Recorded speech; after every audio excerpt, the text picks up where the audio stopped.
In a truck speeding down the road, this young man suddenly wakes up, his eyes filled with pure panic. At first, Kim Woo-jin honestly thinks he is just dreaming, but he quickly realizes this is definitely his younger body, and the entire scene around him is completely identical to a moment he lived through in his past. The truck is speeding along when the driver suddenly slams on the brakes because a pack of vicious orcs has blocked the road right ahead of them. The terrified driver frantically bangs on the back of the truck, signaling them and screaming out, "Orcs are right ahead. Everyone grab your weapons and get out there right now." Without wasting any time, the men surrounding Kim Woo-jin grab their guns and scramble out of the truck. On the other side, the monsters spot them instantly and charge forward like crazed beasts, as the leader shouts to make sure every shot counts, since their ammo is running extremely low. This order comes straight from the oldest, most experienced fighter in their entire group. But the very instant the words leave his mouth, a loud gunshot echoes through the air. The entire group turns around in complete shock, trying to see who was reckless enough to fire so early. But then look at this. They quickly realize that single, perfect bullet had successfully headshot the leading orc with unbelievable, absolute precision. And the marksman behind that incredible shot is none other than Kim Woo-jin. With their leader down, the remaining monsters grow even more aggressive, but Kim Woo-jin stays completely calm, keeping his cool as he prepares to pull the trigger again. He fires 2 rapid shots in a row, both hitting their targets, but a 4th orc suddenly closes the gap, getting too close for him to use his gun. Luckily, Kim Woo-jin has years of brutal combat experience, allowing him to quickly leap backward and escape the danger. Anyone else would have been crushed by the beast's heavy weapon, but after creating enough distance, Kim Woo-jin calmly raises his gun once more. This 4th shot hits dead center too, and he even fires it while gliding through midair, proving that Kim Woo-jin's accuracy is basically a perfect 100%. Only one monster remains, but it stands absolutely no chance of escaping the exact same fate as its dead pack. Just like that, Kim Woo-jin single-handedly wipes out an entire group of orcs that the rest of this squad combined probably couldn't have successfully defeated. Because of this ridiculous feat, every single person in the squad is standing there with a face full of disbelief. And honestly, who could blame them? How could they ever expect Kim Woo-jin to casually take down 5 orcs all by himself? Meanwhile, after that brief but intense clash, Kim Woo-jin slowly begins to believe this is not a dream, because the physical sensation of the fight is just way too realistic. Suddenly, the older man walks right up to Kim Woo-jin, but instead of praising the kid, he starts yelling at him with pure anger. He screams, "Hey Kim Woo-jin, what do you think you are doing, trying to get us all killed?" But Kim Woo-jin doesn't even spare him a glance, because his mind is still frantically processing the mind-bending reality that he has regressed to the past. Keeping his head low, Kim Woo-jin silently walks away, which only makes the older veteran even more furious at his complete lack of response. He barks out, "Hey kid, when someone talks to you, you better answer." This bizarre behavior from Kim Woo-jin immediately starts a wave of whispers. The other fighters look at each other, wondering what on earth is wrong with him today. First he fights a whole pack of orcs alone to steal everyone's spotlight, and now he is just crouching in a corner, clutching his head. But they have no idea what is actually going on inside Kim Woo-jin's mind, as he himself struggles to accept his sudden regression. Just moments ago, Se-jun and that venomous woman Park Shin-hye had teamed up to brutally backstab Kim Woo-jin in the final battle. If the heavens have given him a second chance at life, then in this lifetime, he will make sure those 2 dogs suffer a brutal death. And right on cue, the perfect opportunity arrives. A system notification suddenly pops up, declaring that Kim Woo-jin has finally awakened. Instantly, 3 classes appear before Kim Woo-jin, which are the Immortal Warrior, the Emissary of the Underworld, and the Silent Hunter. Coincidentally, this exact day in his previous life was also the day of his initial awakening, but these class options are completely different from what he remembers. Among the 3 choices, the one called the Emissary of the Underworld instantly catches his eye and demands his full attention. This terrifying class is blessed with the dark authority to manipulate lethal poisons and devastating curses. It even allows the player to raise an unstoppable army of darkness from the corpses of dead monsters. Because this class holds such an incredibly unfair advantage compared to the standard Holy Light classes, it naturally leads to a single, absolute player hoarding almost all of these dark authorities for himself. In his past life, Johann Georg, also known as the legendary Poison King, was the one favored by the Emissary of the Underworld, hoarding all this insane power to become the strongest player alive. Back then, if Se-jun was the savior of humanity, then Johann Georg was the ultimate monster. And Kim Woo-jin, in order to eventually defeat that absolute monster, had spent years deeply analyzing this exact class. He never expected that after regressing, he would have a direct link to this terrifying class, and without a single second thought, Kim Woo-jin chooses it. He has made his decision. This time, instead of Johann Georg, Kim Woo-jin himself will become the ultimate monster to crush every single one of those hypocritical bastards. Once the players finally showed up, a completely new concept was dragged into the world along with them guilds. Essentially, it referred to organizations designed to offer exclusive benefits to active players. Back then, the Phoenix Guild used every underhanded method to hoard wealth and power, clawing their way to become the second strongest guild in South Korea. By contrasting with the dark reputation of the Phoenix Guild, the noble ideals of the Messiah Guild, led by Lun, shone even brighter. But get this, Woo-jin made a completely unexpected choice next. In his past life, he walked right into the Phoenix Guild headquarters, where a representative slammed a contract on the table detailing all their guild rules. It even came with a solid promise of bonus hazard pay for every single dungeon they successfully cleared out. Woo-jin read through the contract incredibly carefully. Honestly, this money was not nearly enough to buy the items he needed, but he had no other options. After all, joining the Messiah Guild was out of the question now. He calmly asked them how he was supposed to prove his player qualifications. Woo-jin asked if checking the player status window was the only way to do it. The recruiter suddenly gave a sinister smile, pulled a mysterious item out from his jacket, and placed it on the desk. The man explained that these were special talismans meant exclusively for messengers of hell. Woo-jin just had to pick one and tear it apart, allowing the recruiter to verify his player status with his own eyes. Staring at the talismans on the table, Woo-jin immediately locked his eyes on one called Blood Poison. It required the Dark Messenger of Hell class to activate. This deadly skill lets a player weaponize their own blood, turning it into lethal poison. The higher the player level and skill rank, the more lethal the venom becomes. Woo-jin realized this was exactly where such broken skills were kept. Even though blood poison is a fairly basic skill on its own, combining it with his blood golem technique maximizes its effectiveness, making it a godlike combo that is highly worth using. Without a second thought, Woo-jin grabbed the blood poison talisman and ripped it clean in half. The powerful magic surged into him immediately. With that simple act, Woo-jin successfully proved both his player status and his dark class directly to the recruiter. Just like that, Woo-jin successfully joined the Phoenix Guild, officially launching his relentless dungeon-conquering journey in this timeline. However, when night fell, a strange dream began to haunt him. In that deep sleep, he saw his former teammates from his past life, back when everyone used to call him by a brutal nickname, the Hound. Though that savage title did not fit his holy light abilities at all, he always fought like a bloodthirsty predator during raids, unleashing absolute terror on his enemies. This terrifying predator display made every single teammate absolute fear him during their dungeon raids. And that day was absolutely no exception. While his former teammates were still gossiping about his unpleasant nickname, Woo-jin's cold, sharp voice suddenly rang out, making them all jump in terror. Woo-jin announced our hunt has officially begun. He told them to get ready. Even though these raids were incredibly brutal, they were the only things that slowly built his trust in humanity. Unfortunately, it was only a dream. When he woke up, dawn was already breaking. Staring at the clock on his phone screen, Woo-jin slowly remembered he had regressed. Since he traveled back in time, the vile traitors who murdered him are still running free, completely unpunished. Honestly, Woo-jin was burning with anticipation, wondering exactly how long it would take before he finally crossed paths with them again. The very next morning, he set out for his first real dungeon raid in this life. Gathering at One Moon Park, his 5-man squad was ready, though the other 4 members had already arrived hours before him. Among them was a bald man named Josie. With 4 successful raids under his belt, the other 3 rookies trusted him blindly as their leader. Josie growled in deep irritation, "When is that useless newbie finally going to get here?" Right as he spoke, the screeching sound of burning tires cut loudly through the air, and you won't believe what they saw next, a rusty, beat-up old car slowly rattling into the lot. The blonde guy scoffed, complaining that this useless newbie was showing up late on his very first raid, lacking any basic respect. Clicking his tongue in pure annoyance, the blonde hunter muttered his complaints just as Woo-jin finally stepped out of the old vehicle. Agreeing with him, they sneered at his trashy ride and muttered that he should be extremely grateful they even let him join.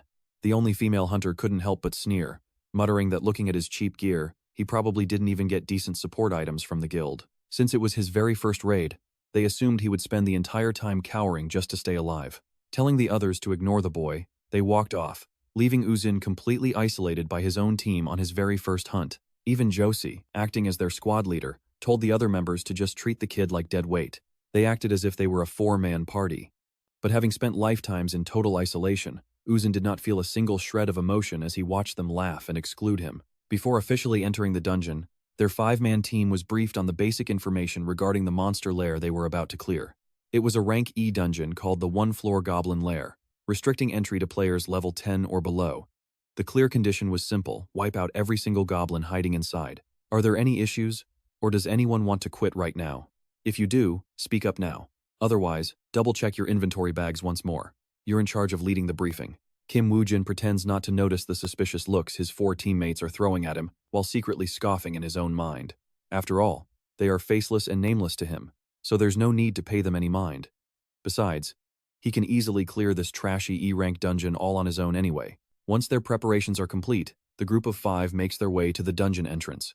Since 3 out of the 5 are rookies, they can't help but feel completely overwhelmed by this majestic sight. And the second they cross that threshold, they enter a completely different world. They stand in a dead, silent forest. Their outfits and weapons instantly shifted to match their specific classes. Let's be real here, this isn't virtual reality, it's actual reality. Keep your guard up. Everyone inside or outside, we only have one single life to live. As the party leader, Joo Se-hyung quickly warns his teammates, but the moment he finishes speaking, he sees Kim Woo-jin wandering off on his own. Kim Woo-jin closely inspects the surrounding trees, using the marks to estimate that the goblin count is pretty high. Seeing how quiet Kim Woo-jin is, Joo Se-hyung decides to push him around. So, he orders Kim Woo-jin to scout the area while the other 4 set up camp. This is clearly a suicide mission, but Kim Woo-jin doesn't even care and simply agrees without a second thought. They thought he'd be tough to handle, but this is way too easy. The idiot doesn't even realize how dangerous it is. What a complete idiot, the others whisper. Alright then, let's get ready to hunt, because now all those sweet drops belong only to us. Only then does Joo Se-hyung draw his sword. His actual goal was always to ditch Kim Woo-jin so they wouldn't have to share any loot. Of course, Kim Woo-jin is way too smart to miss their petty scheme, and honestly, this is exactly what he wanted. Besides, he has absolutely zero interest in tagging along with a bunch of idiots anyway. Meanwhile, back at the Messiah Guild headquarters, all the high-ranking members are gathering inside the main conference room, because a new recruit is joining them today, and he's the one assigned to this crucial operation. As the door swings open, Kang Ji-hoo, a powerful guild member, grinds his teeth and curses that this annoying brat had to show up. Nice to meet you. I'm Suzuki Eiichi, the newcomer says. There are so many familiar faces here that I probably don't even need to introduce myself. His tone is so incredibly arrogant that even the great guild leader, Se-jun, can't help but quietly admire his guts. Nice to meet you. I'm Se-jun, the leader says. But Suzuki Eiichi just cuts him off to ask what his mission is. This utter disrespect makes Kang Ji-hoo slam the table beside him and roar out at the punk. He warns him to never talk to their leader with that kind of rude attitude again.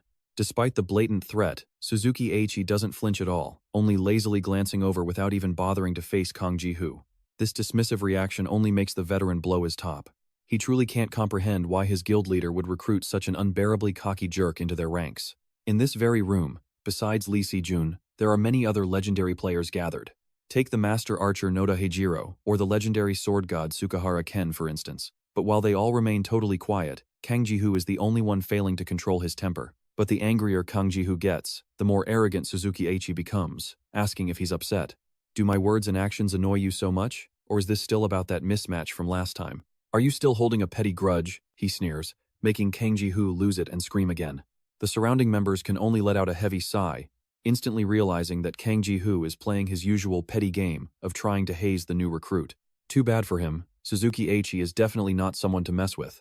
But just as the two are about to clash, Se-jun completely loses his patience and coldly commands them both to stop.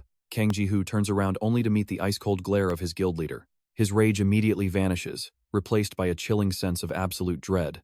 Though incredibly bitter, Kang Ji-hoo has to sit back down, swearing in his heart to make this arrogant bastard regret his existence later. That is enough small talk. Park Shin-hye speaks up to resume the meeting, bringing back the objective she mentioned earlier about locating the necessary materials. Give me 3 days. Suzuki Eiichi interrupts confidently before she can even finish. Hearing this, Se-jun nods in agreement that 3 days is a pretty good timeline. We will find out what this 3-day plan is later. For now, let's head back to the Goblin Dungeon, where Kim Woo-jin just separated from his squad. In his past life, he had already heard all the details about it, and after examining the area, Kim Woo-jin realizes that everything he heard before is absolutely true. While out scouting, an ironic wave of emotion suddenly washes over Kim Woo-jin. Looking back, he finds it completely ridiculous, because whether it was scouting or combat, they were both taught to him by Suzuki Eiichi. Back then, he actually believed the training was for his own sake, never imagining it was all for the Messiah Guild. Kim Woo-jin had followed that ruthless, cold-blooded killer for a very long time, eventually turning into a loyal hunting dog for the Messiah Guild. But they probably never expected those very teachings to turn into a blade pointed right back at them. At this moment, Kim Woo-jin finishes inspecting a tree and leaps down to the ground. The exact moment his feet touch the ground, something suddenly tears through the air at high speed, but Kim Woo-jin smoothly slips right to evade it. Look, monsters are here. 3 incredibly aggressive goblins. Kim Woo-jin quickly opens up his inventory, pulling out a sharp dagger. His hot blood starts to boil. These monsters are pretty similar to the goblins in the 7-story dungeon he often ran not long ago. Right now, they are nothing more than test subjects for him to try out his newly acquired blood poison skill. With that in mind, Kim Woo-jin uses the dagger to slice right across his own palm. Fresh blood immediately starts flowing, and as the 3 goblins launch their attack, he uses that blood-stained blade to strike right back. Kim Woo-jin could easily end them with this weapon, but he chooses to only stab a goblin's arm to test the skill. He immediately receives a system notification confirming that the monster has been afflicted with blood poison. Just a second later, the goblin stabbed by Kim Woo-jin's dagger goes completely wild with pain, turning to attack him once more. Kim Woo-jin looks visibly disappointed by this. Even after getting poisoned, the goblin is still this active. It seems the effect of the skill is not that great after all. Perhaps it is because his skill level is still pretty low. Realizing one goblin is not enough to handle Kim Woo-jin, its pack quickly rushes in as backup. Now, he has truly run out of patience. Kim Woo-jin spins the dagger in his hand and throws it straight forward. It hits right in the middle of the oncoming goblin's forehead, making it collapse, while its allies stare in utter confusion. Honestly, the combat pattern for goblins is very clear, making them pretty easy to deal with, but if you drag things out, they will swarm in even greater numbers, which gets a bit annoying. Watching the goblins crowd around, Kim Woo-jin immediately decides to switch up his tactics. This time, he doesn't use a dagger. Instead, he pulls out a different weapon, a goblin whip. The moment the special effect of the goblin chieftain whip is activated, the monsters are instantly paralyzed with terror, leaving Kim Woo-jin quite satisfied. Preparing beforehand was definitely the right move, he mumbles to himself. Meanwhile, remember those 4 absolute fools who kicked Kim Woo-jin out of their group? They are now facing a sudden, highly brutal ambush from incredibly aggressive goblins. Since 3 of them have 0 actual combat experience, they immediately descend into absolute panic. Only Yusupov, who is considered the one with the most real-world combat experience, steps forward to successfully block the goblins' first wave of attacks. To those 3 clueless rookies, he looks like a literal hero right now. "What are you doing? Do not be afraid of these low-level goblins," Yusupov yells out. "Come on, focus up. There is absolutely no reason to fear these weak goblins." In reality, he is actually incredibly nervous himself, but to maintain that heroic image, Yusupov can only reassure himself that he made the right choice by preparing his trusty greatsword for this. After all, those goblins are just walking piles of meat and do not pose a real threat. But disaster strikes this bald guy pretty fast when his greatsword somehow gets stuck completely inside the corpse of the goblin he just killed, and he cannot pull it out at all. He immediately starts to panic. Even using every bit of his raw strength, he still cannot free the blade, while the goblins are already launching their second wave of attacks. This time, Yusupov is not lucky enough to show off in front of the rookies anymore. And look at that, he takes a direct hit and goes down. These low-level monsters clearly do not hold back against players at all. Yusupov's bald head is bleeding non-stop. He is in excruciating pain, his body feeling as heavy as a massive boulder. His vision blurs, but seeing the goblins charging again, his survival instinct kicks in and screams at him to run away. Dragging himself away on the ground, he desperately starts begging for help. "Help me. Do not just stand there watching, you idiots. Do something." Facing that nightmare, the 3 rookies are terrified, but have absolutely no choice but to charge forward. Since Yusupov is down, if they do not do something right now, they are all going to end up dead. Quite opposite to their desperate, pathetic struggle, Kim Woo-jin is completely relaxed even when facing a goblin horde many times larger. With every single strike of his whip, he easily takes down several monsters, even causing some of them to run away in terror. But Kim Woo-jin has absolutely no intention of letting them escape. The whip in his hand flies forward again, moving even faster than the fleeing goblin's speed. It wraps tightly around the monster's neck, and with a quick pull, Kim Woo-jin instantly ends its life. Afterwards, a system message pops up. The Emissary of the Underworld is interested in him, and he has unlocked a new title called the One Who Receives Attention. Wait, what? The standard is lower than I expected. Kim Woo-jin wears a satisfied smile. He never expected that killing a few common goblins would already attract the attention of the Underworld Emissary. Thinking about the group that entered the dungeon with him, Kim Woo-jin scoffed only absolute fools would swing those heavy swords around. Only a whip. To deal with those goblins, using this is more than enough. Honestly, wasting precious time in a place like this is just incredibly stupid. Without even thinking, Kim Woo-jin knows those 4 are struggling immensely, and reality quickly proves that his assumptions are absolutely correct. Teamwork pays off. Working together, the 4 teammates manage to temporarily clear the threat, but everyone is left wounded to some degree, their spirits completely crushed, until one of them asks how that rookie is doing. A sudden question. One of them speaks up and he is definitely talking about Kim Woo-jin. Since the guy never returned to report back, he is definitely dead by now, Ju Seob coldly replies. But the rookies have already lost almost all of their faith in him. They start blaming Ju Se-yob for driving Kim Woo-jin away, arguing that things would be totally different if all 5 of them were fighting together. Ju Se-yob snaps back. Refusing to back down, a massive shouting match erupts between them. But look at this, their shouting match freezes when a loud, bone-chilling teeth-grinding sound suddenly echoes nearby. Instinctively, they all jump to their feet, standing back to back and aiming their weapons in every direction, terrified that the goblins are about to launch another brutal ambush on them. They are right. That sound definitely came from the goblins. But they are not launching an ambush, they are actually screaming in absolute agony while Kim Woo-jin casually slaughters them during his incredibly smooth farming run. Kim Woo-jin keeps drawing the attention of the Underworld Emissary, and this time, he finally unlocks a brand new skill called Skeleton Soldier. Skill unlocked. Kim Woo-jin quickly pulls open his inventory, completely surprised to get this so early.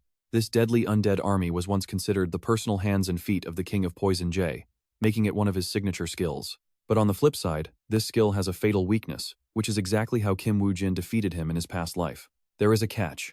The summoner can only use the corpses of monsters they personally killed to raise these soldiers. This is the fatal limitation of this ability. Even so, with the amount of time Kim Woo-jin has right now, he is fully confident he can master it. And with that, Kim Woo-jin rips the skill scroll in half to successfully learn how to summon his first skeleton soldier. Just one soldier. Since it is a newly acquired skill, his summon limit is currently restricted to 1. But Kim Woo-jin only needs the summon to draw the enemy attention, which will make his overall hunting process much easier. He quickly raises his very first goblin skeleton, though, honestly, watching the fleshy corpse transform right in front of him makes him feel a bit nauseated. But looking closely at the creature, that burning look of pure hatred in its eyes actually pleases Kim Woo-jin quite a bit. Under a clear blue sky, clouds slowly drift over the lush green mountains, but the peaceful quiet is suddenly broken by the sharp clinking of cold metal. Dead silence. Kim Woo-jin quietly leans against a tree root, silently observing the scene before him. Stroking his chin with a hint of disappointment in his eyes, Kim Woo-jin mutters that his magic power is still too low to summon anything better than this. Hearing those words, the goblin skeleton slowly turns its head. Its movement still awkward but clearly possessing a strange spark of life. Inside those hollow, pitch-black eye sockets, a faint glow briefly flashes, serving as the very first sign of a bound soul. A new weapon. He walks closer and gently places a hand on its skull, ready to lead. Suddenly, Kim Woo-jin freezes as his gaze locks onto a bizarre scene, wondering in disbelief if those are actually dead human players. Questions race through his mind as he stares at the human corpses hanging limply in the air like crude toys, prompting deep reflection. The simple, brutal truth is that every single monster from a lowly goblin to a massive dragon exists solely to kill humans, meaning they will never show mercy to rookies. Time to hunt. The 2 of them quickly march toward the goblin hideout. He silently decides that he has absolutely no reason to waste a single shred of sympathy on these wretched monsters. Meanwhile, in another part of the forest, total darkness swallows the area as things start looking pretty grim. Huddled around a small campfire, the survivors rest as the weak light flickers in the quiet forest, while blood slowly drips from a deep wound on Ju Se-yob's forehead. He furiously curses those damn goblins, while right beside him, Sung-min is trembling and weeping softly in pure terror.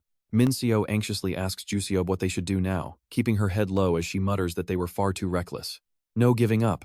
Ju Se-yob grits his teeth, declaring they cannot die like this. Ju Se-yob frowns and growls that they are only weak goblins, before suddenly jumping up and roaring at the top of his lungs that they will not die a shameful death here. Pure shock. Min Seo freezes, completely stunned by his sudden burst of anger. She finally stops crying, wiping her tears away with her eyes locked forward, while Hae-in stands shocked with cold sweat rolling down, nervously calling out Ju Se-yob's name. He snaps, his voice thick with frustration. What is wrong with everyone? It is tough, but we can still make it. Josie points a shaking finger directly at Josepop, stuttering out, no, it is not that. Josepop frowns, his eyes instantly following where the finger is pointing. What do you mean? Mino asks in a trembling panic. Right on top of your head, Josie stammers out nervously. Josepop barks, what are you talking about? Is there something on my head? Right then, a blinding, glowing level-up notification bursts into existence right above him. Josepop simply cannot believe the unbelievable sight right in front of him. A random level up? Outside of active battle? Think about it, the only way to level up while sitting completely still is shared party XP.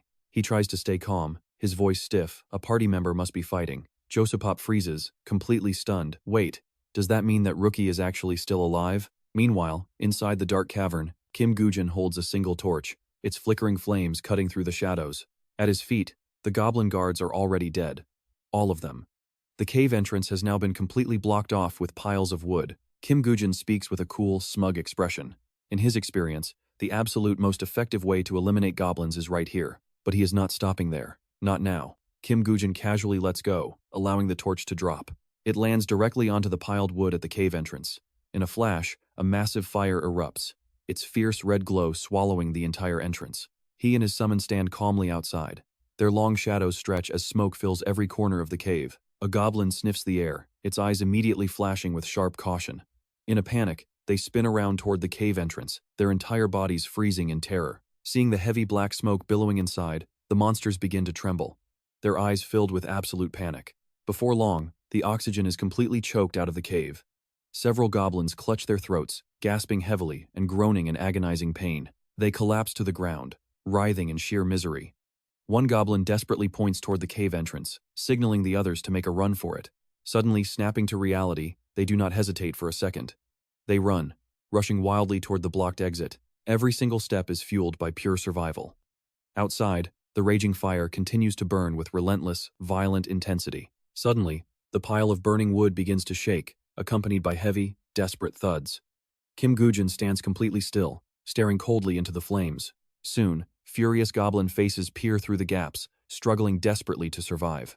Their hateful, screeching cries echo all around, their vicious eyes glowing with a brutal urge to tear the boy standing outside limb from limb. He stands in silence, a smirk playing on his lips, quietly enjoying the results. His savage victory. Kim Goo-jin speaks with heavy sarcasm. Let us consider this a final, lump sum payment for the funerals of all those players you slaughtered. Now look at this horror. Countless desperate arms reach out through the gaps, trembling as they seek any chance of survival. In an instant, the blaze swallows them whole. Crackle. Only the foul stench of burning flesh remains as the massive fire lights up the forest. Suddenly, a system notification pops up. The messenger of hell is highly pleased with your absolute cruelty. In no time, the goblins are completely reduced to ash. He narrows his eyes, staring intently at the smoldering pile of dust. Kim Goo-jin lets out a soft scoff, gripping the leather whip tightly in his hand. Strange. By this point, I really expected to draw it out. Disappointed and slightly annoyed, Kim Goo-jin turns around and begins to walk away. What a pain. Is it hiding somewhere else? As the skeleton turns around, a sharp crack echoes. The earth beneath the ashes splits, revealing a terrifying presence waking below. At the noise, the skeleton spins around as the ground suddenly explodes, unleashing a massive goblin from the deep. The skeleton stands frozen, letting debris rain down. The giant goblin is absolutely furious, exhaling boiling breath from its mouth. He spins around instantly, slamming his whip. Too easy. This dungeon was starting to get quite boring anyway. Kim Goo-jin grits his teeth. I should thank you for showing up right under my nose. The giant beast radiates overwhelming bloodlust, its eyes burning with pure rage. This monster is the goblin boss. The champion. He continues, so many rookies have lost their lives here. Kim Goo-jin adds, and it is all because of this exact monster. He opens his hand to summon his energy, his gaze darkening. For normal rookies, facing a goblin champion in a goblin dungeon is basically like facing death itself. With a simple wave of his hand, a brilliant light erupts around Kim Goo-jin. Deep down, he knows this is the end of the line. Within a second, the light fades, leaving a deadly sword resting securely in his grip as he makes a silent vow. There will not be a single victim ever again. The skeleton slightly turns its head, its cold, lifeless gaze locked onto the shining blade. Its bony foot takes a slow, heavy step forward, making a distinct crunching sound in the eerie, quiet room. This movement immediately catches Kim Goo-jin's attention. He gasps. It is actually waiting for the perfect strike. Suddenly, the skeleton soldier freezes in place, its bony frame completely stiff. It slowly turns its skull, eyes flashing with a cold light. Kim Goo-jin smirks in pure amusement. Well, would you look at that? He says next, its expression has changed. Kim Goo-jin steps back, leaning against a tree trunk, calmly watching the show unfold. Amidst the incredibly tense atmosphere, he calmly waits for the impending battle to kick off. The goblin Dan screeches in pure rage, his eyes glowing fiercely with bloodthirsty intent. Watch this. At that exact moment, the skeleton soldier bends his knees, leaps into the air, and charges his enemy at a totally mind-blowing speed, closing the distance before the beast can even react. Dan instantly charges forward, baring his claws and roaring loudly to threaten his bony opponent. Dashing right behind the enemy, the skeleton suddenly spins, sweeping its leg to kick up a massive dust cloud. With one decisive slash, blood sprays from Dan's foot. Kim Goo-jin freezes, his eyes trembling slightly as he suddenly gets hit with a vivid flashback of his epic battle against the giant dragon. Its massive body was completely engulfed in roaring red flames. Violent waves of fire roared, as if they wanted to incinerate the entire surrounding space, leaving the man screaming in absolute terror. How the heck do we even bring this thing down? Kim Goo-jin suggested targeting its legs, quickly drawing his sword to knock the beast completely off balance. That would be their only shot at winning. He furrowed his brows, determination burning in his eyes, completely ready to face the danger ahead. Without a shred of hesitation, Kim Goo-jin launched himself into the sky, slicing his sword straight into the dragon's leg. His attack hit like a savage storm, sending blood spraying from its massive legs as a horrifying shriek echoed across the battlefield. Seeing this unfold makes Kim Goo-jin smirk with absolute confidence. That movement style he is completely sure of it. Dan drops to his knees in pure agony, slamming his wooden club into the dirt just to keep his balance, while the skeleton soldier relentlessly presses his attack, repeating those exact same moves. The skeleton slips right behind his opponent, then shoots upward faster than lightning. Kim Goo-jin is completely shocked this specific fighting style. In an instant, the skeleton soldier stabs his sword straight into the monster's head, logging the beast out of the world forever. Kim Goo-jin is absolutely stunned it fights exactly like him. He thinks deeply, already knowing that these skeleton soldiers would inherit a small portion of his combat skills and magical power. But Kim Goo-jin is practically vibrating with hype. He had no clue they could straight up copy his exact moves. He smugly recalls that before regressing, he had mastered every single weapon in existence. Even in the game Messiah, absolutely nobody could ever win a one-on-one against him. His next words leave the skeleton looking super confused, but he mutters with a smirk he actually likes it.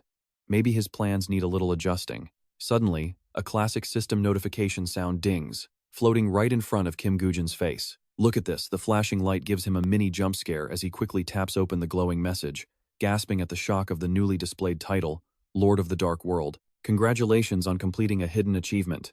You have received a legendary skill as a free gift. Kim Goo-jin cannot believe his eyes. A legendary rank skill. He starts grinning from ear to ear with absolute joy. Nobody would ever expect to score that kind of crazy loot here. Meanwhile, up in the watchtower, a scout starts panicking and screaming. Han Shich jumps up, slamming his hands on the desk with his eyes bugging out. What? Still processing the shock, he throws open the door and sprints outside. The scene before him leaves Han Shich completely frozen. From inside the glowing dimensional portal, the players slowly begin to step out. Pure shock washes over him as he realizes the players are actually back. Han Shich gapes, cold sweat pouring down his face. That means the boss Dan was cleared in a single day. Isn't that supposed to be absolutely impossible? As the medical team checks on the exhausted players, Han Shich sprints over to them, cheering with immense relief that they all made it back alive and safe. But missing the one face he was actually looking for, Han Shich stops in his tracks, his eyes scanning the crowd. He scratches his head, his voice dripping with confusion and anxiety as he asks why there are only 4 players. Where is Kim Goo-jin? But the crowd remains dead silent, their faces incredibly heavy as they avoid eye contact. Han Shich slowly adjusts his glasses, his voice shaking as he mutters that Kim Goo-jin must have died. Suddenly, a familiar voice calls out from behind, making his heart completely stop. A sudden spark of hope flares up as a figure slowly emerges. When his face finally comes into view, the entire crowd can barely believe their eyes. Stepping right out of the glowing dimensional gateway, Kim Goo-jin walks forward with his hands in his pockets, looking incredibly calm. Han Shich is totally stunned for a second, starting to call out his name, but Kim Goo-jin just keeps walking without looking back once, as Han Shich rushes to catch up. He shouts for Kim Goo-jin to wait, leaving Joss standing there in absolute shock. That bastard is still alive? How on earth did he clear this dungeon solo? Seeing Han Shich desperately trying to talk to the guy makes Joss burn with pure jealousy, his face darkening with anger. Are you kidding me? How did he do it? Only one burning question fills his mind. Who is he? Over the next few days, the newspapers are flooded with grim headlines. The global economy has been shrinking for 4 straight years, prompting the European Union to offer 30% higher pay for hunters clearing gates in America. Special hunter laws are passed, granting players a sweet 10% income tax exemption across the board. Are the players' demands really going to be met this easily? On a massive screen right in the city center, the announcer's voice echoes over the crowded streets. While the greed of players all around the world continues to grow, data proves that only players have the power to shut down these deadly dungeons, so they're starting to demand pretty crazy privileges for themselves. But get this right in all this chaos. The Messiah Guild in Korea hasn't made a single demand, yet they've already cleared a massive 5-floor dungeon. The news proudly broadcasts them as the first ever to conquer it. The announcer practically screams with excitement. Se-jun has stepped up to save our world yet again. He adds that right after clearing this 5-floor dungeon, Hansung Group, the massive conglomerate backing the Messiah Guild, saw their stock prices skyrocket instantly. Meanwhile, Ju Seob angrily kills his phone screen and grits his teeth with a bitter curse. Damn it, those Messiah Guild bastards. He slams his phone on the table, growling the news is all about them. It drives me crazy. Jusiub sighs bitterly. Now we're the ones getting trashed as greedy scum who only care about money. Han Ho-sung just gives a dry chuckle and asks why even care? It isn't like this is some brand new thing anyway. But hey, he asks curiously, how did your dungeon raid go this time around? Jusiub immediately snaps back. Do not even bring that up, because of that rookie Kim Woo-jin. Our entire squad almost got wiped out. Han Ho-sung looks shocked, asking what happened. Jusiub just raises his eyebrows and points directly at his own head, which is fully wrapped in thick white bandages. You see my head right. That absolute lunatic is the reason I look like this. Han Ho-sung looks slightly confused. Wait, so those rumors are actually true? Jusiub rubs his forehead, completely stressed. Yeah, he used his rookie status to grab loot, then charged straight into a pack of goblins. Jusiub groans. I had to dive in to save his sorry self, and look how I ended up. Han Ho-sung screams in utter disbelief. Are you serious? You need to report that kid to the guild immediately, and demand they punish him. Jusiub shakes his head with a heavy sigh. Whatever, let's just pretend I stepped in trash. He only did it for some quick cash. Han Ho-sung is furious. Even if he is broke, how could he act like that? We absolutely cannot let this slide. I'm going to spread the word so that little punk can never pull this stunt anywhere else again. Meanwhile, inside a completely silent apartment, Kim Woo-jin keeps his eyes locked directly onto a photo pinned to his wall. He rubs his chin. Deep in thought, things are pretty different from the past, so I can't rush into meeting Lee Se-jun just yet. Kim Woo-jin sets a strict goal for himself. I must build up enough power before attracting his attention.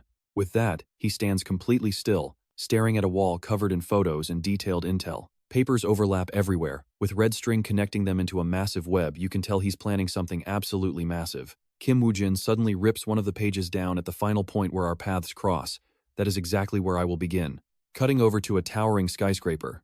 Someone asks with complete and utter disbelief, wait, the Orc Hunter dungeon? Secretary Nam hesitates, his voice practically shaking with worry. Are you really pushing yourself this hard just because of those nasty rumors in the guild, trying to fix your reputation? I don't really know about any rumors, Kim Woo-jin replies. Actually, I just really need some quick cash. President Lee locks his intense gaze onto the young man, his deep eyes trying to read his every thought as he repeats, because of money? He tries to warn him, speaking in a very stern tone. Kim Woo-jin, your life is incredibly precious. Money is great, but shouldn't you survive first? President Lee immediately offers a solution. If you are in a tight spot, you can easily borrow from the guild's support fund. Kim Woo-jin instantly raises his hand to reject the offer. That won't be necessary. Just arrange the schedule for me. I'll handle things. He already knows they've probably spread pretty terrible rumors about him.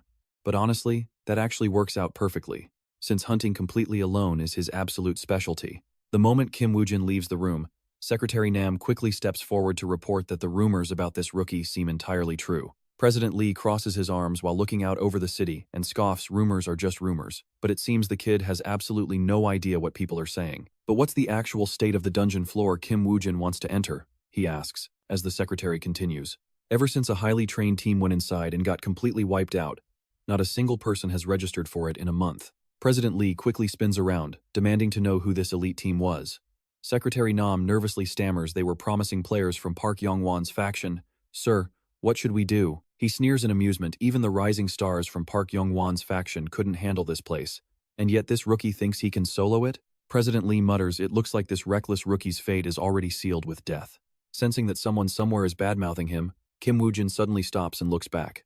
President Lee keeps talking, though he decides they should probably prepare some decent backup support for the kid, just in case. Kim Woo-jin smirks to himself. If you want to kill a hero, first you must start somewhere. Right then, his screen stops on a single name, Park Yong-won. Kim Woo-jin coldly adds, you have to partner up with the bad guys first.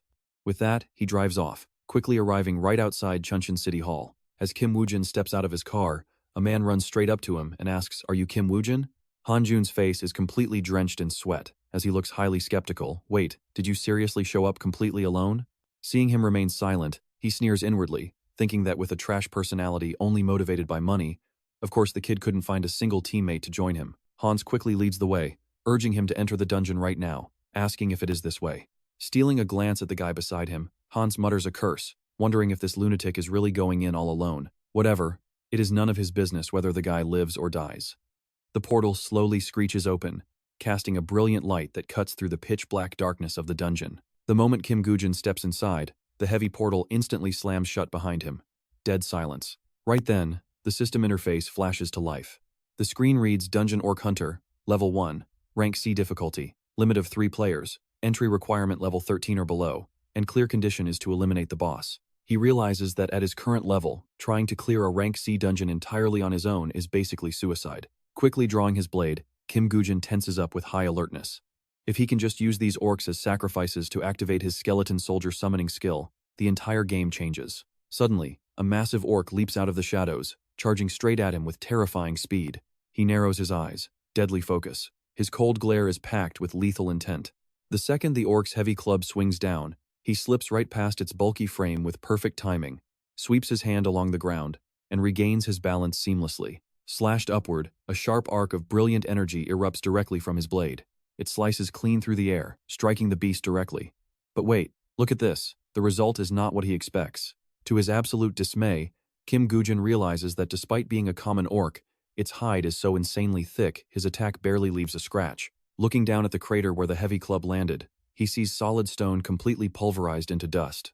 He tells himself that if its physical strength is limited to this, one decisive strike should still end its life. If he can just take this beast down and summon his first skeleton soldier, he'll be golden. With hope rising, he knows that clearing this entire high-ranked dungeon all by himself might actually be possible. Kim Woo-jin surges forward instantly, the world around him seemingly grinding to a halt as he moves with blistering speed. The orc glares with pure rage. It tenses up, ready to snatch him. Timing it perfectly, the beast slams its fists down, shattering the earth and sending dust billowing. Suddenly, a flying rock razor slices his cheek, and fresh blood begins to trickle down. Unfazed, Kim Woo-jin rapidly circles behind the orc, taking quick, heavy strides directly toward the towering monster. Closing the distance in a flash, his eyes burn with fierce focus as Kim Woo-jin aims his blade precisely at the existing wound, striking the exact same spot with brutal force. He delivers a rapid flurry of strikes, blinding arcs of energy, slicing repeatedly around the monster's legs. The assault is too fast. The orc can only stand there and take it. He lands, perfectly still. Kim Woo-jin stands tall with the undeniable aura of a seasoned warrior. The beast stands paralyzed, shivering in absolute agony with its eyes wide in sheer disbelief. In a split second, a geyser of crimson blood erupts, painting the entire room a violent red. Spinning on his heel, he walks back toward the orc, which collapses heavily after losing both of its legs. The beast glares up, its eyes burning with pure hatred. Raising his blade, Kim Woo-jin mutters coldly that once an orc loses its legs, it is really not so scary anymore. One precise thrust. His sword impales the creature directly through its thick chest. Blood pools across the floor as the orc collapses, dead with its eyes wide. Instantly, the system alerts him that his skeleton soldier has been successfully summoned. Morning breaks as bright sunlight washes over towering city high-rises covered in neon signs and messy power lines. Down below, the busy streets buzz with endless traffic. Meanwhile, inside a quiet office, two men sit and chat. Se-jun nods in high praise, muttering about true genius, while Gina raises an eyebrow, wondering what his partner has been staring at so intensely. He hopes Se-jun is not planning to acquire some bizarre new product from some shady corner of the market again. A smirk plays on his lips as Se-jun chuckles with a mix of amusement and calculation, tossing a thick folder onto the table and sliding it forward. If you are curious, look at this document. Prepare yourself, because what is written here is absolutely mind-blowing. Gina panics. What is this? He literally cannot believe a rookie who just awakened not long ago could clear his first dungeon entirely on his own. He asks if this kid actually cleared his very first dungeon entirely solo, while Se-jun smiles, his voice dripping with intrigue. Word is he already entered a second one, and this time, he went in solo right from the very beginning. This completely shatters any expectations for a typical newly awakened rookie, leaving Gina staring blankly as he points a trembling finger at the report, questioning Se-jun if that even makes sense. Gina reminds him of how incredibly brutal his own starting days were, asking if he truly believes this unverified report.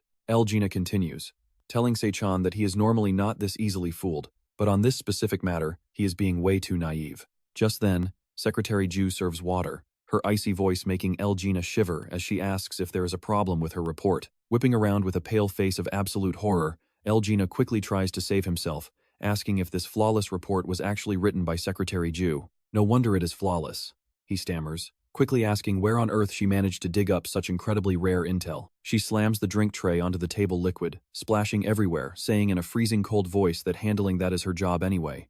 Oh, Se-jun takes a small sip of coffee, stating the intel came from Secretary Lee, so it is 100% reliable, but mid-sentence, his eyes spot the cheap instant coffee wrapper lying on the tray. Oh, Se-jun growls in frustration, asking who else they can trust if not Secretary Lee, before declaring absolutely everyone else completely unreliable. He rants that he hates instant coffee and told her never to buy it, but Secretary Lee just calmly sips her drink, completely ignoring his loud tantrums. He demands to know what this is supposed to be, while she slowly opens her eyes, her face completely calm and showing no emotion whatsoever. Secretary Lee casually explains that this coffee was left over from last week's meeting with the Phoenix Guild, and this very report was printed on recycled paper. Se-jun instantly changes his tune, taking a few big gulps and praising the sweet, light coffee as absolutely delicious. Putting on a show of mock generosity as if a divine halo is shining around him, he fake-sincerely claims that instant coffee is indeed the only way to go. He adds that in this entire world, if they cannot trust Secretary Lee, there is truly nobody else left to believe. Lee Jin-ah looks on with pure disgust, sighing at how incredibly cheap and sly the man is staring, and thinking that at his age, this explains why he is still single. Before long, the coffee is completely gone, leaving nothing but a crumpled paper cup sitting on the table. Se-jun suddenly remembers and asks Secretary Lee for an update, wanting to know how the dungeon acquisition process is coming along. She immediately reports that while a few decent dungeons have popped up, the prices are still way too high, so she is continuing to look into them. Lee Jin-ah is quite surprised to hear about dungeon acquisitions, questioning Se-jun on whether the dungeons they previously bought are not still available for use. His eyes gleam as if he is staring at a major bargain. You can tell he is ready to lecture him, asking what he means. He says that since Lee Jin-ah has to enter a dungeon soon, they will run out of them eventually, prompting Lee Jin-ah to loudly protest and demand to know what is going on. Lee Jin-ah complains that he only just cleared a dungeon yesterday and deserves a break, but Se-jun merely waves his hand, acting all wise and profound. Se-jun lectures that resting too much only makes a person sluggish, adding that hard workers who suddenly stop will only find their bodies aching and feeling far more sore. He claims he is only looking out for him, leaving Lee Jin-ah grinding his teeth in pure frustration. "What?" Lee Jin-ah mutters, while Secretary Lee picks up her coffee cup, letting the hot steam rise and vanish into the air with a heavy sigh. Meanwhile, inside the dungeon, the pack of orcs howls threateningly, with murderous eyes charging frantically toward the skeleton soldiers. With a single swing of a club, an orc's bones shatter into tiny fragments that scatter across the ground, as Woo-jin quickly clears out the remaining beasts. Sitting on top of their corpses, his eyes are fixed on the shattered bones on the ground as he begins to complain. He grumbles that because his skill level is still too low, his skeleton soldiers are incredibly weak, before quickly jumping down to the floor. But then, his hand suddenly touches the corpse of an orc belonging to Johann George, the Five Poisons King, a rival who had taught him some incredibly annoying lessons in his past life. In that exact moment, dark magic erupts from Woo-jin's hand, slowly seeping deep into the dead monster's body. A blinding light radiates outward, sending the surrounding orcs into a panic as they struggle to understand what is happening. A moment later, the system alerts him that he has successfully summoned a skeleton soldier, and right before our eyes, the orc's flesh violently rips apart as a bony hand bursts straight out of the corpse. Its jaw chatters aggressively, sounding exactly like a lethal predator machine that has just been fully activated. In no time, the skeleton soldier stands up proudly, dense, dark energy swirling around its body like a wave of cold, ominous mist. He mutters coldly that if his mana allows it, he can command any designated skeleton soldier. He adds that their numbers will match the sacrifices available on this battlefield, while the clueless orcs just stare blankly with completely empty eyes. They have no idea that death is already right in front of them, and in an instant, agonizing screams echo through the dark, gloomy dungeon. The system repeatedly alerts him that he has successfully leveled up, boosting all of his stats and raising his blood poison water skill to level 2, prompting Woo-jin to snort in disappointment and ask if that is really it. He grumbles that leveling up this slowly inside a dungeon is pretty inefficient, so he must quickly wipe out these basic orcs and hunt down the elite orc hunter. Resting his chin on his hand in deep thought, Woo-jin carefully studies the rough dungeon map he just sketched. He assumed that because the beast cannibalizes its own kind, it would naturally be the alpha leader ruling over the entire pack. Frowning, he mutters that it might actually just be blending in with the regular orcs, wondering if the only place left to check is. Suddenly, the skeleton soldier leans down and stares intently at the drawing on the ground, startling Woo-jin into asking what it is doing. Seeing its focus, he curiously asks if it actually recognizes something, before scratching his head in confusion and muttering that there is no way. He tells himself that regardless, he has already pinpointed the general location of the orc hunter before standing up to make his move. He calculates that if they head to that spot, there will not be any other monsters worthy of being used as sacrifices for his skeleton soldiers. He lightly taps his wooden stick on its head and says firmly that this target is their only option. With that, the two of them set off to track down the unique orc inside this dungeon, knowing they still need to figure out a new strategy. After the clash, the stench of blood quickly draws in a flock of crows. Dead bodies everywhere. Seeing his fallen comrades scattered across the ground, the orc leader grinds his teeth, his eyes turning blood red with pure rage. A terrifying roar erupts from his throat, sending the panicked crows scattering in all directions. The massive orc leader hunches over, dragging his fallen kin by the head across the dirt. He drags the body so hard that the dead orc's facial wounds rip wide open, painting the dirt with a long, thick trail of fresh blood, matching the crimson hue of his vengeful eyes. Crouching in a dark, damp corner of the dungeon, the orc leader sits silently beside the pile of bodies he just dragged back. He rips into the warm flesh, greedily devouring his own kind. Hidden behind a rocky wall, Kim Goo-jin holds his breath, his sharp eyes completely locked onto the massive shadow moving in the dark. Tightening his grip on his bow, he thinks to himself, dungeon boss monsters have physical stats that are on a completely different level compared to ordinary mobs. Charging in blindly against a boss like this is pure suicide. Too risky. But he reminds himself all he needs is to land a single arrow tipped with blood poison. Kim Goo-jin nods, giving his skeleton soldier the signal to strike. No hesitation. The summon leaves its hiding spot, marching straight toward the enemy. Hearing the sudden noise, the orc leader instantly snaps his head around. He snorts heavily, baring his razor-sharp teeth as he unleashes a series of threatening growls. In the blink of an eye, the orc leader wildly charges forward, swinging his massive club. The skeleton soldier grips its sword, lunging forward like a raging storm. It swings its blade, sharp, fast, radiating pure, cold, murderous intent. The orc leader barely blocks the blow, metal clashing against wood with a loud screech. Glaring with bloodshot eyes, he suddenly lunges forward and bites down hard on the skeleton soldier's shoulder. The summon struggles wildly, desperate to break free from those razor-sharp teeth. Meanwhile, Kim Goo-jin draws his bow, absolutely certain that those bloodshot, red eyes prove this monster is indeed the cannibalistic orc hunter. Aiming straight at his target, Kim Goo-jin tries to think of any other weak points besides its incredibly thick hide. The arrow flies from his hand, guided completely by his thoughts straight toward its only weakness. It streaks through the air like a bright bolt of lightning. Too late. The orc leader notices at the last second, but there is absolutely no time left to dodge. Wait, look at that shot. Helplessly, the beast watches as the arrow pierces straight through his eye, knocking his massive body backward. Dropping low, the orc leader slides heavily across the stone floor, desperate to keep his balance while kicking up a blinding cloud of thick dust. In a split second, he stops grinding backward and glares ahead with cold fury. He reaches up, rips the arrow right out of his eye socket, and brutally slams it into the dirt. Breathing heavily, the orc leader glares at his foe with unbridled fury. Just then, a system alert pops up. The orc hunter is officially afflicted with blood poison. Kim Goo-jin watches thoughtfully, knowing that striking a weak point makes the lethal poison spread even faster. Kim Goo-jin lets out a smug, mocking sneer.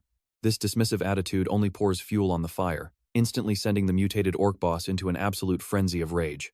Another system alert flashes due to the blood poison water. The boss monster's physical stamina is rapidly draining. The rapid toxin floods his bloodstream, leaving the giant beast dazed and heavily weakened. Watching the giant stumble, Kim Goo-jin notes that the raw damage of level 2 blood poison water is actually pretty low, but his lips curl into a smug smirk. It is still pretty useful at this level. While the giant is still dazed, his skeleton soldier raises its blade. Kim Goo-jin coldly delivers the final verdict. This is the end for you. Blood red flash. The blade sinks in. The orc leader collapses, his breathing stops, and his life officially ends. Right after, system alerts begin chiming rapidly. The system announces he defeated the boss and cleared the dungeon. He levels up, with his exit opening in exactly 1 hour. He lightly kicks a pile of dry bones, muttering this beast ate everything, humans and orcs alike. I wonder if any of Park Yong-won's lackeys are mixed in this pile. The loose bone fragments clatter together under his boot like a grim echo from the grave. Suddenly, Kim Goo-jin's eyes catch a strange detail on one of the skeletons. Now, notice this chilling detail, a skeletal ribcage cleanly severed by a blade, serving as a cold warning of a dark crime. Kim Goo-jin runs his fingers over the cut, absolutely certain this was not caused by an orc. He studies it closely, concluding that based on the precise angle of the cut, this was a cold-blooded backstab from someone very experienced at murdering players inside dungeons. A thought arises in Kim Goo-jin's mind. He cannot tell if this was a planned assassination or just a sudden, impulsive act of violence, but if it involves Park Yong-won's faction from the Phoenix Guild, they might just be slaughtering players purely for their gear and cash. Time runs short.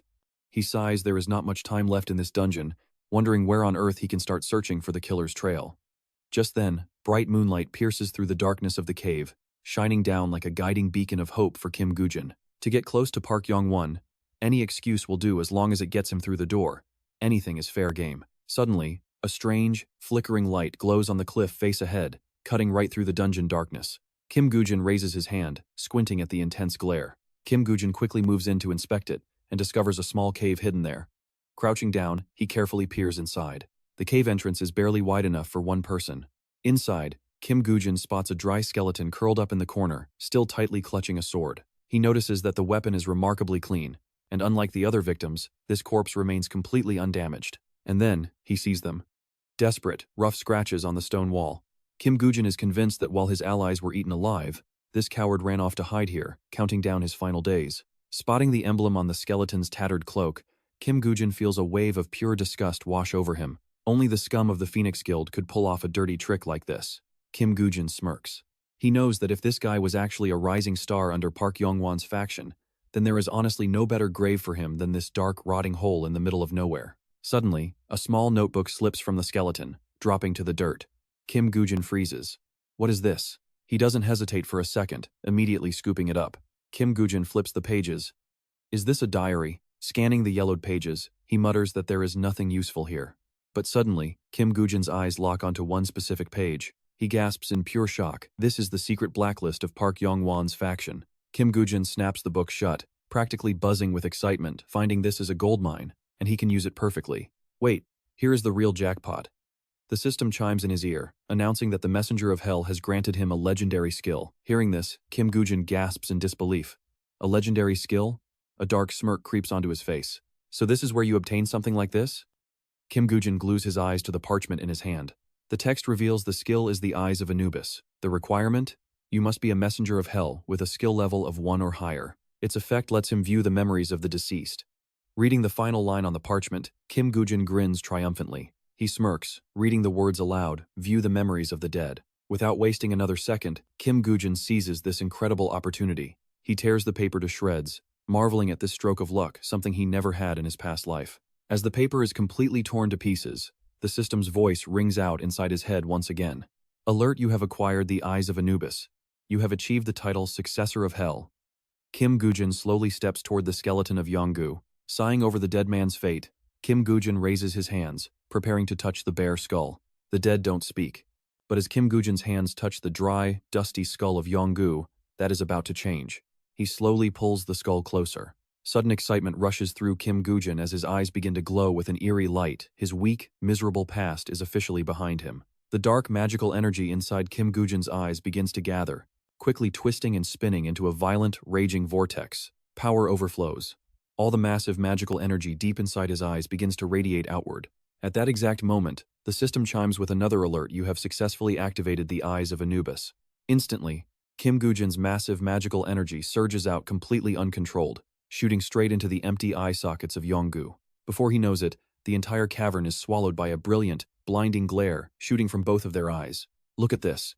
Every single memory of Yong-gu's life begins to play out, vivid and crystal clear right before his eyes. Desperate, terrified screams rang out, cursing the others as brainless idiots. In the middle of the absolute chaos, a teammate shrieked, desperately begging him for help. Please, Yong-gu, save me. But faced with his ally's desperate plea, Yong-gu did not help instead. He just gritted his teeth in pure irritation. Without a single shred of hesitation, Yong-gu made the call to completely abandon his half-dead teammates. He just bolted. The cowardly Yong-gu only cared about saving his own skin as he ran away in terror. After running like mad, he luckily stumbled upon a small cave. Clutching his head, Yong-gu screamed in terror that he could not die here. Hunting other players is highly illegal. Desperate, fragmented images of his cruel memories continued to flash by. By the end, Yong-gu went completely mad. He laughed hysterically, screaming that his master would eventually rule over the entire Phoenix Guild. Right after that, only one single image remained etched in Yong-gu's failing memory: the towering figure of a man with glowing crimson eyes, sitting calmly on a dark throne. He screamed his master's name, Park Yong-won. With that, every single dark secret in Yong-gu's past is laid bare before Kim Goo-jin, his eyes drinking in the dark magical residue. Kim Goo-jin grits his teeth hard as he absorbs the flood of memories, enduring the sharp, agonizing pain burning straight through his skull. Once he finishes draining every last ounce of magic and memories from Yong-gu, the brittle skull finally loses all of its remaining value. Trash. Kim Goo-jin casually tosses the skull onto the ground. Kim Goo-jin clutches his head in intense pain. It hurts. He is clearly not used to seeing a dead person's memories yet, a dead man's memory. Is this really it? Kim Goo-jin wonders in shock, before calmly staring down at the skull by his feet. Peeking into someone's past is pretty unpleasant, he thinks, and it definitely drains quite a bit more mana power than he initially expected. And yet, look, a highly satisfied smile slowly spreads across Kim Goo-jin's face. Wiping the sweat from his face, he quietly starts calculating. Ready. His preparations are finally complete. If he approaches Park Yong-won using these secrets from the dead man's past and that stolen list, even the most cautious target won't stand a chance. The scene shifts to a grand building under a clear blue sky. Suddenly, a hand covered in fresh blood cuts through the quiet space. The bloodied knuckles squeeze tighter and tighter, forming a powerful, menacing fist. Down on the floor, a scrawny man lies sprawled out, clearly trying to somehow hold back the agonizing pain of a brutal beating. Park Yong-won's voice suddenly echoes through the room. How could you let another player raid that dungeon? With his face completely battered by a ruthless bodyguard, the terrified man desperately screams out to explain, I am so sorry, it was my mistake. Just in case, I will definitely take care of that annoying punk. Park Yong-won replies with bone-chilling coldness, and how do you plan to do that? You couldn't even stop a solo rookie. Unbelievable. How on earth are you going to manage that? He immediately turns his icy gaze to Secretary Kim, who is standing quietly nearby. Do you have anything to add to this mess, Secretary Kim? When she hears Park Yong-won call her name, Secretary Kim immediately understands his intentions and bows. I am terribly sorry, sir. I will handle this right away. Park Yong-won calmly goes back to his newspaper, showing a headline about the discovery of a single-floor A+ rank dungeon. Right on cue, two burly bodyguards step in and brutally drag the screaming man out of the office. He shrieks at the top of his lungs, wait, please don't kill me, just give me one more chance. But Park Yong-won remains completely unfazed. Park Yong-won simply stays silent, reading the lines on the newspaper. The paper details a fierce guild bidding war over an A+ rank dungeon that allows 150 players to enter right before the heavy doors slam shut. Outside, the miserable man is finally dragged away to be dealt with permanently. Park Yong-won slowly turns to the next page, and a new headline immediately catches his attention. A level 20 rookie cleared a South Korean A+ dungeon all on his own. He mutters in genuine disbelief. It seems this kid has pretty decent skills. Even if it is no big deal, Park Yong-won thinks curiously. But isn't his reputation inside the guild terrible? Secretary Kim nods in agreement and carefully briefs him on the exact details of everything that went down in that raid. During his very first dungeon raid, he completely abandoned his own team members. Rumors say he monopolized all the rewards for himself, though we have not verified this yet, sir. Park Yong-won pieces the clues together, figuring that if the kid's reputation is this bad, he won't be climbing any higher regardless of his actual skills. After all, he cannot just keep running solo dungeons forever. No way. Suddenly, a loud phone ring cuts their conversation short, and he answers with a cold command speak. A voice on the other end quickly reports, sir, a hunter named Kim Woo-jin is here and wants to see you. Park Yong-won bursts out laughing, wow, this kid is literally walking into the tiger's den, and honestly, you have to respect the confidence. Cut to a meeting, where a secretary's serious voice breaks down the bidding details for the single-floor A+ rank dungeons. Our Phoenix Guild has been allocated 20 of them, which seems like a pretty fair and balanced distribution among all the top guilds involved. However, he carefully presents the troubling data he has compiled. A total mess. Right now, 3 major factions, including Park Yong-won's side, are locked in a fierce mental war over those 20 dungeons. The stressed secretary explains the massive headache they have been facing for days if we give 6 dungeons to each faction. Who on earth gets the remaining 2 left over? The chairman slowly speaks up. 3 factions, but only 2 extra dungeons to spare. What a real headache. The secretary agrees with a heavy sigh, nodding that this is exactly why no agreement has been reached yet. Pushing up his glasses, he continues with a highly serious analysis. Serious business. Since these are A+ rank dungeons, the chance of finding extremely rare items is pretty high, and being single-floor gates makes it even higher. Resting his chin in his hands, the chairman lets out a defeated sigh. None of them are willing to back down, are they? Everyone is so stubborn. If only we somehow knew what was inside each dungeon beforehand. Stuck in a massive corner with no realistic solution in sight, the stressed chairman irritably loosens his tie, repeating how much of a nightmare this is. He wonders out loud if there are any independent players, completely unaffiliated with the factions, who would volunteer to clear those 2 dungeons. The secretary whispers back, yes, nothing yet, and the president already knows that is completely obvious. He leans back in his chair, casually remarking that it makes perfect sense because no lone wolf would dare step inside a dungeon without a guild backing them up, leaving everyone completely in the dark. Just as he is sitting there wondering what his next move should be, an unexpected phone ring suddenly cuts through the silence. It is a phone call from Park Yong-won, and the second the secretary hears that name, his face instantly goes dark. Park Yong, one of all people? Things are already chaotic enough. So what could he possibly want now? The president wonders as he slowly picks up the phone. I am listening, he says, but his face instantly changes as the president suddenly yells out. Unable to hide his utter disbelief, the president stands straight up from his seat and demands to know, is it Kim Woo-jin? What exactly do you mean by that? He asks, leaving the nearby secretary completely stunned by that name. Hearing Kim Woo-jin's name, the president tries to stay calm and replies, okay, I understand. I will get back to you soon. The secretary is absolutely burning with curiosity, and the moment the call ends, he immediately asks the president what on earth is going on, prompting the boss to calmly recount Park Yong-won's shocking proposal. He wants us to hand over one of the 2 remaining dungeons to Kim Goo-jin, completely behind the other faction's backs. The president points out that since Kim Goo-jin is a solo player with a terrible reputation anyway, the other big factions will probably not even pay attention to him getting a gate. The secretary looks deeply intrigued, asking if this means Kim Goo-jin has actually joined forces with Park Yong-won, but the president just sighs and says who really knows. Maybe he is just using him as a disposable pawn for this single dungeon raid, the secretary muses while slowly pushing up his glasses. But what about the last remaining dungeon?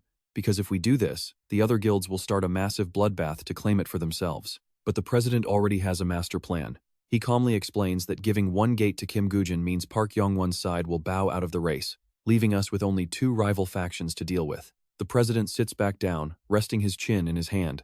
That man is a brilliant strategist, having planned to use Kim Goo-jin all along, but the president still has quite a few burning questions he needs answered. He might cash in on this favor later to claim a massive reward. But at the end of the day, who exactly is Kim Goo-jin? What is his connection to Park Yong-won? Watch this. Secretary Kim is just as baffled by his boss's sudden decision. How could you just accept Kim Goo-jin's offer like that, sir? He asks. But Park Yong-won answers with total indifference. He brought that notebook to make a sudden deal, and it seemed pretty interesting besides. We have no useful pawns left anyway. And wearing a deeply sinister smile, he adds that once they are done fully exploiting a guy like him, they can simply discard him like a worthless pawn, can they not? Flashback to 1 hour earlier, when Kim Goo-jin brought a mysterious notebook to his high-stakes meeting with Park Yong-won. The boss slowly picks it up, glances through the pages, and then looks up to ask if he even knows what this is. Kim Goo-jin calmly replies that yes, he wanted to know what it was, so he already read through the entire thing. Tilting his head in confusion, the boss asks why he came. Is he planning to blackmail him for hush money to keep quiet? His head lowers and his smirk vanishes as Park Yong-won's expression suddenly turns dark, glaring up at Kim Goo-jin with absolute venom. Do you really think you can threaten someone like me? He sneers. Look at this. The bodyguards behind him are about to strike, but Kim Goo-jin quickly clarifies he's only here to make a deal. Being completely blunt, Kim Goo-jin says the A+ rank dungeon is a hot topic lately, and he wants to raid it. Those bold words cause Park Yong-won to freeze for a moment, though he quickly manages to regain his composure. Park Yong-won cannot help but burst into loud laughter, waving the notebook right in Kim Goo-jin's face. Man, this kid is hilarious. But after a good laugh, Park Yong-won's expression instantly turns deadly serious. He demands to know if Kim Goo-jin even realizes what that place is, but the young hunter just casually scratches his head and responds with total ease. Yes, I know it is a dungeon that almost every major domestic guild wants, including the Phoenix and Messiah guilds, who are always fighting tooth and nail to secure more territory outside their designated gates. Park Yong-won growls, asking if he still plans to charge directly onto that brutal battlefield knowing all that, before slamming the notebook hard onto the table. You must be completely out of your mind. Park Yong-won sneers with a dark grin, nodding in agreement. Fine, I will grant your request, he says, but in return, I have a little proposal of my own. At Kibu University, Kim Goo-jin sneaks into a lecture where an analyst is breaking down the dungeon's layout, pointing aggressively at a massive data chart projected on the screen behind him. According to the dungeon reports, we know for a fact that there are at least over 1,000 orcs inside this gate.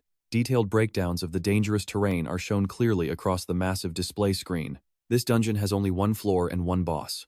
The clear condition requires hunting 1,000 orcs and the Orc Lord. You must be under level 20. Maximum entry of 150 players. The reward? Slaying all 1,000 orcs to become the legendary Orc Lord Hunter. Kim Woo-jin bows his head, lost in silent thought. Standing in a dim corner, he begins recalling everything that went down. Before he was thrown back into the past, the number of survivors from this raid was he leans against the wall, straining to remember. He cannot recall the precise number, but it was around 7. More than half of the players lost their lives. Kim Woo-jin rubs his chin and analyzes the field. The players chosen for this raid were all elite soldiers from each region. Taking that into account, there is simply no way a standard battle with monsters could have wiped out over half of them. He stares at the briefing expert. Back then, lacking concrete evidence, he had no choice but to let it slide. But suddenly, Kim Woo-jin's expression turns dead serious. He is completely certain of his deduction. No matter the scenario, there is a very high probability that some players actually resorted to cold-blooded murder in there. After all, a dark dungeon is the perfect place to eliminate competition and steal rare loot. Kim Woo-jin turns and quietly slips out of the briefing. He remembers exactly what high-value reward is waiting to be claimed in this dungeon. The grand prize for slaying the ultimate boss is the legendary Fang of the Orc Lord. Kim Woo-jin remembers exactly who claimed that prize.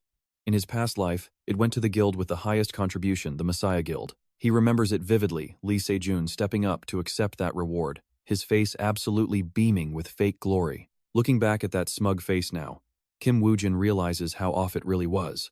At the time, he was completely blind, but now, everything feels incredibly forced. Makes you wonder, was that punk already completely corrupt even back then? He gently pushes the door open and steps outside. Kim Woo-jin walks down the long corridor entirely on his own. He continues his deduction based on the anomalies he uncovered. Even if Se-jun was the mastermind pulling the strings behind the scenes, the Messiah Guild itself might not have acted directly. Kim Woo-jin narrows his eyes, pushing his brain to its absolute limit to uncover the truth. He cannot rule out the possibility that they planted spies inside the rival guilds. Using his memories of the future to predict their next moves, Kim Woo-jin slowly steps out of the building. Deep down, he already has the answer he was looking for. Now look at this. Players are gathering in tight groups right in the middle of the busy streets. Flashbulbs pop constantly all around them, lighting up the crowd. Then, a sudden voice echoes, pulling everything into sharp focus. The players are preparing to enter the dungeon. The entire surrounding area is completely packed with screaming fans. They cheer wildly, taking endless photos of the hunters preparing to dive in. In total, 4 major guilds are taking part in this raid. Every guild has chosen its own signature color representing their power. First up is the legendary Messiah Guild, with all its members dressed in highly elegant, pure white suits. Next up is the second group, the Phoenix Guild. Their members wear bright crimson suits, radiating power and majesty. Following them is the third group, the Lion Guild. They wear striking yellow suits paired with black shirts, projecting an incredibly fierce and untamed energy that makes them look just like proud lions standing tall. Finally, we have the notorious Skull Guild. They are clad in pitch-black suits complete with matching face masks, highlighting the deep mystery surrounding their members. Kim Woo-jin stands in complete silence amidst the chaotic crowd. He slowly follows behind the players from those 4 major guilds. Kim Woo-jin is the very last person to step into the dungeon. Once inside, he slowly pulls back his hood. Kim Woo-jin flashes a dark, sinister smirk. That legendary Orc Lord's fang you all desperately want to claim? I'll gladly take it off your hands. Within moments, every single player steps inside. A blinding flash of light suddenly erupts, completely swallowing up the dark forest that was shrouded in the night. Once they set foot inside, 2 members find themselves completely separated from their guild. The girl looks around in panic, wondering where their guild went. He just sighs and tilts his head. With so many people, they are hard to find. Jonggi suddenly barks out orders, Messiah Guild, line up at the front. The moment his voice echoes, every member immediately snaps into a neat formation, standing perfectly organized right under the watchful gaze of the other players. Watching this incredible display, a player from a rival guild can't help but marvel, muttering that the Messiah Guild is truly on another level. Look at how fast they form up. It is insane. But the guy standing right behind him grumbles in irritation, telling him to stop sucking up to them. Han slowly steps forward with his sword resting on his shoulder, letting out a mocking smirk. He scoffs that getting a head start doesn't change a thing when there are at least 1,000 orcs to clear. Suddenly, Han points in a new direction and yells, "An orc is over there!" Just as the other players stand frozen in confusion, staring at the creature. The sudden sound of heavy footsteps shatters the tense atmosphere. Jack boldly rushes forward, charging straight toward the giant orc. He leaps ahead, shielding everyone with his own body. Jack glares at the beast and barks out orders for his team Messiah Guild. "Let's take this thing down. Everyone, stay alert." Right then, the cold voice of the system suddenly rings out. The warrior skill is activated, and the monster is provoked. At that moment, the shield in Jack's hand releases a massive shockwave, completely drawing the orc's attention. Hearing the loud noise, it quickly whips around in alert. Instantly, the orc activates its frenzy mode. Raising its massive fist, it charges straight at him. Jack quickly raises his heavy shield to block the oncoming strike. He pours all his strength into holding the shield steady. Jack braces himself on the rocky ground after the orc's devastating impact. The monster's expression suddenly shifts. Surprise flashes in its eyes, and Jack lets out a smug smirk. Glaring at the orc, his eyes say, "Is that all you've got?" Elena watches from the side. An eerie glow suddenly radiates from her eyes and hands as she mutters a silent spell. Right after, countless giant vines erupt from the ground, tightly binding the orc's arms and neck. The system alerts them once more the skill, holder of the source of knowledge, is active. The beast is now completely rooted. Elena keeps chanting her spell louder as the light around her body intensifies, and those massive vines wrap even tighter around the orc's neck. The orc thrashes violently. It desperately grabs the vines wrapped around its neck, its eyes filled with sheer panic. The orc screams in agony, a terrifying sound that completely tears through the silent night. Suddenly, a massive shockwave of energy blasts straight back at the other party members. That energy shifts from the air down into the ground. It aggressively shakes the earth beneath the players' feet, making them scream in absolute confusion. What on earth is this, an earthquake? A man immediately steps up, pointing toward the dense forest to explain. It is not an earthquake, he says. There is something in the forest behind us. Hearing his words, everyone instantly locks their eyes onto where he is pointing. A wave of deep dread washes over everyone. They hold their breath, each player tightly gripping their swords and taking a defensive stance. Just then, more than a dozen giant orcs suddenly burst out of the trees, charging right at them. One of the leading orcs quickly unleashes the very first strike. It aims right at a member of the Phoenix Guild. He calmly draws his sword, landing a few clean slashes, and dark red blood immediately sprays everywhere. His blade cleanly slices through the orc's muscular arm. Seeing this, the other players quickly charge forward to join the fray. The orcs are absolutely rabid, lunging at the players with terrifying speed. In an instant, the entire battlefield devolves into pure chaos. It is a brutal clash between humans and frenzied monsters. However, the Messiah Guild members choose not to fight with raw physical strength. Staying just outside the clash, they use powerful magic to suppress the rampaging orcs. The players on the field grow more fired up with every strike, their spirits reaching an absolute fever pitch. As soon as they see the orcs restricted by the Messiah Guild, all the remaining fighters tightly grip their swords and plunge into the fight. This is it, guys. Deafening battle cries instantly echo through the air from everywhere. Everyone shouts together in one loud voice, "Charge forward!" Guild members start teaming up, showing perfect coordination as they take down one orc after another. Meanwhile, absolutely no one notices Kim Goo-jin watching silently from a massive tree branch nearby. Kim Goo-jin carefully analyzes the entire chaotic scene. He notes that, as expected, nobody even noticed when he quietly slipped away. A devious grin slowly spreads across his face. Now, he thinks, it is finally time to make my move. Standing calmly on his high perch, Kim Goo-jin observes the battle, realizing he is still pretty close to the main group of players. He quickly takes off, hoping to locate the Orc Lord's exact position from this distance. As he dashes through the trees, he begins calculating his next steps. To clear this stage and minimize casualties, they must slay all 1,000 orcs and the boss. To do that, he needs to thin out their numbers first. From what Kim Goo-jin knows, only after those 1,000 orcs are dead does the hunt for the boss officially begin and wait. Look at that devious smile on his face. That gives him a very strict time limit to track down and claim the boss for himself. Meanwhile, deep inside the orc stronghold, a single beast kneels in the great hall before the Orc Lord. Saying nothing, the Orc Lord simply glares down at the trembling offender with sharp, cold eyes. Dark blood spills from the guilty orc's mouth as a massive, heavy blade is raised high in the air. With a sickening slice, the offender's head is instantly clean cut. It rolls right in front of the other orcs, striking absolute terror into their hearts. Right then, the Orc Lord slams its fist onto the armrest. It towers over them, firmly gripping a massive battle axe in its hand. It lets out a thunderous roar, met by the echoing battle cries of its loyal subjects. Following this brutal warning from their lord, the rest of the orcs charge back onto the battlefield. Watching from the shadows, even Kim Goo-jin is impressed by this ruthless display of authority. Executing the cowards who tried to run away was definitely a smart move. Gaze shifting toward the Orc Lord, he wonders if that beast is indeed the main boss. Although it looks far stronger than he initially expected, a smug feeling of sheer confidence rises deep within him. He is incredibly lucky to stumble upon it while it is actively rallying its troops.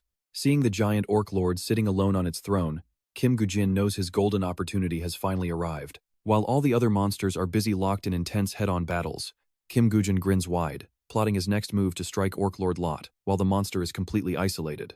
Meanwhile, back over on Jong-ki's side of the chaotic battlefield, after wiping out a small squad of orc soldiers, several guild members get cocky and brag loudly that these monsters are nothing special, and they should just keep charging right on through. Unlike those fools, Jong-ki remains serious, sensing the numbers are too low for comfort, meaning a main force must be waiting elsewhere. Right then, a shadow suddenly slips up right beside him. It is Henry, back from scouting, quickly ready to share his latest discovery. He warns that a massive wave of orcs is heading their way, prompting Jong-ki to ask how many. Henry lowers his voice, estimating there are 900 to 1,000 beasts, likely their entire remaining army. This news confirms exactly what Jong-ki suspected from the start, so without wasting a single second, he orders everyone to charge forward and end this war once and for all today. To survive their main army, we need to reform our battle formation immediately. But instead of following his lead, the rival guild members just scoff with pure annoyance, demand to know who exactly he thinks he is ordering around. Pushing through the crowd, Ronal from the Lion Guild steps up, shouting that they are not running dogs for the Messiah Guild. They are going in solo. Even so, Jong-ki still tries his best to reason with this incredibly stubborn crowd. A massive wave of orcs is marching straight toward this location right now. Guild rivalry is important, but if we do not combine our strength right here, he warns, every single one of us is going to end up dead inside this dungeon. Unfortunately, Ronal completely ignores the warning, sneering and asking if he simply lacks the confidence to fight. If you are so terrified, he scoffs, giving Jongki a trash look, then you never should have stepped inside here. With that, he leads about the Wanna Guild straight into the danger zone. Henry watches them go, muttering that those fools have completely lost their minds. To avoid wasting any more time, Jongki quickly commands his team to find a safe spot to catch their breath and prepare for the next battle. Meanwhile, Kim Woo-jin has already summoned his loyal skeleton soldiers. Now look at this setup here is where we get to watch Kim Woo-jin launch a crazy 3-on-1 assault with his minions. Confronted by these reckless challengers, even the massive boss beast is left completely stunned, but he quickly recovers, standing tall to fight with everything he has got. Kim Woo-jin and his minions lock in, fully prepared for a bloody showdown with Orc Lord Lot. Suddenly, both skeletons charge directly at the beast. Without a second of hesitation, Orc Lord Lot unleashes his special skill, activating his lethal fangs. Just as the two skeleton soldiers get close, Orc Lord Lot glares at them and completely obliterates one with a single swing. The brutal sight leaves Kim Woo-jin absolutely stunned, muttering that this is impossible. Meanwhile, Orc Lord Lot is already charging down the last standing skeleton. Naturally, the mindless skeleton shows zero fear, snapping its jaws right back at him. Suddenly, Orc Lord Lot swings his giant axe down. But surprisingly, the nimble skeleton manages to dodge the blow. But with sharp, deadly reflexes that catch every single movement, the monster easily adjusts and lands a devastating strike. Seeing his summons crumble, Kim Woo-jin realizes his skeleton soldiers cannot buy him nearly enough time. He decides to use his bow immediately. Kim Woo-jin draws his bow, aiming right at Orc Lord Lot, knowing he only has one clean shot. He must strike now, while his final skeleton distracts the massive beast. Just as Orc Lord Lot brings his massive axe down on the skeleton, Kim Woo-jin releases his deadly arrow. But the experienced beast immediately senses the incoming threat, zooming straight toward him. Can you guys actually believe that? Even at point-blank range where dodging seems completely impossible, Orc Lord Lot twists his massive body to evade it. Kim Woo-jin is left speechless. Did he really just dodge that? This beast is way stronger than any rumors suggested. Meanwhile, Sing slips around to get right under Orc Lord Lot's guard. The skeleton soldier slashes hard at his leg, but instead of leaving a wound, the sword instantly shatters into tiny pieces. Before Kim Woo-jin can even process the shock, Orc Lord Lot raises his massive axe and slams it straight down. With a massive crash, shattered bones fly across the room, landing right at Kim Woo-jin's feet. Staring at the bloodthirsty monster looming before him, he mutters to himself that this is about to get incredibly difficult. He has absolutely no choice but to rewrite his plan on the fly. Looking at the glowing fang around the boss's neck, Kim Woo-jin hesitates to rush in. Facing that active Orc King Fang head-on is basically suicide, so he quickly decides to pull back and play it smart. Running away is his best option right now, especially since his mana reserves are running low. He spins around and bolts, but something bizarre happens, leaving him utterly confused as to why the giant beast is not chasing him down. Suddenly, the monster shifts, making him panic that it changed its mind. But wait, looking at his sluggish movements, he wonders if chasing cowards simply takes too much energy. That thought actually brings a grin to his face. An A+ rank dungeon really is built different, but this works perfectly. Now I can run in peace, he confidently declares, picking up speed to make his escape. But when we meet again, you'll regret letting me go. As Kim Woo-jin runs, he has no idea that his silhouette is already being watched by a mysterious guild hiding in the shadows. Who's that guy? Ronal completely misunderstands. He assumes Kim Woo-jin belongs to a rival guild, bitterly thinking his own Lion Guild wasn't the only group that bailed on the battle. Right at that moment, Ronal's right-hand man whispers a quick theory. Chief, what if that guy found the Orc Lord before us? Ronal contemplates this, muttering that it could be true, or it might not. He adds with a sneer of utter contempt, we have absolutely zero clues to go on. There's no telling if he returned, because he found the Orc Lord. You shouldn't trust a single soul out here unless you see the proof with your own two eyes. Though Ronal is no powerhouse, his greed is off the charts. The legendary loot from an A+ rank dungeon boss must belong to his Lion Guild, no matter the cost. Suddenly, Ronal's subordinate starts stumbling around out of nowhere, before collapsing straight to the ground along with the rest of the Lion Guild. This sudden nightmare catches Ronal completely off guard. He panics and screams out, what on earth is going on? Instantly, he goes on high alert, his mind racing, what the hell is this? I've never heard of any monster other than orcs spawning in this zone. There's no way this is happening. And then, things get creepy. Glowing red eyes pierce through the darkness, staring at Ronal as he realizes this is no monster. Ronal still yells into the dark, "Show yourself. Do you really think you can run away?" Of course, loudmouths like him only end up dead. Meanwhile, in a nearby cave illuminated by firelight, Kim Woo-jin has safely met up with members of several other guilds. Scanning the crowd, he breathes easy, looks like nobody is watching him. Perfect. But as he looks closer, the thoroughly depressed faces of the hunters start making him curious. The heavy atmosphere makes it feel like he literally walked straight into a funeral, especially when he spots a row of freshly dug graves. He can't help but wonder why so many people are dead on day one. Kim Woo-jin's face is filled with pure confusion over what could have happened. Something is definitely off. Only elite players were allowed in this dungeon, and every single one was armed to the teeth. Did the guilds start stabbing each other in the back way earlier than planned? Suddenly, an argument breaks out. "Hey, why are you guys looking so beat up? Is your side doing any better?" "Of course we are. Why wouldn't we be?" A confused member of the Pixiu Guild barks back. "Our Pixiu Guild is fine, but do you have info on the others?" Another hunter chimes in, saying that from what they've gathered, the Lion Guild has taken the absolute worst beating so far. One of their squads went into the woods to scavenge loot and completely vanished. Everyone starts whispering we aren't talking about just one or two missing guys. Seriously? Their bodies might have been mutilated so badly that they couldn't even recognize them anymore. Orcs eat humans, after all. As they shudder over not wanting to become monster food, their captain quickly snaps at them to shut up. "Look, I don't mind dying, but I refuse to be a monster's lunch. Don't jinx us like that, kid. It's bad luck." "Right, sorry, sir." Staring into the crackling campfire, another hunter mutters. Jinx or not, this entire situation is still way too bizarre. Under normal circumstances, you'd find at least a few bodies left behind, or at least some guys escaping only to bleed out from their heavy injuries later on. His buddy nods in agreement. "You think so too? Let's hope someone from the missing squads is still breathing." Sitting in the shadows, Kim Woo-jin silently absorbs every piece of intel they share. Whatever. Staying alive is key. Cool gear won't help if you're dead. Their whispers leave even our main character quite on edge. Sure, this is an A+ rank dungeon, so casualties are expected, but get this, multiple squads getting completely wiped out in a single day is not normal. Having some unknown, lethal predator lurking out there makes him feel totally uneasy. There is definitely something shady going on here. My entire plan will crash if the overall hunter numbers get thinned out too much. Tomorrow is going to be incredibly busy. Morning arrives, and with the sunrise, a massive army of orcs begins its relentless march in staggering numbers. The sheer size of the horde sends a wave of pure terror through the guilds. Damn it, why are there so many of them? Amidst the frantic cursing, hunters scream that the monsters never stop coming, while veterans yell to shut up and focus. The clash between the guild coalition and the orc horde explodes, as a giant brute lets out an ear-splitting roar. The brutal clash erupts into absolute chaos, and the distant explosions immediately draw Kim Woo-jin's attention. He whispers to himself, "Looks like they've finally started." However, Kim Woo-jin does not care much about that since he is too busy trying to find a way to deal with Lotto. But this is where the real issue lies.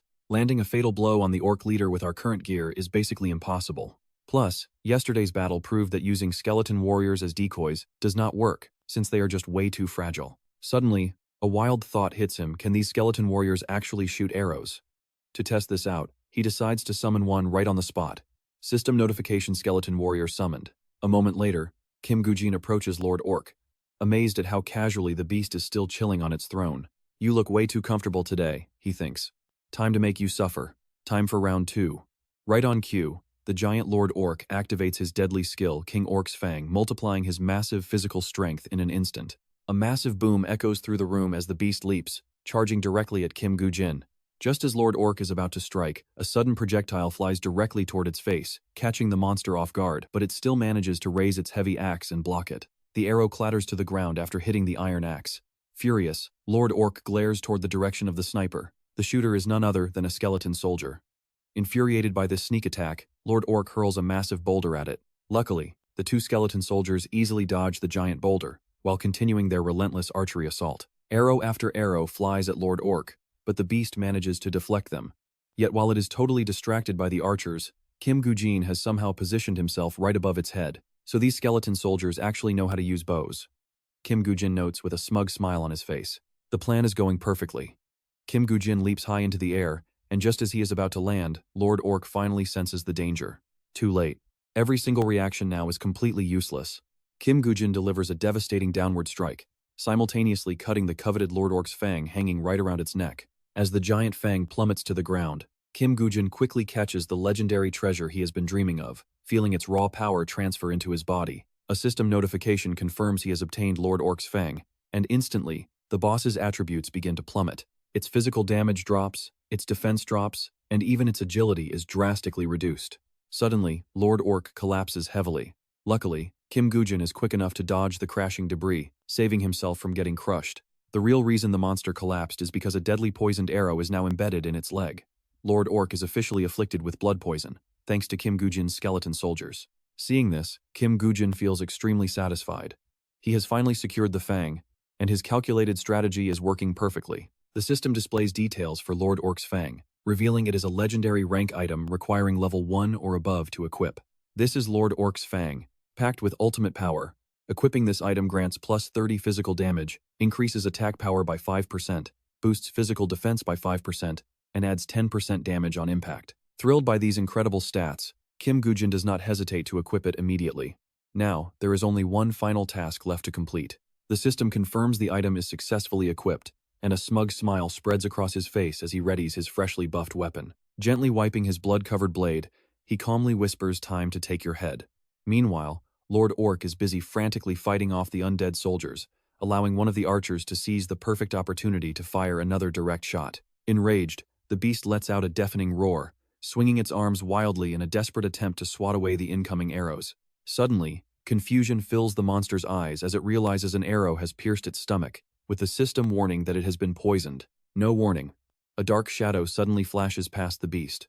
Kim Goo-jin suddenly materializes behind Lord Orc, sending the beast into a blind rage as it swings at him, but he easily dodges and vaults right onto its massive arm. Suspended in midair for a brief second, he completes a flawless backflip with absolute grace.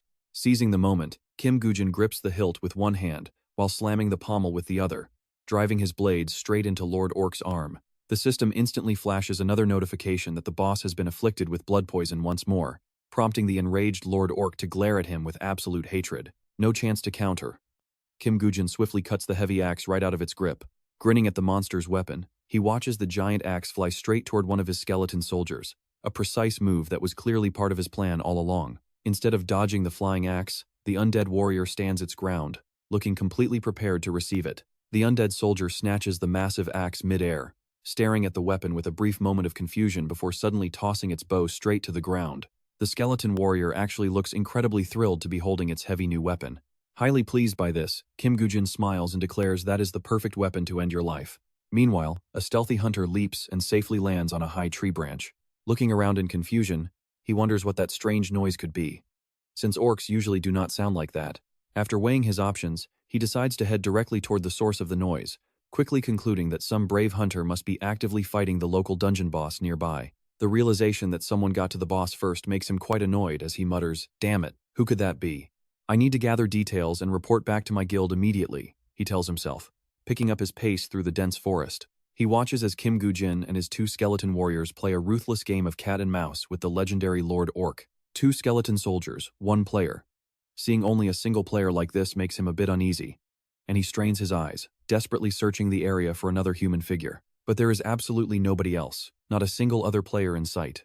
So he is pretty shocked and highly confused to see only Kim Goo-jin, who is actually challenging the orc boss completely by himself.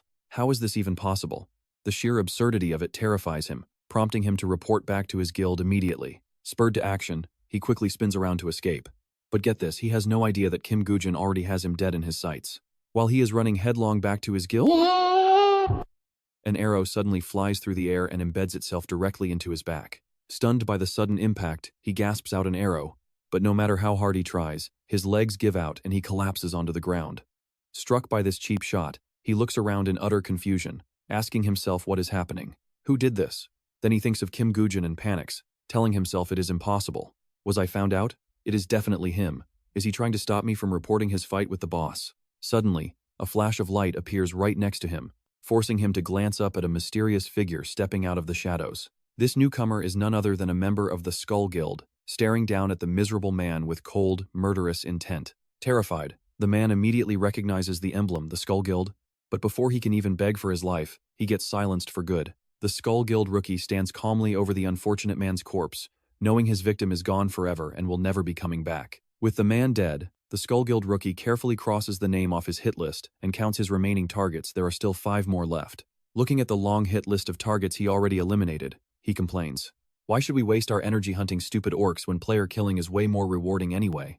Suddenly, another Skull Guild member perched up in a tree calls out, warning him, "Listen up, newbie. Half of that guy's loot belongs to me, so make sure you split it right." Hearing this, the rookie below sighs wearily. "Yeah, I know, you do not have to worry." Then, he suddenly asks, "By the way, are you really planning to kill that guy from earlier?" The senior Skull Guild member casually replies he is not on our list, but if I get the chance, I am still going to take him out for his loot. The rookie still worries, muttering that, since the guy can solo an orc lord, he is basically a monster himself. Is it not too risky? But the senior member shrugs it off, insisting that once he finishes off that giant orc, he is going to be completely exhausted anyway. At that point, finishing him off will be a walk in the park. With that, he prepares to leave, telling the rookie to clean up the rest and follow him. Watching him go, the rookie mumbles to himself, "Clean up? There is nothing left to deal with." Next, he grabs the limp body of his fresh victim, dragging it away to be disposed of. Throwing it to the hungry orcs will solve the evidence problem easily. At that moment, a figure steps out from behind a massive tree in the forest. It is none other than Kim Woo-jin. He has been silently eavesdropping, watching every single move made by these scummy Skull Guild players. Meanwhile, back at the main battlefield, the guild players have finally wiped out the giant orcs that towered over them like monsters. Han surveys the cleared field with a smug grin, noting that their progress is much faster than expected. Right on cue, a subordinate eagerly chimes in, saying they will clear the dungeon in record time at this rate. Han grins in agreement, absolutely. But from now on, we do not need to fight on the front lines. Fall back slowly when you get the chance. This sudden order leaves his subordinate pretty confused. "Understood, boss. What do you mean by that?" An arrogant thought flashes in Han's mind. The small fries are almost cleared out, so starting tomorrow, everyone will face the Orc Lord. With a sinister laugh, he commands it is time to prepare for the main event. And here is where it gets crazy.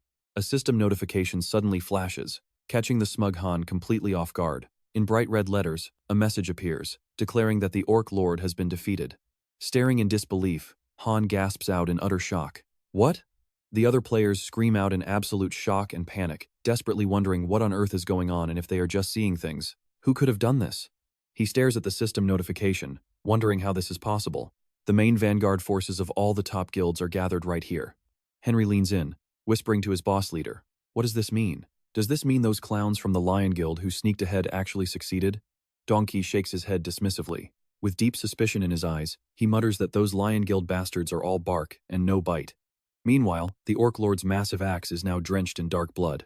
The skeleton soldier successfully gives him a taste of his own medicine, using the Orc Lord's own weapon to end his life. At that exact second, Kim Woo-jin receives a flood of notifications, declaring his level up and earning him the Orc Lord Slayer achievement. The reward is a rare skill scroll. Realizing he scored another ability, he eagerly opens the screen to inspect his new loot. He hopes it is something incredibly useful, but the second he lays eyes on the new skill, his eyes widen in pure shock. Out of nowhere, he receives an incredible new skill.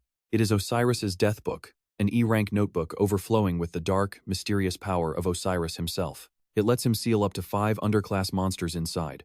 Even better, any dead souls trapped in this book get Osiris's blessing, boosting all of their stats by 5%. He reads the details. Incredible. Kim Woo-jin instantly compares it to another ability he has. But there is a key difference. It is basically a pocket dimension, but this one is strictly for his monster army. Plus, any monster inside gets a nice little power boost. Since he is dying to see how strong it is, let us watch him test it out immediately. Without wasting a single second, he quickly seals his 2 skeleton soldiers inside the book.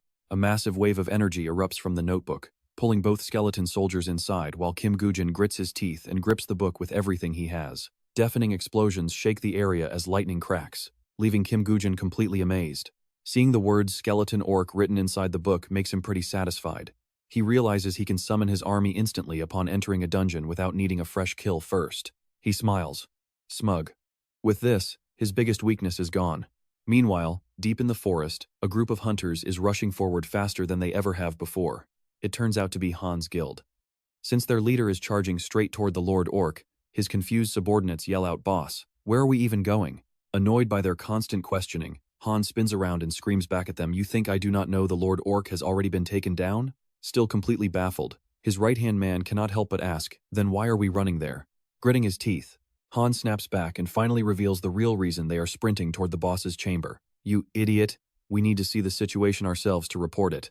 If we go back empty-handed to Master Park Yong-won, do you seriously think we will survive in one piece?" The moment his men hear that terrifying name, shivers run down their spines as pure fear takes over. Petrified of Park Yong-won, The entire group sprints like crazy toward the Lord Orc. Meanwhile, the school guild members are completely shocked by how fast things are moving. Damn it. Gone already? Who knew the boss would fall so fast? The leader decides to pivot. They will ignore the guy who soloed the Lord Orc for now and focus on taking out their main targets first. One member asks about their rookie who stayed behind to clean up. The white-haired guy sighs in frustration, saying he told the kid to catch up the second he finished. He vows to punish the kid later. Meanwhile, their leader warns them of the risks. If our identities get exposed, our superiors are in deep trouble, so we must avoid that at all costs. In the worst-case scenario, you all must be ready to take your own lives. With time running out, he urges his men to move. We are short on time, but we still have to be extremely quiet. But wait, can you feel that? He suddenly senses something coming. Hold on. Someone is coming. Looking back, they spot the rookie running toward them. The way he is sprinting leaves the whole group completely baffled. What kind of rookie runs like his life is on the line? They get their answer instantly as they see two skeleton warriors chasing right behind him. Recognizing the summons, the white-haired hunter cannot help but wonder what on earth this idiot did. Did he seriously pick a fight with that summoner? At that moment, the rookie charges straight into the school guild's camp. This completely sets him off. You idiot. Are you out of your mind? If you lead them here, what are we supposed to do? Panicking, he turns to the leader and begs to know what their plan is. Their cover is blown. Panicking, the leader tries to think fast. Why did that guy choose to attack us? Does he know our secrets? If we waste any more time, other guilds will swarm this area. If that happens, we are all dead. Even if we have to scrap the mission, we must kill this guy and erase every trace of us. But right as the leader is lost in thought, the rookie suddenly draws a hidden sword from his side. Just as the leader turns around to ask if everyone is ready to strike, the rookie slashes forward, instantly taking down the entire squad. The white-haired hunter collapses to the ground with a fatal wound, and the others quickly share the same grim fate. Just like that, they are wiped out. Only the leader and the rookie remain standing. The leader's eyes widen in sheer disbelief as he struggles to comprehend the situation, wondering if the rookie has betrayed them. Suddenly, the rookie tears off his mask, revealing that it isn't their guild member at all, but Kim Woo-jin. Shocked by his smug expression, the leader gasps in utter horror. Reaching back to a few minutes ago, Kim Woo-jin's eyes were filled with absolute killing intent as he glared at the real school guild rookie. He had finally realized why the player count was dropping so fast. These guys were the sole reason only half of the hunters survived the raids. After scanning through the rookie's memories, he felt pretty disappointed since he couldn't find the crucial details he was searching for. Specifically, there was not a single trace of information in the kid's mind regarding the mysterious Salvation Guild. Kim Woo-jin then turned his attention back to the victim who had been killed by the rookie. He quickly recalled that in his past life, this guy ended up on the missing persons list. Without overthinking, he immediately stripped the clothes off the recruit. Slipping into the uniform, he decides it is finally time to pay the leader of the Skull Society a little visit. He wanted answers, but before he could search, he had to clear a few loose ends. With any luck, he could expose the connection between the Skull Society and the Salvation Society. But first, he has to crush that brainless leader. Back to reality, this is where it gets crazy. The leader stares at Kim Woo-jin with absolute bewilderment, wondering who on earth this guy even is. Where did he even crawl out from? Meanwhile, the school guild lackeys stare in absolute horror at the giant skeleton soldiers. Seeing those two lumbering closer, the terrified school guild members start screaming, "Stay back! Get away from us!" As for Kim Woo-jin, he feels pretty satisfied seeing the whole gang gathered together. Talk about a lucky break, every single target from that recruit's memories is right here. While his two skeleton soldiers keep the school guild lackeys cornered, Kim Woo-jin focuses entirely on crushing their leader. No more cat and mouse games. The skeleton soldier growls, raising its massive axe high into the air. The school guild members panic, screaming out, "Wait, please don't." But begging is completely useless here, as their tickets to the afterlife have already been booked. Witnessing this, the school guild leader is absolutely terrified by Kim Woo-jin's sheer ruthlessness. This guy did not hesitate for a split second when taking a life, meaning this is definitely not his first time. Despite his terror, the leader still barks out, "I do not know who you are, but you will not squeeze a single thing out of me." He knows he cannot beat Kim Woo-jin, so he plays tough. "Even if I survive and escape, I will only get in the leader's way. This is the only option left." But get this, the guy suddenly draws his own sword and takes his own life. This bizarre suicide leaves Kim Woo-jin absolutely speechless. Talk about self-destructing. Shaking off the shock, Kim Woo-jin remarks sarcastically, "Quite a bold move, but completely useless." Looking down at the dead school guild leader, Kim Woo-jin realizes something. Maybe he should actually thank the guy. After all, his sudden suicide just proved he was hiding some seriously valuable secrets. Not wanting to waste any more time, Kim Woo-jin activates his skill. The Eye of Anubis activates, and a memory flashes on screen inside a quiet house, where the sound of trickling water mixes with distant voices. A voice coming from a hidden room mentions that this global upheaval is the perfect opportunity for the Yamato Empire to make its move. They plan to partner with the Salvation Society to build a massive organization and expand their global reach. Inside, two men sit in deep discussion, where Hayato urges Im Seong-jun to head over to South Korea, join the Skull Society, and serve their country. This faceless mastermind continues persuading Im Seong-jun, pointing out what they could achieve if they seized control of all the dungeons and powerful items across Japan and Korea. A massive promise laid out to Im Seong-jun. Together, they will build an empire stronger than anything in history, a glorious new Yamato. Just then, two imposing figures suddenly step into the doorway. The mysterious mastermind smiles, telling Im Seong-jun that these are the very guides who will lead them all to glory. He calls them the Angels of Japan who will establish Yamato, leaving Im Seong-jun completely stunned. Staring at the newcomers, Im Seong-jun stands frozen with his mouth wide open before quickly bowing his head and offering a respectful greeting. It is an absolute honor to meet you both. Never expecting to cross paths with the legendary kendo and archery leaders. The memory shifts again, showing the school guild leader questioning his subordinate about an upcoming target. The leader asks what kind of person they need to eliminate once the A+ rank dungeon finally opens up. The subordinate explains that a prominent Korean broker named Oh Chan has been getting too popular, actively getting in the way of Japan's own brokers. They must eliminate him at all costs, targeting a specific Korean broker who has apparently been making quite a name for himself. His name is Oh Chan. Having extracted everything he needs, Kim Woo-jin carelessly drops the lifeless body onto the cold ground with a look of pure disgust. With a sigh, he notes he hoped things would be different, but reality is never kind. It is absolutely sickening. He grits his teeth in a wave of pure, boiling rage. He remembers how they swore to trust each other and fight together even through the absolute darkest times as memories of Noda Hajiro and Sukahara Ken flash by. The legendary kendo leader and the archery leader. Even those two were in on it. Back in his past life, Kim Woo-jin had conquered so many dangerous dungeons alongside these two legendary figures, always looking up to them with absolute respect and admiration. They always fought on the front lines to save the world, inspiring him to be just like them. They were his true guiding lights. These mentors were his ultimate emotional support, and above all else, the people he trusted more than anyone in the world. They were the ultimate comrades he would have gladly trusted with his own life in any situation. He believed in them completely, but now, that trust is dead and buried. Even in the absolute heat of the most brutal battles, that was his unwavering belief. But now, Kim Woo-jin knows the truth. Even those legendary heroes are working with Lee Se-jun, and he will destroy every single plan they have. This time, he cannot just let them run wild. The next target on their hit list is On Chan, right? He mutters about this dungeon broker. With On Chan targeted, it is pretty clear they are putting everyone important on their high-priority hit list. The broker is quite talented. He is putting the pieces together. He never heard of this guy in his past life, meaning the hit succeeded. If Yamato replaces him, Lee Se-jun gains, so he starts hunting immediately. And get this, as long as that broker is marked for death, those killers are bound to show up. They will fly right into his trap like moths to a flame. He might find a way to weaken them and handle two problems at once. Plus, he still needs a broker to track down dungeons, making this a perfect double win. With things wrapped up here, he gets ready to leave. Back in the real world, reporters are waiting. The junior asks if the gates are always this quiet. His senior finds the question pretty ridiculous and snaps back with some annoyance. Monsters cannot just walk through the gate, so of course it is quiet. But once the dungeon gets cleared, things go wild. So you better get some sleep now. Hearing this, the young rookie looks surprised. He asks if everyone rushes in to interview the players the moment it is cleared. The senior sighs and says, "That is not it, you idiot." The players actually start tearing into each other to steal loot. The rookie can barely believe his ears, gasping out they really turn on each other. His exhausted senior explains further. Aside from the Salvation Association, every single guild out there will do whatever it takes to grab the most loot. Anyway, we will handle it when it happens. Just sleep, because we will not be resting for a long time. Suddenly, the rookie points outside and stammers, "Senior, look over there." Fed up with his chatty partner, the senior snaps back in anger. "Why are you being so annoying? What is it now?"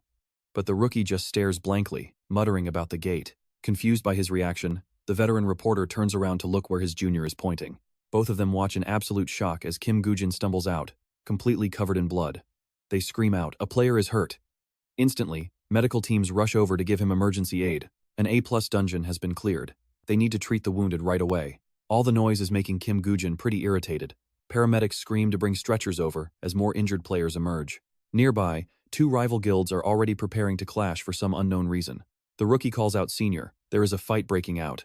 Man, it is even crazier than last time." A few days later, check this out. News of that chaotic day dominates every single front page across the world. 31 people are confirmed dead. Not a single member of the Skull Guild survived, leaving everyone utterly shocked as they wonder who took down the Orc Lord. With the dungeon rewards gone, massive street fights break out between the guilds. Seeing this news, one powerful man completely crushes the paper in pure rage. Yong-won grits his teeth. How the hell can we not find the killer? The newspaper lies on his desk with a massive headline asking who killed the orc boss. His roaring voice echoes through the silent room. You expect me to just buy this garbage? Lion Guild members are kneeling in a straight line before him. Ronal looks up in sheer terror to offer his deepest apologies, stammering that everything happened so suddenly, but promising with his life that he will ensure this never happens again. He leans in, narrowing his eyes coldly to ask, how are you going to compensate me for all the time and money I wasted on you, not to mention my massive disappointment? He slams his hands on the desk, his voice dripping with pure menace. This is not some charity meant to give useless trash like you one second chance after another. Yong-won grits his teeth and barks out an ultimatum. Within 1 week, you will bring back 5 times my initial investment. Grab this lifeline now. For your own sake, do not mess this up. A panicked scream echoes through the massive villa, begging to know if he really meant 5 times. Once Donald and his crew leave, Yong-won turns to the person standing right next to him. Is Kim Woo-jin in the hospital, recovering? Secretary Kim quickly nods and confirms he is being treated for injuries from this dungeon run. Hearing this, Yong-won frowns and turns his head. Absolutely useless. None of them are any good. Injured in a single-floor dungeon? She hesitates, pointing out that his extensive injuries might not have actually been caused by any of the dungeon monsters. Yong-won slowly glances over at her. What are you saying? That he was attacked by other players instead? Is that intel solid? Secretary Kim analyzes the situation, suggesting they can verify the truth if they have time. But believing his direct words right now is their safest bet. Standing up, he shoves his hand into his pocket and heads straight toward the clinic exit. Fine, let's visit the hospital. He is not stupid enough to go around blabbing, is he? Secretary Kim replies while keeping pace behind him. Yes, I already warned him to keep his mouth shut. Meanwhile, inside a hospital room, another player is giving warnings. Just focus on recovering for now, Kim Woo-jin.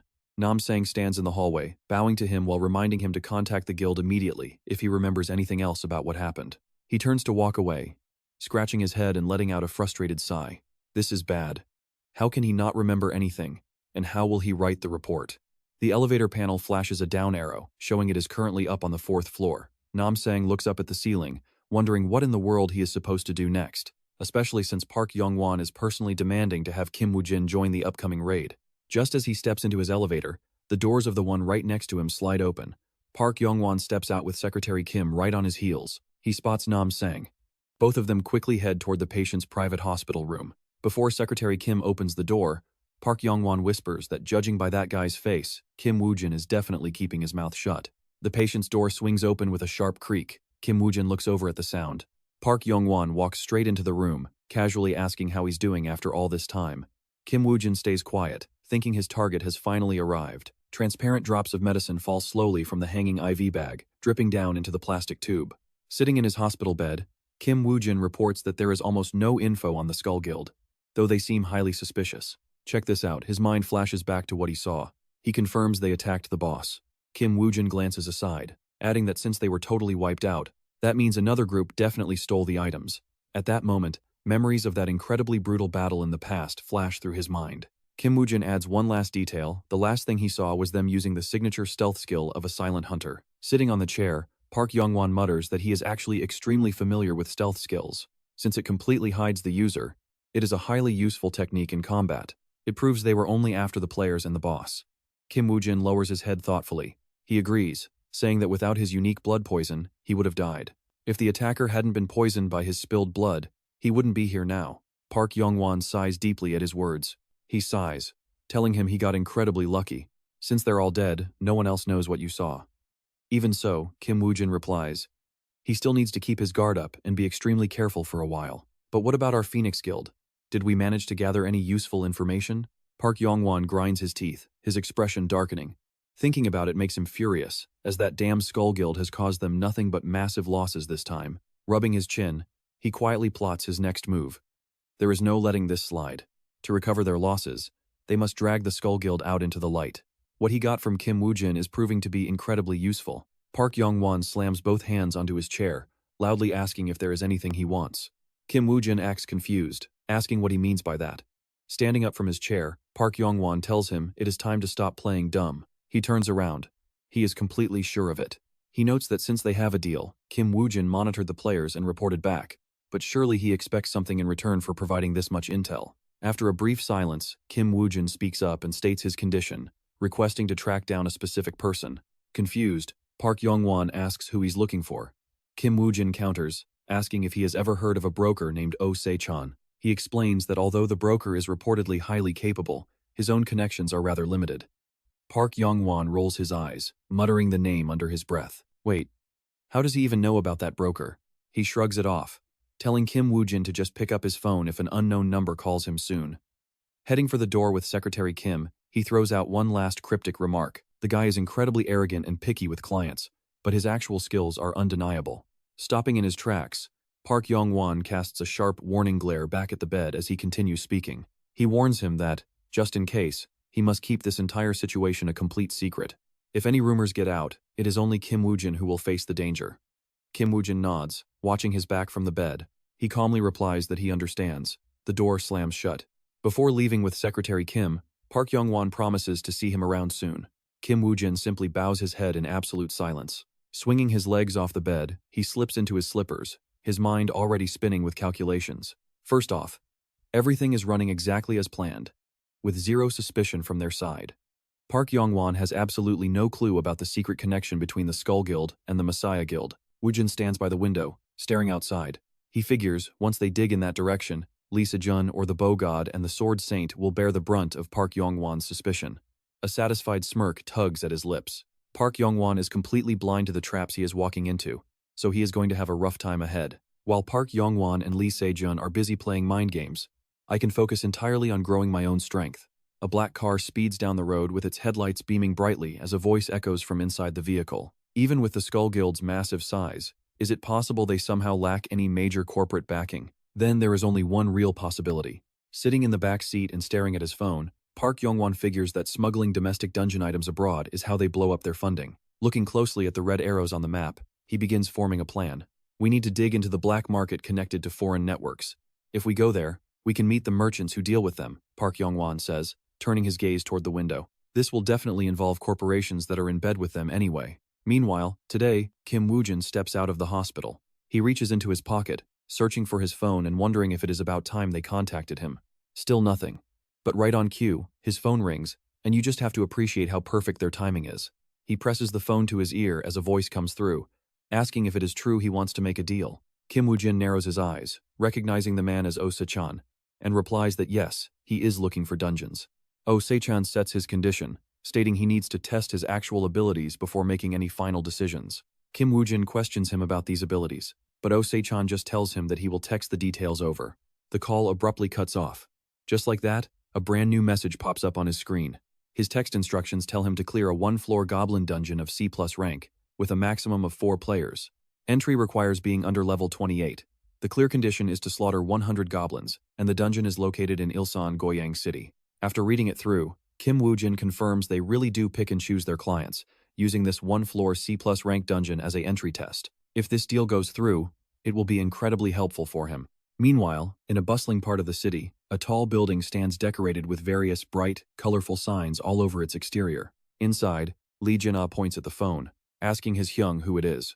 Asking which poor bastard it is this time, the man sitting across from him simply replies that he is just another prospective client. Park Yong-won recommended him and provided the contact number, prompting Lee Jin-ah to close his eyes and let out a long sigh. Hyung, did you already forget what happened last time? Lee Jin-ah asks, deeply worried that this might be another assassin coming to take your life. Oh Se-chan stands up, completely unbothered.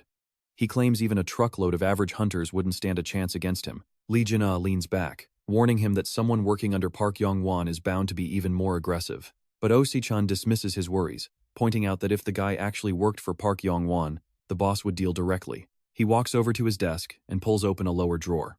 Besides, if the candidate cannot even pass the test, nothing else matters, and even an assassin is fine as long as they are skilled. Dropping his phone inside, Oh Se-chan grins excitedly, believing that if they are truly that capable, things will get wild. His phone drops. It lands heavily among a massive pile of other devices. They might eventually clear every single dungeon and end this game, and that is exactly the kind of person they need. Lee Jin-a's eyes light up as he proudly points a thumb at himself, whining that his Hyung is hurting his feelings when the perfect candidate is right here. Oh, Se-chan is blunt. He tells him he still lacks too much, leaving Lee Jin-a completely speechless. Protesting his worth, Lee Jin-a gets shut down as Oh Se-chan points out his only real talent is survival, making solo raids impossible. With an intrigued smile, Oh Se-chan notes he already assigned the Goblin Dungeon test, so they should just watch how it goes. Lee Jin-a shakes his head, asking if a Goblin Dungeon is too extreme, but Oh Se-chan remains completely calm. He casually replies it is not mandatory, so if the guy lacks confidence, he can just give up, prompting Lee Jin-a to sigh dramatically. Muttering that his Hyung has zero business sense, Lee Jin-a complains about how fast his own energy levels burn up. As he claims he is literally starving to death, Oh Se-chan snaps back in annoyance, reminding him he just stuffed his face with takeout. Meanwhile, a light yellow car slowly pulls up and comes to a stop right in front of a massive crater. Inside the crater rests a glowing dungeon gate, and Kim Woo-jin calmly steps out of his car, shutting the door behind him. Kim Woo-jin looks around the desolate area, questioning the choice of a goblin dungeon.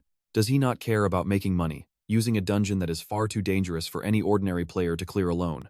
As he slowly slides down into the crater, he smiles, knowing this is only difficult for those who have no idea how to handle goblins. Nearby, Ju peers through a pair of binoculars to report on the situation. She is currently standing right outside the dungeon over in Songbo-yan. Lowering her binoculars, she glances down at her phone, quickly updating the contact waiting on the other end. Ju reports that Kim Woo-jin is approaching. Her voice echoes clearly from the speaker. She mentions she is starting the timer now. Hearing this, Z-chan flinches at the speaking phone, asking if the guy has already arrived. He picks up the phone from the table to ask his contact, muttering that the man really is in a massive hurry. When Z-chan asks what preparations the guy made, Ju replies that he does not seem to be carrying anything special at all. Z-chan grits his teeth, debating whether this guy is incredibly reckless or just stupid. Legina looks up, asking if he is just a lunatic. The man simply grunts, keeping his mouth shut. Legina sneers, suggesting he did not bother to prepare because he is just far too confident, which Z-chan admits is highly possible. But secretly, Z-chan wonders if this is more than just empty talk. Now let's check this out in a prestigious Japanese restaurant. Someone sighs that the Salvation Association is not that impressive, since they still do not understand the situation. Inside the quiet room, a voice tells him to calm down. Kim Jae-hoon waves his hand, trying to analyze everything. He points out that predicting dungeon events is incredibly hard due to all of those chaotic factors. Leaving empty-handed is definitely unfortunate, but at least they did not suffer massive losses. The man sitting opposite him repeats those words. Not many? Noda Hajiro glares, demanding how he can say that when 5 of his disciples have literally died. Stunned by his reaction, Kim Jae-hoon freezes and stammers that he did not mean it. Sukahara Ken, who has been sitting silently next to Noda Hajiro this whole time, finally speaks up, asking if Lee Se-jun already knows. He asks if they know about their connection to the Skull Guild, which is why they were handed the A+ rank dungeon task first. Kim Jae-hoon freezes, cursing inwardly as he realizes his massive mistake.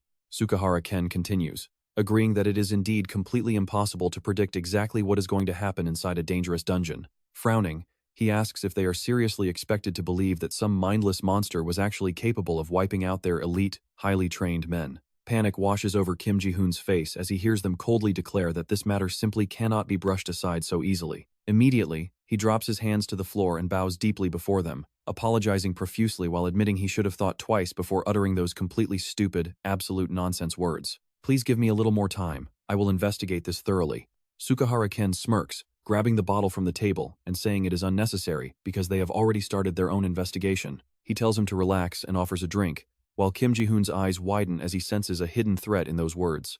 Slowly, he raises his glass. As he pours the liquor into Kim Ji-hoon's shaking glass, Sukahara Ken reminds him that despite what happened, they are still strong allies with the Salvation Association. He merely wanted to show him with eyes flashing with pure threat just how deeply insulted they feel by all of this. The liquor overflows from the cup, spilling completely over the rim and running down onto the table. Get a load of this guy, Sukahara Ken stares at the mess, suggesting that as comrades, any minor conflict should be easily resolved by sitting down to share a drink before dropping a chilling question. Kim Jae-hoon's hand begins to tremble violently, causing the liquor inside his glass to slosh back and forth. Noda Hajiro leaves the room first. Sukahara Ken follows right behind him, leaving behind one final, chilling warning that is, if they are still comrades. Clinging to his glass, a frozen Kim Jae-hoon quietly mutters his agreement. The sliding door slams shut with a heavy thud, leaving Kim Jae-hoon completely alone with his thoughts in the quiet room. Gritting his teeth, he realizes he was far too complacent around the archery and swordsmanship masters and needs to find a countermeasure immediately. Outside the restaurant, a sleek black sedan is waiting. Noda Hajiro speaks into his phone, asking the person on the other end if they handled it. He asks about their side's casualties, listening closely to the detailed report before calmly hanging up with a simple acknowledgement. Once they are settled inside the car, Sukahara Ken turns to the older man, asking if their theory was actually correct. Folding his arms, Noda Hajiro confirms it, stating that the attack definitely was not carried out by anyone on their hit list. This means it is none of the known high-tier players. He adds that their next target will be the Phoenix Guild, as they are the only ones left. Sukahara Ken ponders. What if the culprit isn't on their list? Noda Hajiro finishes his thought, suggesting the attacker belongs to an unknown faction and is hiding his true power for some hidden agenda. Elsewhere, a deep dark blue night sky hangs heavily over the area surrounding the Kosong Podong dungeon. Inside a high-rise building, Bompun slips his hands into his pockets and smiles, guessing they might finally get a few days of peace. Du sits on the sofa and asks him, "What are you saying? He went in there all alone." He makes this prediction with absolute confidence. Plus, no sane player survives. Not one. That guy is finished and the gate will reopen soon. Du confidently mutters to his buddy. In an absolute instant, an insanely powerful column of blinding light suddenly erupts from the crater behind him, blasting all the way up into the sky. Pun points. "Boss, look." Du turns his head in total, speechless confusion. But wait, look at his face. As the light fades, his eyes completely lock onto the unbelievable scene ahead. That only happens when a dungeon is cleared. Bumpun screams, "Wait, what?" Du brings his binoculars up with lightning speed. That dungeon should have been absolutely impossible even for a full, high-level raid team. Bumpun tugs his sleeve. "Boss." Do lowers the binoculars with an annoyed, frustrated sigh, asking, "What do you want from me right now? We need to find the guy who cleared it." Bumpun gasps, pointing away. "No, boss, I think I already found him." He points his finger at a yellow car speeding down the road. Right there. He watches the yellow car speed away. Gone. Du screams in absolute despair. Meanwhile, a furious, roaring voice echoes inside a neon-covered office building. "What? You lost him?" Se-chan yells furiously into his walkie-talkie, his face red with pure rage. "You took the money, so do your job. You took advantage of my trust and messed up, and now you make excuses?" Secretary Ju sits at her desk, forced to cover her ears tightly. She calmly calls out to her raging boss. Se-chan snaps back in irritation, but Secretary Ju just coolly tells him, "Actually, I have not paid them yet." She rises from her chair and looks at him. "Did you not say they were your hometown friends?" Se-chan stammers back in confusion. "What? But we agreed to pay them." Secretary Ju firmly replies, "Nope, they only came to help." Se-chan crosses his arms, needing to double-check. "Really?" Secretary Ju stares back. "Really? Instead, you promised to buy them drinks." Se-chan shrugs, making up a quick excuse. "What a shame. Because starting today, I quit drinking." Secretary Ju grabs her bag, heading for the door. "No worries, it is Kim Gujin. I am leaving." Se-chan wonders where she is going, but Secretary Ju remains silent. She only promises he will reach out if he wants to work. Se-chan watches her walk away, muttering to himself about how incredibly cold she is. An old memory flashes in his mind of a lonely Secretary Ju clutching her backpack on the dirty ground. That was exactly how they met a year ago. Just then, Gina walks in carrying a pile of goods. "Boss. What is up with Secretary Ju? I told her to eat before leaving, but she completely ignored me." Se-chan sits down and closes his eyes. "Leave her be, she must have some business today." A second later, he snaps his eyes open and glances at Gina. "By the way, Kim Gujin just cleared that dungeon. Just half a day. The guy has serious potential." But looking at the massive pile of snacks Gina is holding, he loses it. "You brat. How much money did you waste at the convenience store?" Gina just keeps chewing. "Do not make that face, boss." Se-chan snaps. "Want to die? Return it all right now." Gina whines, begging him not to be so stingy over a few snacks. Meanwhile, Kim Gujin's sleek yellow car continues speeding down the road, passing a highway sign. He sits there, chin resting on his hand, completely lost in deep thought. Earlier, right after clearing the dungeon, Kim Gujin climbed out of the crater and walked back to his yellow car. Upon arriving, he noticed a strange walkie-talkie and a neat slip of paper left on the hood. He raised an eyebrow, picking them both up. "What is this?" Back in the present, he reaches over to pick up the walkie-talkie on the passenger seat. Interesting. The instructions on the note are simple. Contact them using the provided walkie-talkie as soon as he returns. 9 a.m. sharp. Be on time. Kim Gujin smirks. Not bad. Meanwhile, in an underground parking garage, a red car pulls into its spot as its headlights flash with a bright, blinding glare. Kim Dae-hoon grips the wheel, cold sweat pouring down his face. Damn it. He cannot face the boss empty-handed. A face flashes in his mind. Do I really have to ask Gangju for help? Suddenly, the phone in his glove compartment begins to vibrate violently. the screen flashing as a sharp ringtone echoes through the quiet car. Kim Dae-hoon presses the phone to his ear, asking what is going on. Suddenly, he gasps out in pure, unfiltered shock. The Skull Guild? Who? The red car tears out of the parking garage, as Kim Da-hoon quickly replies, "Got it. I will be right there." Inside a dimly lit bar, Yong-won smirks, issuing a cold command. "It is best to handle this quietly, like we always do, no explanations needed, right?" Jong-hyun sits opposite him and nods. "I understand. Have you spoken to the target?" Yong-won replies. "Not yet. But now that we are done talking, it will be soon." Once Jong-hoon gets his answer, he makes his decision. "Then I will go ahead and explain the situation to my subordinates too." Yong-won fully agrees with his final arrangement. "Good. Anyway, we just need to keep him alive and help him get out. I will take care of the rest." Meanwhile, neither of them notices that up on the second floor, a silent figure has suddenly appeared. He has been quietly keeping watch this whole time. Staring down, Kim Jae-hyun wonders about Yong-won. What is he scheming, and how much does he know about the Skull Guild? Suddenly, a man approaches him from behind and asks, noting that he also has that exact same question. Yong-won might have deep connections, but knowing about the Skull Guild is another story. Dong-man smirks, raising a doubt. He claimed he needed info on the Skull Guild to help with his work, but he also said some pretty weird things. Earlier in a private room, Dong-man met with Yong-won.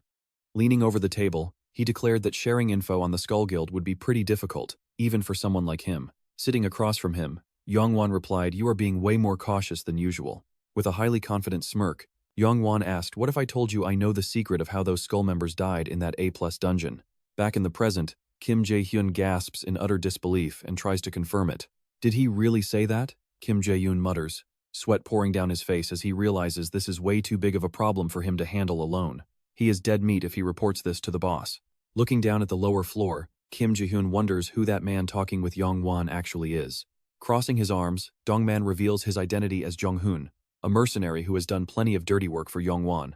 He glares down at Jong-hoon, who is sitting below, and begins sharing some pretty interesting details about him. As a solo mercenary player who is not bound to any guild, he is willing to take on any job for the right price. Downstairs, Jong-hoon is seen giving a very respectful bow as he sees Yong-won off. Up on the balcony, Kim Jae-hyun thanks the man beside him for working with the Salvation Guild and sharing this vital info, while Dong-man calmly replies that his guild did him a pretty big favor anyway. He just sighs.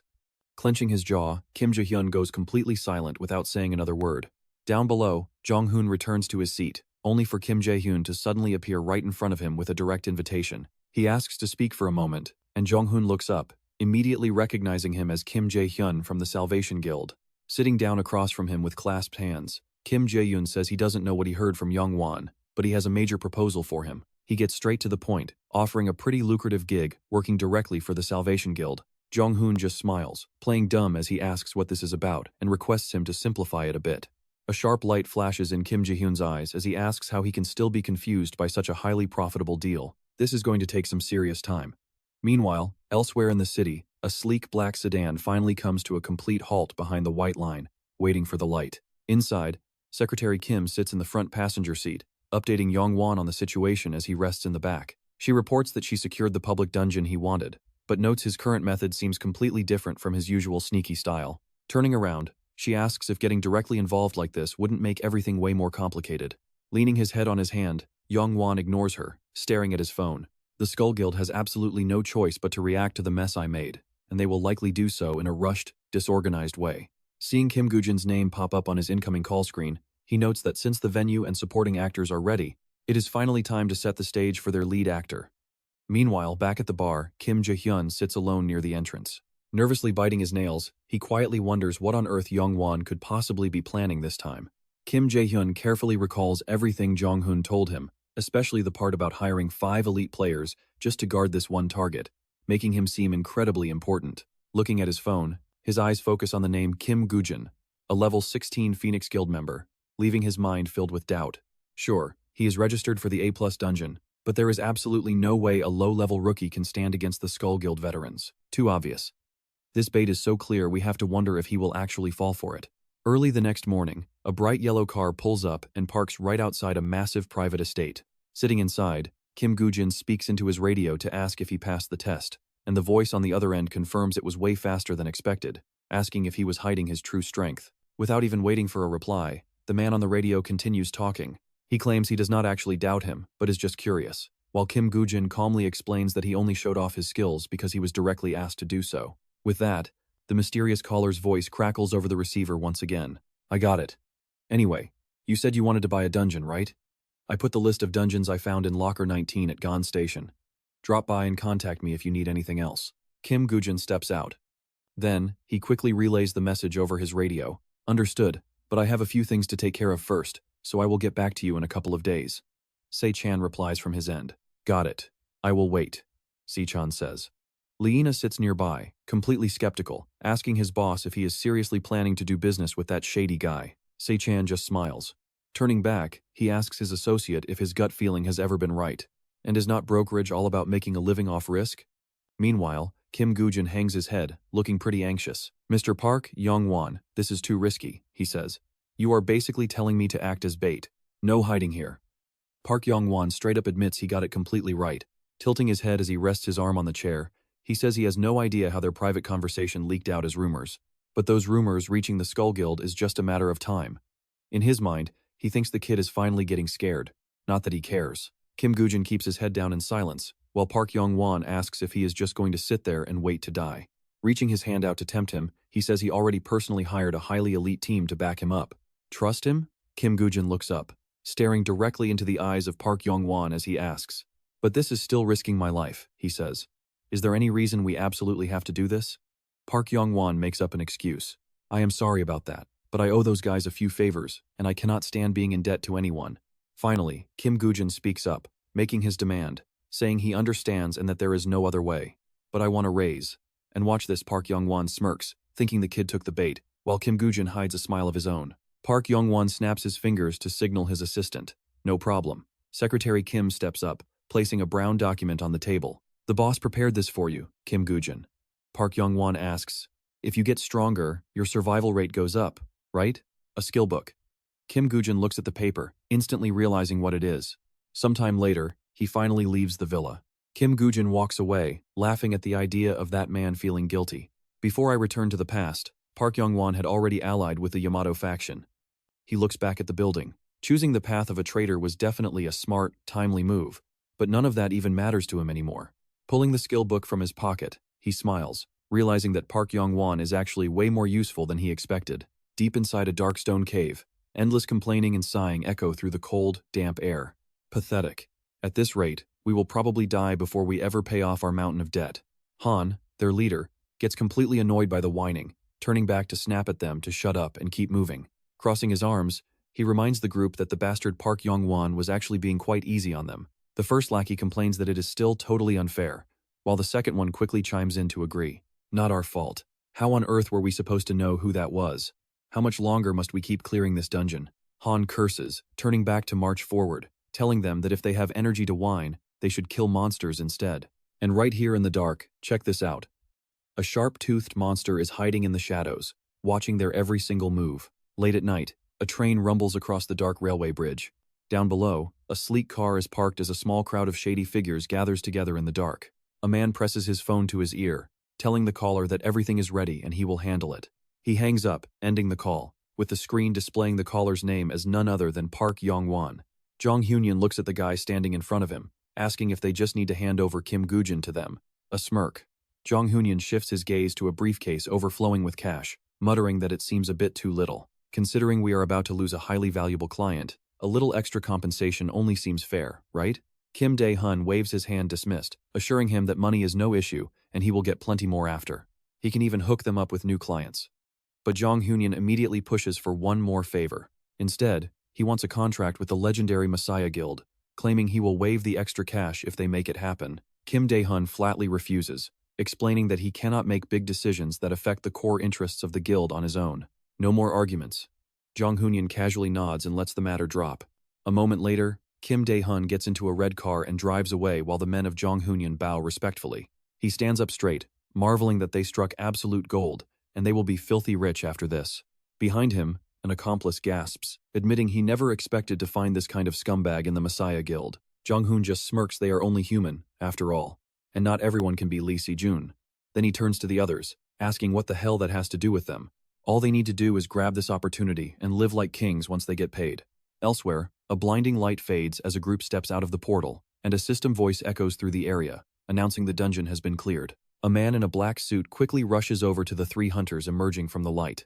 Suddenly, someone screams that all the Skull Guild members survived. Secretary Nam stands there jaw-dropped as they slowly walk right past him, desperately wondering what on earth happened to the Phoenix Guild members. Are they all dead? Completely stunned, he thinks to himself that those guys were all elite members from Park Yong-won's personal faction. A moment later, the secretary snaps out of his shock and quickly turns around, calling out for them to wait. He approaches the survivors, asking if they have any clue what happened to the rest of his team. Begging with an incredibly desperate and sincere tone, Secretary Nam asks them to at least tell him what happened so he can notify their families. He pleads with them, causing Hong from the Skull Guild to pause, pull down his face mask, and flash a wicked grin. "Oh, those guys?" He mocks. "I chopped their bodies up so bad they are completely unrecognizable." With those chilling words, Hong hops into a black sedan that quickly speeds away. While inside, Matsumoto looks up from his phone and gives a warning. "Did you forget what the boss said?" Matsumoto asks, telling him to keep quiet, and Hong just scoffingly replies he knows. Matsumoto puts the phone to his ear, stating it is him, and they just finished up but asking why there is more work. On the other line, Kim Jae-hoon urgently orders him, saying he found the target, who will enter the dungeon at dawn. Matsumoto replies with a completely indifferent tone, demanding to know why on earth they should even take orders from him. Kim Jae-hoon raises his voice, threateningly warning that there is no time, and asking how he plans to explain this failure to their boss. Sighed, Matsumoto finally gives in, telling him they will talk in detail once they arrive. As soon as he hangs up, a text message instantly buzzes on his phone screen. The message outlines a lizardman hunt across 2 floors, with D-rank difficulty, a 10-player limit under level 29, and a clear condition of eliminating every single monster. Meanwhile, inside a luxurious villa, Park Yong-won stands in front of a floor-to-ceiling window with his hands on his hips, silently plotting his next move. Having a foreign faction operating in Korea presents a golden opportunity, as long as he plays the Skull Guild like a fiddle. Stroking his chin, he mutters to himself that it would be a total waste of his massive talent to limit his operations to Korea.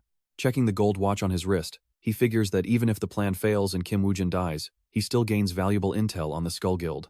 The crucial hour is drawing near as a crowd of eager hunters gathers in front of a mysterious black tent, waiting to begin. Standing off to the side, Kim Woo-jin raises an eyebrow as he silently evaluates the entire group from a distance. Jong-hoon is the first to spot him, waving him over and yelling for the newbie to join them before extending a hand to introduce himself. Introducing himself as Jong-hoon, Kim Woo-jin simply nods back and casually gives his name as Kim Woo-jin. Jong-hoon flashes a friendly smile, telling him that they should both put in maximum effort to clear this dungeon. He notes that another team was supposed to join but seems to be running late.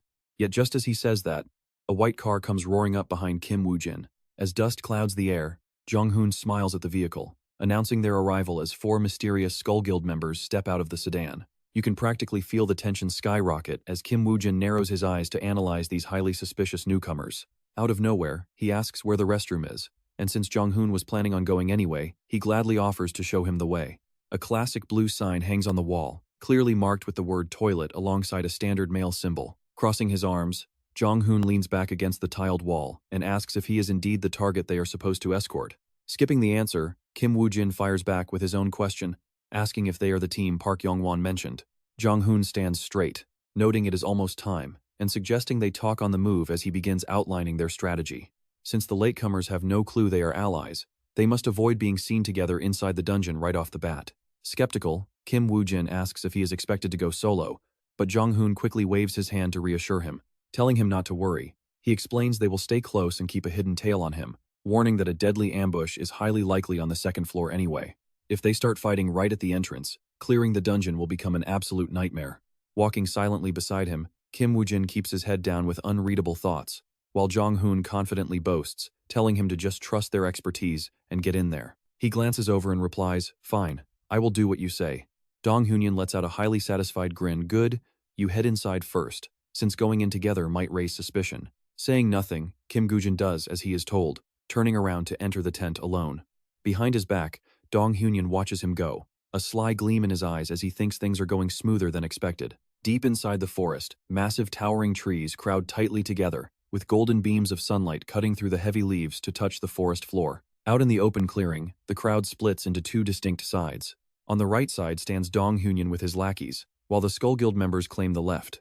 A system notification suddenly pops up, warning them to take out the hiding goblin before a massive horde catches wind of them. Someone speaks up, noting that this first floor seems more about pure exploration, Dong Hyun keeps his voice low and serious as he instructs his remaining squad members. He tells them the clear condition is actually pretty simple, so they should split up and search. Then he points at Kim Woo-jin, saying that since he is all alone, they will send someone to watch his back. Jin Gook volunteers on the spot, saying, "Boss, let me tag along with him." Dong Hyun agrees right away. "All right, Jin Gook," he replies, before barking out orders to the rest of the crew. He warns them there is no time to waste chatting. They need to hunt that goblin fast and reach the second floor. Soon, the squads head their separate ways, leaving only Kim Woo-jin and Jin Gooch behind. Before walking away, Dong Hyun steals a quick look backward and gives a subtle nod. Catching the signal, Kim Woo-jin nods back. He gets it. He then glances over at the Skull Guild, silently noting that the real fight is going to start on the second floor. Matsumoto closes his eyes, asking in curiosity why not just grab Kim Woo-jin right now, because if he dies, we are in deep trouble. Jun simply explains that the mercenaries he hired will keep the guy safe, so there is nothing to worry about. The real mess begins if things do not go according to plan, Jun warns, especially if Kim Woo-jin somehow ends up escaping. Matsumoto speaks up haltingly, his searching gaze loaded with heavy suspicion. "You do not trust our skills, which is exactly why you had to tag along with us yourself." Jun calmly brushes it off, telling him not to be sensitive, since that is not what he meant. But in his head, he silently adds that he is only there to clean up Dong Hyun and his men afterwards. Meanwhile, Dong Hyun rests under a tree, questioning his lackey. He asks what Kim Woo-jin is up to, and the hooded lackey replies he is busy hunting, and he is actually pretty good. He uses poison blood to pick off targets. Dong Hyun rubs his chin, thinking poison blood, what else? The hooded guy cannot understand his worry, why overthink? The bald lackey beside him also feels annoyed. "Are we too weak to handle one guy?"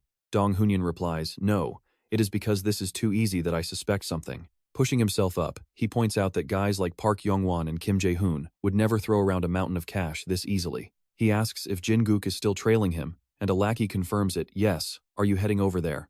Dong Hyun cooks up a quick plan. If they tag along, the target will trust them, and once his guard is down, taking him out will be child's play. Dong Hyun and his men slowly venture deeper into the dark forest, finding old white bones scattered all over the ground before them. A lackey looks around in confusion, muttering he was definitely right here just a second ago.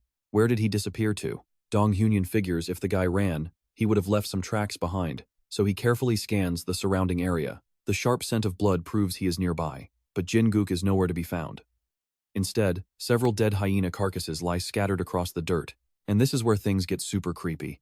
Dong Hyun stares into the shadows ahead, muttering that something is seriously wrong here. The hooded lackey spots something in the distance, pointing his finger and yelling, "Boss, look over there."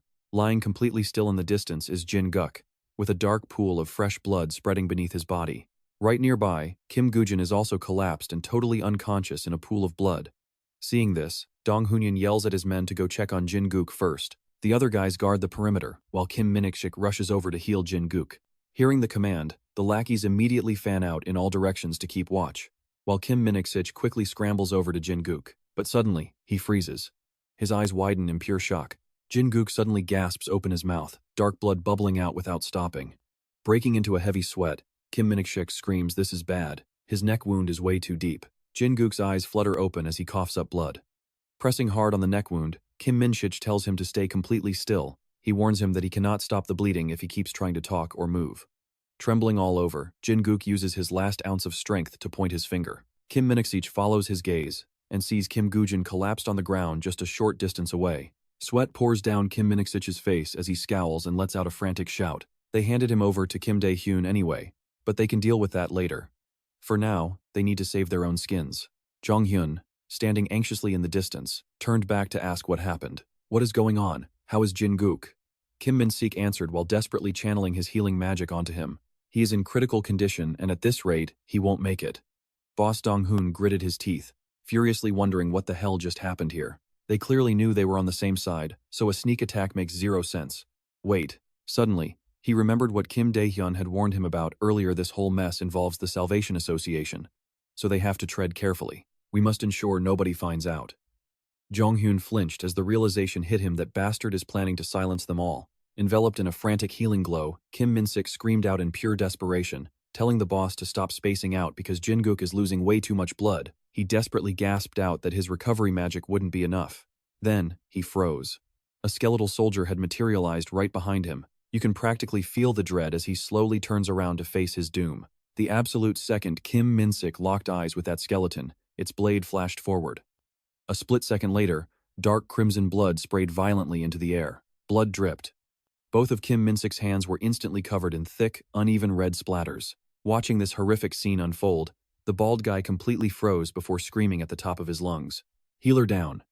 Jung-hyun stood paralyzed, frantically analyzing the situation. Did they take out Jin-guk first just to target their party healer? Targeting the healer first means these guys are highly experienced killers. He shot a frantic look at the bald guy, realizing Kim Dae-hyun had set them up. I should have been more careful because that request was way too suspicious.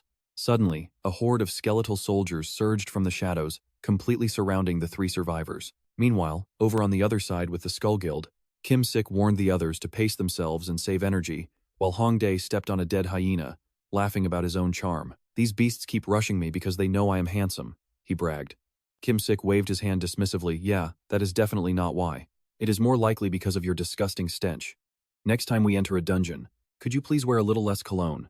Hong Dae raised his arm, sniffing himself as he snapped back. "What are you talking about? Do you have any idea how much that cologne cost me?" Kim Sik calmly pointed a finger right behind him. "You idiot. How many times do I have to tell you? Monster noses are incredibly sharp. Look over there, your fan club is rushing in again." Behind them, another pack of vicious hyenas was charging fast. Hong Dae stood his ground, asking with ultimate confidence, "Who cares as long as I give them a warm, violent welcome anyway?" A hyena lunged with its jaws wide open, exposing rows of razor-sharp fangs dripping with disgusting pools of drool. Before it could sink its teeth into him, a hand clamped around its throat. Hong Dae squeezed tightly with one hand, grabbed its hind leg with the other, and hoisted the beast high into the air. Pure bloodlust.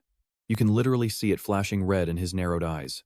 With a brutal surge of strength, Hong Dae ripped the hyena completely in half. Instantly, another beast leaped through the air, baring its claws for a strike. Too late. As its claws came down, a heavy fist blasted upward from below.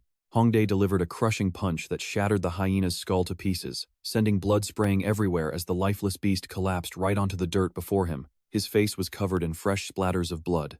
He shot a cold glance sideways at another snarling hyena staring right at him. Meanwhile, in another part of the dense forest, surrounded by massive, towering trees, beams of sunlight filtered down through the green canopy. Gritting his blood-stained teeth, Jung-hyun glared up and spat out his words one by one.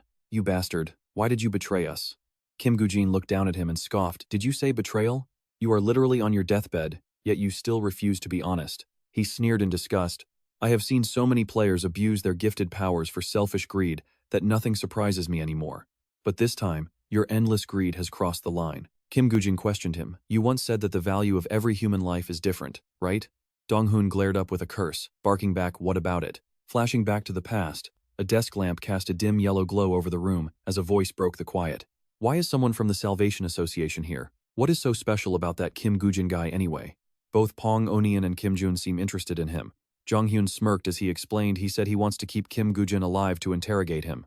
A subordinate wearing a hat grumbled in disappointment. "If we can't kill him, then you don't get to enjoy your usual hunting game, boss." Jung-hyun rolled down his sleeve, showing off the tally mark scarred into his arm. "Are you talking about these? We can always do it next time. It is not like we are running out of targets to hunt."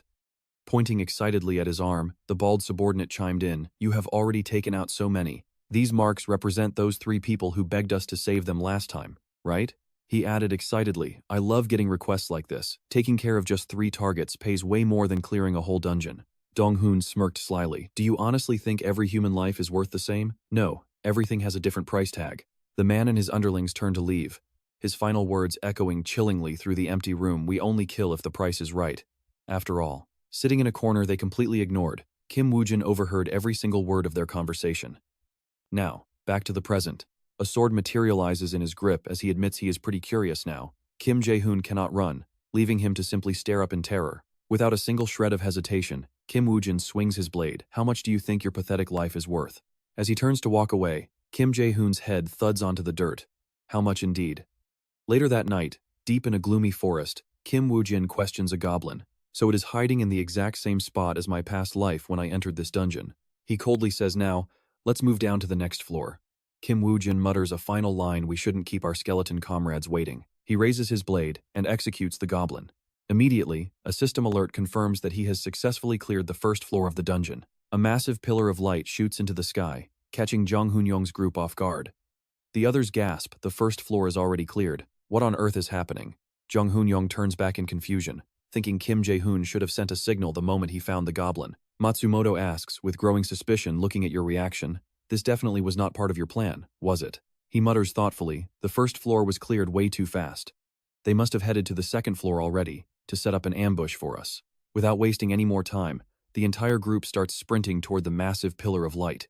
Jong Hoon-young grit his teeth, wondering if they somehow figured out his assassination plot. But here's the thing, Kim Woo-jin is already standing right in front of a massive gateway. Reaching out, Kim Woo-jin gives the massive door a gentle push, easily swinging it wide open. Blinding light floods his face as the system teleports him to the second floor. The scene cuts to a corporate office, where Secretary Kim notes that most players stack up on essential items before entering a dungeon. Sitting in his chair, Park Yong-won asks if there is a problem. Secretary Kim replies that he bought a massive amount of test tubes, which is a bit strange. She mentions knowing that monster blood, bodily fluids, skin, and various body parts usually sell for a pretty high price. But since the specific dungeon he is entering has absolutely nothing of value inside, she felt the need to report this anomaly. Park Yong-won narrows his eyes, muttering that buying storage gear while literally acting as bait makes no sense. What on earth is Kim Woo-jin planning? Back in the forest, Jong Hoon-young's crew slowly approaches the portal. Matsumoto warns them that since the targets reach the second floor first, they are likely waiting in ambush, so they must be prepared. Hongdae pats Jong Hoon-young on the shoulder, laughing that thanks to this mess, they finally get to have some real fun today. But internally, he is absolutely furious, swearing that Kim Jae-hoon will pay dearly for making him lose face like this. Gripping their weapons tightly, the entire gang steps through the portal as the system begins their transfer to the second floor. And here's where it gets crazy deep, beneath the dark lake. A slumbering beast suddenly snaps its glowing red eyes wide open, as if it was just awakened by their arrival. Matsumoto looks around in complete surprise. What is this? He expected an immediate ambush, but it is completely empty. Hongdae steps forward, accidentally tripping a wire beneath his boot. Realizing something is wrong, he freezes as a barrage of arrows flies straight at him, shattering upon impact to drench everyone in blood. The rest of the crew is splashed with the red liquid. Hongdae stares at his bloodied hands. What the hell is this? It is blood, all right. Staring at the shattered glass, they demand to know what kind of game this is. One player inspects a broken arrow, entirely baffled why they wasted a perfect opportunity to ambush them. Hongdae complains about the awful, fishy smell. Kim Woo-jin suddenly emerges from the shadows. Sorry about the fishy smell, but I figured an awful stench like this would suit you perfectly. Hongdae roars in anger. Stop messing around, you bastard. Where on earth is Kim Jae-hoon? Do you really think you will survive after crossing us? Meanwhile, Jong Hoon-young glares, muttering Kim Woo-jin's name. Kim Woo-jin realizes they still think he is allied with Kim Jae-hoon. He merely smirks at them. What do you even mean by messing around? I knew you planned to eliminate Kim Jae-hoon and his lackeys eventually, but I honestly did not expect you to follow us all the way down here. Messiah Guild's Kim Woo-jin. The young man sighs, suggesting they cut the chatter since they are out of time. Suddenly, Matsumoto senses danger behind him, spinning around to face the lake as something massive starts racing through the water toward them. A gigantic lizard warrior bursts out from the depths, locking its eyes directly onto a blonde player in the squad. Talk about terrible luck. With a single, devastating crunch, the beast crushes the blonde guy's head, killing him instantly as Hongdae and the others watch in absolute horror. The monster drags itself onto the shore, its jaws still locked around the body of its unfortunate victim. Matsumoto turns to Kim Woo-jin and screams, "You bastard, what the hell did you do?" Smiling, he holds up a vial of blood. That red liquid on you is from the goblin. Kim Woo-jin smirks, and as it turns out, it's the absolute favorite snack of these lizard warriors. And since I went through the trouble of putting all this sauce on you, you are definitely going to be a feast for those lizard warriors. Matsumoto screams, cursing him at the top of his lungs. You absolute bastard, I will kill you. He charges crazily straight toward Gujin. Hongdae spins around and yells, Hey Matsumoto, do not leave us behind. But Matsumoto just raises his blade and attacks Gujin. Gujin blocks the strike cleanly. Matsumoto screams, I will gouge your eyes out. Gujin just sneers back, go ahead, keep barking. Suddenly, Gujin notices something strange on Matsumoto's blade. He stares at the pattern and realizes this is the sword of the kendo leader. Gujin looks up at him with a smug grin with all that blood rushing to your face. I thought you were a nobody, but you are actually the kendo leader's disciple. Matsumoto is totally stunned. What? He stammers, how do you know that? Jun looks around frantically, wondering where the Hunyuan squad is. Gujin is not the real issue here, he thinks to himself. Even with only 4 of us left, we still have more than enough power to clear this dungeon. But Hongda is busy jamming his axe into a lizard warrior's mouth, screaming out, What the hell are you doing, Jun? Get over here and help. Jun frowns, knowing if Hunyuan shows up while they are split, they are done. Meanwhile, a massive lizard warrior looms right in front of them. Knowing they will die, Jun panics. Suddenly, Two blades clash with a sharp, cold ring. Matsumoto asks suspiciously, "How do you know?" Woo-jin smirks just a guess, but looks like I hit the mark. Furious, Matsumoto swings his blade, yelling at him to shut up. Woo-jin blocks easily, thinking he really has a natural talent for making people lose their minds. He thinks our boy cannot match his swordplay anymore, but just you watch. But he is dead wrong. Woo-jin suddenly bites his lip as Matsumoto draws his sword back for a massive swing. Matsumoto unleashes a wide slash, forcing Woo-jin to leap back. As they lock eyes, Woo-jin pulls a wild move, spitting a mouthful of blood. The blood splatters right across Matsumoto's face. Sensing something is horribly wrong, he quickly backs away, cursing under his breath. Matsumoto wipes his face, yelling at Woo-jin for using such a dirty trick. Suddenly, a notification pops up. "You have been poisoned, health depleting." He gnashes his teeth, swearing to kill this bastard. Matsumoto lightly spins his sword and raises it high in the air. An immense surge of energy begins gathering around the blade, and Woo-jin actually looks a little surprised. He recognizes this exact move. It belongs to Se-jun and Ken, the signature skill of the Holy Light Executioner. Matsumoto points his blade down, then swings it upward to unleash a devastating shockwave. A system alert rings out, "Holy Light Slash." The Executioner skill is locked onto you. Woo-jin narrows his eyes, focusing completely to defend against the impact. Leaving a thick cloud of dust in its wake, the strike forces Matsumoto to collapse slightly from exhaustion. Matsumoto grips his sword tightly, regretting that he should have captured him alive instead. Out of nowhere, Woo-jin slips right behind him. Mind blown, he spins around. How on earth did he dodge that? Woo-jin unleashes a relentless flurry of slashes. Matsumoto cannot believe his eyes. How could a nobody dodge his absolute strongest attack? His eyes go wide as he coughs up blood. In his final moments, Matsumoto remembers his past training days, slashing at straw targets. He collapses onto his knees. In his flashback, he is glad he finally used his master's skill, even if only once. His master, Ken, approaches and coldly says, "You finally learned it." But Ken warns him not to use it in real combat. Just one use makes your hands shake uncontrollably. Ken points at him, warning that high damage means a massive drain on stamina and a heavy burden. If you use this in battle and your opponent exploits that weakness, you are as good as dead. Matsumoto tries to protest, but Ken cuts him off eventually. You will face someone who survives your ultimate strike. And when you are completely exhausted, Woo-jin swings his sword, slashing him down. Ken's final warning echoes in his mind, "The one dying will be you." Finally, Matsumoto collapses. "I met him, master," he thinks. Hongdae screams at the sight, leaving himself wide open. The lizard warrior headbutts him, crashing Hongdae straight into a tree. So brutal is the impact that Hongdae immediately coughs up blood, leaving Jun utterly disappointed by their performance. On top of that, not a single Union member has shown up yet. We have absolutely zero chance. Jun quickly makes his decision, calling out for a truce. There is no need for them to fight to the death. He tells Woo-jin they should declare a truce and focus on clearing the dungeon together. If they keep fighting, everyone will become monster food. Woo-jin just smirks, "No need to worry about me." Jun gasps in shock.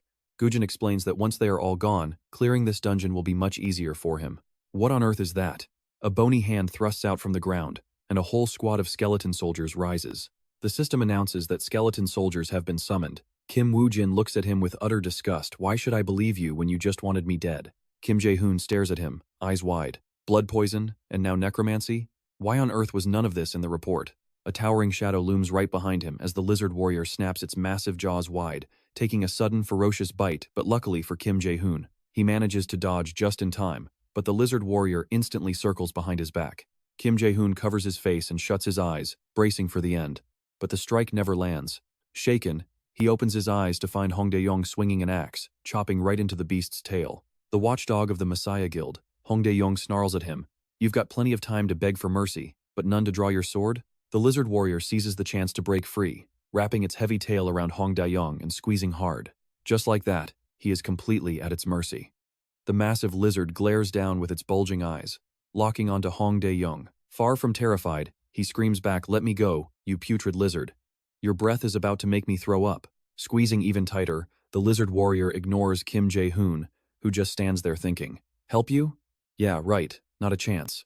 He looks up, coldly calculating his odds. You feel the desperation here, right? How is he supposed to get out of this alive? Gritting his teeth, Kim Jae-hoon realizes he can't take this beast down alone, so the coward makes a swift run for it.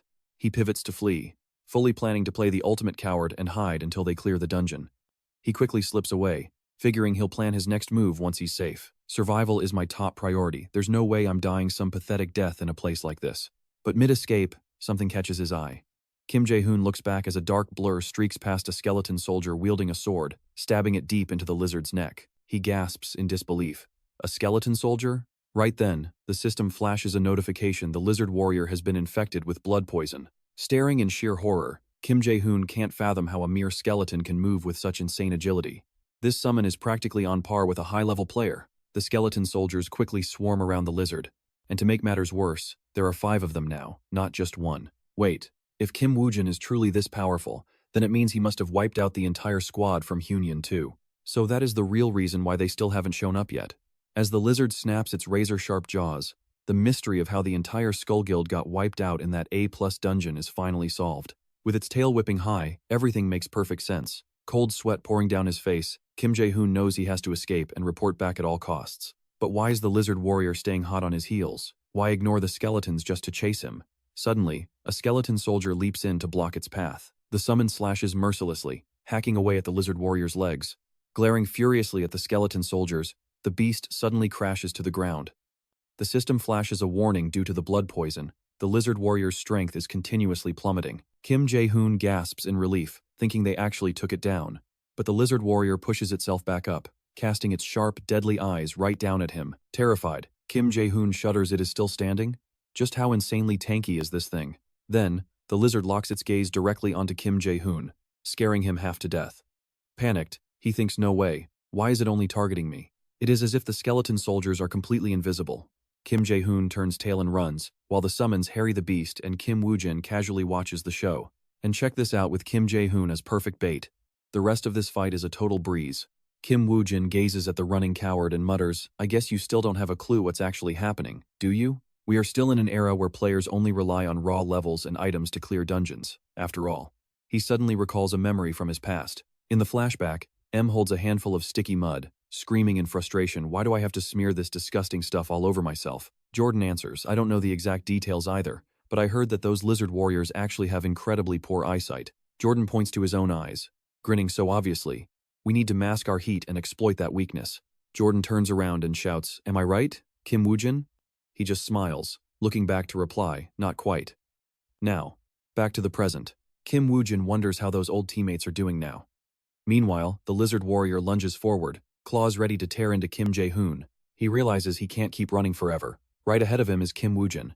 For some reason, it seems these lizards only target human players. Sprinting with every last ounce of strength, Kim Jae-hoon heads straight for him. There is no way he is taking the fall alone. Come share the misery with me, you bastard. Kim Woo-jin looks at him with total contempt as a skeleton steps in to block Kim Jae-hoon. Leaping into the air, Kim Jae-hoon swings his sword and yells, you think a brainless bag of bones can stop me? He leaps right over the skeleton's head. But mid-air, his eyes widen in complete terror. There's another one? A second skeleton waiting in the back swings its sword, slashing him down. Losing his balance, Kim Jae-hoon crashes heavily onto the ground. He stares in utter disbelief as the mask he was wearing is sliced clean in half. With its swift strike complete, the skeleton glides aside. Kim Jae-hoon collapses onto the dirt, completely paralyzed, unable to budge even an inch. The lizard warrior is hot on his heels. Charging forward, it flings the guy high. Woo-jin stands there watching, his expression completely unchanged. Jun crawls. Damn my leg, he mutters, turning toward the beast in absolute horror. Luckily, skeleton soldiers thrust their swords into it. They bring the beast down before it can finish Jun. The guy thinks in absolute relief they killed it. I'm going to live. Woo-jin steps forward. Thanks for the distraction, he says calmly. He adds coldly, time to clean up. Jun hesitantly asks, what do you mean, clean up? Suddenly he screams, begging him. Wait. Let us negotiate. What do you want? Just help me get out of this dungeon. Woo-jin points behind him. If you want your life saved, you should ask the guy behind you, not me. Jun whips his head around. What? That lizard warrior is still alive and kicking. Woo-jin speaks up. You must be pretty curious why it was only chasing you, right? Woo-jin points at its eyes. Those eyes work like a pair of thermal binoculars. Under the lizard's gaze, living humans emit body heat. Jun's body is basically a beacon. So of course, it has zero interest in freezing cold skeletons. Jun stares in absolute horror. Suddenly, the lizard warrior pounces right on top of him.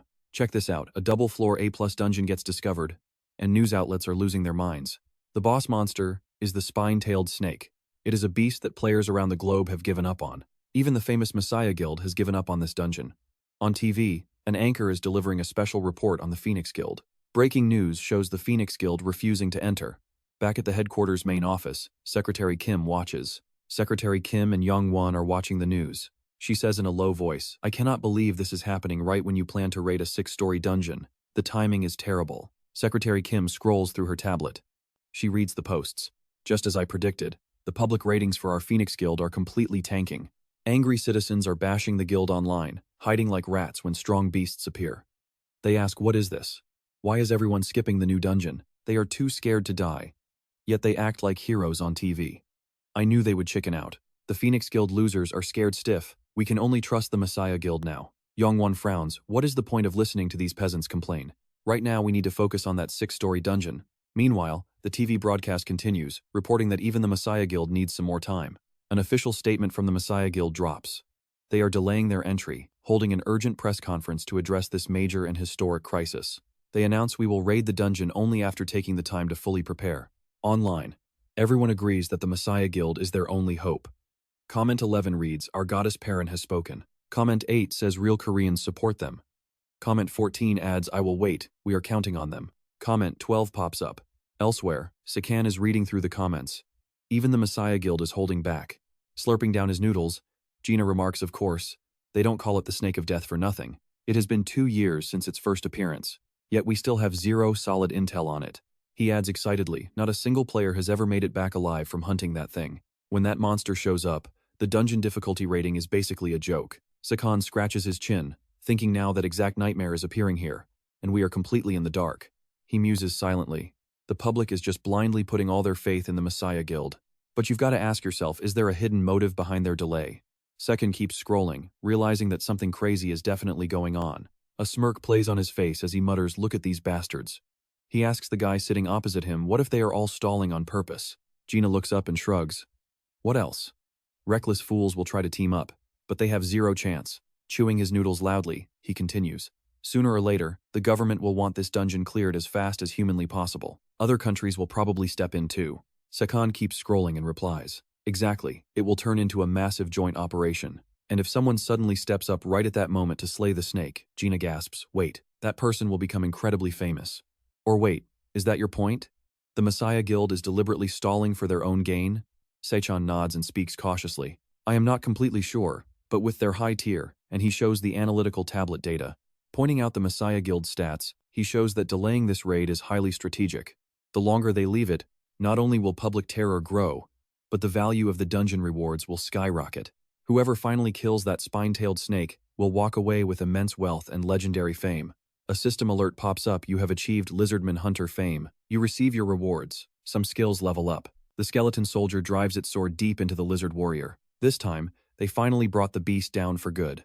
The system announces blood poison skill ranked up. Your skeleton warrior summoning skill has finally ranked up. The legendary messenger of hell has granted you a piece of his dark authority. Kim Woo-jin steps forward, staring down at the giant lizard and muttering that having cold skeletons made this fight way too easy. Looking at his reflection in the dead lizard's eyes, Kim Woo-jin realizes things are getting complicated now that the Messiah Guild is involved. Soon, moving freely won't be so easy. He turns his head, quietly glancing at a nearby skeleton.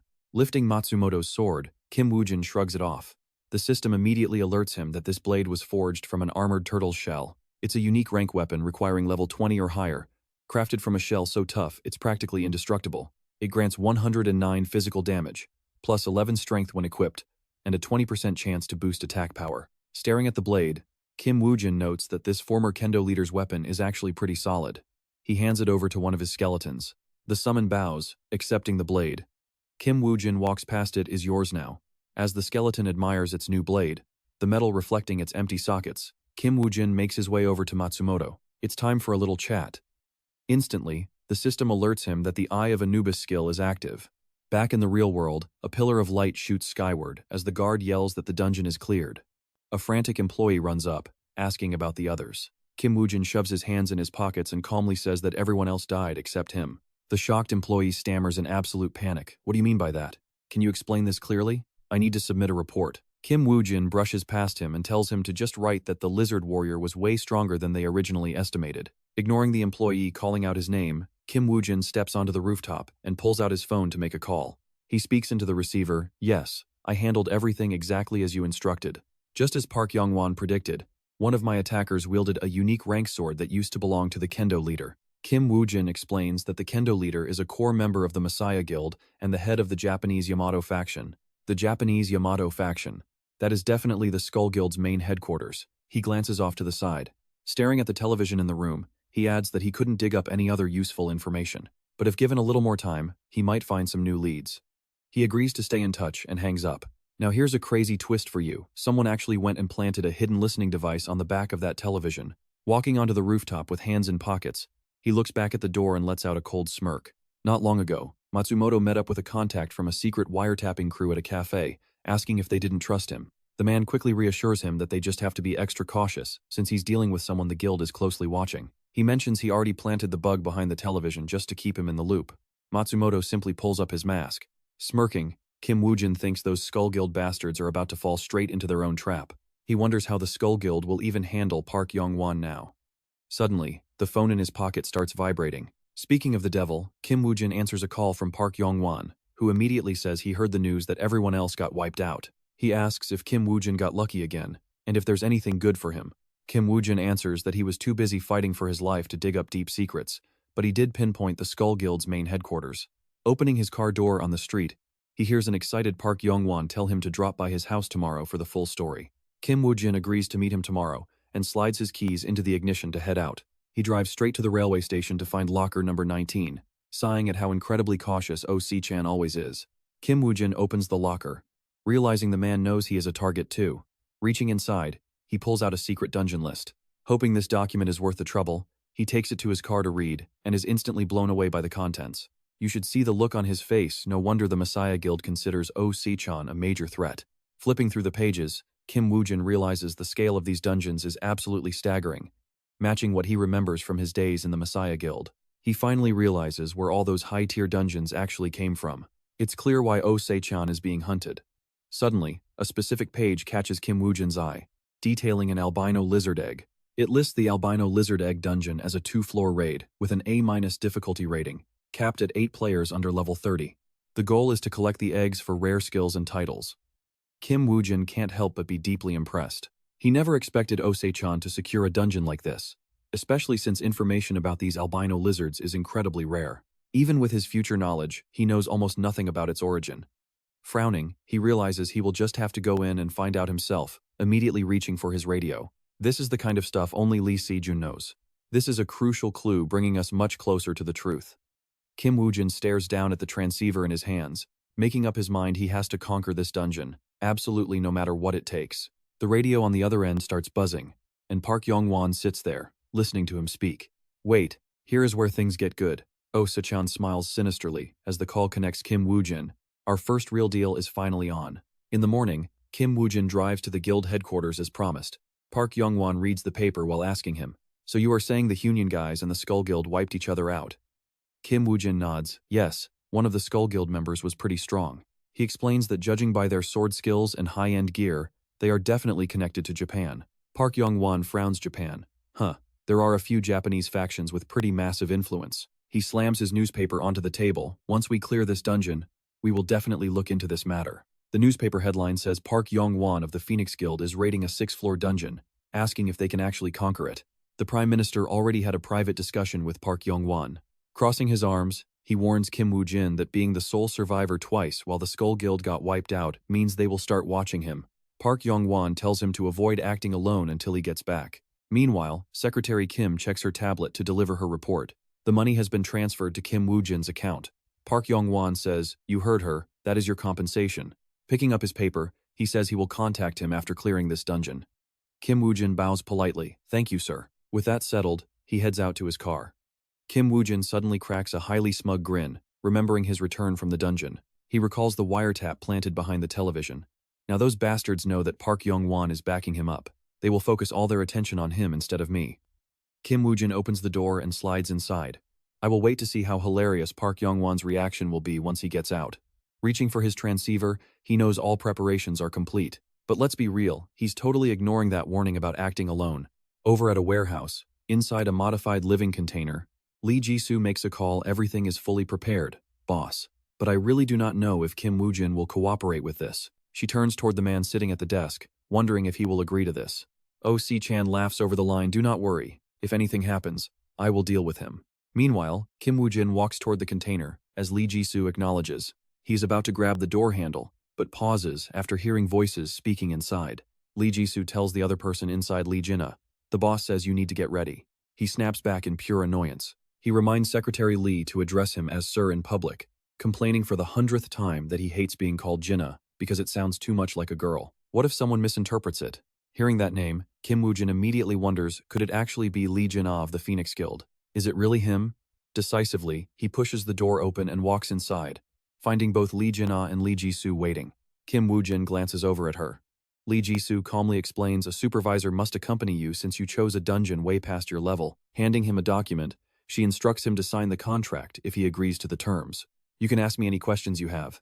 Kim Woo-jin stares at the man across from him, Lee Jin-ah, the immortal, unkillable player. He remembers that back when he served as the Messiah Guild hunting dog, this guy escaped his grasp twice. A third attempt never came, and yet, here he is, somehow working closely with Oh Se-chan. Kim Woo-jin sits down. This is my first time hearing about needing a supervisor, but basically, we enter the dungeon together, right? With Lee Jin-ah. Jin-ah glares in annoyance. Hey, did you eavesdrop on my talk with Secretary Lee? But Kim Woo-jin is ready. My bad. You prefer being called sir, do you not? Hit right where it hurts. His neck veins pop as he yells, "Are you laughing at me? You definitely heard me. Are you looking down on me, you bastard?" Kim Woo-jin glances sideways, noting he is still incredibly hot-headed. Then, he cuts in, "All right, let us move past that. Can I talk to Oh Se-chan instead?" Lee Ji-soo points to the desk. "Sure, you can use that radio." Kim Woo-jin picks it up. "Hello, hello, can you hear me?" Oh, Se-chan answers on the other end. "What is wrong? Do you not like the supervisor assigned to go with you?" Kim Woo-jin says that is not the issue, voicing the real worry lingering in his mind. What if the supervisor ends up dying inside the dungeon? You can never predict what will happen once we go in. Lee Jin-ah frowns, wondering if this punk is threatening him. Oh, Se-chan bursts out laughing. "You do not need to worry about that. He is more than capable of protecting himself." Kim Woo-jin frowns, replying with a very serious tone, "I see." Suddenly, Lee Jin-ah looms right next to him, violently snatching the radio away. And then, he starts whining to Oh Se-chan like a child. "Boss, I think our new client is completely out of his mind. If he enters the dungeon and fails to meet our high expectations, I will just take care of him myself. Are you serious?" The boss snaps in anger. "Serious, my foot. I told you 1,000,000 times to stop stuffing your face in the office." Gina yells back, "How can I get full on just one bowl of udon? I need 10,000 kilocalories every single day." Se-chan screams at him. "Then just buy a whole jug of cooking oil and chug it. 1 liter of oil has 9,000 kilocalories. Now shut off that radio before the battery dies." Jisoo scratches her chin and cuts everyone off. "All right, the discussion is over. Let me guide you to the dungeon entrance." Kim Woo-jin nods. "Yes, thank you for your help." As they step outside, Gina immediately tries to intimidate him, warning him not to pull any funny business. He warns him coldly, "I have absolutely zero tolerance for anyone trying to pull something funny on me inside a dungeon. And of course, nobody has ever made it out alive." Kim Woo-jin looks at him, remembering from his past life that this guy is not bluffing at all. A smirk plays on his lips. He never expected to run into the immortal Gina here. Seriously, how does his luck keep getting better like this? This guy is going to be incredibly useful. Meanwhile, Jisoo stares out the window, speaking on her phone. "Yes, they just left, but is this really all right?" she asks anxiously. "What if Gina does not make it back?" Se-jun replies with a serious face. "If that happens, we will consider Kim Woo-jin our enemy." In the forest, a brilliant pillar of light suddenly appears. The system screen flashes. To reach the next floor, eliminate 111 wolf devils. Clad in armor, Gina points dramatically. "Hey, Kim Woo-jin, did you enjoy mocking me earlier? I am going to leave you to your fate," he says with a smug grin. 111 wolf devils. Let us see how you handle them alone. He plans to sit right here, enjoy his snack, and wait for a desperate plea for help. Gina sits down on a rock near a tree and gets comfortable. Kim Woo-jin just stares at him, completely speechless. Gina opens his inventory window and casually pulls out an energy bar. "I already feel pretty sorry for you. Did you realize you cannot do this alone?" He takes a bite of his snack, adding, "After all, I am a merciful guy." Gina speaks with absolute, smug confidence. "Just drop to your knees and beg for my forgiveness. If you want my hand, maybe I will actually decide to pitch in." Kim Woo-jin silently watches Gina and thinks to himself, he likely has the blessing of the river Styx. Only those with the Undying Warrior as their guardian god can obtain that legendary, broken skill. Kim Woo-jin knows that even if this guy gets beheaded or his heart gets ripped out, he remains completely immortal. Ignoring Gina's endless bragging, Kim Woo-jin turns and walks away. This idiot probably thinks he is insanely lucky to have an immortal body. But unfortunately for you, You met me. The system alerts that a skeleton warrior has been summoned. Gina freezes mid-bite, completely shocked, as a dark skeleton emerges and bows respectfully to Kim Woo-jin. Kim Woo-jin glances back with a cold smirk. Let us watch him reduce that cheat code to a complete joke. A vicious roar echoes through the woods. The skeleton, wielding a sharp katana, swiftly cuts down a massive wolf. Gina sits back like a seasoned critic, noting this little guy actually fights pretty well. He asks, "What is its name? Skelly?" Then he adds, "I used to wonder, but now I get it." Piled high before them is a mountain of dead wolves, every single one of them completely slaughtered by that solitary skeleton. Gina mutters, "So this is how you manage to clear entire dungeons completely on your own." He is finally forced to take this seriously, even though seeing it with his own eyes makes it hard to believe. He recalls how the skeleton slaughtered the beasts, a mere pile of bones he expected to carry, yet it wields its sword exactly like an elite high-level player. Even worse, the higher his level gets, the more skeletons he can summon. Gina glances at Kim Woo-jin, realizing that making an enemy of this monster is extremely dangerous. Staring at the boy's back, Gina realizes that just as the boss predicted, this guy is absolutely no ordinary human. Scratching his chin, he decides to report this to the boss immediately. Kim Woo-jin turns and asks, "What do you think?" Startled, Gina quickly responds, "Pretty impressive, so I guess you do not really need my help at all, do you?" He closes his eyes, adding, "Once we finish up here, I will report the results to Second." Kim Woo-jin agrees. Gina snaps his eyes open, yelling, "What?" He stands up and demands, "Did I just hear you correctly? Did you seriously just show total disrespect to my face?" Suddenly, a dark, ominous energy begins to swirl directly behind his back. Gina quickly senses it. The system announces that skeleton warriors have been summoned, and an entire army of bones rises, completely surrounding Gina. He smirks and asks, "Why do these cute little skeletons suddenly seem so incredibly moody?" "What did you do?" Gina gasps in shock. "Wait, there are 5 of them?" Kim Woo-jin scratches his chin, mockingly looking at him. "What did you say earlier? Weren't you going to sit back and watch me struggle unless I begged for help?" Scratching his head, Gina forces a nervous laugh. "Hey, why put it like that? I was only kidding." He insists that he was absolutely just joking. "My bad. I definitely did not mean to underestimate you." Gina slowly walks up to him, before suddenly launching himself forward with explosive speed. Sure enough, Gina is looking for a fight, throwing a high kick aimed directly at Kim Woo-jin. "My bad, you little punk." Kim Woo-jin just smiles mockingly. In a flash, Kim Woo-jin grabs Gina and slams him onto the ground. High above, sunlight filters down through the dense forest. Gina lies on the ground, staring at the sky and gasping. "What?"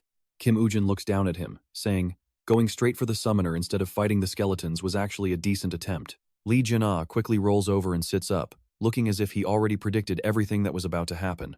This bastard kept his personal skills hidden until now. What is his goal in approaching us? Is it me? Or Se-chan? Smirking, he says, "No matter what you want, you are getting nothing out of me. I keep secrets well." Unfazed, Kim Woo-jin tells his skeleton soldiers to surround him, asking if that is really true. "Put me down, you bastard." Cold blades point right at him. Lee Jin-ah sits frozen, unable to move, so Kim Woo-jin just ties him up, leaving him dangling from a tree as he screams to get down. Kim Woo-jin looks up as Lee Jin-ah thrashes around, screaming, "How long are you leaving me up here? Give me food, are you trying to starve me to death?" Then, Kim Woo-jin casually slices the rope holding him up. Lee Jin-ah faceplants with a thud, and Kim Woo-jin says, "All right, I will give you a chance. Get ready." Confused, Lee Jin-ah asks, "What?" Kim Woo-jin replies, "I showed you my skill." Bewildered, he asks what the heck is going on out of nowhere, but Kim Woo-jin coldly tells him to act as bait for his skeletons. Stubbornly, he snaps back, "You think I have to listen to whatever you say?" Kim Woo-jin grabs the rope binding him, threatening, "Oh, really? Don't want to? Then go back up there." Furious, Lee Jin-ah shivers. This jerk is absolutely out of his mind. Realizing he has no choice, he reluctantly forces out a reply. "You are totally right, boss, no complaints. I am a top tank, after all."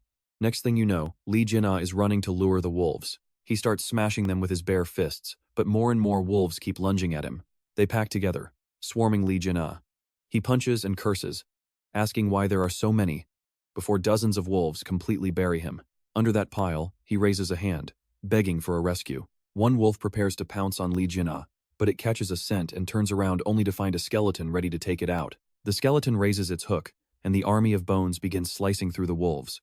Some crash into trees, while others are sent rolling. Lee Jin-ah violently flings the wolves off, while Kim Woo-jin watches, scratching his chin. Standing high on a branch, Kim Woo-jin watches the beasts get systematically slaughtered, while Lee Jin-ah furiously punches them, his fists covered in thick blood. Gasping for breath, Lee Jin-ah stands amid the pile of bloody wolf carcasses, his eyes nervously darting to the side. And there is the sweet level up alert. Lee Jin-ah looks up to see Kim Woo-jin chilling on a branch, completely relaxed. Staring down, Kim Woo-jin notes that, while he is not at his past life level yet, he is still pretty close. He figures the tank will be incredibly useful soon. Suddenly, wolf howls echo through the woods, and Kim Woo-jin leaps down and dashes off. Lee Jin-ah is gasping for air as a fresh wave of wolves rushes him. Glaring at Kim Woo-jin, he is absolutely furious that he gets zero rest. Right away, Lee Jin-ah kicks a wolf dead while another gets sliced by a skeleton. His skeleton minions keep shredding beasts, left and right, while an exhausted Lee Jin-ah heavily pants, wiping blood off his face. Suddenly, a wolf starts biting his leg, making him sigh and defeat another one. He kicks the pesky wolf away, sending it rolling straight toward one of his skeleton soldiers. "Hey, bonehead, yours!" The skeleton catches the cue and instantly executes the beast. The system rings out, first floor cleared. Lee Jin-ah leans down to chat with one of the skeletons. "You guys are totally overworked because of a bad boss, you know?" He complains, glaring at Kim Woo-jin chilling under a tree. "They work way too hard, so how about a high five?" The skeleton just stares with hollow eyes. It turns and walks away, embarrassing Lee Jin-ah, who yells, "You are just a skeleton. How dare you ignore me?" Lee Jin-ah tries to pat its head, but the skeleton slickly dodges him. Furious, he yells, "What? You are dodging now? What else can you do besides ignore me? Come at me, let's settle who is boss today."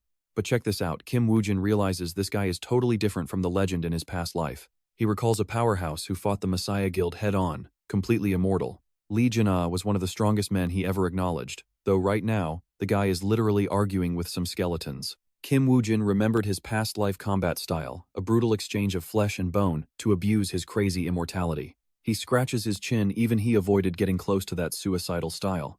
But looking at him now, there is absolutely no trace of evil, meaning something in the past must have triggered his massive change. He has zero memories of Oh Se-chan back then, but they seem close now. Perhaps Os-chan's death in the past was what awakened Leena. Kim Woo-jin concludes that if Os-chan stays alive, the Messiah Guild will likely drift completely off their past trajectory. He looks up, continuing to watch Lee Jin-ah. Lee Jin-ah glances back, still clueless about Kim Woo-jin's intentions, but recalling what just happened, he realizes Kim Woo-jin always lures the exact number of monsters, so he never dies when surrounded. He knows it is no coincidence that the next wave always arrives the exact moment he finished recovering. Seriously. This is way beyond simple dungeon analysis. We are looking at a mastermind who understands every single detail of this game. This goes way beyond the status of any high-tier player. Lee Jin-ah narrows his eyes, hating to admit that Kim Woo-jin completely outclasses him. Then Kim Woo-jin steps up, telling Lee Jin-ah, "Good job, let's move down to the second floor." Surprised, Lee Jin-ah gasps out a confused, "Huh?" Kim Woo-jin just smirks, telling him that the second floor will be much easier to survive than here. The system announces their transition to the second floor, and immediately, a blinding pillar of light pierces the sky. Lee Jin-ah groans that he is so tired he might actually die. He begs Kim Woo-jin, complaining he has been grinding all day and desperately needs a break. Meanwhile, Kim Woo-jin pulls 4 vials of blood from inventory. Lee Jin-ah frowns, saying it does not look like medicine, and asking what the hell it is. Kim Woo-jin asks back, wondering if his partner is fast enough to dodge. Confused, Lee Jin-ah asks what he means by dodging. But before he can even finish, Kim Woo-jin smashes those blood vials right onto the ground. Panicking, Lee Jin-ah looks around, asking what kind of trick this is. Kim Woo-jin just smirks, telling him he had better start running for his life right now. Suddenly, a terrifying howl echoes in the distance, forcing Lee Jin-ah to spin around. An albino lizard rises from beneath the ground, glaring at him with glowing eyes and flashing its razor-sharp jaws. Furious, Lee Jin-ah snaps at him for not giving him even a second to catch his breath. Meanwhile, in the real world, Os-chan reads a newspaper. The headline states that the Korean government is officially allowing foreign guilds to raid the A+ rank Rattlesnake Dungeon. He mutters to himself that he fully expected this outcome once the Messiah Guild decided to withdraw.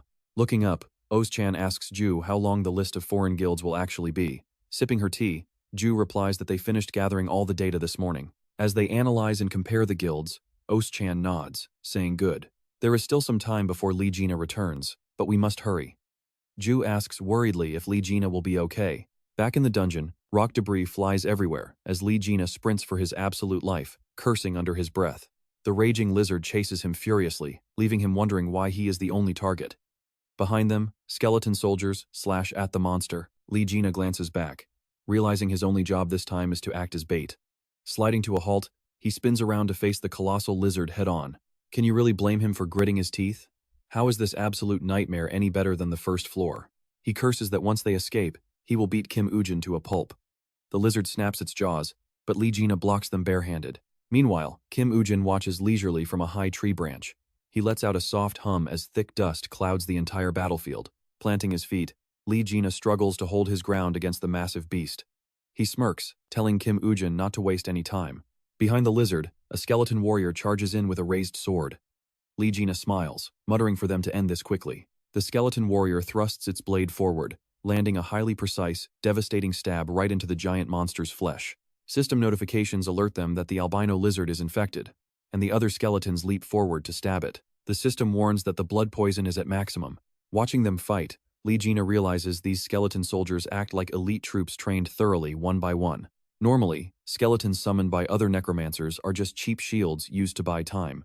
But now, system notifications show the lizard's stats are dropping rapidly due to hemolysis. Writhing in absolute agony, the monster swings its massive tail to crush a skeleton, but the warrior effortlessly dodges the blow. The beast thrashes wildly, but the skeleton soldiers easily evade every single strike. Glaring directly at a skeleton warrior, the lizard opens its glowing red eyes, even though they are standing right before its face. Yet the lizard totally ignores them, scanning elsewhere. Lee Jina is completely shocked, wondering if the beast is somehow unable to see them. That explains why it is only chasing him. Looking up at Kim Woo-jin on the branch, he wonders what kind of spell he used. Remembering Kim Woo-jin's warning to start running, Lee Jina's eyes widen in shock. That bastard knew exactly what would happen from the start. Distracted, he takes a brutal, painful headbutt right from the charging lizard. The devastating impact makes his eyes roll back as the beast slams him into a massive tree trunk, snapping the wood clean in half. Kim Woo-jin watches the giant tree crash down amidst a massive cloud of dust. Coughing through the smoke, Lee Jina quickly pushes himself up, gritting his teeth while clutching his heavily bruised side. The system announces that his blessing of the river Styx has officially activated. Lee Jina stands up straight, wiping the blood from his mouth. Kim Woo-jin smugly notes that an injury of that level heals instantly. He steps forward to face the albino lizard, which drools at his sight. Lee Jina grinds his teeth, cursing this waste of calories. He channels magic into both hands, summoning a heavy pair of gauntlets to bash the beast. And here we go, he charges straight ahead, pulling his right hand back to deliver a massive strike. Lee Jina lands a direct blow on the albino lizard. Its eyes widen in shock as it stumbles, collapsing onto its knees. His skeleton soldiers immediately charge in, with one skeleton closing the distance to the beast. Horrified, Lee Jina realizes these summons look down on him just like their master does. Suddenly, the skeleton stabs its sword deep into the monster flank. Another skeleton drives its sword into the opposite side, making the albino lizard shriek in absolute agony. The system alerts that hemolysis has spread through the albino lizard, just as a third skeleton leaps high above its head. A final plunge. The skeleton drives its blade straight into the monster head. The albino lizard collapses. With the target slain, a notification pops up confirming a level up. Lee Jina finally lets out a sigh. Kim Woo-jin drops down from the trees as the system awards the albino lizard hunter achievement, granting a catalog reward. On top of that, his hemolysis and skeletal disease skills both rise by a rank. The emissary of the underworld admires your cold nature and bestows a portion of his authority upon you. Kim Woo-jin chuckles as the scene shifts elsewhere, where a massive troll is roaring wildly. It is strong enough to obliterate a skeleton with one hit, quickly clearing out the surrounding summons. But another skeleton charges, plunging its blade into the troll and knocking the beast off balance. 3 more skeletons quickly gang up to stab it. Watching nearby, Johann Georg scoffs at the brainless summons. Skeletons have no tactical coordination at all. Luckily, defeating 50 trolls finally triggers his next level up. Even with the Troll Hunter achievement unlocked, it is still not enough to catch the Underworld Emissary eye. Looking up, Johann Georg grumbles that soloing 50 trolls did not grant him the attention he wanted. Who is hogging all the spotlight? Meanwhile, back in Kim Woo-jin dungeon, he stands staring at the dead beast. Lee Jin-ah is starving. He wonders what is taking his partner so long. He calls out to Kim Woo-jin to leave, but Kim Woo-jin softly replies that the most important task remains. Kim Woo-jin gently places his hand on the carcass, measuring the distance along its spine to find the spot. He slices a deep line across the scales, opening up the flesh to plunge his hand deep inside. Finally, he pulls out a glowing sphere. The system confirms he has secured the precious albino lizard egg. With the dungeon clear, Kim Woo-jin grips the egg, knowing the Messiah Guild hid its contents very carefully. The moment of truth. He finally has a chance to find out. Lee Jin-ah suddenly frowns, remembering the clear condition was to find some item. He asks what his partner intends, and then out of nowhere, Kim Woo-jin just raises his sword hilt and brutally shatters the egg. Horrified by the sudden violence, Lee Jin-ah gasps, wondering why he would break it without knowing its purpose. As the glowing fragments fall, a skill page is revealed. Kim Woo-jin crumples the sheet, grinding his teeth. Lee Jin-ah leans in with curiosity, shocked to find a rare skill page hidden inside. Staring at the page, Kim Woo-jin curses under his breath. It grants the power of Apophis, giving full immunity to poison. Kim Woo-jin wonders why that bastard skill would be hidden here. He immediately pictures the Poison King, a lethal monster who toys with every toxin imaginable. Yet, because of this exact power, the killer was completely immune to his own venom.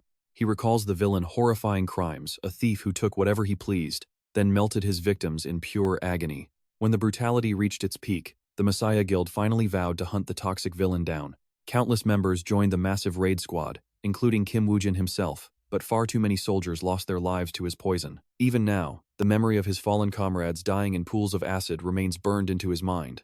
The albino lizard egg was supposed to be a closely guarded treasure owned only by the Messiah Guild. There is no way to acquire this skill elsewhere, and the Poison King certainly could not have stolen it from them. The truth hits.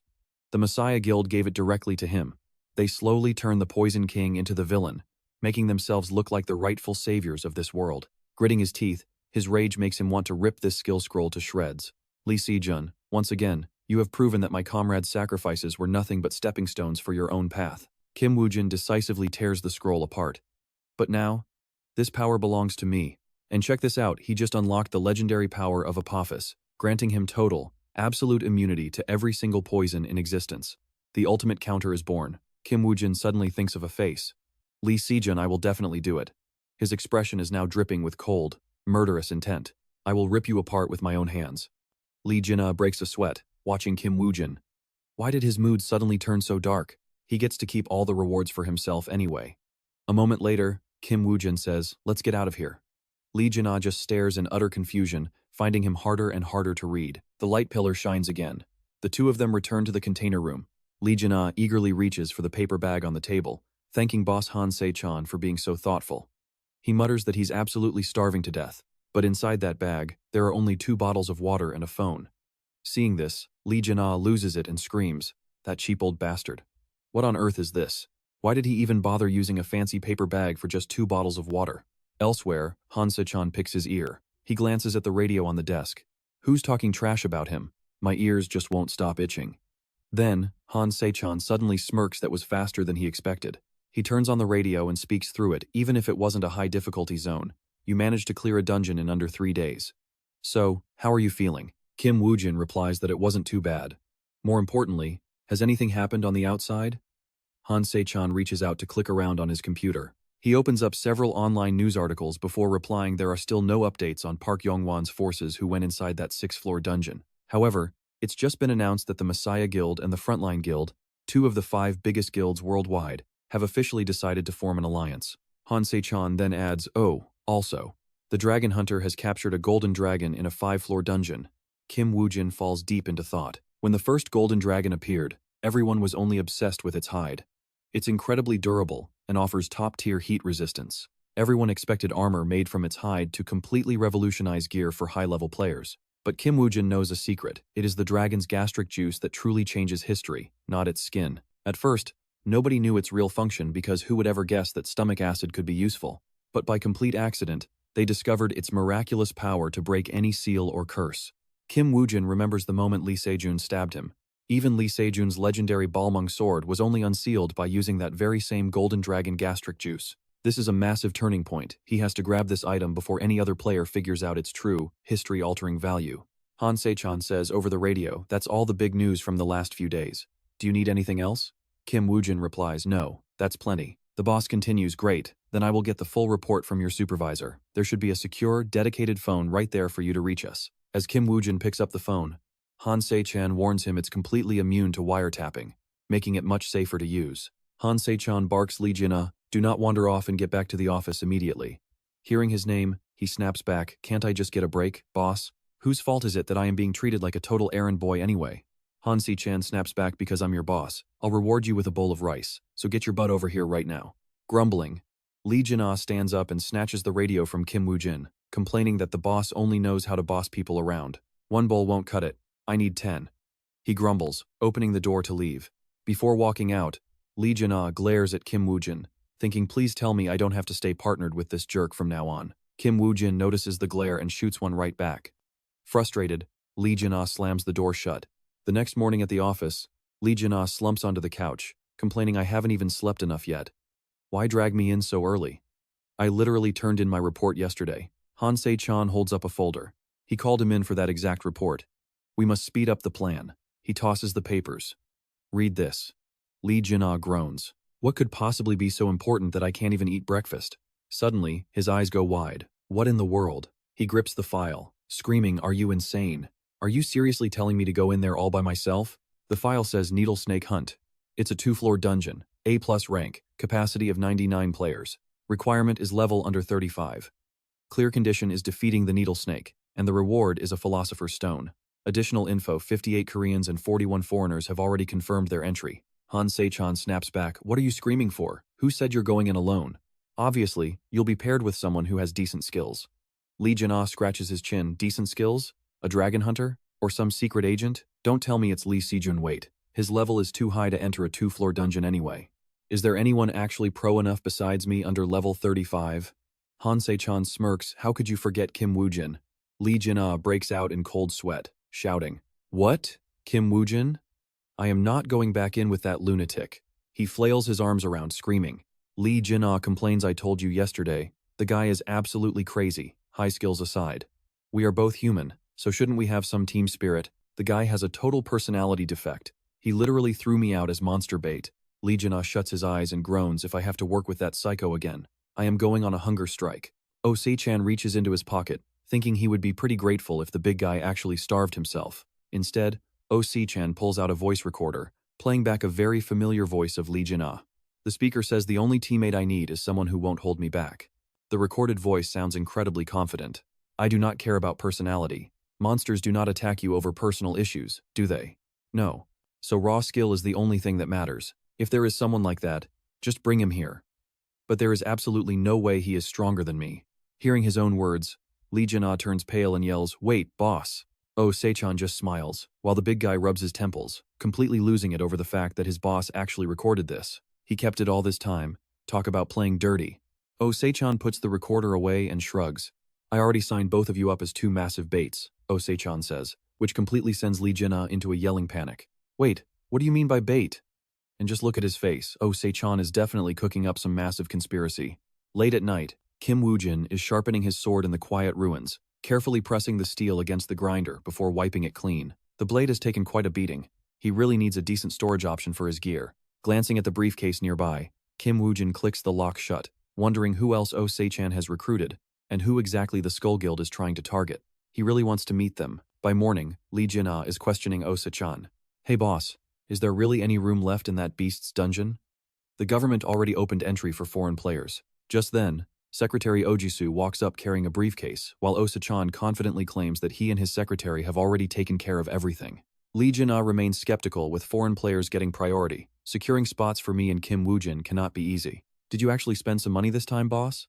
The door creaks open, and Oh Se-chan glances over, asking if spending money is even necessary. He asks Ojisu if she just got back, and if everything went smoothly, to which she simply presents her briefcase. Yes, she says. The dungeon deal with Russia is complete, and I already delivered the requested items to Kim Woo-jin. Lee Jin-ah gasps in total shock at the sudden mention of Russia, while Secretary Ojisu calmly adds that his custom mask is finally ready. Oh Se-chan smirks and praises her, while the media goes wild, broadcasting news about 41 elite foreign players officially confirmed to participate in the raid, 99 total players confirmed. The newspapers wonder if this will be the world's first successful clear of the dungeon, over in a place called Sinpangri.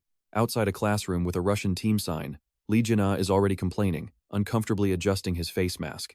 This stupid mask is a nightmare, he grumbles. It is impossible to eat anything with this on, grabbing a snack while glancing at his partner. Kim Woo-jin, now posing as Isaac, asks if he is doing all right, teasing him for stuffing his face because of nerves.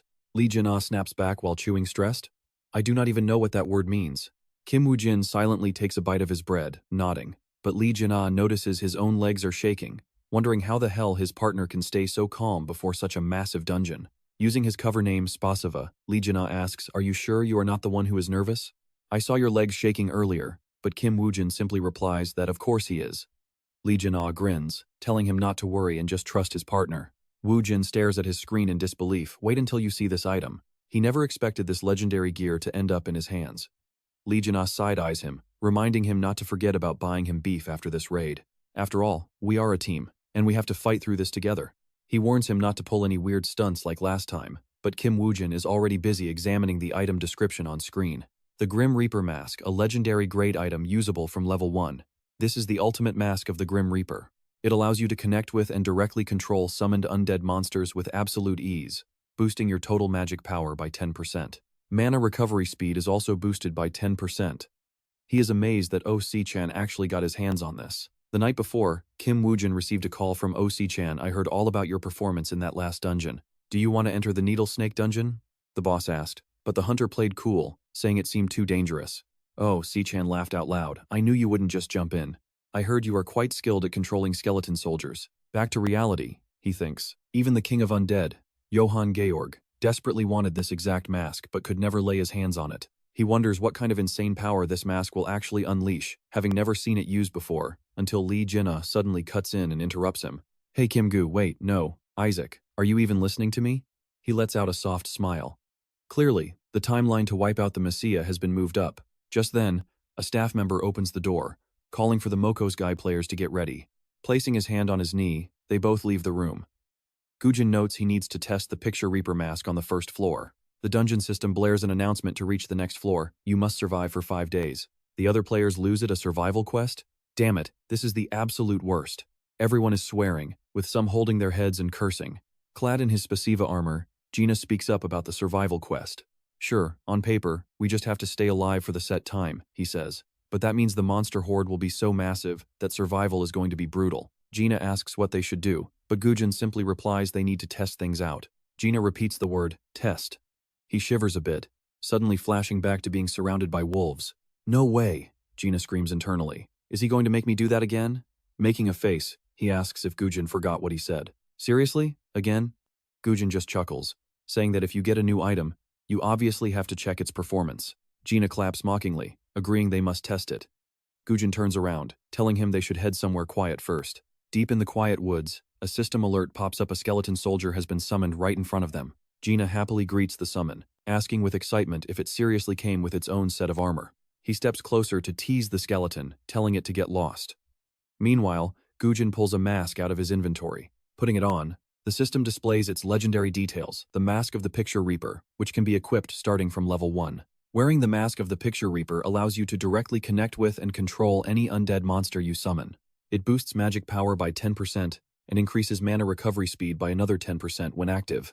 An achievement notification pops up for mastering the Picture Reaper.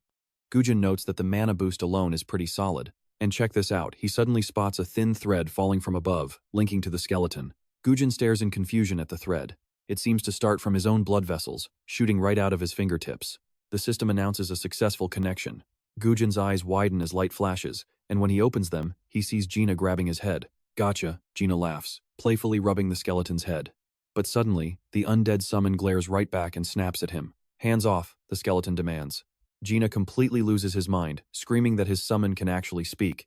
The skeleton starts twisting and flailing its limbs in a totally chaotic mess. Confused, Gina asks why it is moving so weirdly. It takes a few steps and faceplants onto the dirt, prompting Gina to yell out if it just died. Gina pokes its head with his foot, making Gujin snap as Isaac to get his foot off. Controlling the skeleton is harder than he thought. Nearby, another group of players huddles up, asking Jeonjun what their game plan is. Do we wait around, or scout ahead first? Jeonjun warns that since they don't know the enemy numbers, they cannot rush in. Scanning their surroundings, he suggests they stay put to observe the situation for a couple of days. With everyone gathering in one spot, banding together is going to be their absolute best bet for survival. Looking over at the other squads, he assumes those players are probably thinking the exact same thing. Smugly adjusting his glasses, Jeonjun smiles. After all, there is no major force like Messi Arl around to dominate them. A scenario like this always favors the smart players. Now, they just need to convince the crowd to let them lead the hunt. As night falls over the dark woods, Gina charges forward, delivering a brutal punch that completely decapitates an oncoming orc. He chuckles smugly to himself, realizing he was worried about this survival trial for absolutely nothing. Are these weak trash mobs really the only threat? He must be way stronger than he originally realized. Right behind his back, the skeleton soldier swings its blade, effortlessly slicing down 2 orcs in a single sweep. Gina's face drops. Watching Gujin control that skeleton so seamlessly makes him click his tongue, thinking his buddy is the real cheat code here. He recalls how clumsy the summon was minutes ago, barely able to take a single step. It kept falling face first onto the dirt, but in no time at all, the skeleton actually started sprinting. You have to see this. The skeleton is now moving like a parkour master, with Woo-jin twirling his fingers. Summoned skeletons are already annoying to deal with, but direct manual control is just hacking. Gina grumbles about how unfair it all is. He is risking his neck fighting, while Woo-jin just stands back playing puppet master.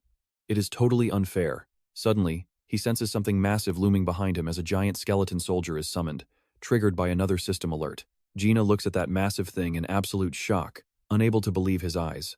He wonders to himself, is it actually possible to use a summon skill in that state? He secretly thinks about using skills, while being connected directly to the skeletal remains, but the mana consumption is 3 times higher. Even though this makes total sense, using poison is out of the question. The tiny skeleton soldier speaks up, asking how he is. Annoyed, Gina crosses his arms and snaps that when talking to someone, they should at least look them in the face. Clenching his fists, Gina feels pretty weird seeing these pile of bones completely ignore him like this.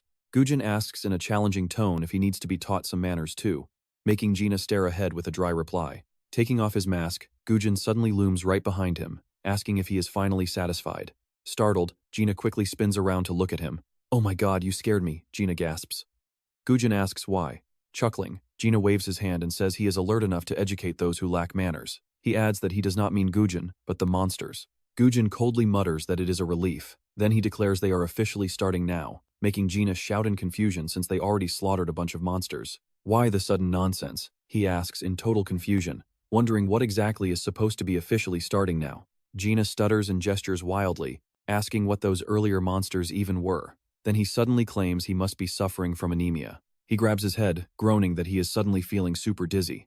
But then, a sharp sword is pointed straight at him. Annoyed, Gina yells to ask what he is doing. Woo-jin half jokes that since Gina is anemic, he thought about injecting some iron into him. Gina screams, "Are you seriously trying to slice me up with a sword?" Woo-jin calmly replies that either way, iron still gets into the body. Furious, Gina shouts back at how he can even say such a thing. Controlling the skeleton soldier, Woo-jin notes that seeing Gina so energetic means his anemia must be pretty cured by now. He turns around to lead the way, telling him to follow because there is still a lot to prepare, leaving Gina absolutely losing his mind. In front of them, a barren tree gets chopped down and crashes to the ground.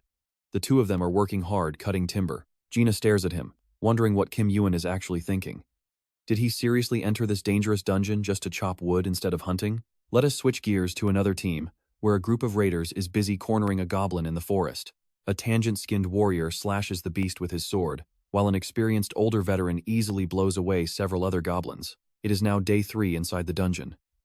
Early in the morning, the raiders are still passionately slaughtering monsters left and right. One veteran wonders why this survival challenge is so boring, saying it is not supposed to be this easy at all.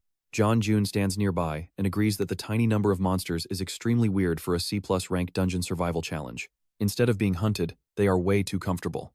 He decides that even if it is risky, they need to go out and explore. Meanwhile, Woo-jin and Gina have finally built a massive wooden barricade out of the chopped trees. Suddenly, the system announces a level up. The representative of the Dark World is absolutely thrilled with his rapid growth, sending over a special gift as a reward. Still disguised as Isaac, Woo-jin holds the mysterious paper and looks at it in confusion. It turns out to be a skeleton soldier command scroll. It requires an absorption level of 20, boosting the skeleton soldier's abilities and increasing the total summon limit. The higher his rank, the more powerful the skill gets. He looks at the scroll and smirks. Woo-jin decides to tear the paper apart. Right away, the system notifies him that he has acquired the skeleton soldier command. Standing on the wooden wall, Woo-jin yells down at him to move slowly. Disguised as Spasiva, Gina asks in absolute surprise why he is suddenly saying that. He taps on the barricade and argues that this place is perfectly safe. He asks why they have to leave after working so hard on it. Woo-jin leaps down to the ground and states that the situation has changed, requiring a new plan. Confused, Gina asks what situation he means. Gina wonders if some terrifying monster has finally appeared. Woo-jin just smirks, staring past his shoulder at the dead carcass of an orc. He walks over and places a hand on the corpse. Instantly, system notifications pop up, confirming that his skeleton soldiers have been successfully summoned. You can't even blame Gina for losing his mind here, seeing an army of skeletons suddenly materialize out of nowhere. Gina asks if his limit was only 6 summons. Turning around, Woo-jin smirks and points out that while that was true earlier, things have changed. But right now, it is different. A shadow rushes through the woods. Jun looks back in absolute panic, quickly ordering his comrades to redirect and head this way. Looking around, everyone is shocked to see piles of dead orcs. Orcs! Jun mutters, asking how many there are. Pushing up his glasses, he realizes this was not a normal battle, but an absolute massacre. Who on earth could have done this? He is sure he recruited every capable fighter. So who did he miss? Suddenly, Jin Hong points ahead and tells Jun that they found something else. Looking in that direction, Jun follows Jin Hong to see what is going on. He is immediately left frozen in shock by the sight before his eyes. Down below them stands a massive structure built entirely out of wood. This is clearly the work of Kim Woo-jin, leaving John Yong-gyu completely speechless. He mutters that it is a maze before leaping onto the wooden wall to get a better look. Jeon Yong-gyu and his squad look down to see the maze floor absolutely covered in piles of dead monsters. He looks completely terrified. They actually built a wooden maze just to lure these beasts into a deadly trap. Looking into the distance, Jeon Yong-gyu spots plenty of bodies scattered around. But when he looks back, nothing compares to the mountain of corpses packed inside the maze. Jeon Yong-gyu wonders, who on earth could have come up with a mastermind plan like this? This strategy is completely different from anything he has ever seen. Cold sweat drips down his face as he pushes up his glasses in deep thought. No wonder they could live so comfortably for days, even though they are supposed to be in a brutal survival trial. Meanwhile, Lee Jin-ah admits he was wrong and thinks they should pull in the rest of the players, since using traps makes hunting this easy. Even if it is not my style, this works. But he still complains about why they have to keep moving when it is so exhausting. Kim Woo-jin asks if they really need to copy that exact setup. He gently pats his skeleton soldier's head, telling him not to worry because they do not need traps anymore. Kim Woo-jin explains that since their raw firepower has drastically upgraded, building traps or mazes now is just a massive waste of time. Lee Jin-ah gets excited, saying that hunting them head-on will be much faster, which actually feels like a real fight. Kim Woo-jin agrees. Suddenly, Kim Woo-jin summons a glowing sword. Lee Jin-ah panics, waving his hands around as if he thinks he is about to get sliced. Lee Jin-ah promises to show off his true power, but Kim Woo-jin cuts in to take the lead, leaving him totally stunned. Lee Jin-ah summons his heavy gauntlets, declaring that if that is the case, he will also give this fight everything he has got. He adds that he cannot stand watching a clumsy guy take the lead. But cut to a moment later, and Lee Jin-ah is already completely out of breath, weakly reaching out for help. He gasps, asking if they can please just take a quick break. Just then, one of the skeleton soldiers waddles right up to him. Lee Jin-ah glares at the summon with a heavy side-eye. But the skeleton soldier just shakes its head, completely judging his lack of stamina. It turns around and walks away, making Lee Jin-ah yell in anger, asking if that brainless summon is seriously mocking him. The skeleton soldier runs off, while Lee Jin-ah stands there venting. Grabbing his own hair, he curses that Kim Woo-jin is an absolute stamina monster. Actually, it is not just his stamina, it is the way they fight. Lee Jin-ah realizes that while he wastes energy fighting beasts one by one, Kim Woo-jin just drops an overwhelming attack and moves on with extreme efficiency. Lee Jin-ah keeps staring ahead until Kim Woo-jin notices his gaze and stops, turning back to ask what is on his mind. Kim Woo-jin asks if he is still going to show off his real power. Lee Jin-ah wipes his sweat, muttering that he is doing exactly that. A new wave of monsters emerges. Lee Jin-ah leaps straight into action to wipe them all out, while Kim Woo-jin closely observes his movements from the side. Kim Woo-jin knows that the Lee Jin-ah he remembers will start copying the combat style he just demonstrated as he punches those monsters away. Kim Woo-jin realizes that nobody has ever guided Lee Jin-ah before, forcing him to rely entirely on his tough, immortal body to keep pushing forward. His current fighting style is just not efficient enough. Kim Woo-jin frowns, thinking his partner will become more useful over time. He suddenly smirks, correcting himself that he will make sure of it. By the 5th day, sunlight filters through the dense canopy onto the lush forest floor, where a dead black hyena lies cold in its own blood. Suddenly, the system alerts us that only 24 hours remain before this quest ends. Covered in sweat, Lee Jin-ah looks at Kim Woo-jin and wonders why he is going this hard when they only need to survive. Kim Woo-jin looks at his flashing system notifications showing he leveled up, while Lee Jin-ah wonders if these monsters stole his lunch money. As the system hands over his level-up rewards, the emissary of the Underworld seems highly amused by his rapid pace. He is rewarded with a rare skill scroll, while Lee Jin-ah loudly protests being worked to death like a pack mule. He yells out that Kim Woo-jin is torturing him, since he has been punching monsters straight for 8 hours without a single break. When Kim Woo-jin finally grants him a break, Lee Jin-ah reacts as if he received a royal pardon, his eyes sparkling with pure joy. Asking where they should sit, he immediately pulls out his packed food, stuffing his face and chewing like there is no tomorrow. A skeleton soldier walks up, causing him to pause. Out of sheer comradeship, Lee Jin-ah decides to offer the little undead guy a bite. He waves his food around, asking if it wants a bite and telling it to raise its hand if it wants some. Surprisingly, the normally arrogant skeleton soldier actually obeys, reaching out its bony hand.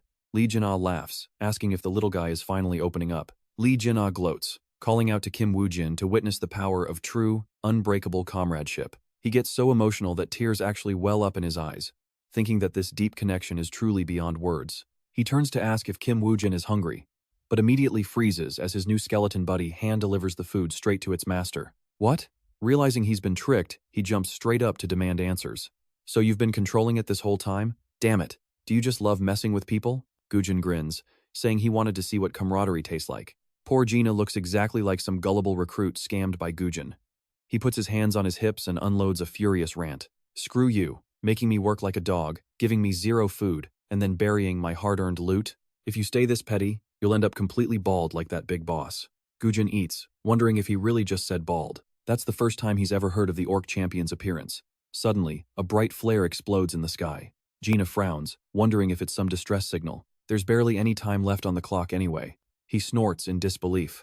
We slaughtered so many monsters already, and those guys still can't survive? Woo-jin calmly replies it's no distress signal. Gina looks at him with a smirk and asks what it is then. Then what is it? Removing his bone mask, Woo-jin calmly explains that since the survival time is almost up, they're about to be teleported to the second floor, and the others are gathering to decide who fights the snake first. Gina crosses his arms with a sarcastic laugh. Are they serious? Working together might not even guarantee a win, yet they want to take turns? Unbelievable. They are way too arrogant. Woo-jin coldly notes this. We lowered this floor's difficulty by a landslide, letting them slack off for 5 days, so of course they feel invincible right now. Gina looks totally confused. Seriously? How does that even make sense? Woo-jin checks his newly acquired item, saying he will examine the reward scroll before heading over. Wait, check out Gina's reaction here. He completely loses his mind when he realizes that Woo-jin is holding a real gold skill scroll. Woo-jin smirks with amusement. This is the main skill that Johann Josh uses all the time. The scroll details the corpse explosion skill, requiring the Hell's Messenger class, and a level of 30 or higher. By channeling mana into a monster's corpse, it can detonate on command. Meanwhile, the scene shifts to a wide clearing, where everyone gathers as night falls over the forest. Standing high up on a rock, Se-jun yells out for everyone's attention and starts his speech.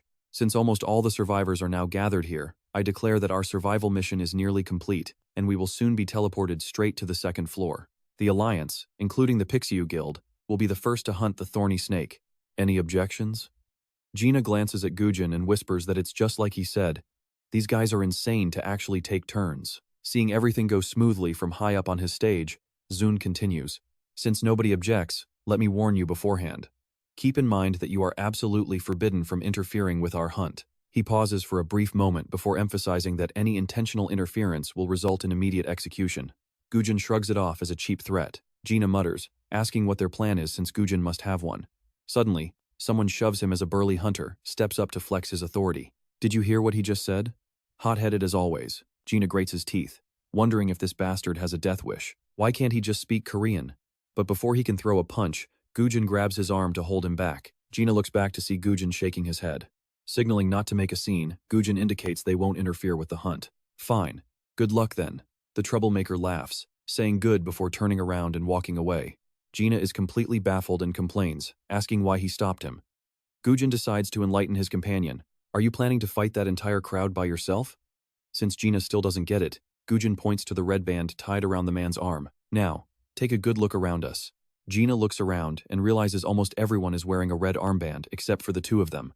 Trying to save face, he claims he totally noticed that too. Suddenly realizing why nobody objected, Gina starts feeling anxious now that the lines between friend and foe are clearly drawn. Literally everyone is wearing that red band except them.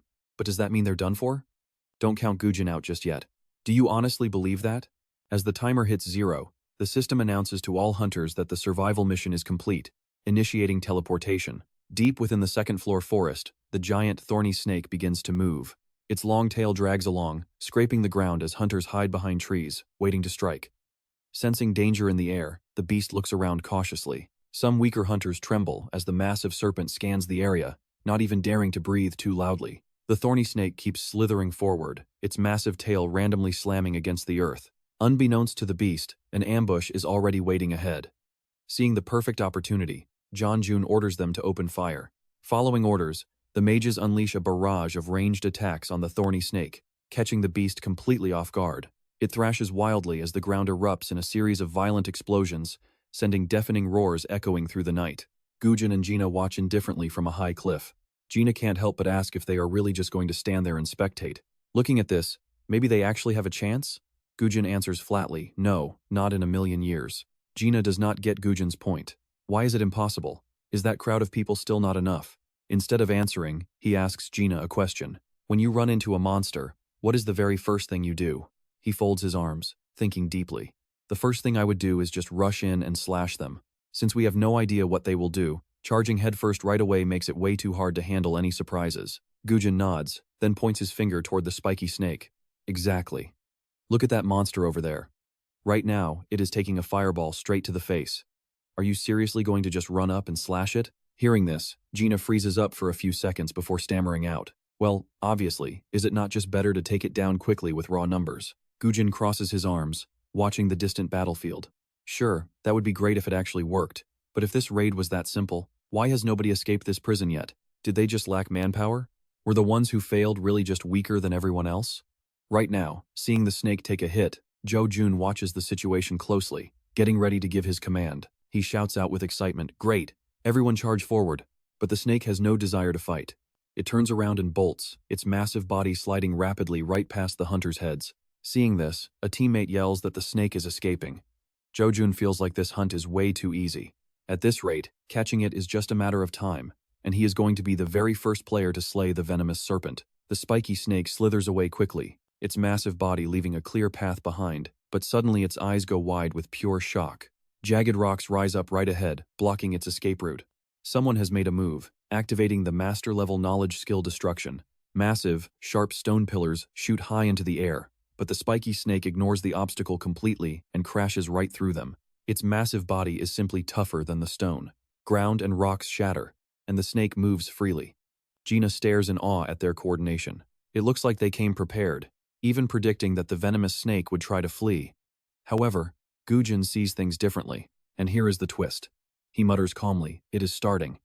Gina is confused, since it looks like it is already over. Woo-jin explains. No, that venomous serpent never attacks head-on, and look closely at those sharp spikes covering its body. Can you not see it? Out on the battlefield, Se-jun orders them to keep attacking. Focus on its head. The snake raises its head, staring right at the massive barrage of magic spells flying its way. Loud explosions ring out as the spiky snake roars in anger. Suddenly, a shadow rises right behind the archers and mages. The beast swings its giant tail high into the air, about to crush them. One mage notices it just in time as the snake sweeps its tail toward the backline players. The vicious snake watches from a distance. Its massive, elongated body lets it attack easily from afar, but things do not go as planned, forcing the beast to look back. A heavy impact echoes across the field. Thick dust kicks up, forcing the mage to cover his face to breathe. A warrior shouts at the top of his lungs, "Regroup, keep attacking. Our job is to defend this area at all costs." The mage glances over toward the noise, a bright light flashing right before his eyes. Over there, shield-bearing warriors block the tail swipe, keeping the main damage dealers safe. The mage braces his trembling hands against the ground to steady himself. Pushing off, he springs back up and runs. That is it, time to finish this. Continuous long-range attacks rain down heavily on the snake's head. Non-stop explosions echo. Se-jun commands keep going, it is finally starting to slow down. Setting up their lines, the rest of the players form up. But to the massive snake, they just look like tiny ants gathering in one spot. Get ready for this. Its eyes glow crimson like lasers through the dust, and the spiky snake suddenly towers into the sky like a giant tree. Seeing this, Se-jun is shocked, since the snake was running away until now. Then, something even more terrifying happens. Its head flares out like a cobra, and sharp, jagged spikes point in every single direction. Se-jun frantically yells, "Stop attacking, everyone get into defensive positions." The moment he says it, the spikes shoot out, raining down on the hunters. A deadly storm of needles falls as everyone runs for dear life. Loud crashes echo through the dust cloud, leaving casualties unknown. Now, the snake's body is covered in hideous black holes where those spikes used to be. It looks absolutely disgusting. It lets out a massive roar. The sound wave sweeps through the entire forest, forcing Gina and Woo-jin back a step on their cliff. Woo-jin is only slightly surprised. He expected those needles to be coated in lethal poison, but they are actually just normal spikes. Gina blankly thinks to himself that attack was incredibly powerful, but is that really it? As the sound wave fades, the snake stops moving. The smoke clears, revealing Se-jun safe and sound, though his glasses are cracked and his heart is still pounding. What happened? Was that really it? Se-jun takes a moment to pull himself together. He thought the snake had a secret weapon, but it was just a simple area attack and not a major issue. A soldier near the giant spike leans on it to stand up. Suddenly, a loud crack rings out, and the thorn shatters. He snaps it with his hand and finds it hollow. It is just a fragile shell like an eggshell. Are these thorns really from that venomous snake? He never expected them to be this easy to break. Looking back, he finally understands. The roaring, savage beast is completely empty inside, and there are absolutely no spikes left on its body to threaten them anymore. On Yoon-jun shouts out his decision. All right, the giant snake has no more thorns left. He seizes the moment to attack before it can recover. The hunters charge forward, completely unafraid of the spiked serpent. Melee fighters carrying swords and shields join the battle. On Yoon-jun adjusts his glasses and thinks smugly, what is this? Slaying a giant snake or anything else is simply not going to be a big deal for them. With victory in sight, the soldiers charge ahead. Suddenly one stumbles, prompting a blonde tanker to scream at him to stop. He pushes past his ally, frowning deeply as he asks what he is doing. Do not hesitate, keep moving. Instead, he sees his teammate covering his mouth, coughing up blood before collapsing heavily to the ground. And here's where things get really bad. He stands frozen in shock, while heavy armor crashes down behind him. Another teammate falls backward with wide, lifeless eyes, coughing up blood. Seeing his allies drop one by one, the blonde tanker freezes. The next second, he feels a sudden wave of intense nausea. The system alerts him that he is poisoned. The frontline tank squad behind immediately halts. It is poison. Retreat quickly. One of them quickly reports to the rear. They call out to On Yoon-jun about the heavy casualties and useless tankers, leaving him completely stunned as he mutters, is it poison? He stares at the hollow spikes in the ground. What should they do? There were absolutely no warning signs. Could those spikes be carrying poison? The tankers scramble backward in panic while On Yoon-jun just stands there, trembling. For heavy tanks to collapse instantly, it must be an extremely lethal toxin. Up in the tree, the scout skeleton observes everything, as the panicked players trample each other to flee. The screams are absolute chaos. Get out of the way, take me with you, they scream. Sharing the vision of his scout skeleton, Shin-jun sighs, what a tragedy. Watching from a distance, Gina cannot comprehend why they are running away, complaining that it is incredibly frustrating to watch them flee. Shin-jun explains they are retreating due to the spiked snake's poison, making Gina scream in shock. Poison. What do you mean by that? Are the launched spikes poisonous? Gina guesses that the toxin is stored inside those hollow spikes, but his guess is completely wrong. Shin-jun tells him no, noting that the massive area attack also hit their rear. If the spikes were poisonous, the players in the back would have collapsed way before the frontline tankers. Curious like a child, Gina asks when they were even poisoned. Then he remembers the beast's massive roar sending sound waves through the entire forest. Damn it. He kept saying the plan was going smoothly. Is that thing not the death serpent? Clueless as always, Gina can only ask what to do next and if they should join the survivors over there. Shin-jun stands up with a dangerous smirk. No, we already know the target's origin. We should move in slowly. Behind them, the skeleton squad finished off a group of goblins. Seeing Shin-jun head toward the snake, Gina panics. What? You are heading over there? Are you completely insane? Without looking back, he calmly instructs, I just need to reach the snake. You stay here for another task.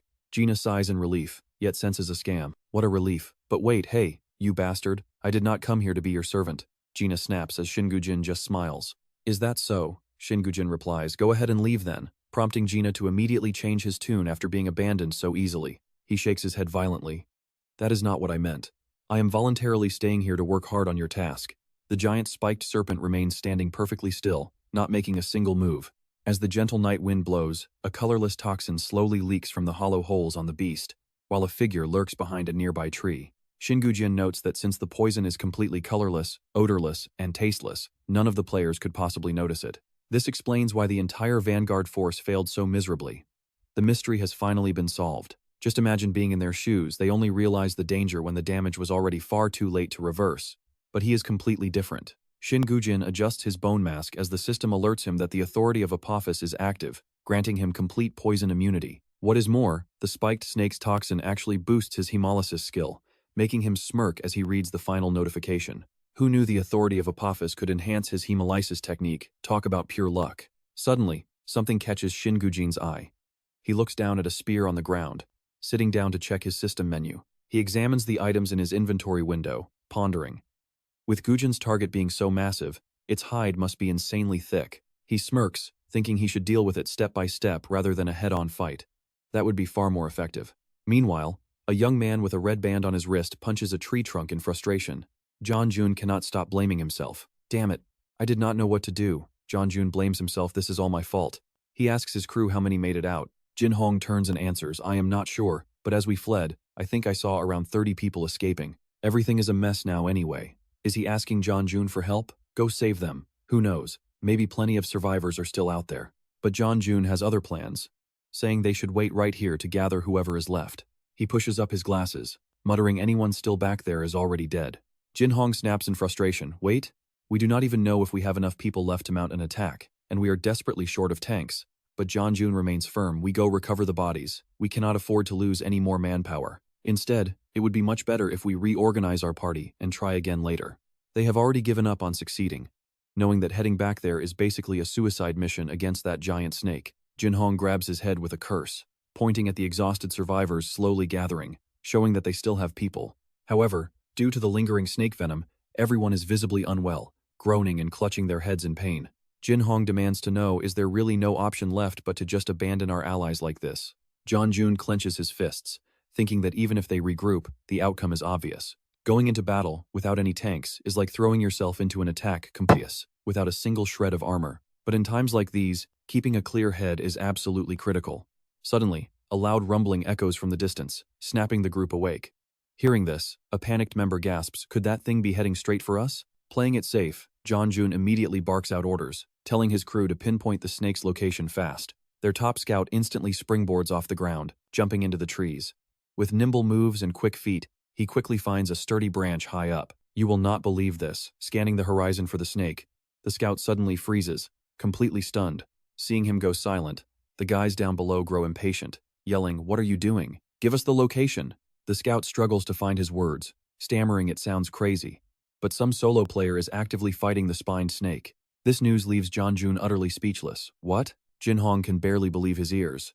Demanding answers, he shouts, "Are you serious? Explain what is happening. Hurry." The scout just points toward the beast. I told you already. There is actually someone taking on the spined snake. If you do not believe me, climb up here and see. Jun stands there, completely petrified by the news. It makes no sense. Who could possibly survive, let alone breathe easily in that living hell? Jin-hong is stunned, demanding confirmation if this is real. Jun breaks into a cold sweat, knowing the snake's venom should make getting close impossible. To check for themselves, the entire group leaps onto the high branches to watch. Sure enough, they see the massive serpent getting relentlessly battered. The same impossible question crosses everyone's minds: how? But Jun quickly catches onto something critical. Think about it if that is true. Is the venom finally gone? Or is something else happening here? If they strike now, they might win, but his men are exhausted. After a brief internal battle, Jun hardens his resolve. We are going in. Jin-hong's eyes go wide. Protesting go back in? You literally just said that was a suicide mission. Jun snaps back, losing his patience. Our scout confirmed that the spined snake's poison is mysteriously gone. Eager to make amends, Jun insists this is our golden chance to fix our mistake. He rallies the group, warning that if they do not team up to take it down now, they will never get another chance. Over on the distant battlefield, the now completely de-spined snake roars in absolute fury as a hail of arrows repeatedly pelts its body. Heavy thuds echo with every hit, but the beast shrugs them off. Still, the constant, annoying attacks from the skeleton soldiers are clearly grating on it. Below, the emotionless skeleton soldiers show zero fear, relentlessly firing arrow after arrow on Gujin's direct command. With the skeleton soldiers drawing aggro, Woo-jin easily circles behind the massive serpent, realizing that regular arrows and spears cannot hope to pierce its incredibly thick hide. The beast remains completely oblivious to the threat looming right behind it. Gripping two razor-sharp spears, Woo-jin leaps onto its back. His genius strategy is simple: bypass its armored skin entirely by directly poisoning its bloodstream. Meanwhile, the spined snake remains completely distracted by the skeletons. Absolutely furious, its eyes glowing crimson, the beast opens its massive jaws and charges straight at the skeleton soldiers. Seeing the giant snake close in for a melee strike, the two skeletons immediately raise their guard. Lowering its head, the spined snake opens wide to swallow these annoying summons whole. However, the skeletons are incredibly nimble. Both jump high into the air, dodging the devastating strike. Losing its balance, the serpent's heavy head slams into the dirt, kicking up a massive cloud of dust. Unbeknownst to the beast, Woo-jin has already sprinted right up to its head. Seizing the golden moment, he spins his spears with absolute determination in his eyes. Plunge. Woo-jin drives the two sharp spears deep into the snake's dark nostrils. A system notification immediately pops up. The spined snake has been infected with blood poison. That soul-crushing pain makes the spiked snake instantly whip its head around to glare at the guy who just heard it. Woo-jin talks to the beast like a close friend, pointing out how the spikes vanished, leaving these empty holes. He casually tells it he is shoving a spear coated in blood poison down there. right where weak fumes seep out. Not caring one bit, he shrugs and says those holes are basically pores, which has got to hurt like crazy. Whether the spiked snake actually understands him or not, it opens its massive jaw and hisses in raw fury. Kim Woo-jin smirks. He asks the beast if it deliberately ran off earlier, pretending to be in some kind of danger. That way, dumb humans would let their guard down and step closer. Just as he says it, the spiked snake lunges. Pulling out a fresh spear, he chuckles. The poor players who fell for this trick probably never saw it coming, even in their wildest dreams. Kim Woo-jin raises his weapon high, watching those ordinary spikes fade away, leaving only open holes. With the snakehead charging straight for him, he hurls the spear with everything he has got. Billowing clouds of deadly poison gas burst from the holes. His throw flies true, aiming directly for the monster eye. With a sickening squelch, the spiked snake screams in agony. One of its eyes is completely destroyed. System alerts pop up. The spiked snake is heavily afflicted with blood poison. Constantly taking toxic damage, it thrashes around in pure agony, kicking up massive clouds of dust. Yet, all its thrashing does absolutely zero damage to Kim Woo-jin. He effortlessly bounds from branch to branch, repositioning himself to a safer spot. Glancing back, he throws out a smug tease, pretty sluggish for a giant. Huh, how does that poison taste? Meanwhile, a dead goblin corpse hits the dirt with a loud thud. Playing as Spasiva, Gina glares toward the distant battle and grumbles, complaining that he was told to stay low while the boss goes wild. He grits his teeth in frustration, muttering about having to haul heavy monster corpses when a genius like him deserves way better. At least Kim Woo-jin was decent enough to leave a few skeleton soldiers behind as help. Still, Gina cannot swallow his pride, aggressively flipping off one of the skeletons. Fuming, he tells it to take that. Suddenly, the skeleton warrior speaks up in Kim Woo-jin voice, demanding a situation report. Scared out of his mind, Gina instantly snaps his hand back, gasping about how he almost had a heart attack. Ignoring the middle finger, Kim Woo-jin coldly asks if the task is ready. Gina can only offer a very awkward, nervous laugh. He confirms it is almost done, but questions if the spiked snake will really head their way. How could anyone predict its exact movement path? Kim Woo-jin bluntly says there is no time to explain, urging him to finish. Annoyed, Gina yells back, complaining about working like a dog with zero answers. He does not care. The skeleton soldier in front of Gina instantly goes stiff, disconnected. Figuring things are ready on that side, Kim Woo-jin decides to initiate the plan. He dashes through the woods toward his designated target area. Over on the battlefield, a lone skeleton soldier is frantically hacking away at the spiked snake body with a rusty sword. Suddenly, it turns its head as if sensing something. Its eyes flare with a lively blue light, showing Kim Woo-jin is now manually piloting this specific skeleton. Dropping the sword, he glances back at several razor-sharp spears gleaming in the shadows. He immediately walks over and grabs one of them. Controlling the skeleton soldier, Kim Woo-jin charges forward at full speed with the spear. His target is that annoying spiked snake lurking a short distance away.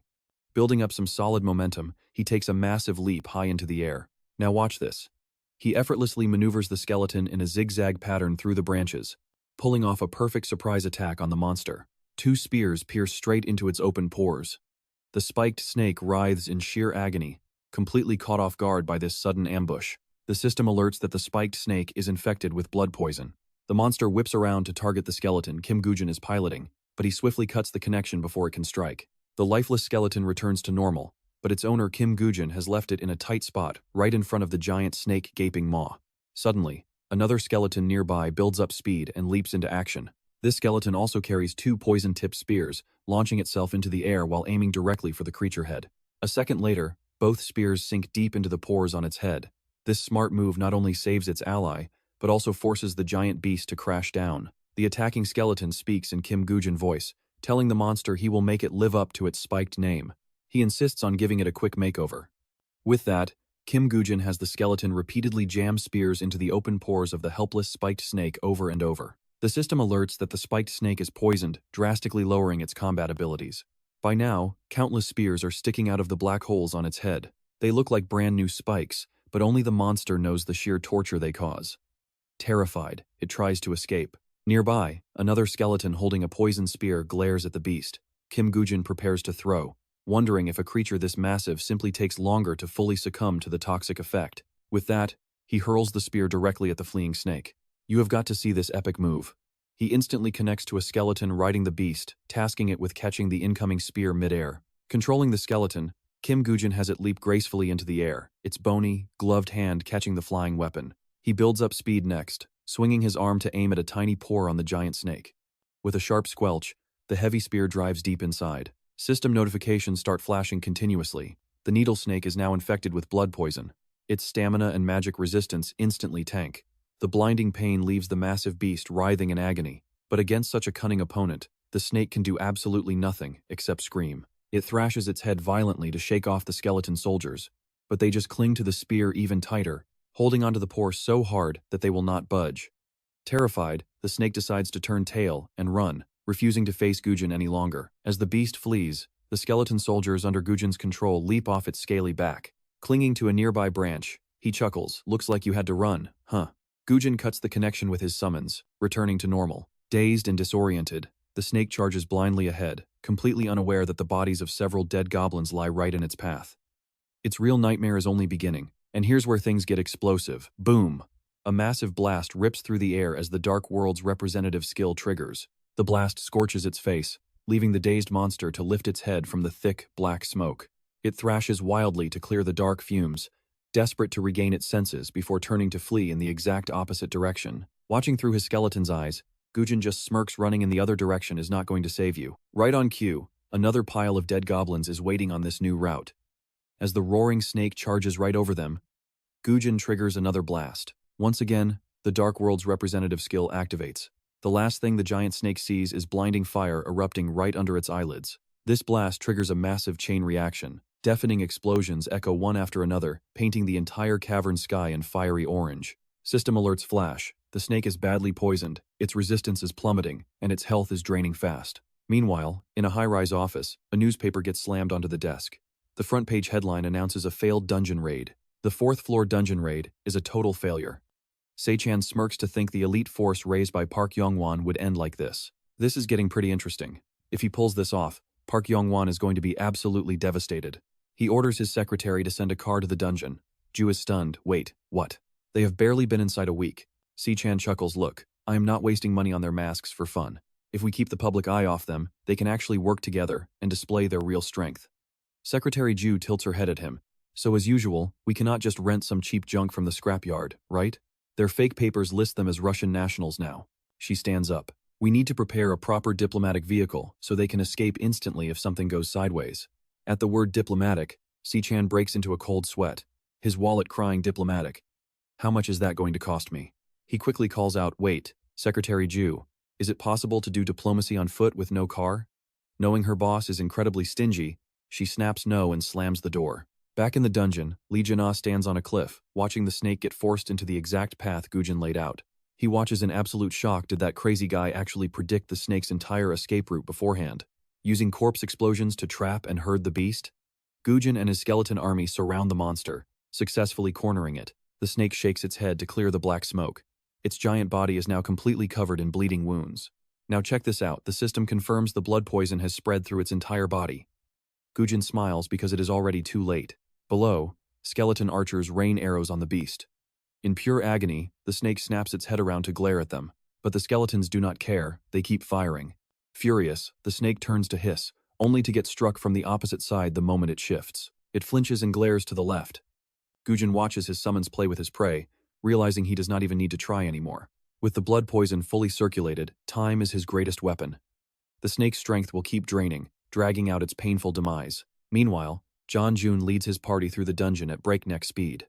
He runs with growing confusion. Why are there only screams echoing from ahead?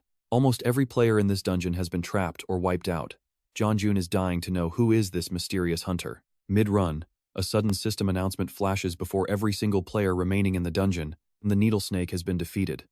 They freeze in absolute shock. What? The boss is already dead.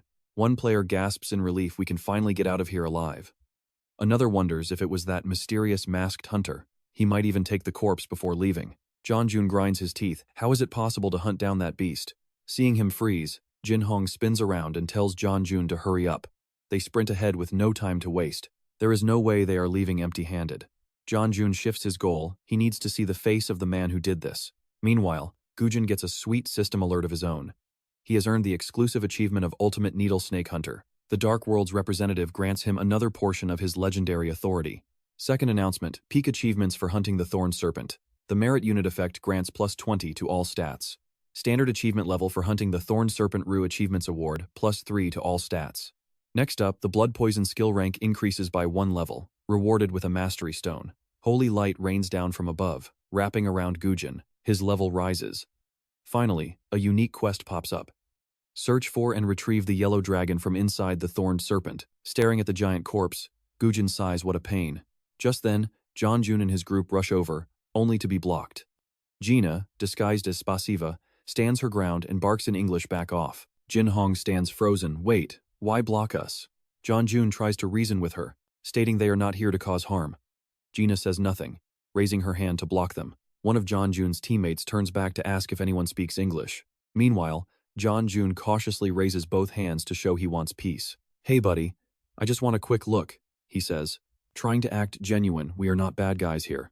But he gets nothing but an icy glare from Gina and 3 massive skeleton soldiers, sending shivers down his spine. Are these skeleton soldiers? Staring at the undead, Jun realizes skeletons would be completely unaffected by the highly toxic gas. It might work against the thorned serpent, but it still makes no sense. He grits his teeth. The hunter's area was breached, but there is no way they failed the raid. There is still something huge he cannot quite grab. Just as he decides to check the beast's remains himself, watch this, a sudden tremor shakes the distance, sending panicked birds scattering. Jin-hong and his teammates stare wide-eyed as they realize what is causing all that commotion. One of Jun's men stammers out, what on earth is that, forcing even Woo-jin's partner, Gina, to look back. Behind them, the giant serpent raises its head, but its flesh is rapidly melting away, leaving only a massive, bare skeleton. Jun barely finds his voice. Is that really the thorned serpent? He asks, terrified. Do not tell me he is summoning an undead? Taking advantage of Gina's distraction, Jun lunges forward. He ducks low, slipping past her field of vision, determined to see who is behind this. With zero hesitation, Jun sprints forward, zooming right past Gina. But the next second, a dark shadow flashes forward, wrapping an arm around Jun and easily slamming him to the ground. He is completely shocked by the speed and power of this blonde Russian guy. With a loud crash, Jun gets slammed, sliding hard across the dirt. Coming to a stop, he grits his teeth and asks what kind of move was that, while Gina, playing the angry Russian, repeats her warning in English. I told you to back off. Realizing he cannot break this defense, Jun curses and orders his team to retreat outside to watch. I absolutely remember that face now. Meanwhile, as the serpent transforms into a massive skeleton, a brilliant golden gem appears right under its skull. The dazzling jewel spins in the air, overflowing with intense magical power. Woo-jin, acting under his alias AC, smirks. Well, that saved me a lot of searching. At the same time, the system alerts him that the skeleton summon failed because his skill level is too low. Watch how the giant snake skeleton cracks and collapses with a massive thud. Because of its weight, the impact creates a huge, blinding dust storm. Moments later, the wind clears the dust, revealing a lone figure. With the gem now in Woo-jin's hand, the system confirms he is the owner of the yellow dragon. The yellow dragon is a legendary item, requiring just one more level before he can finally equip it. Carrying this yellow dragon grants a massive 50-point boost to magic power, while also speeding up your mana regeneration by 20%. Right outside the dungeon gate, a sleek white sedan sits waiting. Inside, a reporter types up a draft, titling it Thorned Serpent Raid Fails, before sighing aloud that it has been a whole week with 0 updates. His colleague leans back with his hands behind his head, muttering that since day one, absolutely nobody expected them to succeed anyway. The writer agrees, yeah, if they actually pulled this off, it would have shocked the entire world. It is best if this wraps up soon. We cannot just camp out here forever, he grumbles as reporters. We need to move on. Suddenly, a loud announcement rings out outside the car. The raid was a success. The chubby reporter immediately throws his door open and bolts. He stands there utterly dumbfounded. How on earth is this even possible? Right before them, a massive crowd of journalists from every agency swarms the exit, cameras flashing non-stop in the chaos. Someone in the crowd screams, who is the manager in charge here, while Jun and Jin-hong finally exit the dungeon, frantically searching for their guild staff. Where is the Kirin Guild support team? He curses, only for a voice to call back, shouting they are right here. Jun demands frantically, stop all those Russians right now. They are the ones who took down the Thorned Serpent. Do not let them leave this place. Jin-hong remembers their faces. Spotting the 2 Russians who are actually Kim Woo-jin and Gina in disguise, Jun quickly yells out that those are the ones who killed the spined snake. Reporters instantly swarm them with flashing cameras and loud questions, desperately asking how they feel about their massive victory right now. Meanwhile, Jun gets completely blocked by the pushy press, leaving him totally helpless as he screams to stop them while watching Kim Woo-jin walk away. Shoved and crowded by the mob, he angrily snaps, get out of the way. Did you not hear what I said? By the time he finally breaks free from the crowd, a black car with distinct blue diplomat plates is already driving Kim Woo-jin and Gina away. 5, 6. Jun stares at the license plate, absolutely spitting mad because there is no way anyone can legally stop a diplomat's ride. Inside the car, Gina happily kicks his feet, glad Se-chan finally spent some decent money. Now he can finally relax in total comfort on a nice plush seat. He peels off his heavy disguise mask, showing his handsome face underneath and wondering who will make a move next. After all, they successfully hunted down the massive spine snake, which is a pretty huge win. Annoyed that Kim Woo-jin is just staring at his phone without answering, Gina glares, muttering that if he is being worked like a dog, he should at least get some answers. Kim Woo-jin completely ignores him and makes a call to Se-chan, stating that he just returned from the battle. Sitting at his desk scrolling through the news, Se-chan chuckles, asking Kim Woo-jin, or rather, Isaac Ivanov, how it feels to be a legendary hero. Asking about the public reaction, Se-chan laughs, telling him that literally every news outlet is talking about him. Headlines about the massive spine snake hunt are everywhere, and everyone wants to know who is this mysterious Isaac Ivanov. He is the hottest topic online with all his newly revealed skills, and Se-chan notes it is definitely worth cashing in on this hype. But check this out. Se-chan is already plotting a massive new strategy to launch Isaac Ivanov onto a much grander global stage, offering a proposal if he is interested. Kim Woo-jin realizes that having a legendary identity will be incredibly useful for gaining entry into restricted, high-level dungeons. Since Se-chan brought it up first, things are much easier, prompting Kim Woo-jin to act unusually polite as he says that sounds absolutely perfect. After asking for his help, Se-chan agrees before dropping some crazy news about what went down during the match. He asks if Kim Woo-jin knows Jin Hime, one of Park Young-won's elite bodyguards, revealing that her team was completely wiped out on the 4th floor. Normally, players dying inside a dungeon is nothing new, making it seem like a completely standard tragedy. But Se-chan did some deep digging of his own. It turns out a spy infiltrated Jin Hime's squad, and he has tracked players receiving backing from the notorious Yamato coalition. Looking at a bank statement, Se-chan admits that while he saw it coming, the Skull Guild really pulled off a massive, highly precise strike. Kim Woo-jin cuts in, asking why he is sharing this with him. Se-chan calmly notes there is no point keeping secrets since he already fully understands his connection to Park Young-won and the Skull Guild. Sensing something shady, Kim Woo-jin realizes Se-chan must be wiretapping, proving this handler is absolutely no ordinary guy. When the diplomatic car stops at a highway rest area, Kim Woo-jin steps out, telling Gina to get off here, leaving the big guy completely stunned.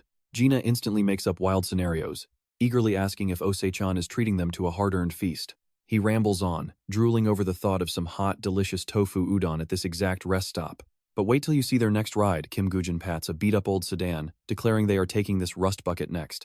Staring at this absolute ancient relic of a car, Gina is in complete disbelief, knowing his huge body cannot fit inside. Forced to cram his long legs right up to his chest, Gina furiously curses Se-chan, realizing the trap he fell into. He rants non-stop about why the cheap handler would ever lend them such an expensive luxury car in the first place. To Gina, this absolute trash heap of a car looks like it was literally dragged straight out of some filthy junkyard, fueling his rage. Wondering how a vehicle can be this filthy, and who on earth still drives one. Gina unknowingly offends Kim Woo-jin. Kim Woo-jin deadpans that this is his car, making Gina laugh very awkwardly.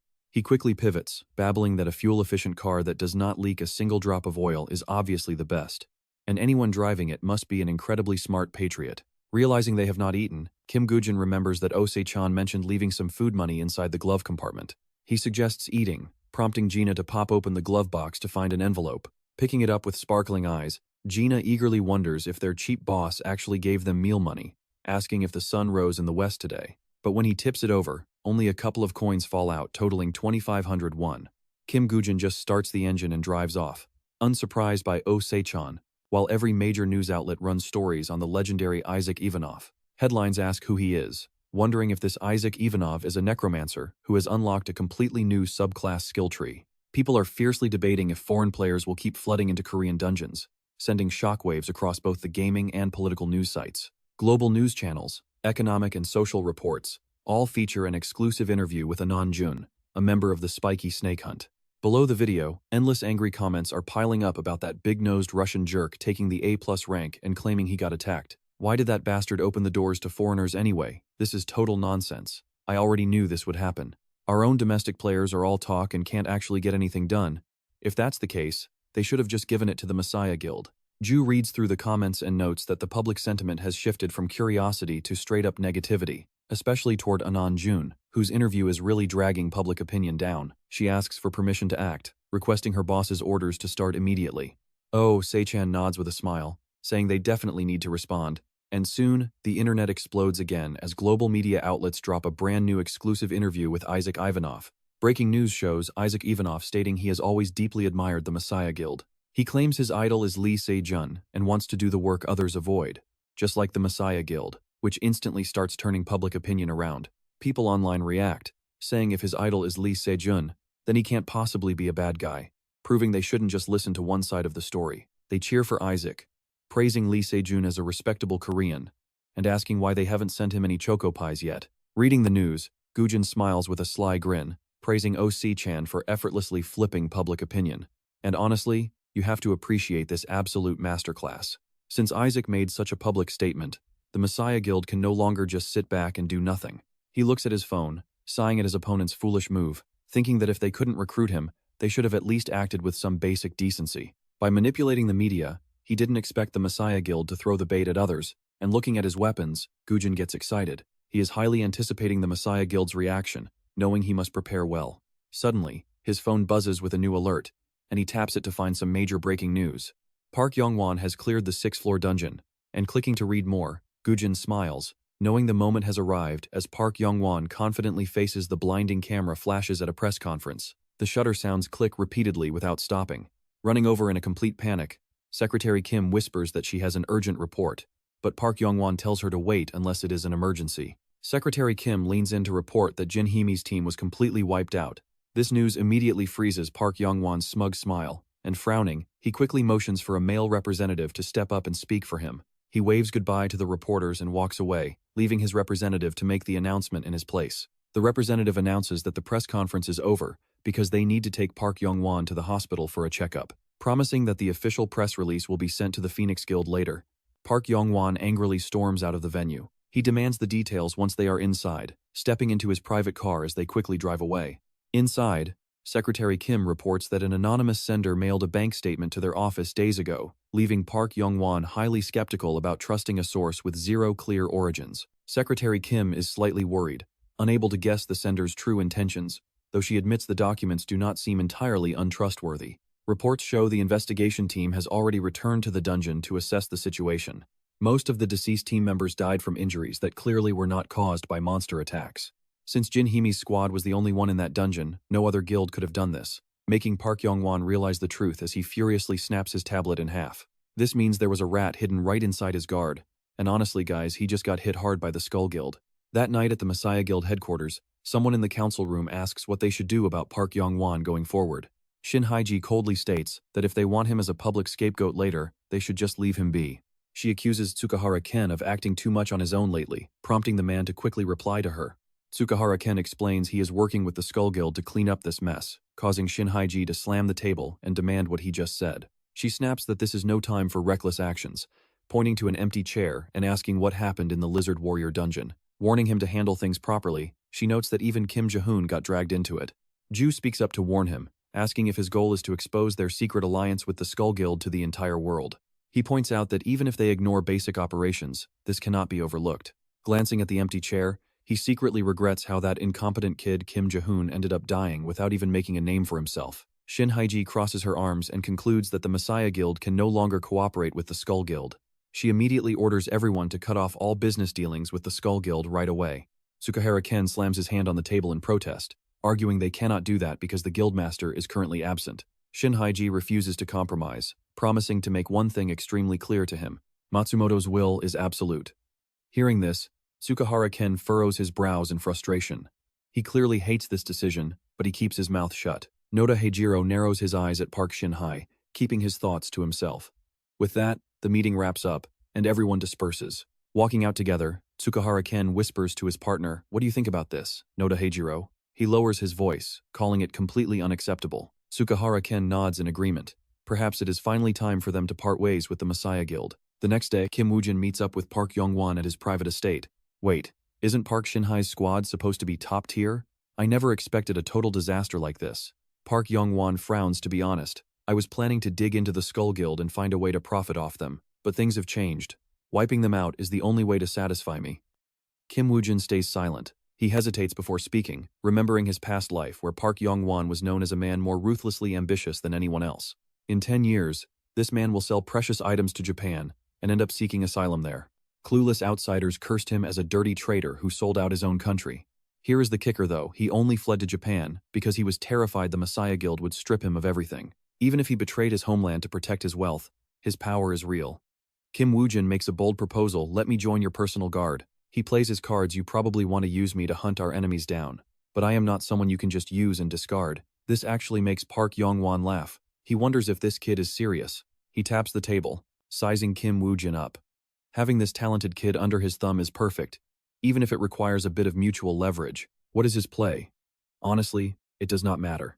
As long as he crushes the Skull Guild, his true motives are irrelevant. Park Yong-won slams his hand down, well said. He asks, so you will destroy the Skull Guild for me, and I provide you protection?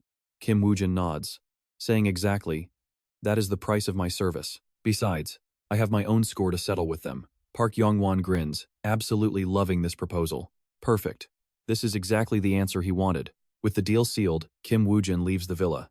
Now, every single move he makes will be tied to his new boss. He smirks, planning his next move. Park Yong-won, you are going to take the fall for everything. Thanks.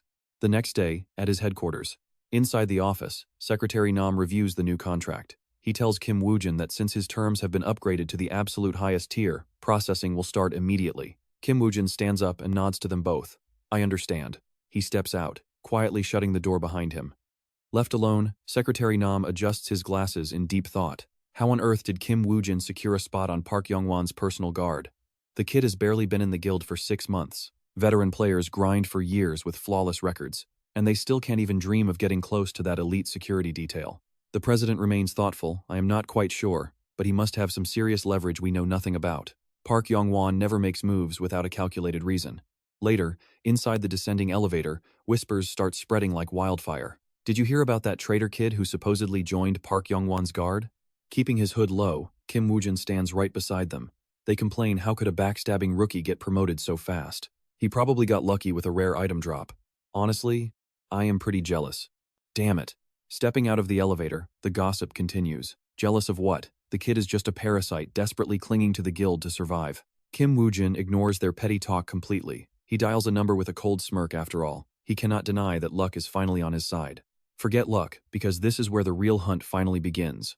Across town, a phone on a desk begins to buzz, displaying the caller ID Kim Woo-jin.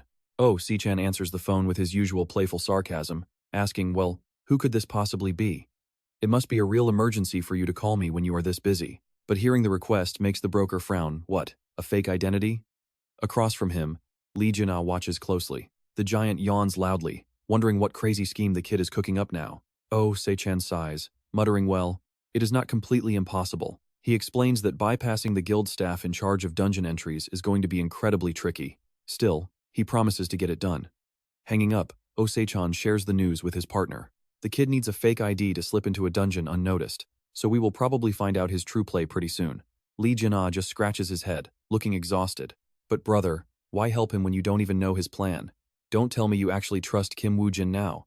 Oh Se-chan wears a knowing smirk, replying, I do not trust people. I just want to see whose throat his blade is pointing at. That kid is going to prove if he is really the one meant to walk with us. Uncovering his goal is pretty much the deciding factor. After all, human desire never lies. Cut to a high-powered white sedan tearing down the empty road. Inside, a pretty muscular guy turns to ask a quick question. Did you say Kim Woo-jin is actually tracking the Skull Guild? Tae-sung looks over, nodding to confirm it is pretty likely. He says Park Yong-won seems dead set on picking a real fight with the Skull Guild. Resting his chin, Tae-sung points out that almost every Skull member entered the dungeon today. So this is going to be a pretty perfect opportunity for both of them. But we cannot rule out Kim Woo-jin forming a party and using a fake ID, Ju warns in a pretty low voice. I do not care. My target remains the same, just as long as Kim Woo-jin actually steps inside that dungeon. The car speeds toward their destination. Night falls on Yongjong Island in Incheon, where flickering streetlights dimly illuminate a completely desolate field. There is a registration booth nearby. The staff asks for his name, and Woo-jin steps forward using his new fake identity. Lee Jong-hoon, he tells them. The staff starts giving directions, asking if Lee Jong-hoon came alone before telling him to sign in right here. Since there are no guides inside, they tell him to read this instead, handing over info on the two-headed dog dungeon. Second floor. Difficulty is rank D, and the capacity allows up to 61 people. Entry requires being under level 40. The goal is to slay the two-headed dog, but there is absolutely no reward. Woo-jin is pretty surprised. It is just a minor rank D dungeon, yet it holds up to 61 people.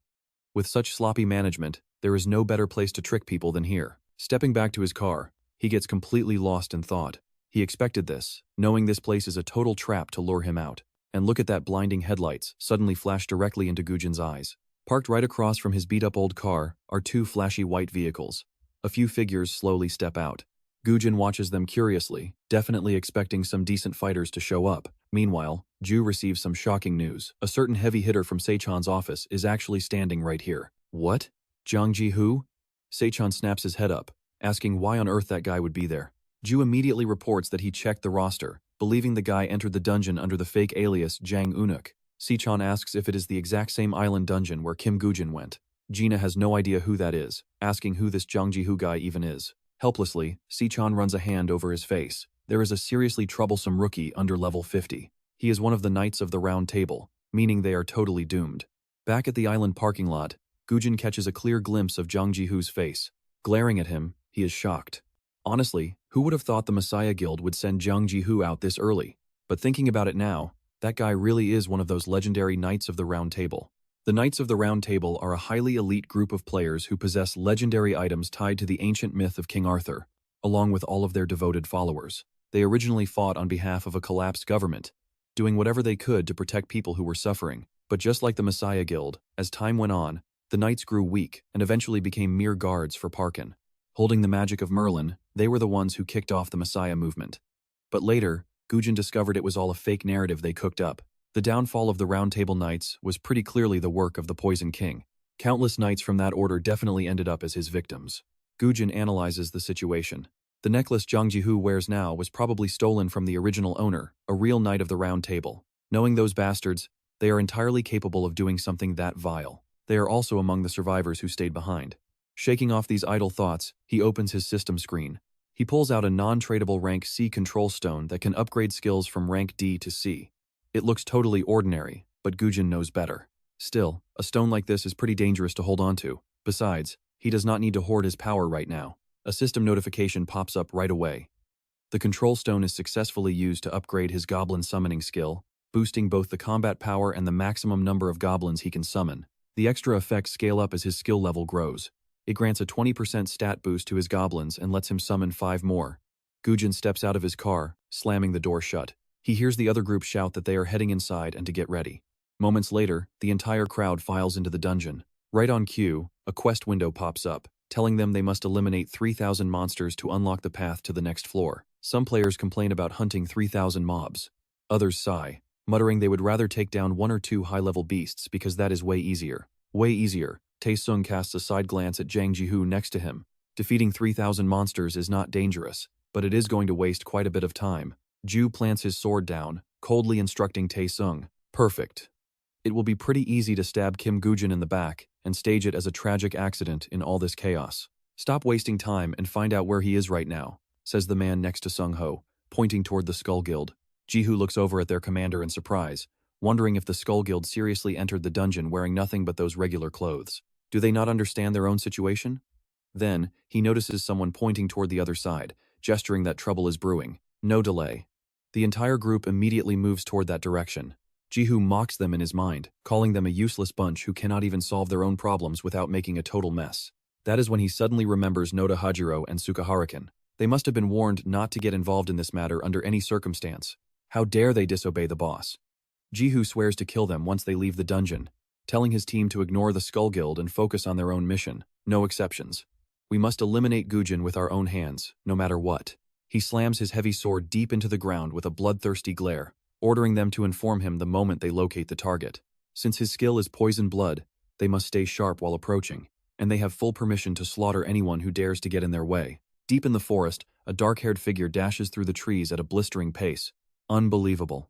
He never expected to face the Skull Guild on the very first floor.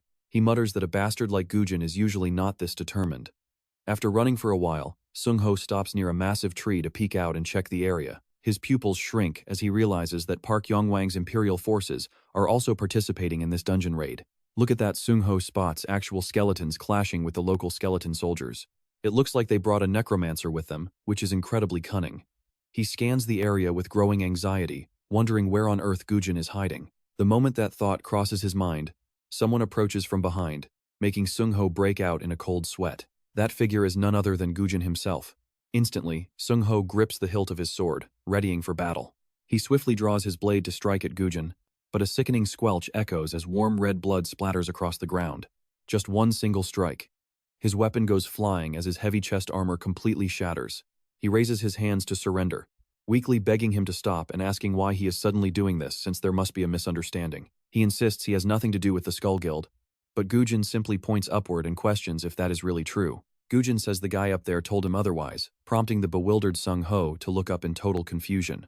Hanging from the branch directly above is a corpse swaying in the wind, and once Sung-ho recognizes the face, he grits his teeth, knowing there is no way that dead man could talk. They actually knew each other. A brief meeting in the restroom, where the blonde guy had given him strict orders that since the plan failed, Sung-ho must not intervene under any circumstance even if his life was on the line. He was ordered to survive and report everything that occurred inside the dungeon to their master. That task was supposed to be prioritized over their very lives, a heavy burden to carry.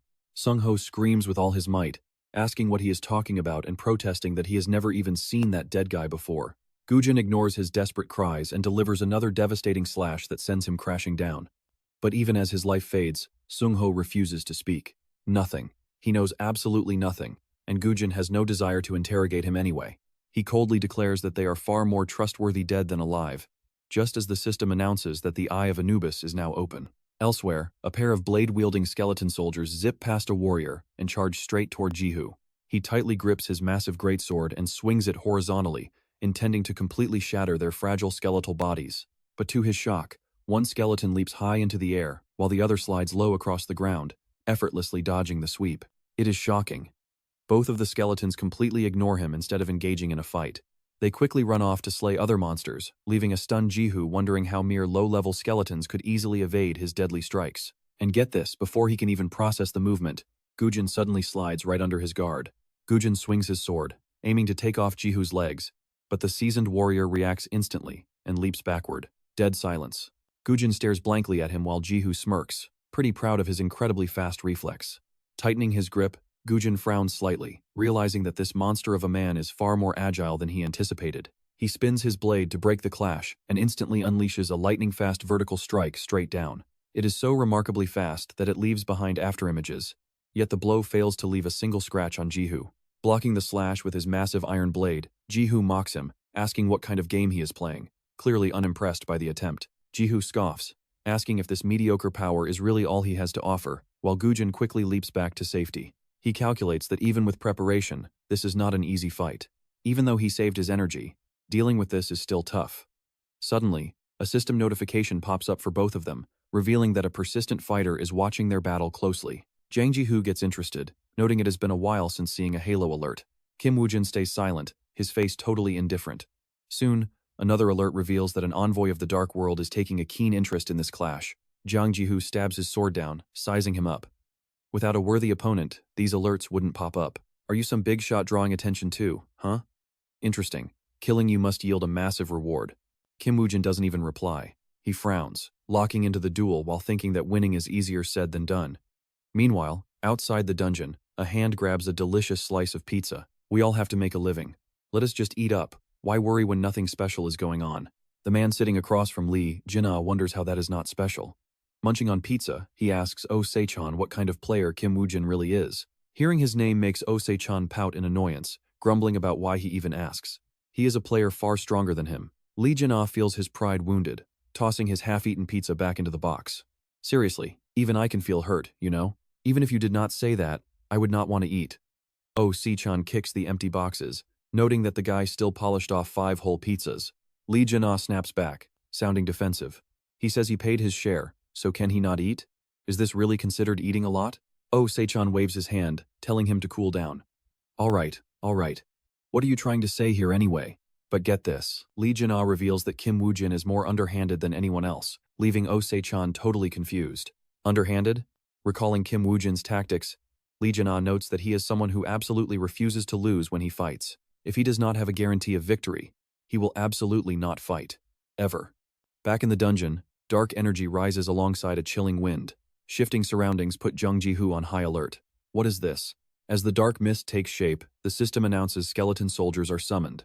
Kim Woo-jin calculates that even if he is outmatched, he must summon them all. Skeletons appear everywhere, especially two massive ones beside Kim Woo-jin. Jang Ji-hoo wonders if they are still just skeleton soldiers. 1, 2, 3, 4, how many of these are there? Once the army is ready, Kim Woo-jin charges ahead completely alone. Jang Ji-hoo focuses, thinking this is even better. The clank of clashing weapons echoes loudly. Surprisingly, the small sword in Kim Woo-jin's hand manages to trade several blows with Jang Ji-hoo's massive blade. Behind them, the two massive skeleton soldiers begin to move. Jang Ji-hoo laughs, saying this is interesting, and fiercely challenges them to bring it on. However, the skeleton soldiers completely ignore him to attack someone else standing behind him. Only then does Jang Ji-hoo realize something is wrong, quickly turning his head. Taking advantage of this opening, Kim Woo-jin steps back to keep his distance. He realizes they are not aiming for him, but it is already too late. Behind him, painful screams ring out as several players are ambushed by the skeletons. An injured teammate named An Dong desperately cries out for help. "Save me, Captain. We cannot survive if more skeletons keep appearing." Jang Ji-hoo silently curses them as useless, then glares at Kim Woo-jin. "Hey you dirty coward, what cheap trick is this?" Kim Woo-jin smirks, asking where that barking dog is even coming from. Kim Woo-jin does not hesitate to provoke him further, calling him a little puppy. This immediately infuriates Jang Ji-hoo, who decides to activate his buff. You picked the wrong opponent. The system announces the activation of the Sun's Blessing skill from Gawon's necklace. The necklace around Jang Ji-hoo's neck glows, wrapping his entire body in a warm, powerful halo of energy. Look at that smirk. Kim Woo-jin is thrilled he finally activated it. Right now, several skeletons are sneaking up behind Jang Ji-hoo. Without even turning, he senses the enemy positions. In a flash, he spins and unleashes a clean slash, taking down both skeletons at once. With a loud boom, the skeleton soldiers are shattered, sending bone fragments flying in all directions. Kim Woo-jin keeps his distance safely. He evaluates Gawon's necklace, knowing it is legendary gear from the Knights of the Round Table. The skill's effect is as spectacular as expected. Now that he has seen him use it, it is time to initiate the next phase. Without a second of hesitation, he decisively orders a retreat. Kim Woo-jin's battle tactics are so strange that Jang Ji-hoo cannot comprehend them. A retreat? Yet, the skeleton soldiers obey his commands instantly. They pull back immediately, freeing Jang Ji-hoo's teammates. Kim Woo-jin himself begins to slip away as well. Jang Ji-hoo watches his retreating figure, his mind racing. Is Kim Woo-jin trying to run away again because he thinks he will lose this match? But he needs to eliminate Kim Woo-jin before other guilds clear the dungeon. Turning to his team, he orders them to handle the skeleton soldiers themselves while he gives chase. His teammates call out in utter disbelief. Deep within the dense forest, Kim Woo-jin's figure blurs as he dashes away. As he runs, he silently mocks his opponent. Jang Ji-hoo, you have not changed at all. You still do not give a damn about your own men. He is definitely pretty confident in his own raw power. But of course, that does not help at all against an artifact like Owen's necklace. It is a pretty broken item capable of maximizing every single stat of the person holding it. But looking at this complete fool who doesn't even know how to properly use such a legendary item, Woo-jin just sneers in contempt. What a total waste. Suddenly, a loud rumble echoes from behind as Ji-hoo closes the distance on Woo-jin. He glances back, quickly calculating. He still cannot ignore the huge gap in their stats. Ju is extremely confident, treating Woo-jin like nothing more than a weak piece of prey. He thinks to himself that no matter how far Kim Woo-jin runs, he will still keep him right in the palm of his hand. Giving chase, Ju figures that now that he has activated the Blessing of the Sun, there is no way Woo-jin can escape. Blinded by arrogant confidence, he does not even notice the corpse under his feet. Woo-jin seizes the perfect opportunity, activating the explosive counter skill of the Underworld Messenger. A ground-shaking blast erupts, sending a wave of searing fire straight into Ji-hoo's face, catching him completely off guard. Thick black smoke billows as a massive shockwave ripples outward. The blast is so huge that Ju's squad can see it from miles away, making An deeply worried. Tae-sung tells them not to panic, their captain will not be beaten this easily. They just need to wipe out these skeleton soldiers as fast as they can, and then... But before he can even finish his sentence, an arrow slams directly into his chest, pushing him back. A system notification alerts him that he is now poisoned. A surprise attack. It's a skeleton soldier. Tae-sung snaps the arrow shaft, growling that they cannot underestimate these monsters as simple time-wasting pawns. They will have to go all out. Back at the blast site, Ji-hoo stumbles through the clearing dust, spitting curses at that absolute bastard. He glares around the area, completely losing his mind. He screams for his opponent to stop running like a coward and face him. Woo-jin, hiding behind a nearby tree, steps out to mockingly ask what is so wrong with being a coward. He points out that he would obviously lose in a direct clash, so if Ji-hoo wants him, he had better run faster. Saying this, he dashes off again, baiting him deeper. Ji-hoo grinds his teeth, roaring that once he catches the kid, he will tear him apart with his bare hands. And just like that, the wild chase is back on. Desperate to catch up, Ji-hoo immediately activates the rapid dash skill of the Immortal Warrior class. Despite his massive, heavy build, Ji-hoo closes in like a bullet, raising his sword to split Woo-jin wide open from behind. Facing certain death, Woo-jin remains pretty calm, almost completely unbothered. Believing his victory is secured, Ju swings down, screaming for the brat to die. But Ji-hoo never expected the ground beneath him to suddenly collapse. A trap. Shocked, he looks down in terror. Ju plunges straight into a deep pit. It was a calculated trap set by Woo-jin all along, who cleanly leaps out of harm's way. Waiting for Ji-hoo at the bottom of the pit is a pile of goblin corpses. And obviously, that triggers yet another massive, earth-shaking explosion. Woo-jin does not run away. Instead, he waits to see the aftermath. As the thick dust slowly clears, a shadowy silhouette begins to rise. Veins bulge on Ju's forehead as his face twists in pure rage, screaming that he is sick of these childish little games.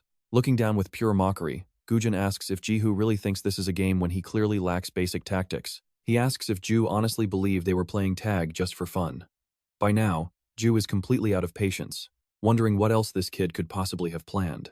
Woo-jin takes a lecturing tone, explaining that building a solid strategy around the enemy's weaknesses, the terrain, and analyzing every single outcome is just basic combat. He tells Ju that someone who only relies on blind rage and raw strength is nothing but a garbage leader who puts his own squad in serious danger. Ji-hoo freezes. Those words strike a nerve. Wait, is this actually triggering a pretty bad memory to resurface in his mind? It takes him back to when he left a dungeon under a wave of gossip, with people whispering about the famous Messiah Guild assassin, Jiang-ju. They wondered if he was the sole survivor yet again, whispering about how many times this has actually happened now. The rumors said his squad got surrounded by monsters, driving Ji-hoo into a blind rage as he screamed at the gossiping crowd to shut their filthy mouths. He challenged anyone talking trash behind his back to step right up to his face, inviting them closer so he could personally rip them to pieces. Suddenly, a mysterious man holding a folding fan steps out from the crowd. He taps his folding fan against his own head, pointing out that Ji-hoo clearly does not feel any pity for his dead comrades. Mocking Ji-hoo, he says it is no wonder his brain is completely empty of common sense, pointing out his reckless decision to camp in an area he repeatedly warned was highly dangerous. Letting his explosive rage take over, Ji-hoo lunges forward, aiming to crush Suzuki Achi's head like a ripe orange. He screams at the old man for trying to lecture him, but Suzuki Achi does not show a single hint of fear. He just slightly narrows his eyes, tracking Ji-hoo's movements before casually ducking to avoid the beast's aggressive swipe. Then, seamlessly sliding in, he sweeps Ji-hoo's pivot leg right out from under him, sending the brute crashing face first into the dirt. Mortified by the sudden humiliation, Ji-hoo scrambles to his feet, desperately making excuses and shouting that the others died only because they were weak. Suzuki Achi double-downed, telling him no, you killed them, and everyone knows it. He steps closer and looks straight into Ji-hoo's eyes, speaking words that make the man panic even more. You are just an incompetent leader who only brings absolute danger to your own comrades. The flashback ends, leaving Ji-hoo with a messy, bitter knot of frustration. But that is it, he finally remembers. Kim Woo-jin's tactics are bizarrely similar to Suzuki Achi's, and that is probably why Ji-hoo finds this whole situation so completely unacceptable. Whether it is Kim Woo-jin or Suzuki Achi, Ji-hoo swears to personally kill them both. Suddenly, Kim Woo-jin speaks up, cutting straight through his memories. It is time. Confused, Ji-hoo uses his sword to stand up. What do you mean? Kim Woo-jin decides to be kind, and explains the trap he set. You see, my skeleton soldiers do not actually need verbal commands, meaning I never had to shout for them to retreat. Yet I did it anyway. Why do you think I had to do that? Honestly, you can tell Ji-hoo's brain is way too small to handle Kim Woo-jin's dirty schemes, leaving him to wonder if this bastard ran away on purpose just to lure him out. Looking at Ji-hoo's dumbfounded face, Kim Woo-jin mocks him. Looks like you are finally starting to figure it out. Huh? If I am not wrong, that solar blessing is running out, right? Instinctively, Ji-hoo glances over at his system screen. Only 30 seconds left on the solar blessing. Ji-hoo feels a massive wave of panic and confusion. How on earth does this bastard even know the exact skill duration of my item? Trying to hide his sheer embarrassment, Ji-hoo barks out, you absolute bastard. Who do you think you are? Kim Woo-jin smirks with total contempt. You still do not know who I am? How pathetic. Fine, let me show you exactly who is standing before you. But before he can even introduce himself, a system alert rings out. The solar blessing effect has officially expired. The necklace around Ji-hoo's neck fades and vanishes as the system warns him that the Gowan necklace is now entering hibernation. Kim Woo-jin gives Ji-hoo a cold look. Looks like your necklace ran out too. I am actually quite grateful you acted like a total fool from start to finish, falling for every single provocation. Furious, Ji-hoo screams, you bastard. Kim Woo-jin glances around, noting that his summons are likely done with their work. Suddenly, Ji-hoo hears a heavy rustling sound coming from right behind him. Kim Goo-jin's skeleton army returns, completely surrounding the stunned Ji-hoo inside the pit. Kim Goo-jin casually points out, "You were so busy chasing me, you did not even realize where you ended up." Kim Goo-jin explains, "This spot is actually pretty close to where we first crossed paths, because we have just been running in circles." He then drops a massive bombshell on Ji-hoo while we ran. "My skeleton army slaughtered every single one of your lackeys, allowing them to easily regroup here." He then casually pats a summon on the skull. Hearing this, Ji-hoo freezes in place. His entire squad is completely wiped out. He shakes with absolute rage, never feeling this humiliated in his entire life. How dare this pathetic bastard look down on me like this? Tensing his muscles, the ground shatters beneath Ji-hoo as he triggers his fast-running skill, Immortal Warrior's Dash. In a flash, he leaps straight out of the pit, kicking up a massive cloud of dust. He launches himself forward, raising his heavy sword to slash straight down at Kim Goo-jin. And get this, Kim Goo-jin just stands there, completely still as if frozen. But the one who ends up absolutely shocked is actually Ji-hoo. His massive blade is blocked by a giant skeleton soldier. No matter how hard he tries, Ji-hoo cannot land a single hit on Kim Goo-jin, who calmly delivers a vicious provocation. Do not get so worked up. After all, has our little game not just started? Just outside the dungeon gates, a car speeds down the road in a massive hurry.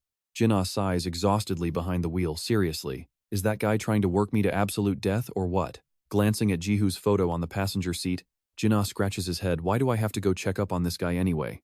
Back in the office, Se-jun brought up the assignment. Hey Jin-ah, I need you to head over to the two-headed dog dungeon, unless you really do not want to go. Why do I have to go there?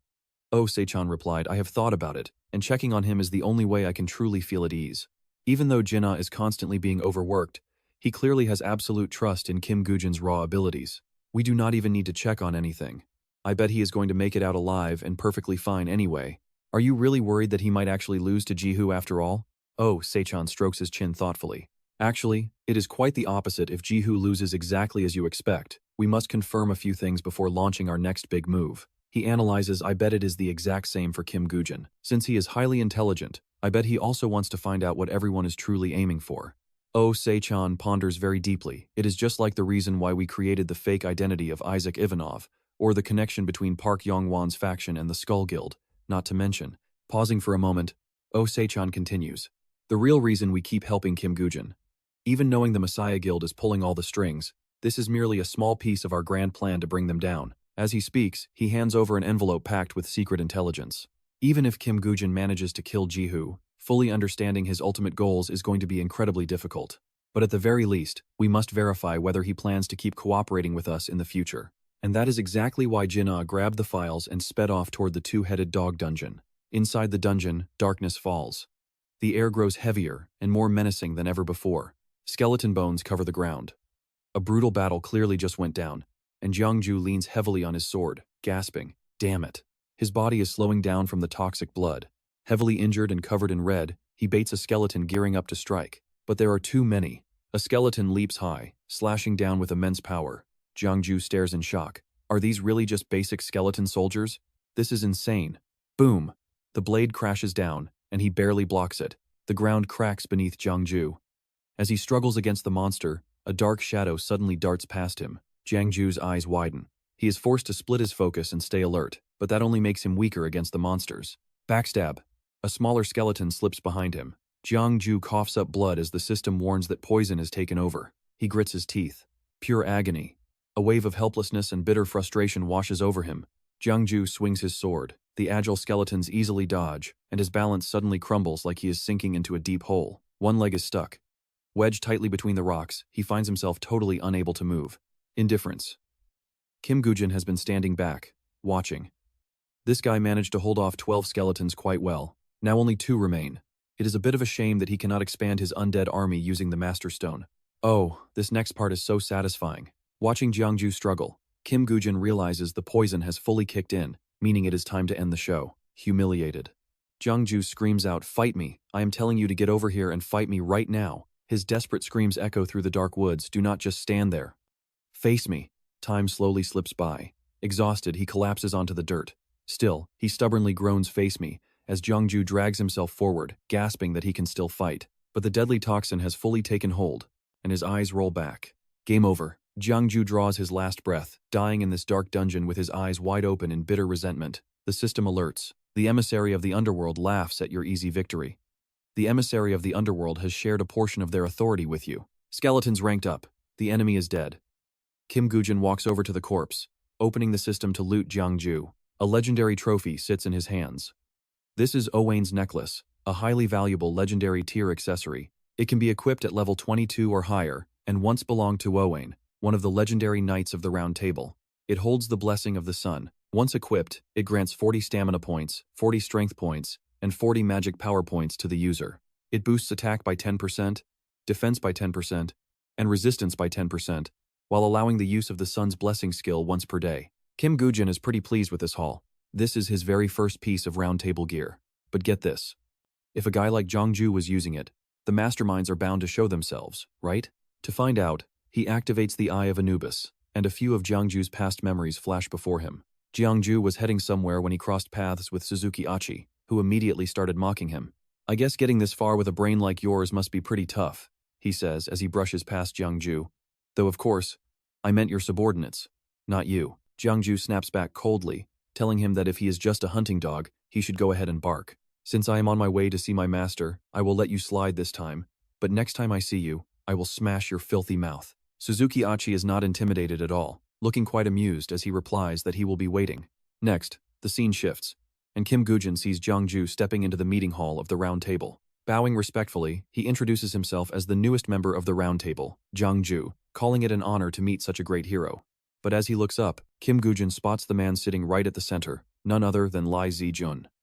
Gritting his teeth in fury, he curses inwardly at that punchable face. He knows that once the Messiah Guild finds out Jiangju is dead, they will not let this slide easily. Kim Gujin vows to himself that anyone supporting Se-jun's sick ambition and turning their back on justice will be completely erased. Somewhere else, a pack of orcs are lying side by side, snoring away. Hidden behind the tall grass, a group of players are waiting. One of them grumbles in frustration, wondering how much longer they have to wait. Park Shin-hye frowns and warns him to shut up, because being too impatient will only scare off this twin-headed dog. He adds that they must wait for it to take the bait before launching a massive ambush, keeping their casualties to a minimum. Suddenly, a system alert rings out, stating that the twin-headed dog has been defeated. Park Shin-hye stares at the screen in complete disbelief, his mouth hanging open. What? The dungeon is cleared and it is already over. Kim Gujin quickly exits the gate and starts strolling toward the parking lot. Suddenly, his eyes lock onto a very familiar figure. Lena is already there, waiting patiently for his return. Is he actually waving at us? Kim Gujin wonders. Lena jokes, "What are you doing here anyway?" "Just working my side hustle and came over to enjoy the drama," Lena says, lifting a thick folder. "Oh, and I actually have this file to deliver to you too. Talk inside the car," he says. They jump in and drive away, soon parking the car in a completely deserted spot. Lena hands him the folder. "The boss wants both of us to enter a brand new dungeon."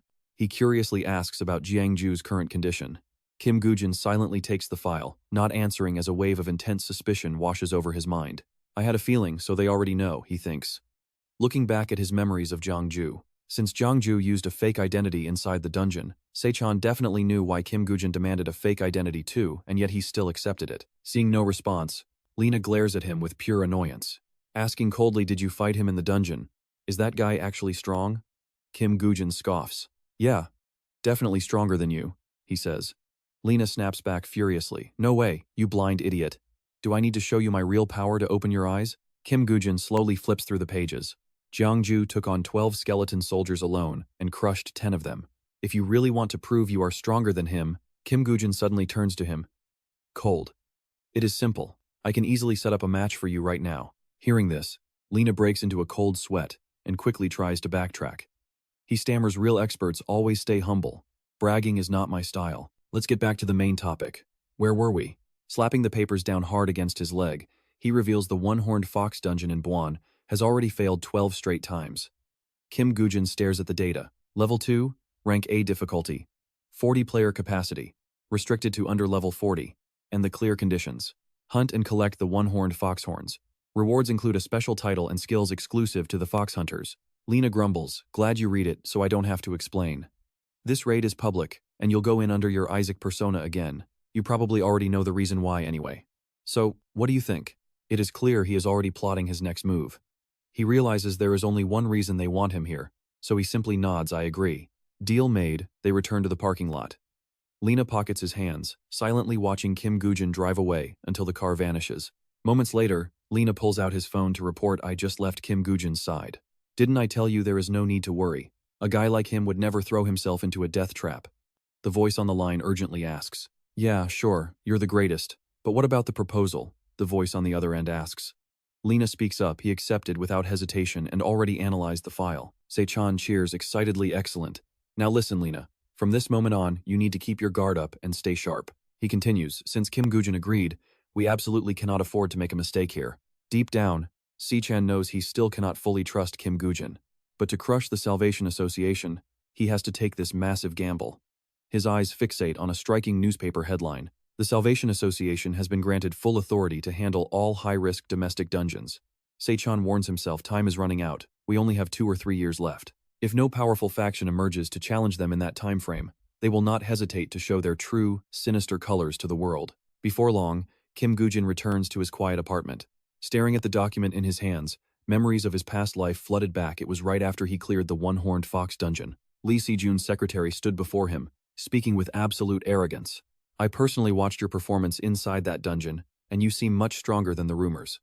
Why don't you join our Salvation Association?" Kim Goo-jin scowled in irritation. "If you want to recruit me, your president should at least show his face in person." Hearing that, a man immediately stepped out of the luxury car. "I think I like you already." He spoke up. "We need your incredible power to save this world." Se-jun offered, "Become my ally." Se-jun, that was the first time they had ever crossed paths.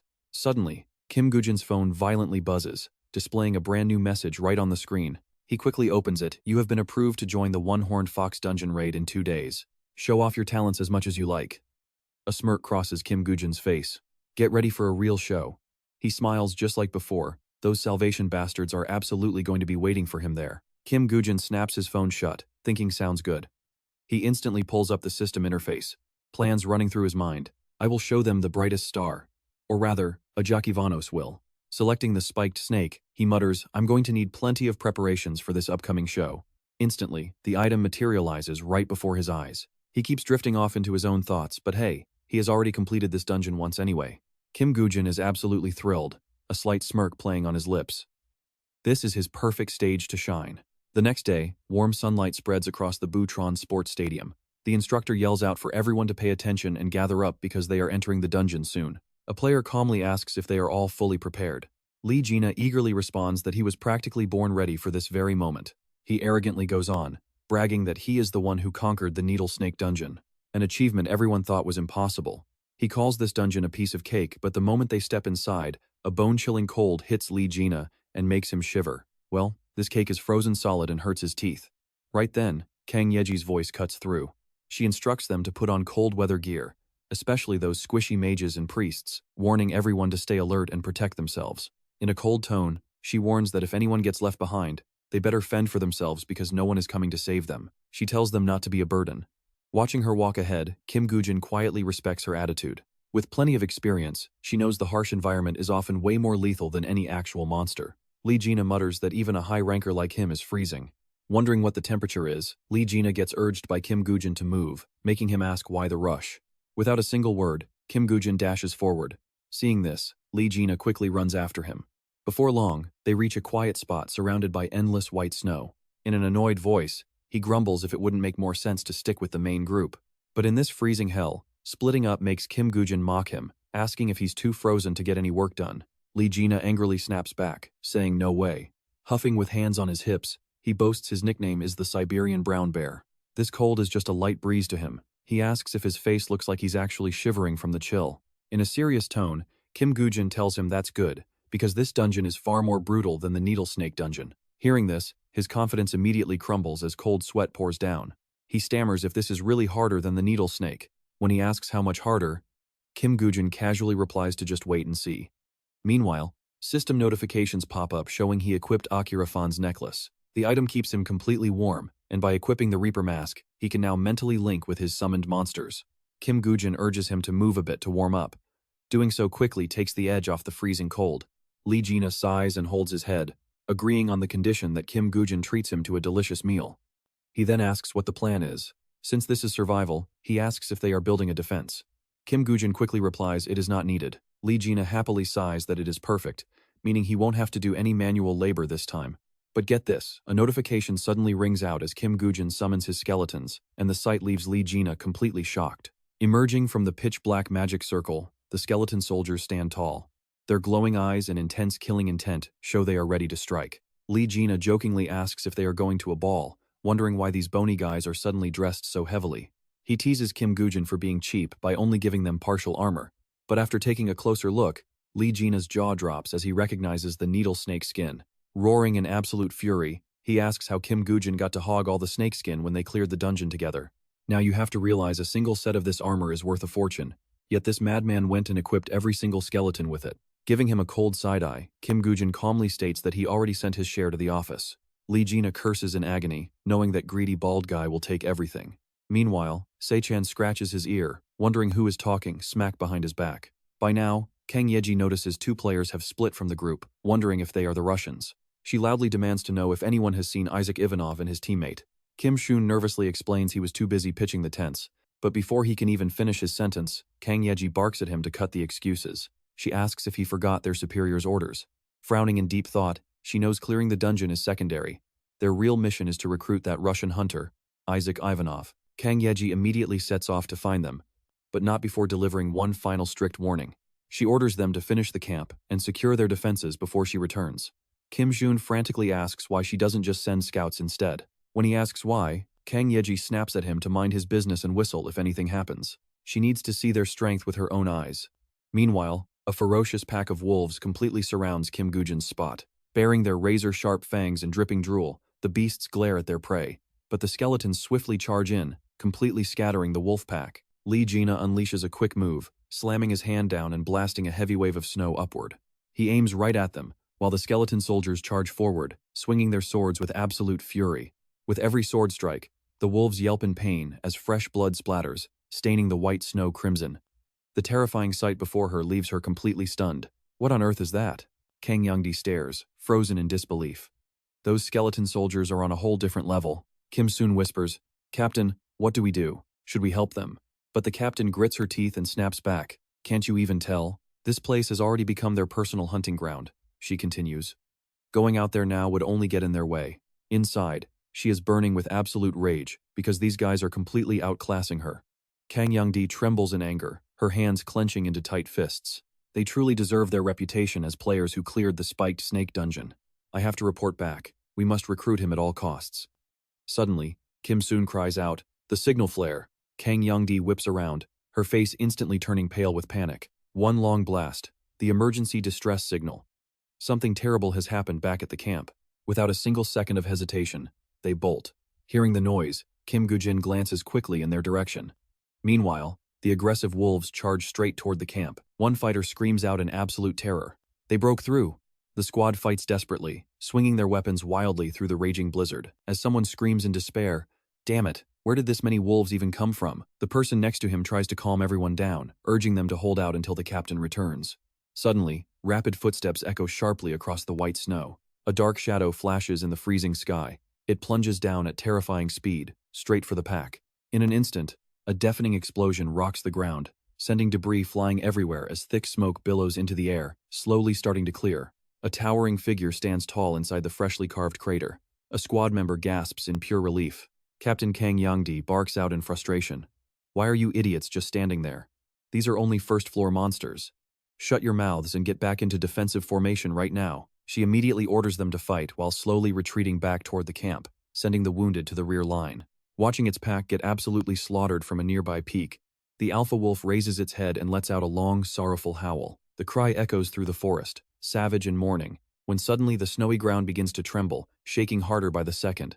One scout suddenly senses that something is terribly wrong.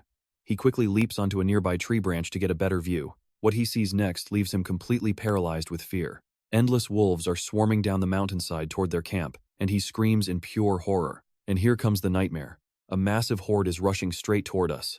Kang Youngdi's face turns completely pale as sheer dread sets in. Their defensive line is already in ruins, and now an even larger wave is coming? High up on another peak, watching the massive swarm of wolves charge like insects toward the camp, Lee Jina speaks up, "If we just leave them, they're all going to die." Her companion looks shocked and gasps, "Wait, do not tell me we are going down there." At that exact moment, Kim Goo-jin silently remembers last night. The phone call. Seo-cha had asked flatly, "I was pretty surprised when you said you wanted a skill scroll, but luckily I still managed to buy one. Did you receive it?" Looking at the parchment in his hand, Kim Goo-jin quietly replied, "I got it, thank you." The paper displays details for the rank E skill, Force Field, which deploys an area that either buffs your allies or inflicts a curse on enemies. The radius of the field expands with the skill's level. A moment later, the system alerts him that he has successfully learned the Force Field skill. Kim Goo-jin glances over at his companion, his voice completely cold. "Just watch what I do." Explaining everything is way too exhausting. Meanwhile, the hunters below are completely surrounded by the bloodthirsty pack. Kang Youngdee's face is stained with blood, her eyes flashing with intense anger. "Damn it, now I finally understand why all 12 of the previous squads failed. I completely underestimated this first-floor dungeon. But look at this. A massive explosion erupts right in the middle of the pack. Complete chaos. Someone cries out in hope, 'Reinforcements!' But she snaps back. 'Has the cold driven you crazy? There is no one else left in this dungeon but us.'" Kang Youngdee's eyes dart toward the high cliffside, a sudden suspicion crossing her mind as she thinks. Unless, rewinding to a few minutes ago, holding the carcass of a dead wolf, Kim Goo-jin cold-bloodedly flings the body off the cliff without a single regret, a smug smile playing on his lips. And right on cue, the system alerts him. Again, activating the Underworld Envoy's corpse explosion skill. A series of massive blasts violently rocks the ground, enveloping the wolves in thick black smoke, which slowly clears to reveal endless lifeless carcasses scattered across the white snow. Lee Ji-na charges straight into battle, the howling wind swirling around her with every single step, and with just a simple wave of her hand, the snow under her feet erupts into razor-sharp shards, flying straight toward the enemy. Beside her, the skeleton soldiers charge wildly, fighting relentlessly with a ferocity that threatens to wipe out the entire wolf pack. The system alerts them that the sun's blessing is now active, and the necklace around Kim Goo-jin's neck suddenly glows with a brilliant light. The system interface displays a new update, establishing a link with a skeleton soldier. Instantly, his mind and body completely synchronize with the skeleton soldier as a single unified entity.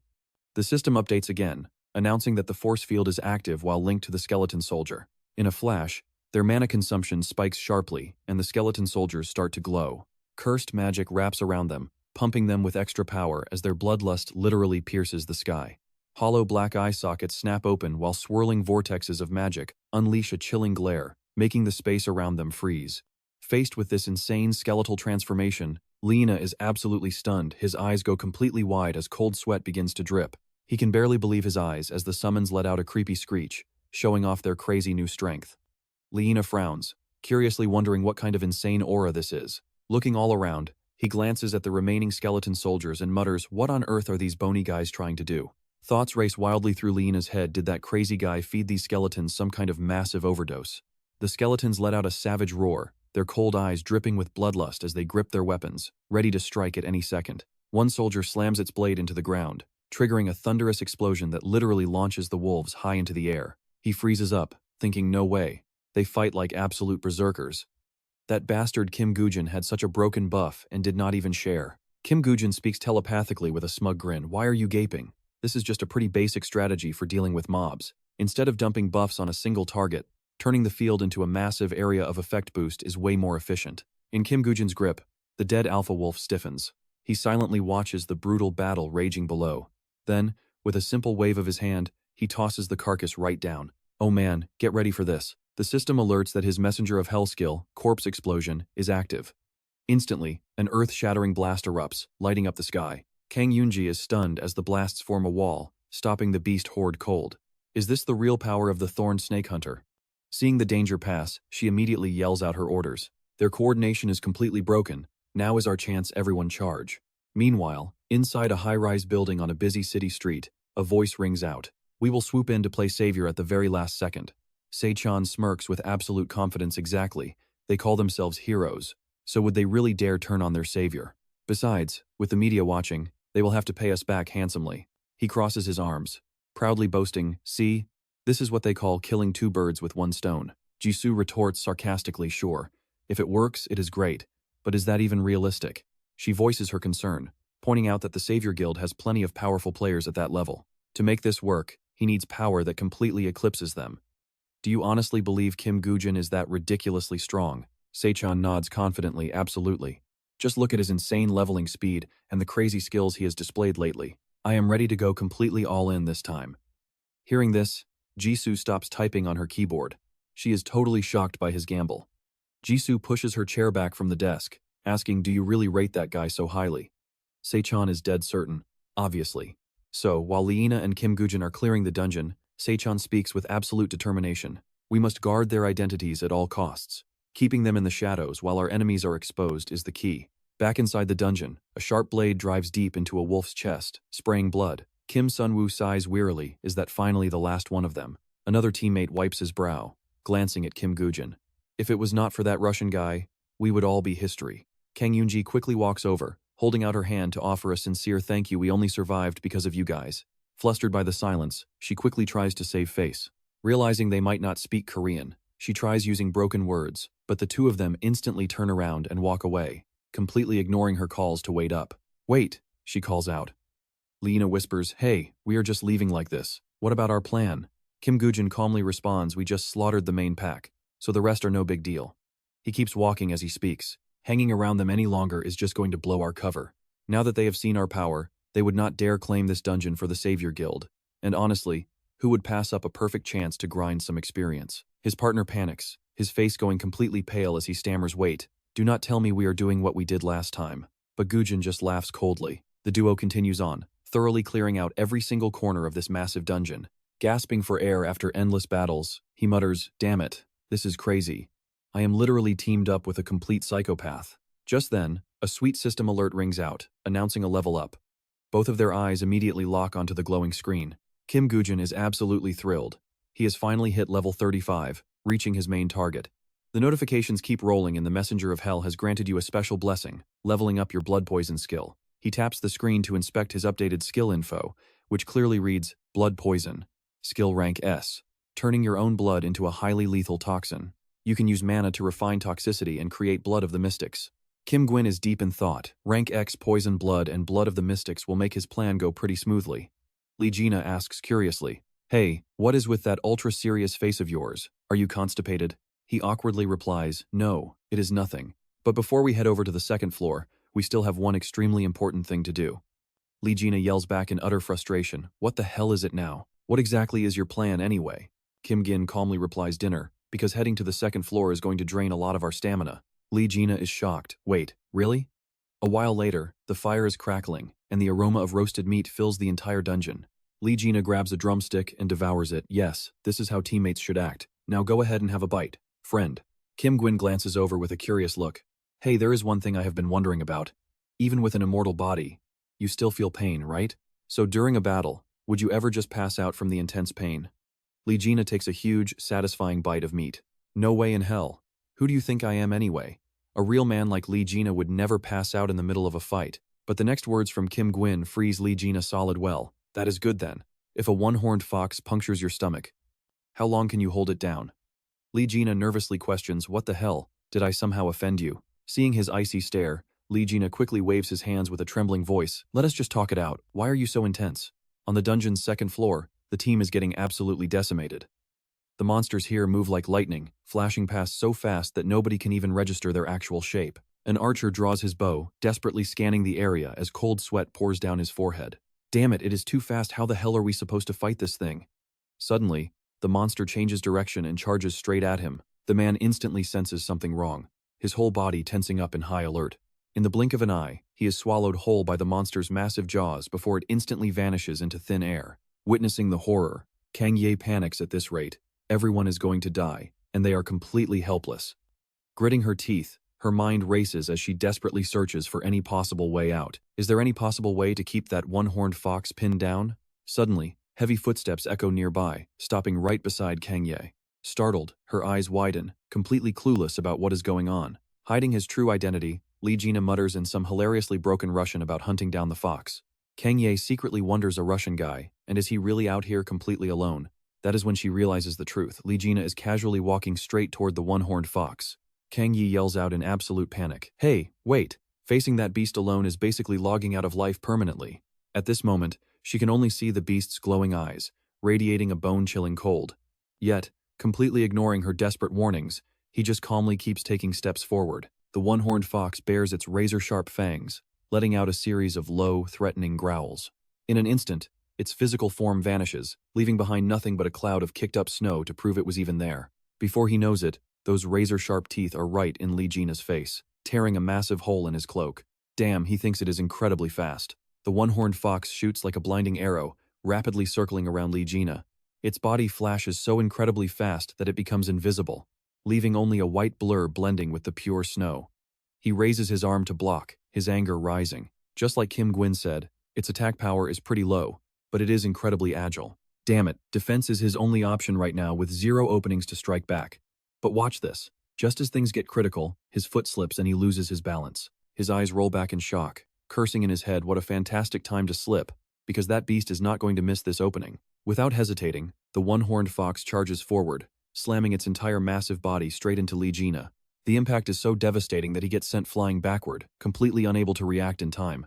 Blood sprays from his mouth as his vision blurs and his head spins in pure agony.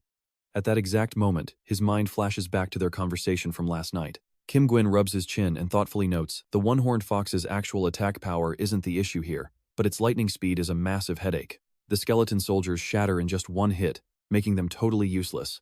And setting up traps takes way too much time.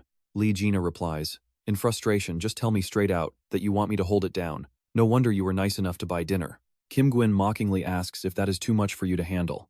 Back in the present, Lee Jina's eyes slowly refocus, and he reaches out to grab the beast. Caught completely off guard, the startled fox bolts forward, dragging him along as he desperately grits his teeth, trying to plant his feet in the snow. But the monster is incredibly strong. In a split second, it drags him face first through the snow, carving out a long, deep trail. With snow flying everywhere, Lee Jina quickly activates his blessing of the river Styx, gritting his teeth as he fiercely curses aloud. Damn it.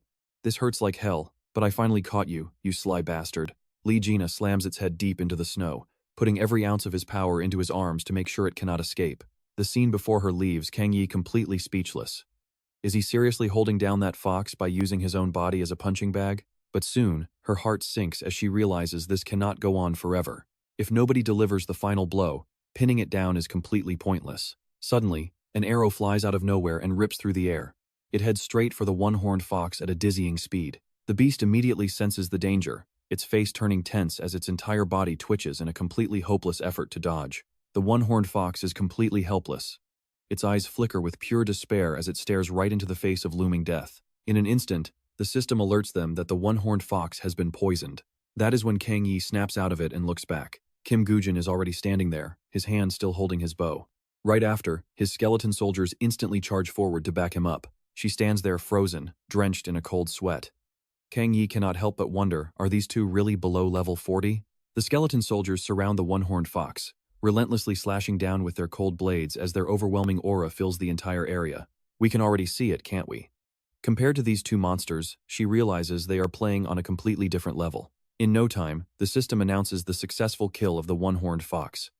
Outside, the dimensional gate slowly creaks open, signaling that the players have cleared the dungeon. Reporters flash their cameras rapidly, with one of them asking curiously, who cleared it? Was it Kang Yi of the Messiah Guild, or was it Isaac? Another reporter mutters, whoever it is, we must get an interview. Suddenly, a car drives right into the crowd. One person asks, why is there a diplomatic car here? Another gasps, it is Isaac's car. Inside that very car, Kim Woo-jin carefully takes the newly hunted horn out of the storage box. He picks up his phone and dials, "Oh Se-chan, I want to release a press statement." Oh Se-chan immediately agrees, noting that Kim Woo-jin finished much faster than expected. He says it is fine, but asks what the statement is even for. Kim Woo-jin simply tells him to tell the media that if the Messiah Guild truly needs it, he calmly continues, we are fully prepared to donate the one-horned fox's horn straight to them. Hearing this, Lee Jina loses his mind and screams, have you gone crazy? We fought tooth and nail all day, and now you want to give it away? On the other end, Oh Se-chan nods in approval, calling it a brilliant plan. Meanwhile, Lee Jina angrily snaps, hey, if you do not want it, give it to me. Why gift it to the Messiah Guild? You are all insane. Kim Woo-jin stops him with a reminder. Also, make sure to strongly emphasize the part about if they truly need it. Oh Se-chan instantly agrees to get right on it. Before long, the news spreads like wildfire across all media outlets. Isaac Ivanov declares that if the Messiah Guild genuinely needs it, he will happily donate the horn. Now get this, they are even reporting that Isaac wants to clear dungeons together with Kang Yi and her guild. They even claim that without Isaac Ivanov, clearing this dungeon would have been entirely impossible. His eyes are glued to his phone screen as he quietly praises Oh Se-chan's efficiency for spreading the news so quickly. Right then, his phone vibrates with a call from Park Yong-won. By the very next day, Kim Woo-jin is already standing inside Park Yong-won's personal office. On the television screen, a news broadcast plays, discussing various theories about Isaac Ivanov's true identity. Park Yong-won mutters the name under his breath. His name is practically everywhere on the news lately, he says, glancing over at Kim Woo-jin. But anyway, on to business. You did a far better job than I expected. Park Yong-won continues, explaining that those annoying skull bastards seem to have wrapped up their operations in Korea and headed straight back to Japan. Part of him wanted to hunt every last one of them down. But for now, this outcome is satisfying enough. He snaps his fingers to signal his secretary, stating that since their deal is complete, Kim Woo-jin deserves to be properly rewarded. She quickly places a document right in front of Kim Woo-jin, as Park Yong-won's voice echoes. He warns him not to get arrogant and to keep training, promising more rewards if he does well.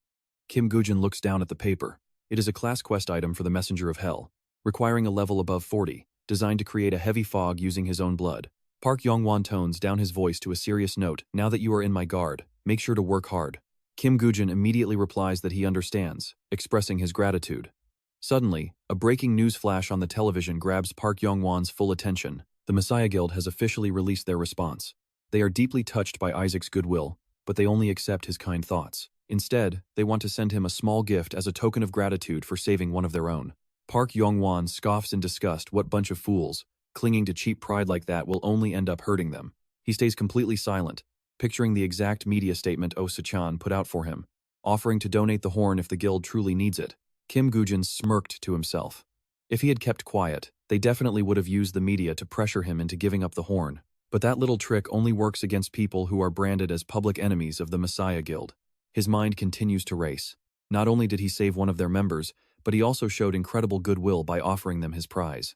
Now, they cannot possibly slander his name without completely destroying their own noble, heroic image in the process. If they really need that one-horned foxhorn, Kim Gwyn is absolutely sure they will have to pay a massive price. Exactly how much they lose is going to depend on how sincere they are. Back in reality, he picks up the paper, realizing that gifting him a level 40 skill scroll means they expect him to grind. Kim Gwyn makes a request. He asks if the man can find him some suitable dungeons to level up. Yong Onion agrees instantly. Dungeons? A piece of cake. He generously tells him to contact the brokers and just send over the bill, saying not to worry about the rest.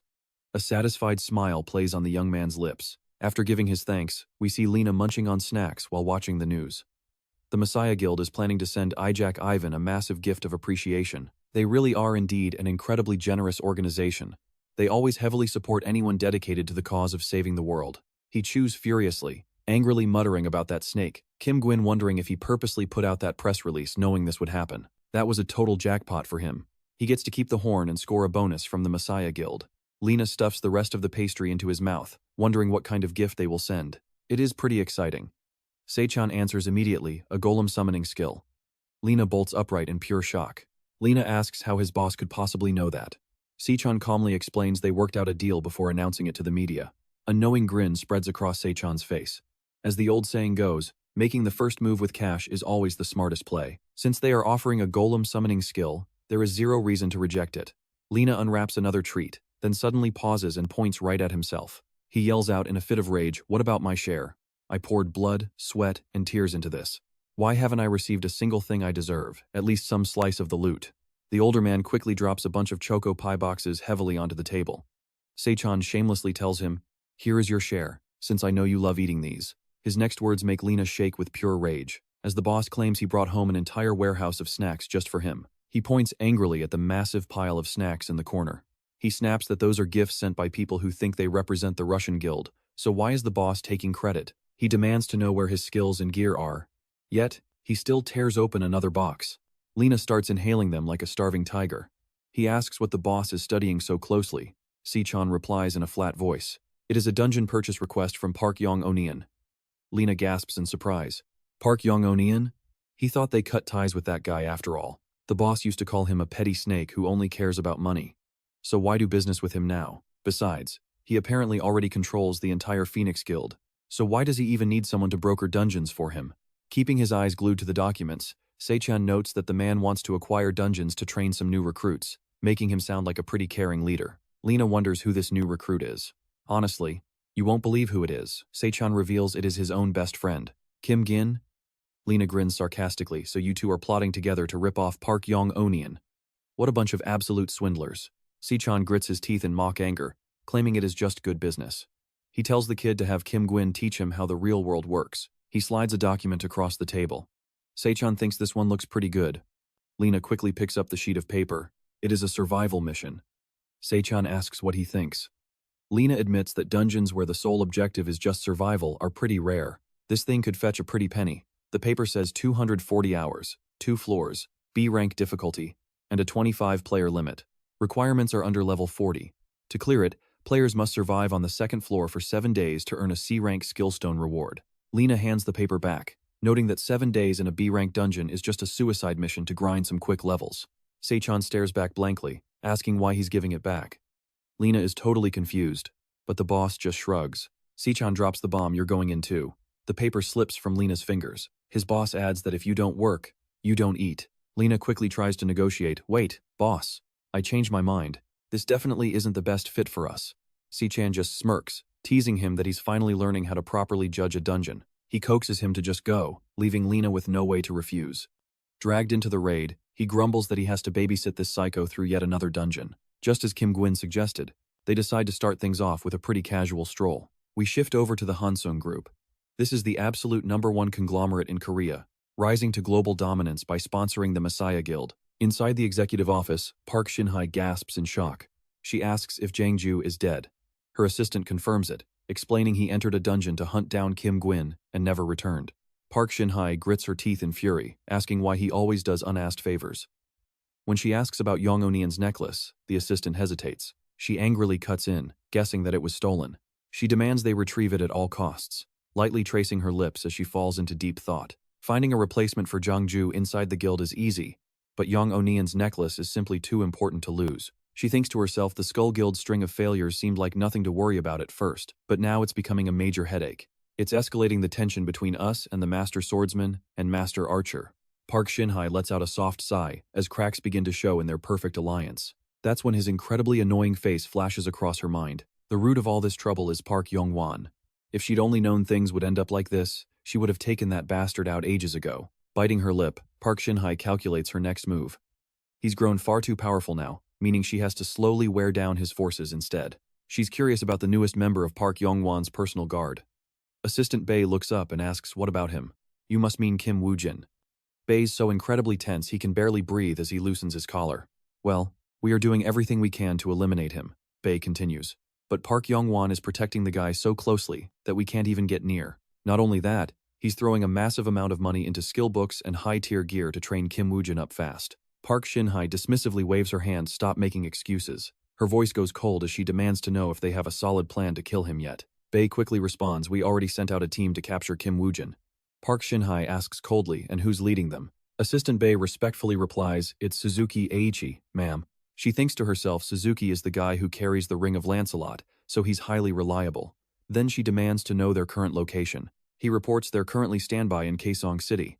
Meanwhile, look at this, inside the dungeon, a system alert notification finally pops up. Reaching level 40, the Emissary of the Underworld is highly impressed with your progress. You've just unlocked 8 additional inventory slots. Kim Woo-jin is absolutely thrilled at level 40. He can finally equip that gift he received. Meanwhile, Lee Jin-ah is absolutely exhausted, panting heavily. Wiping the sweat from his face, he can't help but curse silently. The more time he spends with Kim Woo-jin, the more monstrous he realizes the guy is. Seriously, only a total freak like him could grind and power level this incredibly fast without breaking a single sweat. His strategy of mapping out the terrain and setting up simple traps is somehow unbelievably effective. He doesn't just know every single monster type and their exact count in the dungeon, he knows their precise locations too. On top of that, he knows the most optimal way to hunt them. Lee Jin-ah narrows his eyes, convinced that the guy behaves like he already lived through this. Staring intently at the map in his hands, Lee Jin-ah is sure they could walk straight into a tiger's den and still make it out alive. The system alerts start popping up one after another. You have learned golem summoning. You have learned the blood mist skill. Since they've reached their goal, Lee Jin-ah happily suggests they should wrap things up and clear out. Too bad Kim Woo-jin isn't on board with that plan at all. On the contrary, now that he's got fresh skills, it means they have to grind even harder. It's the only way to accurately test their new combat power. Hearing this, a completely defeated Lee Jin-ah literally begs him to show some mercy. After what feels like an absolute eternity, the duo finally clears the dungeon. and the massive portal gate opens up to the outside world. Lee Jin-ah's legs are shaking so badly he can't even stand, forcing him to crawl out. Jisoo runs over in a panic asking him what's wrong. She quickly kneels down to support him, her voice trembling as she asks if he's okay and where he's hurt. Looking completely pale and completely drained of life, Lee Jin-ah can barely dry heave. Meanwhile, Kim Woo-jin doesn't care at all, saying he has to leave immediately. Jisoo nods in confusion. Lee Jin-ah faceplants directly onto the dirt, weakly whispering that he needs food. While she hands Kim Woo-jin a burner phone, she explains he can use it to contact Se-chan. The moment he dials, a very familiar voice picks up. Oh, Se-chan answers asking if it's Secretary Lee. Kim Woo-jin calmly identifies himself, making the broker realize his client is likely calling from Kaesong already. Kim Woo-jin's voice cuts in again, stating there is a specific place he wants to visit. Just like that, the brief call ends. Oh, Se-chan stares silently at the receiver, deeply puzzled as to why he would go to Kaesong. What on earth is he planning? Ever since the dungeon gates appeared, North Korea, which was totally isolated before, has been forced to open its borders to outsiders for desperate help. The hotspot is Kaesong City, a lawless zone with completely unrestricted entry. If you have the power to clear dungeons, you can literally do anything. Because of this, the Kaesong Special District quickly turned into a massive haven for dangerous players with criminal records. Absolute greed consumes the entire city. The scene cuts to nighttime, as thick darkness begins to stretch over the desolate streets. An old, battered bus rattles down a completely deserted road.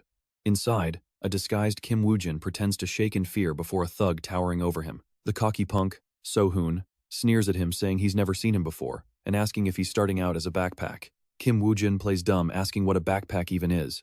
Se-jun snorts, explaining it's a useless scarecrow hired only to haul loot back from dungeons. Pretending to panic, Kim Woo-jin pushes up his glasses with cold sweat dripping down.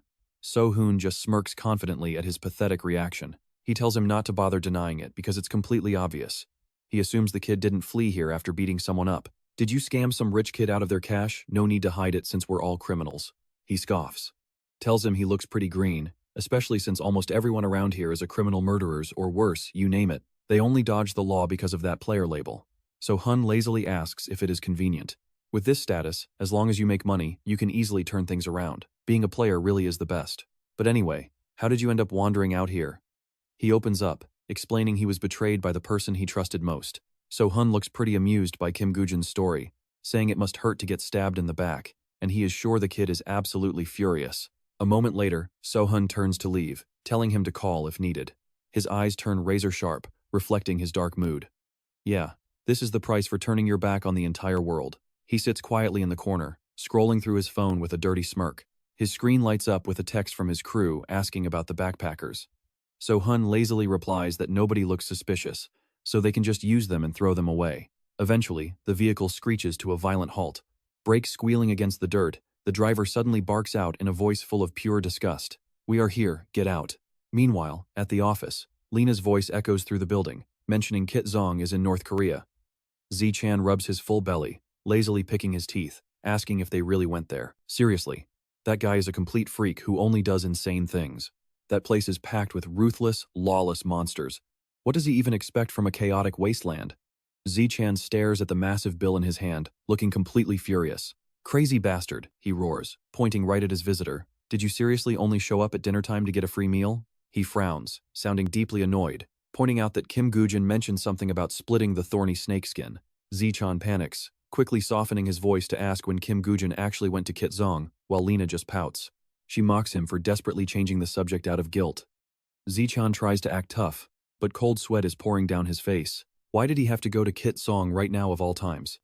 This is extremely bad since that guy is also there, and here is where things get really intense.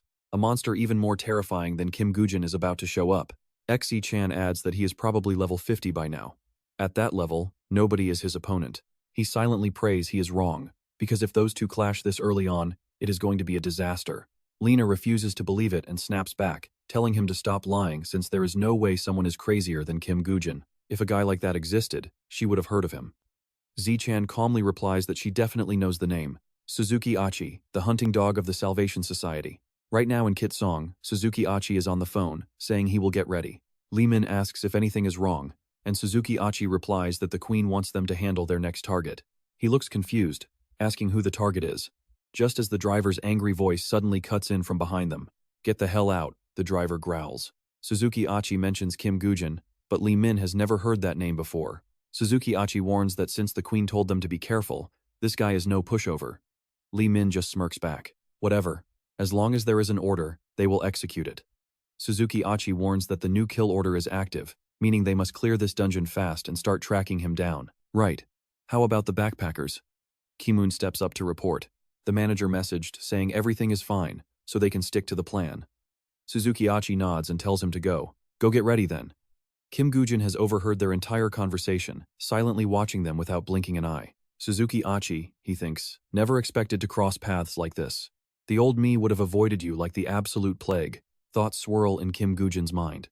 This guy is a brainwashed hunting dog, ready to destroy anything on the Salvation Society's command. Once he reaches level 100, his high level will severely restrict where he can move. He secretly realizes the Salvation Society will need to train another dog to handle all their dirty work. This is a dark truth he only uncovered much later. Otherwise, that bastard would never have personally stepped up to recruit him. Underestimating Suzuki Achi is a deadly mistake. In fact, Park Shin-hye might have already handed over the Ring of Lot to him by now. If this keeps up, we are looking at a future where he becomes a completely unstoppable monster. Kim Goo-jin locks on his target, knowing he has to stop this before it is too late. Time to enter the dungeon. Inside, the system demands they defeat the Red Brain to proceed to the next floor.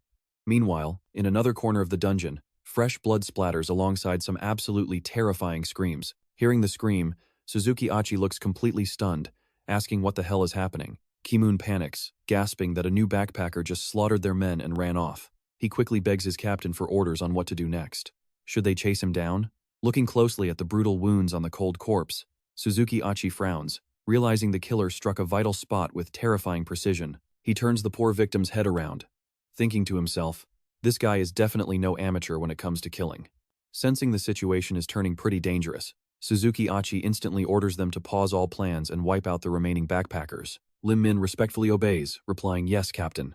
In a flash, one of them pulls a sword from his inventory slot, the cold blade reflecting the faint light inside the dungeon. Another weapon instantly materializes in someone else's hand as they tighten their grip, ready to strike. A second later, a third man wields a razor-sharp axe, the gleaming steel signaling that a brutal battle is about to explode. Right after that, they quickly surround the helpless backpackers, closing in with heavy steps and murderous eyes. So-hun stutters in absolute terror, wait. What are you doing? We are just backpackers. We do not even have weapons. Calm down, he begs. But before he can even finish his sentence, multiple blades slash brutally into his flesh. But we signed a contract, he screams as fresh blood sprays everywhere, terrifying the survivors. Another man yells out in sheer panic. Run, everyone run.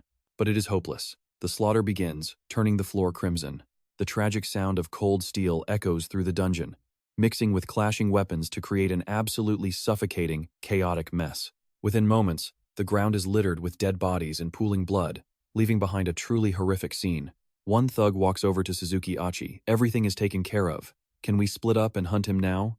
Suzuki Achi replies with a cold stare. He fled after only targeting one person, which means he wants to play guerrilla warfare. He's all alone, and he will definitely pick us off one by one if we separate. His trap is incredibly obvious, but you know they're going to jump right in. Giving their next objective, Suzuki Achi says they need to gather info on him first. Suddenly, a massive blast echoes, forcing him to glance sharply toward the noise. Staring at the massive monster, towering right in front of them, Suzuki Achi completely freezes. A golem? He mutters, realizing that the target's constellation might actually be the messenger of hell. Suzuki Achi quickly deduces that without a proper sacrifice, he shouldn't be able to summon any minions. This golem is most likely just a distraction meant to buy him some time. Right then, he swiftly orders a change of plans. We are going to chase him down. But we have to handle this golem first. Right away, the system flashes a notification activating the Guardian of the Spring of Wisdom's bind skill. As Junshichi's magic flares up, thick vines instantly erupt from the ground, shooting forward like lightning. They tightly bind the golem's massive arms, keeping it pinned so the rest of the crew can land their follow-up strikes with ease. Hearing Suzuki Achi's sharp warning, the lackeys quickly swap out their current weapons. Golems have insane resistance to light physical attacks, so everyone switched to heavy weapons. He roars out, they aren't even dangerous, just aim straight for their legs and finish them. The subordinates ruthlessly target the golem's legs, completely stripping away any chance for it to fight back. Watching from his hiding spot, Kim Goo-jin can't help but admire the display, noting how naturally they switch weapons to match the fight while showing top-tier coordination. Plus, they clearly know the enemy's weak points. Before long, both of the golem's legs shatter. Kim Run leaps high into the air, preparing to deliver the final decisive blow. He raises his weapon high, aiming straight for the golem's head. Instantly, a deafening explosion shakes the area, obliterating the monster's skull and kicking up a thick cloud of dust that completely blinds them. Suddenly, a sharp, piercing sound rings out through the dust. Junshich wonders silently, what is that noise? An arrow flies out of nowhere, racing toward him at blinding speed. In a split second, it is inches away from his face, making Junshich's heart stop. At the very last second, Suzuki Achi successfully intercepts the projectile, saving his subordinate from a swift death. Still in shock, his face pale, Junshich stammers, "I'm sorry, Captain." Suzuki Achi snaps back, "Don't let your guard down just because he is fighting alone." Right then, Suzuki Achi begins to realize that the mysterious sniper was aiming for Heller, while the rest of the team was fighting the golem. He is incredibly curious. Not only is this target comfortable with guerrilla tactics, but he also possesses highly skilled long-range attacks and summon magic. Suddenly, a panicked cry makes Suzuki Achi whip his head around because a whole new wave is crashing in. Seeing a swarm of shadows rushing forward, Kim Run yells out in total panic, "Who are those guys? Are they other players? Where did they even come from? Weren't we supposed to be alone in this dungeon?" Lim Min quickly raises her bow, fall into formation. "I will hold them back." The arrow tears through the wind like a flash of lightning. Right then, the system voice echoes activating the Silent Hunter skill, Scattering Arrow. Instantly, the arrow in Lim Min's hand bursts apart, transforming into a storm of smaller projectiles that rain down on the incoming shadows. They hiss through the air, carving deadly curves straight toward the dark figures ahead. But the moment they impact, they pass right through them as if hitting empty air. The shadows do not even dodge, letting every single arrow pass harmlessly through their bodies. Lemon's jaw drops in pure shock.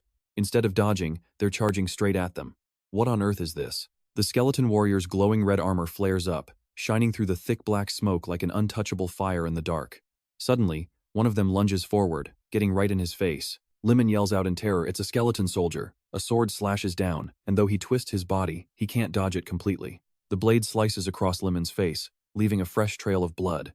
He immediately leaps back, desperately trying to keep a safe distance from that skeleton soldier. Wiping the blood from his cheek, Lemon is totally stunned. How can a skeleton soldier move this incredibly fast? The clash turns brutal as both sides slam together, the deafening screech of metal on metal ringing through the air. Fighting back fiercely, Kim Jun curses under his breath. These damn low-level monsters don't feel pain, making their relentless onslaught completely overwhelming. Gritting his teeth, he realizes he's never seen skeleton soldiers fight with this level of skill. Suzuki Achi quickly unleashes his Holy Light Executioner skill. Sharp blades of light erupt, sweeping fiercely through the skeleton soldier and instantly shredding its body into a million tiny pieces. He realizes something chilling: these skeletons are mimicking their summoner's movements. Suzuki Achi mutters to himself, that means the person who summoned them is incredibly powerful. The chaotic struggle rages on, with both sides perfectly matched. He knows they can't let this drag out much longer. Another heavy sword slash splits a skeleton clean in half, saving Kim Jun from a fatal blow just in time. Startled, Kim Jun spins around to see his savior. Captain Suzuki Achi snaps angrily, "Don't you dare underestimate these skeleton soldiers. Treat them like elite players and fight with everything you've got." He barks, pointing out that they're heavily armored, so they must target the gaps. "Understood, Captain," Kim Jun shouts back, diving straight back into the fray while calling out to the rest of the team, "From now on, aim only for the joints of their armor." He executes a barrage of flawless, practiced slashes, precisely striking the skeleton soldier's most critical weak spots. Behind him, the squad instantly locks in and follows commands to the letter. Suzuki Achi leaps high, soaring directly through the swirling clouds of thick dust. A cold realization washes over him. He can faintly sense that the summoner is hiding somewhere nearby on this battlefield. Before he can even finish that thought, his eyes widen as he spots a major anomaly. If he can just assassinate the player behind these summons, it's over. And check this out, amid all this chaos, there's one figure standing completely still, totally isolated from the war. "Found you!"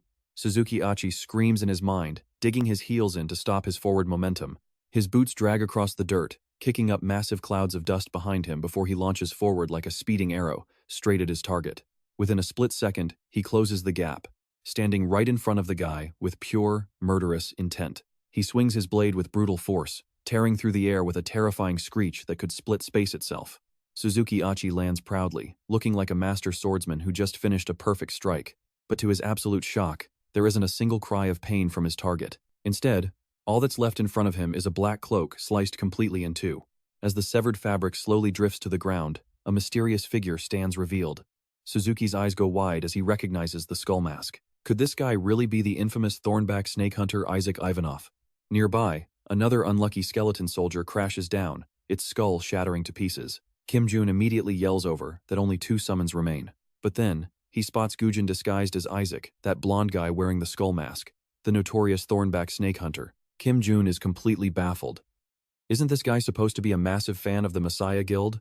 Why is he here? Woo-jin looks around and decides it's time for Plan B. Without wasting a second, he retreats, leading his 2 remaining skeleton soldiers away. Suzuki Achi's eyes narrow, and you can bet he's sensing a trap. Is the guy retreating to wear them out? Giving a necromancer prep time is a total death sentence. Kim-jun demands angrily that bastard just slaughtered 4 of our people.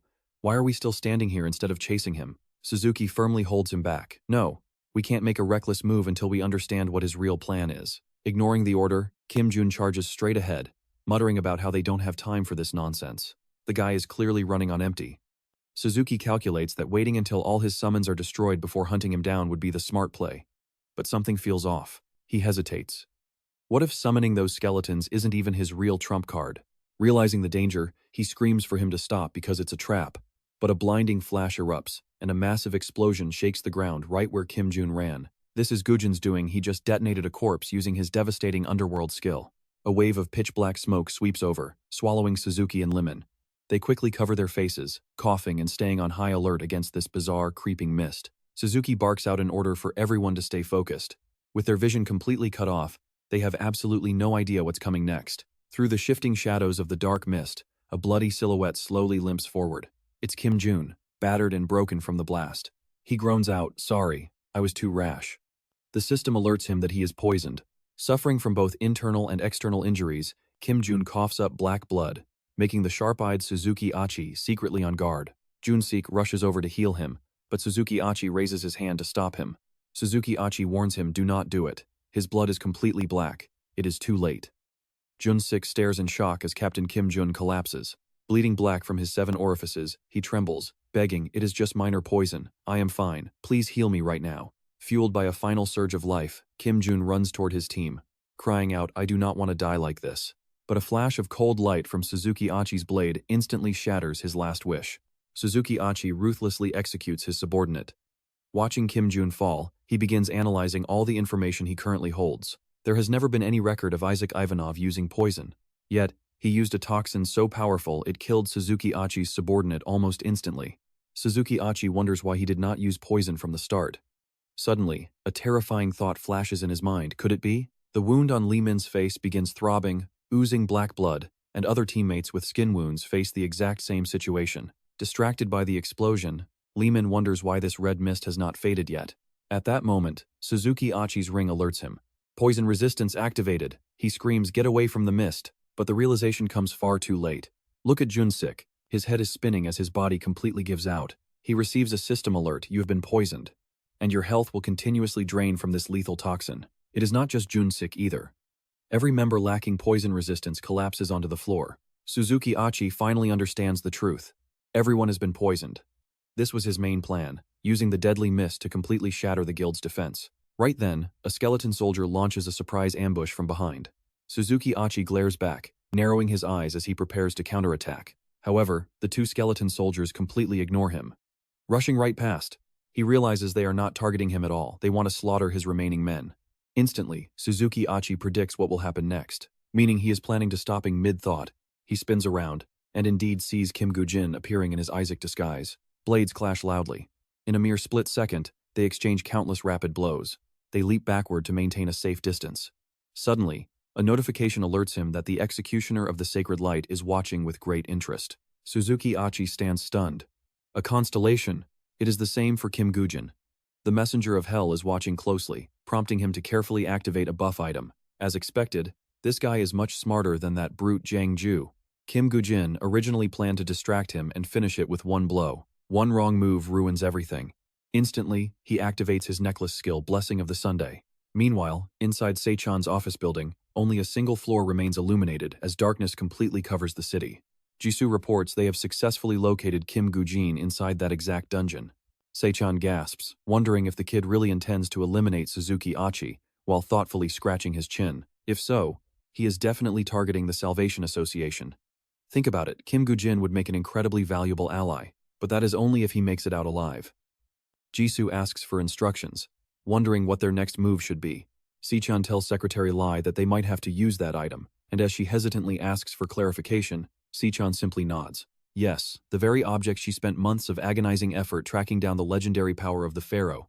Back inside the dark dungeon, Suzuki Achi's men lie lifeless. Kim Woo-jin collapses, completely exhausted. Right as Suzuki Achi slashes his very last giant skeleton soldier into pieces, he turns to face him. He asks coldly, "Now it is just us. Any tricks left?" Blood drips from Kim Woo-jin's mouth. Even after focusing the blessing of the sun, the sheer power gap between them remains massive. The man is far stronger than he remembered. Kim Woo-jin is covered in deep wounds, and blood is rapidly flowing from his body. He blames himself for being overly confident, thinking he could defeat Suzuki Achi alone.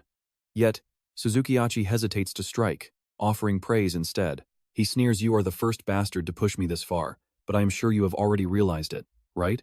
You have lost too much blood. This ends soon." Suzuki Achi gets a warning, followed by a second alert. Lilot's ring has activated blood poison resistance. He gazes down at his glowing ring.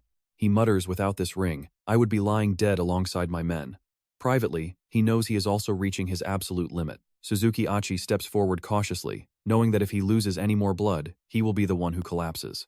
He raises his blade. Farewell. In this split second, strange memories flash through his mind. Young One once warned him that because his blood is toxic, getting surgery during a major injury is impossible. Transfusions and surgery are basically out of the question, which is why Secretary Kim handed him a hidden trump card prepared by the boss. Young Won explained to Kim Woo-jin that once he grows stronger, this specific item probably won't be of much use anymore. But until then, this item might just save his life. Staring down at the yellowed paper, Kim Woo-jin realizes this memory is his only lifeline right now. Opening his eyes wide, he recalls the dark skill he received back then. Instantly, Kim Woo-jin uses all his remaining strength to lunge forward. This sudden move completely shocks Suzuki Achi. Is this a cornered dog, desperately fighting back? Without any weapons, Kim Woo-jin uses his bare hands to touch Suzuki Achi's open wound. Instantly, the system triggers his blood siphon skill, causing the enemy's blood to swirl in the air and plunged directly into his body. Just look at that, the sudden shock of massive blood loss forces Suzuki Achi to collapse backward. But both combatants have pushed past their absolute limits, collapsing onto the ground in sheer exhaustion.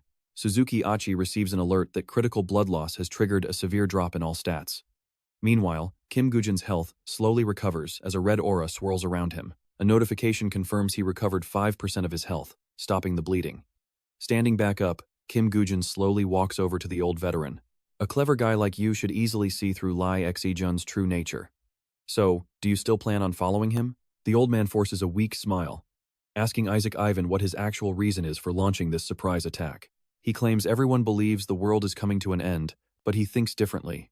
Kim Woo-jin silently stands there listening to him ramble. Suzuki Achi rants that using their massive power to rule this world is the ultimate truth to completing this game, calling any other path completely foolish and unnatural. Having zero interest in the dying man's grand delusions, Kim Woo-jin simply reaches down and slides the ring off Suzuki Achi's finger. It is the Ring of Lancelot, a legendary tier item once gifted to the famous knight by the goddess of the lake.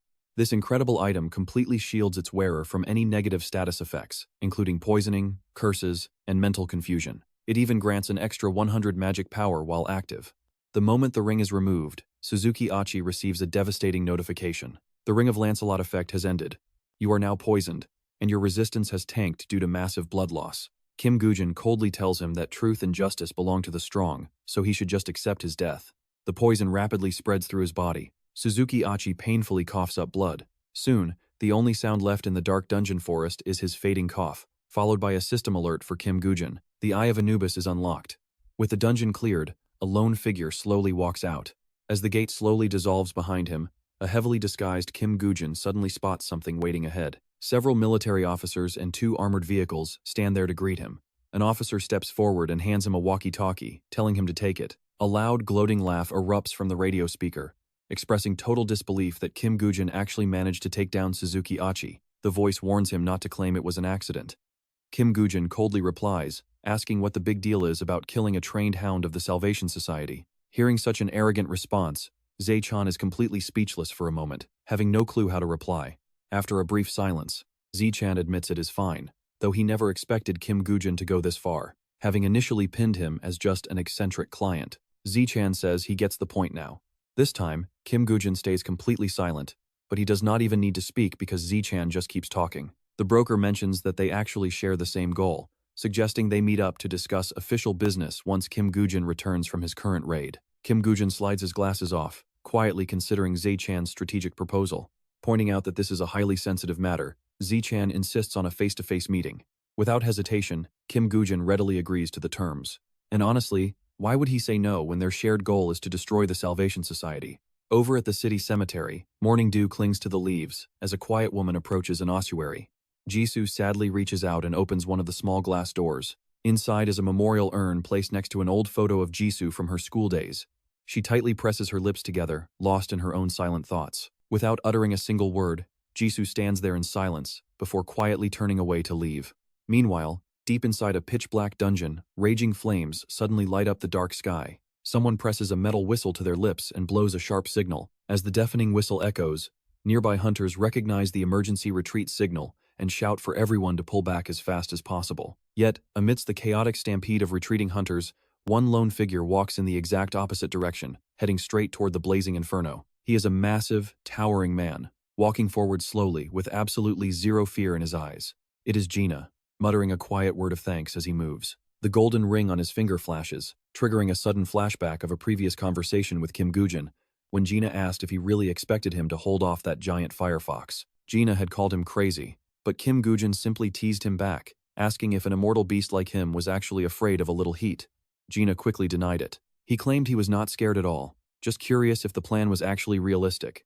Kim Woo-jin simply smiled, tossing a strange object over to reassure him. He told Gina that he only needs to hold it off for 5 seconds, and he will handle the rest while taking this extra item. Lee Jin-ah instinctively catches the item thrown his way. A system alert pops up. He received Lancelot's ring. He opens his palm, looking completely lost. What on earth is this gold ring? Kim Woo-jin tells him to just take it for safety. Lee Jin-ah's mind starts racing, and he creeps himself out. Seriously, what is your deal here? Trying to propose to me? Hey, I respect your lifestyle choices, but still. But Kim Woo-jin has zero intention of playing along. He turns to leave, telling him to stop babbling. Clean your ears out and listen, that is Lancelot's ring. It protects the wearer from negative status effects, though you will still get burned. Hearing that, Lee Jin-ah cannot help but scream out. Then what good is it? Kim Woo-jin warns him if the firefox's flames inflict any abnormal status effects, this ring will literally save your life. Remember, this is an A+ rank dungeon. Lee Jin-ah starts to sweat, his anxiety hitting a whole new level. The kind of place where any crazy thing can happen. He promised a massive, luxurious feast, letting me eat until I burst, if I could just hold that firefox for over 5 seconds. You better remember that promise, you jerk. Making up his mind, Lee Jin-ah leaps forward, screaming curses at the top of his lungs. Spasiba! He charges straight at the firefox, and the beast springs forward to clash with him head-on. The firefox misses its bite, and Lee Jin-ah seizes the opening to grab its neck, wrapping the beast in a tight, suffocating chokehold. This monster is definitely not a fan of this chokehold. It throws its head back and roars in absolute fury. Its eyes glow as searing flames erupt from within, engulfing the entire beast in fire. Lee Jin-ah panics as the heat explodes instantly, making him scream in agonizing pain. A system alert flashes the fire. Fox's flames have inflicted a curse of darkness, blinding him completely. Fortunately, the ring Kim Woo-jin provided saves the day. Another alert pops up. Lancelot's ring has successfully activated its dark curse resistance. Lee Jin-ah grits his teeth, holding on for dear life. I will hold this damn thing at all costs, and then I am eating until you go completely broke, you little shrimp. Boom. Searing flames erupt, and honestly, you have to wonder if Lee Jin-ah is going to survive this. Meanwhile, Kim Woo-jin summons a unique weapon called Blood Weapon. Requiring the Messenger of Hell class and level 1, its skill rank is D. It allows him to construct weapons using his own blood, with the weapon types scaling based on his actual stats. Desperate to shorten Lee Jin-ah's painful struggle, Kim Woo-jin immediately leaps from his spot, diving straight into action. Gripping his blood spear, he charges directly toward the beast. Surrounded by flesh-melting heat, Lee Jin-ah grits his teeth, refusing to let go of the thrashing fox. The beast roars with its jaws wide open, completely unaware that Kim Woo-jin was waiting for this exact opening. Outside the dungeon, a morning newspaper is tossed onto a table. The headline screams that the Japanese government has approved the Messiah Guild to conquer local dungeons. The A+ rank Firefox dungeon now officially belongs to them. Oh, Se-chan is not happy about this development at all. He quietly deduces that letting them control a national treasure, an A+ dungeon, means the guild must hold some serious leverage over the Japanese government. He strokes his chin. Ever since Isaac Ivanov burst onto the scene, the Messiah Guild has been making moves much more boldly. They likely hold serious dirt not just on Japan, but China and America too. Right then, Ju-hee opens the office door to greet him, and Ose-chan turns his head. "Oh, you are finally here?" Scanning her from head to toe, his sharp eyes suddenly lock onto a very specific detail. Her high heels, which are usually spotlessly clean, are covered in fresh mud and dried grass today. Ju-hee quickly sits down at her desk to work. "I will immediately finalize that report you asked for yesterday. Just give me a second." Se-chan walks over and picks up his desk calendar. "No need to rush. It's not even work hours yet. Take it easy." Today is actually Ju-hee's birthday. Feeling guilty for losing track of time, he realizes she must have just returned from visiting her brother's grave.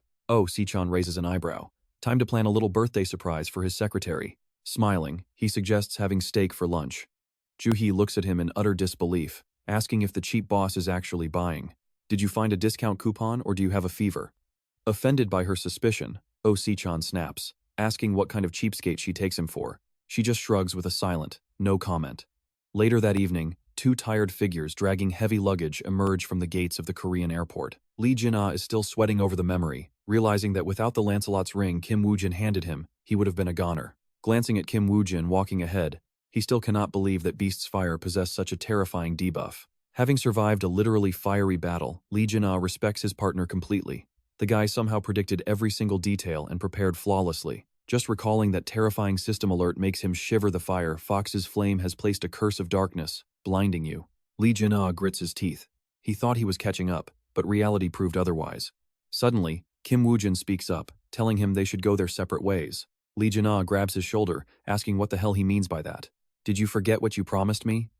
Kim Woo-jin turns around, completely clueless, as Lee Jin-ah gives a very smug grin. "You said if I held that beast for over 5 seconds, you would treat me to a legendary feast."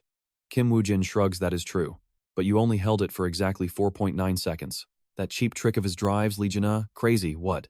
Are you trying to play dirty here? 4.9 on the wind meter takes 50 seconds. Stop lying to me." Lee Jin-ah drags his luggage, chasing him. "Hey, you slippery snake, where are you running to?" Woo-jin insists on 4.9 seconds. Lee Jin-ah backs down. "Fine, 5.9. But do not dodge our bet, you jerk." Completely ignoring him, Woo-jin stubbornly sticks to 4.9 seconds. Meanwhile, in another room, a man reads a newspaper headline about Isaac Ivanov successfully clearing the Firefox dungeon. This man is none other than Park Young-won himself. He sighs in admiration. "Isaac Ivanov is quite impressive. I actually thought he was just a fame-hungry clown at first." Then he asks the man sitting across from him, "What do you think?" Woo-jin nods, agreeing with his words.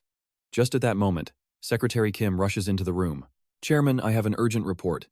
Seeing Park Young-won is hosting a guest, she hesitates. "Oh, since you have a guest, I can come back later." Woo-jin glances at her, wondering what could possibly make her this frantic.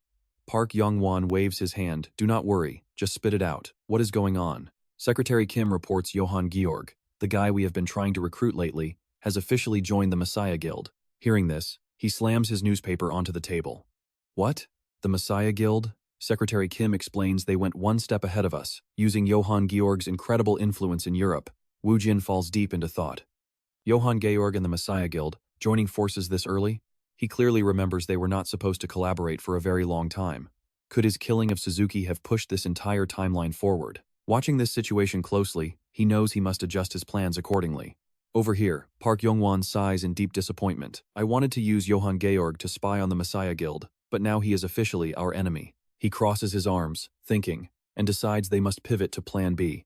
Suddenly, Woo-jin chimes in with a suggestion. "If that is the case, what do you think about that Isaac Ivanov guy you just mentioned?"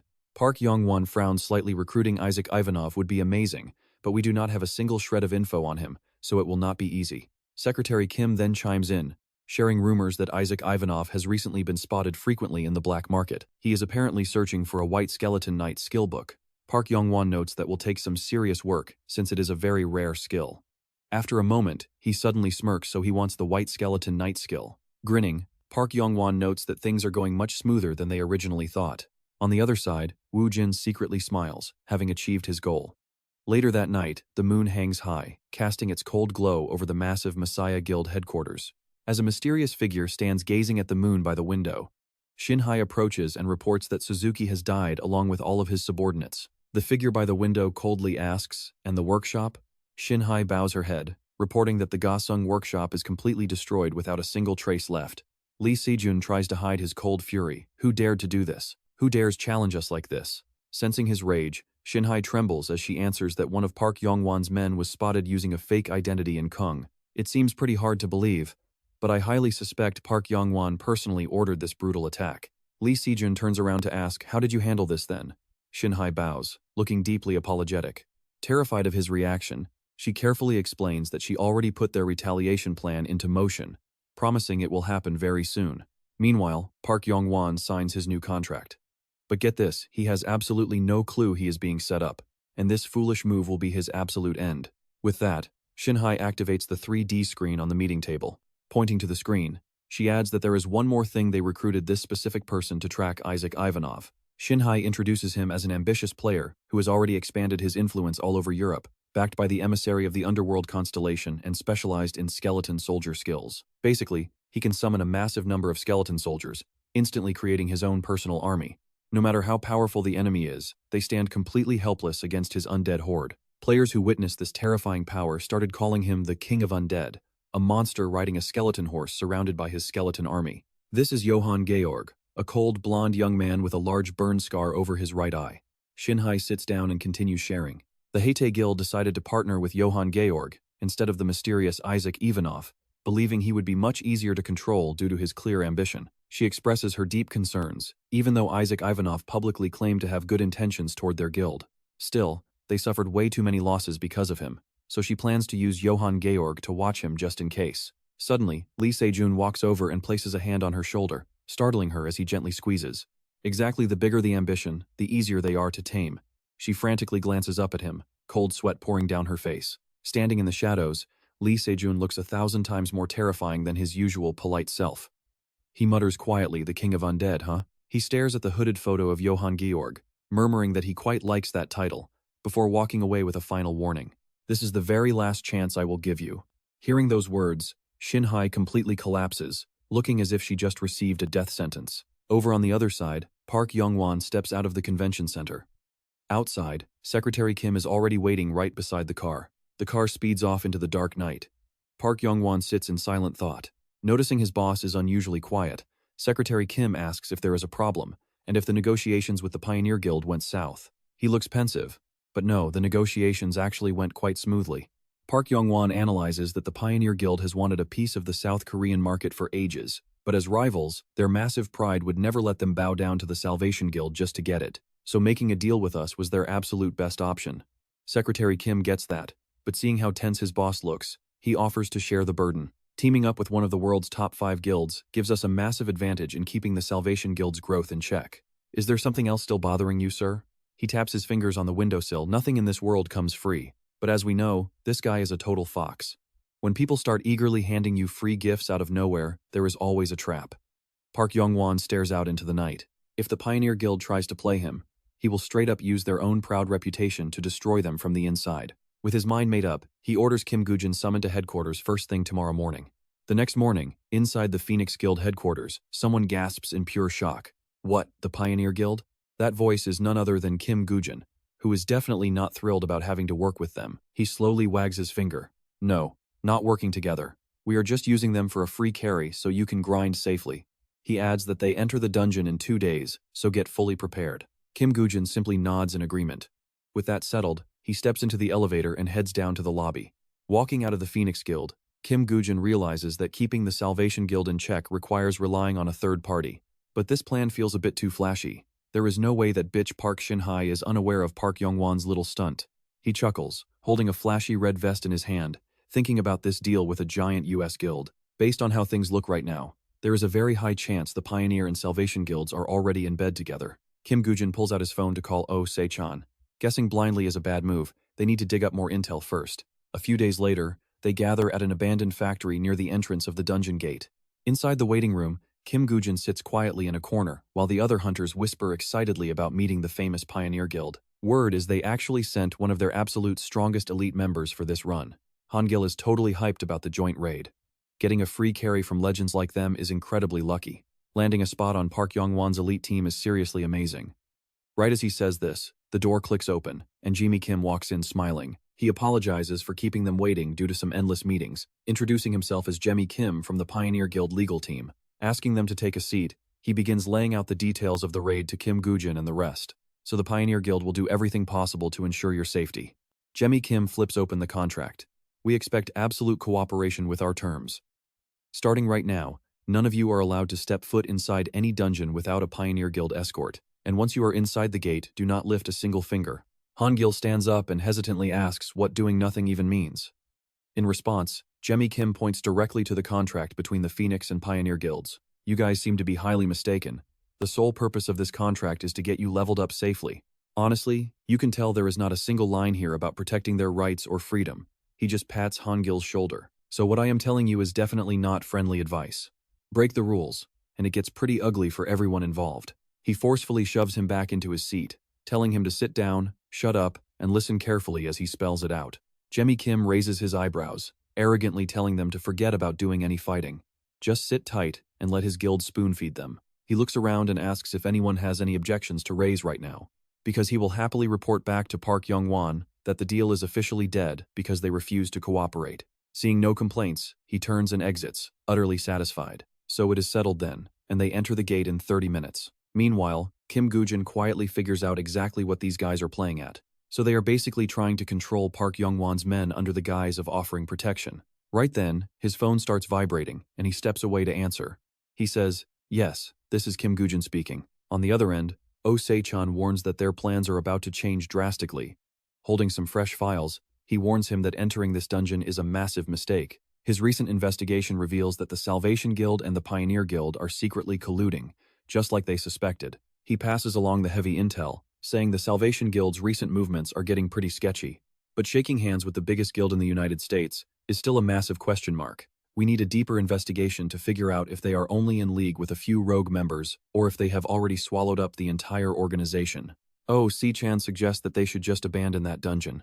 If he wants, Se-chan can find him a much safer dungeon, but Kim Woo-jin just smiles, saying he is underestimating him. Glancing at the disgruntled group, Kim Woo-jin whispers over the phone that one must enter the tiger's den to catch the cub, prompting Se-chan to yell back, asking if he is completely insane. Heading straight into a trap like that is too risky. But Kim Woo-jin smiles, saying he would not even be here talking to him if he did not take big risks. It is not a good time to talk details now, so they just need to know those guys are indeed colluding. Se-chan is easily convinced that they need a brand new plan immediately, giving Kim Woo-jin the perfect opening to slide in and lay down his own strict demands. His first demand is that Se-chan must immediately hand over every single piece of classified information on these shady pioneers. Second, he needs him to clean up his mess, leaving Se-chan completely silent for a few seconds. Finally, he chuckles and tells him to go all out since he is so determined, promising that he will definitely clean up the mess afterward. Wait, out of nowhere, their spot starts glowing, and yep, they just got another level up.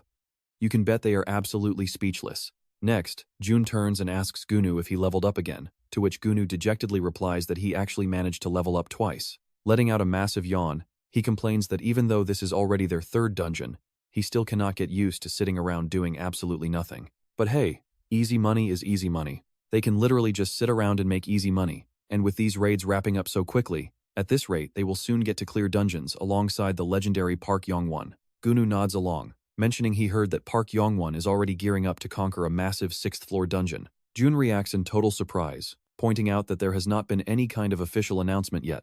Gunu quickly explains that even without an official post, word on the street is they are already recruiting top elite players. Hearing this, Kim Woo-jin realizes the Vanguard Guild is rushing their dungeon raids to bypass Park Young-won, knowing their dark plans will be much easier to pull off once he is locked inside a dungeon. A moment later, the system status window pops up with the official notification that the dungeon raid is completely cleared. The notification flashes. Gunu stands.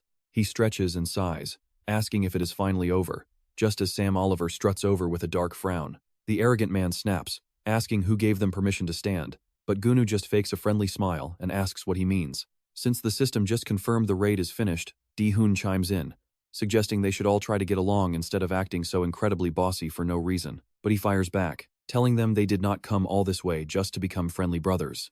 He coldly reminds them that inside this dungeon, they are absolutely forbidden from doing anything unless they receive a direct command first. This power trip makes Kim Woo-jin glare with pure resentment, but fast forward to the next morning, where Se-chan receives a call from him. Being forced to just sit there doing nothing must have been pretty frustrating for you, right?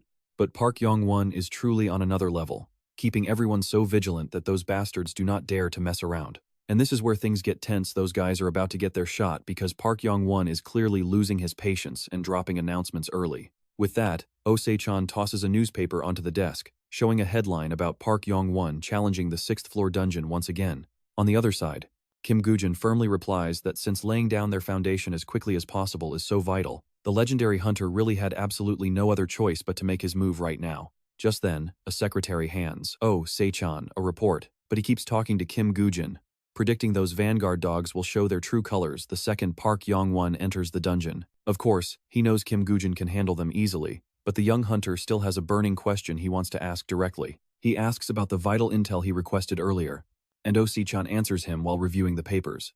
The broker tells him not to worry since those details will arrive tomorrow, right before we cut to a tree trimmer working on a busy street. Then, we see Kim Goo-jin staring at his visitor with an incredibly cold look.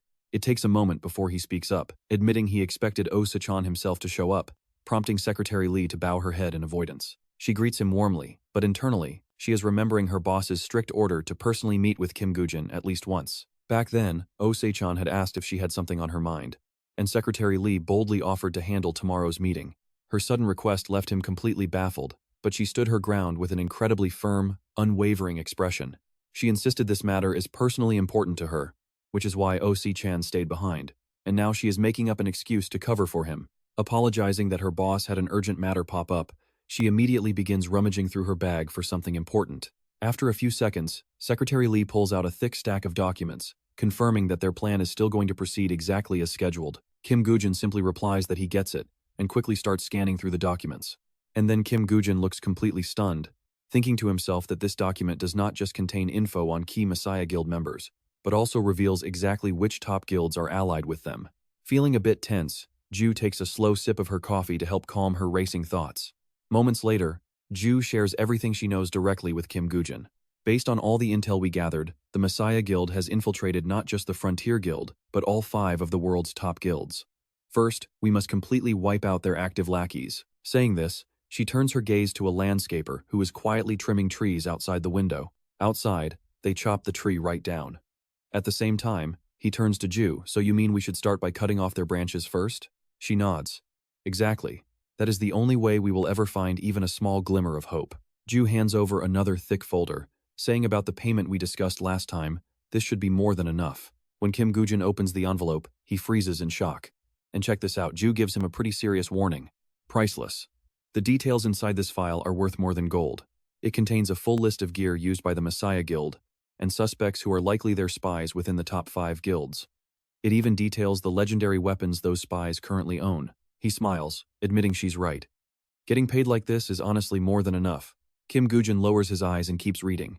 A few minutes later, he stops right at the profile of Sam Oliver, the guy wielding the Spear of Percivan. Kim Goo-jin instantly recalls the man's annoying face and mutters, Sam Oliver is the one assigned to watch me.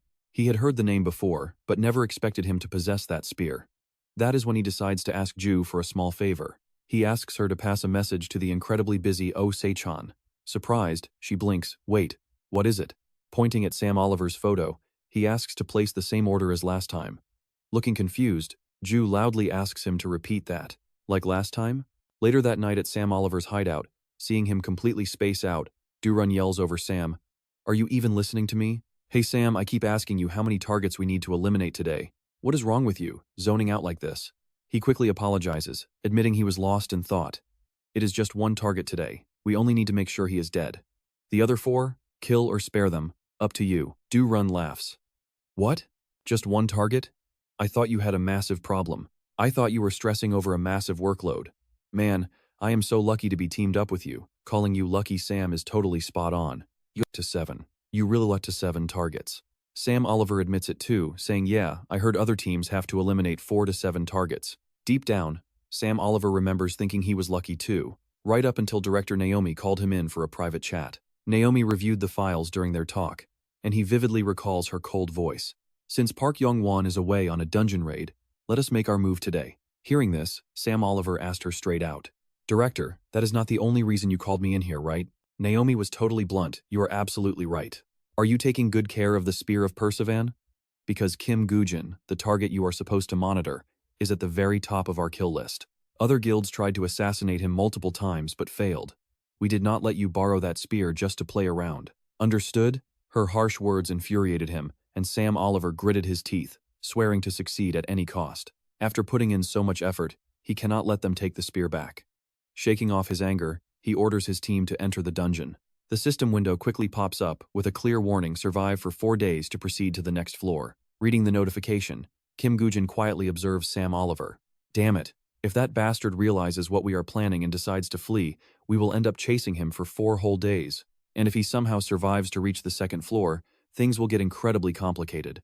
Since they are planning to strike on the first floor, maybe I should make my move first. Do-run steps up, whispering quietly to Sam Oliver, when are we making our move? He replies in a low voice, there is no need to play with him. We will separate him from the group, then fake an accident to end him quickly. Right then, a voice suddenly calls out, hey, where are you going? They turn around to see someone calling out to Kim Woo-jin. He does not reply, only giving a cold glare. This silent look from Kim Woo-jin makes Sam Oliver feel incredibly tense. Go! Snapping, he orders them to catch him. Since nobody moves, Sam Oliver has to yell at them again. What are you standing there for? Go! Hound angrily curses, damn it. In a flash, their entire group is completely surrounded. Ji-hoon looks totally confused, asking what is going on. Hound has absolutely no idea, so he just shrugs. Maybe that bastard Kim Woo-jin had a sudden bathroom emergency? Aside from this suffocating tension, this setup is actually perfect. The heavy tension continues to build up around them. While they are discussing their next move, a man holding a spear slowly walks over. Right after that, this guy made his move. The others quickly chased after him, shouting as they ran. Where did that target disappear to? Unable to spot him, Hound gets absolutely furious. Damn it, we lost his trail.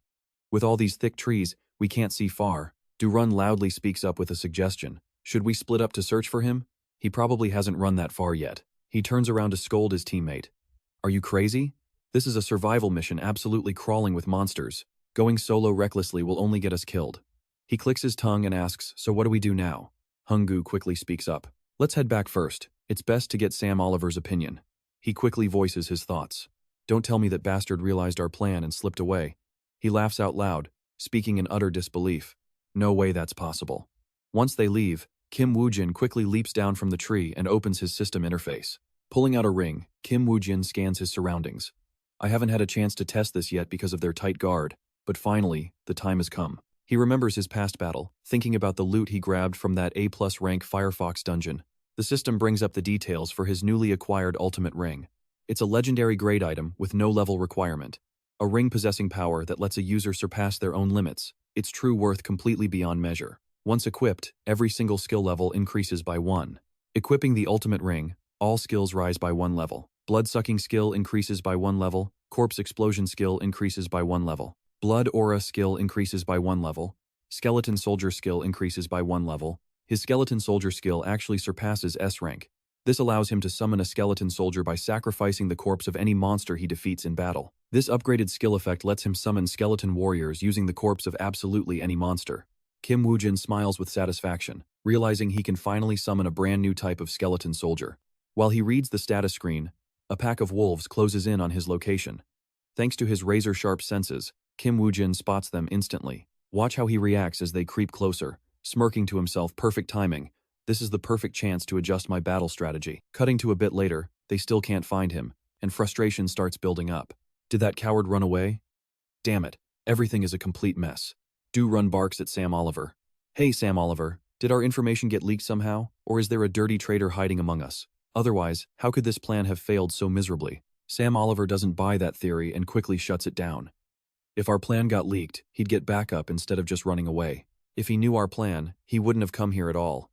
Hound looks incredibly tense, asking, what do we do now? Are we really just going to wait around for him? Sam Oliver quickly tries to calm his panicked ally. Since we are already inside this high-stakes survival mission, there is absolutely no point in wasting our energy fighting random monsters for nothing. Let's just track him down quietly. By the way, did you kill all of those guys? When plans go sideways, you have to eliminate everyone before things get out of hand. Let's move before monsters track us by the smell of blood. A bit later, as they move, Sam Oliver keeps overthinking everything in his head. Just like director Naomi warned, this target is pretty tough, but no matter how he analyzes it, the current situation makes absolutely zero sense. A few seconds later, he spots a fresh monster corpse on the path and stops in surprise, wondering, is that a dead monster? Did he seriously hunt monsters while running away? Sam Oliver breaks into a cold sweat as a terrifying possibility crosses his mind. Don't tell me suddenly. A massive explosion rips through the area. As thick smoke engulfs them, Sam Oliver finally puts the pieces together. Now everything is crystal clear. And you guessed it, we are the ones being hunted. He quickly raises his voice, shouting, looks like we walked into a trap. Prepare for battle. Du-run gets hit and screams out in pain, damn it, Sam Oliver, I'm hit. Heal me right now. But looking at the terrifying figure emerging from the dust, he breaks into a cold sweat. A skeleton soldier? Right as that thought crosses his mind, another massive roar echoes nearby. By now, Hung-gu is totally losing his mind, screaming, damn it, do something, the dust is too thick. But right after those words leave his mouth, he gets blasted backward.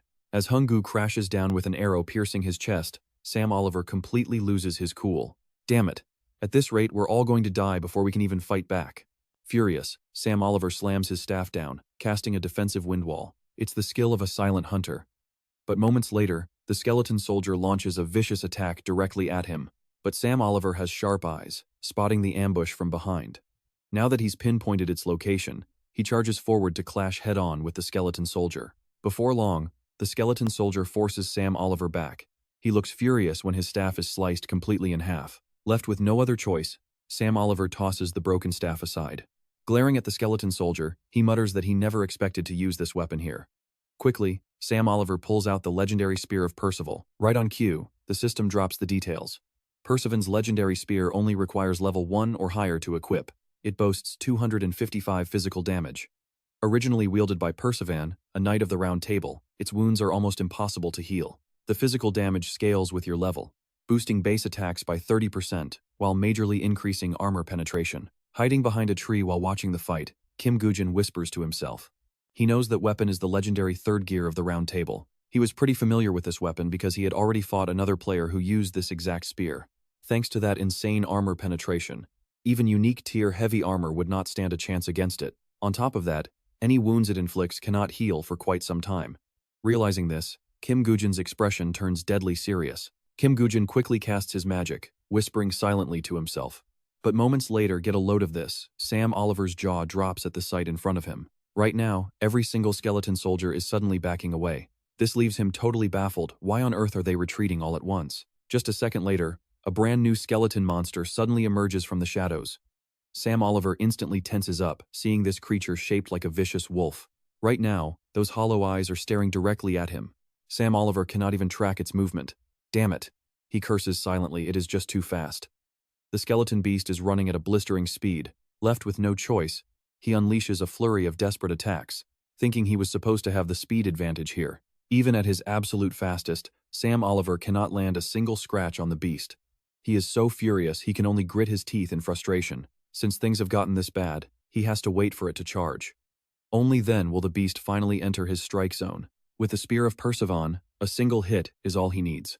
Soon, the skeleton wolf stops dodging and charges straight at Sam Oliver. His heart hammers against his chest as he screams inside, it is coming. Instantly, Sam Oliver unleashes the ultimate finishing blow of a silent hunter. He vaults through the air, throwing his entire weight forward. The razor-sharp tip of his spear drives straight for the skeleton beast.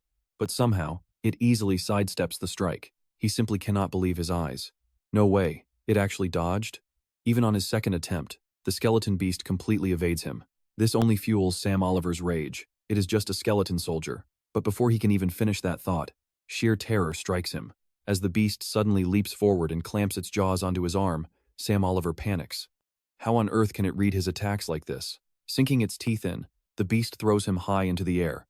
Seeing that Kim Woo-jin has disconnected, the system sends an immediate notification. Safely logged out, Kim Woo-jin reflects on the encounter. Despite having sharp claws and fangs, beast-type skeletons are not actually stronger than human-type ones. Humanoid skeletons are able to freely wield various weapons, like swords, bows, and axes, because they walk upright.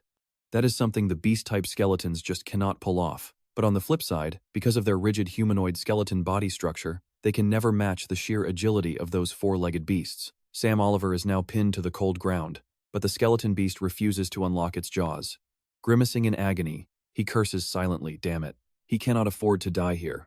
Even if he has to sacrifice an entire arm, grabbing Percival's legendary spear is his only ticket to survival. With that thought, Sam Oliver reaches out for his weapon. But hold on, someone else is already walking up to him. The moment he spots Kim Woo-jin, his blood completely boils. Meanwhile, Kim Woo-jin casually picks up the weapon. He remarks that no matter how legendary a spear is, it is useless if you cannot hit your target. He says he has no idea why Sam Oliver targeted him in the first place, but talking is pretty useless now. Sensing his impending doom, the hunter starts desperately begging. He begs him to wait, claiming he was only following orders.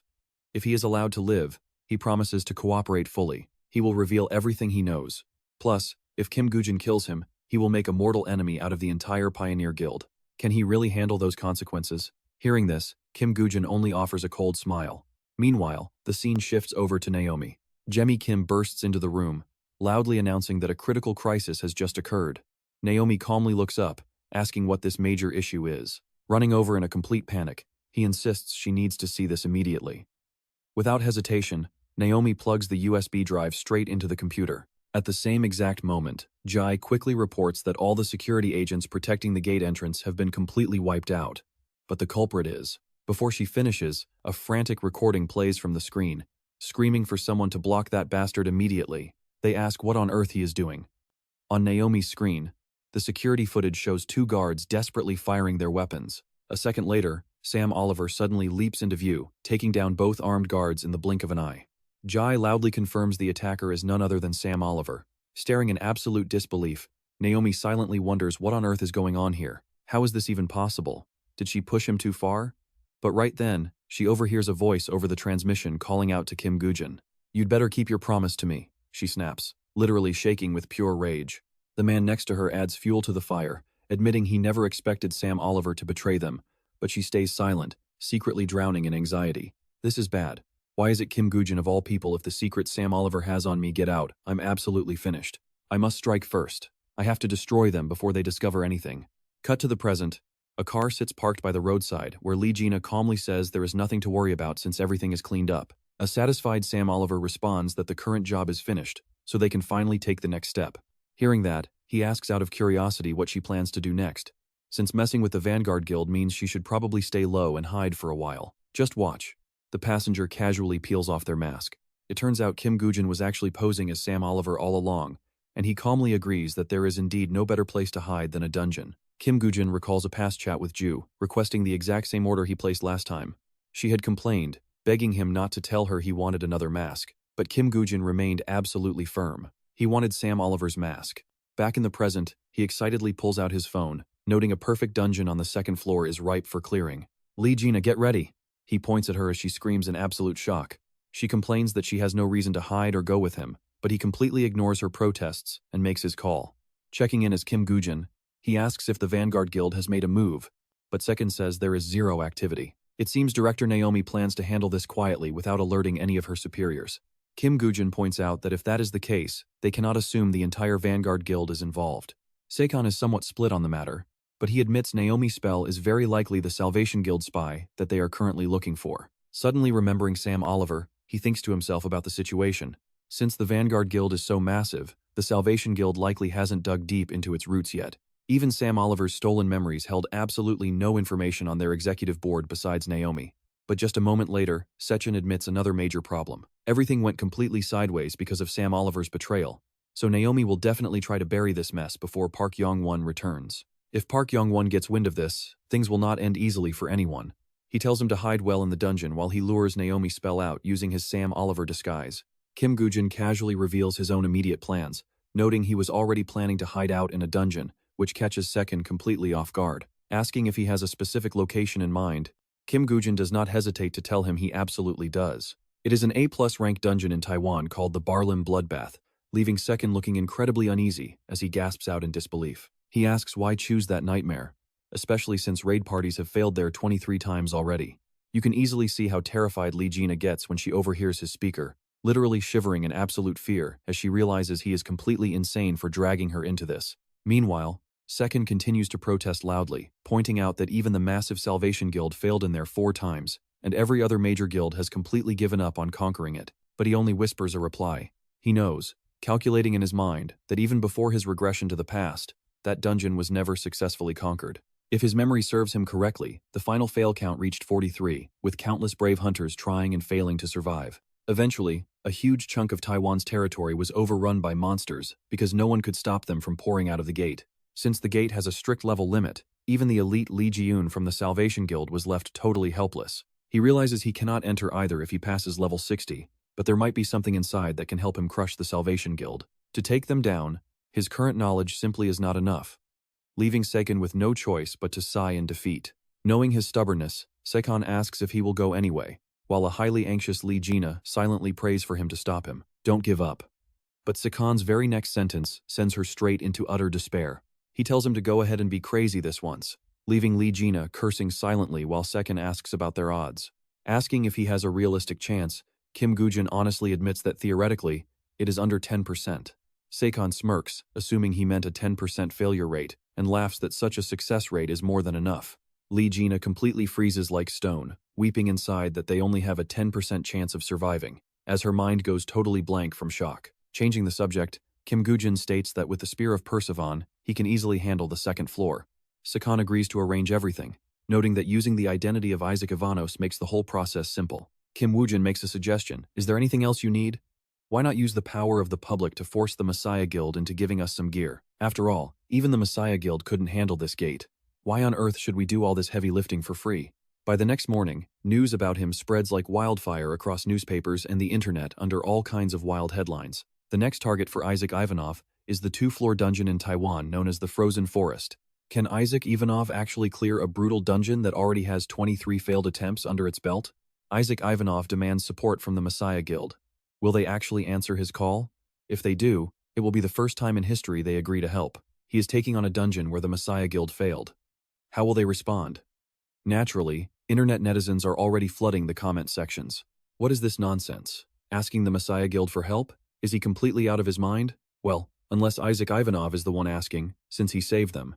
The Messiah Guild is busy clearing dungeons elsewhere, so they will definitely back him up this time.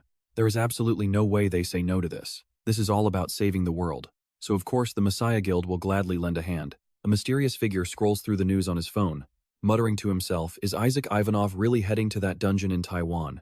Perfect. We definitely cannot afford to miss this opportunity. But wait, what kind of support is the Messiah Guild going to give Isaac Ivanov? Rumors are spreading fast that the Messiah Guild has promised to supply Isaac Ivanov with a unique grade item. Reading the updates, Se-jun smirks and says it is not a bad deal, but Lee-jin is right there to complain. What? What do you mean by not bad? What kind of difference is a single unique item going to make? They should at least give us a legendary item. We are heading in to complete a brutal dungeon that they completely failed to conquer in the past. Far from angry, Se-jun calmly explains in a low voice, you just do not get it, do you? This is not that simple. With things playing out like this, the Messiah Guild has to give us something high tier to save face. But more importantly, this move establishes a brand new precedent. Still confused, Lee-jin asks, what exactly do you mean by a precedent? Just then, Juseub wheels in a suitcase and cuts in to explain.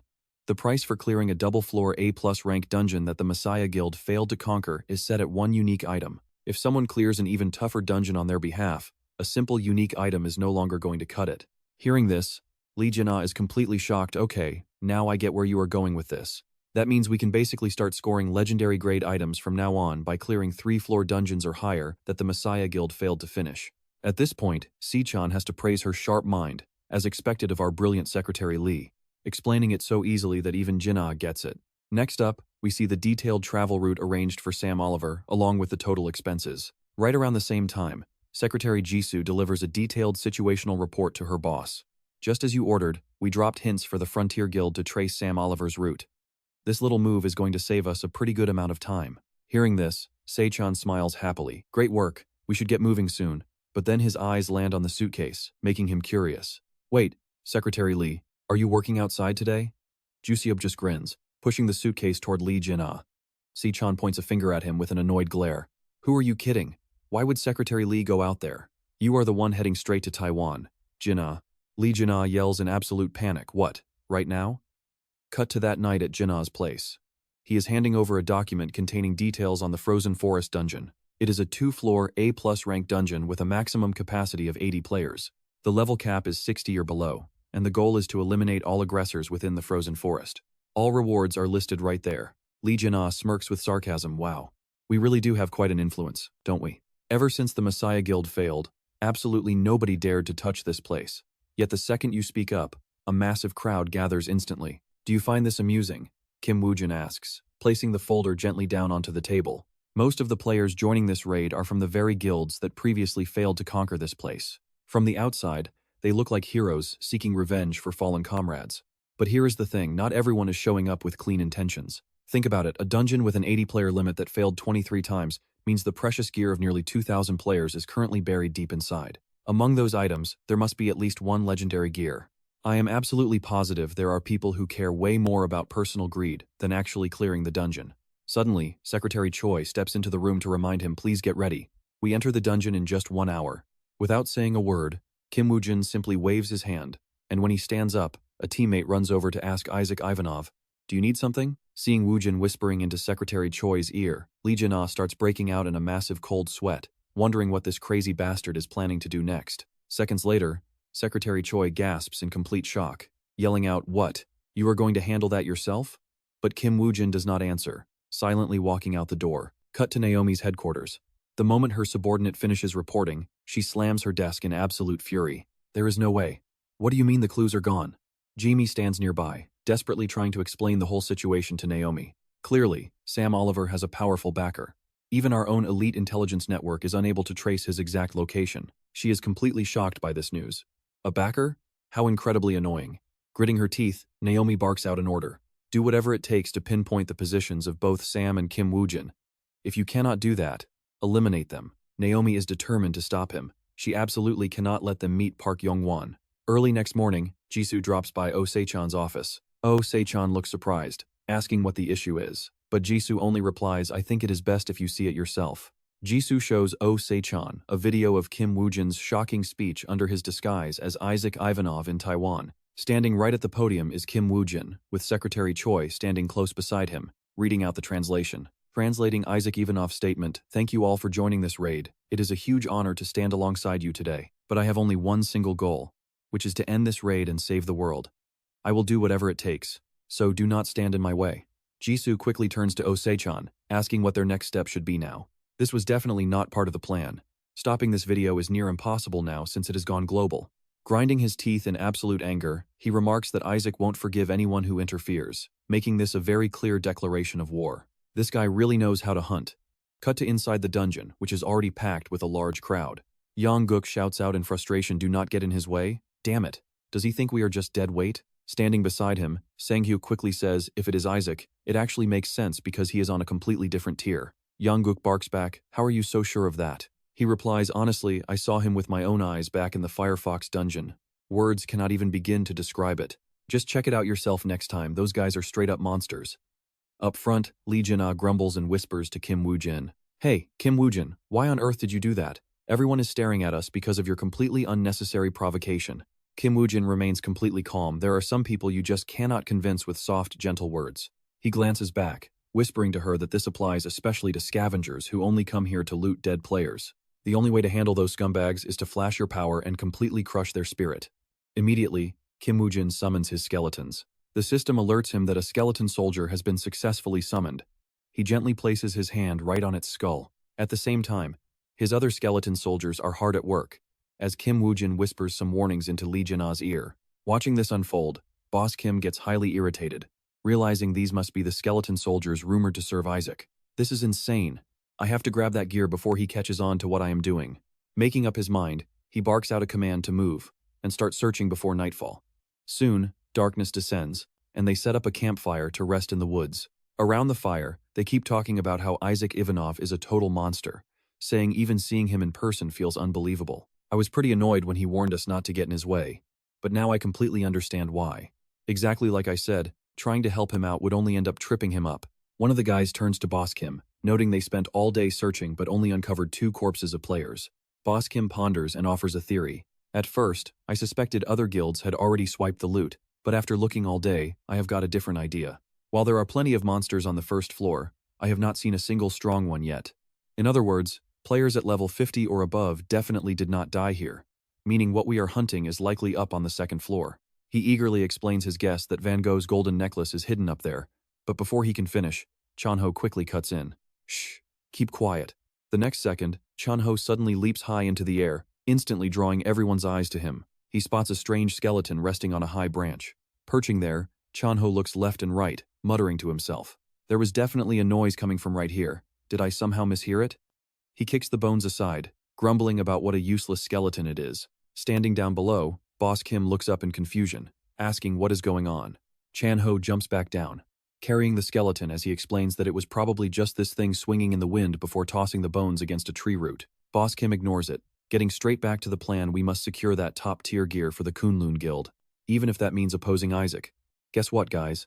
That discarded skeleton actually belongs to Kim Woo-jin, who grins, having planted it there as a scout. Thanks to this, he gets some pretty valuable info. Van Gogh's golden necklace? He has absolutely no memory of an item like that. But if China's massive Kunlun Guild, one of the 5 giants, sent a team specifically to retrieve it, that means, and with that, he disconnects, confirmed by the system. After disconnecting the call, Kim Woo-jin picks up another item and thinks to himself, this thing is definitely not some ordinary gear. Watching it slowly fade away, Kim Woo-jin grows deeply puzzled and thinks, even without knowing its effects, I must get Van Gogh's necklace. Meanwhile, Lee Jin-ah is incredibly anxious and yells out, damn it, this is taking way longer than we expected. Don't tell me we are the only ones fighting while everyone else slacks off. Kim Woo-jin confirms his guess is spot on, calling them nothing but hyenas hungry for the treasures of the dead. Lee Jin-ah clutches his head in absolute frustration and groans.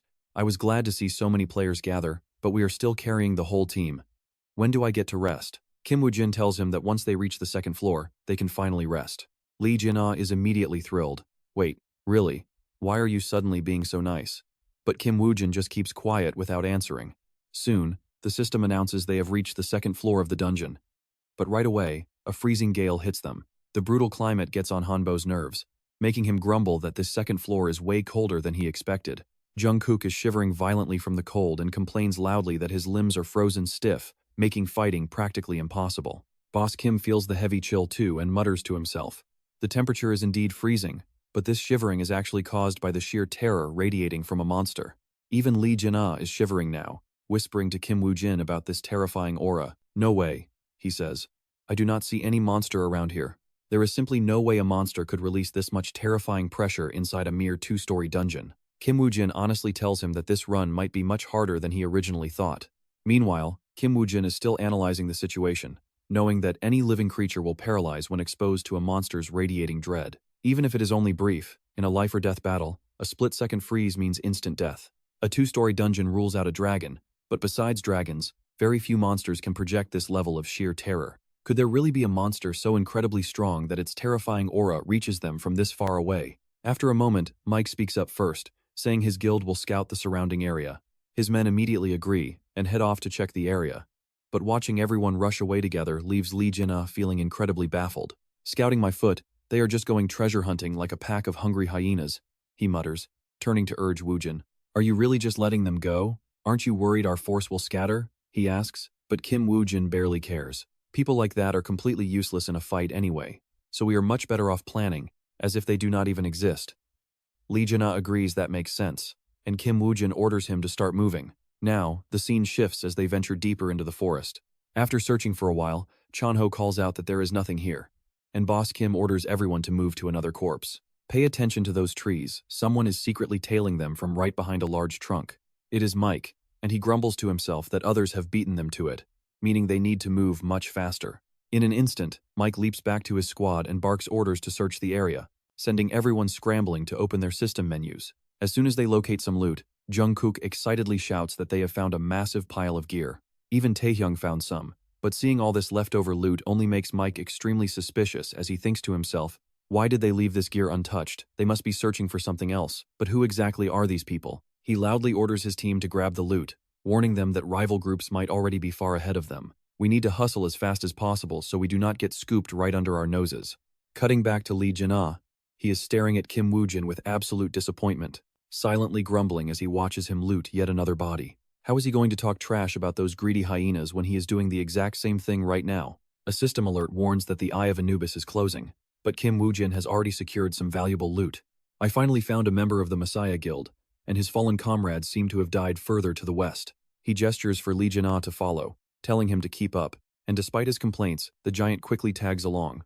But seeing Kim Woo-jin inspecting yet another dead body makes him grind his teeth and curse in anger, wondering what this crazy bastard is actually trying to do before they dash off to examine the next corpse. Kim Woo-jin reactivates his skill, and a system alert pops up confirming the Eye of Anubis has opened.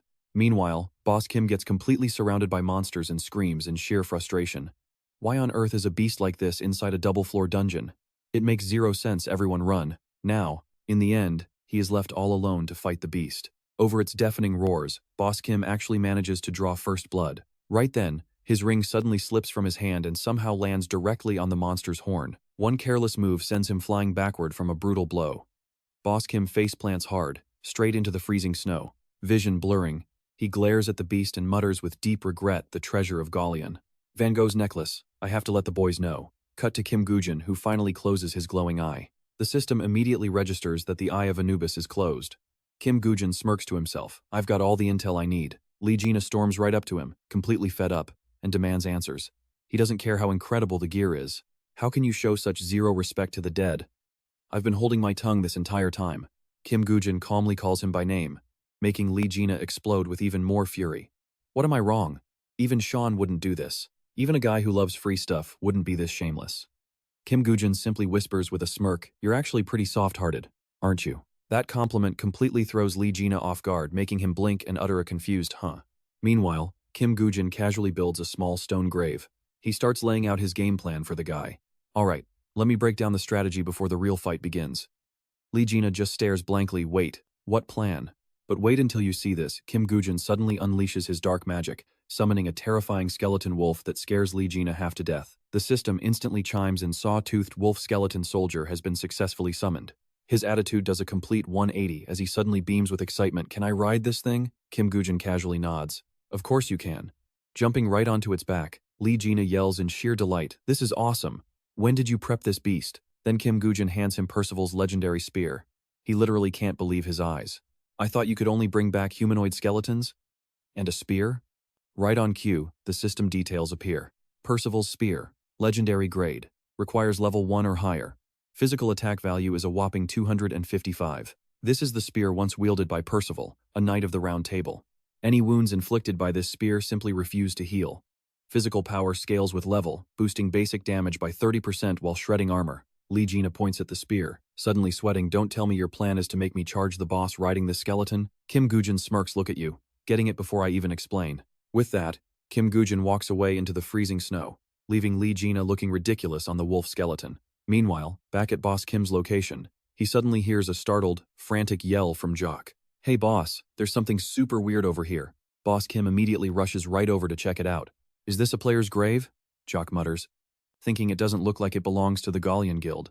But maybe they should still dig it up. This suggestion immediately sends Boss Kim into deep, heavy thought.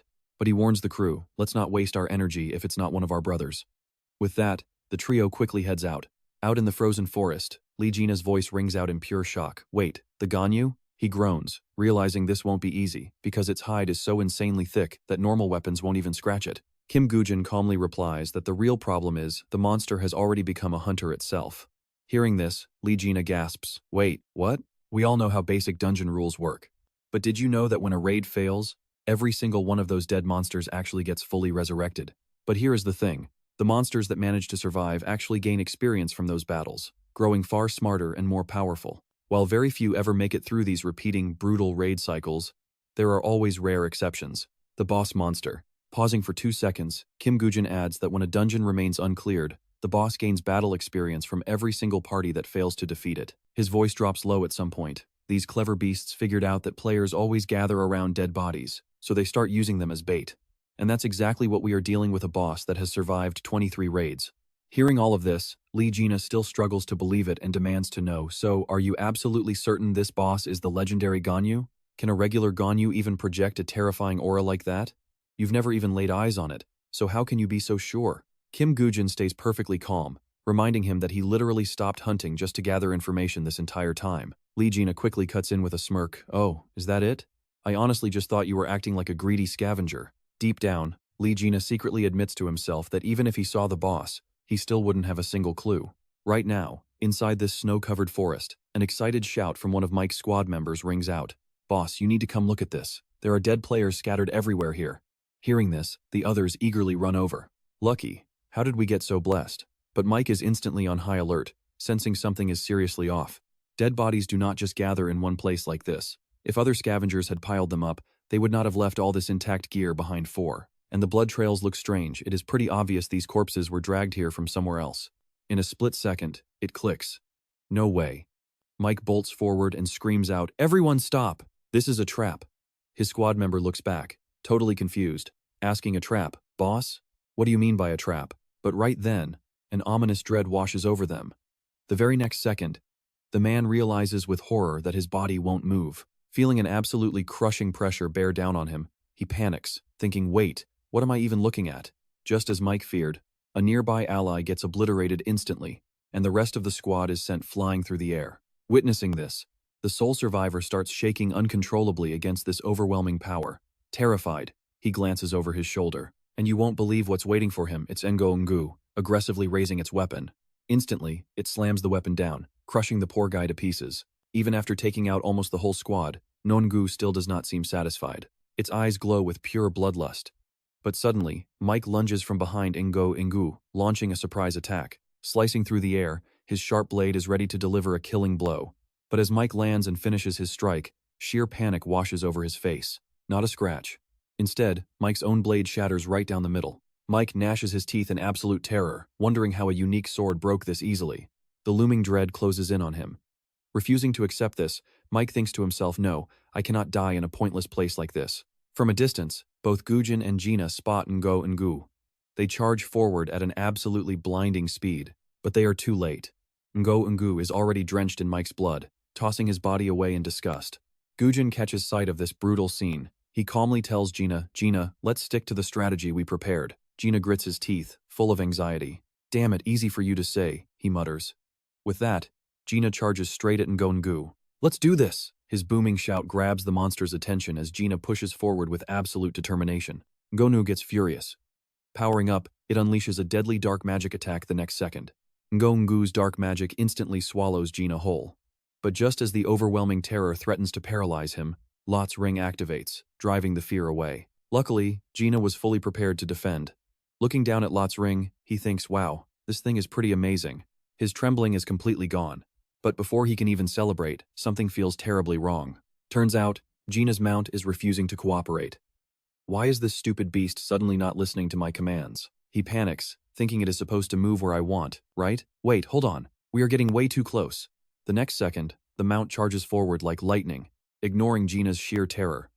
Because of its incredible speed, Ngo's attacks completely miss. But look at this, while the monster is searching, Gina has already snuck up right behind him. Suddenly, Woo-jin's voice rings out from behind, "Just charge straight ahead and hold on tight." Gina is completely shocked by his presence, yelling, "What? Are you the one controlling this thing? Wasn't that incredibly dangerous just now? I am literally going to die like this." Ignoring his constant complaining, Woo-jin keeps maneuvering around to distract Ngo. Before anyone even realizes it, Gina has been brought incredibly close to the beast. Perfect timing. Gina thrusts his spear deep into the monster's flesh. Gina is totally baffled, wondering if Ngo's tough body is actually as soft as pudding.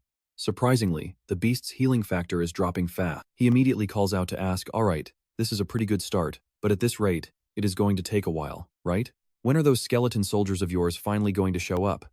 Woo-jin calmly replies, "Just land 10 more wounds like that, then I will handle the rest." Skill activated blood weapon. Requirement representative of the Dark World. Level requirement level 1 or higher. Rank C grade. Allows the user to craft unique weapons using the test subject's blood. Deep within the quiet, frozen forest, a massive explosion suddenly echoes through the trees. Actually, it is Boss Kim, desperately fighting off a terrifying aura. He thinks in complete disbelief with shockwaves this massive shaking the area. Has the boss monster's raid already begun? Knowing time is running out, Boss Kim realizes they must hurry. The next second, Chan-ho shouts, "Boss, I found it. Come look at this. We found the secret code of the Colin Guild." As he speaks, mysterious glowing letters appear. Boss Kim is completely baffled by the secret message telling him to meet the brothers in the West and find Kunlun's hidden item.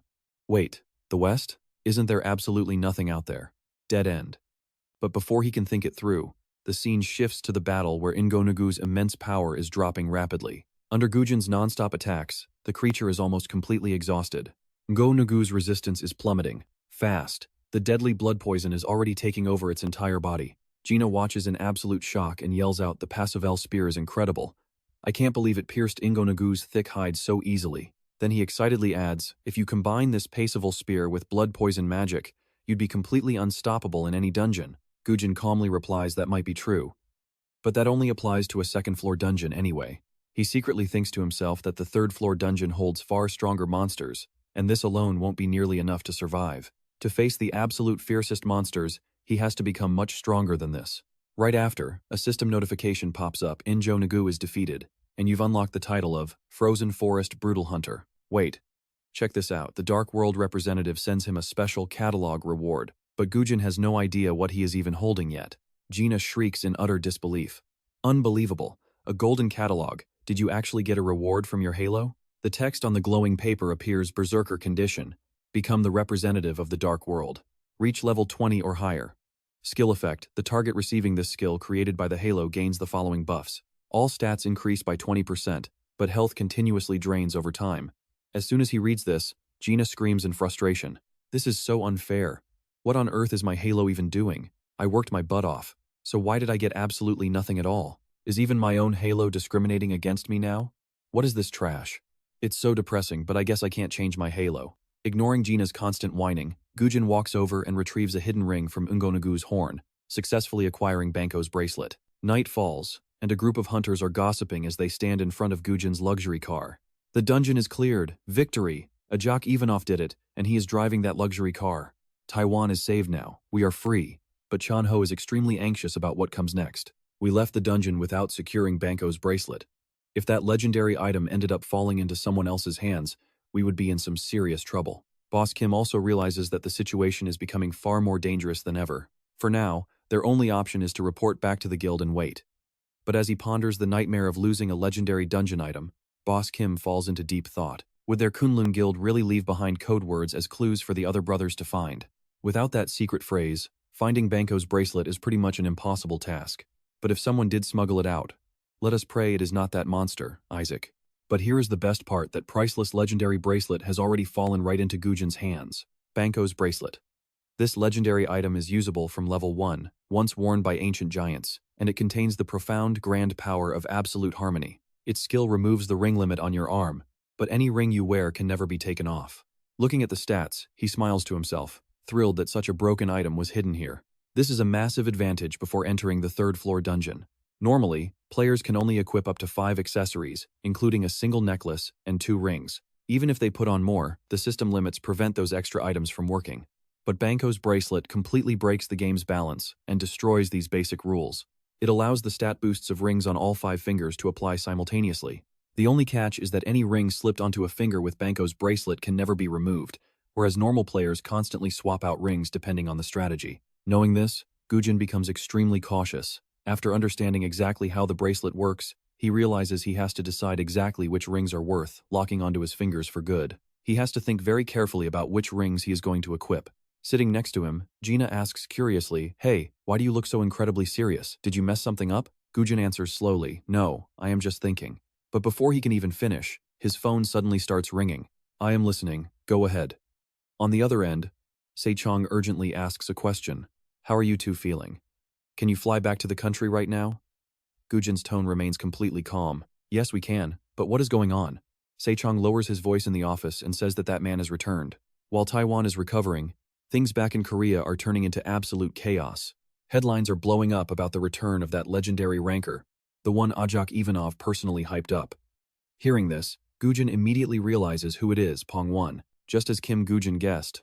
Oh, Se-jun confirmed it, yes. This would completely flip Park Yong-won's reputation. After pausing for about 2 seconds, Kim Woo-jin calmly replied that he got it and would head out immediately. Having Park Yong-won maintain a solid reputation acts as the perfect, most reliable shield for Kim Woo-jin. Right after hanging up with Oh Se-chan, Lee Jin-ah excitedly chimed in. Now that they have arrived in Taiwan, he asks if they can grab some food like xiaolongbao or lu ru fan. But get this, Kim Woo-jin instantly throws cold water on his excitement, telling him they must go back to Korea immediately. That sudden cold rejection leaves Lee Jin-ah utterly clueless, and even after boarding the flight, he continues to yell and protest. He groans about coming all this way without even getting one local bite, but like a tired parent, Kim Woo-jin tells him to settle for plain food.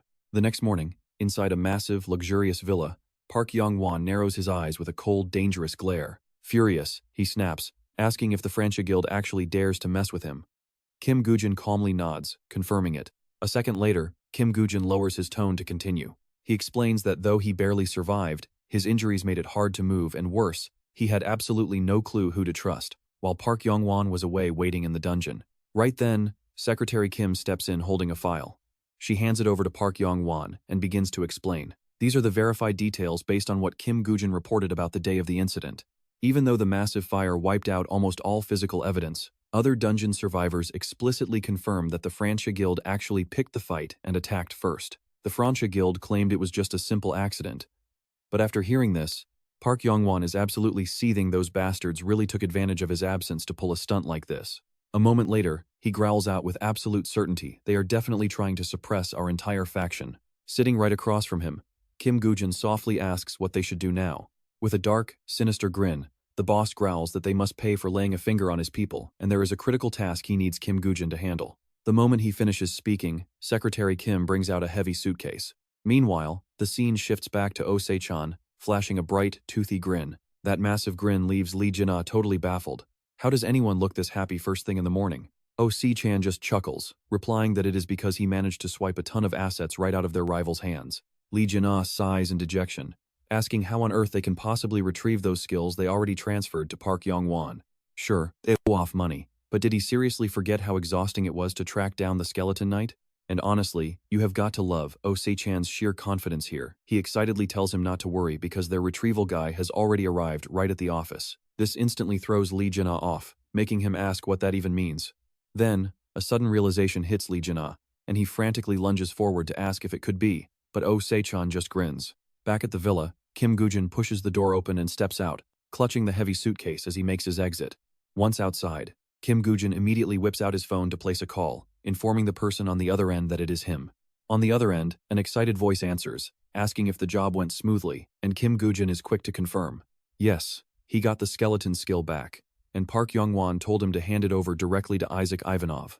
While Park Yong-won browses the morning paper, Secretary Kim hangs up her call, saying she will get back to them after briefing the director. He hangs up, casually thanking her, then immediately asks if that was Kim Woo-jin on the other line, to which she quickly nods. Yes, he delivered the skill book to Isaac Ivanov, though he did ask what his future with the guild would look like.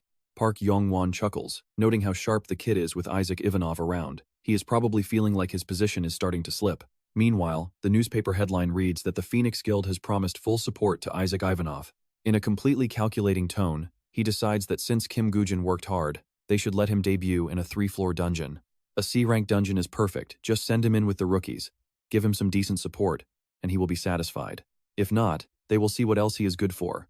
Cut to the Phoenix Guild base, where Jeon Young-hong is asking around. She asks what his name is, and Kim Min-hyuk quickly replies Kim Woo-jin. Without missing a beat, she scoffs, saying just the name Kim Woo-jin sounds like a total weakling. But Kim Min-hyuk instantly corrects her, mentioning that rumors say his skills are actually pretty solid. Apparently, he even cleared a few dungeons on his own just to get recruited by the boss. But Jeon Young-hong is not buying it. She snaps if he was that strong, why can't he clear dungeons himself instead of making them babysit him through a 3-floor run? She throws a complete fit over the assignment, complaining about how incredibly annoying the whole situation is. Minho gently tries to calm her down, reminding her that these are the guild leader's direct orders. But completely ignoring his advice, she keeps grumbling unless Park Yong-won takes over as the guild leader. Our guild's political games keep shifting, so I am absolutely transferring to the Messiah Guild. Fine. What kind of aura and special ability does that Kim Woo-jin guy actually have? Minho finally speaks up. His Dark World aura is sinister, and his blood poison magic is no joke. His poison affects allies too. That's why he always works completely alone. Jeon Hong raises her voice in disbelief. Wait, blood poison magic, so he can't even summon a skeleton army? Minho slowly replies, aside from his poison skills, nobody has ever seen him use any other abilities. She gets even angrier. A total burden? Seriously? This is beyond frustrating. While Jeon Hong keeps whining, Woo-jin's car finally rolls in. Now check this out. She was just complaining about his timing when Minho spots the ride. She complains instantly, of course he is the last one here. But turning around, Jeon Hong freezes. Staring directly at the vehicle, she can't help but wonder if he's seriously still driving a beat-up piece of junk like that. But she quickly shrugs it off. Well, at least he's saving money, I'll let it slide. Her backhanded compliment leaves Minho completely speechless.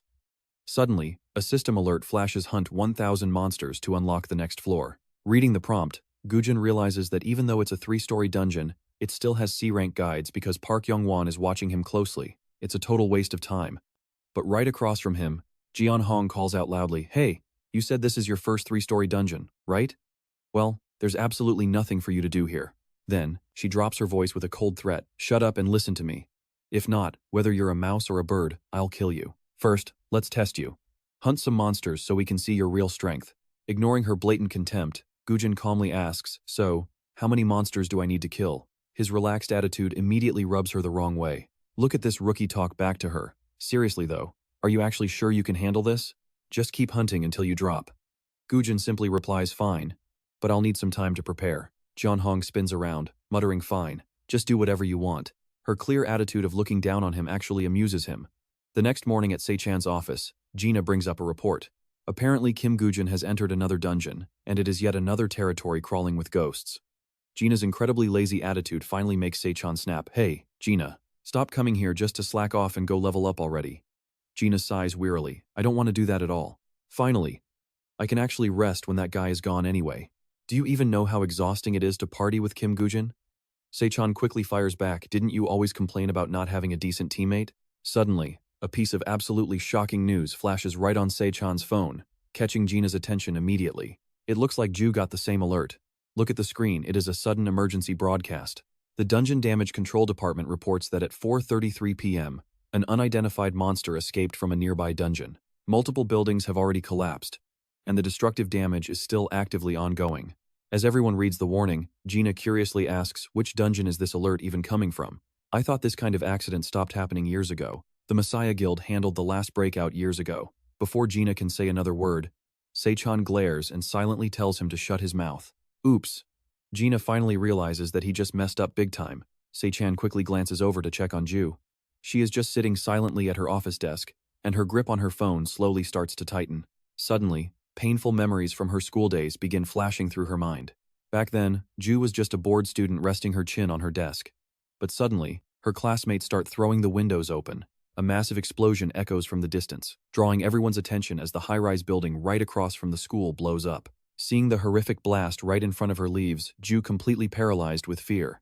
Unable to hold it in, she lets out a heartbreaking scream. Back in the present, Ju is still staring blankly at the news report. Moments later, she stands up abruptly and walks out, leaving her computer screen still running. On her desk, a picture of Jisoo still sits. The sound of the slamming door quickly makes Gina hold his head in deep guilt. Se-chan sighs and scolds him, telling Gina he needs to watch his mouth when she is around.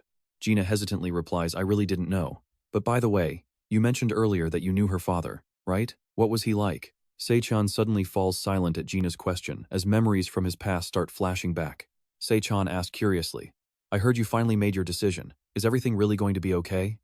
Jinu just smiled warmly in return. Come on, saying there is no risk is a complete lie. But what other choice is there? This nation is where our families live, so we just have to accept the danger, do we not? I must create a world where my own daughter can go to school in absolute safety. Those peaceful times did not last long, and Se-chan's pale face soon revealed the extremely harsh, cruel reality. As he spoke, he recalled Jinu passing away in silence, a foolish workaholic who only cared about his hard work and his daughter. Back inside the dungeon, Jeon-hong stands triumphantly on top of a defeated devil snail. She thinks to herself that since this is just a C-rank dungeon, there are no troublesome monsters here at all. At this rate, Jeon-hong will reach the second floor tomorrow without any issues. But right then, Minho rushes over to her in a panic. Commander, you need to come see what Kim Woo-jin has done.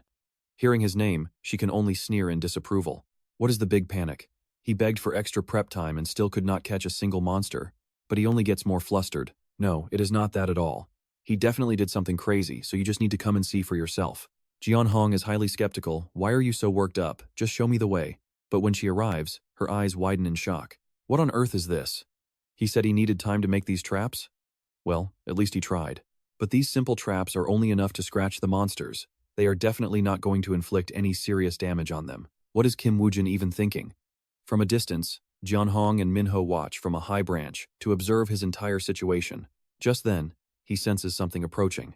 Right on cue, a devil snail walks straight into Kim Woo-jin's trap. In the next second, the hidden weapons he set up trigger perfectly.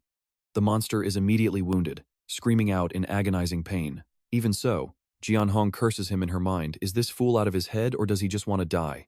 How could these flimsy traps ever hold if a whole pack of monsters shows up? Seeing her about to step in, Minho stops her commander. Wait, Kim Woo-jin must have a plan. His hesitation makes Jeon-hong snap in anger. Does he look like someone with a plan? If Kim Woo-jin dies here, how is Park Young-won going to settle the score with us? Minho calmly points, Commander. You need to look over there. Following his gaze, a massive swarm of devil snails is lured right into Kim Woo-jin's traps, making Jeon Hong immediately look extremely worried. Good grief. How did so many monsters gather so quickly? Trying to save him now is going to be completely impossible. But check this out, Kim Woo-jin just smirks with pure confidence as he prepares to unleash his hidden power. Next, using the skill of the Dark World's representative, a blood mist appears and infects the devil snails with blood poison. Kim Woo-jin's lethal poisonous fog spreads rapidly in all directions, and the moment those devil snails inhale it, they instantly collapse and die on the spot. Jeon Hong's face is filled with absolute shock. Did he really hide a blood poison technique inside that mist? How is that even possible? Standing beside her, Minho exclaims in excitement, this is truly the most unique battle I have ever witnessed. But in the next second, his face goes pale as he realizes this kid just figured out how to wipe out 100 monsters all at once. She does not reply, only thinking to herself, Kim Woo-jin is seriously impressive. Jeon Hong's eyes light up. No wonder Park Young-won likes this kid so much she has to recruit him at all costs. Down below, check it out. Kim Woo-jin is already collecting his poisonous mist. Walking among the dead devil snails, he realizes that using the blood mist skill consumes quite a lot of his blood poison resource. The representative of the Dark World highly praises your impressive abilities. Your blood mist skill has been upgraded, and the Dark World representative's blood absorption skill is now active while you recover. Kim Woo-jin thinks to himself that thanks to this blood absorption skill, he can easily replenish his energy every single time. Seeing this, Jeon Hong gives a quick order, hey, go find Kim Woo-jin right now and deliver a message for me. Minho asks curiously right now, and what should I say? Hearing this, she quickly snaps. What else is there to say? We just watched his fight. Incredible. So you really think he failed? Nope, he passed the test. A moment later, Jeon Hong approaches Kim Woo-jin. I am sorry for doubting you earlier. You are actually incredibly skilled. This is the first time I have seen someone use blood poison so masterfully. If we team up, we will not just clear the 3rd floor, we will completely conquer this entire dungeon. So join my team. Now. Without hesitating, Kim Woo-jin demands 10 million won for every single use of his blood poison, which immediately makes her furious. What, a fee to use it? He quickly explains my blood poison is pretty much like a rare, limited edition item. If someone uses their own personal items during a dungeon raid, the team obviously has to pay whatever price they demand. Besides, that blood is basically a collateral item, so spending that kind of cash is totally fair. Jeon Hong's voice rings out, dripping with suppressed anger. True. She admits if someone brings out blood as precious as gold for you to use, you obviously have to pay up. Raising her hand to signal, she offers 3 million. Kim Woo-jin sighs at her intense bargaining. Fine, Kim Woo-jin says. He will drop his price by 100,000 won to 9.9 million. Instantly, Jeon Hong snaps back that she will kindly raise her offer to 3.1 million won instead. He fires back with 9.8 million, but she keeps haggling for 3.2. Watching this, Minho thinks in sheer disbelief their guild leader being cheap is one thing. But why does Kim Woo-jin have so many tricks up his sleeve? Kim Woo-jin stays at 9.7 million, but Jeon Hong screams 3.3. And check this out the next morning. A booming alert echoes through the dungeon as they successfully hunt a black goblin. After watching them closely, Kim Woo-jin gets lost in thought the Firebird Guild is far better trained with tighter teamwork than he originally expected. Based on Jeon Hong's calculations, their hunting speed will skyrocket if they utilize the poison effectively. Her leadership skills are seriously top tier. Shouting down angrily from a high tree branch, Jeon Hong yells out, hey you, are you still being stingy with that poison? I will buy it for 7.3 million won. Hearing this, Kim Woo-jin can only wonder is the real reason behind her incredible leadership skills just her obsessive greed for money. Next floor. A system prompt alerts them to survive for 6 days. Dropping her stingy attitude, Jeon Hong warns them seriously that this is their final run. Since survival quests are packed with monsters, everyone needs to be on high alert. 6 days of pure survival. She urges everyone to push hard and level up. Besides, with some unexpected expenses popping up, we have no choice but to grind hard for some extra loot here. The moment she finishes speaking, her teammates collectively roll their eyes at how cheap she is. Still, Minho steps forward to make a suggestion. Captain, we will go find out exactly how many monsters are out there and scout the surrounding area while we are at it. Jeon Hong immediately agrees, telling them to be careful. In the next instant, the sounds of her crew moving out echo everywhere. Keeping a close eye from high above, the team searches every corner of the forest. Finding absolutely nothing, they quickly move out. Elsewhere, the scouts still have not spotted a single monster. This bizarre and peaceful silence gets Minho thinking deeply. Something is definitely off. This is supposed to be a survival quest. Yet there are barely any monsters, and the dungeon itself is tiny. Suddenly, he raises his voice to alert the others, shouting for everyone to gather up immediately. Just then, a team member spots a massive footprint on the ground. He admits he has no clue what made it, but something this giant is definitely no ordinary monster. Minho quickly pieces it together, wondering if this survival mission is actually different than they expected. What if they do not have to fight hordes of monsters, but instead must survive a single, terrifying boss for 6 days straight? The teammate next to him gasps in shock, asking if they are fighting a survival match. Instantly, Minho yells back, "This is incredibly dangerous. Survival quests like this are way harder than standard conquest missions, and the survival rate is extremely low. They need to warn the captain immediately." But watch this, as they rush off. A strange, dark cave suddenly materializes right where that massive footprint was. Right on cue, a pair of vicious, glowing eyes peers out from the shadows of the cave. Meanwhile, Jong Yeon-hong speaks in a calm tone. She asks if he is saying this survival quest is a true survival game. Minho quickly nods, adding that the actual size of the dungeon is bizarre. It is much smaller than any normal dungeon they have cleared, with a layout like an isolated island boxed in by steep cliffs. Drawing a rough map to explain, he warns that if they run, they must avoid getting trapped against those cliffs. Hearing this, she falls deep into thought. With Kim Woo-jin's blood poison on their side, hunting the boss should be a breeze. However, to maximize their survival rate, they absolutely must avoid a head-on, all-out battle with the beast. Turning to the group, Jong Yeon-hong loudly announces that although they still do not know what the boss is, their priority is to avoid it. They must focus completely on staying alive. But suddenly, boom! A deafening crash echoes from the distance. Jong Yeon-hong immediately whips her head around, and even Kim Woo-jin is drawn to the noise. Out of nowhere, a massive white troll suddenly emerges. Panic instantly spreads as the crew screams in terror. Unable to believe they are looking at an actual white troll, Minho gasps, wondering how on earth a monster like that could appear in a mere C+ rank dungeon. Keeping her cool, Jong Yeon-hong barks out orders. "Scatter now." She draws her bow and aims directly at the raging white troll. In the blink of an eye, Jong Yeon-hong's arrow flies like lightning, yet the white troll continues its furious charge toward them. 5 of her arrows pierce the beast at the exact same time. The wounds seem minor at first, but in a flash, the deadly poison on the arrowheads rapidly spreads. Jong Yeon-hong warily watches. Can the troll survive this? No matter how overpowered your health regeneration is, she thinks, getting hit by Kim Woo-jin's poison means you are completely finished. The second she finishes speaking, the white weasel violently shakes off the arrows pinned deep in its flesh. Without a single second of hesitation, it aggressively charges right at Jeon-hong, completely enraged. As she runs for her life from the white weasel, she starts second-guessing everything she really thought Kim Woo-jin's deadly poison could slow this beast down. Was the poison dosage just too low?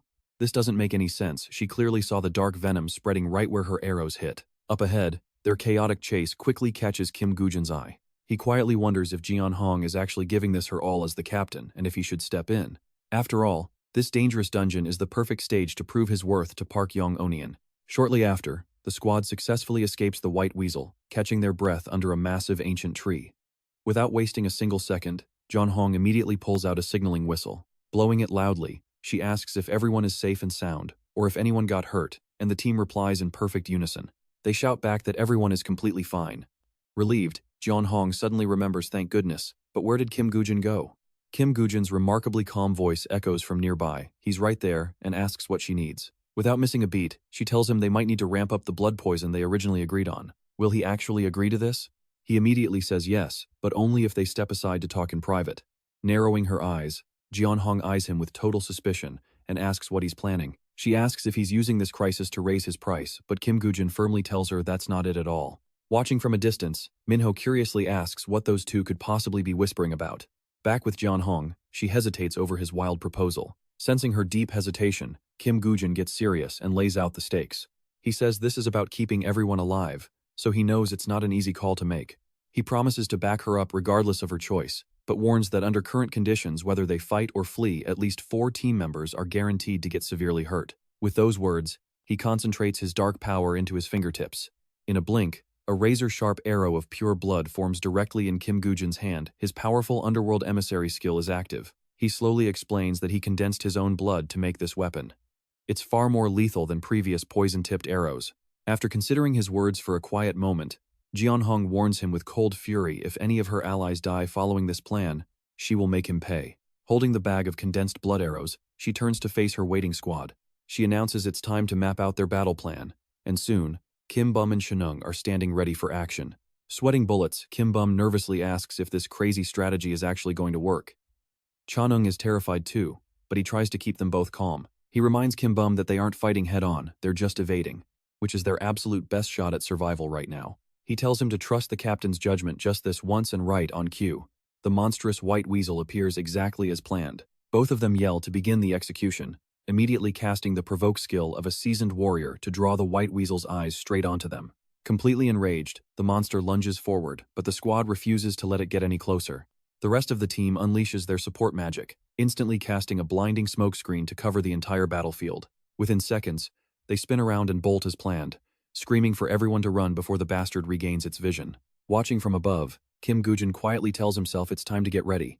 Though John Hong still doesn't fully trust him, she asks him why he's using a smokescreen, pointing out that the monster is completely immune to fire. But Kim Woo-jin calmly nods, of course he knows. He never planned on dealing damage with smoke, he's strictly using it to completely blind the beast's senses. This buys them just enough time to inflict minor cuts all over its thick hide. And right as he's explaining, John Hong spots the perfect opening. Seizing the moment, she instantly draws back her massive bow and releases a shot. Jian Hong's deadly arrow tears straight through the thick smoke, finding its mark deep in the beast. Manhwa watches in awe, thinking that's their incredible captain for you, landing a perfect, brutal shot right over the beast's unhealed wounds. John Hong can barely contain her excitement. Even the silent Kim Woo-jin has to admit to himself that her archery skills are pretty impressive. Once the arrowhead made of pure blood chi pierces the wound, it melts directly into the monster's bloodstream. Even if the beast's rapid regeneration kicks in, the toxic poison is already inside. Meanwhile, Kim Bum and Shin-hye keep holding the defensive line. They continuously trigger their warrior skills to draw aggro, while the rest of the squad coordinates perfectly. Blinding smoke fills the battlefield once again, while Minho and another party member keep striking the disoriented white weasel from the sides to break its focus. And just like that, everything plays out exactly as Kim Woo-jin planned, keeping him highly satisfied. By the time this incredibly brainless white weasel realizes it's stuck in a deadly, repetitive loop, it's already far too late. The blood poison has already taken over its entire body. With a deafening crash, the massive beast finally collapses to the ground, completely defeated. The system quickly pings with a notification she just achieved the White Burial Hunter title. Jian Hong stares in complete shock. Did we really do it? Not a single injury. She successfully unlocked the legendary White Burial Hunter achievement. Hell's Emissary grants her direct power, instantly upgrading her blood energy skill to a higher tier. Woo-jin's sharp mind and terrifying strength leave Jian Hong highly curious. What on earth is he, and how does he stay so calm? We can talk about that once we get out, he says. Besides, the team used my poison blood 217 times, so pay up. Jian Hong is completely dumbfounded by that ridiculous number. Wait, what? We actually cleared the entire dungeon? Meanwhile, Yongwon keeps aggressively tapping his desk, questioning the situation in a low, threatening tone. He asks if she expects to compensate him, noting that while nothing can buy back his dead guild members, she should go ahead and speak. Naomi Spell remains silent, suddenly lost in deep thought. Cut to the Phoenix Guild press conference, where reporters eagerly raise their hands before one of them stands to ask a question. He mentions that a legendary white burial suddenly appeared inside this C+ rank, 3-floor dungeon. How did they survive without a single scratch? John Hong calmly steps up to answer the frantic reporters. She states that they only achieved this victory because every single team member perfectly executed their duty. She emphasizes one crucial detail: without Kim Woo-jin and his unique poison blood, their raid would have been a complete disaster. The press immediately goes wild, shouting if she really means they relied on poison blood to conquer the beast. They yell out, "Who is this Kim Woo-jin? And can Jian Hong give them a few more minutes?" Just look at that, his name is absolutely everywhere, proving that poison is the ultimate cheat code. They call him the Phoenix Guild's secret weapon. Cut to a dark parking garage, where Woo-jin's voice echoes over a phone call. He confirms his identity and asks how the proposal went, as Se-jun quickly updates him from the other end. Se-jun notes he leaked the intel about Isaac wanting to raid the Forest of Souls directly to Yongwon's people. They'll have to wait and see how it plays out. But pausing for a second, Se-jun asks him with deep worry. He questions if this is truly safe. Why use a foreign cover, specifically a Russian one, to raid an American dungeon? Woo-jin calmly explains that if he didn't need the Isaac identity, he wouldn't have bothered manipulating Yongwon in the first place. Sensing Woo-jin's massive confidence in this gamble, Se-jun immediately offers a serious warning. He points out that even the mighty Salvation Guild only managed to enter American dungeons a handful of times. The United States doesn't need outside help anymore, especially since top-tier global players flooded the country after the world changed. With competition that fierce, getting in will be nearly impossible, but Woo-jin just smiles, saying he already knows. Right then, the quiet echo of approaching footsteps in the garage suddenly catches his sharp attention. And here's where it gets messy. Naomi Spell and her assistant walk right in, just as Se-jun warns that Yongwon owns her now. He believes the Vanguard Guild will definitely agree to the terms either way. but he's not sure if the third faction backing them will tolerate an outsider sticking his nose in. Woo-jin immediately catches on, asking if he means the Great One Guild, while mentally confirming his own suspicions. He might not know how Great One will react, but he's confident the board is already tilted in his favor. No matter what, that door is opening. Cut to Yongwon furiously slamming his report down. He demands to know if this insane report is actually accurate, and Secretary Kim quickly confirms it is. She says every single hunter on the raid team confirmed the details, verifying that everything written is true. He falls silent, stunned that a rookie killed a legendary white burial before officially debuting. She adds that while Jeon Hong nominally led the squad, Woo-jin was the actual mastermind behind their strategy. Yongwon can't believe it, knowing Jeon Hong's nasty temper. Did she actually shut up and follow orders? Secretary Kim calmly drops a bombshell. She even paid Woo-jin extra fees for every single drop of poison blood used. Hearing the full scope of the situation, a slow smirk spreads across Yongwon's face. He says he knew the kid was special, but this exceeds expectations, making Woo-jin a highly intriguing target. He regrets not grooming the kid sooner, but realizes it's not too late to start treating him like royalty. Calculating his next move, Yongwon demands to know Woo-jin's location, and his secretary reveals he is arriving right now. Perfect timing. Speak of the devil. Cut directly over to the Great One Guild headquarters. Carrie's voice rings out, warning that even if their Great One Guild teams up with the Pioneer Guild on the front lines, conquering the Forest of Souls is still absolutely impossible. Wait, what? Did Russia's Isaac Ivanov really say he wants to conquer this dungeon? Cry Rana, the leader of the Great One Guild, asks for everyone's thoughts, but David immediately objects in a loud voice. David snaps, asking how on earth they can hand over a dungeon that their local guilds failed to clear directly to some outsider. This is absolute madness and completely hurts our pride, which is exactly why Harry immediately jumps in to support him. I have no idea what those Pioneer Guild people are thinking, agreeing to this ridiculous proposal so quickly. Even though the government is asking for our opinion, I strongly believe we must absolutely oppose this move. Didn't the government repeatedly reject our own requests to try again? Ignoring their loud protests, Cry Rana calmly speaks up, asking why everyone is getting so incredibly worked up over this. The real reason the government opposed our second raid from the very start wasn't because they actually doubted our abilities. No, they were just deeply worried about the massive casualties our local guilds would suffer during the brutal conquest. Look at it this way. This actually gives us the perfect excuse to finally secure the government's official approval. Honestly, this is where things get wild. We should blow this wide open. Whether it's some random Russian guy showing up out of nowhere or some mystery third party, tell them all to jump in, which leaves one of her guild members completely and utterly baffled by her weird logic. Wait, what on earth do you actually mean by that? Wearing a deeply scheming smile, Cry Rana excitedly replies that they will put up a reward everyone desperately craves, like the legendary ring of King Arthur. Without a single second of hesitation, David angrily slams the table in refusal, yelling that they absolutely cannot do that since they paid a devastating price to acquire it. Clearly, having a master plan already mapped out, she gently reassures him to calm down, reminding him that she wanted to blow this whole thing out of proportion. She points out she never said they would just give it away for free, before we cut back to Kim Woo-jin asking questions inside his car. What is this, he asks, and Gina slowly explains that Se-chan told him to pass this over because the skill perfectly suits him. Apparently it is some book of the death god that lets you store skeleton soldiers inside. Even though Gina argued that Kim Woo-jin would never need it, the old man still insisted on sending it.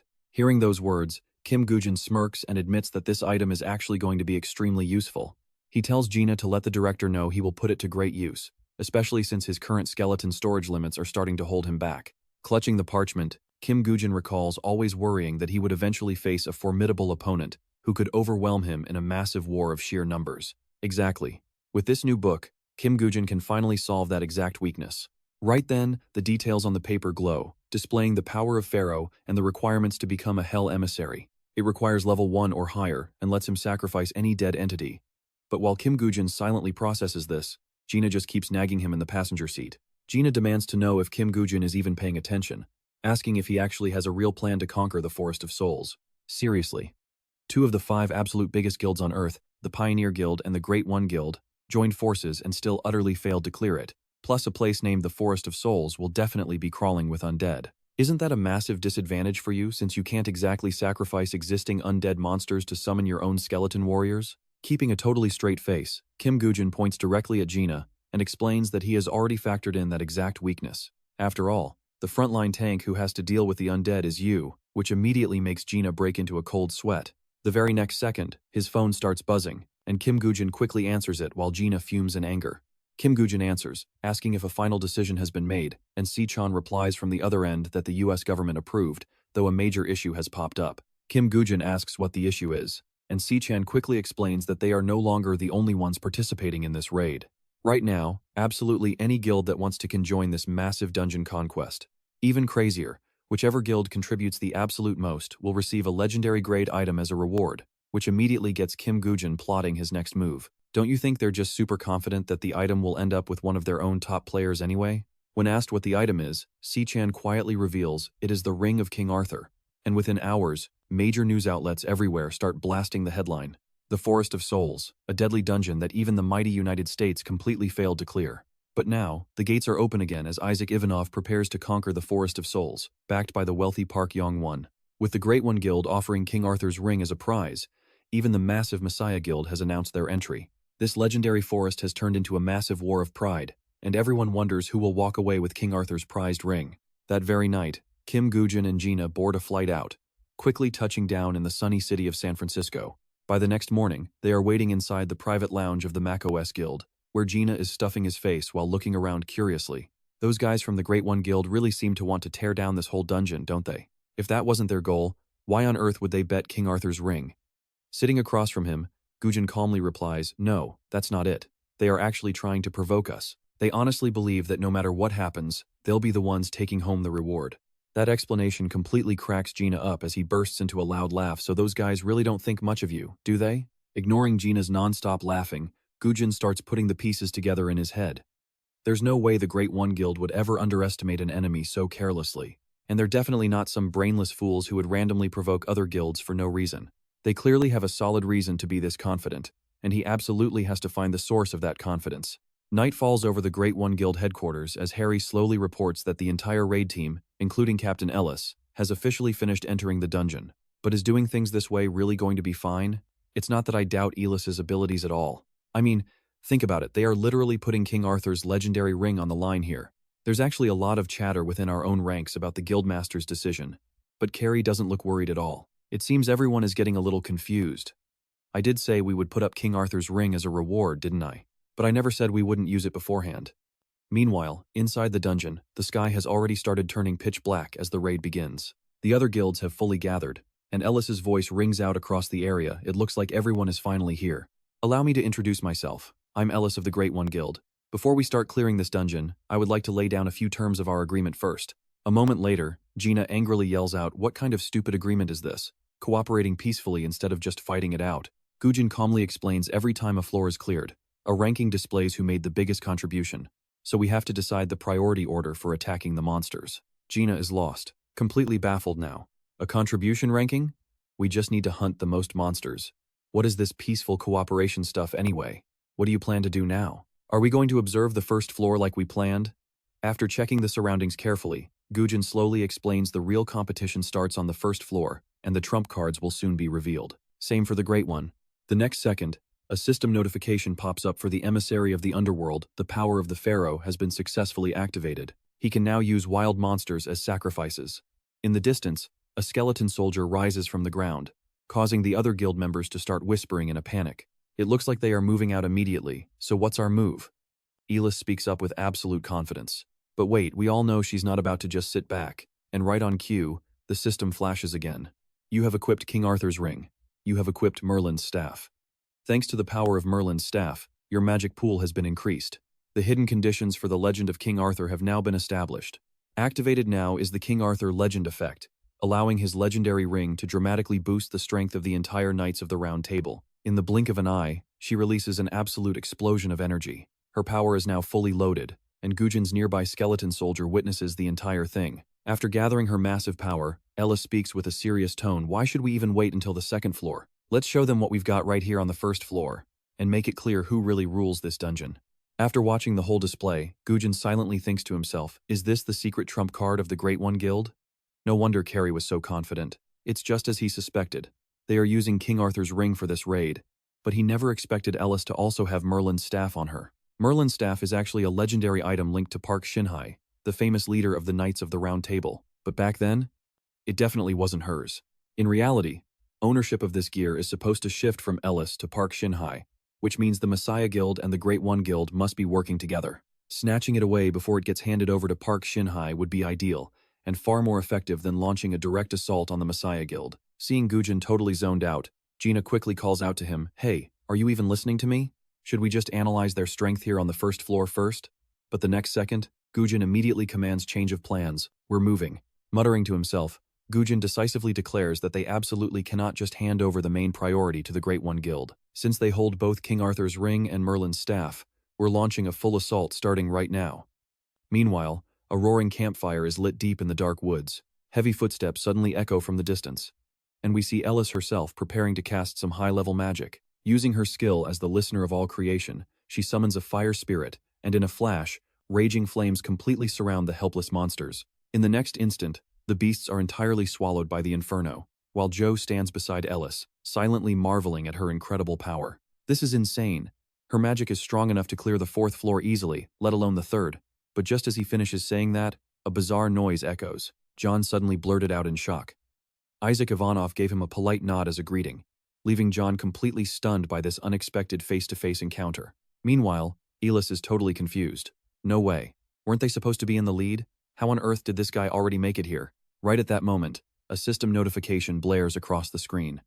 The exclusive skill of the Underworld's representative, Pharaoh's Power, has just been activated. Unprocessed monsters can now be used as sacrifices.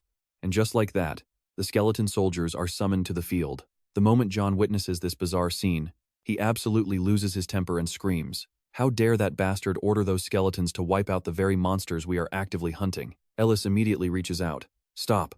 She warns him to hold back and not fall for such a cheap provocation. She checks their progress as the scoreboard pops up. GR1 is first with 1,502 kills. Savior is second with 1,134. Frontier has 1131, and Mokosh sits at 753. Seeing the numbers, John smugly boasts that they are still holding the lead. There is absolutely nothing to worry about. This Isaac guy seems totally average, proving those wild rumors are just complete nonsense. Still, Ela stays on high alert, telling him to maintain their pace as they move on to the next sector. Ignoring whatever plan she has cooked up, Woo-jin calmly reasons that moving fast is completely pointless. Raw hunting efficiency does not automatically scale with speed, mostly because there is no way they could ever possess the secret weapon we have in our arsenal. What a disaster. The moment Gina hears this crazy strategy, he grits his teeth in pure frustration. Gina snaps, asking if he is being a meat shield again.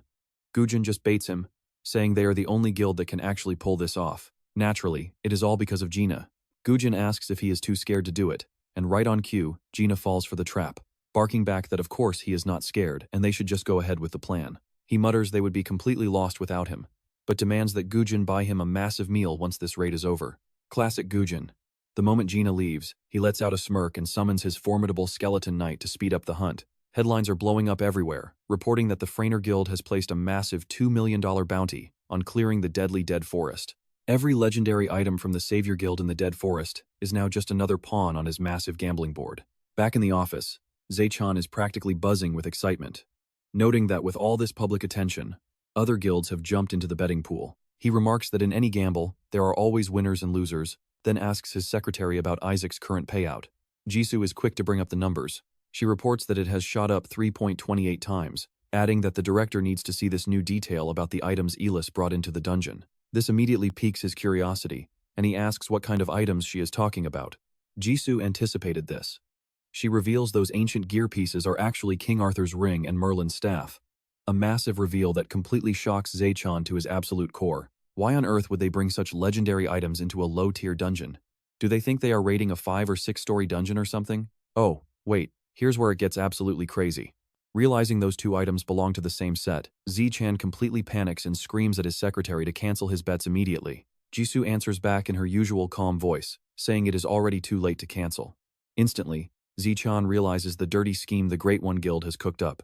Talk about desperate. Those absolute lowlifes really have no idea how to play a fair game.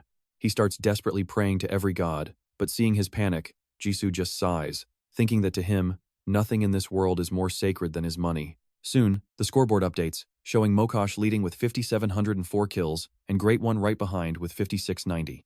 Savior sits in third with 4,908 kills, and Frainer in fourth with 4,605, making Elis grit her teeth in absolute anger. She furiously wonders how those guys could have possibly overtaken them.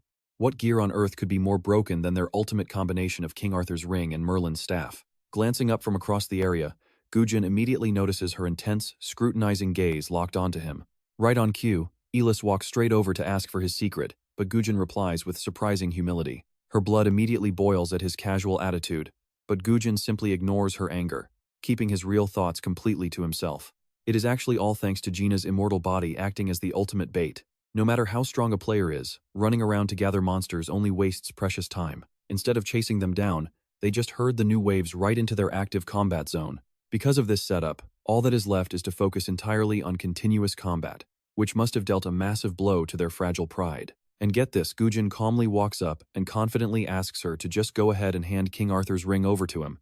Elis is completely stunned, but Woo-jin calmly continues, pointing out that they are clearing the dungeon soon anyway. He casually suggests that handing it over early is totally fine, especially since it will help them minimize any potential casualties for her GR1 guild. Unbelievable. She immediately snaps back, questioning his confidence, but Woo-jin confidently stands his ground. He calmly argues that powerful gear should naturally belong to the strongest warrior, as it is the only way to maximize their dungeon clearance rate. Elis instantly claps back, asking if he is implying that he is somehow stronger than her. Woo-jin calmly explains his point, saying that if there were actually a hunter stronger than him, he would gladly hand over his own gear for the greater good. His smug attitude completely sets her off, as she warns him that he is seriously overestimating his abilities, just because he managed to beat her team in some petty betting match. You should really drop that pretty arrogant attitude of yours, Elis warns, before turning away with a cold glare. Because either way, the absolute glory of clearing this dungeon will belong entirely to our Great One Guild. Watching them from afar, Jay smiles, thinking that the more brutally these top guilds fight each other, the better it is. That is the only way a real opportunity opens up for his Pioneer Guild. If both sides exhaust themselves completely, he will be absolutely thrilled. Moments later, Elis unleashes her bright red flames, instantly vaporizing waves of monsters, while John fights hard right beside her. Her entire team matches her fury. It seems that pretty bold provocation from Woo-jin earlier completely set her competitive spirit on fire. With attacks far more vicious than before, she leaves the surrounding beasts with absolutely zero chance of escaping her deadly inferno. The wild flames keep spreading rapidly in every direction. With all nearby monsters finally dead, her teammates confidently celebrate their incredibly fast, clear speed. Right after, she demands to know how their current ranking is looking. Checking the device, John hesitates, his face pale with worry as he mutters that their position has not improved at all. Instead, the gap between them and the macOS Guild is somehow growing even wider, which Elis immediately rejects. What kind of absolute nonsense are you talking about? She snaps, but her eyes instantly widen in sheer shock. This makes absolutely no sense. You can honestly feel her frustration boiling over right now. Just then, John suddenly calls out to her with a relieved voice. The scout has finally made it back, he says. Elis quickly cuts in, demanding to know what Isaac is doing. What on earth is going on over there? She demands, as the sweating scout stammers out the number 50. His hesitation makes her even angrier. 50 what? She yells. They already had over 10,000 points, but the scout looks like he just saw a nightmare. Pale and shaking, the scout stammers that it is not about points. He has actually summoned 50 skeleton soldiers, and those undead warriors are somehow far stronger than any normal player can manage. Cutting back to Woo-jin, his skeleton summon suddenly fails. Reading the system notification, he wonders if his current mana limit is holding him back, as the screen displays his class details. Under the rank A skill, Skeleton Soldier Reinforcement, the power of all summons increases. As the skill level rises, it grants an impressive 50% boost to their strength stats. The maximum number of active skeletons will scale with his level. Downing a health potion, Woo-jin reminds himself to conserve his mana since he still needs to reserve energy for his other powerful skills. The system then confirms that his mana has fully recovered. Right after, Woo-jin turns around with a pretty calm look. Just look at this absolute power move a whole skeleton army waiting for his command. Suddenly, heavy footsteps break the silence as Gina runs in gasping for breath, swearing that he actually finished his job of pulling a massive horde of monsters straight to Woo-jin. Seeing this, Woo-jin smirks and praises him for having some pretty impeccable timing these days. The moment he puts on his mask, the system alerts him that he is fully connected with his skeletons. In an instant, a massive skeleton knight stands ready to charge. Having waited for this precise moment, Woo-jin smirks with absolute confidence. Massive explosions shake the entire area to mark the start of the battle. The Hell Messenger Corpse explosion skill is officially activated. The skeleton knight glares with a savage expression, refusing to back down. Those monsters roar with their massive jaws wide open, ready to tear him apart. Too bad for them, the skeleton knight wipes them all out with one single strike. Yet, the mindless beasts keep blindly charging forward into their doom. Activating the Hell Messenger Corpse explosion skill once more, a devastating blast erupts, completely vaporizing every last monster in the vicinity. The scores for Woo-jin and Gina skyrocket as they clear the first floor. Moments later, the final rankings are locked in. First got 23,056. Second got 20,183. Salvation took third with 18,046. Pioneer in fourth gets 16,011 points. Seeing this, Ellis speaks up, declaring that continuing this competition is completely pointless at this rate. Does anyone object to Isaac Ivanov taking the first shot at the dungeon boss? The other guilds quickly agree, saying that since the rules are set, they should follow them. Salvation has no objections. Meanwhile, Jay is stunned that Elis actually lost. He realizes he needs to adjust his plans right away to handle this shift. Even if this was completely unexpected, Jay simply cannot let King Arthur's ring slip through his fingers like this. Ellis then walks over to offer some genuine praise, admitting she highly underestimated him and fully respects his first-place finish. Shaking hands, Woo-jin offers his thanks, but before he can finish, she cuts him off to remind him about the second floor. Do not forget that if you fail, the next turn belongs entirely to our guild. Moving to the second floor, a system notification tells them to capture ground turtles to advance. Right after arriving, the other players immediately start grumbling about the task. What on earth is this? They mutter. The thick fog is completely blocking their vision. Are they seriously telling us to hunt down monsters hiding underground in a place like this? Ellis yells out in frustration at all the noise, telling everyone to spread out and start searching first. Suddenly, Jackson's scheming voice echoes from behind the thick fog, telling Ellis to relax her face a bit because she is actually starting to scare him. She coldly snaps back, "Get lost. I am not in the mood for jokes right now." Jackson from the Frontier Guild flashes what he thinks is a friendly smile, begging her not to be like that, since he came here to make a serious proposal. Do you want to join forces with us for this specific dungeon raid? After all, your Red One Guild and our Frontier Guild have teamed up before. Sure, it failed back then, but do you really think we should just hand over America's precious treasure to that Russian fool? Hearing this, Elis asks him with a heavy tone, "Join hands with you. What is the actual plan?" Jackson immediately shares his scheming plot. Unforeseen accidents happen inside dungeons all the time, right?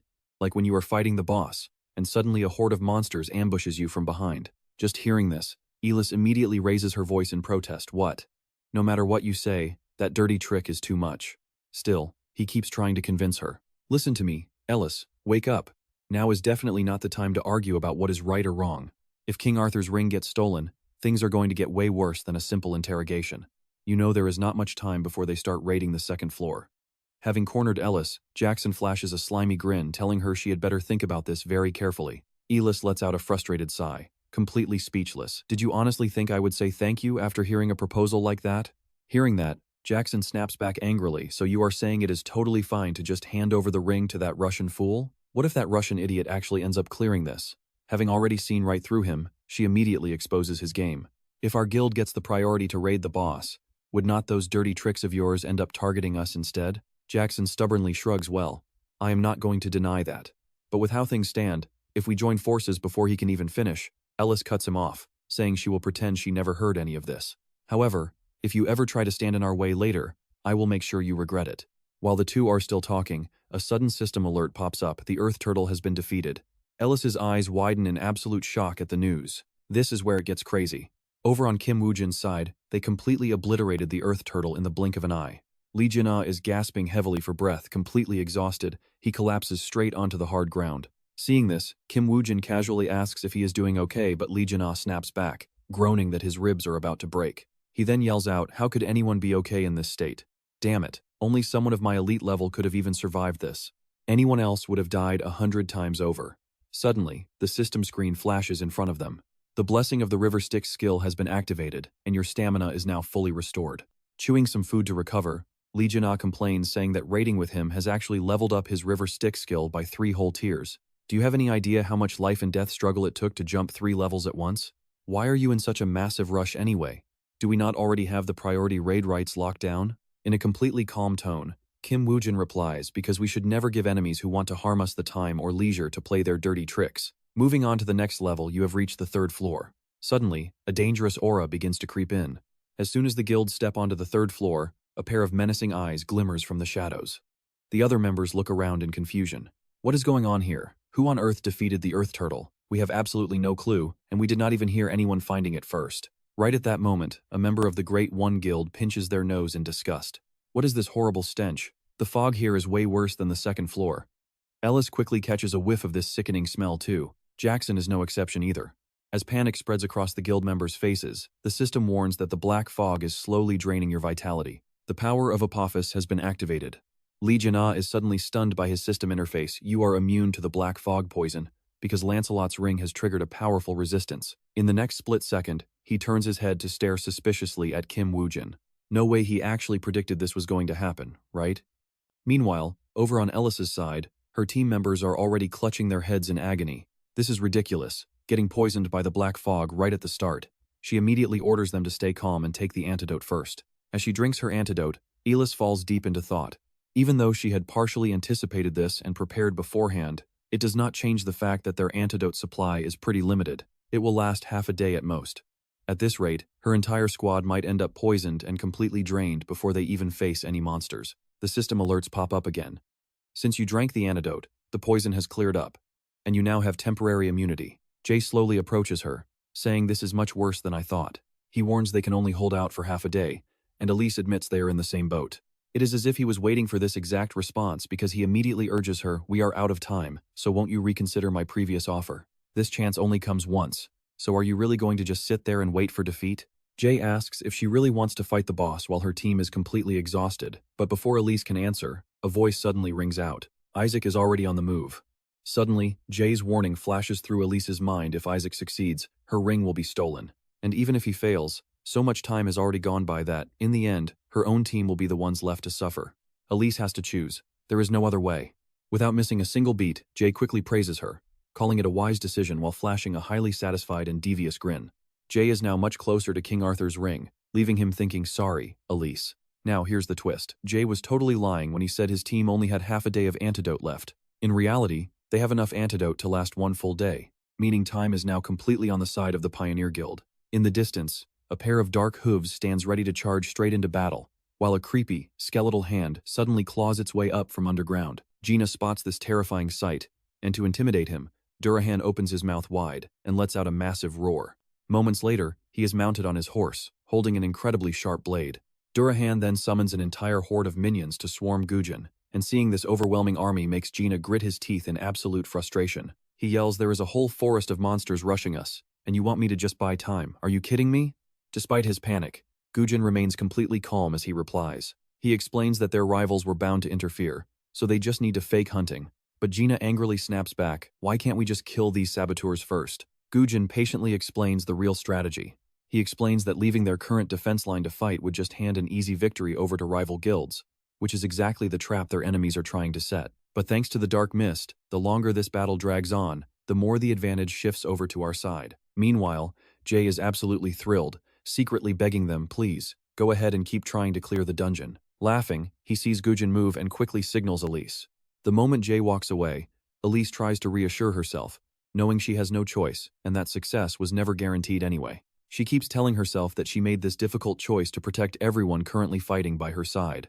Yes, as long as they win, everyone can you want. But suddenly, another system alert pops up. The dark frost is slowly draining your health. Luckily, you have used the antidote.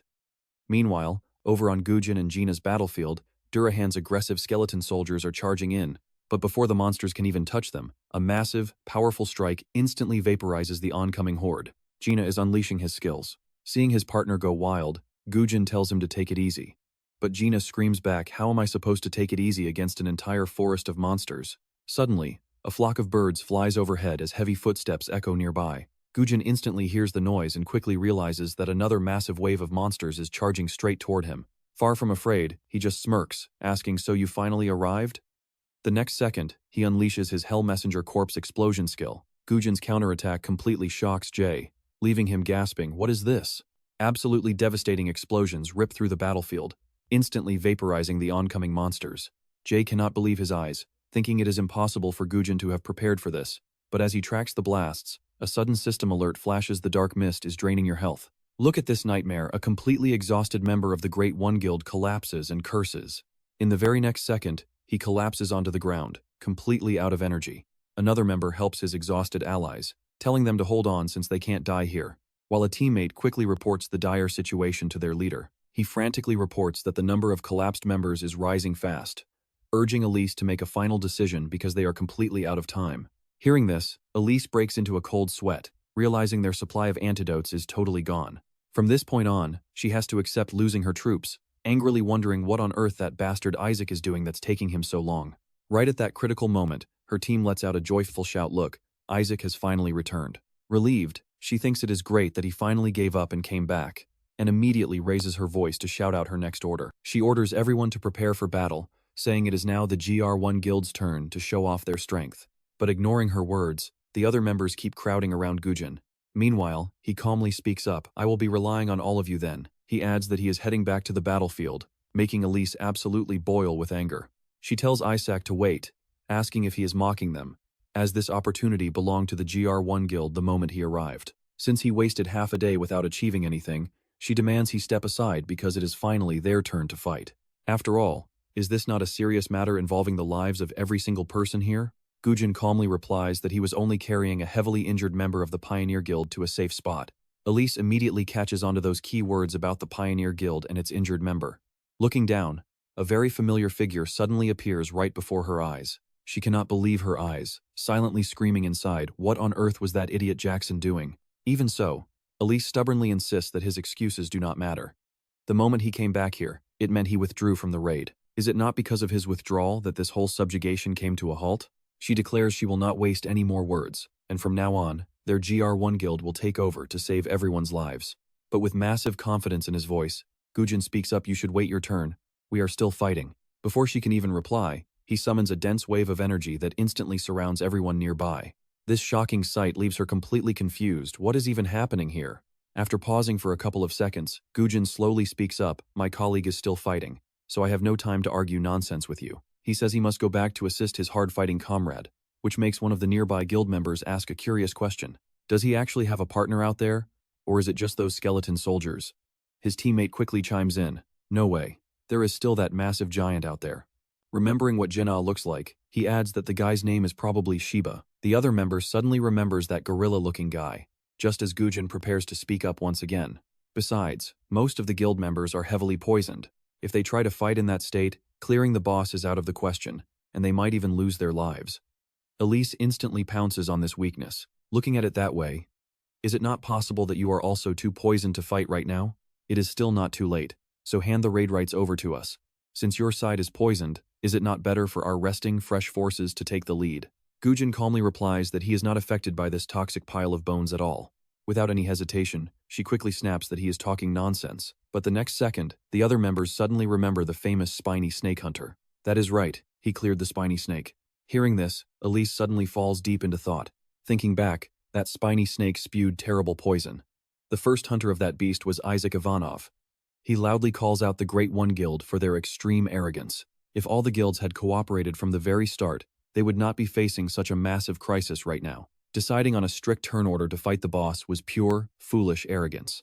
But we still have a chance if we combine all our available resources to take down that Dullahan as fast as possible. This public call-out makes her absolutely furious. That lucky bastard, John mutters, thinking about the bigger picture and deciding it is best to stop since the atmosphere is getting extremely tense. After thinking for a moment, Nick speaks up in agreement, saying Isak is absolutely right and they should have joined forces instead of competing against each other. Another player quickly chimed in after hearing his words. Complaining about how they pointlessly wagered precious items to cause this massive mess, Tom angrily agrees that this is entirely the Great One Guild's fault. Other guild members also start whispering and pointing fingers, muttering that since things have reached this point, Elise should take full responsibility for her words. What did Isaac even do wrong? He only delayed the boss raid because he had to carry a severely wounded member of the Pioneer Guild back safely. Right at this moment, dozens of highly suspicious glares are directed straight at Elise. He literally saved an American, one of her own countrymen. Yet instead of thanking him, she is just standing there trying to pick a fight. If anything goes wrong, the Great One Guild certainly will not hear the end of it. These harsh public accusations make her break out in a cold, anxious sweat. The situation is looking completely hopeless. The very next second, Woo-jin calmly reminds her that protecting the lives of every single person here was exactly what she stated earlier, right? Just hearing this, Elise suddenly realizes what this bastard is actually planning. Could it be? And immediately, the image of his confident smile from last night flashes through her mind. The stronger person should have the better items, so the success rate of the raid can actually increase. Is that not how it works? My point is, if there is a player stronger than me who needs it for the greater good, I am willing to hand over my gear. While Elis hesitates, Kim Goo-jin cuts in decisively, telling her she already knows the answer. Every single player present here will become a witness, forever remembering the ultimate nobility of the Great One Guild. Ignoring all the loud whispering around her, she sinks deep into her own thoughts. Meanwhile, the endless waves of zombies keep multiplying. Gina grumbles in a mix of panic and anger, complaining that there is absolutely no end to this horde. At this rate, I will be completely exhausted before we even reach that Dullahan. When is that bastard Kim Goo-jin finally coming back? But before he can even finish, Kim Goo-jin appears, praising his efforts and saying he held out quite well. Without skipping a beat, Gina spins around to scold him the moment he hears that familiar voice. Hey, what the hell took you so long, you bastard? But before he can finish, Kim Goo-jin starts casting. Merlin's staff has boosted your magic power. The hidden conditions for King Arthur's legend have been met. The set effect for the King Arthur legendary gear is now officially active. King Arthur's ring has amplified the power of the round table, and your mana is completely overflowing. Dumbfounded, Gina raises his voice to ask, "Hey, what kind of crazy stunt did you just pull? Where on earth did you get those items?"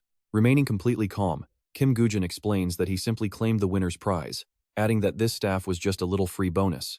Now, let's smash right through this blockade in one go and head straight for the boss. But Gina scoffed at Kim Goo-jin's overconfidence, asking if he really thinks getting just 2 items is going to magically turn the tables. There's an entire army of zombies crawling around like ants, so how are you planning to break through? Instead of answering, he just smirks, fully prepared. Check this out in an instant. Kim Goo-jin initiates the battle, summoning a massive golem. The Messenger of Hell skill, Pharaoh's Power, is cast. The caster is now able to use dead monsters as sacrifices. Skeleton soldiers are summoned. You have equipped one's necklace. The conditions for King Arthur's legend have been successfully met. The set effect for the King Arthur legendary gear has been activated. King Arthur's ring has boosted the strength of the round table. Additionally, the duration of one's necklace skill, Sun's Protection, has vastly increased. You have successfully activated the Aura of Power. In just a moment, a massive horde of skeleton soldiers and golems appear to support Kim Goo-jin. As Gina watches in absolute shock and panic, their numbers keep multiplying. Kim Goo-jin calmly looks at him and asks if this is enough. The zombies are instantly distracted, rushing headfirst toward the golems and skeleton soldiers that Kim Goo-jin just summoned into battle. Charging forward with lightning speed, the zombies close in. Seeing this, Gina says excitedly, "The results are pretty clear. They are all completely focusing on the golems." Kim Goo-jin replies calmly, stating it is obvious, since fighting a literal forest of zombies one by one would take forever. Now, let's move to the next phase. You see, the second he says this, he locks his eyes onto the Dullahan in the distance. Meanwhile, a member of the Pioneer Guild is busy treating Jay's injuries. The next second, he wakes up, his eyes wide in absolute shock. It seems Jay still has no idea what's going on, asking what's happening. Quickly warning him to stay still, the player healing him tells him to just rest up. Even with treatment, the dark mist prevents you from recovering normally. You are incredibly lucky, because if someone had not rescued you and brought you here, you would definitely be dead. Hearing that familiar name, Jay pales, thinking to himself, did Isaac really save me? So how are things playing out right now? Deep inside the dark, foggy forest, John's deeply skeptical voice starts echoing with worry. Is it really safe to wander around like this? What if we run into a monster that just escaped the battlefield? With our current condition, we'll be in serious danger. His constant worrying completely annoys Ellis, making her snap back loudly. I already know that. Thanks to that bastard's sweet talk, Merlin's staff was stolen right out of our hands. How do you plan to report this to the guild? We need to at least grasp the situation to have something to say. She grits her teeth, secretly thinking that if she hadn't handed over Merlin's staff back then, there is no telling what those furious, angry players would have done to them. When things get this bad, of course you have to sacrifice the item, swallow the guild's pride, and prioritize the lives of your members. Isaac is truly a terrifying man. A short while later, the two stand on a distant cliff, giving them a perfect view of the entire battle between Kim Goo-jin and Gina. The moment he sees the scene unfolding below, John screams out in sheer panic. That absolute idiot is completely surrounded. He doesn't even possess the most basic combat strategy. Yet, completely contrary to his fears, the skeleton soldiers below are aggressively tearing through the zombie horde. It seems Elis has already realized that Kim Goo-jin's plan isn't about getting surrounded at all. According to her, the skeleton soldiers are steadily gaining the upper hand, leaving Elis absolutely astonished as she continues. He strategically placed the golems and skeleton soldiers right between the Dullahan and the zombie army to split up the enemy forces. She silently calculates a strategy to target Dullahan directly while it is isolated. But without a quick victory, Goo-jin will definitely be surrounded by the horde. Why is he acting so recklessly? Down on the battlefield, Gina exhales a cold sigh of disbelief. This beast is not going down easily. I really thought the two of us working together could handle him. But just touching him unleashes an icy chill so intense it completely freezes your limbs. Just look at this. Right then, Durahan unleashes more magic. The energy of the dead grows even stronger, fueled by some mysterious source of power. Luckily, that terrifying attack gets pushed back. Lilot's ring successfully repels the energy of the dead. Gina laughs with pure satisfaction. High-tier gear really is the best. Yet Woo-jin remains anxious, knowing this alone is not enough to defeat Durahan. Wan's necklace radiates a soothing warmth against the biting cold. Suddenly, he remembers a crucial detail from before he turned back time. Back then, other players who raided the Forest of Souls always said the same thing. Taking down Durahan requires a massive, absolutely overwhelming amount of firepower. And the ultimate source of that massive firepower was Se-jun. Although this setup cannot compare to Se-jun back then, having made his decision, Woo-jin immediately prepares to enter his ultimate combat state. You have equipped Percival's spear. The hidden condition of the legendary King Arthur has been established. The set effect of the legendary King Arthur is now active. The piercing power of Percival's spear increases significantly. A second later, he hurls the spear directly at Durahan to draw his attention. Gina quickly seizes his chance, and honestly, you have to love his pure confidence here. Without a second thought, he focuses all his power into his weapon. With Durahan distracted, Gina charges forward, a smirk on his face. But Gina is still hiding his true potential.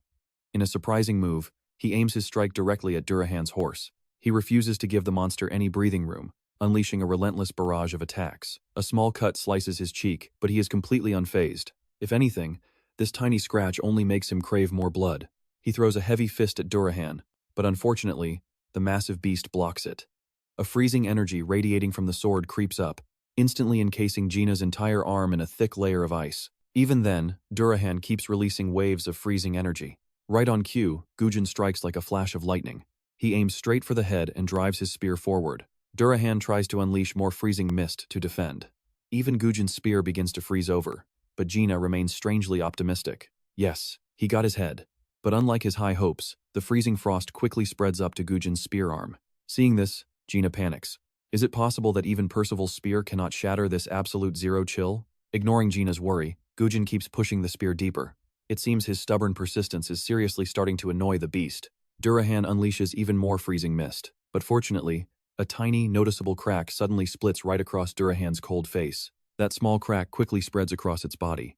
The next second, his entire body explodes in a massive, earth-shaking blast. The shockwave is so violent that Elise and John must shield their faces. Slowly, she forces her eyes open.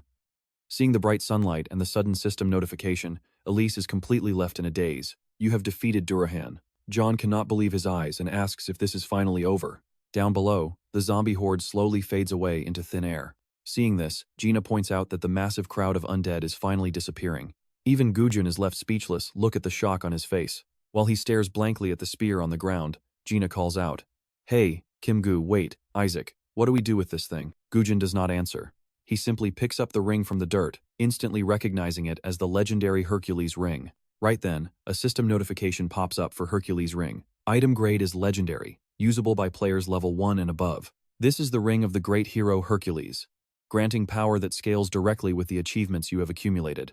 Effects include plus 10% to constitution, plus 10% to stamina, and plus 10% to magic power. Equipping it unlocks bonus stats based on your total achievements.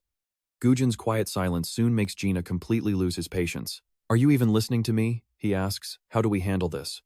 Finally, Woo-jin speaks up. "What else?" he replies. The system alerts that he has successfully summoned Durahan. Days later, the media explodes with news of Isaac Ivanov conquering the Forest of Souls. He has hit the absolute jackpot. While Jisoo looks on in absolute shock, Se-chan celebrates wildly. Even the online news reports that Elise Hayton handed Merlin's staff over to Isaac, completing his mission. The Great One Guild transfers King Arthur's ring to macOS, the world's largest guild, finally fulfilling their promise. Naturally, this news drives Carrie absolutely insane. She slams her hands on the table, glaring furiously at Elise. Even though she is bitter, she still has to endure the absolute wrath of Carrie, as more news articles pop up online.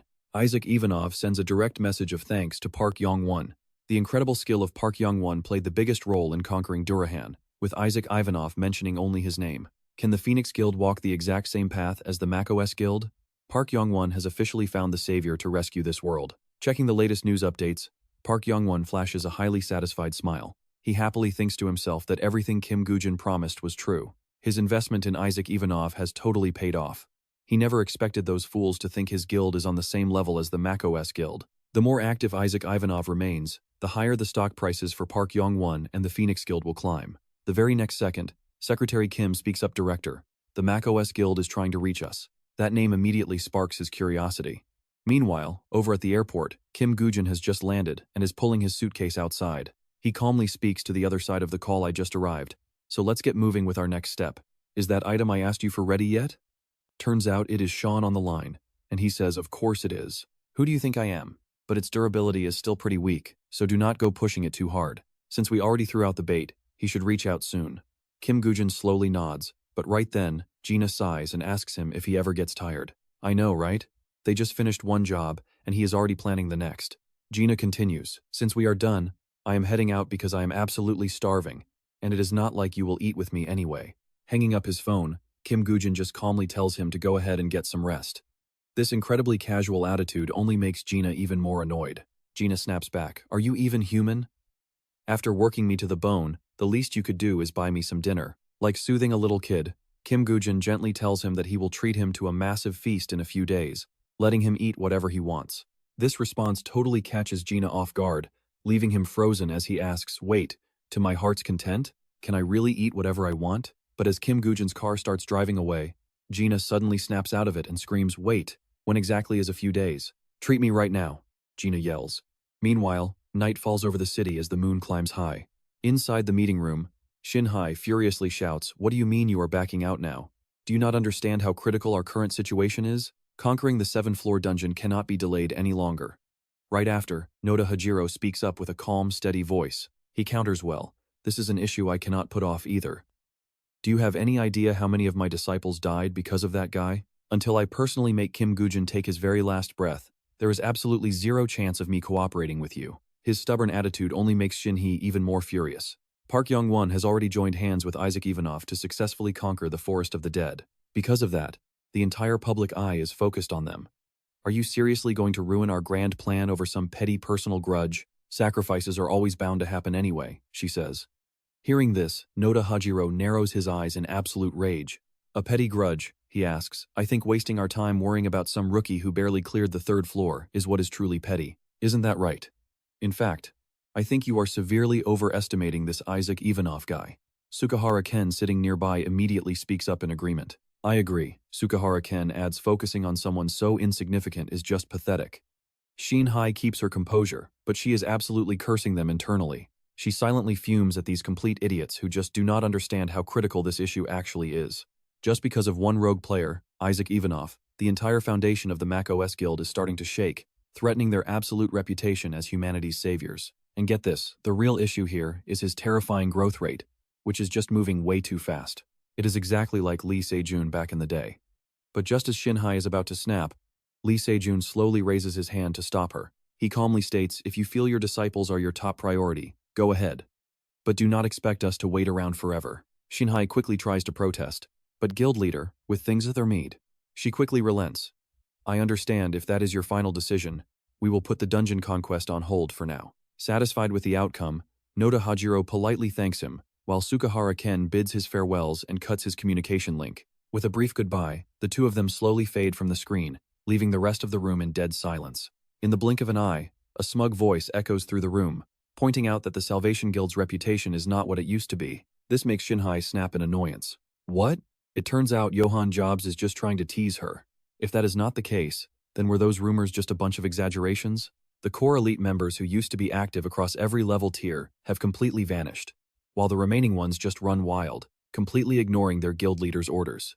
At this point, he smirks and sneers at how pathetic they are, asking if they seriously dragged him all the way here just to watch them make complete fools of themselves. As far as he's concerned, that little argument they just had was pretty entertaining. Furious, she tells him to watch his mouth, but Shun cuts her off instantly and mockingly asks what she thinks she can actually do about it.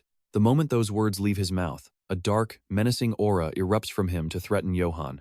Back at Yongwon's base, Woo-jin calmly asks what the boss called him in for. Without hesitating, Yongwon admits things have been great since Woo-jin advised him to invest in IAC, so now he wants him to take charge of another project. If he pulls this off, there is a massive reward waiting. But Woo-jin does not just blindly agree, and instead asks what the task is first. Youngwon smirks, explaining that a certain player has personally selected Woo-jin to join them on their next dungeon raid. It seems this heavy hitter wants to test Woo-jin's actual skills, which naturally catches our main character completely off guard. To test his skills, Youngwon quickly clarifies that the job is actually to grab this mysterious player's attention as much as possible. He needs to make himself absolutely indispensable to this high-profile player. Taking a brief moment to process the request, Woo-jin goes quiet before calmly asking a very straightforward question. So who exactly requested him? Youngwon replies with absolute excitement that the legendary Isaac Ivanov was the one who handpicked him. Later that night in the heart of the city, a dungeon portal opens up as Youngwon curiously asks how things went. Did the meeting with Isaac end on a good note? Woo-jin calmly replies that he has already received all the details regarding the dungeon report and the test. Worried he won't take it seriously, Youngwon warns him sternly. He sternly reminds Woo-jin of how critical this entire mission is, warning him that no matter what kind of crazy chaos breaks out in there, he absolutely must succeed. Success is for both of them, and just as Youngwon finishes speaking, a sleek car pulls up nearby, signaling that the star of the show has finally arrived. Stepping out of the vehicle is a powerful and highly familiar figure. It is actually Gina disguised to look exactly like Woo-jin. A moment later, Youngwon eagerly shakes Gina's hand and asks for his support. The interpreter whispers the message to Gina in Russian, who simply offers a gentle smile and replies in Russian for the interpreter to translate back. Isaac says he'll be in your care, and this strangely polite attitude immediately catches Youngwon's attention. Right after that, Woo-jin announces that they will now be heading straight into the dungeon.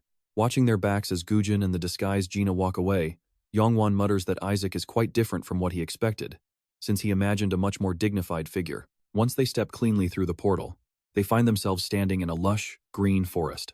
Instantly, Gina whips off his mask and excitedly brags about how absolutely flawless his acting was back there. Laughing out loud with pure confidence, Gina brags that the gullible Youngwon was completely fooled by his act, before continuing to highly praise himself. With acting skills this legendary, he jokingly suggests they should both just quit being players and become professional actors instead.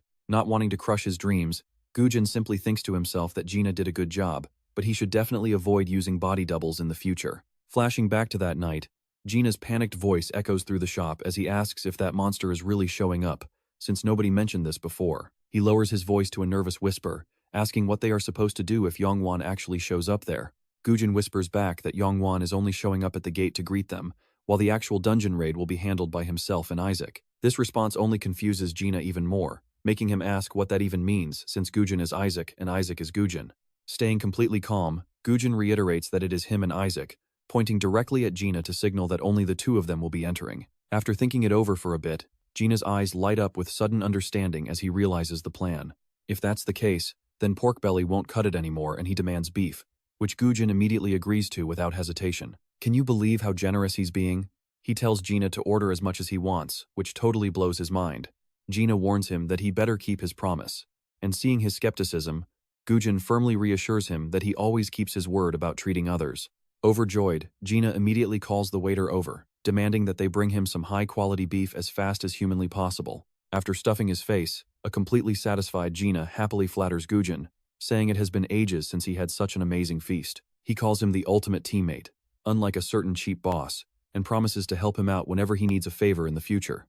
But before he can even finish his sentence, he spots a highly familiar logo on the credit card Woo-jin is holding, causing Gina to freeze in utter panic. Demanding to know where he got that card, Woo-jin remains completely unbothered, calmly explaining that Youngwon actually gave it to him for his meeting with Isaac. Talk about being a shameless freeloader, Gina sweats buckets, realizing this guy was acting generous using the guild's card to pay for dinner. Looking at this absolute scammer, Gina can't help but wonder why he somehow reminds him so much of another sly bastard.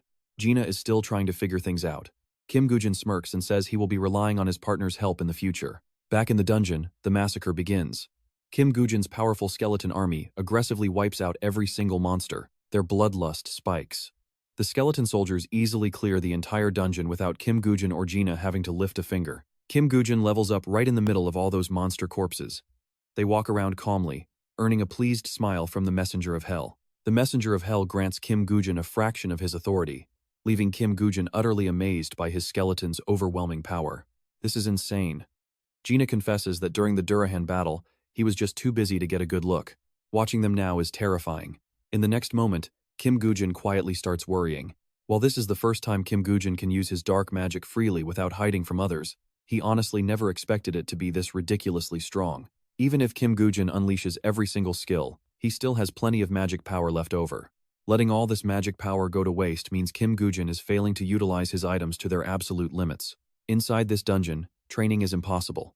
Kim Goo-jin cannot even properly test his true destructive firepower. Gina stands nearby giggling, boasting that those skeleton soldiers do all the hard work, sending his level skylarleting without him doing a thing. Gina adds that stepping in is completely redundant since there are no monsters left to hunt, and he cannot exactly go pick a fight with his own skeleton allies. He glares coldly with irritation. Kim Goo-jin is highly annoyed that this guy cannot shut his big mouth. Terrified by that sharp glare, Gina frantically waves his hands, begging Kim Goo-jin not to do whatever crazy thing he is thinking. Gina pleads with him to stop, warning that as the examiner, he will fail Kim Goo-jin, but Kim Goo-jin simply replies in a low voice. Kim Goo-jin smiles, saying that failing was his plan all along, and the next thing you know, Gina's terrified scream echoes through the forest. Just as Gina begs him to wait, the screen cuts to the office where Oh Se-chan's phone receives Kim Goo-jin's call. Oh Se-chan eagerly picks up, asking if Kim Goo-jin is satisfied with the test, since he cleared the dungeon much faster than expected. Kim Goo-jin calmly admits he is not very satisfied, prompting Oh Se-chan to smirk and ask if he ended up failing the test. Kim Goo-jin points out that Oh Se-chan knows everything, then asks if there have been any new developments while he was inside. Now here is where things get interesting. Oh Se-chan reveals the Messiah Guild has officially postponed their 7th floor raid. Strangely, they did not announce any clear reason for why they could not proceed with the raid as originally planned. This shocking news immediately plunges Kim Goo-jin into deep thought, realizing that their elite core squad must be facing some serious issues to delay a raid like this. If any of their members actually dare to defy Lee Se-jun to act on their own, it could only be the Sword Saint and the Bow God. After thinking it over, Kim Goo-jin offers his own speculation. It looks like some serious internal friction has broken out among them, prompting Oh Se-chan to take on a much more serious tone. Oh Se-chan agrees, adding that things have been quite chaotic lately, and the most suspicious player of them all is the Bow God. That guy has no real loyalty to the Messiah Guild, and on top of that, he shares a deeply toxic history with Kim Goo-jin. Oh Se-chan guesses they might be trying to settle some personal grudges first before they go ahead and tackle that massive 7th-floor dungeon. A long silence. Oh Se-chan curiously asks what Kim Goo-jin plans to do next. Kim Goo-jin calmly replies that he needs to wrap up his unfinished business first, get a quick bite, and then figure things out. His eyes light up. Gina eagerly begs to join, asking if they are going to use that black card again. This catches Oh Se-chan off guard, as he confusedly asks if Kim Goo-jin already has another secret schedule lined up next. Kim Goo-jin slowly confirms he has to go meet Park Yong-won. At the Phoenix Guild headquarters, Park Yong-won suspiciously demands to know why Kim Goo-jin failed, reminding him that he was strictly ordered to win no matter what. Acting like a professional, Kim Goo-jin puts on a sad face and apologizes, but Park Yong-won immediately cuts him off. No excuse? After pausing for 2 seconds, Kim Goo-jin hesitantly starts to explain. Kim Goo-jin explains that while the examiner acknowledged his blood poison, he criticized his overall skills for lacking any real versatility. However, Kim Goo-jin adds that the examiner asked if he would help in times of need, leaving Park Yong-won deeply contemplative. Park Yong-won wonders if the examiner only has a casual interest, finding the outcome rather vague, while Kim Goo-jin continues spinning his web of lies. Kim Goo-jin also claims that he managed to overhear Isak talking with some close colleagues outside of the dungeon. It apparently looked like Isak was actively recruiting high-level players from other prominent guilds outside of their own circle. Hearing this, Park Yong-won gasps in shock, wondering if Isak is actually planning on leaving the Mokos Guild. Could Isak be planning to enter the free agency market? Park Yong-won wonders, but quickly warns himself not to jump to hasty conclusions with so little real information. It actually makes sense if you look at it as Isaac Ivanov trying to build his own independent team, so that is why he wanted to test Kim Goo-jin in the first place. Right as he reaches this conclusion, Park Yong-won speaks up. If another chance comes around, are you absolutely sure you will pass this time? He asks, as Kim Goo-jin plays dumb. Another shot. Really, well, if you are giving me a second chance, please trust me and give me some real support. Check this out. Right as a massive volcano is about to erupt, a sudden flash of light cuts through. Immediately, a loud system notification rings out, declaring that he leveled up. There stands the heroic dragon hunter, Franco Sachero, revealed to the world. The dungeon is officially cleared. Instantly, a swarm of loud reporters surrounds the car of Franco Sachero, begging for just a single statement. They scream for an interview, begging him to look their way. Inside the vehicle, Robert is sweating bullets, looking incredibly anxious and apologetic. He apologizes, saying he is sorry for bothering him right after returning from a dungeon raid. He explains that the Japanese government sent a pretty urgent request about a newly discovered A+ dungeon, so they absolutely need some expert advice from the guildmaster. Looking over the documents, Franco Sachiro wonders if the boss is just a hatchling. Is there really anything to even consult about? Can he not just recommend a suitable player for this specific dungeon? Hearing this, Robert quickly asks what he means by a recommendation. He asks if there is a player in mind already. The next second, Franco Sachiro sets the papers down and says he obviously does, since he passed level 100 quite some time ago. He always keeps an eye out for players capable of dominating dungeons with 4 floors or less. Still, Robert looks incredibly worried about this. But what if this recommended player ends up turning down the offer to enter the dungeon? Then what will they do? What if they realize their target is an actual dragon? But before Robert can even finish his sentence, Franco Sachiro cuts him off, insisting he has nothing to worry about. This absolute confidence catches Robert completely off guard. He gasps, wondering if there is something specific making him so incredibly sure of himself. Franco Sachiro confidently confirms it. Sure enough, a few days later, major headlines start screaming that the legendary hunter Isaac Ivanov must raid this hatchling dungeon to guarantee a victory. Will Isaac Ivanov step up to challenge the title of a true dragon slayer? Meanwhile, the Japanese government is panicking because absolutely nobody wants to enter. Society is actively running away from this incredibly dangerous dungeon. People are heavily criticizing the players for their selfishness. Then Ajax steps up, declaring he will conquer the hatchling dungeon, yet the top 5 guilds remain dead silent. It looks like Isaac Ivanov must conquer the hatchling alone. Right now, inside the office of Park Yong-won, he reads the news, wondering to himself if anyone actually wants to play a side character on a grand stage where Isaac Ivanov has already been cast as the star. The more reckless the challenge seems, the more people view it as some kind of sacred, noble quest. We have to ask ourselves, can he really conquer this hatchling completely on his own?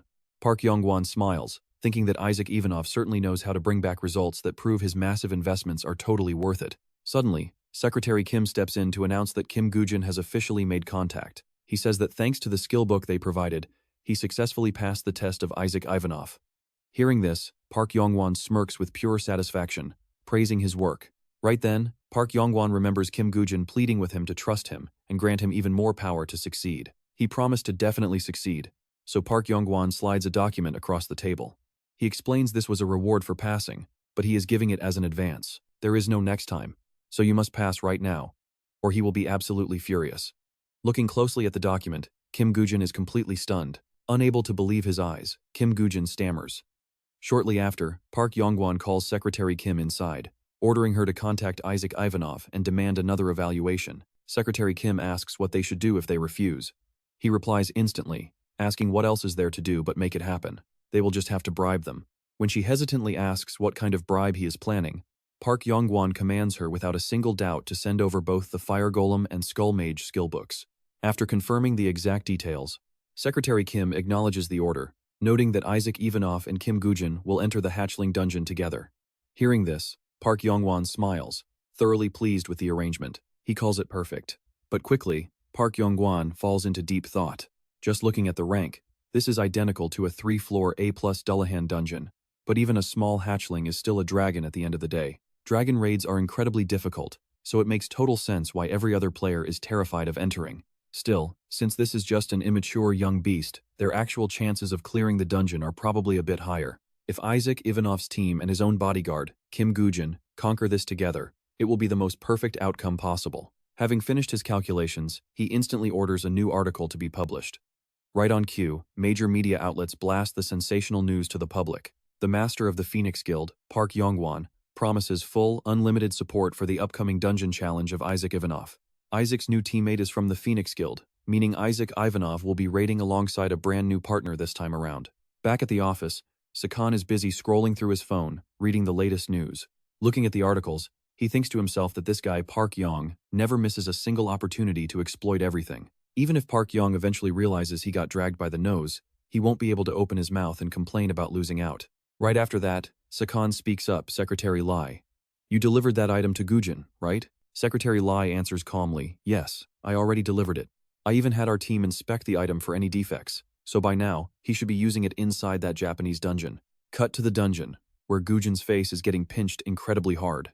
Turns out, Gina is curiously checking out the cotting skeleton soldier that is currently disguised as Woo-jin. Who knew putting a fake skin over a cotting skeleton soldier to enter the dungeon would actually work so well? Second kept complaining about how expensive this was, but you really get what you pay for because this looks way more realistic than a simple mask. He keeps looking left and right in awe, finding the whole thing incredibly mind-blowing. Honestly, have you ever encountered a shape-shifting doppelganger monster like this before? It literally copies its target's appearance down to the very last detail. They usually hide inside dungeons disguised as normal goblins or other common monsters, making them extremely difficult to spot. Because of this, doppelganger skin sells for an incredibly high price on the black market. Craftsmen can use this skin structure to create high-tier items that let you mimic anyone's face and physical appearance. Gina's overreaction forces Woo-jin to threaten him. If you keep messing around and break it, I will tell Secretary Lai to drag you back here. Hearing that threat, Gina immediately pulls back in fear, completely stopping his childish play. Fine, I get it. I will just put it back in the inventory. I only wanted to look because it is so cool. You do not have to be so dramatic. You probably want me to act as monster bait like always, right? But before he can finish, a system notification pops up. The doppelganger skin has no level limit, allowing the full-body disguise to shift into various forms. Then, Woo-jin slowly speaks up. No, this time you just need to save your strength until we reach the 3rd floor. This news catches Gina off guard, really? Turns out Woo-jin already has a solid plan, saying I will handle the first 2 floors alone since I have a special task for you against Ling. The cobbing skeleton soldier is summoned from the Book of Death, alongside the fire, golem, and the skeleton mage. The system announces that the Durahan cobbing has arrived, and the skeleton mage stands ready to execute Woo-jin's commands. The other cobbing soldiers are no exception.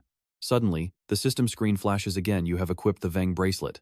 The Veng bracelet is now engraved onto his body, increasing his ring capacity. Next, the Ring of King Ao is engraved, meaning he cannot swap these equipped items anymore.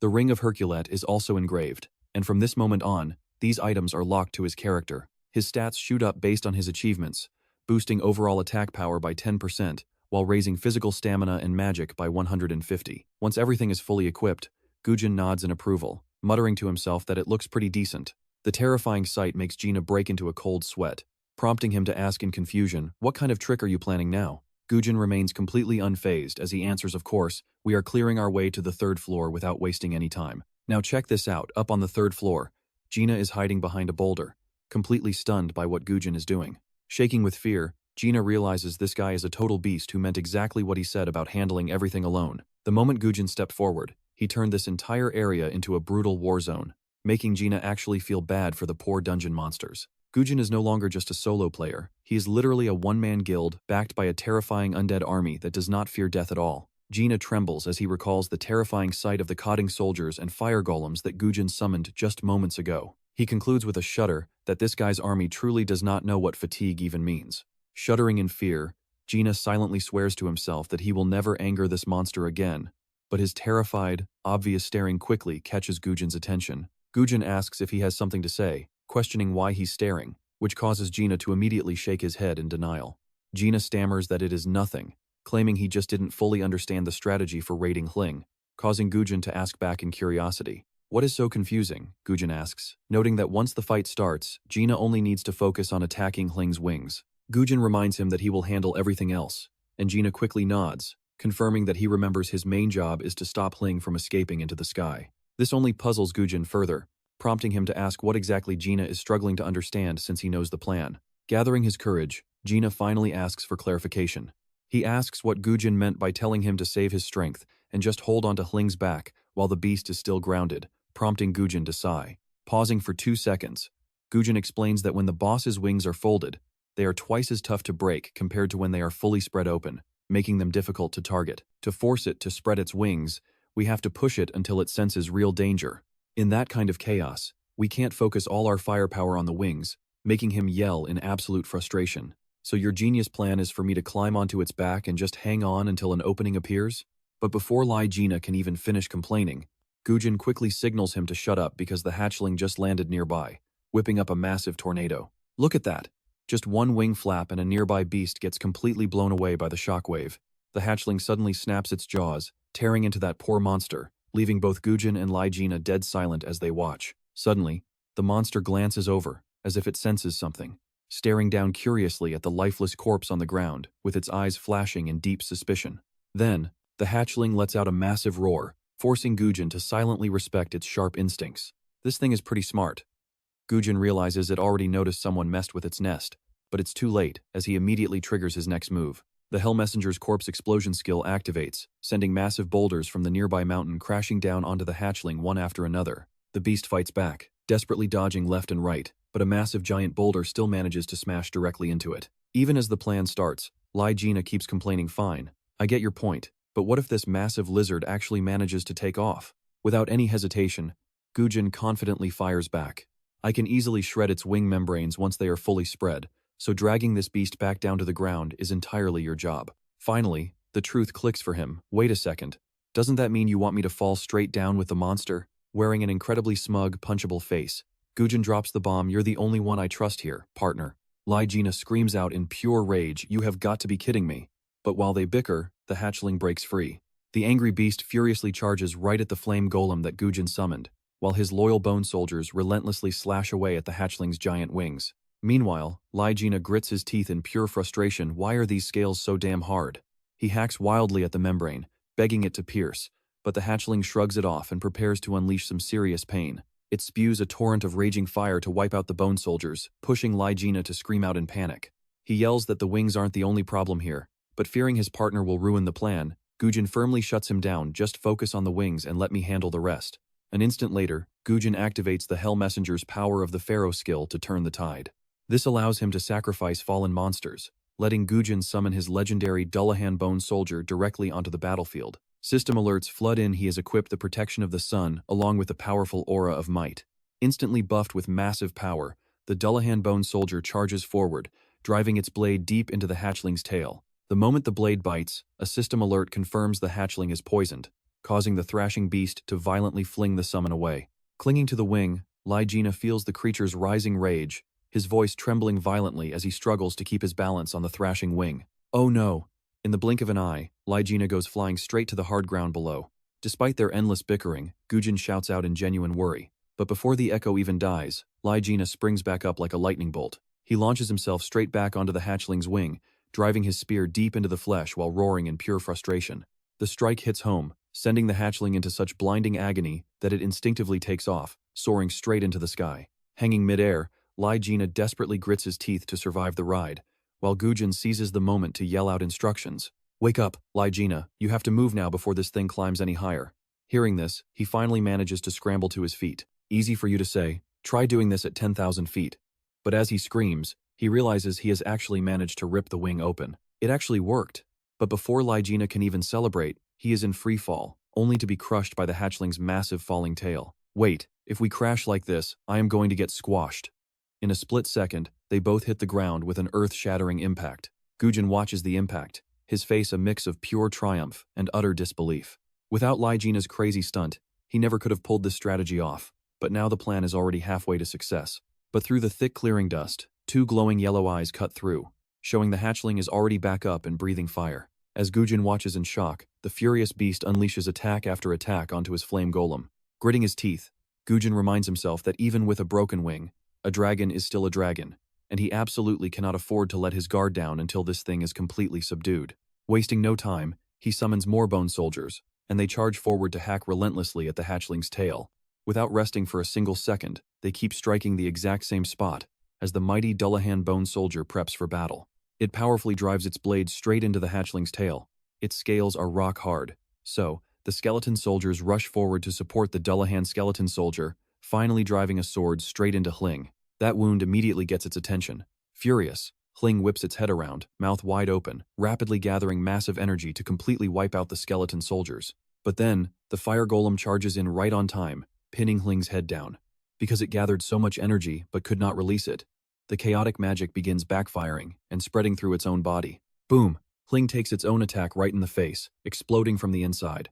A second later, the smoking beast crashes heavily onto the dirt. Dead silence. Kim Woo-jin slowly walks over to the pile of rubble where Jina is buried. Fortunately, the Tough Warrior Stick's blessing skill has been activated.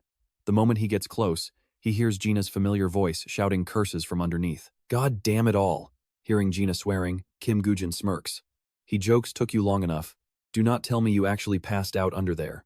I thought you were actually dead this time when you did not get up. Hearing that, Jina gets even more pissed off. How could a strong guy like Jina die so easily? My stomach is just totally empty, so it took me a little extra time. Suddenly, Jina's tone turns dead serious as he asks how Hling is doing. Trying to reassure his friend, Kim Woo-jin calmly replies, "While you were resting, I played with it for a bit, but thanks to your help, I should be able to finish the hunt." Pausing for 2 seconds, Kim Woo-jin reaches out and says, "You did a great job, partner." These warm words make Gina so happy he cannot help but flash a bright grin. Without hesitating, he firmly shakes his friend's hand, confidently saying, "Of course it was all because of me. Forget talking." Standing up, Gina laughs, "You owe me once we get out of this dungeon. You better treat me to a pretty massive feast." Kim Woo-jin does not decline, replying, "If you want that, we have to finish this thing first. No time to waste." We are moving straight into the next phase of their plan. Meanwhile in Japan, the intense match between Sukahara Ken and Noda Hajiro is reaching its peak. As they play, Sukahara Ken breaks the silence. "How many days has it been since the Ajax party entered that dungeon?" From the side, Sun respectfully replies, "It is now the 10th day, sir." Hearing this, Sukahara Ken sighs softly, amazed that they have actually managed to survive for 10 whole days. Sun quickly chimes in, adding that most experts believe their chances of actually clearing the dungeon are extremely slim. Sukahara Ken's voice turns dark and plotting. He murmurs that even with those low odds, he truly hopes they succeed in clearing it this time. "Wait, because if they do, we can eliminate them with our own hands." This cold statement shocks Sunday. Sukahara Ken remains completely silent instead of explaining. Meanwhile, Noda Hajiro slowly picks up another piece from his game box. Game over. He slams the piece onto the board, causing Sukahara Ken's face to instantly twist in annoyance. It seems he completely lost the match to Noda Hajiro's genius move. Clearing the board, the old man mutters, "Lose a minnow to catch a whale." Hearing those words, Sun suddenly realizes something. But he quickly keeps his composure. He loudly declares, "I will gladly sacrifice my very life to complete this mission." Meanwhile, back in the dungeon, a system alert notifies Kim Woo-jin that he has defeated Hling. "You are the Dragon Slayer." Reading the glowing screen, his eyes shoot wide open in absolute disbelief. "Am I really a Dragon Slayer?" Gina excitedly pats the skeleton soldier on the head, saying, "You did an amazing job, buddy. He is safe." But before he can finish, he notices the deep worry written all over his friend's face. You can see how confused Gina is, asking his friend why he looks so incredibly miserable now that the raid is actually over. Kim Woo-jin quietly mutters, "Once we leave this dungeon, no matter what happens, it seems like I am going to die." This sudden news makes Gina panic instantly. "You are going to die? What does that even mean?" Seeing his confusion, Kim Woo-jin calmly explains, "Once I leave, I must clear the 4th floor dungeon." He has no clue. Gina still has absolutely no idea what is going on, but he shrugs, "So what?" Kim Woo-jin slowly explains that the 4th floor is a massive stage meant strictly for high-level players of level 100 and above. It is basically a playground for high-ranking elite players who belong to massive, powerful guilds. It is pretty obvious that they are all fighting to secure massive economic and political privileges for themselves. But they are never satisfied, always chasing even bigger rewards, which is why they established their own exclusive monopoly. Each has their own territory, they strictly keep to themselves. That way, they built up enough absolute power to do whatever they wanted, living in complete peace until one day, some uninvited guests suddenly decided to crash in and trespass on their territory. But by a cruel twist of fate, among those uninvited intruders, there was one person who was already a massive thorn in their side. A sudden change. Kim Woo-jin's eyes light up as he asks, "What do you think happens next?" Outside the dungeon gates, eager reporters swarm around instantly, shouting, "Mr. Isaac, what is the secret to your successful clear today? Everyone truly believed you would fail, so how are you feeling right now? Mr. Isaac, please look over this way for a quick photo." The reporters immediately recognize him as Isaac's new teammate and urge each other to take photos, asking if there were any issues during the dungeon raid. This is his first time raiding in a team. How does it feel? The noisy crowd makes Gina nervous, thinking they need to slip away before anyone notices it is just a puppet. Right then, another reporter steps up, eagerly throwing questions at the dummy disguised as Kim Woo-jin. "Was communication pretty difficult for you?" Terrified that their secret will be exposed, Gina quickly wraps his arm around the fake Kim Woo-jin. Gina answers in Russian, shouting out that nobody can stop them because they are completely invincible. Amid the noisy crowd, a silent figure suddenly approaches, and it is Sun, heading right toward them with pure murderous intent in his eyes. No hesitation. Sun pulls out a razor-sharp dagger. Next second, he lunges forward, screaming in Japanese for him to go die. Gina's eyes widen in sheer shock. Reacting with incredible speed, he throws a heavy direct punch straight at Sun's face. Missed. The assassin somehow dodges it. Gina is utterly surprised, thinking that the guy actually managed to avoid the blow. This sudden chaos leaves the reporters utterly confused and staring blankly. At that moment, the puppet disguised as Kim Woo-jin finally notices the danger. Wait, Sun is actually ready to go down with him. And here we go, he drives the blade deep into the puppet's stomach. "Kim Woo-jin!" Gina screams in absolute panic. A second later, dark blood pours from the dummy, pooling heavily on the ground. The reporters turn completely pale, yelling for everyone to get back because the player who just got stabbed is a pretty notorious blood poison user. What on earth is happening? Nobody knows, but they all agree not to get dragged into a fight between players and scramble to get away. Within seconds, the crowd flees the scene. But the danger is not over, as Sun stubbornly continues his assault, targeting the fake Kim Woo-jin. He lunges with a murderous glare, but suddenly, a fierce slash echoes through the air, completely finishing him off as Sukahara Ken steps in. He just killed his own ally. No big deal. He remains completely calm as if nothing happened. The reporters immediately spot him, whispering in disbelief if that is actually Sukahara Ken. Sukahara Ken here? Why? They urge the cameramen to turn around and capture this massive scoop. They finally remember to call for help, shouting for the medical team because someone is dying. Hearing this, Sukahara Ken falls into deep thought. A flashback shows him speaking to Sun, apologizing for having to assign such a dangerous and self-sacrificing mission to him. Sun had quickly replied, telling him not to apologize because being useful to his master was his greatest honor. Even though that guy's life is utterly worthless, Sun promised he would eliminate Kim Woo-jin to appease the souls of their fallen comrades. Complete silence. Sukahara Ken stays quiet, as Sun bows deeply in front of him. Sun thanked him for taking care of a useless man like himself. Back in reality, even on the verge of death, the assassin still mutters stubbornly. He gasps out, "Long live the Jamato Alliance," as his eyes slowly lose focus. Watching him die, Sukahara Ken sinks back into silent contemplation. Nothing he can do. Gina checks the dummy of Kim Woo-jin, shaking his head in sorrow. Gina gently covers the dummy's face with a white cloth, and Sukahara Ken slowly walks over, pretending to offer his condolences. He says he came on behalf of his country to congratulate them on their success, but never expected to witness such a tragic event. Pure acting.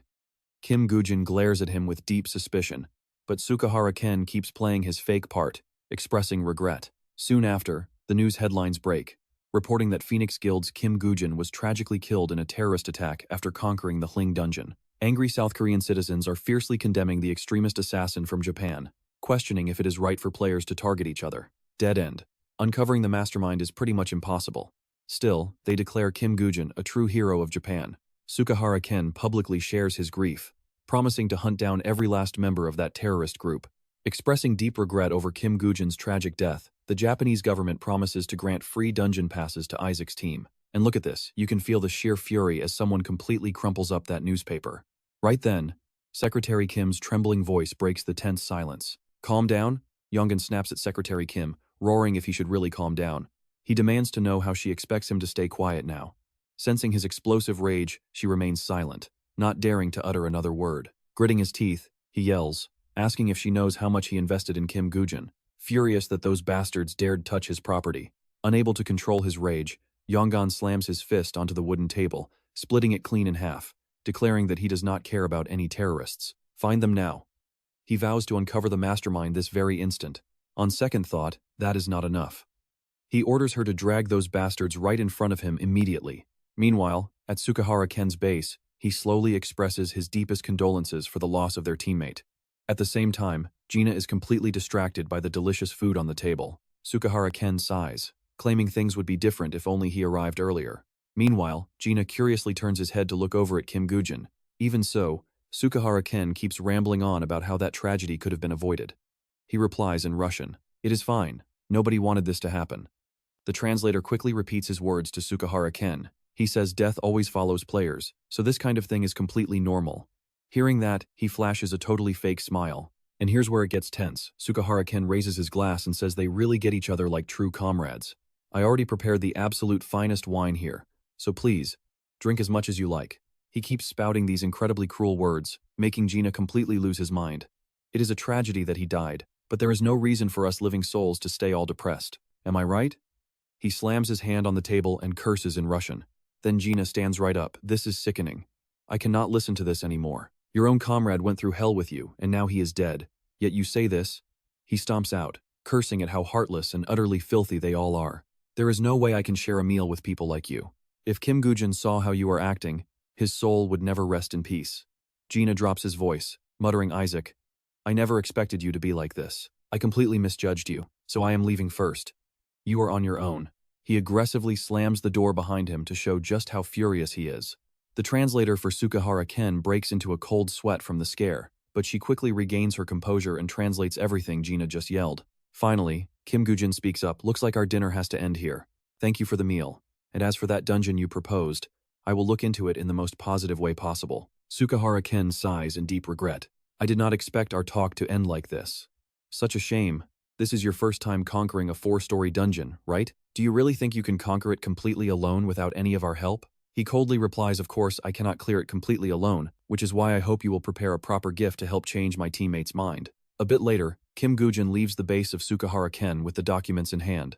Check out the giant screen right in front of him, showing breaking news of massive protests already taking over the streets. The Japanese government must apologize immediately, as the crowd of angry protesters keeps growing larger by the minute. Demand compensation for the death of Korean hero Kim Woo-jin, the news anchor announces as she covers the massive uprising. This marks the 4th straight day of protests exploding across South Korea, meaning everything is unfolding exactly as Kim Woo-jin planned. He calls Gina and asks, "Where are you at?" Meanwhile, back with Sukahara-ken, the man is deep in thought. No matter how he spins it, it is still a massive waste. He calls out Sakura, "Are you there?" Within a second, Sakura appears and says, "Yes, master." Sukahara-ken quickly gets to the point, "I want to bring Isaac over to our side. Is there really no way to do it?" After pondering for a moment, she analyzes the situation honestly. The current outlook does not look very promising. Everything went smoothly from the start up until the assassination of Kim Woo-jin, but now the Spasiva Guild is completely hostile toward us. It will be incredibly tough to pull both Isaac and Spasiva over to our side. On top of that, Park Yong-won is furious over the death of Kim Woo-jin, and since he will never let go of Isaac, a clash with him is completely unavoidable. Plus, if the Savior Association finds out we are trying to partner up with Isaac, Park and H will definitely make a move. Looking at the current state of things, trying to bring Isaac over to our side will only bring us more harm than good. After listening to her detailed breakdown, Sukahara-ken calmly responds with a simple question, "Is that what you really think?" It is a bit of a waste, but if we cannot have him, then the best option is to make sure nobody else can either. Send the Nemean lion skin to Isaac. Hearing about this legendary item, she asks in complete shock, "Wait, that item?" He casts a quiet glance at Sakura as a funeral offering to send a fallen comrade to the afterlife. That price is dirt cheap. Meanwhile, Kim Woo-jin and Gina are parked in a quiet, secluded area, where Gina is screaming his head off in pure frustration. Kim Woo-jin looks at him with pure skepticism. "Do not tell me you are this mad just because you missed out on that dinner." Gina gets even more heated at that. "What kind of guy do you seriously take me for to say that? You think I would act like this over a free meal?" Kim Woo-jin still counters calmly, "So it is not that." At this point, Gina suddenly hesitates. "Well, maybe a tiny part of it was the food, but that is definitely not the only reason. Those bastards pulled all that dirty stuff, yet they still have the nerve to offer us a hand." Seeing his smug face just ticks me off. It seems Kim Woo-jin is slightly. "I did not expect them to approach us so quickly after pulling that stunt, but your timing on throwing that tantrum was absolutely spot on. I seriously thought you were so focused on stuffing your face that you would miss the perfect moment. I was worried the meeting would drag on, so I actually prepared a few backup plans." Suddenly, Lee Jin-ah turns pale and interrupts him. Wait, does that mean we could have stayed a bit longer? If I had known, I would have eaten more sushi before getting mad. That stuff looks so mouth-watering, damn it." A few days later, the two of them continue their little play across the news.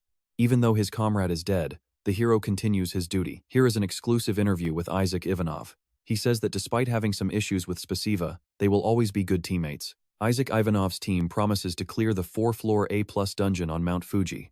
It is a dungeon so brutal that even the Sword Saint had to give up. Can Isaac Ivanov actually clear it this time? To show support, the Sword Saint even sponsors Isaac Ivanov's team with the legendary Nemean lion skin coat. Back in the office, Se-jun sighs with relief. "Thank goodness we prepared beforehand. Otherwise, things would have gotten pretty ugly." Right on his desk, the latest newspaper headline flashes. It says Kim Woo-jin is dead, and Japan expresses regret. Meanwhile, Kim Woo-jin's voice rings out on the phone. He says, "Yeah, I did not expect them to move this quickly." "Oh," Se-chan replies bluntly, which just means you have built up quite a lot of bad karma with the Yamato alliance. "But how are things looking on their side?" The young man calmly answers, "It is not too bad." But in an instant, Se-chan returns to a very serious tone. "Those guys are completely unpredictable, so we absolutely must stay alert. But here is the truly crazy part: if they actually clear it, the legendary Aegis shield is their extra reward." Kim Woo-jin confirms the rumor. "Yes, that is exactly what he promised." Hearing this, Se-chan laughs out loud. "Those guys are absolute clowns." His laughter leaves Kim Woo-jin completely baffled, making him ask, "Why do you say that, sir?" After pausing for a couple of seconds, Se-chan calmly mentions that Secretary Lee just brought him a very interesting document. The file in his hand is a detailed report on the failed clear of the Mount Fuji dungeon back in 2020. With the author listed as Yoshi Murahe, Se-chan points out the ridiculous part: they do not even own the shield, so how can they offer it as a reward? Kim Woo-jin instantly catches on, and you know what that means, they are talking about the Aegis shield itself. That very shield is currently trapped inside the Mount Fuji dungeon itself. Meanwhile, a massive portal suddenly tears open right in the middle of the city. A crowd of eager reporters gathers in front of the gate early on. Standing on high ground, reporter Kim captures every single detail happening down below. This is the entrance to the 4th-floor A+ dungeon. Top players from various guilds all over the world are already entering the gate, and leading the charge is Isaac Ivanov's party from the Messiah Guild. At the exact same time, a news anchor reports that following the recent shocking incident with player Kim Woo-jin, the public is still heavily criticizing the Japanese government. We have to wonder, what is Japan's actual stance on this? Suddenly, right as the reporter is speaking, a terrifyingly loud blast erupts directly behind him. Even though the government promised proper compensation, wait. Panicking, reporter Kim quickly spins around, shouting, "What was that? What on earth is going on?" Out of nowhere, a horrific explosion tears right through the crowded area, sending all the reporters running for their lives. His eyes are wide with pure terror. Before anyone can react, another massive blast hits, with even more power, completely cutting off the live broadcast feed from reporter Kim. Seeing this, the news anchor anxiously calls out through the static, "Reporter Kim? Reporter Kim, can you hear me?" At the exact same time, news helicopters circle the smoke-filled ruins, with the camera operator on board turning completely pale at this terrifying sight. The ground is reduced to absolute rubble. And unfortunately, reporter Kim has fainted. His cameraman rushes over in a panic, asking reporter Kim, "Are you okay? Can you get up?" Fortunately, he still has enough strength to sit up. With a sigh of relief, the cameraman quickly helps reporter Kim back onto his feet. He mutters, "Why did this suddenly happen?" But then, he stammers in absolute shock, wait a minute, is the gate closed?" In an instant, headlines explode across the country, reporting a horrific disaster at the entrance of Japan's 4th-floor A+ dungeon. A terrifying bomb attack has occurred. A dungeon expert, Dr. Kim Maningu, explains that the gate is guaranteed to shut down completely after a set amount of time. Isaac Ivanov's team is now trapped inside. Their actual chance of clearing this dungeon is currently listed as 0%. The media reports that the gods have abandoned Isaac Ivanov, as the terror continues. The Japanese government faces a wave of criticism for their loose security. The next morning, at Sakaharakan's base, he eagerly praises the plan, trapping them inside the gate to isolate them. Honestly, that does not sound too bad. But if it were up to me, I would have sent 6 of our best men in with them. Hearing this, Sakura asks doubtfully, "But Master, is that really necessary? After all, this is their very first time stepping into a 4th-floor dungeon, and on top of that, it is an A+ rank. Right now, they are probably tasting absolute hell inside. Even we failed to clear that place several times before giving up. Just the 2 of them? Unbelievable. I guarantee you, Master, they do not even have the will to hunt monsters anymore."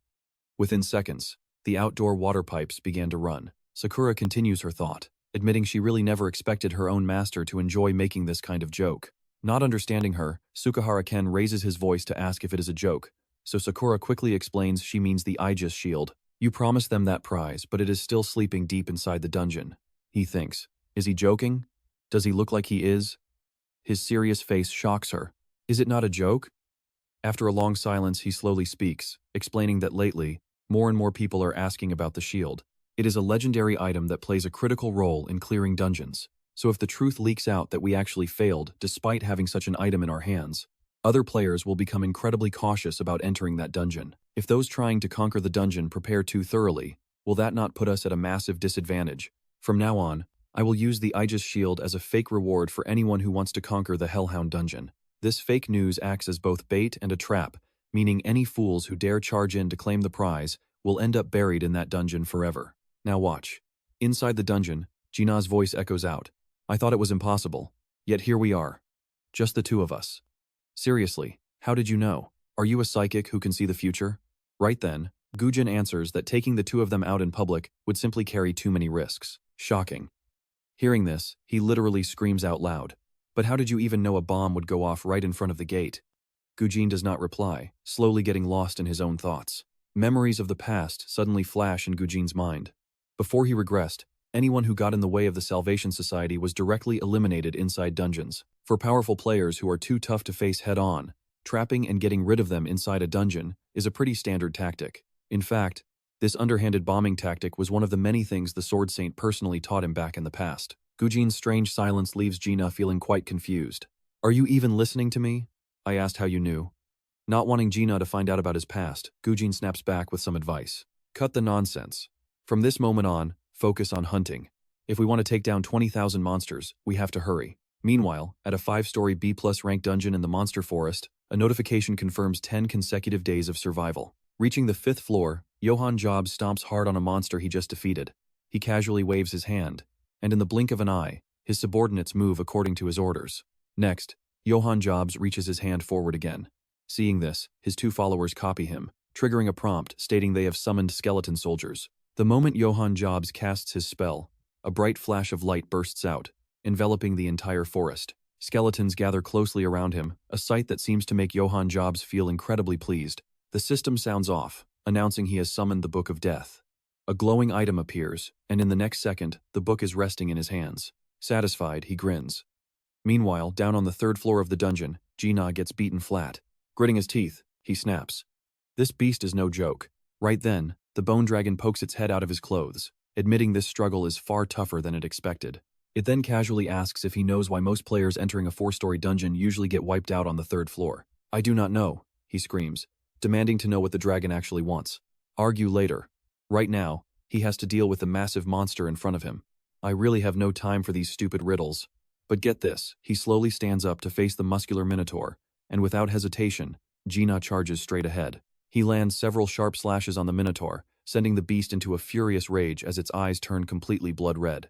It swings a brutal punch right at Gina, but luckily he dodges in time, though the minotaur's raw strength leaves him feeling quite shaken. Suddenly, he senses an overwhelming wave of pure bloodlust rapidly closing in on him. Before he can even react, the minotaur lands a heavy punch directly on him, sending him flying away like a toy ball. He slams hard against a rocky cliff, then falls helplessly onto the cold ground below. Seeing this, the bone dragon pops its head out again, saying that if he hates riddles, it will just spoil the answer for him. Most players save their energy on the 3rd floor, so they can actually survive the battle on the 4th floor. The bone dragon also shares some extra tips on conquering the dungeon, emphasizing that pacing your resources and stamina is absolutely vital. But when you face the 3rd floor boss, which is literally just a giant snail holding back, is basically a ticket to an immediate game over. Hearing this makes Lee Jin-ah lose his absolute mind. He yells out, "You bastard! Why did you ditch me and disappear into thin air? When are you finally sending skeleton soldiers for backup anyway?" The bone dragon calmly answers that the tip only applies to other ordinary, weak players. But when it comes to you, I know you can easily handle it alone. The dragon fully believes Lee Jin-ah can crush the giant snail alone, because he is equipped with the legendary Nemean lion hide, making the battle completely effortless. Those words instantly wake Lee Jin-ah up from the absolute daze of getting relentlessly pummeled. Looking back, he realizes he has taken a massive amount of high-damage blows, yet the blessing of the River Stick skill has not activated a single time. Right on cue, the system displays the stats of his powerful gear. The legendary Nemean lion hide is a top-tier mythic item for players at level 100 or higher, once worn by the great hero Hercules himself. It makes the user highly resistant to any attack, boosting their overall physical defense by a massive 100%. It also increases magic defense by 100% while activating Hero's Majesty. But as he stands there dazed, the bone dragon suddenly screams out, "But seeing how sluggishly you're moving, my judgment might have been wrong, so I better send in reinforcements immediately." Startled by the shout, Lee Jin-ah quickly yells back that he doesn't need help, claiming he was only waiting because he expected things to go as usual. "Why would I need skeleton soldiers? There is no way I cannot handle this giant snail alone." Meanwhile, in a completely different area, a young man smirks triumphantly. Back in the dungeon, Lee Jin-ah gets serious and speaks to the bone dragon. He tells the dragon to leave things to him and go do its job, prompting the bone dragon to head off while leaving behind a final warning. "Got it," the dragon says. "Just let me know if you actually need help." After talking with the bone dragon, Lee Jin-ah finally gets his fighting spirit back. The moment he stands up, the snail boss lunges straight at him. Not backing down, he charges straight at the beast. With absolutely zero fear on either side, they both wind up to trade some devastating punches. And here's where the scene shifts. A thunderous boom echoes as someone finally steps into a dark cavern filled with human bones. Kim Gwyn grins with pure satisfaction, muttering that he has finally found it. Looking deep into the cavern at the towering mountain of human skeletal remains, Kim Gwyn steps forward and picks up a helmeted skull, immediately activating his skill, the Eye of Anubis. The dead soldier's memories flash before him. Did the legendary Sword Saint actually lend him the powerful Aegis shield? With that shield, even a monster like the Hellhound is absolutely nothing, as they could easily take down far worse creatures. Whispers from the past echo in Kim Gwyn's ears. This warrior and his elite unit charged the giant snail boss, but their desperate struggle was completely useless against its overwhelming power. "Damn it, we should have gone all out from the very beginning instead of wasting time planning," the dead soldier thinks as the enraged snail slaughters them. By By the end of the devastating clash, the captain is mortally wounded, leaving his surviving knights absolutely devastated. One of the knights tearfully begs for forgiveness for holding back his skills. But the dying leader doesn't blame them, choosing to hold himself responsible. He gasps out that there is no need to apologize since they only followed orders, blaming his own stupid complacency for the tragedy. Before breathing his last, he hands the precious shield to his most trusted companion. He tells him to take the shield, slay the Hellhound, and return the relic to the Sword Saint to fulfill their ultimate dream. The captain dies right then and there, leaving his devastated knight crying out in panic for him to wake up. Witnessing this tragic memory forces Kim Gwyn to stop and think. It seems the legendary Aegis shield is on the 4th floor. But how could a team of elite players equipped with such a relic still fail the dungeon raid? He begins to wonder if there is some other hidden, terrifying variable lurking inside this high-rank A+ dungeon. After all, the Aegis shield is considered one of the absolute strongest defensive items in existence. He believes the Aegis shield should easily block any of that giant snail's deadly attacks, but at the moment, he cannot be completely sure about it. It should be able to withstand the vicious strikes of the Hellhound to some degree, but that is something he will have to figure out later. He is highly curious to see how Sukahara Ken will react to this play. More than that, if he actually manages to escape this dump, just thinking about that gets him incredibly excited because it is going to be quite a show. Meanwhile, a system screen pops up somewhere else. Someone is staring intently at the screen, which is flooded with urgent news articles about the 17th day since Isaac's party got trapped inside. With entries still blocked, dungeon experts warn that their final chances of survival are looking incredibly slim. Urgent headlines ask who will carry on Isaac's legacy, while breaking news reports that Johann Georg has successfully conquered a 5-floor B+ dungeon. Will the 10 necromancers and Johann Georg open a brand new era?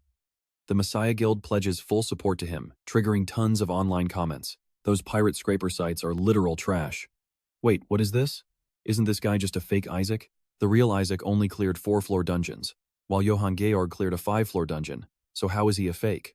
Either way, the Necromancer Isaac is pretty much finished now. Park Shin-hye announced the Necromancer gets full support from the Messiah Guild. Long live the Messiah Guild. Now, we have no choice but to trust them. Park Shin-hye quickly skims through the news articles before turning to report her findings to someone. Kim Woo-jin of the Phoenix Guild was taken out by the Sword Saint. Meanwhile, Isaac's 2 teammates are isolated in the dungeon, making their survival highly unlikely. She uses this to point out that since Johann Georg is acting exactly as we planned, public opinion is shifting heavily in our favor right now. Finally, she wraps it up no matter what anyone says. Now that things turned out this way, we are the ones reaping all the benefits. But hearing this, Se-jun just chuckles mockingly and speaks up. Don't you find this situation pretty amusing? That creepy question makes Park Shin-hye quickly ask if something is wrong. Se-jun coldly reminds her of something.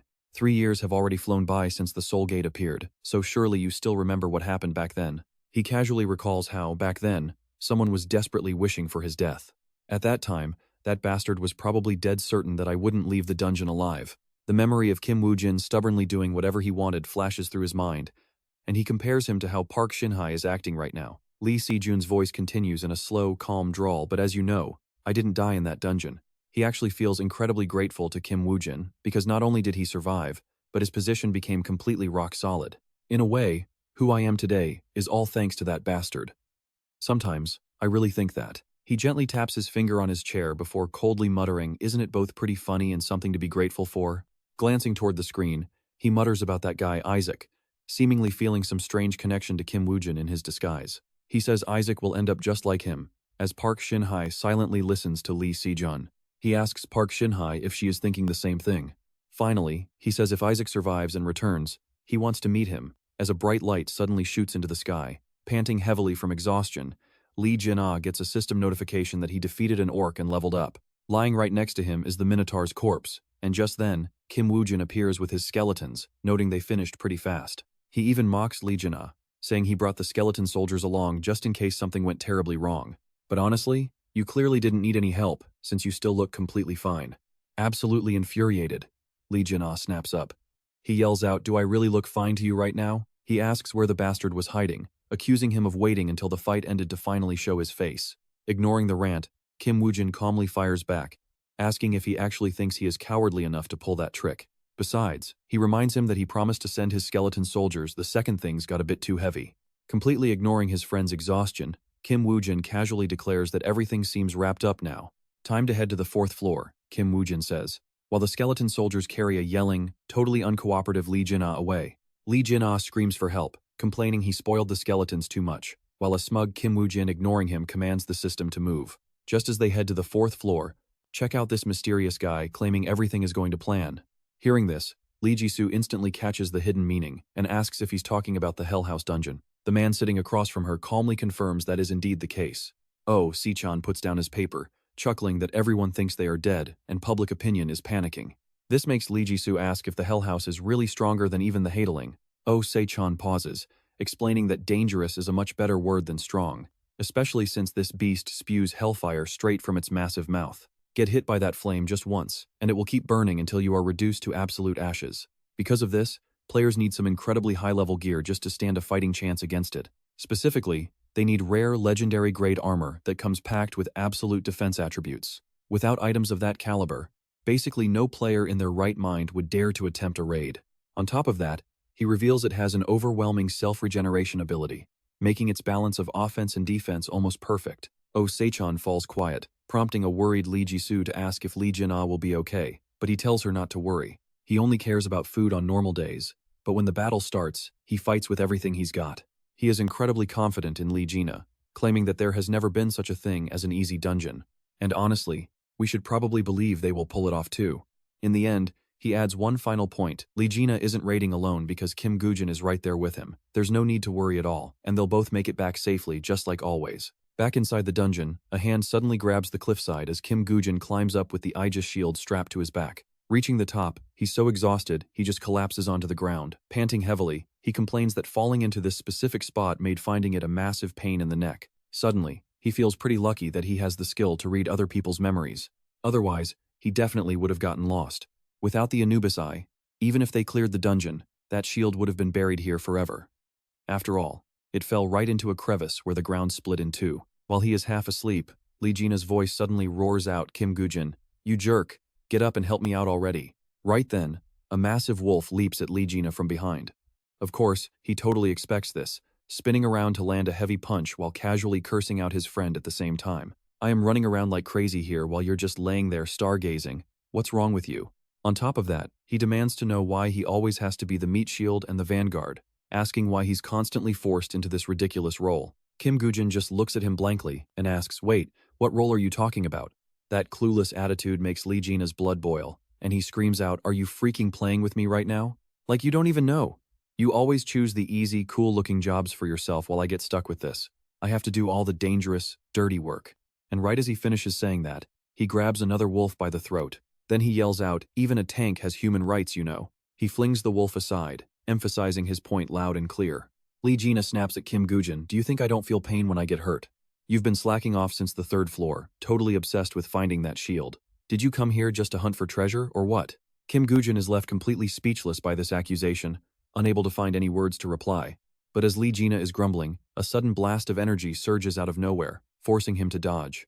He grunts, "I've only been patient because I'm nice. The Aegis shield's absolute defense effect has been triggered. This legendary item can never be destroyed under any circumstances." Sensing a murderous intent from behind, Lee Jin-ah slowly turns his head. Suddenly, that terrifying wave of power blasts straight toward him at a shocking speed. Instinctively, he braces with his arms. But after a moment of feeling absolutely no pain, he slowly opens his eyes in shock. Standing right in front of him is Kim Woo-jin, using the Aegis shield to block the devastating blow. Despite the incoming blast, Kim Woo-jin calmly activates the powerful defense mechanism of his new shield. Once again, the absolute defense of the Aegis shield is activated, rendering it completely indestructible. Right then, a monster radiating a terrifying pressure steps out from the shadows. The beast and its pack quickly surround Lee Jin-ah and Kim Woo-jin. Witnessing his friend's defense, Lee Jin-ah is so shocked he can barely stutter. That's Kim Woo-jin turns back with a smug grin, saying, "Yep, this is the exact Aegis shield we came here to find. So, do you still think I was just slacking off for nothing?" Even though he got completely roasted by his buddy, Lee Jin-ah just flashes a bright, fake smile, saying, "Why would you say that? I was just a little frustrated and talking nonsense. This shield is amazing. You really planned everything perfectly, didn't you?" He decides not to argue any further. Kim Woo-jin hands him the shield and says, "All right. Now let's get ready to clear out of this dungeon." Right at that moment, the system pops up with the details of the newly acquired shield. Classified as a legendary item usable from level 1, this is the strongest shield ever created by Hus, and it is completely indestructible. When infused with magic or aura, it triggers the divine protection effect, granting the user absolute defense. Kim Goo-jin warns his best friend in a serious tone, telling him to make sure he stays careful around Hellfire. He stresses that if he gets directly hit by Hellfire, his fighting days will be completely over. But instead of worrying, Lee Jina smugly pats the shield and tells him not to sweat it. We have the Aegis shield now, so stop worrying. I'll take the lead from here. Just as Kim Goo-jin is about to say that he has one more thing to warn him about, a strange, glowing purple light suddenly appears right behind Lee Jina's back. As Lee Jina looks back in confusion, a panicked Kim Goo-jin screams out, "Get out of the way!" Once again, that glowing purple blast strikes at the two of them. Luckily, they both dodge just in time, and a deeply confused Lee Jina asks, "What on earth was that? Hay House is clearly supposed to be far away over there, so what is this attack?" He looks around in confusion, and then suddenly spots something shocking. His voice is filled with absolute shock as he gasps, "What is this?" Meanwhile, Kim Goo-jin remains completely calm, having expected this. It is exactly what he saw through the Anubis eye. Then Kim Goo-jin speaks up, explaining that this is exactly why players holding the Aegis shield still ended up failing the raid. Across from them stands a massive hellhound, and right on the other side is another identical monster. There are actually two hellhounds here, leaving Lee Jina looking completely shocked. The shock of it makes him scream out loud. "Two hellhounds," he yells, before turning around to confront Kim Goo-jin directly. He demands to know, "Did you seriously predict there would be two hellhounds and just not tell me?" He is forced to struggle completely on his own to block the charging hellhound, screaming at his stubborn friend, "What is the point of telling me this only now?" The moment those words leave his mouth, a terrifying wave of energy from the hellhound completely engulfs them both. They survive the blast thanks to the defensive power of the Aegis shield, but with two massive hellhounds still breathing down their necks, Lee Jina starts to panic. "There is only one shield," he stammers, asking what they should do, only to turn around and find his best friend has completely vanished. Realizing they cannot just stay glued together, Lee Jina loses his temper all over again and starts yelling into the empty air. He grumbles that he was trying his absolute best to protect the guy, wondering where on earth that bastard could have run off to. But get this, Kim Goo-jin steps out in front of Lee Jina, agreeing that he is totally right. "We cannot stay glued together forever, and since we only have one shield, you should be able to handle one of them on your own, right?"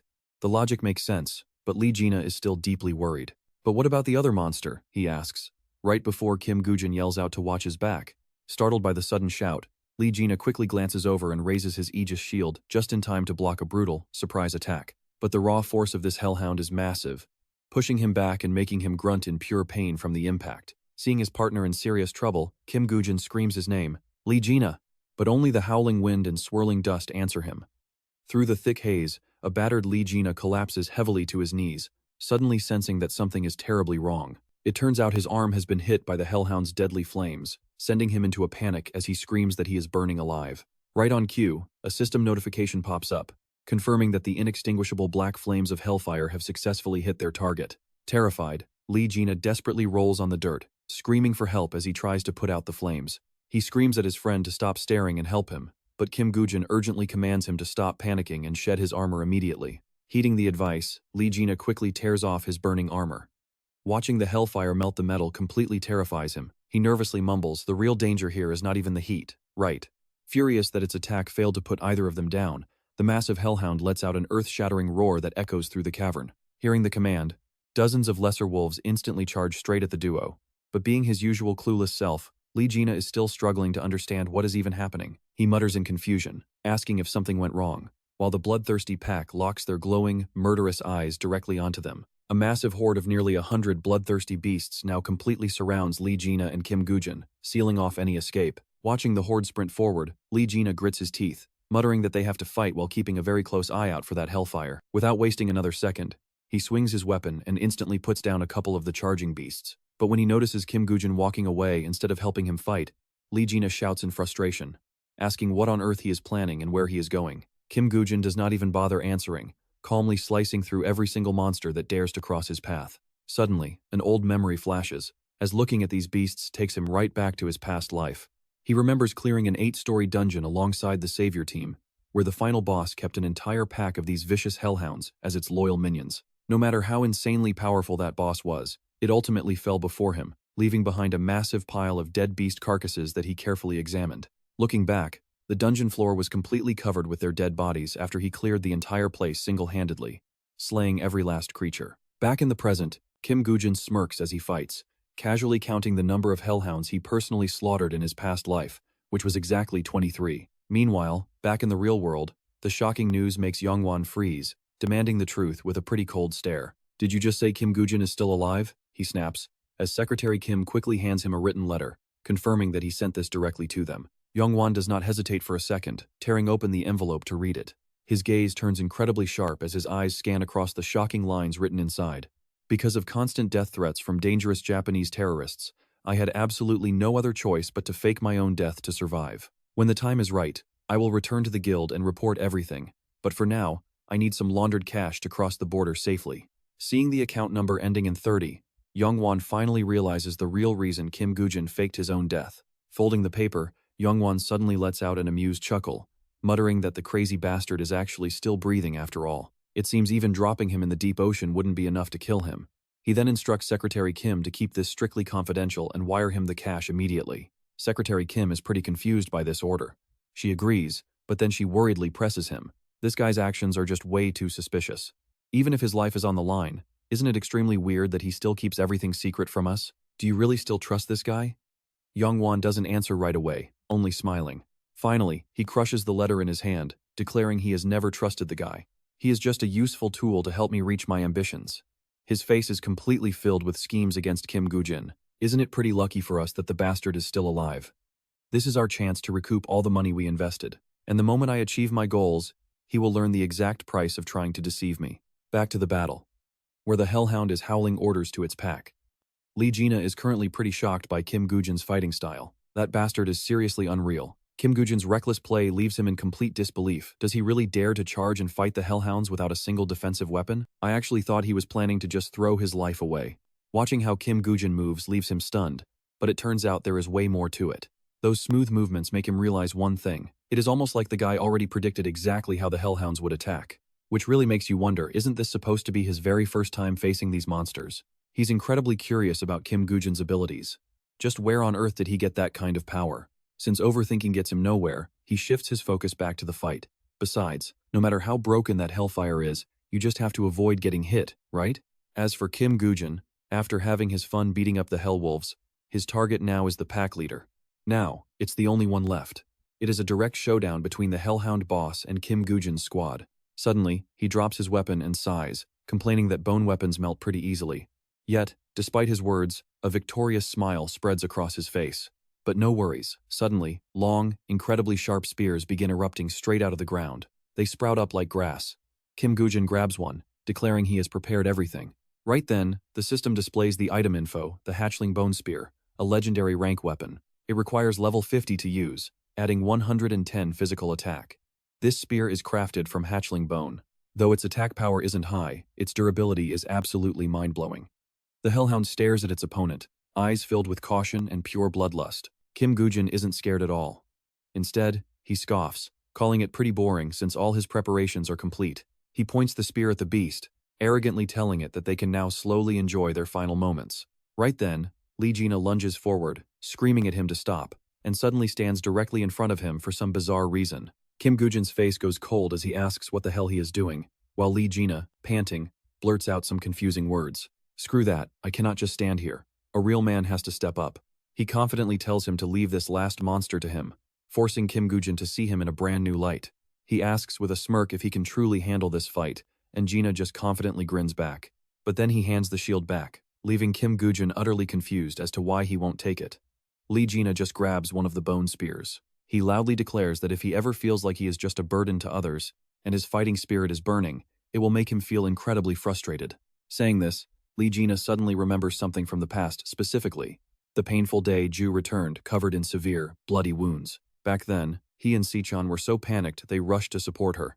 In that exact moment, he swore that he also had people he needed to protect. The sight of Ju collapsing in Se-jun's arms still haunts Lee Jina's mind every single day. Ju's tears fueled his resolve, making him realize he needs to do so much more. He tells himself he has to become truly strong. Meanwhile, at a silent, heavily locked fortress, a mysterious group of people is holding a large crowd hostage. Inside, a shady deal is going down as someone offers to pay with this. The mysterious woman in this transaction is Sakura of the Phoenix Guild. Glancing at the briefcase on the table, Sakura asks what it is, while her trading partner gives a sleazy grin. He says it is obviously the commission fee. Outside, guns are loaded and fired, with bullet casings raining onto the bloody floor. Crimson blood stains the ground as soldiers casually report that the locals around the gate have been taken care of. The greedy merchant happily opens the briefcase, telling her that, thanks to her help, his business has been going incredibly smoothly. Sakura remains silent, simply picking up the cash to count it. After counting one stack, she suddenly throws it back into the case in rage, screaming, "What kind of nonsense is this?" Utterly terrifying the merchant. Sakura demands if he really thinks they are doing this just for pocket change. Her annoyed voice reminds him of their clear deal that payment must be made in items or skill gear, forcing the panicked merchant to quickly scramble for an excuse. He claims he knows the Phoenix Guild terms well, but lately items are extremely hard to supply. Wiping away his cold sweat, the merchant hesitantly admits that even with money, he has to buy gear from the black market. On top of that, the remaining dungeons right now are far too dangerous for anyone to even think of entering. Just as he complains about how hard it is to manually search for items, Sakura furiously slams the table and screams at him to shut up. She leaps to her feet, loudly declaring that inside this lawless Amazon zone, only one voice matters. Their leader's word is the absolute law. Sensing his life is on the line, the merchant begs her to wait, but she brutally grabs his collar and growls. In his face, Sakura demands to know when bugs like him learn to lie to them. She warns him that another word will get his tongue cut out and fed to the dogs, forcing the terrified man to cover his mouth. Ignoring his pleas, Sakura casually shoves her hand into his mouth, leaving him babbling. "Please, spare me, I will never do it again." Just when it looks like she is about to end him, a sudden bolt of lightning blasts directly into the merchant, instantly frying him to a crisp as he collapses. Sakura quickly whips around to see who fired it.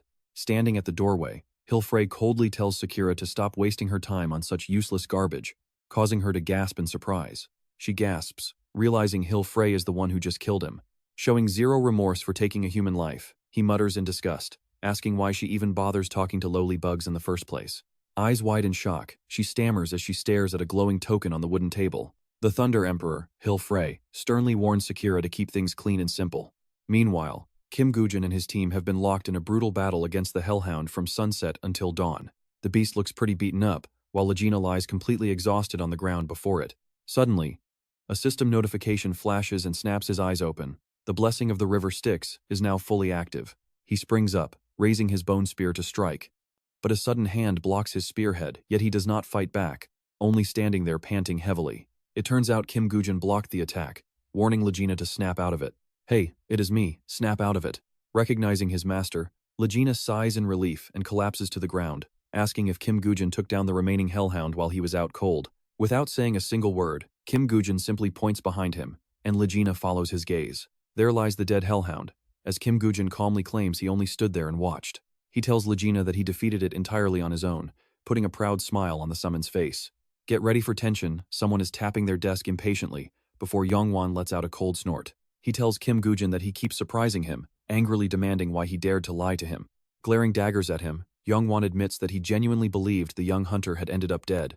After a brief silence, Kim Gujin apologizes, explaining that to fool your enemies, you must first deceive your allies. With an excuse like that, Yongwon cannot blame him anymore, but he still keeps a grudge. Yongwon growls out a warning, telling him never to even dream of lying to him again. His bloodlust heavy in the air, he warns that this little joke of his was not funny at all. But Kim Gujin remains completely calm, quietly saying that he understands. Satisfied with the answer, Yongwon slides open a desk drawer, muttering that there is one more thing. He tosses a newspaper onto the desk with a headline asking if Johan or Isaac will conquer the 4 to 5 floor dark house dungeon. Yongwon points out the man whose picture is featured right next to Kim Gujin's fake identity. Pointing at the name Johan Jobs, he complains that this guy has been getting on his nerves lately. He mutters to Kim Gujin, annoyed that the media is hyping up a rival and creating a massive buzz.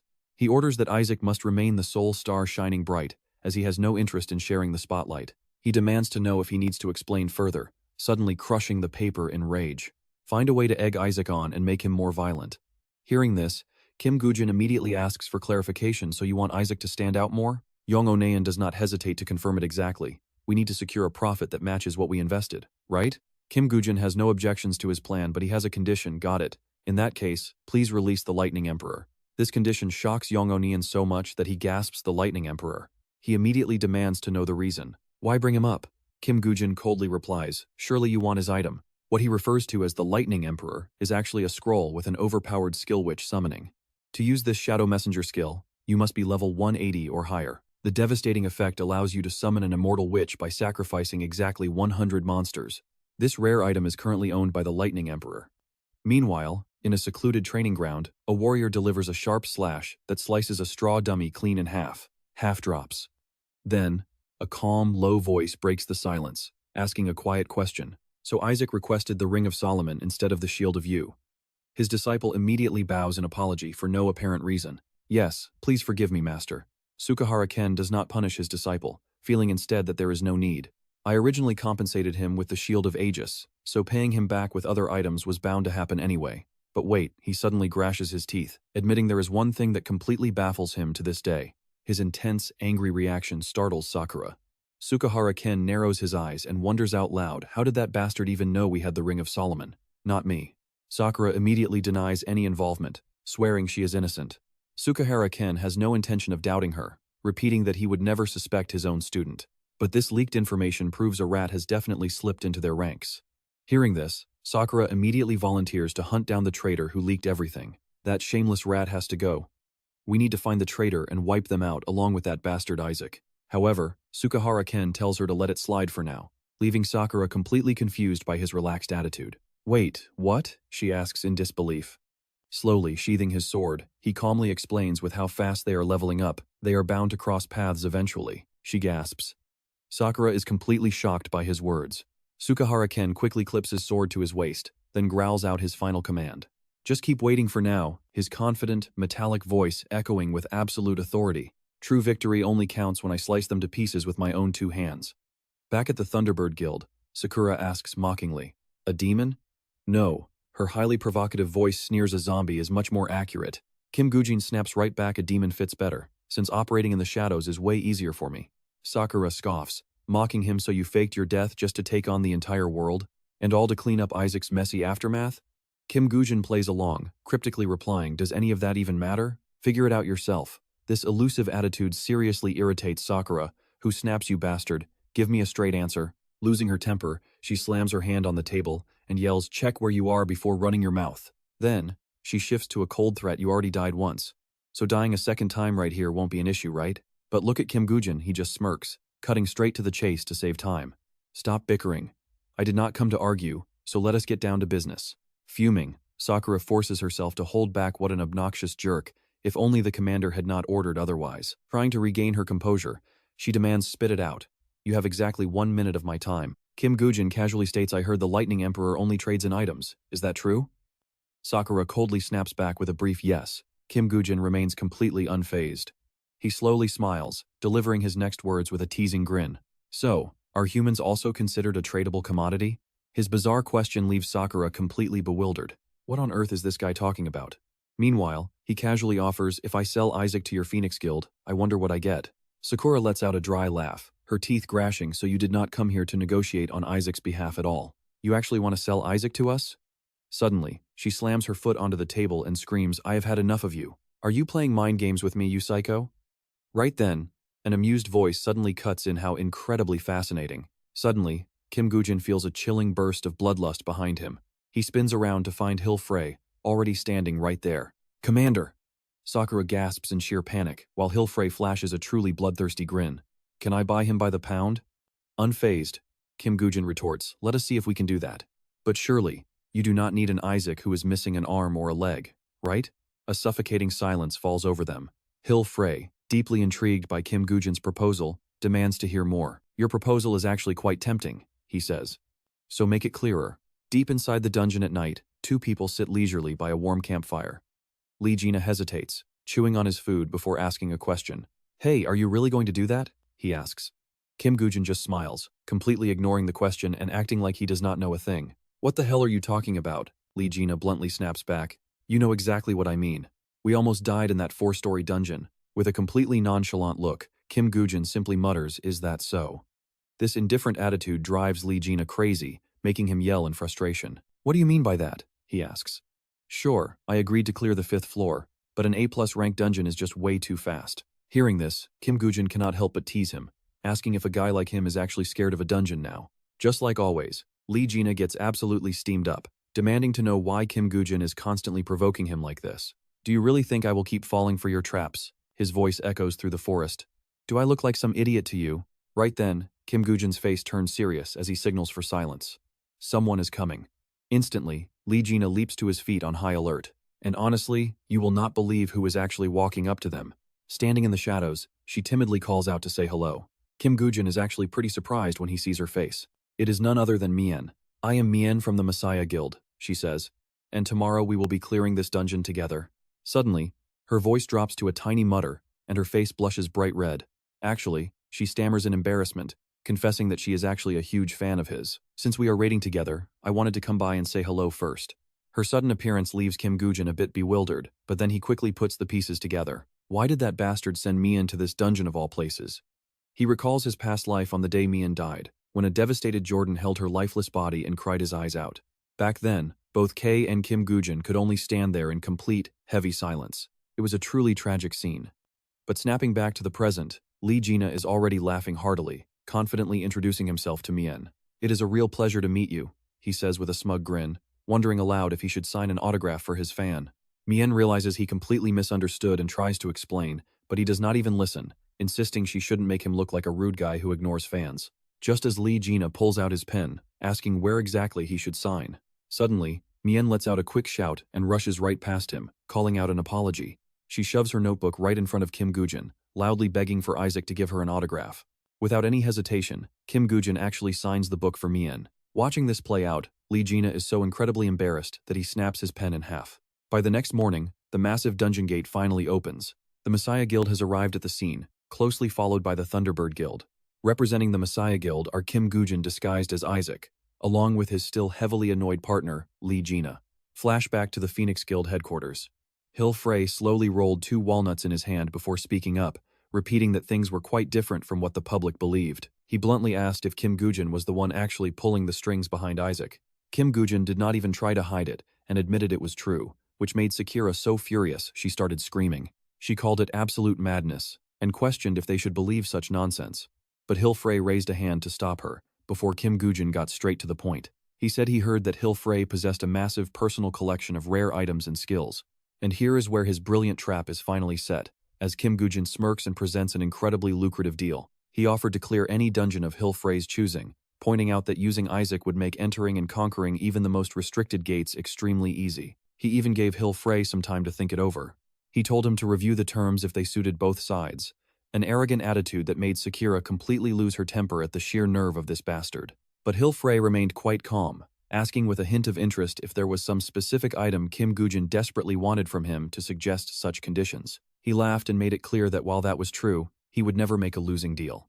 He stood up to leave but did not forget to add that while he could not guess what Kim Goo-jin wanted, the current proposal was simply not convincing enough. If you want to get something from my hands, he said, next time bring an offer that is actually appealing. With that, he turned to leave, mentioning that while he was somewhat interested in trading Isaac, it was not exactly a thrilling prospect. Hill Frey's blunt rejection left Sakura looking incredibly pleased with herself. She was practically begging to eliminate Kim Goo-jin, mocking him that his negotiation failed and his supposedly amazing deal turned out to be absolute trash. She eagerly asked her leader if she could just kill the bastard right then and there, claiming he held absolutely zero value now.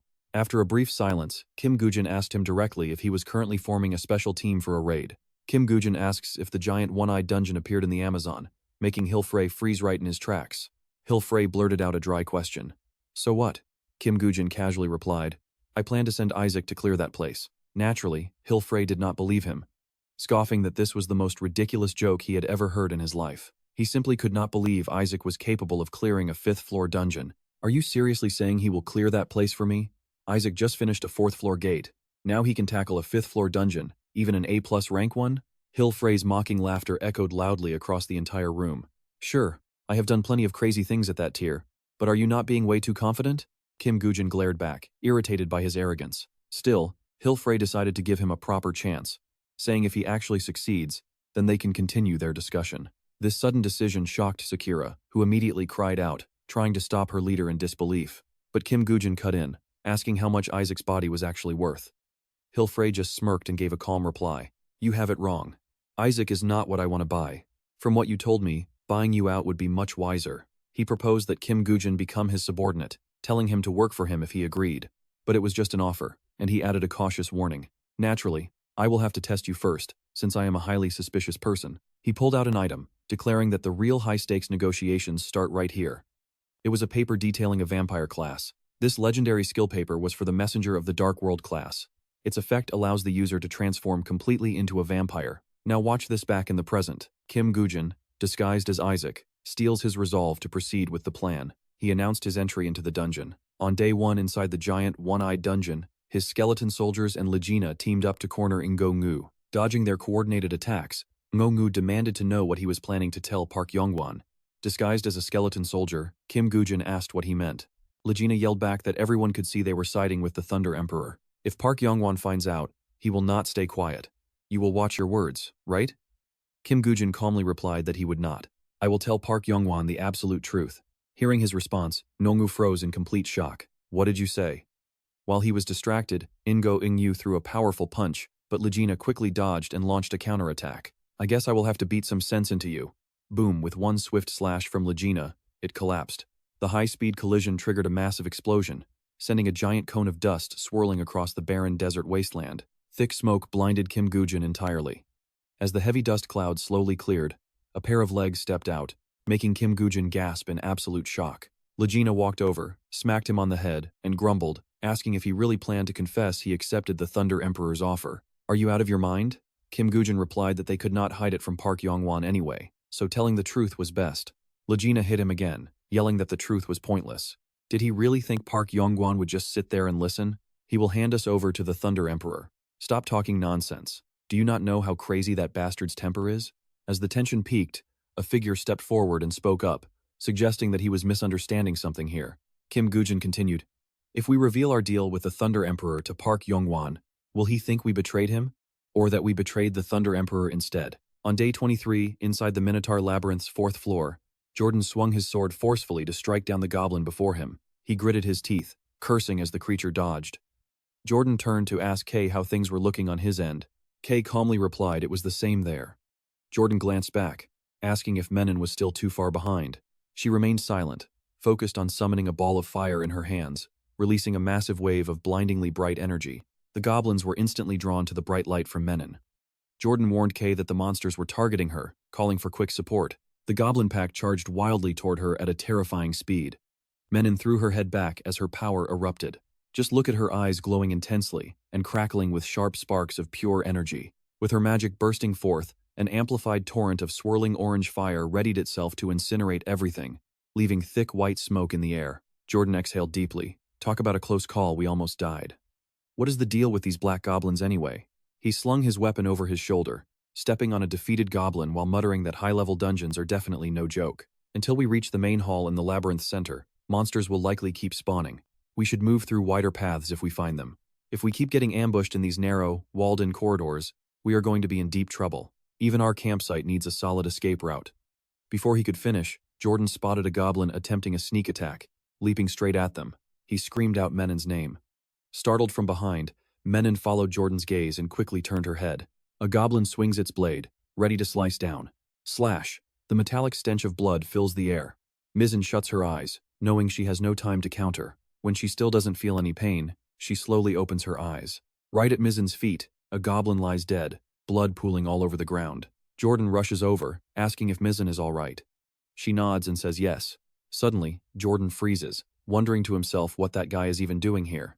He looks at Kim Woo-jin and mutters a quiet thanks for keeping the crew safe. Kim Woo-jin frowns and asks why they didn't finish them off properly. Jordan looks lost, stammering, wait. What?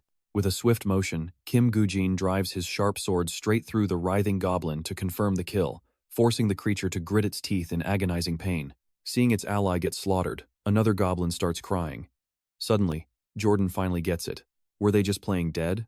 He watches in shock as a whole crowd scrambles away, while Kim Woo-jin explains the reality. These blood goblins are highly intelligent. Suddenly, the powerful heavy feet of bone soldiers stomp down, heading straight for them. The creature bares its teeth, breaking out in a cold sweat as red and purple slashes tear the screen apart. You can see Jordan's total disbelief. He stands there, completely speechless. Kim Woo-jin chuckles coldly. I was actually looking forward to raiding with the Salvation Society, but you guys are pretty pathetic. Furious at the blatant insult, Jordan snaps and tries to charge forward. Shut your arrogant mouth right now. But before he can, Mizzen quickly grabs his wrist to hold him back. Looking at Jordan, Kim Woo-jin states that a real team leader has to be responsible for everyone's safety and keep them calm. He kicks the dead creature on the ground. If you actually knew what a blood goblin was, wouldn't you have known how to handle them? Kim Woo-jin mocks him. When a captain can't even handle basic stuff like this, People are definitely going to start talking trash about your precious Salvation Society. Jordan grits his teeth as veins throb on his forehead, a bitter wave of self-mockery and frustration weighing heavily inside his chest. He knows full well that he's far from a perfect leader, but Kim Goo-jin's eyes are filled with disappointment. Guess I expected way too much from you. Shaking with rage, Jordan grips his weapon, furious that this guy is completely brushing off their efforts to save the world. Suddenly, Kai-ho speaks up coldly. Jack, I get your point. Just drop it. Kai-ho continues. Now is really not the right time for us to be fighting among ourselves. We need to work together to clear this dungeon. Mizzen steps up, placing a hand on Jordan's chest to stop him from charging in. She nods in agreement. Kai-ho is absolutely right. We're grateful for your help, but what exactly brings you over here anyway? Mizzen adds coldly, every squad is supposed to stick to their own designated area, aren't they? You didn't just come over to pick a fight, did you? Kim Goo-jin immediately points behind him. Actually, we've got a bit of a situation. He explains that their tanker got a pretty bad leg injury. Right on cue, Lena limps forward with an awkward laugh, greeting everyone. Shocked, Mizzen gasps and covers her mouth. How did this even happen? The crew quickly rushes over to help him sit down. Cold sweat rolls down Lena's face, but he tries to play it cool. I just let my guard down for a second. Mizzen gently suggests, please sit down right here. Let me take a look at that leg injury of yours. A wave of sheer embarrassment washes over Lena, completely unprepared for how incredibly kind and caring they are being to him. Although it feels quite nice to rest, Lena quickly waves his hands frantically. No, really, I'm perfectly fine. Internally, he curses this whole fake injury stunt, dying of pure embarrassment. Look at Kim Goo-jin's reaction here. He stands silent, eyes glued to them. He realizes they are completely different from Ryu Min. These people are genuinely sincere, maybe more than anyone else in this world. Their only real goal is to save the world. Jordan smirks, stepping closer with a mocking tone. So you couldn't handle your own team, huh? How are you planning to lecture us on the basics now? Jordan sneers, mocking him. What was it you said? A captain is responsible for the safety of his team? Jordan points a finger at Kim Goo-jin in absolute contempt. Hey, Jack, why don't you practice what you preach before lecturing other people? Seeing him stand there completely silent and emotionless, Jordan scowls. What? What's wrong? Why aren't you acting all smug like before? Did you suddenly lose your tongue? A faint smirk plays on Kim Goo-jin's lips. Jordan is acting exactly as expected. His hot-headed attitude hasn't changed one bit. Kim Goo-jin scoffs, I'm not careless like some people. My teammate just had a little slip. That's all. Lena mutters under his breath, calling Kim Goo-jin a bastard, but forces himself to stay calm and play along. Yes, it's totally my fault. Slapping his injured foot with a nervous laugh, Lena adds, I didn't listen to our leader and rushed ahead, which is why I ended up like this. Did you guys know there's a steep cliff right under us? Jordan lets out a cold snort. Since we don't have a tanker, we can't raid alone right now, so you came to help us, right? Kim Goo-jin calmly nods in agreement. True, but looking at the current state of your squad, I am already starting to regret my decision. How about this instead? Let your entire squad follow my lead from now on, Kim Goo-jin suggests with a smirk. Just do exactly as I say, and you will all get out of this dungeon alive. His bloodshot eyes gleam with a sharp, knife-like glare. What did you just say, you bastard? Jordan barks, dragging his heavy axe across the ground with a harsh, screeching metallic scrape at every step. He growls in anger, we are going on a raid anyway, so if you want, I will give you a chance to shine. Jordan leans right into his face, eyes burning with a fiery, aggressive challenge. But I cannot overlook your arrogant words. If you want to lead this squad, show me your strength in a one-on-one duel right now. Meanwhile, look at this. The internet is absolutely blowing up with news about the Salvation Guild attempting a 7-floor dungeon for the first time. Who exactly is raiding this class 7-floor dungeon? Backed by the Salvation Guild, Johann George has already cleared several 5-floor dungeons. Both Lee, Jun, and Johann George are rapidly rising stars. Meanwhile, Isaac's squad vanished for an entire month after attacking Heihao, leaving everyone guessing. Inside her private office, Park Shin-hye sits in deep thought, anxiously biting her lip. Suddenly, a sharp voice startles her out of her thoughts. Why the long face? Are you worried? Park Shin-hye immediately darts her cold gaze toward the shadow. Out from the darkness, Johann George sits leaning on the desk, chuckling to himself. What is wrong? He mocks her. Did the lack of a proper commander here leave you completely clueless and trembling with anxiety? Just then, another man steps into the room and speaks up in annoyance. Cut the nonsense. You need to watch your mouth. Johann George's expression darkens as he glares at the intruder. The man snaps back. Watch it, brat. She is not someone you can just look down on. With a sharp chin gesture, he declares while Lee Ji Ryan is away, she is in full charge of the Salvation Guild. That threatening man is none other than Cho Sung-gu from the Salvation Guild. If you break the rules like that again, I will personally handle you. Johann George simply responds with a dark, sinister grin. And what exactly will you do if this brat refuses to stop? The two stand face to face, locking eyes, neither showing any sign of backing down. The air grows incredibly thick as their heavy, murderous intense clash, feeling like a deadly, all-out war could erupt at any second. Slamming her hand hard on the desk, Park Shin-hye coldly commands them both to knock it off right now. We do not have time to argue since our only focus is supporting the guild leader. She continues, but based on what Johann George said, this is not what we originally discussed with the boss, is it? Sukahara Ken glares back, his voice dripping with annoyance. I know Lee Jun wants to fight Isaac head-on eventually, but our entire goal for gathering here in the first place was to eliminate Isaac, so stop beating around the bush and focus on the plan.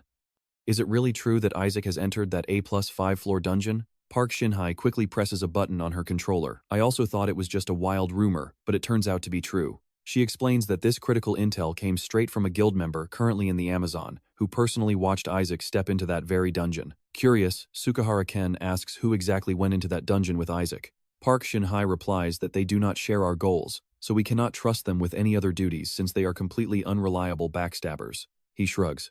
That is fine. Sukahara Ken frowns, knowing Isaac is definitely not the type to make sloppy, reckless moves. This time, I will personally handle him. Seeing her exact goal met, her lips curl up into a highly satisfied, dark smirk. Clasping her hands, Park Shin-hye smiles, knowing you are handling this directly puts my mind completely at ease. She points toward Johann George, noting that while he might seem useless, he actually serves as a pretty decent bait. He is the one drawing everyone into that dungeon. Acting smug yet pretending to be humble, he whines about her being too blunt. Johann George speaks up with an arrogant tone either way. If we can successfully wipe out that annoying Isaac, it is a win for a shadow messenger like me. His highly smug expression says it all. He fully intends to claim all the glory for himself. Nobody says a single word, and you can practically feel the suffocating, terrifying tension settling over the room. After a silent moment, Sukahara Ken demands to know the exact location, prompting Park Shin-hye to click her remote and show the screen. The next target area immediately pops up on screen as she confirms the destination is Egypt, a 6th-floor SP Class A+ dungeon. A heavy blade chops straight down, splitting bone. Jordan breaks into a cold sweat. M covers their mouth, whispering his name. Sprawled flat on his back, Jordan finally yells out that he surrenders. Leaning against the wall, Kim Goo-jin immediately stands up at his words. Lena sits in the corner, letting out a soft sigh, remembering being the exact same way. He slowly approaches, forcing Jordan to crawl backward in retreat. Kim Goo-jin coldly demands to know if he intends to keep his promise. The scene shifts inside a massive, deep blue cylindrical structure. Jordan tightly grips his weapon, wondering just how many hours they have been fighting like this. No matter how many times they strike, this battle shows absolutely no sign of ending. But he turns around and yells, "Mizzen, get in there again and give me some fire support. We can't just give up like this." She quickly agrees and shouts back, "Got it." Right then, a glowing circle appears under Jordan's feet, activating his legendary survival skill. That move successfully draws the Minotaurus's attention. Mizzen charges straight ahead, yelling out, "Hey, over here, you big beast." The massive beast grits its teeth, absolutely furious at Mizzen's taunts. Jordan rushes in but leans back to break the second he sees the monster swing. The Minotaurus slams down a devastating blow, completely shattering the ground below. He quickly rolls away to escape the danger zone. Jordan calls out for Kim Goo-jin, cursing to himself that his landing was pretty messy. Hearing the call, Kim Goo-jin leaps high into the air for a swift counterattack. Floating in the gloomy purple dungeon, his sharp blade flashes with cold energy. Kim Goo-jin lands hard, driving both blades deep into the Minotaurus. The beast roars out in pure, agonizing pain. Then, Kim Goo-jin dashes across its giant body. Every single step he takes leaves behind another brutal, fatal slash. Supporting from afar, Mizzen unleashes a massive stream of fire from her staff, sending blazing sparks directly at the monster. Jordan tensely scans his surroundings. He realizes he was pretty stupid to ever make a bet with that crazy bastard in the first place. Smiling with satisfaction, Kim Goo-jin gets exactly what he wanted. While Jordan is lost in thought, Kim Goo-jin suddenly yells out, "Jordan!" Look at his face. He glances up just in time to see a deadly, sharp object plunging straight down, leaving him trembling in pure terror. He looks down only to find his legs completely pinned by the heavy rocks. Jordan panics. There is no way he can dodge this in time. With no other choice, he has to brace himself and tank the blow directly. Jordan roars with sheer determination, "Die!" Shadows fall over the battlefield as Mizzen bursts into tears, unable to watch. Across from her, the Minotaurus stamps down brutally, crushing the exact spot where Jordan stood. She screams his name. The monster roars in triumph, but Jordan slowly opens his eyes, completely confused about how he survived. Suddenly, he flinches as his eyes catch long, platinum hair fluttering in the wind. Kim Goo-jin sighs that almost took 10 years off my life. There stands Kim Goo-jin, casually holding Jordan in a princess carry right in front of the entire stunned team. Jordan panics, struggling to break free. "What do you think you are doing? Put me down." Kim Woo-jin smirks. "Fine, if my princess insists." He instantly lets go, sending Jordan crashing hard onto the dirt. Jordan grits his teeth in pure rage and starts screaming at him. "Would it kill you to put me down gently, you little brat?" Mizzen rushes over to check on him, asking if he is all right. Jordan nods, saying he is not seriously hurt. But seeing Kim Woo-jin turn his back to leave, he barks, "You bastard. Where do you think you are going?" Kim Woo-jin turns back with a cold stare. "Since our tank is hurt, someone has to step up and replace him." Jordan roars in frustration. "What the hell is that supposed to mean? You want to go out there and play meat shield? You are seriously jumping into that chaotic mess?" Kim Woo-jin coldly replies, "If we do not do this, do you have any other option?" Jordan snaps back in anger. "I would rather go back out there myself. If someone has to die today, it is going to be me." Kim Woo-jin scoffs. "Fighting with those broken legs of yours is pure suicide. If you die, who is going to take responsibility for the rest of this team? Do not go thinking that sacrificing yourself as some heroic commander is going to look cool. Instead of wasting your time on useless thoughts like that, you should be training harder so a disaster like this never happens again. Being a tank is not just about acting as a meat shield to block attacks. Your actual, primary job is to buy enough time for the rest of the team to fight. Look at that confidence. I am only doing this once, so watch." Meanwhile, we cut back to a familiar city where a voice rings out. "Oh my, look who we have here." Se-jun smirks from his desk, asking why a little shrimp is suddenly visiting a dragon's den like this. From across the room, the guest laughs. "You are too funny. That is quite a warm welcome. Next time, try to keep things a bit more low-key." The visitor is none other than the dragon slayer, Francois Chirot. He smirks, asking what he means by calling him a shrimp. Se-jun frowns, saying that is exactly right. He demands to know why he suddenly showed up, knowing he is pretty unlikely to visit without a very good reason. But Francois Chirot just smiles, replying that of course he has a pretty important reason for showing up like this. Otherwise, why would he ever travel all the way to this remote, boring place that has absolutely nothing fun to offer? Did you think he had nothing better to do than watch Se-jun grow old and lose his hair? Hearing this, Se-jun's face immediately darkens. Francois Chirot puts his teacup down on the table, narrowing his eyes as he gets serious, saying he needs to ask him a question. "Is that promise about saving the world still on the table?" Se-jun flinches, his tone turning heavy as he asks if he is still that determined. Instead of answering, Se-jun tilts his head, peering behind the guest. Francois watches him, completely confused by the strange gesture. Francois turns around to follow his gaze, spotting Ju bowing respectfully behind him. But before he can fully check, Se-jun barks out, telling him to stop looking. "Of course it is. Do you still not know me? If I say I will do something, I always do it." Frango Sauro turns around, completely confused. "What? So in short, it is still active, right?" Slapping his thigh hard, he keeps talking. "Besides, favors must be paid back double, but grudges require 4 times the payback for me to be satisfied." Cut to the Minotaurus roaring in pure rage. Jordan stares at it, gritting his teeth. This is impossible. How can he dodge every single strike without even having a physical enhancement skill? Kim Woo-jin glides around its feet with absolute mastery, watching every single move. Jordan silently judges that the kid moves like he already knows exactly how the enemy will strike. But still, just dodging constantly is not going to win this fight. Jordan gasps, shouting in pure disbelief. "Look over there, what is he doing? Watch your back. There is nowhere left to run." Suddenly, the Minotaurus charges straight at Kim Woo-jin, who dodges just in time, sending it crashing into the wall. Jordan watches with wide, tense eyes without even blinking. Elgina shakes her head slowly and whispers, "Here we go again." Jordan thinks to himself in deep worry. Damn it, no matter how awful that punk's attitude is, he should not die in this place. This is my fault. I should have been the one to die. My single life should have been enough to end everything. But now that all my skeleton soldiers are destroyed, winning is completely impossible. Right then, a skeleton soldier gets slammed to the ground. Jordan suddenly freezes. Wait a second, are those skeleton soldiers still moving? From behind, the remaining undead swarm forward to assault the Minotaurus. Its horns are wedged so deep in the wall it cannot break free. Now, the Minotaurus is completely stuck. Jordan finds this absolutely hard to believe. Meanwhile, Kim Woo-jin spins his blade, preparing his next strike. Looking at the helpless beast, he smirks. What is wrong? Cannot move. Then watch this. A massive, devastating impact instantly carves a huge crater, sending thick white smoke and heavy debris flying everywhere. Stuck in place, the beast flinches as it sees Kim Woo-jin closing the distance rapidly. The blood-red eyes of the Minotaurus can only watch the razor-sharp blade plunge forward. Squish! The metallic stench of blood fills the air. The Minotaurus, ruler of the labyrinth, has been infected with poison blood. Its pierced eye squeezes shut in agonizing pain.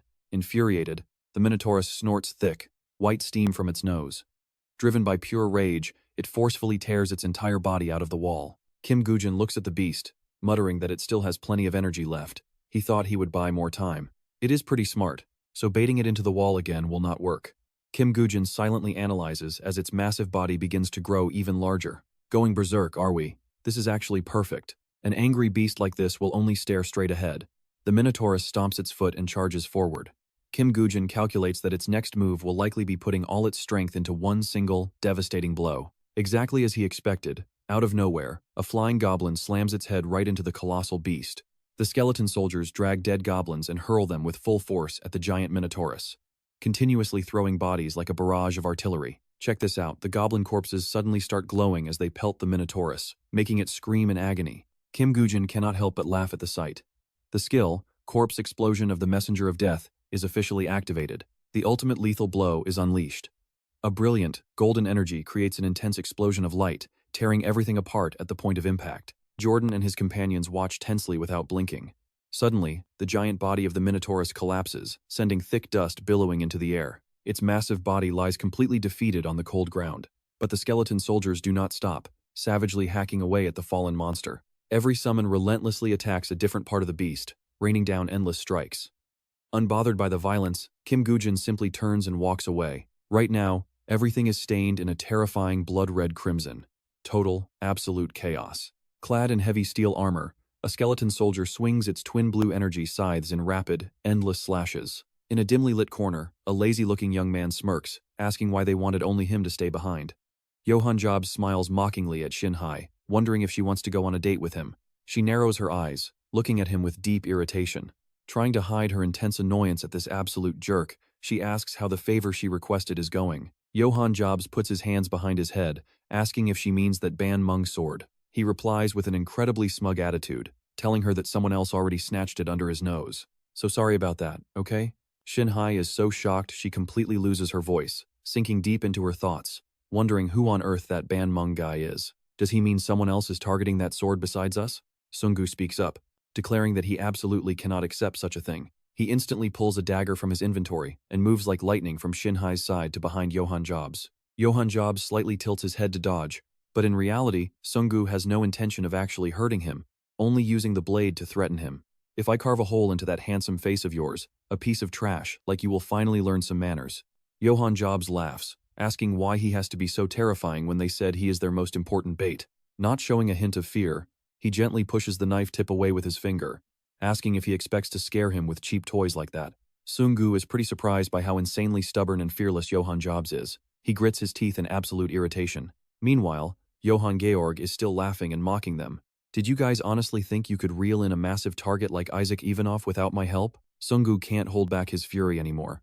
He lets out a cold snort, I'll finish this trash right here and head to Egypt in his place. But then Shin-hye snaps at him, stop it.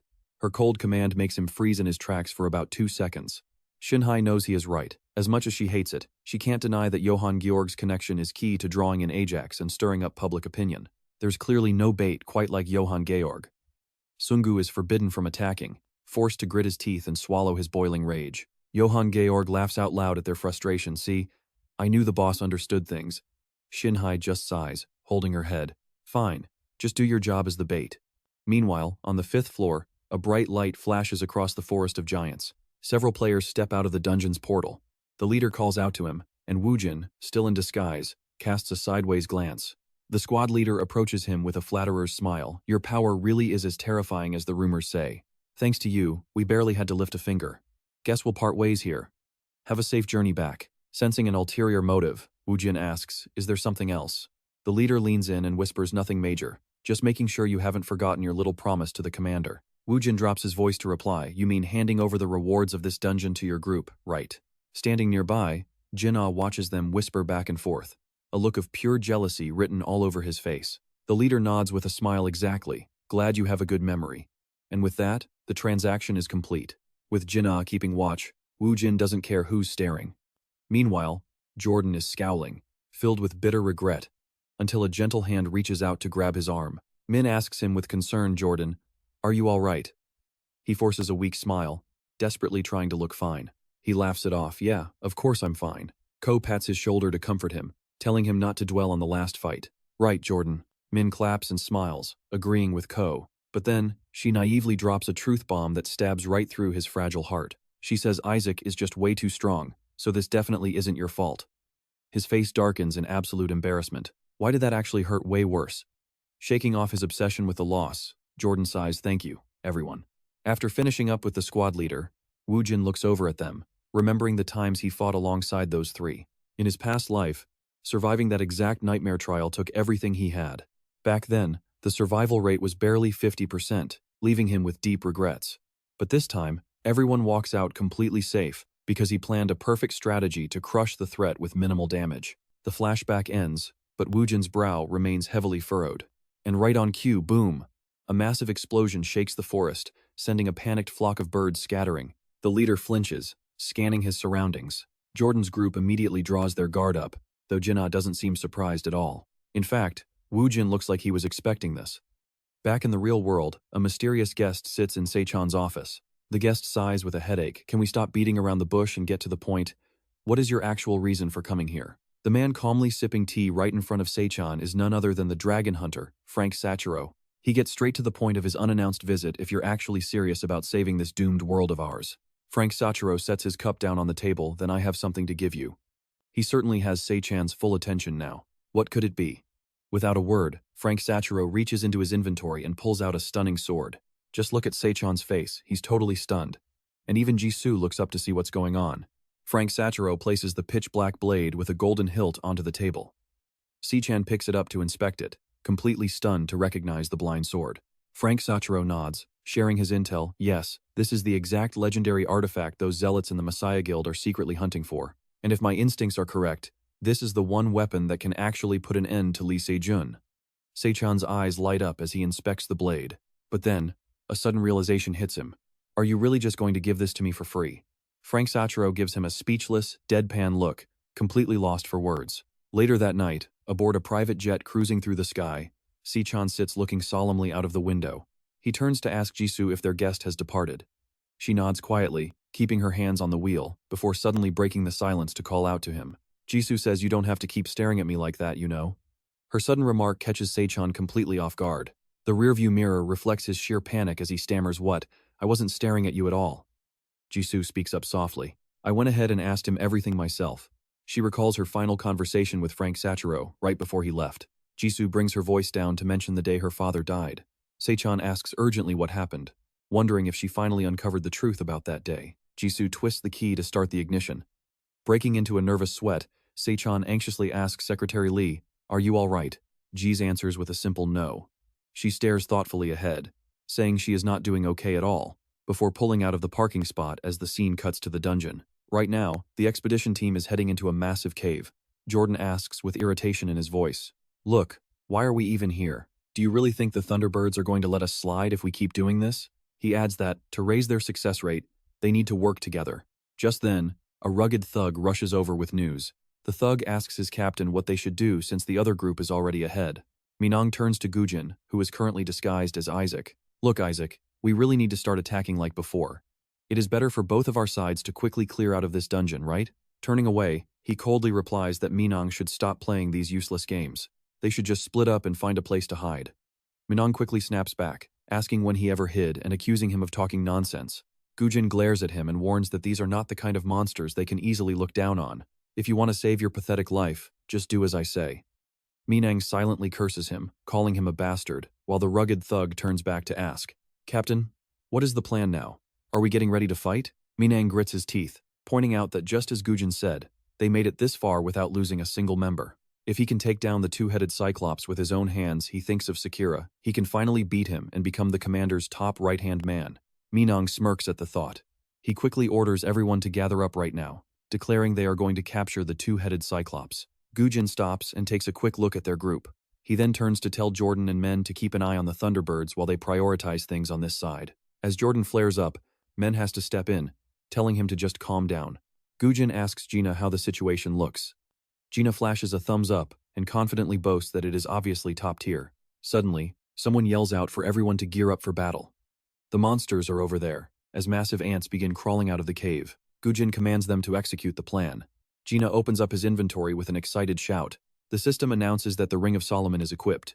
Gina puts it on, remembering how the swordsman's lies about this exact ring were exposed. The system displays the Ring of Solomon as a legendary item requiring a level over 100, belonging to King Solomon himself. If you trigger the signature skill of the ring, using Solomon's command consumes mana but allows you to control monsters at a lower tier than the user. It gives plus 100 mana, boosts attack by 10%, and grants the legendary Solomon's command skill. Gina thrusts his hand forward. The system alerts that the Ring of Solomon is now active. He casts a spell, ordering the ants to halt as a bright golden light quickly envelops them. Nearby, a squad member gets hit by a surprise attack and drops. Manhwa is panting heavily from sheer exhaustion, looking around before frantically swinging his sword. Damn it! Where on earth did all these damn monsters even crawl out from? His blade arcs through the air, ripping apart countless beasts. Minhwa holds his sword with cocky confidence, shouting for them to come at him so he can slaughter them all. Suddenly, he trips over a dead body on the ground, sending Minhwa crashing face first. Suddenly, Minhwa notices something odd. He stares at the corpses scattered around him, wondering what on earth is going on. Minhwa looks over, recalling when he was fighting the Cyclops just moments ago. Now, he is surrounded by lifeless bodies scattered everywhere. Did I really flee the front lines just to save myself from that sudden monster assault? Blood drips slowly from his sword. He clearly remembers being brutally slaughtered by that monster. Why did all of his subordinates end up dead? He stands dazed, before Manhwa suddenly senses something is horribly off. He slowly spins around and you won't believe what is waiting for him. That colossal two-headed Cyclops is standing right there. It glares down at Manhwa with its glowing red eyes. He trembles in absolute terror as the beast swings a massive fist down. With a deafening crash, the heavy blow lands, completely crushing Minhwa to pieces. Darkness quickly blankets this eerie cavern. The two-headed Cyclops greedily devours its prey deep inside the cave. Woo-jin stands a safe distance away, quietly observing it. Jordan walks up and asks Isaac. Woo-jin glances back at him. Jordan asks with a serious face, admitting he does not know if this is the right call. Woo-jin coldly asks what he means. Jordan points behind them, saying he is talking about those striped ants. He watches Gina gently petting the beasts, asking with a highly skeptical look. Gina casually tells Men, who is hiding behind him, that they are actually pretty cute, suggesting she try touching one. Jordan speaks up seriously. Jordan warns that they are only under control right now because of the item effect, but nobody knows when they might turn and attack. He points out that even while the item effect is active, there is still a hard limit to it. If their control breaks right in the middle of a battle, what then? Woo-jin looks down and asks, "Are you still doubting me?" Woo-jin quickly explained, saying no, that is not what I meant as he walked toward Jordan. Naturally, the ring's magic power has its limits, meaning he cannot control this swarm of ants forever. He patted his shoulder and said that if they simply do their job before the control wears off and then perish, then everything should be perfectly fine. Woo-jin tossed those words out before walking away, leaving Gina feeling incredibly hyped. All right, my little ants, the signal is given and it is time to show off. Gina clenched his fist tight, unleashing the ring's hidden power. A bright surge of light erupted, completely wrapping around the insects and drawing the attention of every ant nearby. Under Gina's command, the swarm surged forward like a tidal wave, targeting the two-headed Cyclops as their footsteps shook the cavern. The massive beast roared and stood up, but the swarm already surrounded it, climbing up its legs with hungry jaws. They quickly covered its entire body, biting mercilessly and making it scream in agony. Woo-jin just watched with folded arms, amused by Gina's excitement. That is incredible. Jordan watched in absolute disbelief, wondering how an A+ rank, 5-floor dungeon boss could be taken down this easily. The giant crashed heavily into the swarm as the ants clawed toward its giant eyes, which suddenly began to glow with an eerie light. Wait. Look at this twist. They actually freeze and turn on each other, starting a massive, self-destructive brawl right in front of everyone. Gina glared at his ring, shouting in frustration. What on earth is happening?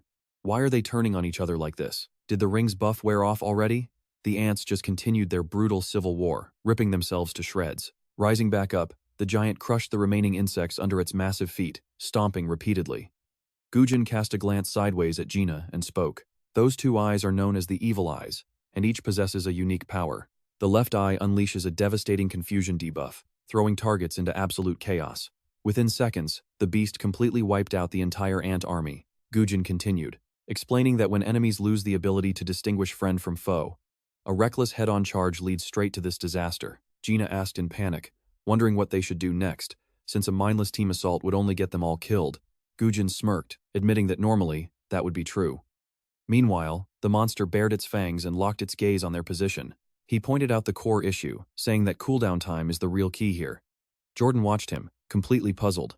Isn't this Isaac guy's first time facing a two-headed cyclops?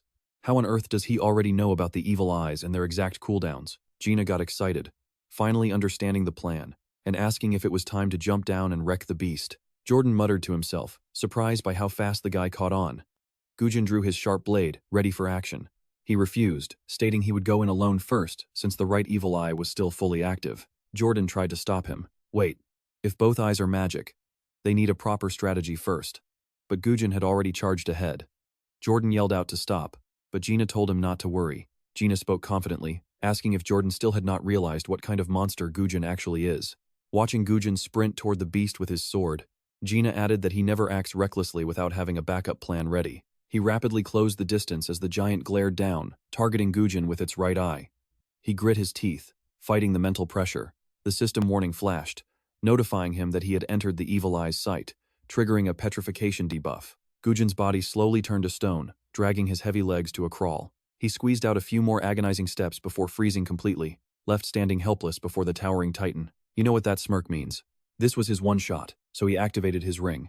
The system instantly announced that the Ring of Leylat had successfully resisted the petrification. The ring flared with bright energy, shattering the stone, encasing his body into tiny pieces. He raised his hand right before the beast's face, catching it completely off guard since it had no idea its petrification had failed. With the left eye still on cooldown, he leaped high into the air to stab it directly, determined to disable the beast's sight once and for all. The two-headed cyclops swung its massive fist, smashing Woo-jin violently back to the ground. Thick dust billowed up, but a strange glow suddenly pierced through the haze. He reacted instantly, blocking the blow with his shield. The system displayed the item info as the Aegis Shield, a legendary tier item. Usable from level 1, it is the ultimate shield forged by Hephaestus himself, boasting absolute, indestructible defense. Channeling magic or physical energy into the shield activates the divine protection of the gods. With absolute defense secured, the monster howled as its right chest exploded from a counterblast. Jordan yelled for everyone to charge, and Gina ran forward to ask. Gina grinned, asking if it was finally their turn to make a move. Woo-jin calmly replied that he would handle the right eye alone. He commanded the rest of the team to focus entirely on the left eye, insisting they must bring the beast down before its cooldown ended. Gina shouted back a loud agreement as the system announced that the skeleton soldiers had been summoned. The two-headed cyclops screamed in excruciating pain from its shattered chest as Woo-jin and his loyal skeleton army charged forward to strike. Looking back, he notices men casting spells with her staff to keep the beast busy. Seeing her fight gives Woo-jin some peace of mind. He smiles with satisfaction, pauses for a brief second, and then dashes forward at full speed. Jin and his skeleton soldiers leap behind the Cyclops to strike. Finally, the system notification pops up. You have defeated the two-headed Cyclops. You have successfully obtained the Demon Eye of the two-headed Cyclops. Check this out, we just scored the legendary Demon Eye of the two-headed Cyclops, usable starting from level 1. A crystal holding raw demonic power. Activating it throws enemies into complete chaos or heavily slows down their movement speed. The active effects are: spend mana to inflict the chaos effect on targets. Spend mana to trigger the petrification effect on enemies. With the battle over, a beautiful sunrise breaks. Woo-jin steps forward. Suddenly, both he and Gina look pretty surprised. Men does too. She calls out to Jordan and points. Right there, a group of heavily armed guys is aiming weapons straight at them. The hostile crowd blocks Woo-jin's path. Jordan instantly fumes, realizing these guys are none other than the Thunderbird Guild. It is their leader, Frey, and second-in-command, Sakura. Jordan loses his temper and barks out, "What is this, you bastards? What are you trying to pull here?" Sakura scoffs and snaps back, "You have nothing to do with this, old man, so while I am still being nice, get lost." She holds her weapon, smirk on her face besides. The boss was already taken down by Isaac anyway. Isaac promised to hand over whatever rewards appeared here to us. Men hides behind Jordan and bravely argues back. "We do not care about what deals you made with Isaac. Just moments ago, we were the ones who actually risked our lives to conquer this dungeon." She calls them out for threatening people instead of working together to save the world. "Is this how you show respect?" Frey smirks and repeats respect. He says that not shooting 100 rounds into them right now is already showing plenty of respect. Frey tilts his head and asks, "Is that not right, Isaac?" Woo-jin stays completely silent, offering no reply. Behind them, the dungeon portal slowly fades away. Frey's men still have Woo-jin's party completely surrounded. Hands in his pockets, he says calmly, "The dungeon is cleared, and nobody else is coming out. That pretty much proves you did not care about saving my men anyway. But whatever." Frey takes a couple of steps forward. "Honestly, those guys were quite weak anyway. Our contract had zero mention of keeping them alive. Just give me the item I told you to bring out, and we are completely square." "Sure, Woo-jin agrees, while Gina quickly whispers in his ear, "Are you seriously going to hand it over?" He replies softly, "We have to give them what they want if we want to get what we are after." With that, he opens his inventory and hands the item over to Hill Frey. Gina is practically dying inside, thinking sure, but that Cyclops eye is way too valuable to just throw away after all that hard work. Besides, those status debuffs would not do much against Woo-jin anyway, so handing the eye over does not really pose any threat. Jordan watches them in absolute shock. Right after, Hill Frey and his men finally back off. Can you believe they just walk away? Jordan is left totally speechless while Men politely bows her head to thank Woo-jin. "Isaac, even though it was brief, I am so grateful to you." Kay extends his hand for a shake, saying, "I learned a lot." Woo-jin shakes his hand, replying, "You are too kind." Jordan stands in the corner with crossed arms, deep in thought. Woo-jin silently glances over. Jordan stubbornly looks away with a sour face. Woo-jin sighs softly. Men smiles apologetically sorry about him. He has quite a lot of pride, but he is really not a bad guy. She gasps in surprise at what happens next. Woo-jin is actually walking straight up to Jordan. "You smug bastard. I know for a fact you are a terrible commander." Jordan immediately snaps. "What was that?" Woo-jin quickly replies, but then he glances at Men and Kay, adding, "At least those two over there will always trust and rely on you." Woo-jin continues, "They will stand right behind you to fight alongside you." Reaching out his hand, he says, "Because to them, you are a more dependable teammate than anyone else." Jordan is taken aback by those words, but a satisfied smile finally spreads across his face. He reaches out and grasps Woo-jin's hand. The two finally shake on it while Men, Kay, and Gina watch. A little later, Gina crosses her arms. And asks Woo-jin, "What has gotten into you? That is totally unlike you. I thought you absolutely hated those Salvation Association guys." Woo-jin just looks down and grins. Men links her arms with her two teammates, saying, "Thank you, Jordan." He scratches his head. "For what?" She happily beams, "Because you are always our rock, protecting us." Woo-jin watches them warmly. "I never said I hated the Salvation Association," he thinks to himself. "I simply cannot forgive those fake Salvation Association hypocrites who ruthlessly trample all over their sacred beliefs." That night, massive headlines flash across a high-rise building. Isaac Ivanov has been spotted in the Amazon. The highly elusive player has cleared a 5-floor A+ dungeon. Breaking news, members of the Salvation Association conquered the dungeon alongside him. Everyone is shouting, "I want to fight right beside Isaac." Johan from the Messiah Guild made an offer to Isaac, proposing a joint raid on a 6-floor A+ ranked dungeon. The big question now is whether Isaac will accept Johan's proposal. Online forums and news reports are completely blowing up, with comments saying they all assumed Isaac had already died in some faraway land. But wait, he is actually spotted in the Amazon, with users frantically asking what he is doing out there. Some comments call Johan and Isaac raiding a 6-floor dungeon together a literal dream team.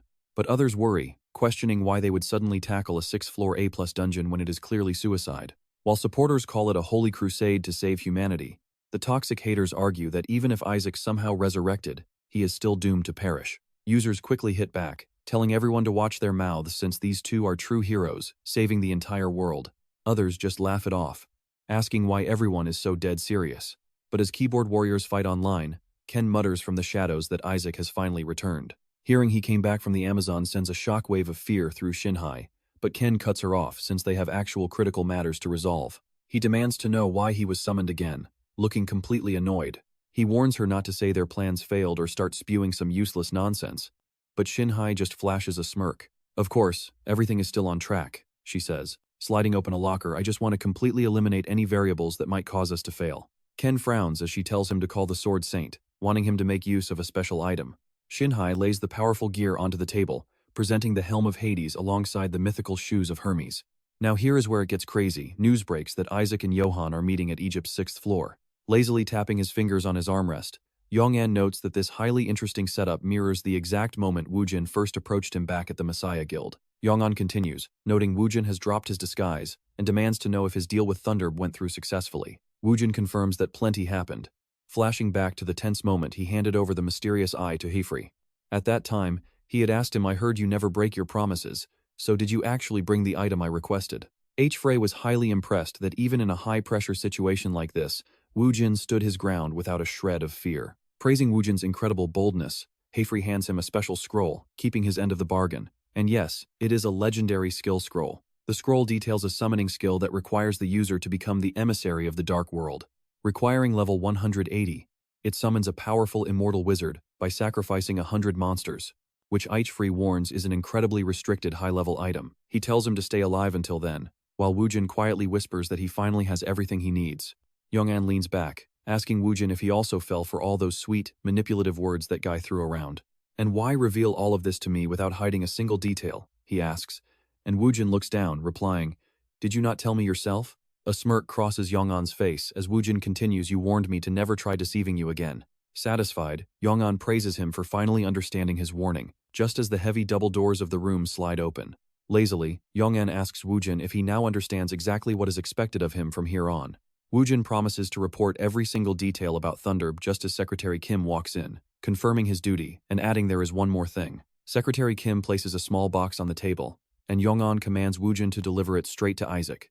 Woo-jin opens the box, completely taken aback as he stares at the legendary Ring of Isis. Scratching his chin, Young-an notes that he does not want Woo-jin and Isaac wasting their time competing with each other, coldly ordering him to use this chance to win Isaac over. And as for Yeon-jae, do absolutely whatever it takes to permanently eliminate him. Woo-jin holds the box, listening to Young-an tell him to spare no expense, before smiling and closing the lid, saying he understands as the scene shifts to Cairo. Before entering the dungeon, the various guilds gather together, and Johan walks right over to Woo-jin, who is currently playing the role of Isaac. Flashing a smirk, Johan remarks that working together with him like this is an absolute honor. Woo-jin scoffs quietly, which Johan quickly catches, but Woo-jin just smiles and shakes his hand, saying he is putting all his trust in him. Woo-jin turns and walks away, leaving Johan staring at his back, left with the distinct feeling that he was just being looked down upon. Turning back with a cold smirk, Johan thinks, "Fine, enjoy your little laugh while it lasts." Deep inside the desert mountain dungeon, a party member violently punches an enemy's head off, while Woo-jin's skeleton army charges forward all at once. Suddenly, Woo-jin senses someone approaching his position as Johan shows up, praising his summoned skeletons and saying they are just as incredible as the rumors say. Tilting his head, Johan admits his own summon units are severely lacking, hoping to learn some tricks from him. Woo-jin glances over and replies that the other side is actually quite amazing in a different way.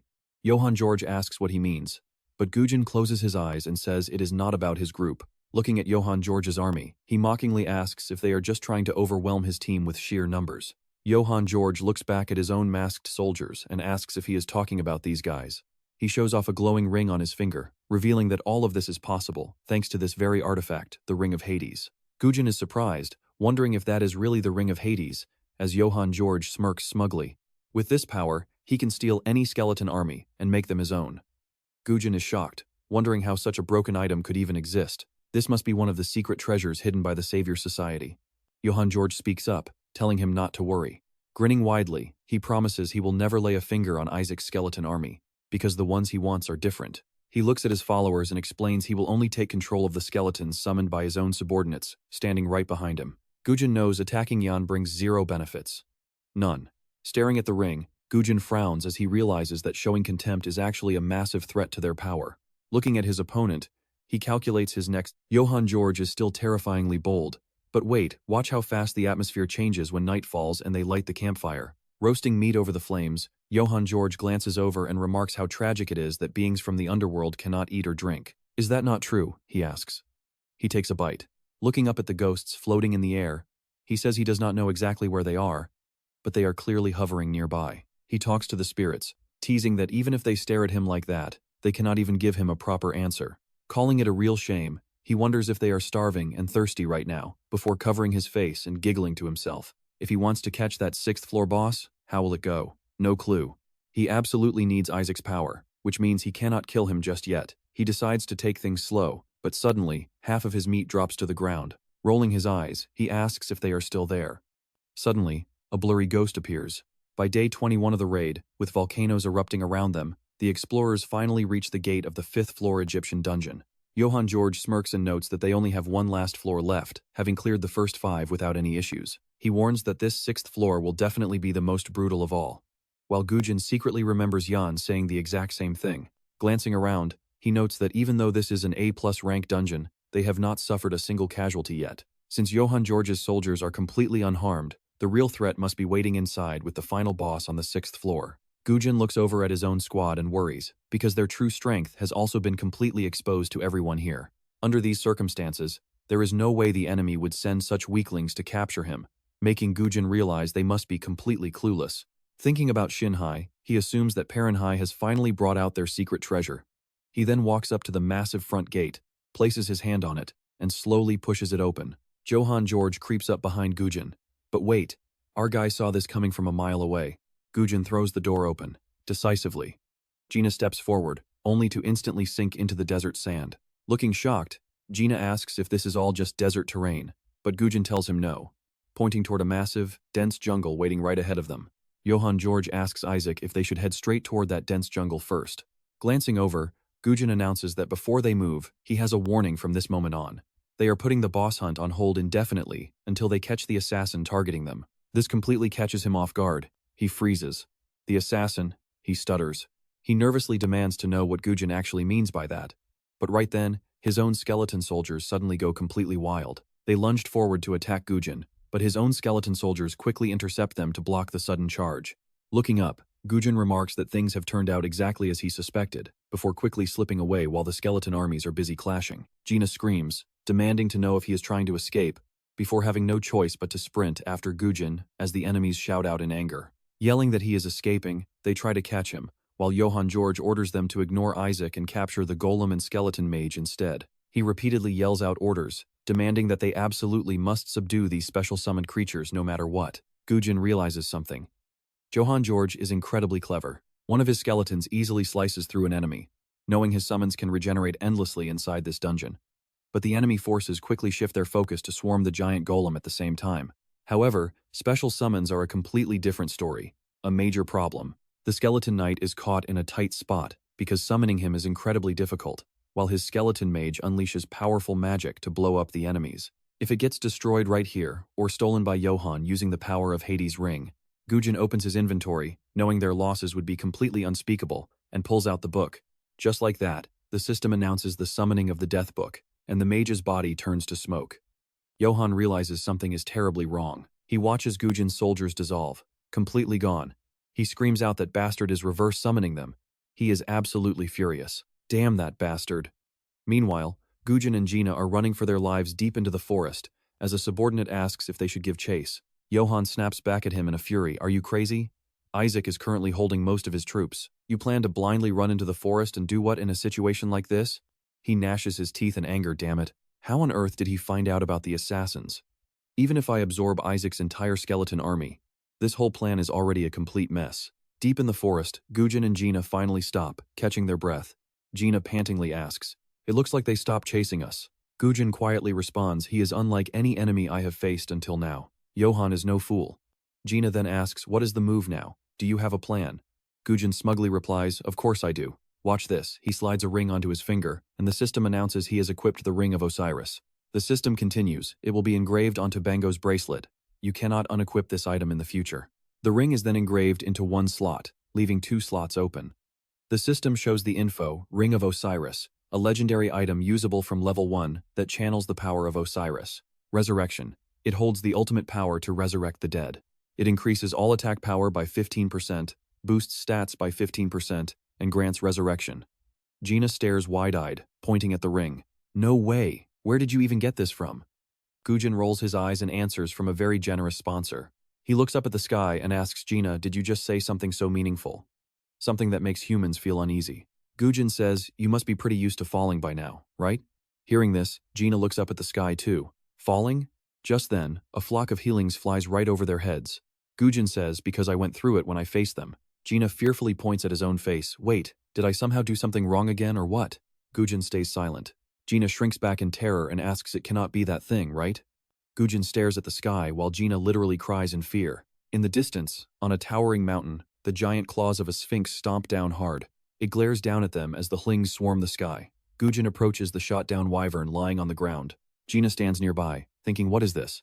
Is he actually going to ride that wyvern? Or is he planning to summon his skeletons? He wonders, but those skeletons are just bare bones, so they cannot fly, right? Gina crosses his arms and keeps watching. Could it be? Woo-jin places his ring-bearing hand onto the dead wyvern, activating its brand new power. A bright purple light erupts around it. The system announces the activation of the resurrection skill from Osiris's ring. He and Gina ride the resurrected wyvern up the mountain, where Woo-jin hurls a spear, grazing the Sphinx's head and catching it off guard. It turns. The Sphinx gnashes its teeth and glares back at him while Gina screams in shock. Does that thing have an eye on the back of its head too? Woo-jin yells, "Bring it on!" The Sphinx blasts a heavy gale, sending their wyvern spinning wild. Gina screams in terror. The wyvern braces against the blast while he forces his eyes open to face the enemy.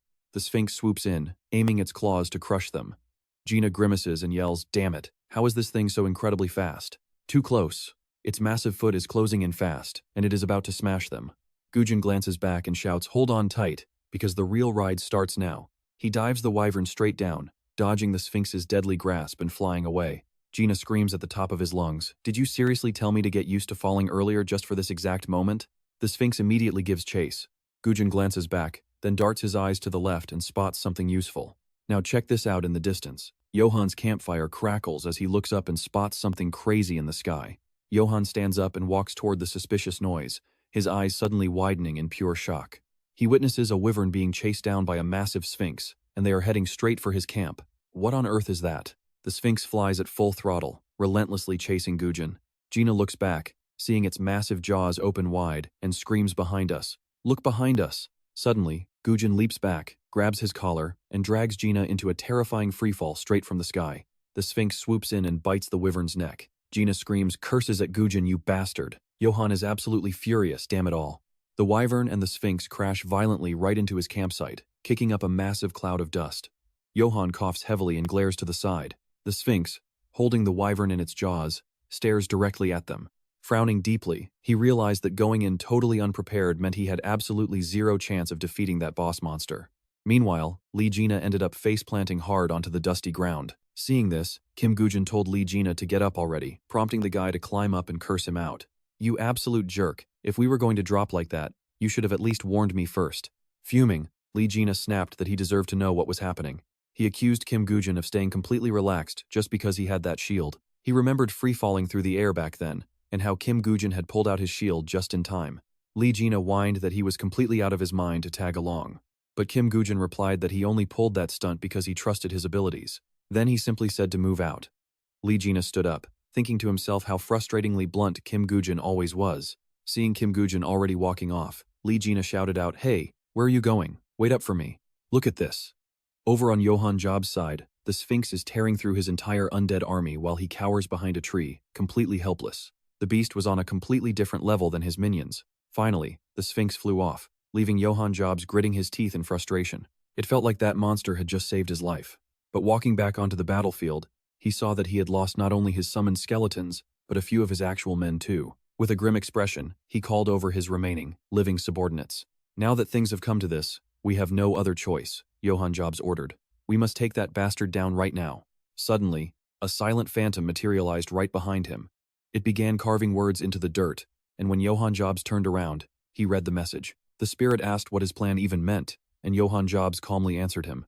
"As long as Isaac refuses to help, we can never clear this dungeon with our strength alone. In other words, we are all going to end up dead here." Gritting his teeth, he muttered that since everything was already ruined, their first priority should be to track down and kill that complete bastard. Johan Jobs stood tall, declaring confidently to his men that he would act as the bait to lure Isaac out.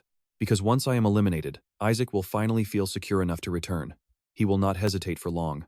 Immediately, glowing text burns into the ground. "Fine, I shall entrust this task to you." Smiling slyly, Johan Jobs continued, "But first, we need to tidy things up. Haven't you gone without food or water for over 20 days because of that Hades helmet? No matter how superhuman a player might be, starving for that long means there is no way they can fight at full strength." At that moment, two glowing eyes appeared within the mist before him, though they offered no response. Gradually, the dark mist parted to reveal a living man slowly taking off his helmet. Now check out this turn of events. Johan Jobs smirks as he looks down at Sukahara Ken, who stands before him with his head bowed low. Gasping for air, he muttered that he finally felt alive again. But right then, Johan Jobs raised his voice in sudden panic. "Hey, what are you doing here?" Sukahara Ken flinches, whipping his head around in total shock.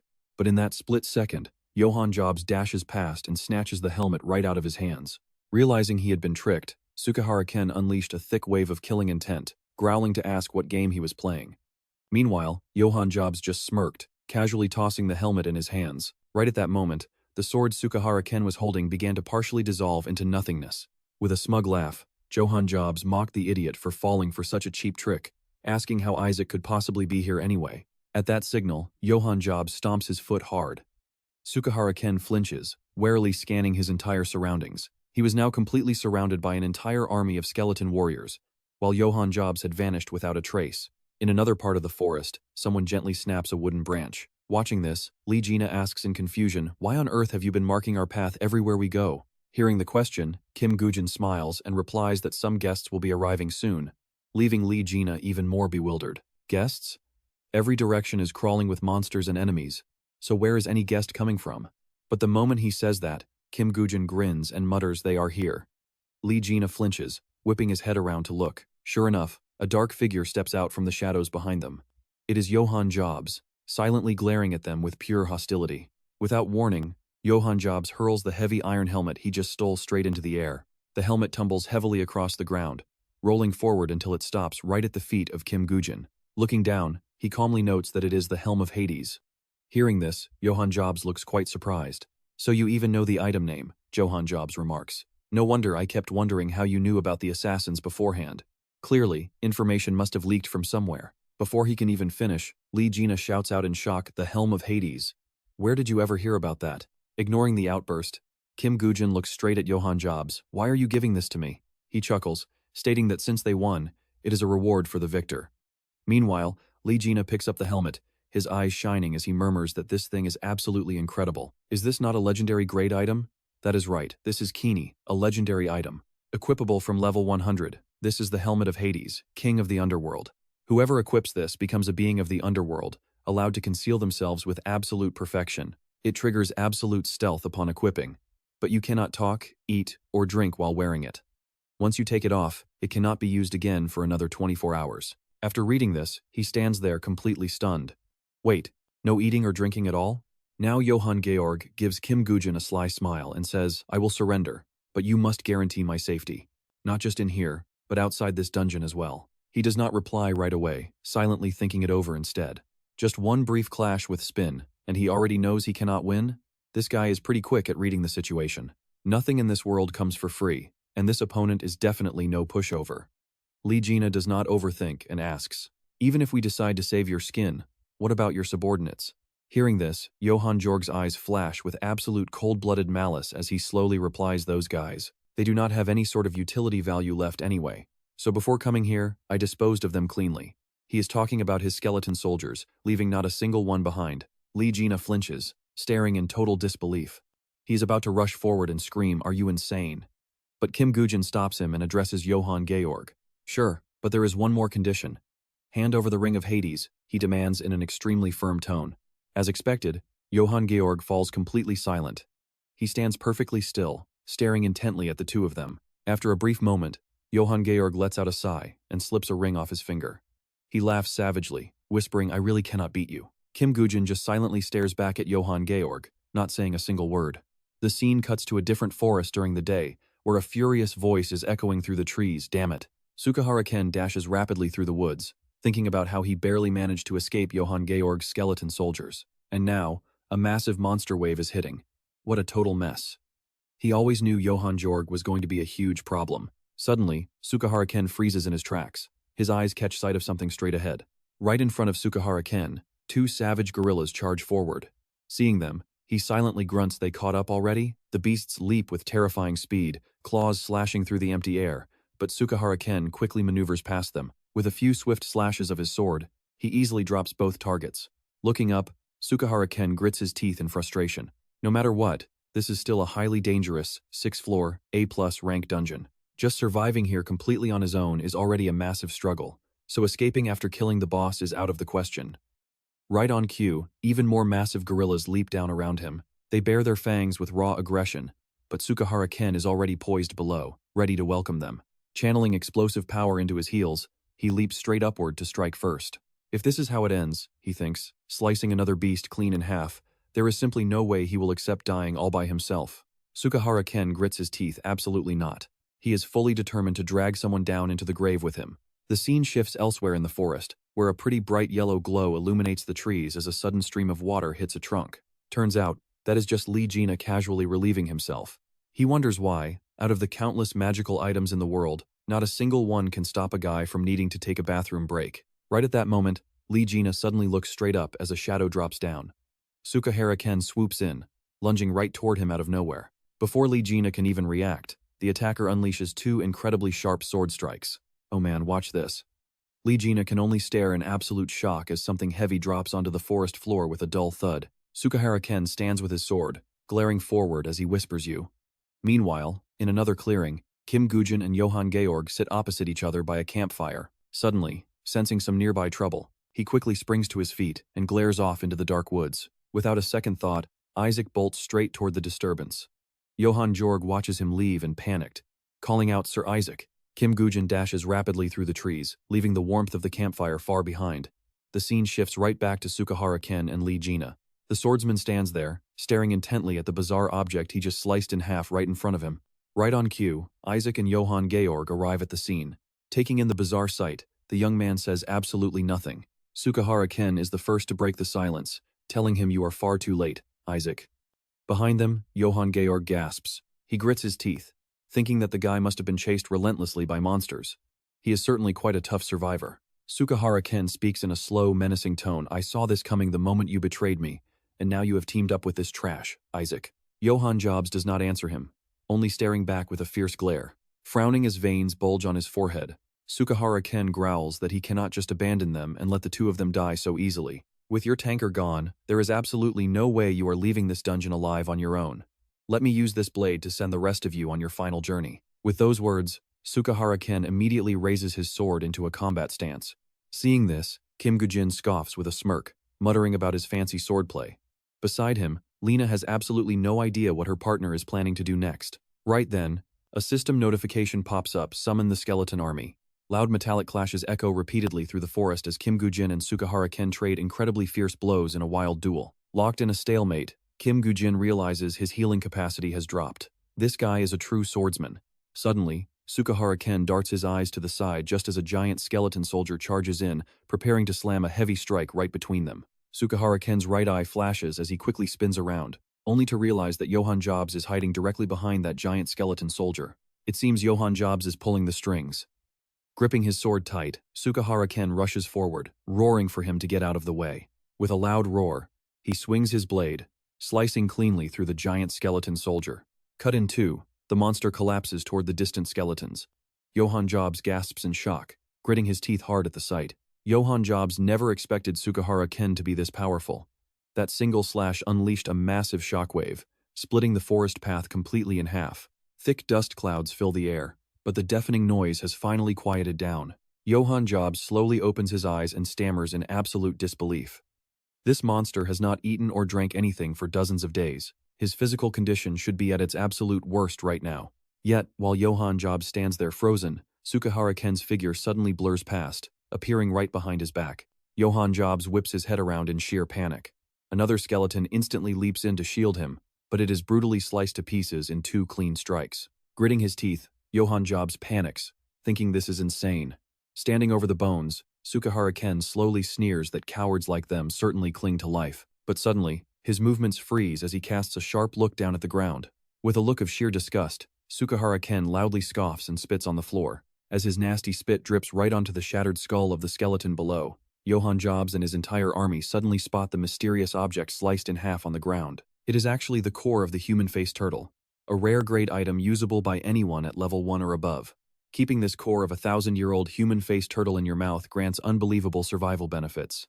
It allows one to survive without food or water for long periods, by completely preventing any drop in stamina, though the agonizing sensation of hunger remains. No matter how high his endurance is, anyone would eventually go completely insane from that burning hunger. Staring wide-eyed, Johann Jobs realizes Sukahara Ken has been desperately hiding this agonizing truth. Resting his sword back on his shoulder, Sukahara Ken asks why they are still hesitating since he already promised to slaughter every single one of them, urging them to step up so he can end their lives. He watches Johann Jobs click his tongue and leap far backward.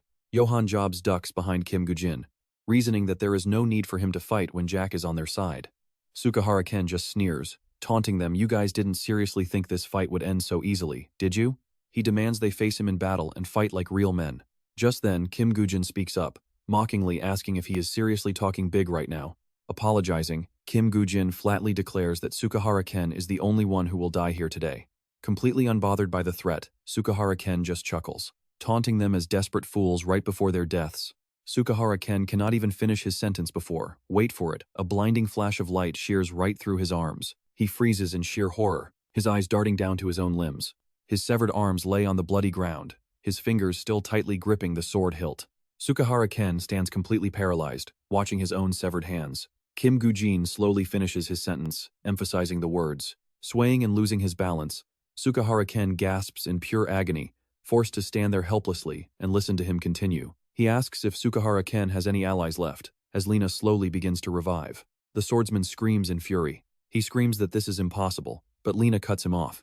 She demands to know why he sneak-attacked them when she caught him doing something so despicable. She asks if he has any idea how much that attack hurt, calling him a pathetic coward who lacks even basic decency. As she speaks, Sukahara Ken casts his eyes down, his trembling voice cracking in absolute shock. He mumbles that this cannot be happening before his legs give out, crashing to his knees. He screams in absolute disbelief, demanding to know how she is alive, since he is certain he cut her head off. Right at that moment, Johann George stands in the back, chuckling softly. He claps his hands and murmurs that he absolutely loves this cruelty, saying he couldn't even imagine what the core of a human-faced turtle would look like. But what exactly are you doing? Haven't we always been completely sincere with you like this? Sukahara Ken grinds his teeth in silence, glaring back. Then, Johann George turns to Kim Woo-jin and praises his plan, calling it a brilliant move. Time to capture Spava, Isaac. But suddenly, Johann George turns back to glare at Sukahara Ken. Then Johann George giggles, mocking him as weak and utterly pathetic, asking what he's going to do. Is he bowing his head to beg for his life? Johann George has no idea that Sukahara Ken has already leaned down, biting hard onto his own sword. Channeling all his power into his left leg, Sukahara Ken digs his toes into the ground and springs forward in a flash. With the blade clamped in his jaws, he lunges ahead with everything he has. Johann George is startled by this, turning his head in shock. They react. Legina and Kim Woo-jin immediately spin around. But they aren't fast enough, letting Sukahara Ken dash right past them, delivering a razor-sharp slash. As he stops on the other side, the three of them remain standing, though Johann George stumbles slightly. Kim Woo-jin, holding his shield, casts a quiet glance over his shoulder. Legina stands frozen in absolute shock, her eyes wide as she stares at him. And there it is, Johann George sways on his feet, mutters Isaac's name, and drops dead, his body sliced cleanly in half. Meanwhile, Sukahara Ken watches from across the room, wondering how Isaac got his hands on the shield of Aegis, realizing the bastard completely tricked him. Grinding his teeth, Sukahara Ken tries to charge forward, but his vision quickly begins to blur. All he can see is Isaac's cold, indifferent expression. After taking only a few steps, he collapses heavy onto the floor, just like Johann George. Spitting up a pool of blood as he writhes on the ground, Johann George screams in pure fury, cursing out that bastard Isaac. He begs them to save him, staring desperately at the man in front of him, but Kim Woo-jin looks back with total indifference. Kim Woo-jin mutters it was his oversight, apologizing coldly, as Legina steps up to speak. She tells Johann George there is no need to act so victimized, since the subordinates he murdered felt the exact same way before they died. With those words, their attention is pulled by a sudden sound from across the room, right where Sukahara Ken collapsed. Rolling onto his back, Sukahara Ken scoffs and warns them to stop acting so self-righteous and preaching their disgusting morals. It's sickening. But regardless, he's eager to see what kind of miserable end is waiting for them. With only 2 survivors left in this dungeon, he asks if they seriously think they can defeat the Sphinx alone. Fools. Sukahara Ken mutters as he slowly closes his eyes. Right then, Kim Woo-jin walks over to his side, calmly agreeing that his words are absolutely correct. He admits he doesn't care about what's foolish, as long as he's fighting to make this world a better place. Kim Woo-jin recalls the days he fought alongside his true comrades, brothers in arms who shared his vision and stood shoulder to shoulder with him. Clearing up the misunderstanding, Kim Woo-jin points his sword toward the floor and asks if Sukahara Ken is still dreaming of saving the world, despite knowing how foolish it is. Watch his eyes here, a cold flash of deadly intent suddenly gleams. Hearing this, Sukahara Ken is startled and tries to sit up, but Kim Woo-jin continues, prompting the dying man to suddenly scoff with a smirk. Sukahara Ken suddenly shouts out, mocking him for talking about such nauseating nonsense like saving the world. He asks if clearing these dungeons and beating this game could ever actually fix a world as utterly rotten as theirs. The people who survived would only mock them, and instead, total chaos would break loose. He says that Isaac knows all too well how the current world is run, trapped under the strict rule of high-tier players who amassed insane wealth and power. If we end up becoming the rulers once this war finally comes to an end, how do you think the world will react? It will throw everything into massive chaos. But us ruling? That is the true salvation. But mid-sentence, Kim Woo-jin suddenly cuts him off, raising his weapon and stating that he is done listening, though his sword feels rather heavy. He tells him that if he ever gets a real chance to start everything over, with that, Kim Woo-jin firmly grips his hilt and swings downward, spraying blood everywhere as Sukahara Ken lets out his final desperate gasp. After finishing him off, he quietly mutters that he hopes next time the man will actually live up to the title of a true swordsman. Watching closely, Legina wonders to herself what kind of deep grudge Kim Gujin actually holds against the Messiah Association. Suddenly, someone calls out Legina's name. She quickly turns to look and gasps in shock. A system notification suddenly flashes, stating that the vampire skill of the Dark World's apostle has been activated around Kim Gujin. His mouth hangs open as two sharp fangs slowly grow longer. Kim Gujin is radiating a deadly pressure that could easily choke the life out of anyone. This is his legendary vampire form, the mandatory state required to finally become an emissary of the Dark World. A legendary tier skill. He can transform into a vampire, joining the Night family while continuously draining mana to keep the form active. All physical stats get a massive boost. His maximum stamina shoots up by 50%. He recovers 50% stamina using items or skills, while his overall movement speed increases by 50%. And as the night goes on, those stats double. Shaking in absolute terror at the sight, Legina stammers out, "What on earth is this? What is this form?" But right then, Kim Gujin cuts him off. "Now that it is just the two of us, I don't have to hold back." Hearing that, Legina backs away, completely bewildered. What does this mean? With a bloodthirsty smirk, he mutters, "Let's move out before the night ends." Meanwhile, the scene shifts to another location where a young woman slowly opens the door and steps inside. It's Lee Jisoo. She keeps her head low, walking silently inside. Before Lee Jisoo is an empty office room. Sighing heavily in exhaustion, she lets out a deep breath and looks down at her feet with tired eyes. Lee Jisoo remembers the past. A warm voice gently calls her name from her childhood. "Lee Jisoo, is today your birthday?" When Lee Jisoo asked this, she replied, "No, father." He then wondered if it was indeed her special day. Busy washing the dishes, she answered no without looking back. Hearing this, Lee Jin-soo began eating his food, though he still kept asking her questions. "Is that so? Really? Are you ready for school yet?" Lee Jisoo simply gave a quiet response, "Yes, father." Lee Jin-soo warmly praised her, wondering how his daughter became so smart and diligent. Accustomed to his endless compliments, she playfully went along with it. "Who else would I take after?" "I got it from you, Dad." Lee Jisoo then turned around, asking if he was leaving for a business trip abroad. "You must be very busy. Just leave the dirty dishes on the table, and I will clean up when I return." Tears welled up in Lee Jin-soo's eyes. "My dear Lee Jisoo, when did you grow up so fast? Come over here and let your father give you a big hug." He lunged forward to hug her. Seeing Lee Jisoo heading out later, Lee Jin-soo asked if she was leaving so soon. "Aren't you going to eat?" She gently told him that she had already eaten. Hearing this, he simply smiled with pure, quiet happiness. Just as Lee Jisoo reached for the door handle, she heard her father calling out to her once again. "Lee Jisoo, please take good care of yourself while I am away." Sensing a strange hesitation in his voice, she slowly turned back. Immediately, Lee Jin-soo turned into a broken record, telling her to watch out for cars and asking if she knew where the nearest shelter was in case a dungeon break occurred. "I know I am being annoying, but try to be a bit nicer to your friends while I am gone. Pay attention in class, do not stress too much over grades, and go hang out with friends sometimes. Do not hoard your allowance, either spend it and have fun like other kids." Meanwhile, the elevator starts descending from the 7th floor. Lee Jin-soo waves goodbye to his precious daughter, telling his beautiful girl to be good and play nice with Park Shin-hye. Have fun. After a brief silence, Lee Jisoo quietly responds that she is leaving and will be back soon. Later on, at a busy intersection where the pedestrian light glows red, a crowd stands on the sidewalk waiting for the signal to turn green. Standing in the middle of the quiet crowd, Lee Jisoo listens to the passers-by chatting, with one of them calling out, "Look, the Hansung Group is on the news."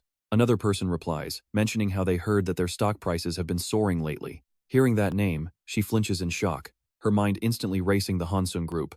Look closely with her as she glances up at the massive billboard.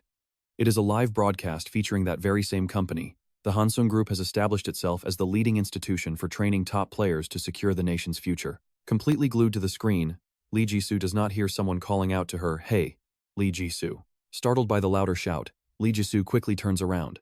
Her friend teases her for spacing out in the street. Relieved to see her friend, she sighs. It is just Park Shin-hye. Lee Jisoo simply waves her hand with a lazy groan. Sighing in absolute annoyance, Park Shin-hye groans, "What do you mean, eh?" She then looks up at the screen Lee Jisoo was staring at, realizing she was watching the news. As they both silently look up, the news broadcast continues, announcing that the Hansung Group is restructuring to train more elite players. Crossing the street, Lee Jisoo speaks up, prompting Park Shin-hye to raise her eyebrows in surprise. "Why are you heading to school so early today?"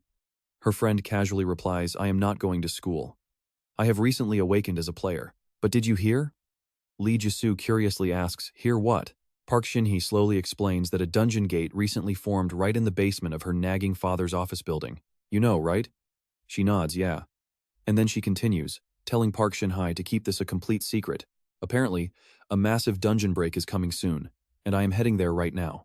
Hearing that, Jisoo asks hesitantly, what? What if your father finds out? But she just replies calmly he is always busy worrying about useless things anyway. She is still pretty worried about her friend, but Park Shin-hye cuts her off to remind her that she is a player too. He said he would focus on raising players from now on, so why would he exclude me from that? Just wait. I will show him I am way stronger than that Se-jun guy. I will absolutely prove it to him. Knowing it is pointless to argue, Jisoo stays quiet. A moment later, Park Shin-hye drags her into a photo booth. She says loudly, wipe that gloomy face off, and get over here right now. Since today is my official debut as an active player, we definitely need to take a commemorative photo. And just like that, they capture a memorable picture of her very first day. The flashback ends, and check this out. Only half of Park Shin-hye's face remains. Jisoo lowers her head, quietly whispering her name, Park Shin-hye. She is standing before a board covered in clues about her. Pure hatred burns in her eyes, fueling her resolve to act.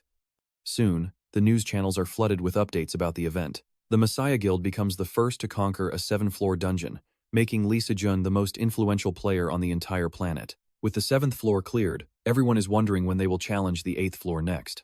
Se-jun is the GOAT. Mom, I want to be just like him when I grow up. But some ask, is there really no news about Isaac and Johan? A reply quickly snaps back, why would a local article cover foreigners anyway? Getting pretty angry, the commenter replies, mind your own business, you annoying dog. The other troll keeps laughing, so what? I do what I want. Suddenly, the screen goes completely black. The scene shifts to a dark and gloomy room where Park Shin-hye sits nervously, while Noda Hajiro quietly glances around with a sharp look. Suddenly, a mysterious voice from the shadows asks what exactly happened to Aja. She replies nervously about that matter, as we cut to a dungeon where a massive golem is locked in fierce battle. On the other side, a fire golem is violently choking a massive sphinx. Down on the ground, Lee Jin-ah leaps out of nowhere, stabbing his spear straight into the sphinx, backed by a skeleton soldier. Seeing blood spray out, Lee Jin-ah grinds his teeth and yells out that they finally broke through, before losing his balance and tumbling backward. Right then, Kim Woo-jin dives straight toward the gash. Channeling his vampire state, he presses his hand over the gash to unleash a skill, triggering a system notification. The system reveals that the Underworld Emissary's blood drain skill is cast, activating a vampire combination skill that increases his health recovery rate by an insane 100%. Just watch as Kim Woo-jin leans back, completely draining every drop of blood from that sphinx. Feeling the power surge, Kim Woo-jin grins with pure delight. Realizing what's happening, the sphinx grinds its teeth and tries to turn around, but its entire body starts bursting into heavy smoke. A system alert pops up announcing that the blood mist skill of the Underworld Emissary has been activated, startling Lee Jin-ah as he turns back to watch. Both the sphinx and the fire golem are swallowed by a dense, pitch-black fog. Nearby, Kim Woo-jin is also trapped within this shroud, his eyes glowing a fierce crimson. As the heavy black smoke finally clears, he steps out, showing off a terrifying new form that makes him look like a complete demon. A system alert confirms that a blood golem is summoned. Back in the dim room, Park Shin-hye continues her nervous report. I sent Isaac, Johan, and the Sword Saint to Egypt's A+ tier 6 floor dungeon. Hearing this, Noda Hajiro asks from across the room, who on earth approved that layout to happen?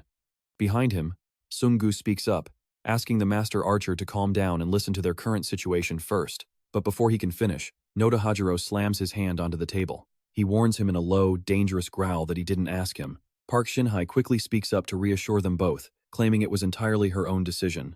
It is true that I used Johan as bait, but he is still a capable fighter who should not be underestimated. No matter how incredibly talented Isaac might be, his actual chances of surviving and escaping that dungeon alive are absolutely zero. Park Shin-hye makes this statement with absolute, supreme confidence, while Noda Hajiro merely scowls deeply in complete silence. Even Lee Se-jun sits there, resting his chin on his hand, deeply contemplating what she just said. Just then, someone violently slams their hand onto the table, shouting that she is far too overconfident. Startled by the sudden outburst, Park Shin-hye immediately looks over. Right then, someone slams his hand on the table, telling her she is far too confident. Park Shin-hye turns around, quite startled, looking in that direction. At the same time, a glowing magic circle appears right in the middle of the table. Lee Se-jun smirks, his eyes filled with dark, scheming intent. The scene cuts to another location, where a car pulls up in front of a massive building. Park Yong-won steps out with a tense, downcast expression. Just then, A woman who looks like his secretary comes rushing over to him in a huge panic. She gasps that a major crisis has occurred, but he coldly asks what is going on. The secretary then leans in and whispers the urgent report directly into Park Yong-won's ear. He flinches the moment he hears the news, shouting in shock, "What? That guy?" Without another word, they both hurry inside the building. Meanwhile, the scene cuts elsewhere, as a man slowly rolls two large metal balls in his hand.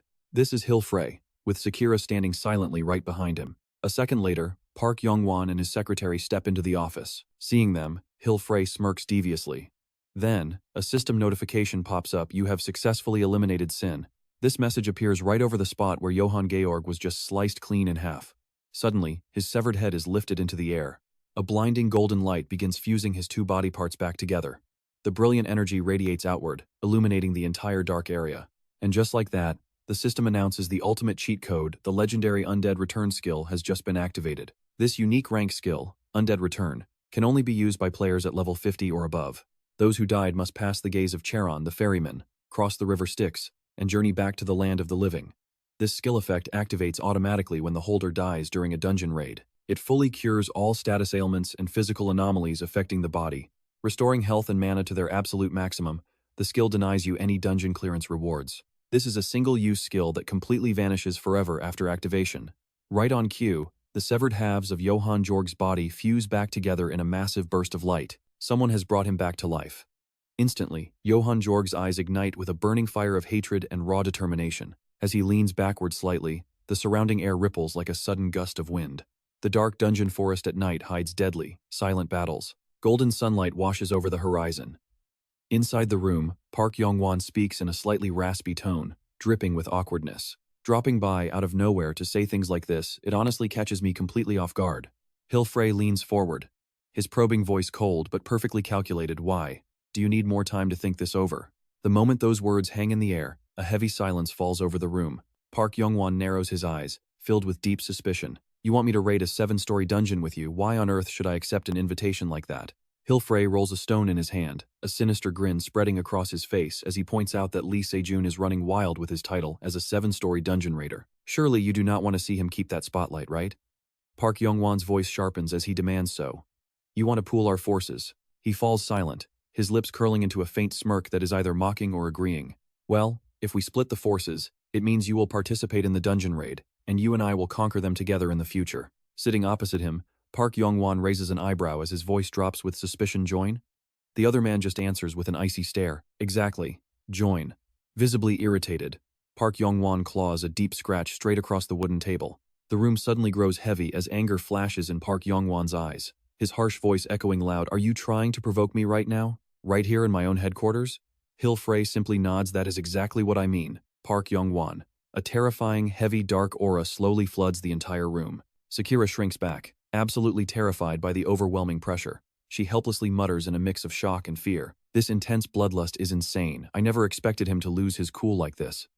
Yet, unlike the terrified Sakura, Frey remains completely unfazed. "Oh dear, what do you mean by provocation?" As Frey speaks, intense crackles of lightning begin flashing brightly across his hand. Narrowing his eyes with a slight tilt of his head, he asks mockingly, "What do you think a fight between two equals would actually look like?" Lightning energy surges from his palm throughout his entire body, slowly engulfing the whole room. Their massive power signatures clash like two starving beasts locking horns. One is completely furious, while the other treats it like a game. Elsewhere, a red mug shaped like a pair of wings is set gently on a desk. Se-chan sips his coffee and chuckles. Instant mixed coffee really is the absolute best. He raises his eyebrows and shrugs, laughing quietly at his own bizarre, cheap habits. "If I just buy regular black coffee powder, it is way too bitter for my taste buds, you know?" Secretary Ju cannot help but laugh inside. After all, he swiped that instant coffee and paper cups from the Phoenix Guild meeting. Her voice suddenly cuts in.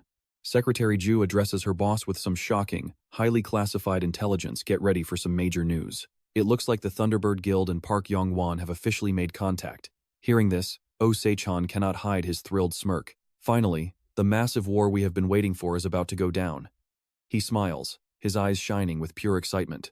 Just try to guess how this chaotic mess will unfold from here on. Suddenly, Se-chan looks up at her with a slightly suspicious yet caring gaze. Se-chan asks where she is going. Secretary Lee Jisoo adjusts her coat and replies, "I am just meeting a friend." Se-chan's voice is filled with absolute disbelief. "A friend? Secretary Lee Jisoo?"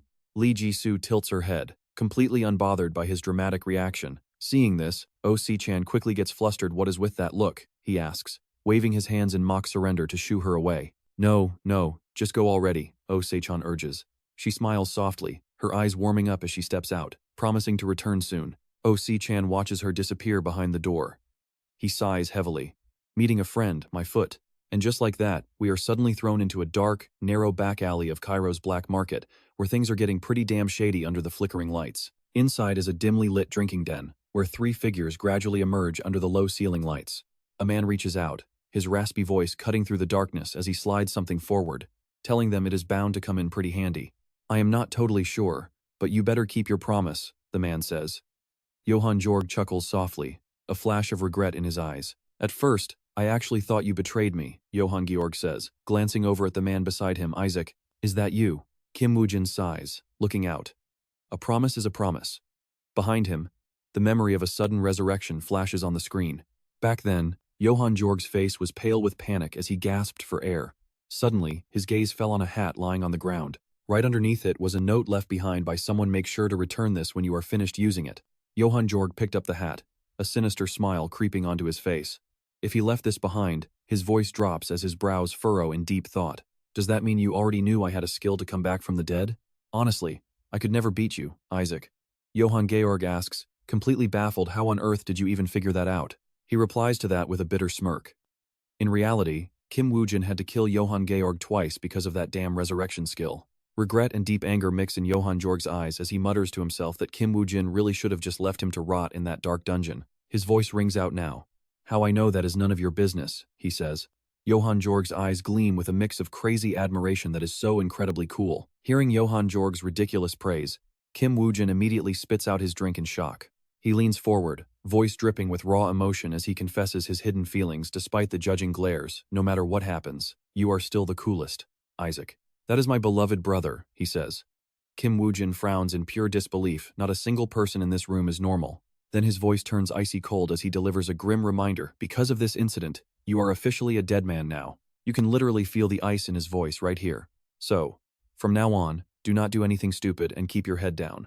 Kim Woo-jin glances over his shoulder, his eyes sharp as daggers. Otherwise, the Messiah Guild will hunt you down. Johann Georg falls completely silent, not a word. He is completely stuck. Kim Woo-jin turns around to leave, bidding them a cold farewell. But Johann Georg suddenly springs up to beg him to wait just a second. Isaac. Kim Min-shik turns his head back, his eyes narrowing in suspicion. Johann Georg's desperate voice clings to his very last shred of hope. Please let me tag along with you. I beg of you, he pleads. Lee Jin-ah's face twists with anger before turning into total shock. Kim Woo-jin glances over. He is deep in thought. Elsewhere, Park Shin-hye stands by the window of her quiet office as sunlight pours in. Touching her lip with a mysterious smirk, she radiates confidence as she plots her next move. Inside a dark office, the bright blue light of a computer screen illuminates the empty space. Major headlines flash across the monitor, covering breaking global politics, economics, and world news. Isaac's party swept through a 6th-floor dungeon in India with 0 survivors. Unanswered questions start piling up. Why on earth couldn't Isaac save Johann Georg? Following Johann Georg's tragic death, grieving citizens line up in droves to pay their respects. Hearing a knock, Park Shin-hye glances over, calling out calmly to come in. The door swings open as the guard politely gestures for her guest to enter. Please step right this way. Lee Ji-soo walks in shortly after, heading straight toward where Park Shin-hye stands. There is 0 warmth in her gaze as she greets Lee Ji-soo. It has been a while, has it not? Clearly, something major happened between them, because Lee Ji-soo's glare is just as icy. Lee Ji-soo. Through the frosted glass, they sit across from each other in heavy silence. Park Shin-hye sets her coffee cup down and opens. I was actually quite worried when you vanished without a single word. Where have you been and what have you been doing lately? Your sudden message really caught me off guard. Lee Ji-soo rests her hands on her lap, keeping her head low in silence.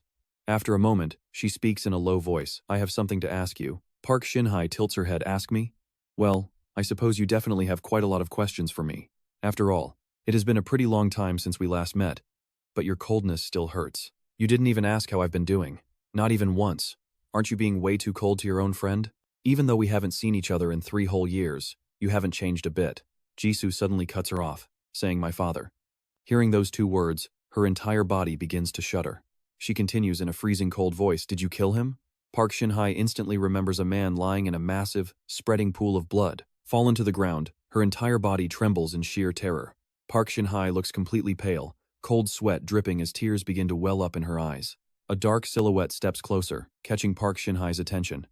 He looks down at her with a freezing stare, before extending a single hand. Her pupils dilate in paralyzed helplessness, her face turning completely pale as absolute terror takes over her mind. Snapping back from her thoughts and returning to reality, Park Shin-hye faces Jisoo, quickly looking away as she asks, "What on earth are you even talking about? How can you just suddenly show up and ask that?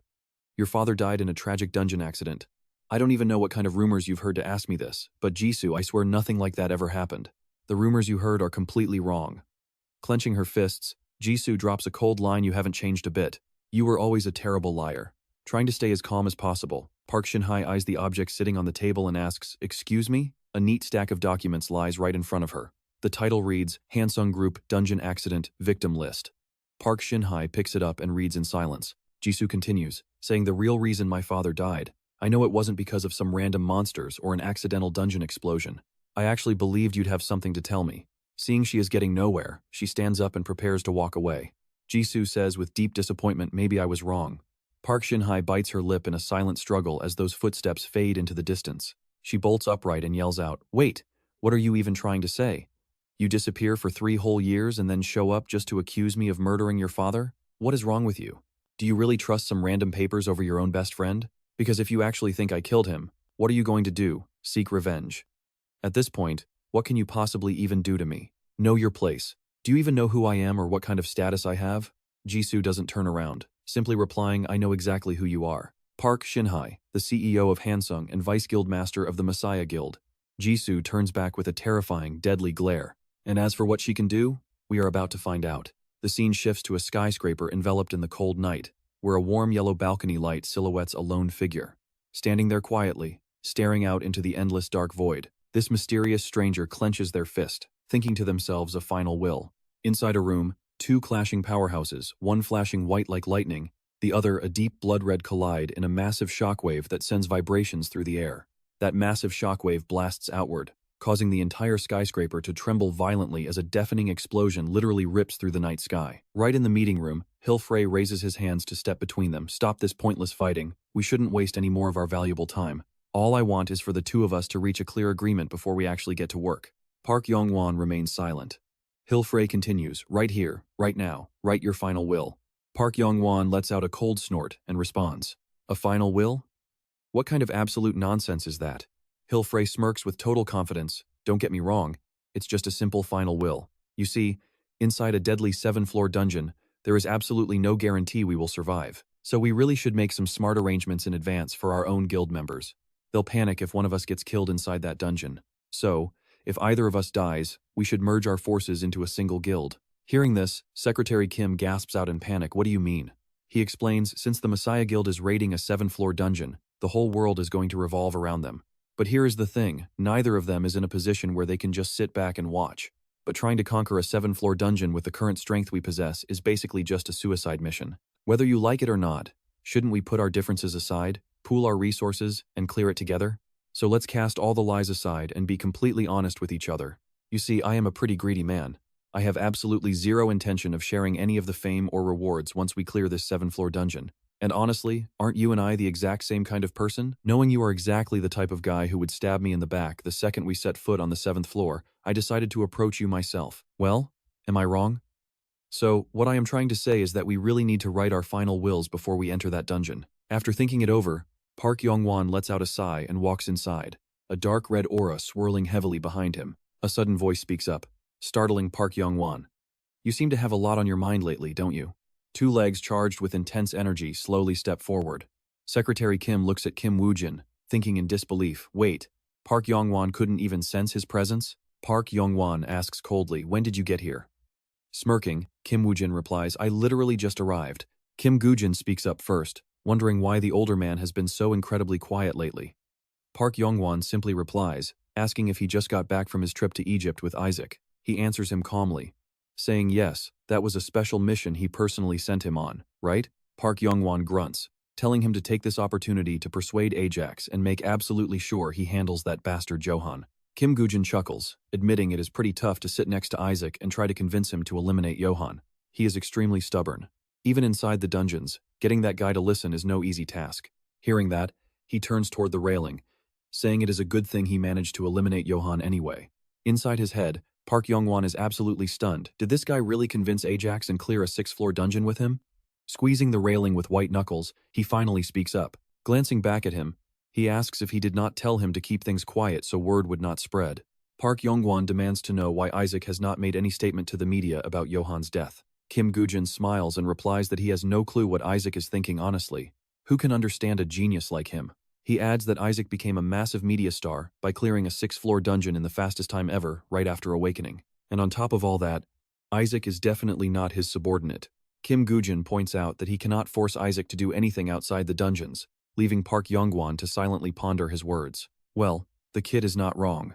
Coldly, he agrees that Johan has indeed been eliminated just like he wanted, so he suggests dropping it, mentioning he only brought it up because it has been a while since they last met. Glancing over, Park Young-won tells him that if possible, he really wants to make their professional relationship a bit clearer from now on, you get me? Kim Woo-jin silently realizes that his victory over the Thunder King on the 7th floor is actually connected to him. Park Young-won turns around, leaning back against the railing with his arms crossed over his chest, and continues. Even if Isaac is not his underling, there is no denying that his influence over the guy is actually incredibly effective. He explains that when Isaac, the Thunder King, and he try to raid the 7th floor dungeon together, his presence is going to be absolutely crucial. Shoving his hands into his pockets, he says that knowing him, he completely understands how he operates. Park Young-won chuckles, asking if he only agrees to help when there is a juicy reward involved. Kim Woo-jin is startled when the man suddenly pulls out a glowing key. Suddenly, a brilliant blue streak of light flashes, slowly twisting and expanding into a swirling spatial vortex. Wait, is he seriously taking him straight to his private weapon vault? This is where things get really interesting. Turning toward the portal, the boss looks back to tell him he can pick out any single item he likes. Stepping through the portal, he adds that this is a fitting reward to repay both him and Isaac. Kim Woo-jin follows closely behind him with a highly mischievous smirk, warning the boss that he better not regret his sudden generosity later. Back on the streets, Se-jun gasps in shock, asking if she really did that since it is completely unlike her. He asks if Secretary Lee went to the main office of Han Seong Group, rubbing his chin as he reminds her how much he actually values her. He warns Secretary Lee that what she did this time is simply a bit too extreme to ignore, and she knows it. Se-jun presses her, asking what they could possibly gain by provoking Shin-hye, while Jisoo hesitates and mutters that she wonders. You can honestly feel the heavy dread in the room as she whispers about the consequences of provoking Shin-hye, desperately staring into her teacup and praying for a miracle. Her mind flashes back to a terrified Shin-hye dodging a barrage of incoming arrows, with Noda Heijiro standing in the distance. He glares at her with pure fury while a sharp sword hovers right behind him, leaving Shin-hye too terrified to even look. Back in the present, Jisoo stands up, declaring that their fate will be decided by her next choice, leaving Second staring in shock. Cut to that evening, where Frey slowly walks over, approaching his waiting car where Sakura is already standing by to receive him. Bowing deeply as she opens the door, she politely tells him he had a long day, before the entire convoy finally rolls out. From the back seat, Frey asks how preparations for the 7th floor dungeon are coming along, prompting Sakura to turn around from the front seat to answer. She reports that it is rated C+, and they have been searching for the perfect dungeon to make a massive debut. He questions if it is really just C+, asking where it is located and if there is anything vital to report, as Sakura flips pages. She explains that the gate is located in Pakistan, adding that a heavily armed terrorist group has currently taken over the entire region surrounding the portal. She goes on, warning that intelligence reports suggest a few of these dangerous terrorists are actually high-level players. Sakura continues that due to this crisis, even the local Pakistani government is struggling to secure the area, making Frey chuckle in amusement. He scoffs that even if they are active players, some random terrorists are not even close to being on their level. He asks if that is really all she has for him, to which she replies that Kim Woo-jin is currently at the headquarters. Hearing that, he smirks. Cut to red leaves drifting in the wind. Inside, Kim Woo-jin is already waiting as Johan Georg steps into the room and speaks. It has been a pretty long time, has not it? He glances at him and stands up. Kim Woo-jin reaches out, saying long time no see. He chuckles and replies, indeed, it has been a while. Then, Johan Georg sneers Park Young-won's dog. He grabs Kim Woo-jin's hand, squeezing it with a tight, crushing grip. Sparks of electricity instantly crackle between them. Kim Woo-jin warily fires back, what exactly do you mean by calling me Park Young-won's dog? He asks again if that were true, why would I go out of my way to meet you? Johan Georg just gives a sly, knowing smirk. The moment he lets go, Kim Woo-jin pulls his hand back. Rubbing his palm, he says, I am not quite sure how to react to such an intense welcome. Nearby, Sakura clicks her tongue in irritation. Johann Georg chuckles and asks, "So, have you finished the task I gave you?" Kim Woo-jin watches him, thinking that calm attitude is definitely not an act. He knows Park Yong-won is famous for clearing 6 floors, putting him on the same legendary level as the Thunder King. He answers, of course. Woo-jin secretly thinks that in terms of raw power, the Thunder King is not even on the same level as Park Yong-won. Speaking up, he claims the final floor of this dungeon will Kim Woo-jin lowers his voice kill Park Yong-won. Hearing this, Johann Georg flashes a sinister grin. Later that night, out in the war zone, Alla keeps watch through a pair of binoculars. Look at this. A heavy tank rolls down the dirt road, kicking up dust as a massive armored convoy rolls in behind it. Panicking, Alla rushes back as fast as he can to warn his commander. Pointing into the distance, he yells out to Monty, "Sir, you need to see this right now." He tries to explain that some strange tanks are approaching. But before he can even finish his sentence, a sniper bullet tears right through his head. Horrified by the sudden brain splatter, Monty immediately scrambles for cover, diving behind a nearby boulder. He calculates the timing of the shot. Realizing the bullet arrived almost instantly, Monty looks back in terror. Whoever fired that is a monster, capable of landing a perfect headshot from over 1,500 meters away. Peeking his head out, he frantically calculates. "We have to pinpoint their exact location before we can even counterattack." Monty mutters, "Did the bullet come from over there?" But before he can piece it together, a second bullet tears clean through his skull. The thunderous gunshot echoes through the mountains as an empty shell casing ejects from the sniper rifle. Sakura smiles target down at 1,765 meters. Standing nearby, Johann Georg praises the magnificent sound of her rifle. Lowering his binoculars, he smugly remarks, "Hearing that echo in my ears is incredibly satisfying." Johann Georg asks how much longer until we secure the gate. They both look down as the tanks unleash a massive barrage. As explosions rip through the battlefield, Sakura confidently replies less than 10 minutes.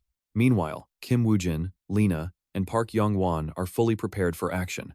Headlines everywhere are screaming about the massive joint coalition between the Thunderbird Guild, the Firebird Guild, and macOS. More related news floods the internet as Se-jun silently stares at his computer screen before asking how is the Messiah Guild reacting. Se-jun looks over at Park Shin-hye, asking what the Vice Guild Master thinks, and if they should make a public statement. She hesitantly murmurs perhaps that is not quite necessary. Park Shin-hye suddenly flinches as Se-jun stands up, stepping directly in front of her. Se-jun tilts his head, saying that expression is so familiar. Where have I seen it? Park Shin-hye shivers, too terrified to meet his cold gaze. Continuing the conversation, he adds, yes. It was the very first day we met." He flashes back to the moment a trembling Park Shin-hye knelt at his feet. Back in the present, he walks right past her, saying, "I used to think we were alike." His voice turns cold as he says, "But maybe I was wrong."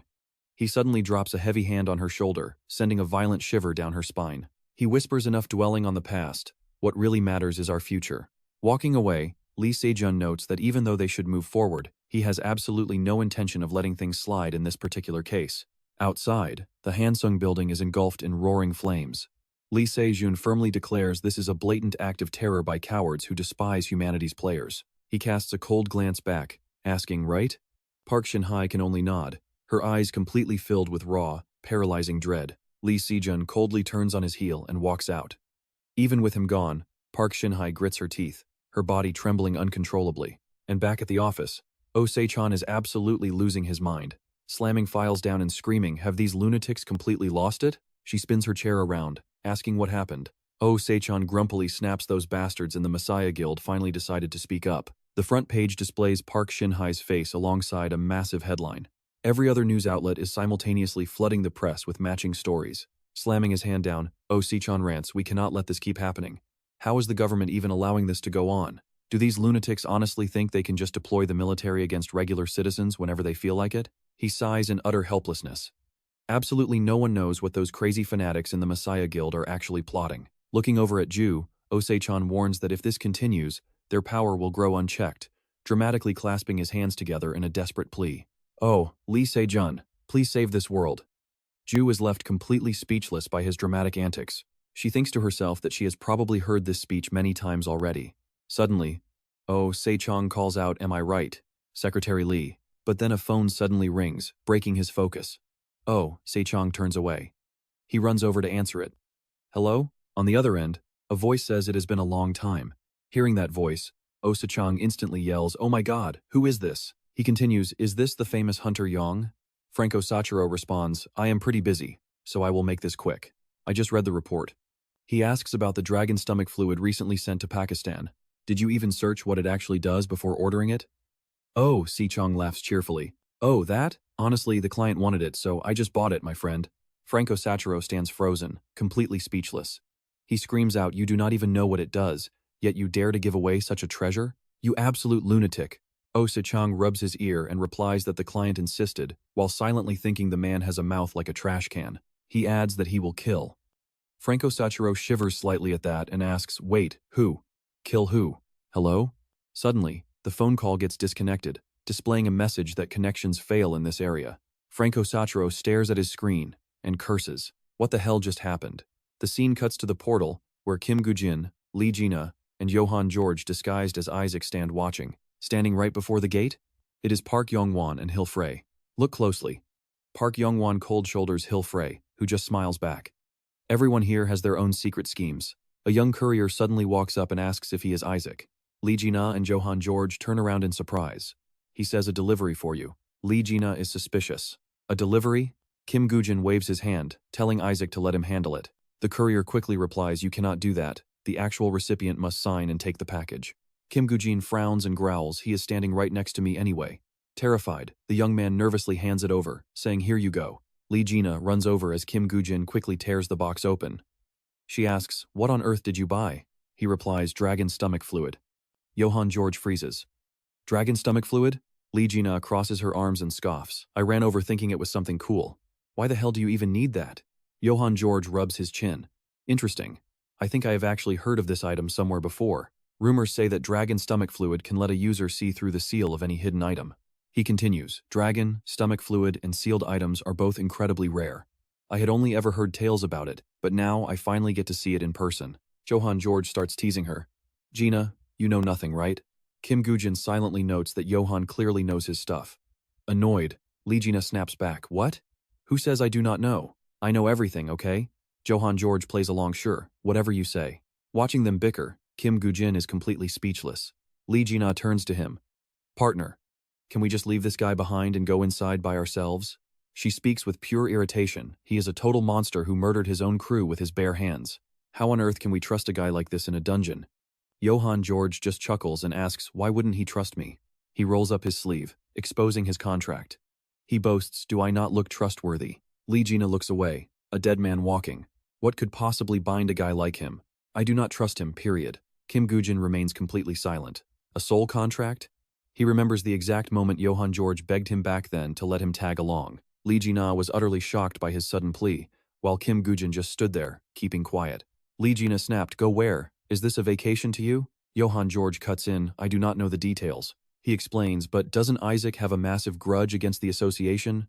I am bound by a contract anyway, so I can't betray you. Johan George smiles manically. I would honestly rather watch those maggots get crushed under Isaac's hand anyway. Kim Woo-jin coldly asks, what is there to guarantee you will not stab me in the back? Besides, why should I trust you as my ally? Lee Jina points her finger, yelling, why are you even talking to him? Johan George slams a paper on the table. He interrupts them again, I have this. The paper reveals Soul Contract, a rare skill usable from level 1. Select one target to establish a contract, handing your soul over to them. The user is able to inherit a portion of any beneficial effects from the target's active skills and items. Effect grants a fraction of the positive buffs from the designated target's active skills and items. The limit is 50%, and the target cannot be changed. If they die or terminate the contract, your stamina immediately drops to 0. Johan George speaks up. With this contract, I cannot betray you, because if you wish it, I die. Lee Jina screams, are you insane? What if Isaac actually tells you to die? He murmurs softly, Isaac had countless chances to take me out, but he never actually did it. Johan Georg continues, he is not the type to waste his energy on useless moves, so there is no reason he would want me dead right now, as long as I keep my head down and avoid trouble. Back in the present, Kim Woo-jin thinks to himself that the guy is right, though he never expected him to walk straight into his own death trap like this. Kim Woo-jin ponders in silence. He just cannot make sense of this guy. Shouting aloud, let us enter the dungeon now. Kim Woo-jin moves forward and says, let us go. Johan Georg turns to Lee Jina, asking which item seal are you planning to unlock? But Lee Jina snaps back, why on earth should we tell you? He chuckles and responds, because we are allies now, after all. Kim Woo-jin glances back and says, you will find out soon enough. Fast forward to later that night, a bright campfire cuts through the dark woods, illuminating the small campsite. With both Lee Jin-ah and Johan Georg fast asleep, only Kim Woo-jin stays awake, staring at the system window that orders him to slay 111,111 goblins. Since there are 20,317 goblins left, Kim Woo-jin quickly calculates, realizing the entry conditions are exactly identical to his previous raid. Floor 3 needs 300,000, and Floor 4 requires 400,000. It just keeps compounding. He continues his train of thought, realizing that the 7th floor will host the Goblin King, just as the dungeon name promises. Kim Woo-jin swipes the holographic system screen, his sharp eyes locked onto the glowing display. His status window pops up. Kim Woo-jin, level 176, Emissary of the Underworld, Stamina 1955, Vitality 663, Mana 1335, Achievements 158, Bonus points 0, as he reviews his stats. Already at level 176, he smirks and whispers to himself that he will wrap this up in no time at all. Floor 1, Floor 2, and then Floor 3. The system finally alerts him that 333,333 goblins are now dead. The gate to the 4th floor opens. Glowing brightly against the night sky, Park Yong-won rests his palm on the gate, turning back to look at Kim Woo-jin, Johan Georg, and Lee Jin-ah. Kim Woo-jin flashes a smile at him, and Park Yong-won returns the gesture with a smirk of his own. He uses both of his hands to push the heavy gate open, letting a massive gust of wind howl outward. Suddenly, some approaching footsteps cause Kim Woo-jin to look back. Hilfrey speaks up, "Did everything go smoothly with Isaac?" And Kim Woo-jin replies, "Yes, I sent him the message. Now when does our plan officially begin?" He chuckles and explains, "Once we enter the 4th floor, the Blue Jay Guild, Isaac's own guild, and the Thunderbird Guild will simply continue doing what they did on the previous dungeon floors, hunting down every single goblin in sight." He continues, "During the heat of the chaos, gather Ajax and the Blue Jay Guild to fall back, then signal me." Hilfrey stares down at his spear and mutters at that moment, "With my own hands." He emphasizes that he will take Park Yong-won's life. On the 4th floor of the Goblin Kingdom, a monster gets its skull absolutely crushed. Gayday and his comrades are fighting with everything they have. Catching his breath, he turns his head around and asks, "Can I ask you a quick question?" To which Park Yong-won replies, "Fire away." "Do you actually trust Kim Woo-jin?" he asks. Park Yong-won glances at him. While Gayda raises a theory, he claims he will turn Isaac into his puppet. But is he really the only one thinking that way? He continues, "I have a strong gut feeling that Ajax is plotting something in the shadows too." Gaidy presses further once our war against N kicks off. What if Ajax decides to take their side instead? Park Yong-won falls silent for a brief moment before flashing a sly grin. He casually remarks, "Then we are all completely screwed," leaving Gayda shocked and bewildered. "Are you truly willing to bet your entire life on him?" he asks. "Do you really trust Kim Woo-jin that much?" Park Yong-won answers, "Absolutely not.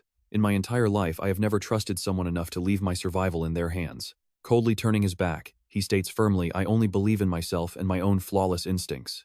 Gaidy desperately tries to raise another point, but Park Yong-won instantly cuts him off mid-sentence. "Right here in this dungeon, N will die by my own hands."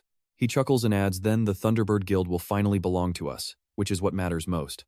Cut to a massive pillar of light shooting straight into the sky. Check this out, the system alerts that he reached level 180. Lee Jin-ah stares at Kim Woo-jin standing in that glowing beacon. The system announces that the Emissary of the Underworld is deeply impressed by his combat prowess, granting him a rare catalog. A glowing scroll suddenly materializes right before Kim Woo-jin. He catches it effortlessly. Lee Jin-ah quickly rushes over and shouts, "Hey, what did you just get there?" His eyes light up as he asks, "Is it some high-grade loot?" The paper displays the words Banshee, obtainable only as a reward from the Emissary of the Underworld for levels 150 and above, allowing the summon of a Banshee. Kim Woo-jin pushes Lee Jin-ah aside and bluntly says, "No idea." Waving the scroll, he remarks, "I have never used it, so how should I know if it is good?" Lee Jin-ah eyes him suspiciously, "Really?" He mutters to himself, "Whatever. You always act like you know absolutely everything anyway." Johan Georg, still disguised as Isaac, walks over and joins them. Out of all the top-tier players in the world, Isaac must be the favorite of the Emissary of the Underworld. He asks with a teasing grin, "So, does this mean you will keep receiving weird powers and top-secret skills that literally nobody else knows about?" Legina grits his teeth, muttering under his breath. Suddenly, he thinks of something and says, "Listen, you probably do not know this." Johan Jobs looks doubtful, asking, "No what?" Legina confidently says, "What makes Isaac so strong anyway?" He gasps, "What are you talking about?" The system announces you have obtained the Banshee skill from the Envoy of Hell. Legina points at Kim Woo-jin and says, "Kim Woo-jin is the strong one here." Then, he points at Johan Jobs and demands, "You are actually Isaac, right?" He is left speechless. What the hell? Johan Jobs yells that is just because Isaac does not want to show off his real power. Is Isaac not hiding in that form right now? Beside them, Kim Goo-jin pinches his own cheek and says no, this is actually my real face. Johan Job stares at him, completely dazed. He shouts out what? Meanwhile, in another area, Hill Frey suddenly calls out to Sakura. Seeing her panic, he asks what is with that face. Hill Frey demands is it because of Kim Goo-jin. Sakura quickly explains that bastard, I do not like the look in his eyes at all. Not to mention he is currently spying between you and Park Yong-won. She continues, I do not believe he genuinely wants to work with us. Hill Frey replies, if so, we just need to eliminate all three of them. Park Yong-won, Kim Goo-jin, and Isaac. Hearing this, she asks in shock what? But the three of them are extremely powerful. Sakura says Isaac can summon around 200 skeletons all at once. She hesitates, worried about what happens if Park, Yong-won, Kim Goo-jin, and their underlings all join the fray. Hill Frey just laughs. Even if they could fight me, they will get absolutely nothing from this dungeon. He explains I have already whispered to the gatekeepers outside. Hill Frey continues, once I die in this dungeon, thousands of bullets will tear their bodies to shreds. The system screens flare as the banshee cry echoes aloud, terrifying every single goblin and completely robbing them of their ability to fight. Goblins collapse in pain, and now watch this. A massive skeleton footstep heavily stomps onto the ground. The terrified goblin looks up to see a skeleton knight towering over it, raising his sword high and unleashing sharp, devastating slashes. Meanwhile, Kim Goo-jin, Legina, and Johan Jobs quietly watch. Kim Goo-jin silently looks up at the banshee. Legina praises him. That is incredible, now I do not have to lead anymore. Kim Goo-jin suddenly says no, this is not enough. Hearing this, he gloomily asks really, so do I still have to go first as the tanker? He looks over, replying the skill is already wearing off. He notes to himself that this skill lacks raw damage and consumes too much mana. Johan Jobs asks doubtfully, so you will not use the banshee again this battle? Kim Goo-jin crosses his arms and says, although the skill effect is decaying, if we can boost it, he says while waving a piece of paper I can still make it work. The paper details the Lich summoning. The condition requires a gift from Hell's Envoy, usable only at level 180 or higher. Sacrificing a massive number of monsters allows you to summon an immortal mage of supreme power. Lihina asks in utter surprise, is that really the item we traded the Cyclops' evil eye to get? Kim Goo-jin rips the paper apart with a smile, yes, as the system announces the Grim Reaper's skill. The Lich summoning achievement has been unlocked. Suddenly, a beam of light shoots into the sky as dark clouds gather with loud thunder. Kim Goo-jin is slightly startled. Johan Jobs and Legina are completely shocked as he calls out what on earth is happening. Hey Kim Goo-jin, did you plan this beforehand? Despite the dark vortex swirling down, Kim Goo-jin calmly replies, no. A massive lightning bolt strikes him directly, and look at that, Indra himself materialized right before Kim Goo-jin. He stares at him, hesitating, I did not expect this at all. Indra speaks, will you? Demanding a sacrifice, he asks what they will give as Legina and Johan Jobs watch in shock. Kim Goo-jin coldly mutters sacrifice. He points at the defeated goblins on the ground, asking, is this not enough? The poor goblins are drained completely by Indra's lightning, lined up helplessly. On the other side, Sakura watches in total disbelief. She points towards the glowing column and shouts, boss, look over there. Hill Frey coldly looks up at the swirling dark vortex dropping endless lightning. Sakura asks, that is Isaac's location. Do you know what is happening? Frowning, Hill Frey silently analyzes the scene, what a familiar sight. He thinks to himself, this reminds me of my contract with Indra. Did Isaac somehow obtain power on the exact same level as Indra? Hill Frey suddenly says it seems our plans must change. He turns around and commands Sakura, let us move. She asks blankly where to. Hill Frey tightly grips his weapon, replying to eliminate any unpredictable variables. He shouts, let us go. Gang Jae stabs his sword into a monster, asking Master, did you see that event just now? Park Yong-won replies, is that not where Isaac is currently fighting? Kang Dae looks over and admits, yeah, it gives me a bad feeling too. Do you think Isaac somehow unlocked a brand new skill? He calmly shrugs it off. Gaining new skills inside a dungeon is actually pretty common. Nodding in agreement, Kang Dae says that makes sense. But Park Yong-won silently notes that whatever skill this is, it cannot be ordinary. Suddenly, a lightning bolt flashes from afar at a terrifying speed, making Park Yong-won turn in shock. Kang Dae immediately rushes forward and screams boss, as he raises his own heavy shield to block the oncoming lightning strike. He wonders what just happened, then the bolt explodes, lighting up the entire forest. Park Yong-won falls to his knees, his shield clearly cracked where the lightning pierced right through, prompting him to demand what is going on here. Hill Frey approaches from a distance, sneering that some annoying little bug has decided to interfere with their plans. Pulling the spear from the body of Kang Dae, Park Yong-won asks with a cold voice, did we not agree to cooperate? He demands to know if their alliance was supposed to last until the 7th floor boss is cleared, but Hill Frey laughs. I changed my mind. We do not need to work together anymore. Suddenly Sakura spots something and warns him, boss, look over there. Hearing her warning, Hill Frey looks to the side. Now look up there, high on the hill stands a massive dark silhouette. It is the Lich, his glowing red body raising a magic staff, as the system announces that this undead monster has inherited his summoner's power. The system updates rapidly. A skeleton mage has been summoned. A Dullahan, a fire golem, and a banshee are summoned in rapid succession, instantly doubling the total number of all active undead forces. The S-rank Summon Lich skill is officially revealed by sacrificing a massive horde of monsters. You can summon an immortal undead archmage. This S-rank skill prevents the archmage from dying, granting him his summoner's strength until the summon duration finally expires. Every single skeleton soldier and additional summon on the battlefield will now have their numbers completely doubled. Suddenly, a massive fire golem rises from the earth, closely followed by a horde of skeleton knights and a surging army of undead soldiers. Sakura smiles, boss. Looks like that punk actually kept his promise.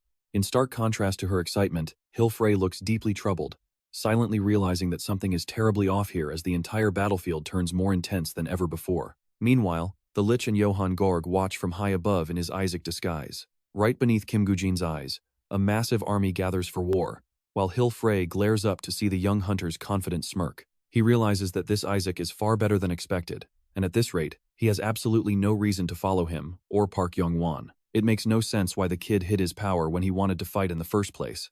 But no matter what you are planning, you will fail. As a furious Hilfrey starts summoning his magic. He resolves to use any dirty trick to achieve his goals, and once Park Young-won is dealt with, that brat will be next. Recognizing that Isaac wields the Divine Conquest skill, Park Young-won is startled as Hilfrey suddenly fires a massive blast of energy forward. He screams out, "Die." But Park Young-won stands completely unfazed before the incoming strike, his body radiating a brilliant red energy as he speaks. "I am Park Young-won. Do you really think I would die so easily in a place like this?" Immediately after, his gaze darts to the side. A massive surge of blue electrical energy, shaped like razor-sharp ice spears, rains down, obliterating the target and tearing the ground apart in pure destruction. Park Young-won freezes, watching the devastating scene unfold right before him. Lena stands directly in front of him, neutralizing the destructive attack, which prompts Park Young-won to ask if he is an ally of Isaac. Spinning around, Lena snaps back, "I am nobody's ally. My name is Spas. Why does nobody ever remember my actual name?" Park Young-won loses his patience. "We do not have time for this." But suddenly something appears, drawing both his and Lena's immediate attention. "Oh, you are not ready for this." The system activates the Divine Conquest skill of Gur, firing a blinding blue aurora lightning bolt with absolutely unbelievable force. Tearing through the darkness, Lena stands completely frozen in absolute shock. The lightning, wrapped in freezing blue energy, crashes down with horrifying speed and creates a massive shockwave, shattering the ground and sending sharp fragments flying everywhere. As the thick dust clears, a deep crater is exposed, and Hilfrey grips his weapon tightly, muttering, "Yet another nuisance in my way?" On the other side, Park Young-won raises his arm to brace himself beside the massive crater. Seeing his familiar shield lying silently in the center, he internally notes that he never expected the Light King to be so powerful. Suddenly, the shield trembles. Nine Springs' favor activates as Lena angrily claws his way out of the heavy rubble. Spotting his figure, Sakura screams in absolute panic. What? He actually survived a direct hit like that, while Hilfrey silently wonders why Isaac's teammate protected Park Young-won. Are they teaming up to take him down first? If so, where is that bastard Kim Gujin hiding? Right as his thoughts trail off, a blinding surge of raw power erupts out of nowhere, leaving every single person on the battlefield completely stunned. He suddenly spins around. A strange noise echoed from behind. Hilfrey swiftly tilts his body, dodging a sudden blast of incoming power. His sharp scythe clatters against the cold ground, immediately catching Sakura's attention. She asks anxiously, "What is wrong, Captain?" Suddenly, another heavy object flies straight toward Hilfrey. Splat! Blood sprays. Sakura screams in horror as the captain takes a staggering, unexpected blow that leaves him trembling all over. Amidst the glowing energy, a smirk plays on the man's face. Kim Woo-jin removes his mask, thinking they are just incredibly shallow. Hilfrey glares over in absolute hatred. Sakura completely loses her cool, gritting her teeth, while Kim Woo-jin and Young-won watch and quietly assess them. What is going on? Lena looks at him and grins. What do you even mean by that? The Bright King is finished, obviously. Hilfrey scowls as if about to explode. But Young-won points at him and shouts, "Not yet." Lena spins around in shock. What? But check this out, the system just kicked in, reviving him with only 1 HP left. Indra is descending.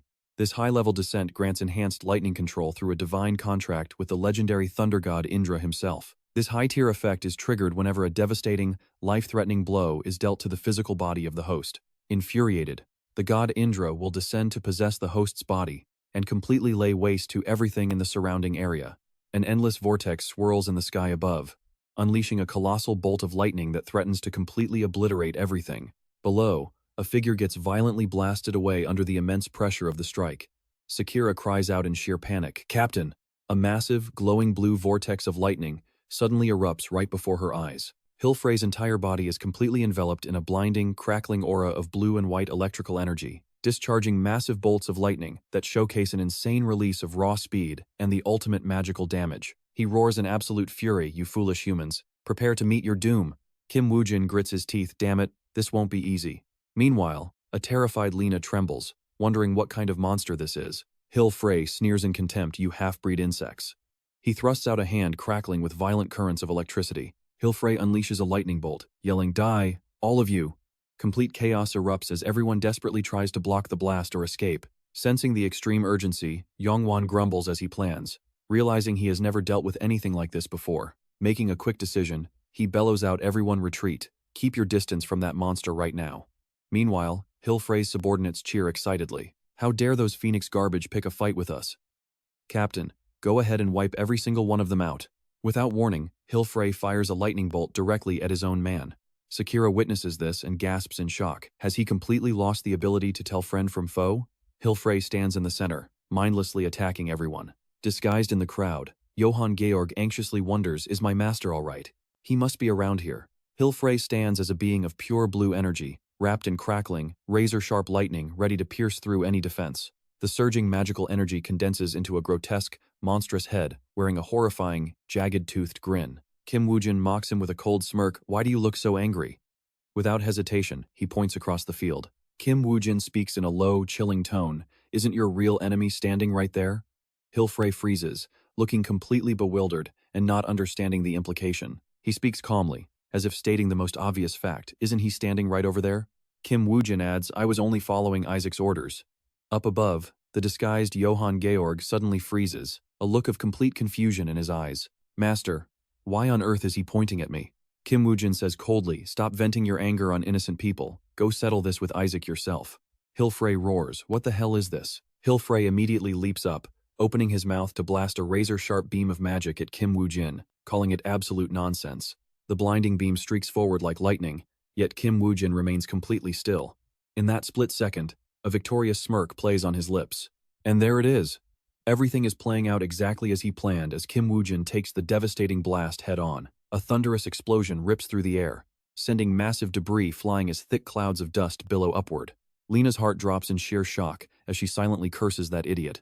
How could he just stand there and take a direct hit? He did not even bother to fight back. She stares blankly, completely unable to believe the horrific scene unfolding right before her. Screaming for his master, Johann Georg watches as Hilfrey continuously fires magic, lighting up the entire world with overwhelming power. Hilfrey laughs triumphantly, his savage cackle sending chills down the spine. "Die." Massive strikes rain down relentlessly, his voice drowning in the explosions. "Just go die." The magical shockwaves sweep through, tearing up the ground like a violent storm as a crazed Hilfrey keeps screaming, "Die."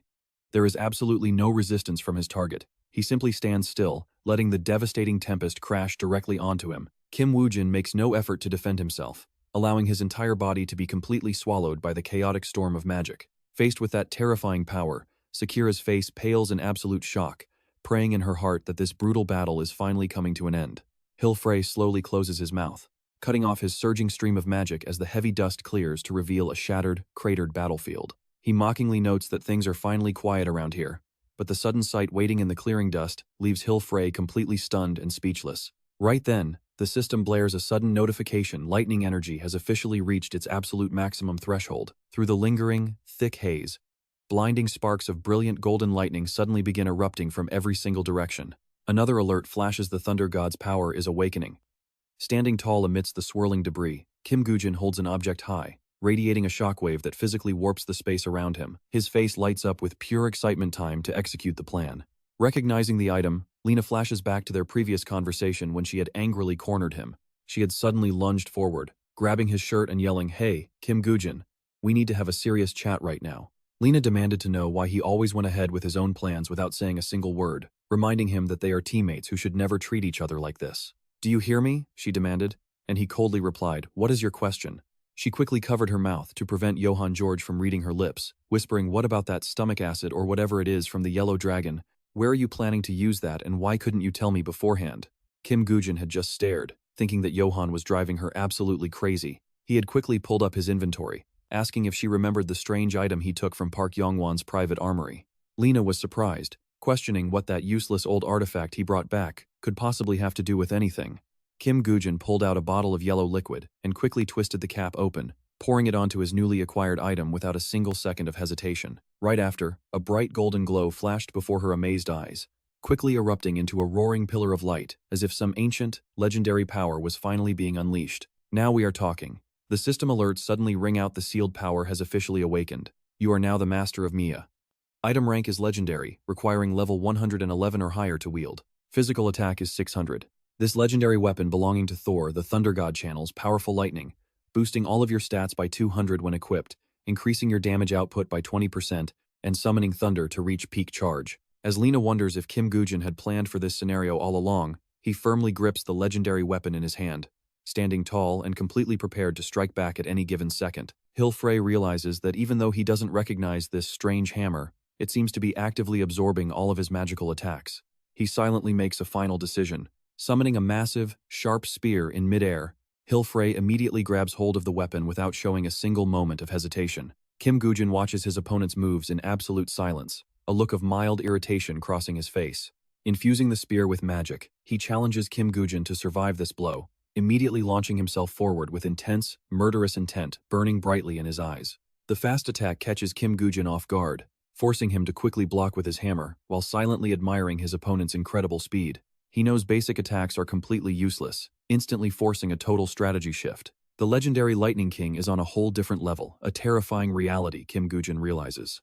The spear's reach is much wider than his hammer, and his foe knows exactly how to use it, but Kim Goo-jin suddenly charges straight ahead. In a split second, Kim Goo-jin changes direction to throw off his opponent, delivering a devastating, fatal hammer blow straight to his skull. That sheer force completely shatters one side of Frey's head, leaving Park Yong-won absolutely frozen with cold sweat running down his forehead. Are you seeing this? Lena is completely speechless, while Sakura utterly panics, her voice trembling with pure terror. Calling out to her boss, she watches Kim Goo-jin smirk coldly, silently reminding himself that he was once a highly skilled player too. Roaring in agonizing pain, his scream echoes across the battlefield, as Frey's eyes burn with a furious urge to completely destroy his opponent. Immediately, he surges forward toward Kim Goo-jin, gripping his sharp spear tightly while radiating an overwhelming wave of pure killing intent. Charging ahead with ferocious energy, Frey closes the gap, prompting Kim Goo-jin to furrow his brows and focus to his absolute limit. Lena's face goes pale with worry, her heart racing as she realizes he cannot possibly dodge an incoming midair strike like that. In the blink of an eye, the sharp spear tip nearly grazes him, yet Kim Goo-jin just smirks with terrifyingly calm confidence. Falling like a stone, Kim Goo-jin suddenly lands safely back on the ground, effortlessly dodging the fatal blow in a split second while Frey's eyes lock onto his boots, slowly realizing that the gear on Kim Goo-jin's feet is actually the legendary boots of H. This legendary item requires level 1 or higher, carrying the specialized power of H that allows its user to walk without ever touching the ground. Equipping them increases jump height by 30%, grants the ability to hover mid-air, and boosts movement speed by another 30%. Frey finally connects the dots, unable to hide his growing excitement as he realizes why he was so incredibly confused earlier. But instantly, the wound on his head heals up rapidly, and his thoughts race. Now, he is absolutely sure of it. Frey realizes this guy is not Ik's lackey at all. Meanwhile, Baek Young-on stands nearby, silently observing everything. Right now, only one name crosses his mind, Kim Goo-jin. Baek Young-on is now completely certain his suspicion is correct. He knew something was pretty off ever since that guy returned from Egypt. Furious, he realizes he just let a wolf into his house. Frey stares intensely at the enemy in front of him. He speaks up, "I must admit, I underestimated you, thinking you were just a mere ant." Frey continues talking, "But now I'll use my full power, though you will probably boast about fighting on par with me." Hearing this, Kim Goo-jin can't help but feel surprised. Frey instantly swings his spear, lunging at him like a demon from hell. Kim Goo-jin grits his teeth, focusing entirely on the battle. A thought flashes in his mind, here it comes. He repeatedly slams his hammer against the spear, counterattacking while backing away to maintain his distance. Suddenly, Kim Goo-jin's foot bumps into something. Glancing back, he wonders in absolute shock when on earth he got surrounded like this. He laughs mockingly, "Where do you think you are looking?" The sharp spear, packed with terrifying power, thrust toward Kim Gujin once more. Instantly, a massive explosion echoes as debris flies everywhere, kicking up a thick cloud of dust. Fortunately, he leaps back just in time, narrowly dodging the devastating blow. At that exact moment, check this out, the system alerts him that Gungnir's divine retribution skill is active. And then, Kim Gujin senses something pretty weird. Seeing countless massive boulders falling from above, he thinks in shock, did he just shatter the cliffside using lightning? Kim Gujin quickly leaps high into the air to dodge. Suddenly, a blinding flash of light zips right before him, triggering his instant reflexes. Kim Gujin twists his body aside, barely avoiding the massive spear rushing at him with terrifying power. But the blade still grazes his arm, sending blood spraying. Johann George cries out in sheer panic. "My master!" Right then, a system notification pops up, stating that the Messenger of Hell's dragon taming skill has been successfully activated. In a flash, Kim Gujin's fangs grow, as a fierce red aura erupts from his body. He activates his next spell. Blood Mist has been unleashed. Watching the crimson blood mist gather to surround him, Hilfrey mocks, "Do you honestly think these cheap little tricks?" He instantly opens his hand as his energy flares violently. A brilliant beam of light shoots straight through that thick red mist. Hilfrey arrogantly sneers, "Do you really think that would work on me?" But out from the mist, Kim Gujin drops to the ground and leaps forward, charging at his foe with terrifying speed. He knows the enemy dodged it. In the blink of an eye, Kim Gujin appears right before him, unleashing a tremendously powerful strike directly at his opponent. Hilfrey swiftly counters with a heavy punch, shouting, "I was waiting for you." Only then does the kid sense the impending danger. His voice echoes with pure rage, "Now it is my turn." Due to a split-second slip-up, Kim Gujin takes the hit full-on. The blow is so devastating that he goes flying, slamming into the ground like a meteor with an earth-shattering crash. Thick dust swirls around Kim Gujin, completely shielding him from view on the chaotic battlefield. As the smoke clears, you can see Kim Gujin spitting blood in pure agony. Hilfrey just sneers, asking if he finally feels the massive gap between them. He speaks excitedly, "Thanks to you, I have not had this much fun in forever, but it has to end now." Kim Gujin tightly grips his hammer, forcing himself up. He mutters, "I am having a blast too. It has been a while." His next words catch Hilfrey completely off guard. "I do not even know how long it has been." His gaze grows cold. "Since I last fought all on my own," he adds, "without any outside help whatsoever." A bizarre smirk creeps onto Kim Gujin's face as he goes all out against such a powerful enemy. Hilfrey snaps back in anger, "Shut up, you talk too much." Right then, a horde of skeleton soldiers charges at him all at once, but with a single swipe of his weapon, he shatters them completely. Without wasting a second, he fires a massive blast downward, wiping out a vast horde of skeleton soldiers in an instant. A stray skull flies right toward Johann George, who is currently in his Isaac form. Hilfrey then glares down at his feet. He looks down and growls out, "Isak." Meanwhile, on the other side of the battlefield, someone else is busy preparing something. Kim Gujin smirks and tells him, "And that is exactly why I told you our real enemy is." Hearing this, Sakura urgently cries out to her boss. The tension is high as the skeleton soldiers surround Hilfrey, yet he just chuckles, slowly saying, "Someone else."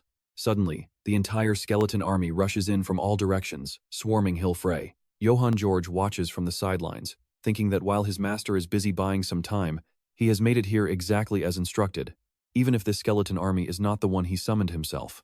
Then, he raises one hand high, preparing to act.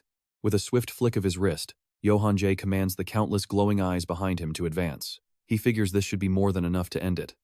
Following Johann J's order, a massive swarm of skeleton soldiers rushes past him, charging forward. Their sights are locked onto a single target, Hilfrey. Seeing the oncoming horde, he roars in absolute fury. "You bastards, I told you it is useless," he yells, swinging his sword back to unleash a devastating bolt of lightning. The lightning strike heads straight for Kim Gujin's advancing skeleton army. But the lead skeleton soldier just glares forward, completely fearless. Hilfrey's attack slams right into the center of the skeletal horde. Hilfrey glares through the smoke, expecting dust. But he has no idea that across the field, Kim Gujin is channeling pure buffing power into every single skeleton. Hilfrey's mind races.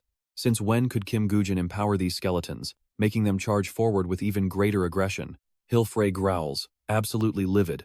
"You bastard, Kim Gujin," he roars, lunging directly at the kid to crush him once and for all. Not a single flinch. Kim Gujin just stares right back at the incoming boss. One is charging, one stands completely still, and everything is about to explode. But out of nowhere, someone has already leaped right in front of Kim Gujin to block the hit. Bracing the lightning with a heavy shield, she mutters in a low, determined tone, "Before you touch my ally." Her eyes lock onto him, wide with mock surprise. "Shouldn't you take down the tank first?" Lena grins, teasing him. Seeing this, Kim Gujin lets out a smirk, highly amused by the assist. Over here, Hilfrey swings his massive scythe, hacking away at the skeleton soldiers. He smashes them to pieces, sending bones flying in every direction as they advance. Meanwhile, the Lich raises his staff, preparing a spell. He is calling upon the power of Merlin's staff. A moment later, an alert confirms his mana is full, and the Lich raises the magical staff high. The Lich is summoning more skeleton forces. Another system alert flashes as fresh skeletons immediately rise from the shattered piles of bones to attack. Alerts keep spamming the screen. The Lich has summoned even more skeleton soldiers. See this? The endless summoning notification pops up again. Watching from the sidelines, Baek Yong-won frowns, realizing the legendary, invincible Hill Frey is actually on the ropes. It looked like AC and his crew only jumped in to save Kim Goo-jin from a tight spot. But actually, this was all a setup, and right now, the kid is charging forward with a smirk. Baek Yong-won grits his teeth, muttering this was all that bastard Kim Goo-jin's master plan, and we got played like absolute fools. Hill Frey fights frantically as skeletons swarm him from every angle, packing the area like an absolute wall of bones. A moment later, blood splatters across the dirt as the dusty battlefield begins to clear. Suddenly, a notification alerts him of insufficient mana. The Thunder King's lineage has been severed, his descendants wiped out. As that alert appears, Hill Frey's epic power completely vanishes. Gasping heavily, he desperately tries to draw air into his lungs as Hill Frey stumbles backward, completely drained. Piles of shattered skeleton parts surround him. Exhausted, Hill Frey slumps back against one of the bony corpses, his eyes fading as the life drains from his face. Catching his breath, Hill Frey grits his teeth and glares up intensely at the figure standing before him. Right on cue, another figure slowly takes step after step toward him. Kim Goo-jin smirks, speaking in a low, mock-impressed tone, truly incredible power. But in this world, no strength lasts forever. Hill Frey chuckles weakly, mocking him back how hilarious. Talking big about limits, when you are the one hiding behind an endless army of skeletons. See for yourself, standing behind Kim Goo-jin is a massive horde of undying skeletons that never stop spawning. Done talking. Kim Goo-jin bows slightly and says then, "Allow me to finish this." Instantly, his skeletons receive the command and swarms over Hill Frey. Agonizing screams echo through the clearing, as thick dust and smoke shroud the entire battlefield. Nearby, someone drops straight to her knees. Sakura stares at the ground in utter shock, thinking, is the boss really dead? How dare he betray us like this? She seethes, staring with intense fury at Kim Goo-jin in the distance. Sakura quietly hardens her resolve. Kim Goo-jin, with these very hands, I will make sure to avenge my boss. Just then, Johann George disguised as AC calmly speaks up, declaring that it is time to choose the next Thunder King. Hearing this, Sakura gasps in complete shock. The next successor? Sakura realizes with horror that this must mean he plans on slaughtering every single person left alive. Thinking fast, she hesitantly raises her hand to call out to the crowd above, standing up as she speaks. The leader never named a successor to manage the guild, so let Ajax take charge. Who else is fit to lead the Thunderbird Guild? Johann J, disguised as Isaac, rests his chin in his hand, deep in thought. Watching him, Sakura smirks internally. Surely no idiot is blind to the fact that she was the boss's right-hand officer. First, I just need to survive and escape this hellish dungeon. After that, Kim Goo-jin, I am coming for you. She immediately shoots a hostile glare right at him, but that is when Kim Goo-jin speaks up and declares himself the heir. Hearing this, Sakura gasps in complete disbelief, while Johann Jobs turns around, shocked, and asks if he really is the master. No way. Sakura grinds her teeth, glaring at him. Who does Kim Goo-jin think he is? It makes no sense, but Kim Goo-jin just smirks, stepping forward to explain that he struck a deal with the Lightning Emperor. They promised that if he successfully assassinated a specific target, they would award him an important position in the guild. Johann Jobs flinches, wondering if he was the target. As Kim Goo-jin explains, he finished the job and earned the right to inherit. Isn't that right, Sakura? After all, you were standing right there when the Lightning Emperor made this deal with me, correct? Don't you remember? Sakura snaps, screaming in fury. What are you talking about? Those words did not mean that. We never made such a deal with you. Kim Goo-jin glares and asks again, do you really remember nothing? She freezes, grinding her teeth in panic, because their leader is dead now. Without him, she has absolutely no way to prove that the manipulation and use of the blank checks was a complete fraud. If she cannot force everyone to agree on this, a brutal and bloody war will be completely unavoidable. And if a war breaks out, Sakura and the entire Thunderbird Guild will just stand by and watch Isaac destroy everything. With no choice left, Sakura slowly admits, yes, that deal actually happened. Instantly, Kim Goo-jin smirks in triumph, while she grinds her teeth in pure rage, calling him a cunning, manipulative bastard. But then, Sakura speaks up again, catching both Kim Goo-jin and Johann Jobs off guard by bringing up his actual qualifications. She argues that she was the only one who stood by their leader running the guild, so they must choose her to manage everything properly. Only she can lead the guild to a successful and profitable result in this upcoming dungeon raid. Suddenly, the room freezes as a voice calls out to wait, making Kim Goo-jin spin around in surprise. And look who just arrived, a tall figure in a heavy cloak steps into the light. It is Park Yong-won. He frowns and demands to know who gave them the right to choose the Thunderbird Guild heir on their own. Since the Lightning Emperor is dead, his will clearly states that the Thunderbird Guild must be restructured under the Phoenix Guild. He tells Isaac that while he appreciates his goodwill, they must follow the deal. He emphasizes that he had a prior agreement with the Lightning Emperor, while Johann Jobs just smiles silently. Kim Goo-jin walks over to Park Yong-won with a smirk, saying he arrived on cue, making the man ask warily what he is doing. He demands to know if raiding his armory was not enough, and if he is getting greedy for his things now. Kim Goo-jin replies in a calm, low voice, telling Park Yong-won that he has it wrong, and this was completely unexpected. Even though the Lightning Emperor is dead, he finished the assignment, and things are only getting worse because of his stubbornness. He explains that Isaac has no such intention, and simply wants to clear this dangerous dungeon as quickly as possible. To make that happen, even with the Lightning Emperor gone, Isaac wants to keep the current power structure stable for now. Of course, he admits it is a shame to miss such a massive opportunity, but his hands are completely tied. He offers his sincere thanks to everyone who supported him both physically and mentally through this difficult time. He warns Park Yong-won to stop being stubborn and calm down, because if he continues, Isaac will literally end him. Stepping close, he presses his forehead against Park Yong-won's, whispering slowly. He tells him that if he really wants to keep raiding this dungeon, he needs to start acting like a real man, while everyone around them holds their breath in total silence. Now let's head over to the 7th floor of the Goblin Kingdom, where a massive war is about to explode. Two massive, hostile factions are facing off, with the giant Goblin King sitting high on his throne right in the middle. He glares down from his throne as another goblin carrying a wooden staff slowly steps forward to face him. The messenger suddenly drags its foot, drawing a line, and spins around. Raising its staff high, it lets out a deafening roar to rally the troops, and the goblins behind it instantly howl in response. With the war cry, both sides immediately charge into a chaotic, bloody brawl. On one side are terrifyingly aggressive goblins, showing off their razor-sharp fangs, when suddenly, a massive spear slams violently straight into the ground. Kim Goo-jin stands firm, planting his scepter as a system notification suddenly flashes before his eyes.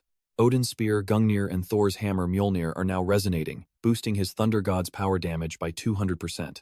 The mana cost to maintain his Thunder God's power skill is slashed in half, prompting him to raise his scepter and order his skeleton army to charge forward. With orders from Kim Goo-jin, they aggressively charge forward to clash with those goblins. Chaos erupts immediately. It is a brutal melee, and neither side is willing to back down. Lee Jin-ah battles the goblin swarm with pure fury. Nearby, Sakura simultaneously fends off multiple monsters all on her own. Up on a nearby cliff, Johann Georg and his Lich Summon stand quietly, watching the chaos unfold below. Park Yong-won glares up at them, thoroughly annoyed. He grumbles to himself that because of that bastard Isaac, he lost serious face in front of his men, but he will play along for now. But he silently swears to make him pay 100 times over for this humiliation. With a dark expression, Park Yong-won tightens his grip on the hilt of his sword. He then orders his soldiers to charge straight into the battlefield, shouting out, "Let's move out and join the fight." Within moments, the entire valley below turns into a deadly, blood-soaked arena. The scene then shifts to the high plains of Pakistan. A massive glowing sphere of light hovers quietly in the air. Suddenly, a booming voice commands, "Clear this dungeon," as a heavy footstep steps through the light. Somehow, Sakura is the one standing here. She steps directly out of that glowing sphere, scanning her surroundings with a sharp gaze.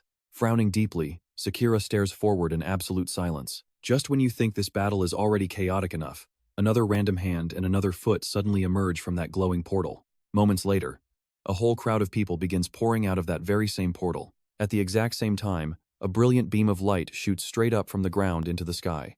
The scene shifts to another angle, where a scout watches from a distance, muttering to himself that the commander is nowhere to be found. Recognizing his target, the squad captain grabs his radio, about to speak all units, "Get ready." Instantly, dozens of rifle barrels are raised, aiming right at the chaotic melee below. But just then, the captain spots a lone figure, walking straight toward him. Sakura narrows her eyes and coldly signals him halt all operations immediately. The confused captain asks Miss Sakura, "What is going on?" But she ignores him, raising her voice to address the soldiers. "Listen up, everyone," she announces by the commander's orders. The Thunderbird Guild is now under the control of a brand new leader. Her tone is incredibly bitter. Hearing this, the captain rushes over in a panic, asking, "Who on earth is our new leader?" Sakura grits her teeth in sheer frustration, refusing to answer him right away. Instead, she slowly turns around to face the man standing behind her, Kim Goo-jin. He stares back at them, letting out a highly cunning smirk. The air turns completely freezing, and nobody utters a single word. Finally, Kim Woo-jin breaks the silence, saying this is pretty unfortunate for you guys. He continues, but Ajax chose me as the successor to the Lightning Emperor. Hearing this, Sakura and Park Young-won can only bitterly click their tongues. Right at that moment, Kim Woo-jin decides to drop another demand on them. He firmly tells them also, before we leave this dungeon, you all must do one thing. Do not let the public know that I am the successor. To put it simply, I want everyone to keep their mouths completely shut. Smirking coldly, he issues his absolute command. Park Young-won frowns, asking, do we look like fools who would actually announce that? But why? If I were in your shoes, I would want the entire world to know that I am the new guild master. Sakura can no longer just stand by, demanding, you bastard, what are you plotting this time? But Kim Woo-jin simply smiles, his eyes gleaming as he says, this is not my plan, but someone else's. He has planned everything out until the end of the year. So whether I become the leader of Thunderbird or the successor to the Lightning King, those titles are completely meaningless. Park Young-won seems pretty surprised and confused by this. Sakura is no exception, completely failing to understand his true intentions. Sakura then steps closer to Kim Woo-jin before ordering the captain to immediately call an emergency meeting as soon as they get back to headquarters. She grits her teeth, growling out because we have got a massive wave of damn announcements coming up. Back in the present, we see a huge storm of breaking news taking over every single network. Breaking world news. A brand new guild has successfully conquered the 7th floor of a dungeon for the first time since the Messiah appeared. The leader of the Thunderbird Guild has been killed, and Ajax alongside his raid team are deeply mourning their tragic loss. While the new leader of the Thunderbird Guild remains anonymous, the Phoenix and Thunderbird Guilds have merged. Breaking news. Isaac Ivanov announces the creation of the Salvation Guild. Inside a broadcasting studio, Johann Georg stands in front of the camera, confidently stating, hello, I am Isaac Ivanov. I am only standing here today because of your incredible support and encouragement, and I want to take this moment to express my deepest gratitude to all of you. Therefore, after intense internal negotiations, myself, along with the Phoenix and Thunderbird Guilds, have come to a major decision. His speech is broadcast live on massive screens across the city as he announces today, the Phoenix Guild and the Thunderbird Guild will officially merge. Furthermore, going forward, this newly merged guild will not require any financial support from any government in the world. We will save this world by clearing out dungeons and exterminating monsters completely for free. Right then, a massive flag drops down directly behind Johann Georg. He calmly raises his voice to announce that for those exact reasons, the Salvation Association is officially established. Right after those words, everyone across the city watching the live broadcast instantly erupts into wild, frantic cheers. Somewhere else, a dark-skinned man with a full beard smiles to himself, thinking I finally pulled it off. Standing by the window, Se-jun silently thinks now we can finally stand on equal footing with the Messiah Guild. How long? Do you have any idea how long this took? The sheer thought makes veins pop on his head.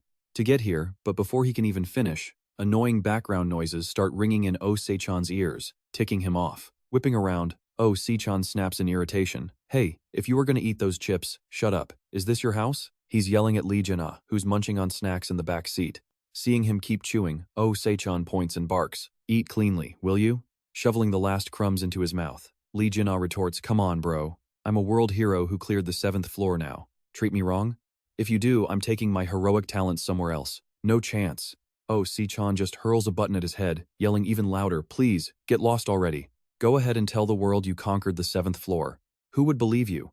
Lee Jin-ah just waves his hand, groaning. Why don't you believe me? I'm Lee Jin-ah, the hero standing right beside Isaac, conquering the 7th floor. Gritting his teeth. Se-jun snaps, you absolute idiot. But hey, let me know when you actually pack up and leave. He froze. Hearing this, Lee Jin-ah's face turns pale with fear. Turning to his assistant, Se-jun says, Secretary Lee, this guy is moving out. If anyone looking like him comes, get rid of them. That instantly freezes Lee Jin-ah, who slowly and stiffly turns his head to look at the person Se-jun just addressed. Striking a deep bow, Secretary Lee politely replies, thank you for your hard work. This throws Lee Jin-ah into a panic as he screams, no, Secretary Lee, no way. Se-jun chuckles mockingly, asking, so what do you actually want? Our grand national hero. Too late. Lee Jin-ah's furious voice echoes loudly through the building, screaming about the betrayal. Meanwhile, the scene shifts to an abandoned building with a car parked outside. Stepping inside, we see a massive collection of gear laid out, including armor, helmets, and swords. Kim Woo-jin steps inside and examines the loot, silently noting that this is actually a pretty solid haul. The lich summoned to fight the Thunder King is stronger than expected, but this much is already enough to overwhelm Lee Se-jun. Exactly. He knows what he needs next, and Kim Woo-jin's eyes turn deadly sharp. Let's shift focus to this massive, modern mansion sitting on its own private land, where a shattered bottle of perfume lies broken on the floor, hinting at a major confrontation. Park Young-won sits there, resting his chin on his hand, before suddenly barking in rage at the man standing before him. You're just a dog who only knows how to follow orders. He continues threatening, and now you have the nerve to turn around and bite your owner? Bastard. How dare you show your face in front of me again? The man in front of Park Young-won doesn't get angry at all. Instead, he slowly steps closer, calmly replying, "Don't exaggerate. I'm still completely loyal to my master. One small catch. That master isn't you." Kim Woo-jin smirks, staring straight into Park Young-won's eyes. Startled by this, Park Young-won glares back. But Kim Woo-jin just slams his hand on the table to continue. So there's no need to get so worked up, since deep down, you've always wanted to crush the Messiah Guild anyway. Look at that tremor. As Kim Woo-jin speaks, Park Young-won's hand holding the wine glass shakes violently, especially since the Phoenix Guild and Thunderbird have now merged under Isaac. Perfect. Smirking, Kim Woo-jin asks if that doesn't make them the ultimate force against the Messiahs. Unable to hold back his rage, Park Young-won shatters the glass in his grip. Gritting his teeth, he snarls, "You bastard. What do you even know about me to talk like that?" Kim Woo-jin just lets out a quiet, mocking smirk and replies, "Boss, I actually know everything about you. A man with a terrifying hunger for power, who will use any dirty trick to climb up. Yet tragically, Se-jun has crushed you so hard that you can never stand tall." Hearing this, Park Young-won's hand, now wet with mixed wine and blood, trembles uncontrollably. Second place. That's all you'll ever be. Kim Woo-jin doesn't stop there, keeping his cold, powerful glare locked onto him. Coward. Deep down, you are just a weak, pathetic man who's terrified of everything. Now that your fate is sealed, you only have two options left. First is to fight to the bitter end like Noose, and meet the same tragic death. Second is to submit to Isaac, claiming all the glory and praise of a celebrated hero. Without even waiting for a response, Kim Woo-jin turns and walks away, but as he reaches the door, he stops to look back. Think it over carefully. And with that, the room falls dead silent, leaving Park Young-won staring down in utter defeat. Finally, he leans back with a heavy sigh, muttering a quiet curse as Park Young-won grips the armrest with a white-knuckled fist. Young Onion looks around his room with a dark, heavy face, thinking to himself that he never imagined he would lose absolutely everything like this. As he speaks, that brutal newspaper headline flashes through his mind. Where did it all go so wrong to end up in such a tragedy? He is just so incredibly tired. Young Onion stares blankly up at the ceiling. Then boom. The scene shifts to another city where a massive explosion erupts. Swarms of aircraft are rushing across the sky, and every single one of them is a military helicopter. Oh, this gets crazy fast. They barely even fan out before a massive blast shoots from the ground, obliterating a chopper. Down below, the entire city is being completely torn apart by hyper-aggressive hatchlings, leaving terrified citizens running for their lives. Right in the middle of the chaos, one hatchling suddenly freezes and glares. It looks straight toward the side, but the very next second, a mysterious hunter drops from above, driving a sword straight through its eye and ripping the blade clean down to its throat. Cut to a news studio elsewhere, where a live broadcast is reporting on the unfolding disaster. Around 8 p.m. last night, countless civilians lost their lives after a dungeon break violently erupted in the capital city of Paris. Although the beasts were eventually eliminated, the staggering death toll has forced the government to urgently draft high-tier hunters to prevent and prepare for similar catastrophes. By the very next morning, headlines are screaming about a Floor 7 monster making its terrifying first appearance right in the city of Bisu. Hunters are still out there risking everything to keep the citizens of Bisu safe. The crushing weight of facing these insanely powerful and cunning dragons is leaving the exhausted hunters completely helpless against the threat. Protests are breaking out, massive ones. They are spreading across major cities all over the globe. The people are furious at the government's total incompetence.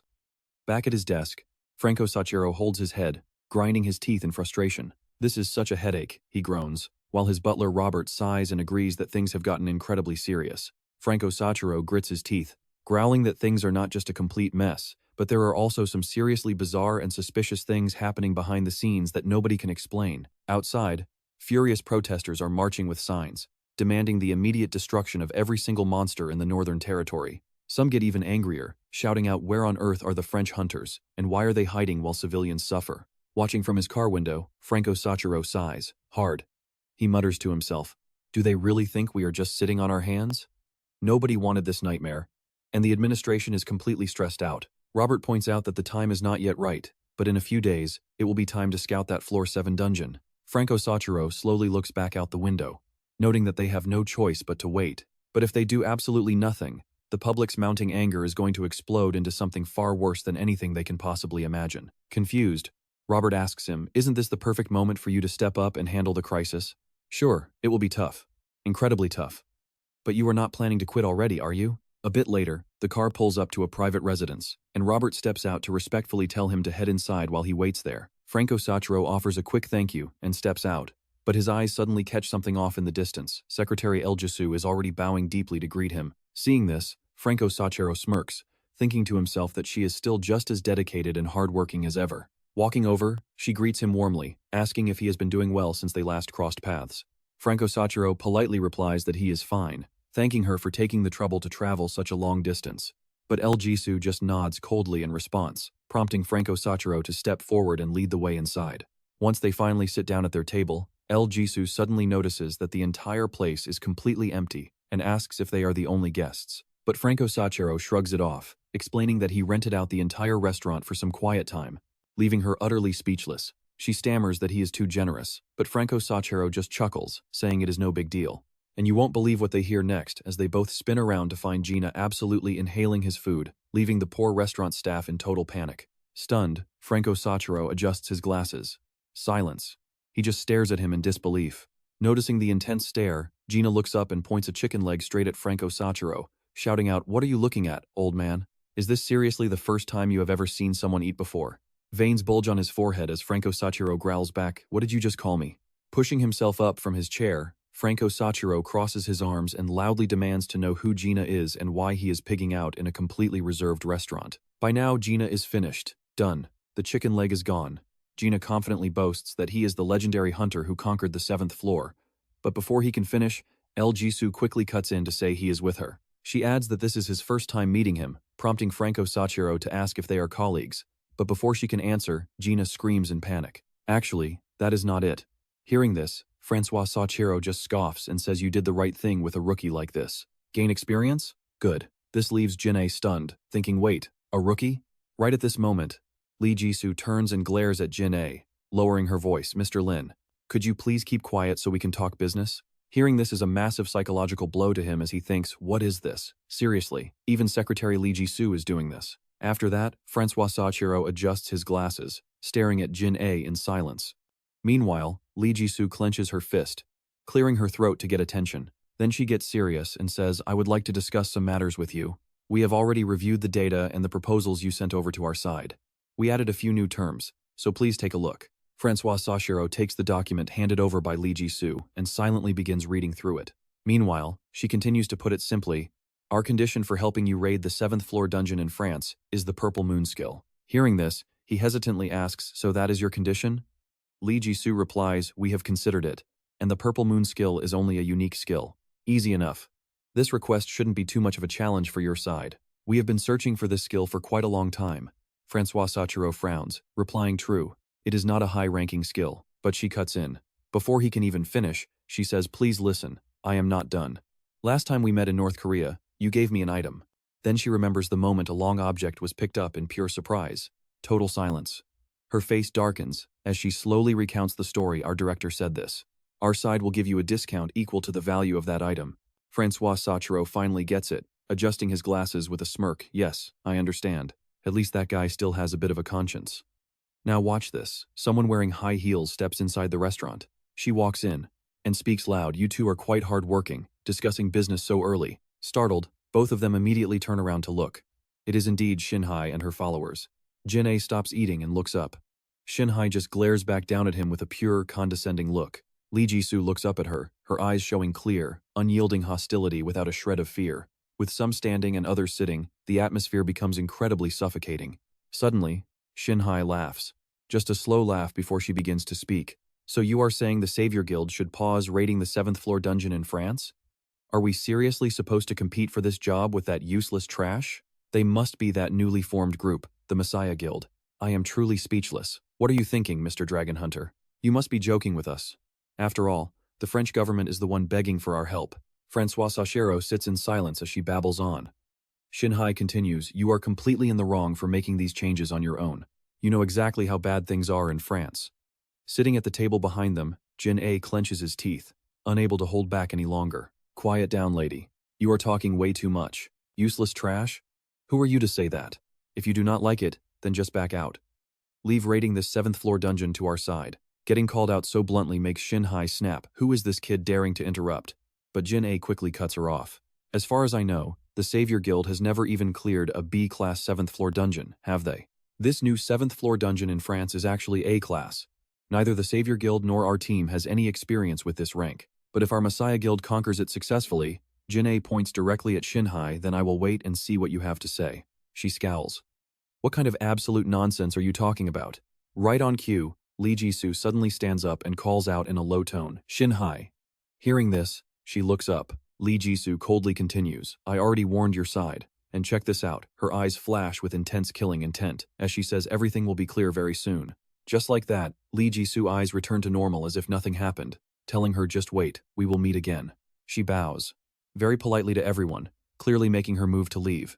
Shin-hye sits there, watching them walk away while grinding her teeth, shaking with pure rage. Francois Sachiro across from her quietly watches the entire scene unfold. He glares intensely at the woman sitting in front of him. The very next day, a major article is published with a shocking headline. The newly formed Messiah Guild has entered the competition to secure the rights to raid France's 7th floor dungeon against the Savior Guild. Over the weekend, representatives from both guilds and the legendary Dragon Hunter were spotted holding a meeting at a Paris restaurant. A massive war? Maybe. However, another news outlet presents a completely different take. But on the Messiah Guild side, Spakba has already made the first moves. Is this a strategic move to secure those dungeon raiding rights in France? Solo. He has been spotted fighting monsters all by himself down in the city subway. Paris residents are showing quite a lot of support for this move, and the news is covering Park Shin-hye everywhere. As for her, Park Shin-hye announced a new Messiah Guild branch right in France, promising to help the French government carry their heavy burdens during this tough period. She also mentions that this French branch will consist of highly experienced combat hunters, all boasting levels of at least 100. For now, they are starting with 50 members in France, with plans to bring in more reinforcements later. Meanwhile, the local dragon hunters are dodging questions about why they gave up their claim to the 7th floor dungeon, leaving people wondering if they simply lacked the power to clear it. Although having two powerhouse factions like the Savior Guild and the Messiah Guild both stepping up to compete for the 7th floor dungeon is a great thing, it also triggers serious concerns about whether this intense rivalry might spiral completely out of control. As for the French government, they are set to officially announce who gets the dungeon rights tonight. Now the scene shifts to a massive villa, where a huge crowd has gathered out in the open courtyard for a major event. Park Shin-hye shakes hands with a high-ranking official, before the two turn to face the sea of reporters packed in front of the hall. Camera flashes light up the night, while a mysterious figure watches the entire spectacle from afar in absolute silence. That is François Cacciatore, keeping his face masked to hide his true identity. Just then, two people walk up and ask if he is really standing out here, wondering if they can avoid getting spotted by the press. Shrouded in the deep shadows with his mask pulled up tight, Francois mutters that as long as they do not make any noise, they should be in the clear. He notes that it has been nearly a month, asking the woman standing in front of him how Paris has been treating her. Lee Ji-soo replies with her usual blank look, saying she is fine, before Francois hands over a mysterious bag and tells her to take it. Lee Jin-ah stands right next to them, constantly scanning the area to make sure no one is watching them. Lee Ji-soo looks down at the bag she just received, wondering what exactly he is giving her. Francois pulls down his mask slightly to show his face, whispering that everything went incredibly smoothly thanks to her efforts. He recalls the demands Lee Ji-soo made earlier, laying out the exact conditions for their Savior Guild to clear France's 7th floor dungeon. Francois smirks as he reviews the exact terms her side demanded to take on the 7th floor dungeon, while Lee Ji-soo stands there in complete silence, listening to his analysis. He understands that the entire Savior Guild team will be involved, mostly because her side successfully baited Park Shin-hye's Messiah Guild. Francois casts his gaze toward the massive crowd in the distance, continuing his explanation. That move forced the French government to accept their terms, though the Messiah Guild has already sworn they will not back down. He smiles, pushing up his glasses as he notes that clearing this major 7th floor dungeon is now pretty much a guaranteed done deal. Lee Ji-soo bows deeply to Francois, saying that although the raid is still just a plan for now, she is extremely grateful for this unexpected gift. Lee Jin-ah grumbles to himself, unable to grasp why she is acting so happy when the Messiah Guild literally won the dungeon rights. He vividly remembers the pure nightmare of having to disguise as Spasiba, working himself to the bone helping Kim Woo-jin kill monsters. With countless cameras constantly pointed right at his face, Lee Jin-ah holds his head, screaming inside from the absolute embarrassment. Honestly, it feels like we're about to witness an all-out war between these two powerhouse guilds. Is this whole thing just a setup, making him nothing more than their little puppet? Meanwhile, Lee Ji-soo opens the bag Francois gave her, pulling out a white envelope. Sliding the envelope open, she finds a glowing card radiating a brilliant golden light right in the palm of her hand. Lee Jisoo extends her hand, telling him how grateful she is for the incredible gift. They have been searching for this item for a very long time, and Francois simply shakes her hand in quiet response. A moment later, he turns around to vanish down the dark alleyway, but after taking only a few steps, Francois suddenly freezes in his tracks. The light glints off his glasses as he looks back over his shoulder at the two players standing behind him. Francois narrows his eyes, admitting there is still one major detail about their plan that he simply cannot wrap his head around. Stroking his chin, he muses that it would have been incredibly beneficial for her team to actually win those dungeon conquest rights. His puzzling question reaches the ears of Lee Jin-ah and Lee Jisoo as he asks why they do not seem to care about losing the rights. Adjusting his glasses with a slight smirk, he asks if their side is simply terrified of failing to clear a high-difficulty A-rank 7th floor dungeon. Lee Jisoo keeps her absolute composure, cryptically responding that everything will become perfectly clear to him in about an hour. Lee Jin-ah just stares at her in total confusion. While far away in Great Britain, a man carrying a black umbrella walks through a massive downpour. Suddenly, a booming broadcast echoes through the rainy streets, declaring they have an incredibly important announcement to share. Kim Woo-jin holds his umbrella, smiling as the speaker announces that the Savior Guild is officially targeting the rank A+ 7th floor dungeon in the United Kingdom. Back in France, Francois completely loses his mind, shouting out in absolute disbelief if they are really going after a rank A+ 7th floor dungeon. Jisoo stands right next to him, nodding her head in complete agreement. That is right. About 3 months ago, a massive glowing gate appeared in a forest, a rank 7 C+ dungeon. Sakura quietly glances in one direction, hesitating for a long moment as if she wants to say something but just cannot find the words. Ultimately, she can only turn around and step into the blinding light of the portal to leave the dungeon.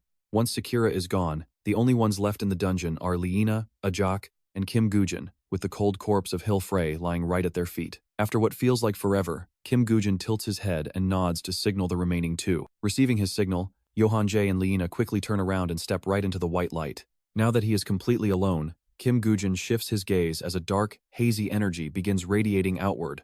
Gently touching the back of Hill Frey's skull, he activates his skill, causing a glowing system notification to pop up right before his eyes. The legendary Eye of Anubis has opened, and instantly, his own eyes fade into a pale, lifeless white, with dark energy swirling out from within. Back in the present, Kim Goo-jin mutters to himself that he never expected En's influence to go this deep, staring down at the gate beneath the cliff. He wonders how anyone could possibly hide a massive rank 7 A+ dungeon in England from the entire world. Kim Goo-jin lets out an excited grin, thinking to himself that his luck is just off the charts. Right then, the phone in his pocket starts buzzing like crazy. Pressing it to his ear, Kim Goo-jin hears a voice on the other end asking how he is liking the weather over in England. On the other end, Se-jun sits in his quiet office and guesses, even if the sun is out, it probably pours a second later because the weather there is always unpredictable. Kim Goo-jin calmly replies that it does not matter since he can adapt anywhere. Se-jun lets out a laugh, commenting on how Russians like him seem to adapt so easily to any environment. After all, Europe is still Europe. Kim Goo-jin quickly cuts the small talk and shifts the focus, asking if their master plan is still moving forward exactly as expected. Staring at the computer screen, Se-jun assures him with absolute confidence that everything is handled when he is on the job. But check this out, the monitor displays headlines from World News, announcing that the Savior Guild is going to conquer the rank 7 A+ dungeon in England. Another article from Reaper News questions whether the Savior Guild can actually pull it off or if it is all just hype. Reaper News reports that Isaac wants major guilds worldwide to join forces and conquer this massive dungeon. According to World News, the hunter community is highly focused on the Savior Guild, eagerly waiting for updates. Se-jun chuckles, figuring that the Savior Guild must be in absolute shock after seeing these articles. Se-jun picks up a stack of documents and begins explaining the situation. Just as he predicted, they have been putting massive pressure on everyone to join this raid alongside the other top guilds, and Se-jun had no choice but to agree since this is no simple task. Looking at the emblem of 2 golden dragons on the paper, he notes that China's Kunlun sect has already dispatched martial artist hunters who are at level 80 or higher. Se-jun goes on to list some big names, starting with the Great One Guild sending their absolute master, Rana, to participate. His old acquaintance Elis Han is heading there too, and Jan Jackson from the leading guild is definitely not going to miss out on this dungeon raid either. As for the British royal family, they have mobilized their highest-ranking knights from the Victory Guild to take part in this massive event. The black umbrella casts a deep shadow over Kim Goo-jin's eyes, showing only his smirking lips as he mutters that he is not surprised to hear about all these top-tier powerhouses. On the other end, cold sweat beads on Se-jun's forehead as he frowns, warning that there is more, before flipping to a page printed with a cross and wings. Even though a massive chunk of their hunters are currently stuck in a rank 7A dungeon in France, the Savior Guild is not about to sit this one out. They have officially requested to join. Kim Woo-jin's eyebrows furrow tightly when Se-jun explains that committing to the English raid on top of everything else will completely drain the Savior Guild's manpower, prompting him to ask who their designated leader is for this mission. Se-jun replies that it is Sung-eun, a name he has probably heard of before. Aside from being one of Shin-hye's closest and most loyal key members, he is apparently also part of the Round Table of Knights, as heavy rain pours down onto his black umbrella. Kim Woo-jin mutters that this is actually good, leaving Se-jun completely confused as he loudly demands to know what on earth is so good about it, while Kim Woo-jin just smiles. Since they are splitting their forces between 2 rank 7 dungeons, you know we have to make them regret it. Se-jun sighs with relief, saying that would be amazing, as Kim Woo-jin stands alone on the cliffside, keeping his eyes locked onto the distant dungeon gate. As the heavy rain pours down harder, he stands there for a brief moment before finally turning to leave. The wind whips at his coat as raindrops soak right through the fabric, but by morning, the golden sun slowly rises over the horizon, leaving the sky incredibly clear after yesterday's heavy storm. England. On the day of the rank 7 A+ raid, an immense crowd has gathered right in front of the dungeon gate, where Yongwon and Sakura are standing together. Representing the Great One Guild, Cry and Ellis are already waiting, while the Kunlun sect has fully mobilized 80 martial artist hunters, all at level 80 or higher. Finally, the Savior Guild arrives with Sung-eun leading them, as Eljun and Carrie become the first 2 to step toward the massive dungeon gate. They simultaneously look up, staring intently at the colossal glowing gateway towering right in front of them. In a desolate land surrounded on all sides by massive rocky mountains, an incredibly tall tower stands right at the very center. From deep within, a blinding beam of light shoots straight up into the stormy sky. Deep inside the 3rd floor of this A-rank dungeon, a giant horned beast has just been defeated, crashing down as thick dust clouds the air. A notification window pops up, announcing that the Minotaur, the dungeon master, has been slain, allowing them to advance to the next floor. Standing in a dark corner of the hall, Se-jun and Carrie watch as identical system windows appear right before their eyes. Se-jun crosses his arms and suddenly asks out of nowhere, "What is the date today?" Carrie turns her head to reply, "It is already the 1st. Hearing her answer, Se-jun goes completely silent. After leaning against a stone pillar this whole time, he suddenly stands straight, a glowing orb of light igniting in his palm. A sharp sword materializes in Se-jun's hand as his eyes flash with cold intent, stepping forward as he says, "I am moving ahead from the next floors." Stunned, Carrie gasps out, "What?" Her eyes widen as she slightly hesitantly asks him to clarify, "What about the other members of our guild?" Coldly walking right past Carrie, Se-jun replies, "The growth of our other guild members is indeed important, but they are simply too slow. Now, get this," he tilts his head and announces that the Messiah Guild will conquer the A+ dungeons completely alone, leaving Carrie absolutely frozen in shock. Se-jun glares back at her, asserting that they must absolutely conquer this dungeon before anyone else can claim it. He tightly grips his sword, fully resolved that the moment they step out of this dungeon, flinging his cloak back, Se-jun strides straight through the dungeon gate, commanding that they must immediately prepare for the next raid. Narrowing his eyes, he mutters that they will meet again on the 8th floor, a promise he silently makes. In another corner of the hall, Kim Woo-jin, disguised as Isaac Ivanov, stares at his glowing screen, which displays details for the Dragon's Lair. This 7-floor dungeon features an A+ rank difficulty level, allowing a maximum of 500 participants to enter at once. Only players level 240 and below can enter, with the clear condition being to eliminate the master of this land. Another prompt appears on the screen, warning that they must survive for 10 days just to advance to the next floor. Kim Woo-jin rests his chin on his hand, processing the survival quest right from floor 1, a satisfied smirk spreading across his face as he thinks what a stroke of luck. A sudden voice catches Kim Woo-jin's attention, making him turn around to see Cho Sung-woo and 2 other players stepping out of the dark. Approaching to stand directly opposite Kim Woo-jin, he introduces himself, "I am Cho Sung-woo of the Messiah Guild." Cho Sung-woo extends his hand in greeting, politely asking for his support as they work together. Kim Woo-jin stays dead silent, simply staring at his offered hand. After what feels like an eternity, Kim Woo-jin finally reaches out to shake his hand, introducing himself as Isaac. Instantly, a dangerous, heavy aura erupts from Cho Sung-woo as his eyes flash red, completely scanning him. He merely smirks, his expression remaining utterly calm as he looks back without flinching. Just then, not too far away, the clicking of high-heeled boots echoes through the hall. A sudden gasp, "Oh my."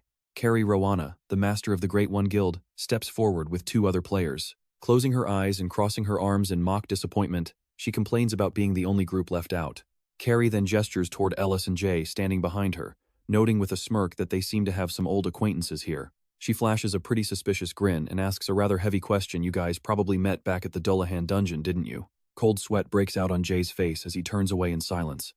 Ellis beside him bows exceptionally low, stammering nervously.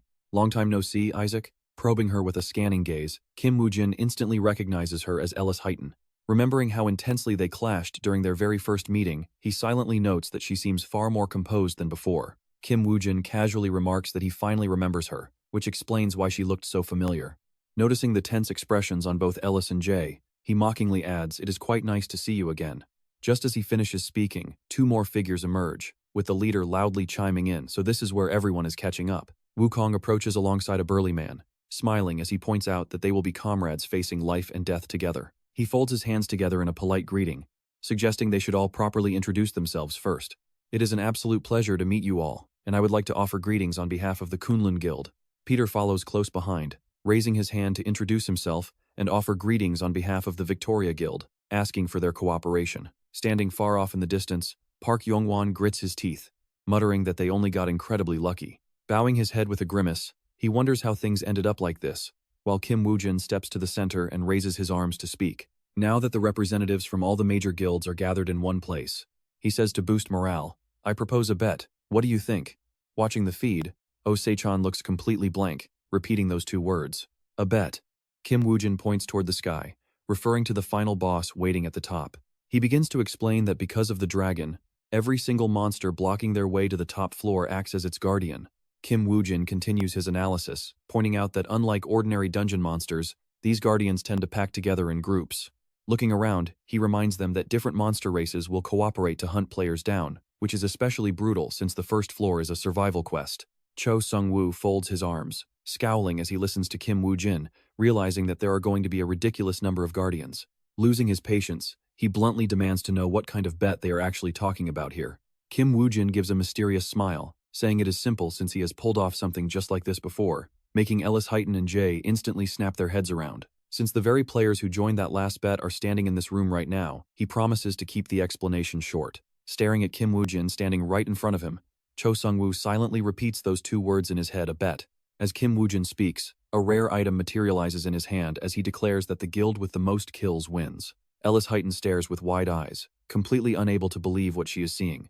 Kim Woo-jin raises the staff in his hand, offering up the legendary Staff of Merlin. Ellis Heighton grits her teeth, cursing under her breath at this absolute lunatic. "Isaac." Kim Woo-jin shoots them a glance, adding a quick catch because nothing in this world is free. To join this gamble, every guild representative has to put up a legendary grade item of equal value to Merlin's staff as their buy-in. The entire room freezes. Absolute silence washes over the crowd as they process the sheer scale of the wager he just threw down. Se-jun silently marvels at Isaac's sheer audacity.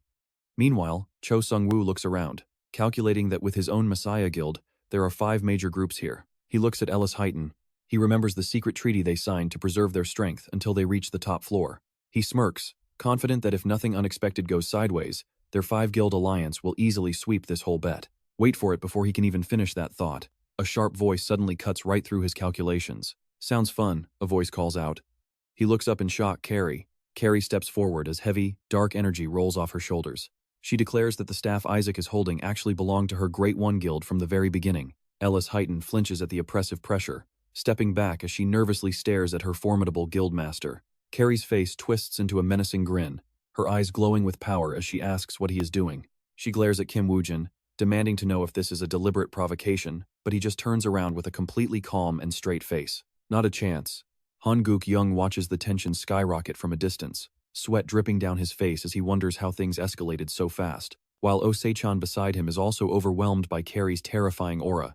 He wipes his brow, thinking that literally anyone with eyes can see this is a massive provocation. But out of nowhere, the anger vanishes, and a strange smirk plays on Carrie's lips. She pulls back her pressure and closes her eyes, saying that if he wants to hand over Merlin's staff, she is not about to say no. Carrie flatly accepts the challenge, lock, stock, and barrel, leaving Ellis Heighton completely speechless as she stares at her in pure disbelief. "Guildmaster," she gasps, while Carrie looks at Kim Woo-jin, proposing they add one condition. Kim Woo-jin curiously asks what she wants. Carrie gestures broadly, noting that they currently have both Merlin's staff and the legendary Ring of King Arthur in their possession. For this bet to be fair, she demands that he refrains from using either of those broken items. Kim Woo-jin, playing his Isaac persona, does not back down but throws a challenging grin back, asking her why. He asks why he cannot use his own gear just because it makes them jealous. while behind him, Lee Jinna, disguised as Spasiba, sweat drops at his incredibly bold and aggressive attitude. Carrie scowls, making zero effort to hide her extreme annoyance. She admits that she is annoyed, but points out that Isaac's monstrous strength already easily matches the level of Messiah's legendary guildmaster, Lee Se-jun, as she stares him down. She raises her voice, demanding a fair handicap if he wants them to gamble. Without missing a single beat, Kim Woo-jin agrees, saying that he can easily handle those terms. Lee Jinna is absolutely floored by this, panicking in his mind, because losing those two top-tier legendary items cuts their battle power by more than half. He sweats bullets, wondering if Kim Woo-jin has completely lost his mind, when Cho Sung-woo suddenly stomps over and yells, demanding to know who the hell she is to make a decision like that on behalf of everyone. Hearing someone try to stop her, Carrie Rowana quickly whips her head right around. Her eyes widen. She shoots a highly threatening, razor-sharp glare directly at the terrified man. Facing that dangerous look, Ogong freezes with his mouth open, only daring to whisper her name inside his head. Carrie Rowana lowers her head, quietly noting that since he seems quite exceptionally confident in his skills, adding another major condition shouldn't be a problem at all. Kim Goo-jin tells them to hear her out first, so Carrie Rowana looks up to propose, comparing the number of guardians cleared by other guilds to just the Savior Guild alone. Beside them, Lena snaps and yells out in frustration, "The Savior Guild versus everyone else? That makes no sense, so stop forcing us." But before they can even protest further, another voice suddenly cuts in. What Carrie Rowana says actually makes sense. Cho Sung-woo, who remained silent until now, finally decides to speak up.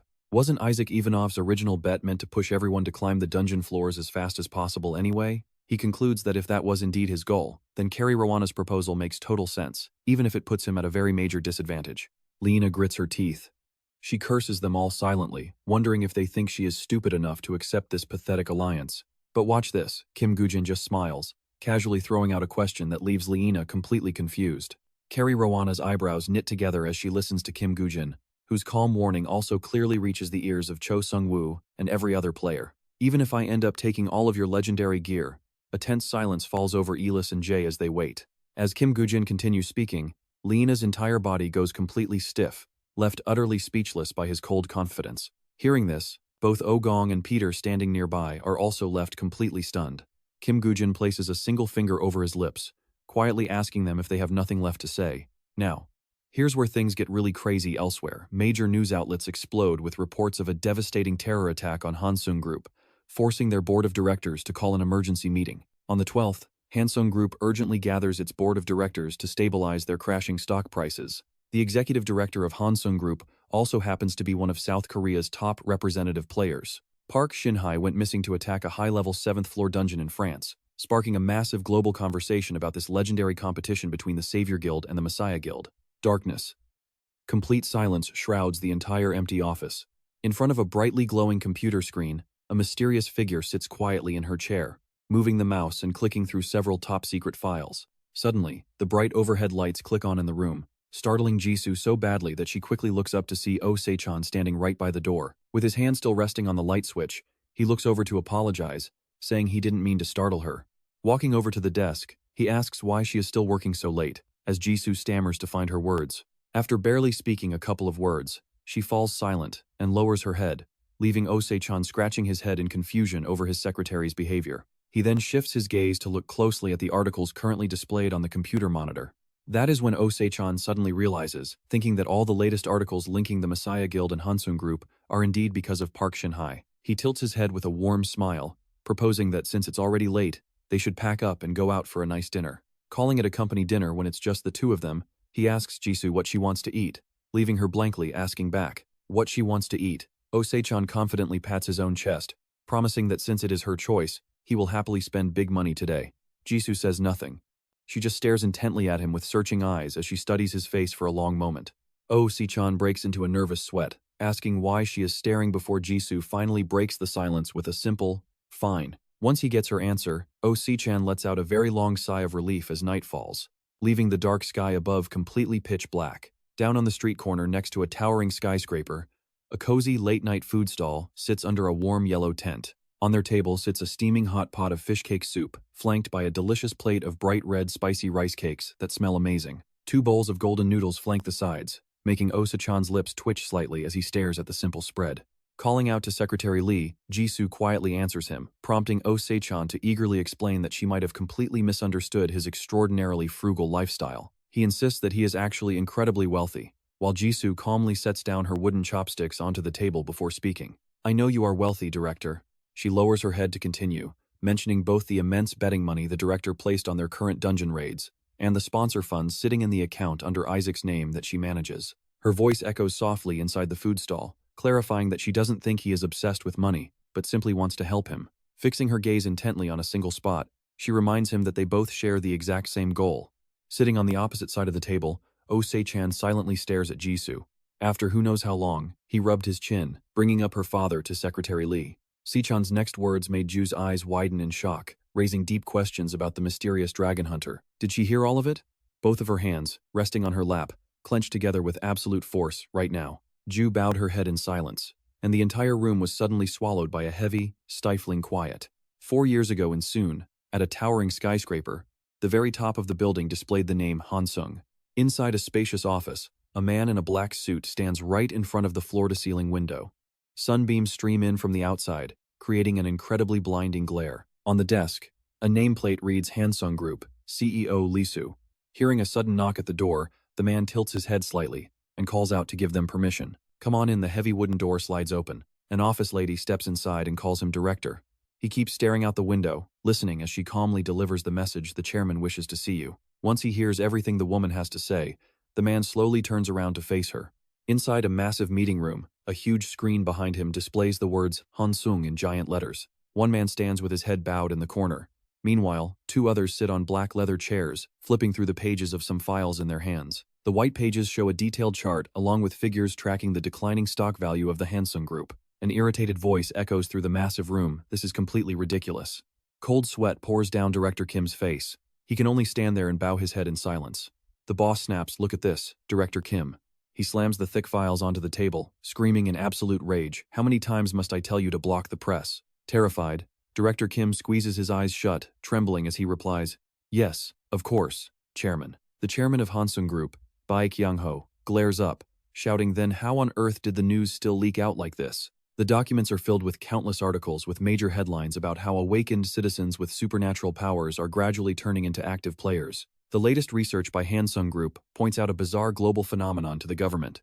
A massive assembly took place at Wangwamon Plaza, demanding that both the government and Hansung Group release their research findings. After days of relentless protests, Hansung Group's stock prices crashed hard, putting massive pressure on the entire Kospi index. Get this, some suspect, a mysterious dungeon gate has appeared right under Hansung Group's building. Lee Sung-man, sitting on the opposite side of the table, is also reading through the documents. Meanwhile, Baek Young-ho continues his relentless ranting. "Why is the government office that promised to work with us keeping completely quiet?" He screams out, "There's already a massive riot brewing down there." Looking down from the high window, a massive crowd has gathered below, holding up protest signs. They scream that massive conglomerates do not care about citizens' safety and are only interested in their own profits. Baek Young-ho snaps again, "Why couldn't you block the source of information?" The signs carried by the raging protesters outside read, "What is Hansung Group hiding?" and they demand that the company immediately reevaluate its research. Some signs demand Hansung get out, questioning if human experiments on live players are real, and calling for a proper government investigation. Baek Young-ho stands up from his seat, grabbing the thick stack of papers.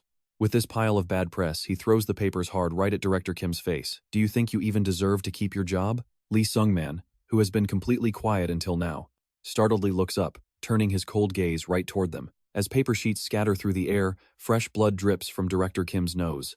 In sheer panic, he desperately begs, "I am truly sorry, please just give me one more chance." Quickly bowing down, he promises, "I will find the source of the leak immediately and resolve this situation right away. I will also deploy every single piece of manpower at my disposal to fix this mess." Lee Sung-man stands up from his chair, speaking up in a calm voice, "Chairman, please relax. Director Kim definitely did not cause all of this on purpose. After all, he is one of our key core members who has dedicated himself to the group for a very long time." Director Kim stands there, drenched in sweat and hunched over. Lee Sung-man continues, "I am absolutely sure this news was a complete shock to him too." Lee Sung-man reaches out, gently pulling the trembling man back up to his feet. "Director Kim, please look up." He then smiles warmly to comfort him. "Work must have been quite stressful lately. You have done your best." Lee Sung-man advises him further, "I will discuss things with the chairman, so go ahead and handle everything out there." Director Kim is still in a daze, casting a nervous glance to his side at Chairman Lee. But he quickly collects himself, closing his eyes as he pushes his glasses up his nose, replying, "Thank you so very much." Lee Sung-man tilts his head, asking the seated chairman, "Can we let Director Kim go now?" Baek Young-ho closes his eyes slightly, crossing his arms tightly in agreement. "Yeah, tell him to leave." With that, the heavy wooden door of the meeting room slides open and shuts with a deep, echoing thud. With only the two of them left in the room, Park Yang-ho frowns in annoyance, turning around to complain. "Look here, Chairman Lee Chung-man, you are being way too merciful." He casts his gaze toward Lee Chung-man, who is bending down to pick up documents over there, reminding him that he has said it before. They shouldn't be too kind to their subordinates like that. Park Yang-ho rests his hand on his head, analyzing how constant forgiveness will only make the staff grow lazy and dependent. They will just assume any mistake they make gets easily forgiven anyway. Meanwhile, Lee Chung-man keeps completely silent, placing the gathered papers back onto the desk. After quite some time, he finally looks up and speaks. Hearing him, Chairman Park Yang-ho asks what it is. Lee Chung-man's face turns incredibly serious, asking to give some sincere advice as a trusted, long-time close partner. Park Yang-ho raises his hand to cover his mouth, questioning him in return. "Advice? Why so serious all of a sudden? Are you going to nag me again?" Lee Chung-man simply gets straight to the point. Even though things look pretty dangerous right now, this crisis might actually be an opportunity. Park Yang-ho slowly repeats those exact words. An opportunity? Is this really a blessing in disguise? Lee Chung-man flatly rejects it. Of course not. Chairman Lee Chung-man. Do you actually realize what our biggest obstacle is? He looks over at the Messiah Project sign on the wall, asking suggestively if he knows what the biggest hurdle in their government-backed project is. Park Yang-ho rubs his chin in thought, wondering about the biggest issue. His lips twitch as he finally guesses that it might be the players. Park Yang-ho sneers, calling them just a bunch of lucky fools who happen to awaken. His fist clenches tight as he slams it onto the table, complaining about how arrogant they are and how they never listen. Am I right? Park Yang-ho's hand on the desk actually starts trembling from the sheer force of his slam. If players were not so rare and highly valued to the public, we wouldn't have to put up with their incredibly arrogant attitude every single day. Lee Chung-man nods in total agreement. You are absolutely right, Chairman. His eyes narrow with a dangerous look. However, out of all of them, Lee Chung-man mutters the name Lee Se-jun. His existence is the ultimate problem. Elsewhere, next to a giant cracked stone pillar marked with the label B4, the dark basement floor is covered with the lifeless bodies of monsters scattered all over. Lee Se-jun is completely covered in monster blood from head to toe, standing there heavily catching his breath. In a dark corner of the basement, a group of people is gathering right in front of the dungeon gate. Lee Se-jun's eyes flash as he steps forward to command his remaining men. Before they jump out of the portal, run a full diagnostic scan on its overall power levels. As Lee Se-jun watches from a safe distance, one of his subordinates slowly walks up to the swirling portal. Jordan removes his gear to reveal his shiny bald head. His eyes flash with a bright white light, activating his silent hunter skill. Right after that, a perfect clone with the exact same face splits off directly from his body. Without hesitation, Jordan's clone leaps straight into the swirling dungeon gate. Inside the dungeon, warm sunlight streams down as the clone dashes forward like lightning. After running for a while, he stops, stomps his foot hard, and leaps high into the air. The clone lands safely on a high tree branch, scanning the area to see what's happening. Outside, Lee Se-jun stands behind him with crossed arms, asking what he sees. Jordan puts a finger to his temple, reporting that it is a single-floor, B-rank dungeon while he looks for the boss. He adds that everything else seems pretty normal, but inside the portal. But then, out of nowhere, Jordan's clone senses something weird and turns around. Back outside, the real Jordan collapses to the ground, screaming in absolute agony. A masked teammate rushes over to his side, asking him what on earth is going on. Jordan is trembling violently all over, stammering out that there is a massive flying monster inside the gate. He says with absolute terror that he has never seen this kind of creature before. Inside the dungeon, a giant beast with a long beak swoops down, snapping the clone straight into its mouth. Outside, his teammate shakes Jordan's shoulders, yelling at him to pull himself together. Standing nearby, Lee Se-jun repeats the words, wondering about this undiscovered flying monster. There is no doubt about it. Smirking with absolute excitement, he decides he must immediately ask Chairman Lee Chung-man to postpone the upcoming dungeon raid. Back in the meeting room, Lee Chung-man reports, the Special Defense Force gathering all players under Captain Lee Se-jun, alongside the Messiah Project members, has ultimately failed the mission. His voice echoes as he requests to push back the raid schedule. Listening to this, Park Yang-ho slowly rubs his chin, falling deep into thought. If Lee Chung-man's suggestions get out, and they keep dragging their feet like this, there is a pretty high chance that the dungeon break under Han Sung will spiral out of control and threaten the outside. Meanwhile, a pair of black dress shoes appears in the hallway outside the conference room. Inside, Lee Sung-man urges him, "You must make your decision right now. I am flying out to France tonight. The black shoes stop right in front of the meeting room as Lee Sung-man's voice drifts through saying they will recruit new players to replace Lee Se-jun. Then came the voice of Park Yang-ho. A player to replace Lee Se-jun, do you have anyone in mind? Lee Sung-man answers him that a certain boy has caught everyone's attention as the sole survivor. Lee Se-jun stands in front of the conference door with an angry face. He overhears Lee Sung-man talking about the survival test when the dragon appeared. Suddenly, the tightly closed conference door is slammed open with extreme force from the outside. Both Park Yang-ho and Lee Sung-man startle in shock, instantly snapping their gazes toward the entrance. With a completely calm face, Lee Se-jun walks right inside and says, "I came to report something." Lee Sung-man frowns in displeasure and raises his voice. "Captain Lee, I am speaking with the chairman. What do you think you are doing?" Smirking, Lee Se-jun replies, "Because I have an urgent matter." The director pushes further. "No matter how urgent it is, do you realize how extremely disrespectful this is to the chairman?" Lee Se-jun simply answers with absolute indifference. "Is that so?" Meanwhile, Park Yang-ho suddenly reaches for something on the table. Lee Se-jun's eyes narrow as, in the blink of an eye, an object is thrown forcefully straight at his head. But he effortlessly tilts his head to the side, dodging it completely. Park Yang-ho stands there panting in rage as the thrown object smashes against the wall and clatters onto the floor. Lee Se-jun looks at him and mocks. "Getting too angry is not good for your health. Chairman Park, if you keep this up, I might not follow your orders." Hearing this, Park Yang-ho grimaces and grits his teeth hard in pure, unfiltered rage. He angrily snarls out, "Hey, you piece of garbage. Do you know where you are, barging in here like you own the place?" Standing up, Park Yang-ho points accusingly, "Since when does a nobody like you get to decide what is urgent?" Sensing the danger, Lee Sung-man quickly steps in, trying to calm the furious chairman down. "Calm down, chairman." Hearing this, Lee Se-jun simply frowns and says nothing. Park Yang-ho spits out more insults. "Do you think you can look down on everyone just because you are a player?" Park Yang-ho is still screaming in his face when, wait for it, his voice gets violently cut off right in the middle. A thin slash suddenly appears right on Park Yang-ho's left cheek. Seeing the dark blood dripping from the wound, Lee Sung-man screams out in total panic. "Chairman, there is blood on your face." The terrified chairman instantly turns, staring warily at the man standing just a few feet away. Out of nowhere, Lee Se-jun is holding a long sword, his body radiating intense, cold bloodlust. Lee Sung-man screams out in terror, "Captain Lee, what on earth are you doing?" He quickly spreads his arms to shield the chairman. "This is completely crossing the line." But Lee Se-jun simply answers, "No, it is not." His eyes flash with a deadly light. "If I had actually crossed the line." Lee Se-jun's cold voice echoes. The other half of the chairman's head would already be rolling on the floor right now. Park Yang-ho's eyes widen as his entire body shakes with fear, his hand hovering over his bloody cheek. As red droplets drip from the sharp blade, Lee Se-jun addresses the two of them. "Chairman Park, Director Lee, the times have completely changed by now. Aren't you the ones failing to grasp the actual situation?" He coldly declares, "The security guards in this building are all loyal only to me, meaning there is not a single idiot who would dare help you two now." Lee Se-jun glares at Lee Sung-man, who is still shielding the trembling chairman, warning him directly, "If you repeat that nonsense, things will not end with just a scratch next time. Understand?" He calmly sheathes the long sword in his hand. Smirking, he shrugs and says, "Since we are all pretty busy people here, I will make this quick." Lee Sung-man finally backs down and asks, "Fine. What is this urgent matter you came here for?" Sitting down, Lee Se-jun presses a remote button to show the screen a serious issue occurred on the 4th floor of the dungeon, where flying monsters appeared for the very first time. As the projector lights up, he analyzes the data. "I cannot keep attacking until we fully calculate the damages.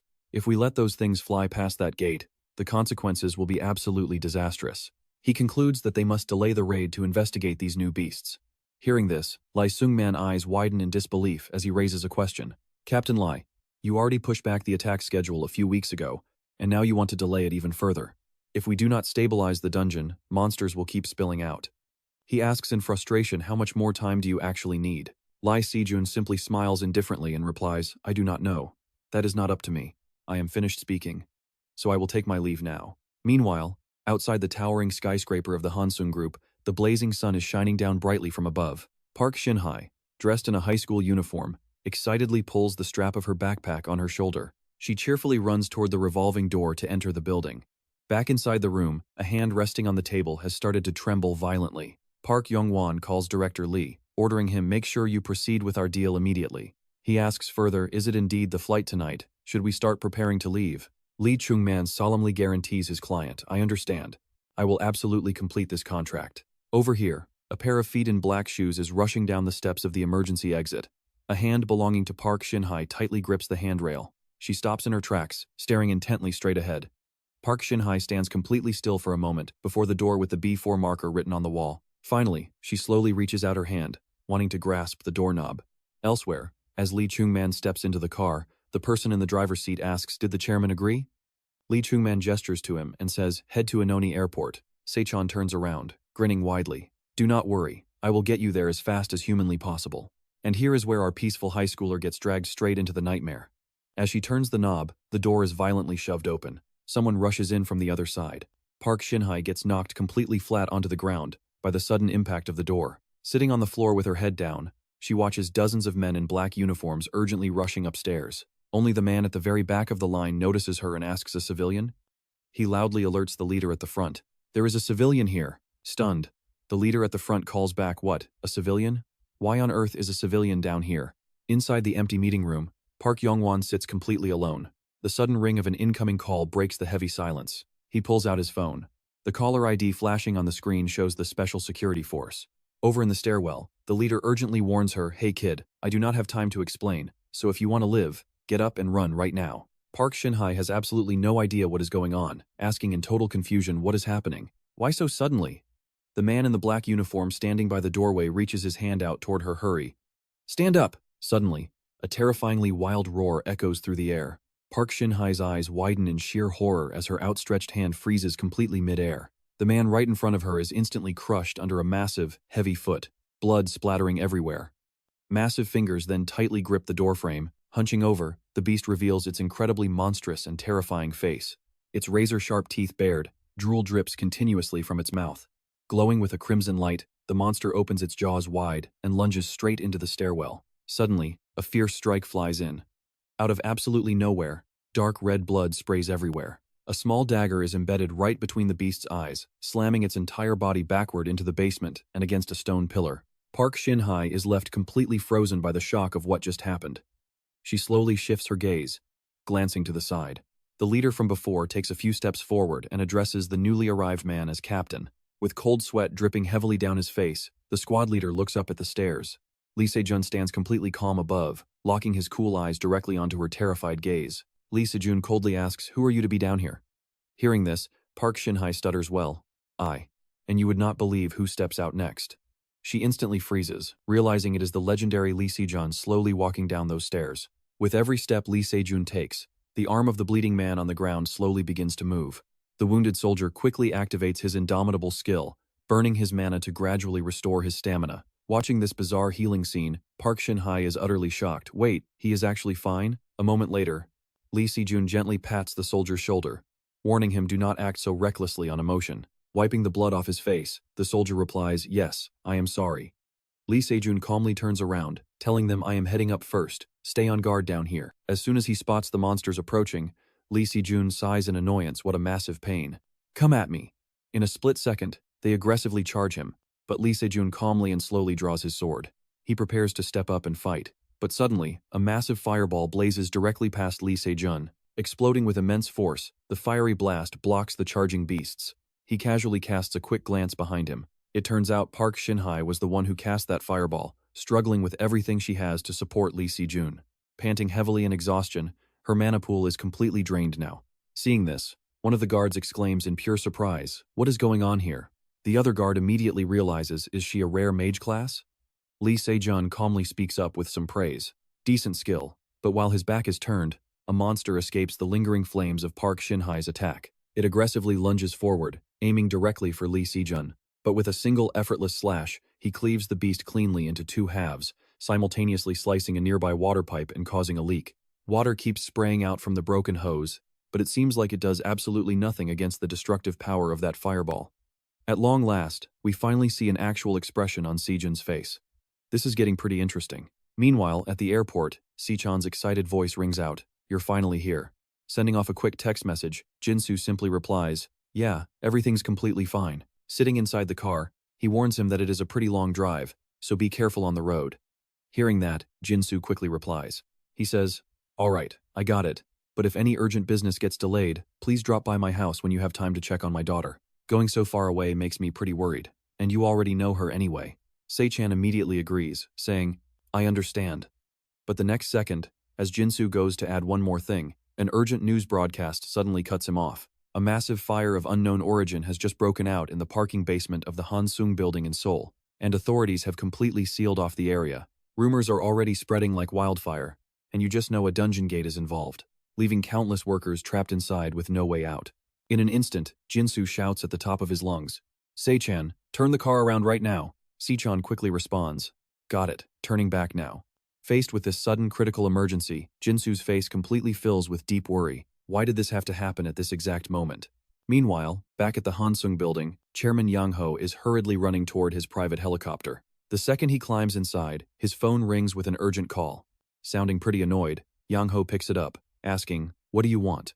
On the other end of the line, Se-jun's voice answers, "You seem pretty busy today, Mr. Chairman." He chuckles. "I just sent you a photo. Check it out immediately. If you choose to run away right now, you are definitely going to regret it." Intrigued, Yang Ho opens the message. A photo? His eyes suddenly widen in absolute shock as he recognizes a figure more familiar than anyone else in his life. It is definitely Shin-hye here.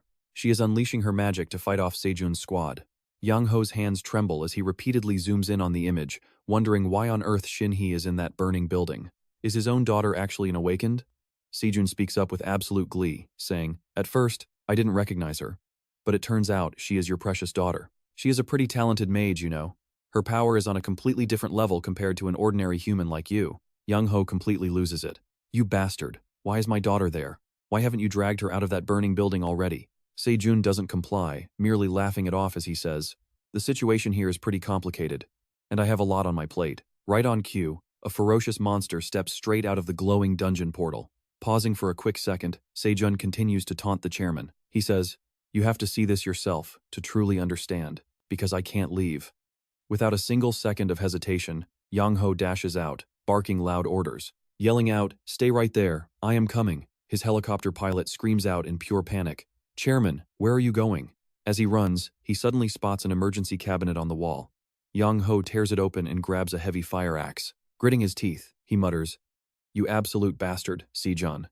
Meanwhile, Se-chan's car finally screeches to a halt at the scene. Stepping out, Jinsu is completely stunned by the chaotic scene. Se-chan nervously whispers, "Brother, this is looking pretty bad." He pulls out a mysterious small suitcase. And honestly, we all know this can only mean trouble. Jinsu anxiously prays that he won't have to use this weapon. Realizing exactly what his friend is planning, Se-chan immediately rushes forward. He screams, "Wait, brother, rushing in there now is pure suicide. We should just leave this to Se-jun and get out of here." But Jinsu remains calm and replies, "Se-chan, thanks for worrying, but that is impossible." From the very beginning, Se-jun had absolutely zero intention of closing that gate. Leaving it alone will only cause massive civilian casualties, but Se-chan still keeps begging him to stop. Cutting him off completely, Jinsu firmly states, "Besides, my own daughter is going to school right here in this very city, so I can never leave her future in the hands of some reckless bastard. Do not worry about me, just go."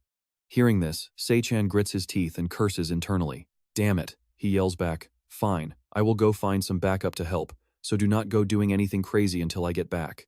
Jinsu does not even bother to answer, merely giving a silent nod before quickly stepping inside the burning structure. At this very moment, deep down on the B4 level, Se-jun's squad is gathered right in front of the active dungeon gate. Watching from the back, Shin-hye secretly thinks to herself that Se-jun's skills are definitely impressive enough to make the higher-ups take notice. If she can learn everything from him, she will definitely grow much stronger and skyrocket to absolute fame in no time. Just then, one of Se-jun's teammates speaks up, asking, "Captain, are we pushing in now?" But he coldly replies, "No, we wait a bit longer." Hearing this, Shin-hye completely loses her cool and screams out, "Wait, what on earth are you talking about? If we just stand here waiting, the monsters will," but, in a completely calm, nonchalant tone, Se-jun cuts in, "If the monsters do break out, how much do you think the situation inside the portal will actually change?" Realizing his dark plan, Shin-hye gasps, "Could you possibly be?" But Se-jun instantly cuts her off. He says, "It is truly tragic that civilians are in harm's way, but keeping ourselves safe is our top priority before clearing the next zone. You shouldn't force players to make unconditional sacrifices like that, you know? Shouldn't the useless lives of people who never get the spotlight be sacrificed to bring some value? Are the lives of awakened players like us really the same as theirs?" Meanwhile, you won't believe this, but Lee Ji-soo hears a shocking emergency broadcast about a massive explosion near Soon. The dungeon gate rupture is rapidly becoming visible. Lee Ji-soo continues texting, asking if her father has boarded his flight yet. "Please reply when you get this message, Dad." After sending it, she slowly walks to the window. As soon as she looks outside, Lee Ji-soo gasps. The terrifying scene at the Hansung building catches her eye, leaving her to wonder if Park Shin-hye is going to be okay. Could she have gone there already? Meanwhile, back at the Hansung building, Lee Jin-soo is fiercely questioning someone. Say that again. What are you talking about? Lee Se-jun calmly replies that they are not attacking right now, making the older man scream in disbelief. What do you mean by that? If we want to seal the rupture, we must strike immediately. Yet he still calmly questions him. I simply want to ask if the chairman believes it is fine for the selected Messiah Project candidates to die here. This heavy question plunges Lee Jin-soo into deep thought. After a brief silence, he quickly replies that his intention was never that, and casualties must be minimized. Your entire power exists solely to protect the citizens. Lee Se-jun sneers back with absolute coldness. Cut the high and mighty talk, because at the end of the day, you are saying our lives are completely expendable. To shield the citizens, we must enter the dungeon no matter what. This twisted logic completely infuriates Lee Jin-soo, who snaps that he knows damn well that is not his point. The Messiah Project was built to protect citizens by supporting and raising players who carry a genuine responsibility to keep people safe. Did you honestly think this organization was established just to feed and shelter selfish players like you? Stop acting delusional and enter the dungeon before disaster strikes. Hearing this, Lee Se-jun flashes a scheming grin and tells him he must take full responsibility for those words. Right after that, his guild members step forward. Their sudden appearance clearly catches Lee Jin-soo completely off guard as his eyes widen in shock. It turns out Park Shin-hye heard everything. Shocked and deeply worried, he gasps out, "Shin-hye, why are you here?" Lee Se-jun got exactly what he wanted. He speaks up with smug satisfaction, asking if she heard that they must sacrifice themselves for useless weaklings. That is his true face, a complete hypocrite. Lee Jin-soo desperately tries to shut him up. "Shin-hye, do not fall for his twisted lies. Why are you in such a dangerous place? Please, come over here." But unfortunately, Park Shin-hye has already been brainwashed by Lee Se-jun's twisted ideals. Even as she cold shoulders him, he desperately tries to run to her. As he calls out to Shin-hye, Lee Jin-soo suddenly freezes. Right in front of him, a massive monster is flying straight past. It bursts straight through the floors of the building, clearly trying to escape. Lee Jin-soo realizes this is a disaster, knowing they cannot let these beasts reach the outside. Meanwhile, a frantic figure is rushing down the stairwell. It is Park Young-ho desperately searching for Park Shin-hye. Consumed by pure panic, he suddenly senses an unsettling presence nearby, making Park Young-ho wonder if something is terribly wrong. Look at that as he glances behind him. His eyes stretch wide in absolute terror. A massive monster has escaped and is hovering right in front of Park Young-ho. Its eyes are pure bloodlust, turning his face completely pale as he mutters a desperate curse. The beast violently slams into the very floor where Park Young-ho is standing. Hearing the devastating crash, Lee Jin-soo quickly whips his head around. Knowing he cannot drag this out any longer, he reaches into his pocket and pulls out a detonator remote. Without a single moment of hesitation, Lee Jin-soo yells out a threat, declaring that the basement beneath them is rigged with explosives. If you do not attack right now, I will blow this place sky high to seal the rupture. Despite the deadly threat, Lee Se-jun merely responds with a cold, mocking smirk. He speaks up in a slow, patronizing tone, calling him foolish because blowing up the building won't make the gate disappear. But Lee Jin-soo has made up his mind, knowing that collapsing this area will at least buy them some precious time. Park Shin-hye screams in panic, "Are you crazy? Do you want to drag everyone to their deaths?" He immediately softens his voice in apology, telling Park Shin-hye he is sorry she got dragged into this, but there is no other way to prevent a catastrophic disaster. In the next second, Lee Se-jun darkly replies that he should go ahead, ordering everyone to head down to the basement to prepare the assault. A nearby soldier immediately complies. While the players frantically scramble to move, Lee Se-jun announces that he will speak to the chairman first and follow right after. Park Shin-hye also starts to leave on trembling legs, filled with deep anxiety, as she suddenly turns back to stare intently at Lee Se-jun and Lee Jin-soo. Right there, he coldly summons his terrifying power. Seeing this, Lee Jin-soo grits his teeth and glares at Lee Se-jun, trying his best to show zero fear. Having heard the entire tragic story, Lee Ji-soo quietly reflects on staying by her father to the very end alongside Park Shin-hye and Lee Se-jun, remembering that she finally has the written testimonies of Messiah Project members. I am absolutely sure. Before confronting the Dragon Hunter myself, I finally understand why the director hid all of this from me. Seeing Lee Ji-soo so deeply heartbroken, Se-yeon has no idea how to comfort her. Secretary Lee cuts him off before he can even finish, explaining it is not the president's fault, but rather because of. Pausing for about 2 seconds, Ju seriously adds, "What should I do in the future? I am already satisfied with finding that answer." At the exact same time, a massive fire is breaking out inside the dungeon. Elise is panting heavily, completely exhausted and running very low on mana. Suddenly, her energy and skills are restored. A classic magic spell is cast to boost her mana, causing her overall recovery speed to increase rapidly. It turns out Carrie is supporting Elise with a pretty triumphant grin on her face. She thinks to herself confidently, yes, with a buff master supporting them, even Isaac will not be a match for them anymore. The next second, Elise drives her weapon hard into the ground. She begins to radiate an incredibly formidable wave of power. The bright flare of her fire catches the monster's attention, and it charges wildly, looking to swallow Elise whole into its stomach. Smirking as if she anticipated this, she lets out a satisfied smile.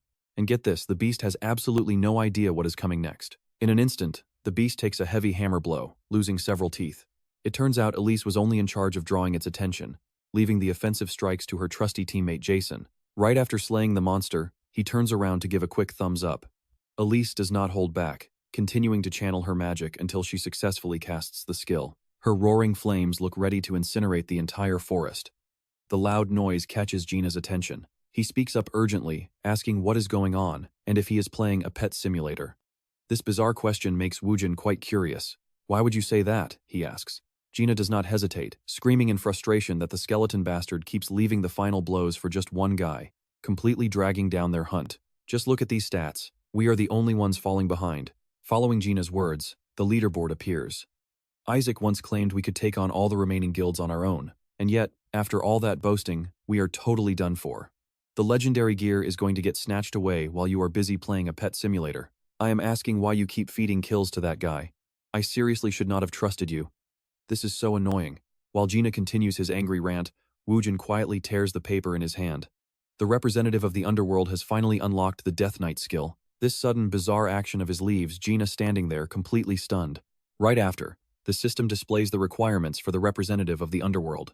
Level 200 required, with the effect transforming a Skull Knight that has defeated 44,444 monsters into a Death Knight. After reading through all the details, they both slowly approach the Skull Knight under Yongwan's highly surprised gaze.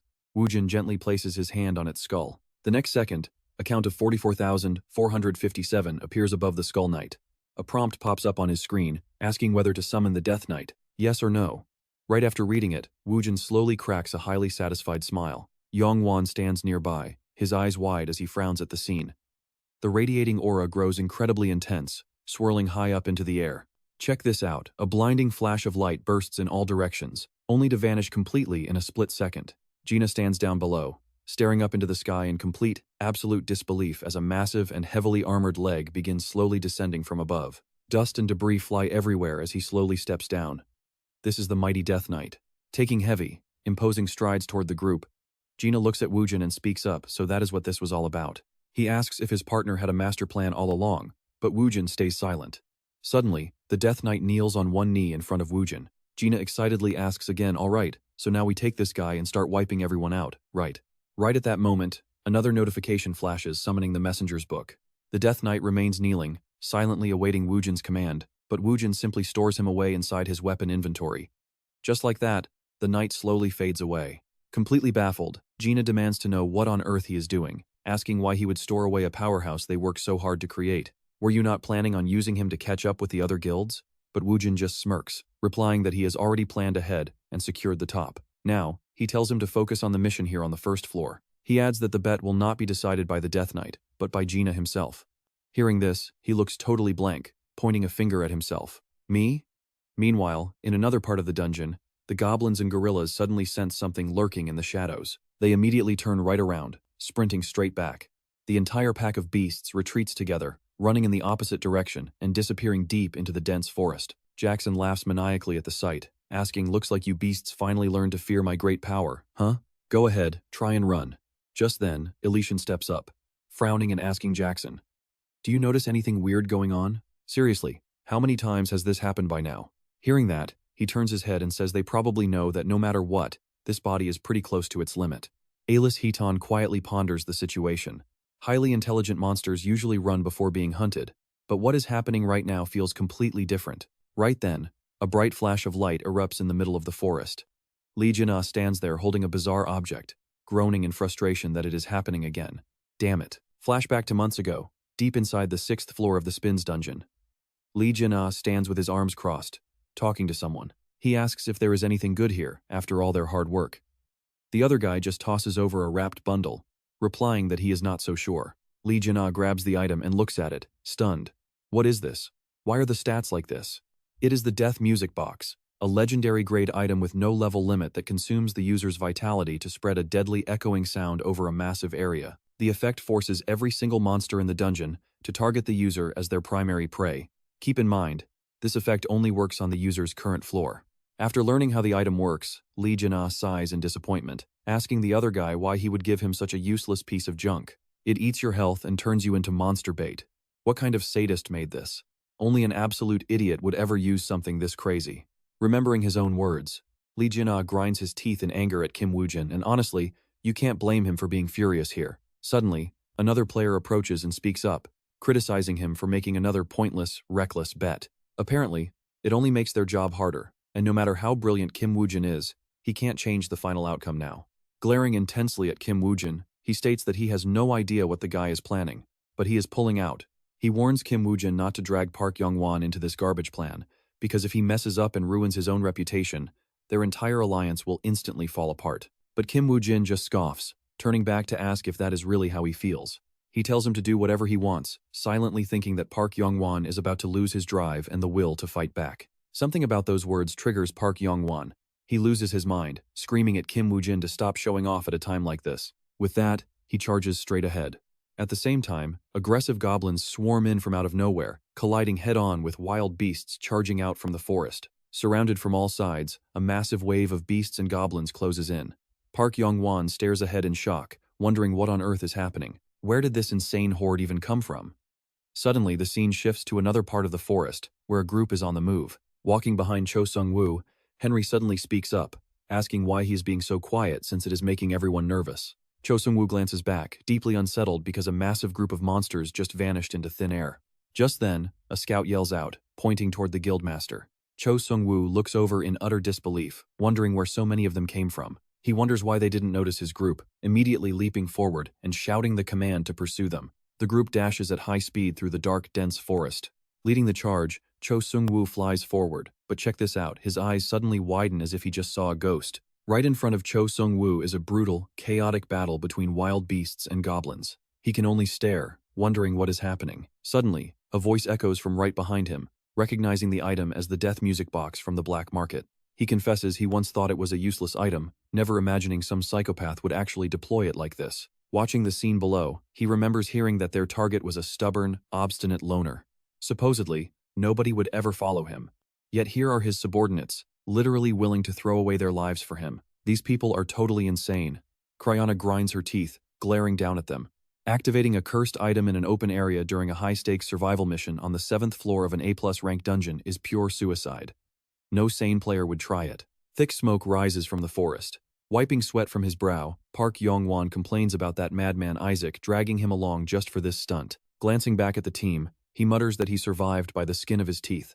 Lee Jin-ah's eyes gleam with excitement as he asks if this was worth the beating they took. Kim Woo-jin smiles back before suddenly turning away, quietly noting that it is a real shame. Looking at the leaderboard, Kim Woo-jin points out that their score completely blows the competition away, leaving Cho Sung-woo grinding his teeth, wondering if Isaac is just playing with them. Kim Woo-jin raises his hands defensively, offering a half-hearted apology for how things turned out. He claims he only proposed the bet to motivate everyone, earning a venomous glare from Cryana. He adds that he won by accident, but since a bet is a bet, he promises to put this newly won artifact to excellent use. Suddenly, Kim Woo-jin narrows his eyes as his attention is drawn to a shield sitting on top of the pile. Is it the cursed shield of Galahad, he wonders, shocked to have hit a legendary piece from the Knights of the Round Table series. Even with crazy good luck, he still needs to weigh his item options. The system displays Galahad's shield, identifying it as a legendary tier item.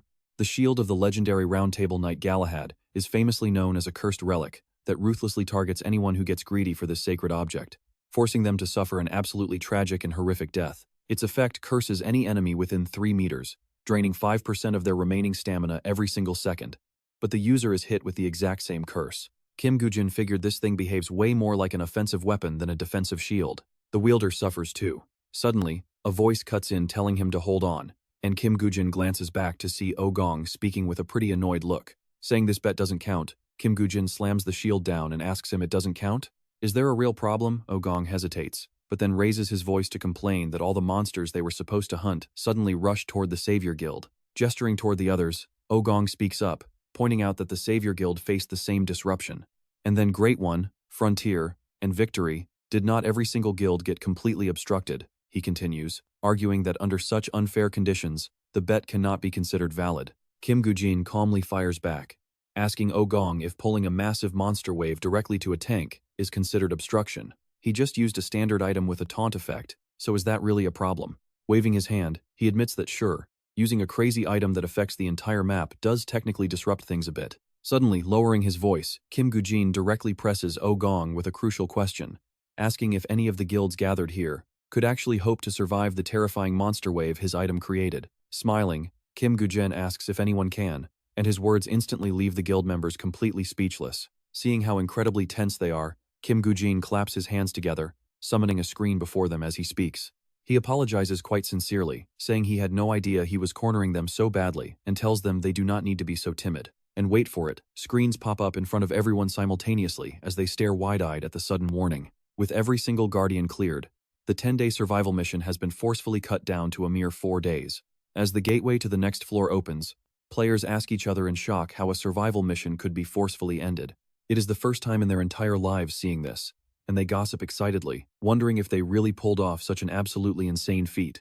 They agree they could never do it alone, right as a massive, towering portal in the distance suddenly begins to glow. Walking right past Ogong, Kim Woo-jin remarks that he will assume the bet results are settled before placing his hand on the portal. Kim Woo-jin looks back to tell everyone it is time to move up, flashing a confident smile as he opens the gate. Look at this shift, a figure shimmers behind the light as Franco Sochero silently stares down at the sand.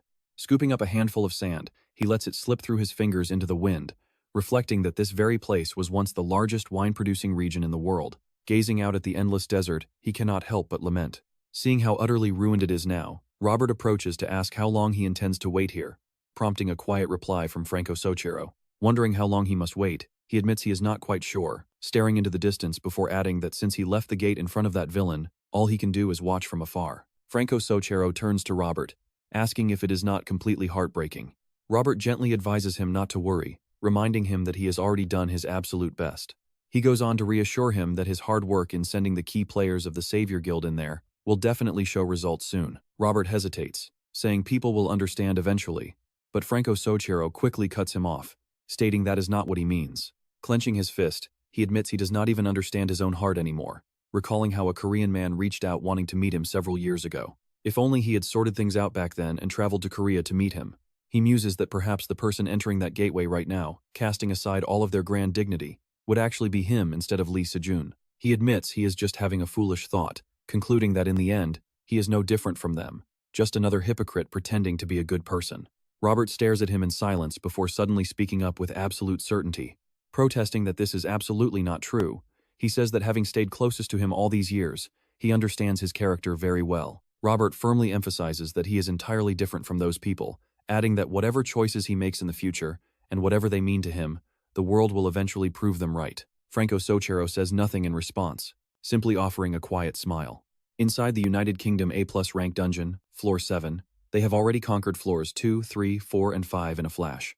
With the path to the next floor officially open, everyone gathers before the glowing portal, where Cho Sung-gu stands right at the front. Glancing back, he sees Kim Woo-jin standing with folded arms and a smirk, prompting Cho Sung-gu to click his tongue in sheer annoyance. Shifting over to a sandy cavern, Ogong speaks up, reminding everyone that at this rapid pace, they will completely clear floor 5 by tomorrow. He asks our fake alliance with Isaac is ending after one more floor, so what is everyone planning next?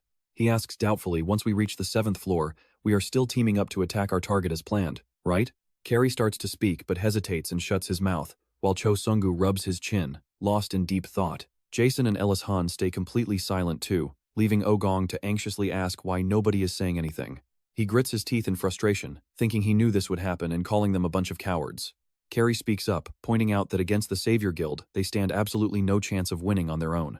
That is pretty true, because even if they somehow succeed in taking him down, they will suffer massive casualties. He continues, questioning what kind of dragon awaits them on the 7th floor, and if they should really risk all of their lives just to trap Isaac. Ogong goes quiet, unable to argue, but despite his tough talk, Cho Sung-gu is also struggling heavily on the inside. He tells himself that eliminating him right here would be ideal, but if not, simply finding his weakness is good enough. Cho Sung-gu pushes the heavy gate open as he processes this, knowing his absolute top priority is simply getting out alive. A system notification flashes, warning them to defeat the area boss to advance, and everyone stares closely at the screen. But get this, a sudden violent wind sweeps in, blinding everyone with a massive, choking cloud of dust. Cho Sung-gu thinks this is impossible, while Carrie panics in sheer terror as a massive red dragon descends, flapping its wings before landing right before them. It lets out a ferocious, earth-shaking roar, leaving Cho Sung-gu to wonder why a dragon is here instead of on the 7th floor. While the rest of the group is completely panicking, Kim Woo-jin stands perfectly still, calmly staring the beast down. Oh Gong curses, thinking they do not even need to worry about Isaac anymore now that a fire dragon has appeared on just the 6th floor. He turns to look at Kim Woo-jin, realizing this unexpected situation might actually work out in his favor. Smiling wickedly, he schemes that the fire dragon will definitely weaken Isaac, when suddenly Kim Woo-jin turns and asks what he is muttering about. Oh Gong nervously waves his hands, telling Kim Woo-jin it is nothing and urging him to attack, earning a tired look and a confused reply. Kim Woo-jin asks what about him, and Oh Gong quickly answers that they are getting ready too, so he should lead the charge. Kim Woo-jin smiles, thinking it is incredibly easy to read their minds and realizing that everyone here is only driven by their own selfish greed. He knows that if they want to survive, simply acting on their own individual desires is never going to be enough. He realizes that past the 6th floor, something far more terrifying is waiting for them before he steps forward toward the massive beast. Only Kim Woo-jin and Lee Jina step forward, while the others cower in the back, watching them prepare to summon the Book of Death. Holding the glowing book in his hands, Lee Jina excitedly asks if it is finally time to use their brand new weapon. He calmly replies that yes, the Book of Death can resurrect a powerful dead knight, as well as an entire army of skeletons. Thick black smoke surges out and gathers around the book, and suddenly, a crimson cape appears, fluttering dramatically in the howling wind. The dead knight kneels respectfully before Kim Woo-jin, asking for his master's commands, while a startled Lee Jina wonders what is going on. Now wait for it, a summon that can actually speak and possess self-awareness, while Kim Woo-jin gives him his first mission. He points his finger directly at the massive red dragon, commanding the summon to take down that oversized lizard. Kim Woo-jin tells him to show his true power before returning, and as the dead knight's eyes glow, a sudden voice yells to wait.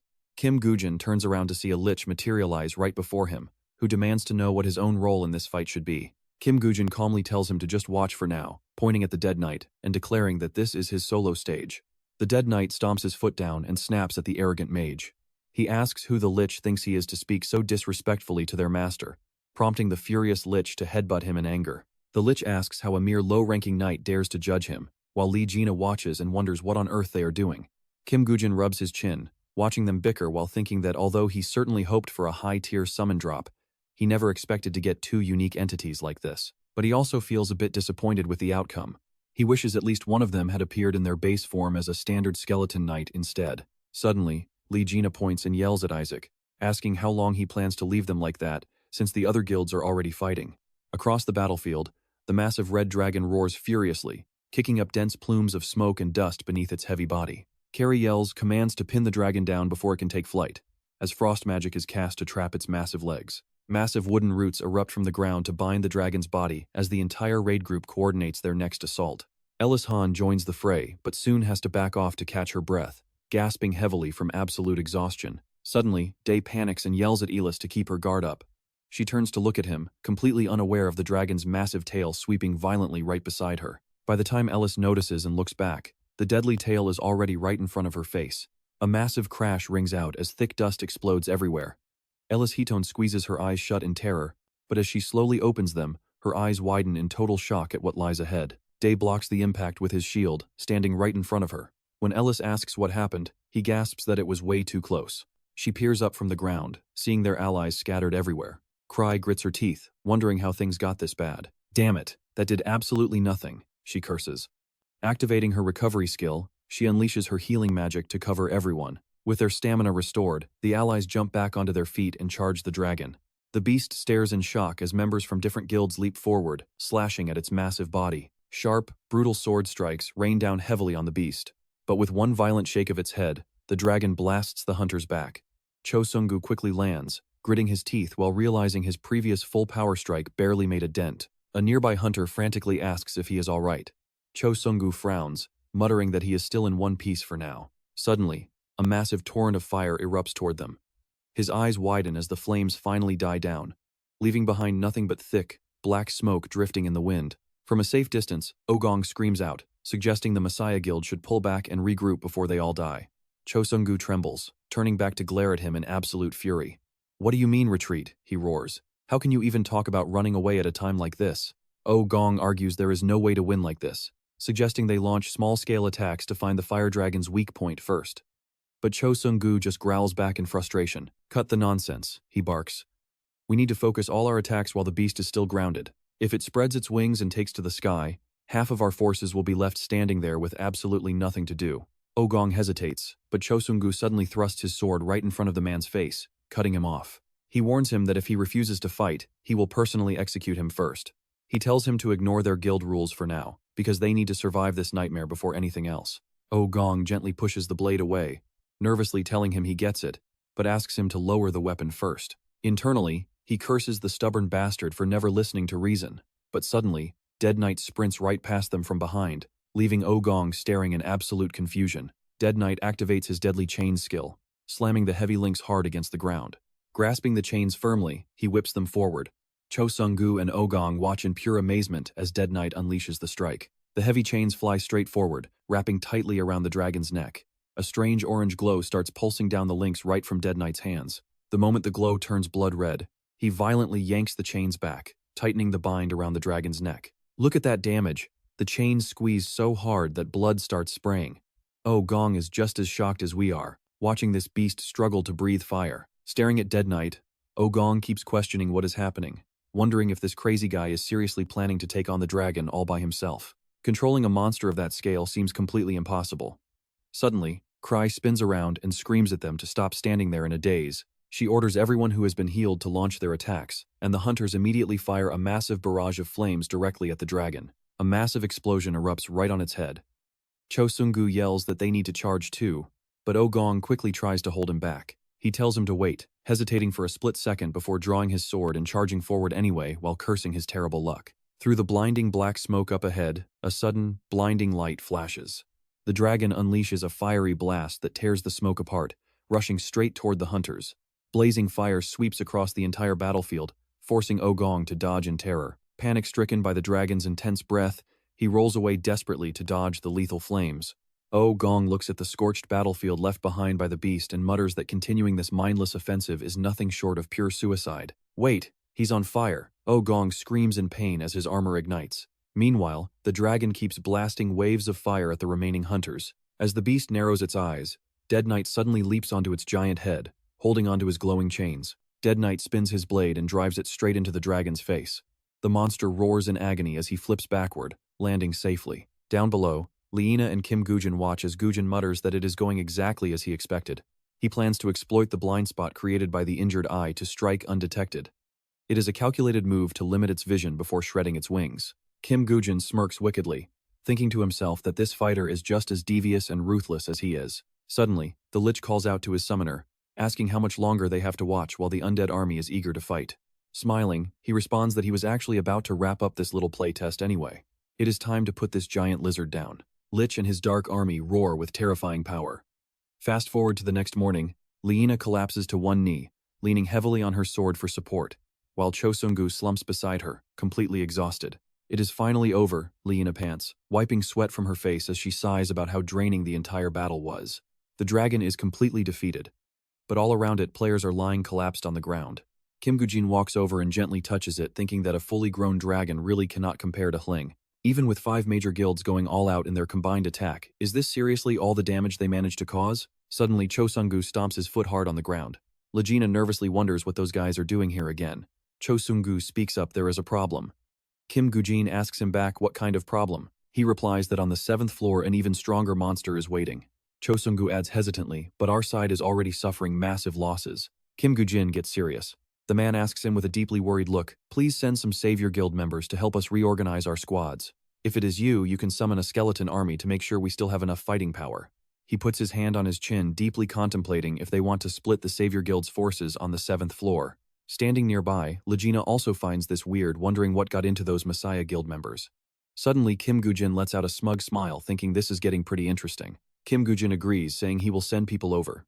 The man is caught off guard, asking what? Cho Sung-gu speaks up, praising him for being so generous. But Kim Gu-jin cuts him off, stating he has a condition, making Cho Sung-gu ask eagerly, "What condition is that?" Kim Gu-jin casually replies the forces will be divided into 2 teams. He will team up with Space Eva and the Messiah Guild, leaving Cho Sung-gu stunned. Kim Gu-jin continues, "Everyone else besides us will go into the other team." Hearing this, he wonders why Kim Gu-jin would walk into the tiger's den. Now here is the twist, he grins wickedly, realizing he must change his plans. Cho Sung-gu steps forward, reaching his hand out to ask, "Is this really going to be okay?" The man immediately shakes his hand. Kim Gu-jin smiles with absolute confidence, while Cho Sung-gu also grins and accepts the terms. A massive crowd gathers near the glowing portal. Bak Yong-won silently scans his surroundings. While walking, Sakura turns back to look at him, asking what is it, and to speak up now if he has something to say. He asks if she knows what Isaac is plotting. She immediately shoots back, "Does that even matter right now?"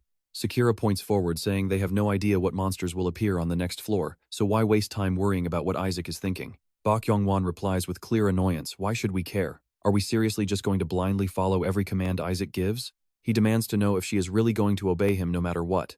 Sakura stammers, as Bak Yong-won continues explaining the real reason Isaac wanted 2 teams. "If it is not to discard us when things go south, what else could it be?" Hearing this, she is visibly startled. Sakura turns her gaze toward Kim Gu-jin, thinking, could it actually be him? She stares directly at Kim Gu-jin. Everyone slowly makes their way through the glowing portal. Cho Sung-gu suddenly stops in his tracks, turning around to see Kim Gu-jin smirking at him. Cho Sung-gu turns his head back and lets out a cunning smile of his own before stepping right through the portal. Only Kim Gu-jin and Legina remain in front of the gate. He speaks up, "They have all gone up." Legina adds with a very sneaky tone, "It is our turn, let us move." Kim Gu-jin smiles, "Not yet, we still have unfinished business here." Confused, Legina asks what they need to do, watching Kim Gu-jin approach the dragon's corpse. "Now watch," he gently places his hand on its body. Legina questions him, "Are you seriously about to do that?" But Kim Gu-jin remains silent, only looking back at him with a mysterious smile. He recalls how he failed back with the golden snake due to his low skill level, and had to give up on healing to find weapon crafting materials. Kim Gu-jin reflects that now he can finally put this power to use. Activating his skeleton soldier skill, the dragon's flesh begins to dissolve slowly, exposing its massive white bones. Legina watches in absolute disbelief. A thick black fog completely envelops the skeletal remains, signaling a successful dragon summon as a colossal white bone dragon rises with majestic power. One single flap of its wings kicks up a massive gust, blowing away all the dust. Kim Gu-jin praises its look as pretty sleek. A mysterious black aura continuously radiates from the bone dragon's body. Legina is so overwhelmed he can only stammer, "Can this really be happening?" Cutting over to the highest tier of the Dragonlands. The crowd shouts out that they have finally reached the top floor, telling everyone to get ready, as the boss could appear at any second. They warn each other to stay highly alert while a sudden gust of wind kicks up the dust. Ellis tightly grips her bow, whispering to herself that it is finally time. Suddenly, a heavy footstep lands on the ground. She looks in absolute shock, thinking that Giant Shadow is definitely not a dragon. The boss steps out from the rising dust with an imposing aura, slamming his giant blade deep into the ground. Summoning her flames, Ellis charges forward, thinking that even though this is unexpected, since it is not a dragon, there is nothing to fear. She launches a stream of fire straight at him, and he takes the attack head-on. Ellis turns around and screams out, "Snap out of it, start attacking instead of just standing there." A system notification blares. The owner of Excalibur has recognized your hostility. With one sweep of his greatsword, he completely clears the flames surrounding him. His body remains entirely unharmed. Ellis asks in sheer panic, "What do they mean by Excalibur?" The system flashes once more. The owner of Excalibur is starting a battle against you. Because of this, everyone's combat stats are instantly slashed by 25%. She stands there frozen, wondering what on earth is happening, when suddenly Ellis's eyes widen in sheer shock. Somehow, Fee is already standing right in front of Ellis. He raises his massive blade high, ready to strike her down as Ellis closes her eyes, bracing for the worst. "Damn it, is this really how I die?" she thinks. But then a deafening crash echoes, and she slowly opens her eyes to see a golden-haired hero standing in her defense. It is none other than Kim Gu-jin, using his sturdy shield to block Fee's heavy blade just in time. The enemy looks completely stunned, while Kim Gu-jin keeps a dead serious expression. Suddenly, Kim Gu-jin's sword erupts with a bright light, and he slashes forward with immense power, forcing Fei to stumble back. The system alerts that the owner of Excalibur has confirmed your hostility. Anyone opposing Excalibur will have their stats reduced by 25%.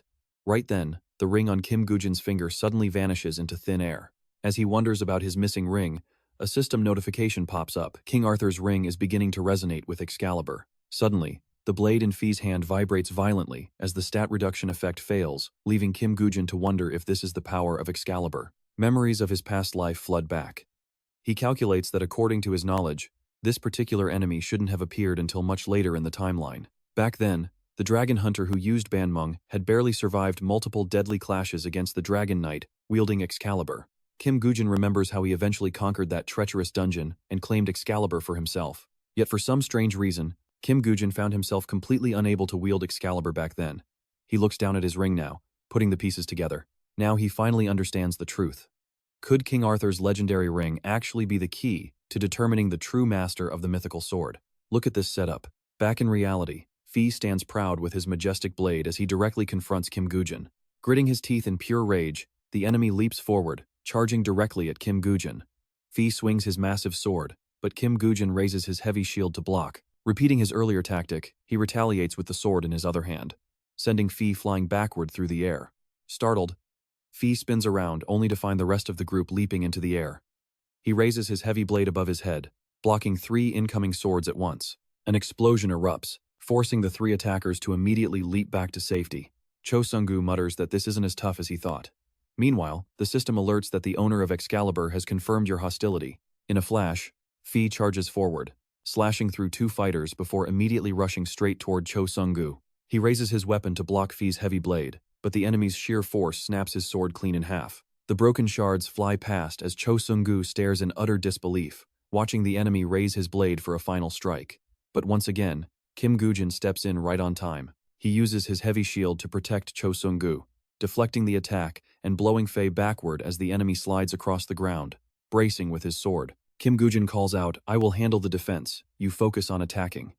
At that very moment, Cho Sung-gu's broken sword magically pieces itself back together. Suddenly, Lee-jina screams out, asking what on earth the others are even doing. Kim Gujin glances back and commands, "While the 2 of us keep this guy busy, you lead the rest and deal with the threat above." Carrie freezes, asking what he means by above. "Just look up with her." As she mutters about what could possibly be up in the sky, her eyes widen as a massive, blazing fireball comes hurtling down from the clouds. Carrie screams at the top of his lungs, "Stop staring and raise your defensive barriers now." The mages immediately raise their magic staffs, casting a glowing shield above the entire group as Elis stammers out, waiting to see if it is really that monster. That fireball impacts with absolutely devastating force. Even with their barrier up, the shockwave blasts several people away as thick black smoke and dust swallow the entire battlefield. A moment later, a gust of wind clears the dust, revealing a completely ruined battlefield. Bodies are scattered across the ground.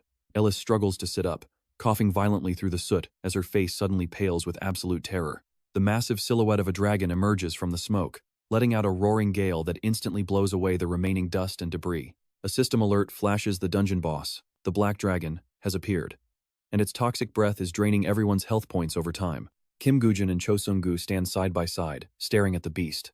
Cho Sung-gu realizes that the dungeon's true master is on a completely different level. Now it makes sense. The Dragon Knight was never the opponent they actually had to defeat in this raid. Cho Sung-gu keeps analyzing the situation, staring at the monster on the other side of the field. While he and Ajax buy time, the others need to launch a concentrated, all-out assault. Cho Sung-gu looks directly over at Kim Gujin. He flashes a sinister smirk, plotting. This means his back is wide open now, right? Cho Sung-gu grips his sword tightly, whispering to himself that Ajax just needs to wait a bit longer. Once this next wave of attacks is over, he thinks to himself, "I am going to drive my sword right through your back." Cho Sung-gu steps up, unleashing a barrage of rapid slashes against Fi. Kim Gujin watches him in silence, before suddenly letting out a faint smile. Kim Gujin charges forward as well, while on the other side, the rest of the hunters rally together to launch a coordinated strike on the Black Dragon. But the Black Dragon unleashes a devastating torrent of flame, forcing Lee-jina to look back in horror as the inferno sweeps through their ranks, engulfing several players. Sakura turns to yell at Park Young-won, and they both run off. Meanwhile, Kim Gujin is still blocking Fi's fierce strikes with his shield. Cho Sung-gu joins the fight alongside him. He leaps forward to slash at Fi. Metal clashes against metal. After a brief struggle, the Black Dragon roars in pure agony before finally collapsing to the ground. Talk about a quick fight. The boss is down, and honestly, the crowd cannot believe it, as they immediately start celebrating. Carrie speaks up with a reminder.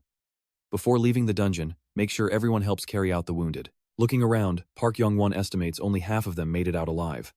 He turns to Sakura, "Let's rest up first, then figure out the loot distribution." She answers, "Obviously. An A+ rank, 7-story dungeon has to drop high-tier loot." Park Young-won secretly smiles. The fewer survivors there are in a raid, the bigger the payout for the rest. Just harvesting materials from this dragon carcass alone will fetch an absolute fortune on the market. Park Yong-won wonders though, since the loot split will definitely revolve entirely around Isaac. Where on earth did he disappear to? Right nearby, Kim Gu-jin and Cho Sung-gu are still clashing with Fi. He stands tall, facing the enemy, while Cho Sung-gu is already on his knees. Kim Gu-jin silently stares as Faye radiates a creepy dark energy. Approaching him, Kim Gu-jin mutters that was pretty exhausting, but it was definitely a fight worth having. Fi stands frozen, slowly dissolving. The second Kim Gu-jin reaches out to touch the blade, Fi's body crumbles entirely into ash. King Arthur's ring has resonated with Excalibur, making Kim Gu-jin's ring glow with power. The system alerts, "Congratulations, you are now the rightful owner of Excalibur." He lifts the legendary blade alongside his shield. Kim Gu-jin smiles a grand sword like this is exactly what a fake savior needs for the finale. The system notifies him as the first to clear King Arthur's hidden quest. You have unlocked the Lord of Camelot effect. All cooldowns for the Ring of One and Blessing of the Sun skills have been completely reset. Your allies will now share the Ring of Lancelot's passive buffs. Plus, Merlin's staff now regenerates mana twice as fast. The piercing damage of Percival's spear is doubled, and the curse damage on Galahad's shield is also doubled. Cho Sung-gu struggles to stand. He glares at Kim Gu-jin. The system announces a level up, and the guy smiles with pure satisfaction. Suddenly, Kim Gu-jin's eyes snap wide, completely bloodshot. A sword pierces his back, spilling blood. Cho Sung-gu grins wickedly, yanking the blade out with brute force. Kim Gu-jin collapses to the ground, trembling. Cho Sung-gu laughs aloud. "You idiot, didn't you know your worst enemy is always behind you?" Instantly, a wave of agony hits Cho Sung-gu. Looking down, he spots a deep gash sliced across his stomach, forcing him to his knees. His eyes scan the area in panic. He was completely sure only he and Isaac were left here. Cho Sung-gu panics, yelling out what the hell is happening. Suddenly, a dark figure emerges from the shadows, mocking him. "You got played, obviously." Johann George pulls back his hood, sneering, "You fool. A trash-tier hunter like you actually thought you killed Lord Isaac?" In shock, Cho Sung-gu gasps, "How are you even alive?" You won't believe what happens next. He turns around, only to realize it's just a white skeleton wearing Isaac's clothes. The system explains the legendary illusion skill allows the user to cast a spell on a corpse, creating a decoy that can swap places at any second. This broken summon can animate one corpse at a time, lasting for 2 full hours. He screams in rage, "Couldn't trick the Messiah Guild, so he decided to play me instead? Where is that bastard hiding anyway?" Johann George points and laughs. "He's been right over there the whole time." Cho Sung-gu gasps, "Wait, what?" Kim Gu-jin is standing right behind him, eyes burning with absolute, murderous intent. Spinning around in sheer terror, Cho Sung-gu shivers. Kim Gu-jin looks down coldly as expected. "Trash like you never disappoints. Let's give you a proper title now." Confused, Cho Sung-gu asks what title. Johann George leans in close with a grin, "A title that lets us put you down for good." Furious, Cho Sung-gu snarls and swings his sword wildly at Johann George, but the summon easily dodges the desperate strike. The sudden effort sends Cho Sung-gu collapsing back down, clutching his bleeding stomach. Johann George scoffs, "Guess I sliced you too light, since you're still kicking." Suddenly, a pitch-black portal tears open. A system notification pops up, "Hellgate activated." Requirement: must be a representative of the Shadow World. Requires level 180. Summoning the gates of hell will bind enemies with heavy chains. The gate swings wide, shooting massive black chains outward. Black chains bind Cho Sung-gu's limbs tight as he struggles desperately to break free. Johann George laughs, "Let's play a fun little game." Kim Gu-jin silently watches Cho Sung-gu get dragged into the gate. He quietly thinks to himself at this point, Johann George's memories don't even have any value anymore. He turns his head coldly, calculating that he already knows the whole relationship between him and Park Shin-hye. Now, fighting matches just to fish for information has completely lost its meaning. Kim Woo-jin seriously calculates his options because the next battle is going to be an all-out clash. He returns to Lee Jin-ah's side, accompanied by his massive squadron of skeleton knights as the scene changes. Just look at this, headlines everywhere are screaming about Isaac's massive wealth from dragon drops. Now everyone is asking if the Salvation Guild has officially surpassed the Messiah Guild. Both the Salvation Guild and the Messiah Guild start raiding the 8th floor back-to-back, as if directly competing over a joint statement from the World Player Association. Pointless rivalries between the top guilds must end immediately because now is the absolute time to attack the 8th floor. Who will be the one to successfully conquer the A+ rank 8th floor dungeon first? In his quiet office, Se-jun sits silently reading the newspapers. He thinks to himself they finally reached the 8th floor. They actually made it. He rises from his chair. Se-chan walks over to the window and stares outside, silently reflecting that once they successfully clear this 8th floor, only the 9th floor remains. He ponders about the only 9-floor dungeon in the entire world as images of a giant door with a central cross flash in his mind. The system notification pops up, defeat the final boss and save this entire world. Oh, Se-chan clenches his fist, whispering to himself once that dungeon is cleared, the game ends. In his heart, he pleads, please wait just a little longer. Suddenly, a voice speaks up. Director, he turns around to see Lee Ju announcing that she is heading out now. As she turns to leave, Oh Se-chan hesitates for a brief second before calling out to Lee Ju with a pretty awkward expression. Make sure to stay safe out there.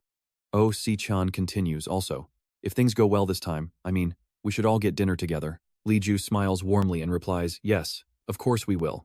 Inside the floor 8B dungeon, the system alerts that 222,222 monsters are dead. Kim Woo-jin silently watches the screen. He reaches his hand out as dark energy envelops his palm. Summon Dead Knight suddenly. A violent gust of wind erupts from Kim Woo-jin's hand. Lee Jin-ah stands nearby, resting a hand on his chin in thought. The skeleton army defeated 220,000 monsters. To make one Dead Knight? 40,000 monsters. He does the math. Wait, does he get 5 new ones now? Suddenly, a massive pillar of light shoots straight into the sky. Beneath the clearing dust, a single kneeling Dead Knight is slowly revealed. The smoke clears. Look at that, a whole army of Dead Knights kneeling right before Kim Woo-jin. He mutters, not bad. Lee Jin-ah mutters to himself from behind him, what do you mean, not bad? With an army like this, you could conquer the entire world alone. But he speaks up, it is still not enough. He quickly pulls a giant weapon right out of the system. Kim Woo-jin throws it onto the ground. The Dead Knight looks down. Kim Woo-jin points behind him, commanding take the weapon and line up in the back. As the knight touches the weapon, his body undergoes a wild transformation, and the other Dead Knights behind him experience the exact same thing. He chuckles, telling them to get ready. Kim Woo-jin turns around with Lee Jin-ah by his side, backed by his massive, terrifying undead army. Kim Woo-jin growls, it is time to pay the savior a visit. Later that night, the news reports that Du-sung of the Messiah Guild died inside the dungeon. Lee Se-jun stands on a high floor of the opposite building, watching the tragic news broadcast. He turns away coldly as solitary light shines on his empty chair. Lee Se-jun mutters to himself, weaklings. Unpleasant memories flash through his mind. Walking over to tap the headrest of his chair, Lee Se-jun thinks useless. Then, slamming his hand onto the desk, he whispers pathetic. His eyes are filled with pure coldness, and a single arrogant thought crosses his mind, your precious peace. Your salvation is nothing more than a plaything controlled in my very hands. Lee Se-jun coldly steps over the fallen bodies, but a sudden flash of light makes him flinch. Lee Se-jun glances back, thinking to himself, it has always clearly been like this. Suddenly, a fallen corpse stands right back up. His body dissolves into thin air, reshaping itself into the unmistakable form of Kim Woo-jin. Lee Se-jun smirks. Isaac, he whispers.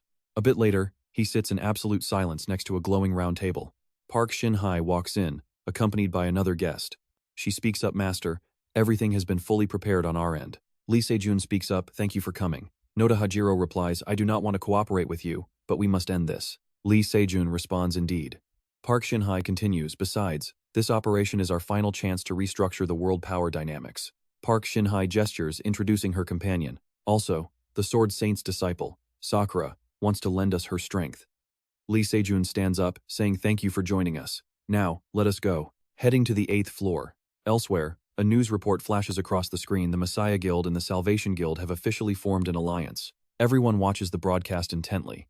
The breaking report confirms the decision to raid the world's very first A+ rank 8th floor dungeon. The breaking news spreads like wildfire across the globe.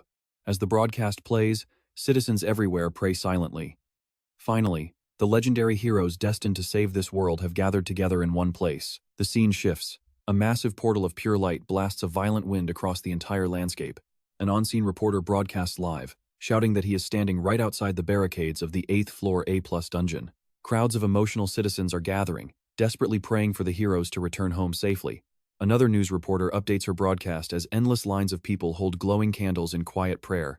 But then, out of nowhere, a sleek black car pulls up to the scene. Kim Woo-jin, Lee Jin-ah, and Johann Georg step out of the vehicle.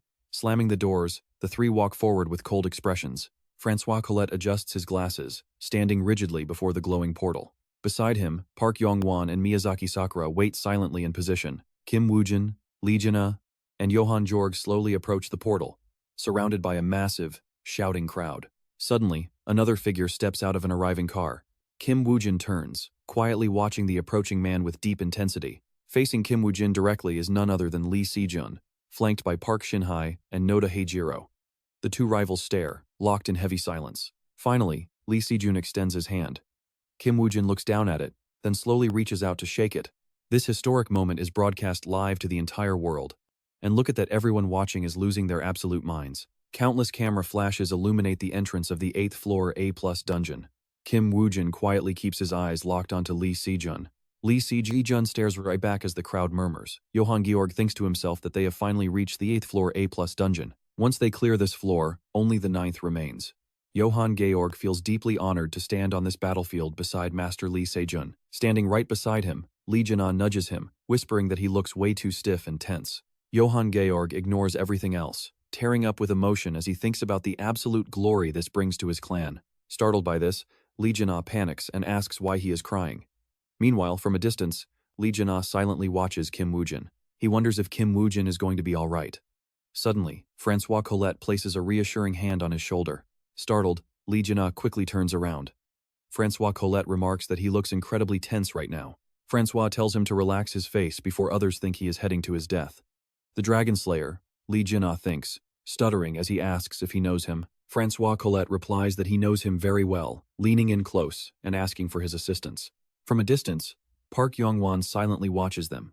Suddenly, Miyazaki Sakura mocks, asking where all those people who worried Isaac would discard them ran off to. She scoffs with a smirk, wondering if another legendary, self-proclaimed genius strategist is about to show up. Park Yong-won remains speechless at her remarks. Miyazaki Sakura steps forward, adding that Isaac clearly trusts them in his own unique way. She notes that he even allowed them to officially shake hands and form an alliance with the Messiah Guild.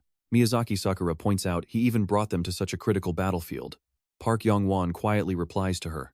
Park Yong-won admits he has no idea, silently wondering if Isaac might actually be holding back some of his true strength, like keeping a secret trump card hidden. Meanwhile, Se-jun finally speaks up. He states that per their previous agreement, the Messiah Guild will clear the first floor. Kim Woo-jin simply agrees. With that settled, they turn and walk away. But suddenly, Se-jun stops. Wait.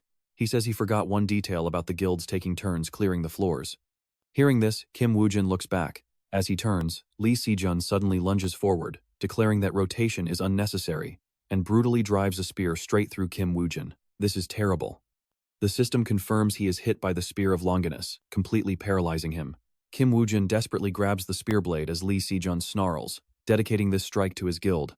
System alerts state that the spear's curse blocks all skills and items. From a distance, Jin-ah screams in sheer terror. Park Yong-won and Miyazaki Sakura freeze in absolute shock, while Johann Georg covers his mouth in disbelief. He stands completely stunned. Se-jun rips the weapon out of Kim Woo-jin, who falls, as Se-jun cold-bloodedly vows it ends now. Se-jun orders him to vanish from this world forever, raising his deadly spear to deliver the final killing blow. Grimacing, Kim Woo-jin executes a last-second move. A massive crash echoes as his summoned Death Knight blocks the lethal strike. It takes dual cross swords for the summon to withstand Se-jun's blow. He sneers, asking why he won't die easily. Jin-ah lunges in, smashing his giant fist into the ground. Se-jun leaps back as Jin-ah frantically yells to check if he is still alive.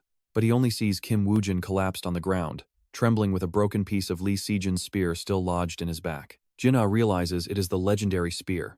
Se-jun swings the weapon, summoning a fierce gale that blows them both away.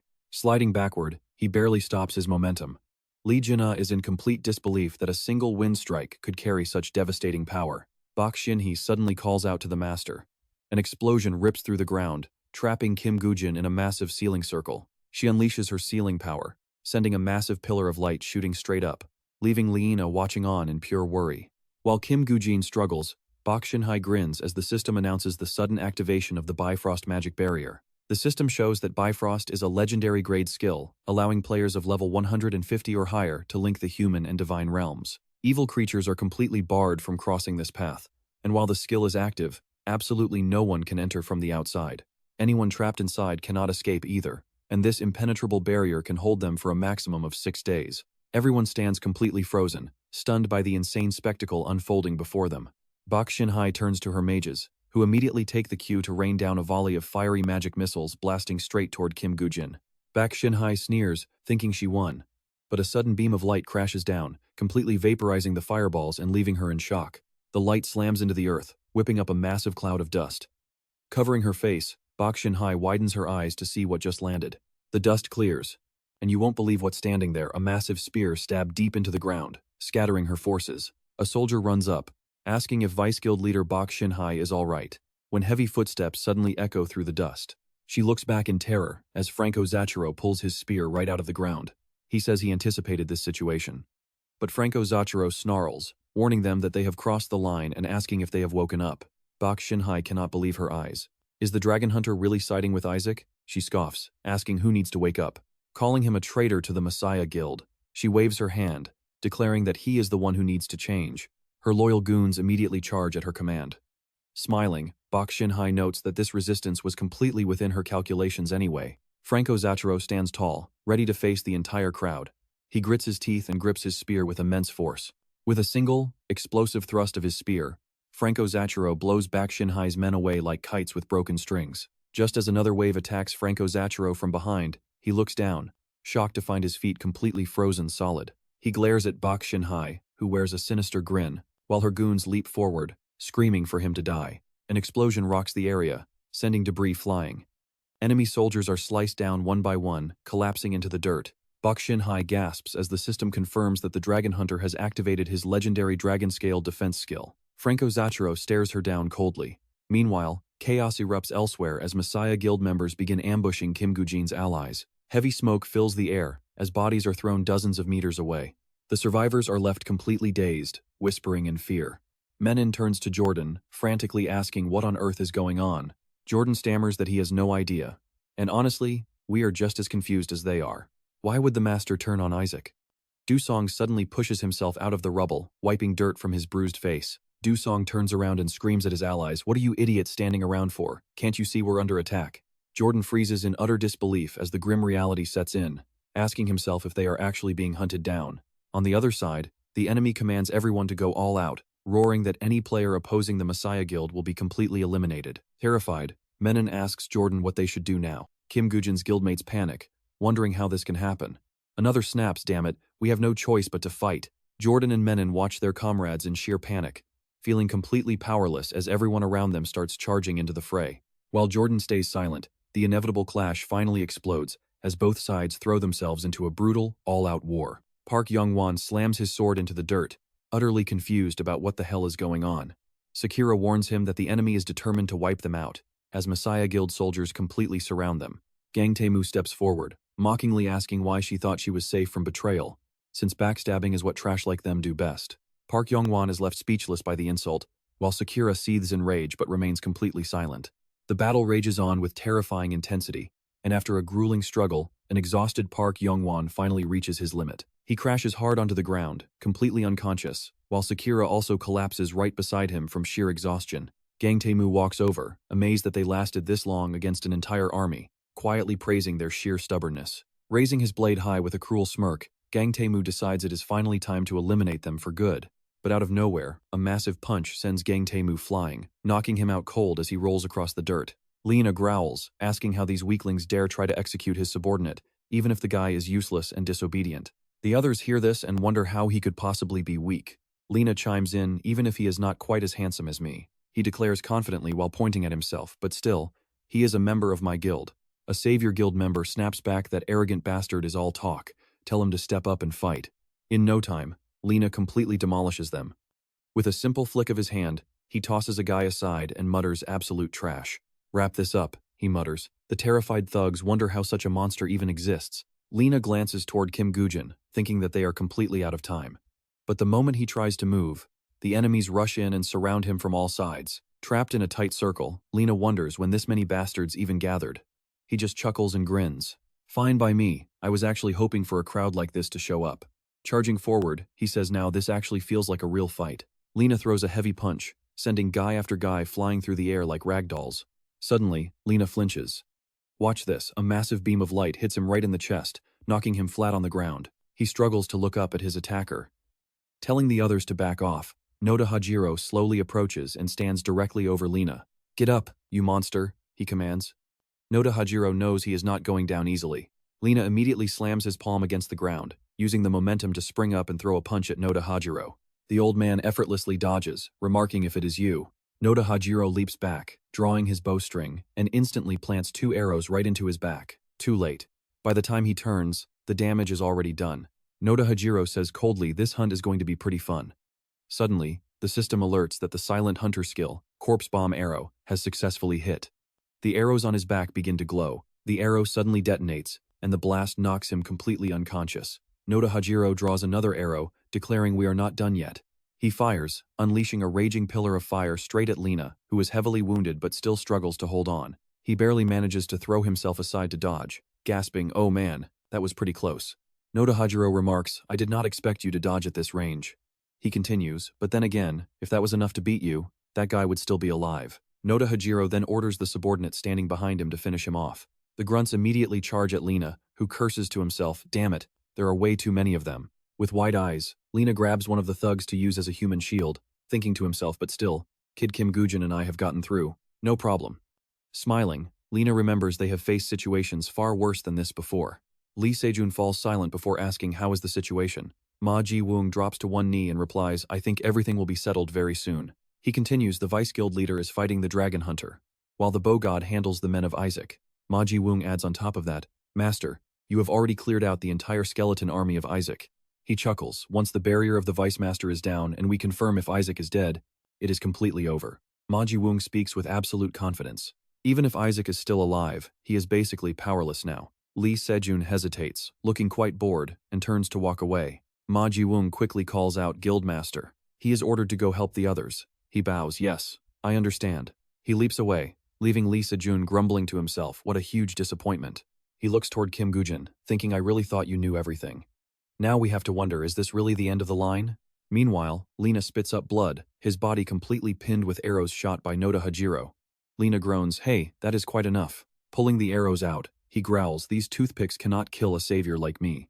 Noda Hajiro replies, standing tall even after all that? He wonders if the boy has somehow managed to avoid any fatal wounds. Lina curses internally, "I only said that just to look cool." Seeing him fumble around to pull something out, Noda Hajiro thinks, is he finally reaching for a weapon? This is getting interesting. To his surprise, Lina pulls out a piece of cake and quickly stuffs it in his mouth, thinking lost way too much blood. "I am hitting my limit." Noda Hajiro stares in absolute disbelief, while Lina tells himself, "But even so, this is definitely nothing to despair over." The old man flies into a rage and screams, "You are seriously underestimating me." Noda Hajiro instantly draws his bow to fire again. Legina stuffs a piece of cake into his mouth while planning.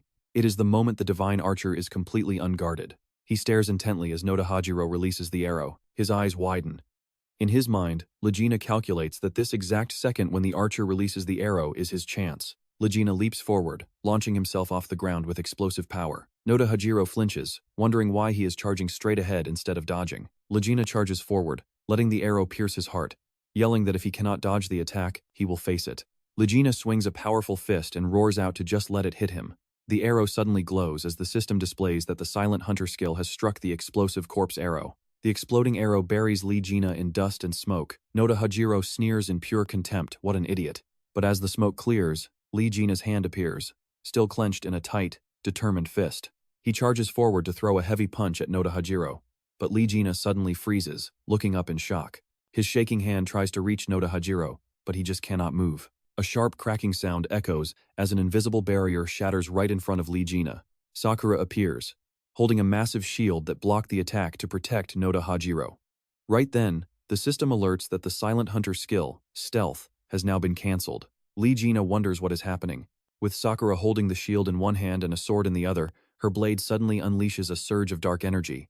And right here, the system alerts us that she triggered her Shadow Strike. This is a unique grade skill, with effects that trigger right after stealth is deactivated. It guarantees a massive critical blow on the next attack, driving the damage of that first strike after stealth up to a whopping 1000%. With the buff lasting for 1 minute, Sakura unleashes a heavy slash, forcing Legina back and wounding him in the process. Legina falls to his knees, bracing himself with his hands. Sakura turns to Noda Hajiro and asks if he is all right. She begs him to let her finish this guy off with one final blow. Meanwhile, Noda Hajiro quietly thinks to himself that he never expected the kid to survive that blast and attack. Tossing her shield aside, Sakura walks toward Legina, realizing he is an absolute monster because her arm feels completely broken from just blocking that one strike. She raises her sword high, getting ready to strike, thinking that everything is finally over for him now. Suddenly, Sakura catches Legina flashing a faint smile and panics, wondering how he can still laugh. Right then, a sudden spray of blood splatters, and she turns in absolute horror to see Noda Hajiro looking just as terrified. "Did you see that coming?" A purple sword suddenly stabs right through Noda Hajiro's back. Lee Gina gasps that everything went exactly as planned, secretly thrilled to finally say that cool line out loud. On the other side, Noda Hajiro stands completely frozen from the backstab. Johann George appears, playfully saying peekaboo. Noda Hajiro collapses forward, straining to look back, only to see Johann George holding a strange helm. Noda Hajiro realizes it is the Helm of Hades, the one that grants invisibility. Completely exhausted, he collapses, thinking he has truly gotten too old. It is almost like he saw this coming. Johann George just stands there laughing at him while Sakura screams out in pure panic. Shouting for her master, she drops her sword and rushes to his side, tightly hugging Noda Hajiro as she wails. Lee Gina struggles to his feet, watching Sakura before turning away, thinking that even if they are enemies, witnessing this raw grief feels pretty awful. But a sudden, sickening sound forces Lee Gina to spin around, only to see another splash of blood. Sakura collapses right next to Noda Hajiro. Johann George has coldly cut her down, leaving Lee Gina to gasp out, "Wait, why did you do that?" He calmly replies, "Wake up. Senior. Do you really think they would ever show us gratitude if we spared their lives?" Johann George continues, "She would have stabbed us in the back the second we let our guard down." Then he adds coldly meaningless empathy. Johann George tells him to just forget about them, leaving Lee Gina stunned as he mutters the word empathy. Staring at his own hands, he wonders what on earth he is thinking. He looks back at Noda Hajiro and Sakura to steel his resolve. "Right, this is a battlefield," Lee Gina reminds himself, turning away. A battlefield designed to end a sick game that literally forces people to murder each other. He walks away alongside Johann George, quietly reflecting on how they fight, just to steal some loot or a few skills. Elsewhere, Franco Soichiro is still locked in battle against the Messiah Association to stop them from reaching Kim Gujin. Letting out a heavy, exhausted sigh, Franco Soichiro struggles on. Watching from afar, Baek Shin silently admits that his strength truly lives up to his legendary title. But Baek Shin knows that protecting someone else is a completely different story, especially for a total stranger like Isaac. How foolish, Baek Shin thinks, raising his hand to calculate. It is quite obvious that the guy passed his limits a long time ago. Time to end this, he decides, as more minions rush forward to attack Franco Soichiro. Gritting his teeth, Franco Soichiro remembers the night Jisoo and Lee Gina approached him. When he gasped out, "Floor 7, A+," she calmly nodded, "Yes." Adjusting his glasses, Franco Soichiro noted that if this is true, it is absolutely incredible. Jisoo smiled, while Lee Gina quietly fixed his coat and surveyed the area. Franco Soichiro added that they had only just cleared the 6th floor a short while ago. Crossing his arms, he admitted that, honestly, he feels quite ashamed. Someone like him gets hailed as the national hero of France. Yet just to save my own skin, I delayed attacking the 7th floor. What kind of legend is Isaac to actually be capable of this? Lee Gina suddenly interrupted, calling him old man. Annoyed, Franco Soichiro asked who he was calling old man, pointing at himself as Lee Gina explained Kim Gujin's goal. Or rather, Isaac's goal is exactly like ours. So old man, you need to make a choice. Lee Gina challenged him to either keep running away in shame or step up to become a true hero. Hearing this, Franco Soichiro stood completely dumbfounded. Lee Gina speaks with absolute confidence, saying it might be a bit redundant, but any real man would choose to be a hero even on his deathbed, right? Back in reality, Franco Soichiro just chuckles to himself. Wait, didn't you say you were about to die? He lets out a massive roar as power erupts, with the system announcing the activation of his immortal warrior skill, Warrior's Roar. His pure force generates a fierce gust of wind, forcing Maji Sung to shield his face from the pressure. Maji Sung sneers internally, mocking the dying old man for trying to act tough, while Franco Soichiro raises his shield, unleashing a blinding beam of light. Dodging the blast easily, Maji Sung scoffs, asking where that fool is aiming, before charging straight toward Franco Soichiro with his ally. Both blades pierce him at once, forcing Franco Soichiro to spit blood as Maji Sung mocks him, asking if that was his absolute limit. Franco Soichiro just smiles back through the pain, saying that either way, it looks like his job here is finally done. Maji Sung looks back in sheer horror that light beam actually targeted Parent H, shredding her clothes as she drops her scepter. Watch this. Parent H collapses to her knees, completely unable to believe he actually shattered her emergency barrier. She remembers desperately casting her defense spell, but it was not enough, and Parent H falls to the ground, completely unconscious. The system confirms that the BF Frost magical barrier has been completely dispelled, meaning Parent H is defeated, and the cage holding Kim Gujin vanishes. Maji Sung watches helplessly as the barrier fades, while Franco Soichiro smiles with deep satisfaction. Franco Soichiro whispers that he did it, while Maji Sung seethes, realizing that final strike was aimed at their vice master, growling in pure rage. Maji Sung swings his blade down with absolute lethal intent, screaming out for Franco Soichiro to die. Frango Sawero sees the deadly blade coming right at him, but he is just too exhausted to move. But out of nowhere, the blade stops right in front of Frango Sawero's face, as heavy black chains wrap tightly around Ma Ji-sung, binding and violently dragging him away, along with the rest of his Savior Guild allies. Johann George playfully sticks his tongue out to mock them. Meanwhile, Legina rushes over to support the weakened Kim Gujin, as the chaotic sounds of clashing blades continue to echo across the battlefield with the Savior Guild ruthlessly striking down their allies. As one of their men falls, an enemy raises his sword for the kill, but a sudden blazing fire arrow hits the attacker, blowing him to pieces. Misen runs over to check on him, asking if he's okay, and immediately casts her recovery magic to heal his wounds. Completely oblivious to the enemy sneaking up behind her, Misen just shouts out, calling for Jordan to come over and help. She turns around to see the threat, but before the enemy can slash her down, a spray of blood erupts as the attacker is suddenly blown far away.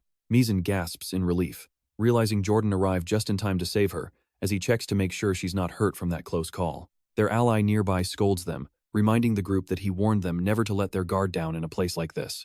If they keep slacking off, she'll be the next casualty, leaving Misen to tearfully apologize while the wounded man begs for his life, gasping that he doesn't want to die. But his hand falls limp, and his breathing stops forever. Seeing this tragic end, Misen breaks down completely in tears. Jordan, please, just answer me.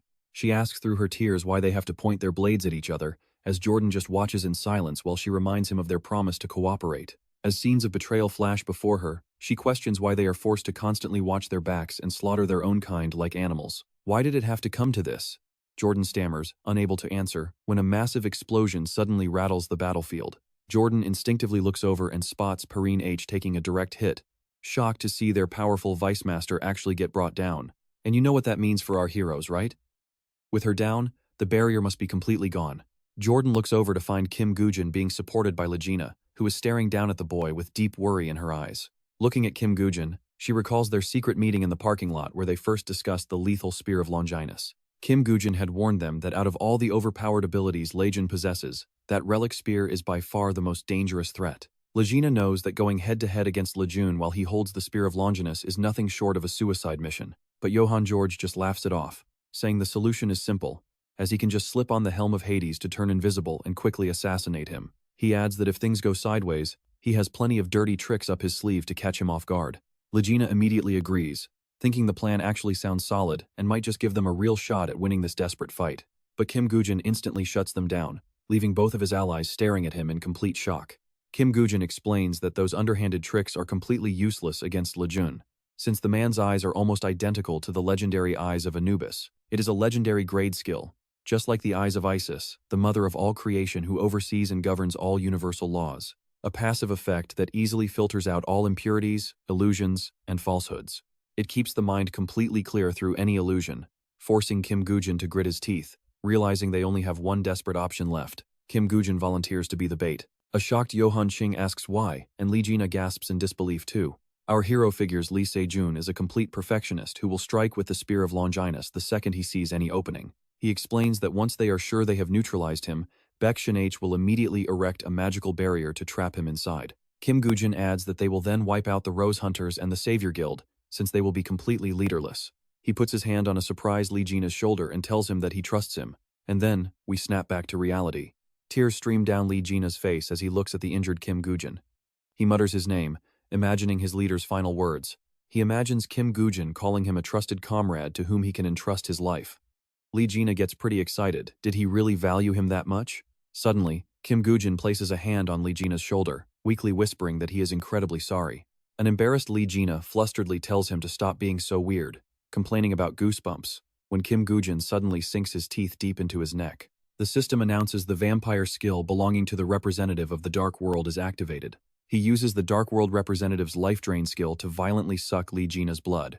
Instantly, the system alerts that his stamina is fully restored. With his energy fully restored from the blood, Kim Gujin unleashes a massive power surge, leaving Legina completely drained. He wipes the stray blood from the corner of his mouth, saying he finally feels alive again, completely ignoring Legina, who is face-planting into the dirt. Right then, the system screen flashes to show the activation of the Undying Warrior's Blessing of the Styx. Though Legina is healed, he still screams in pure rage, calling him a total bastard.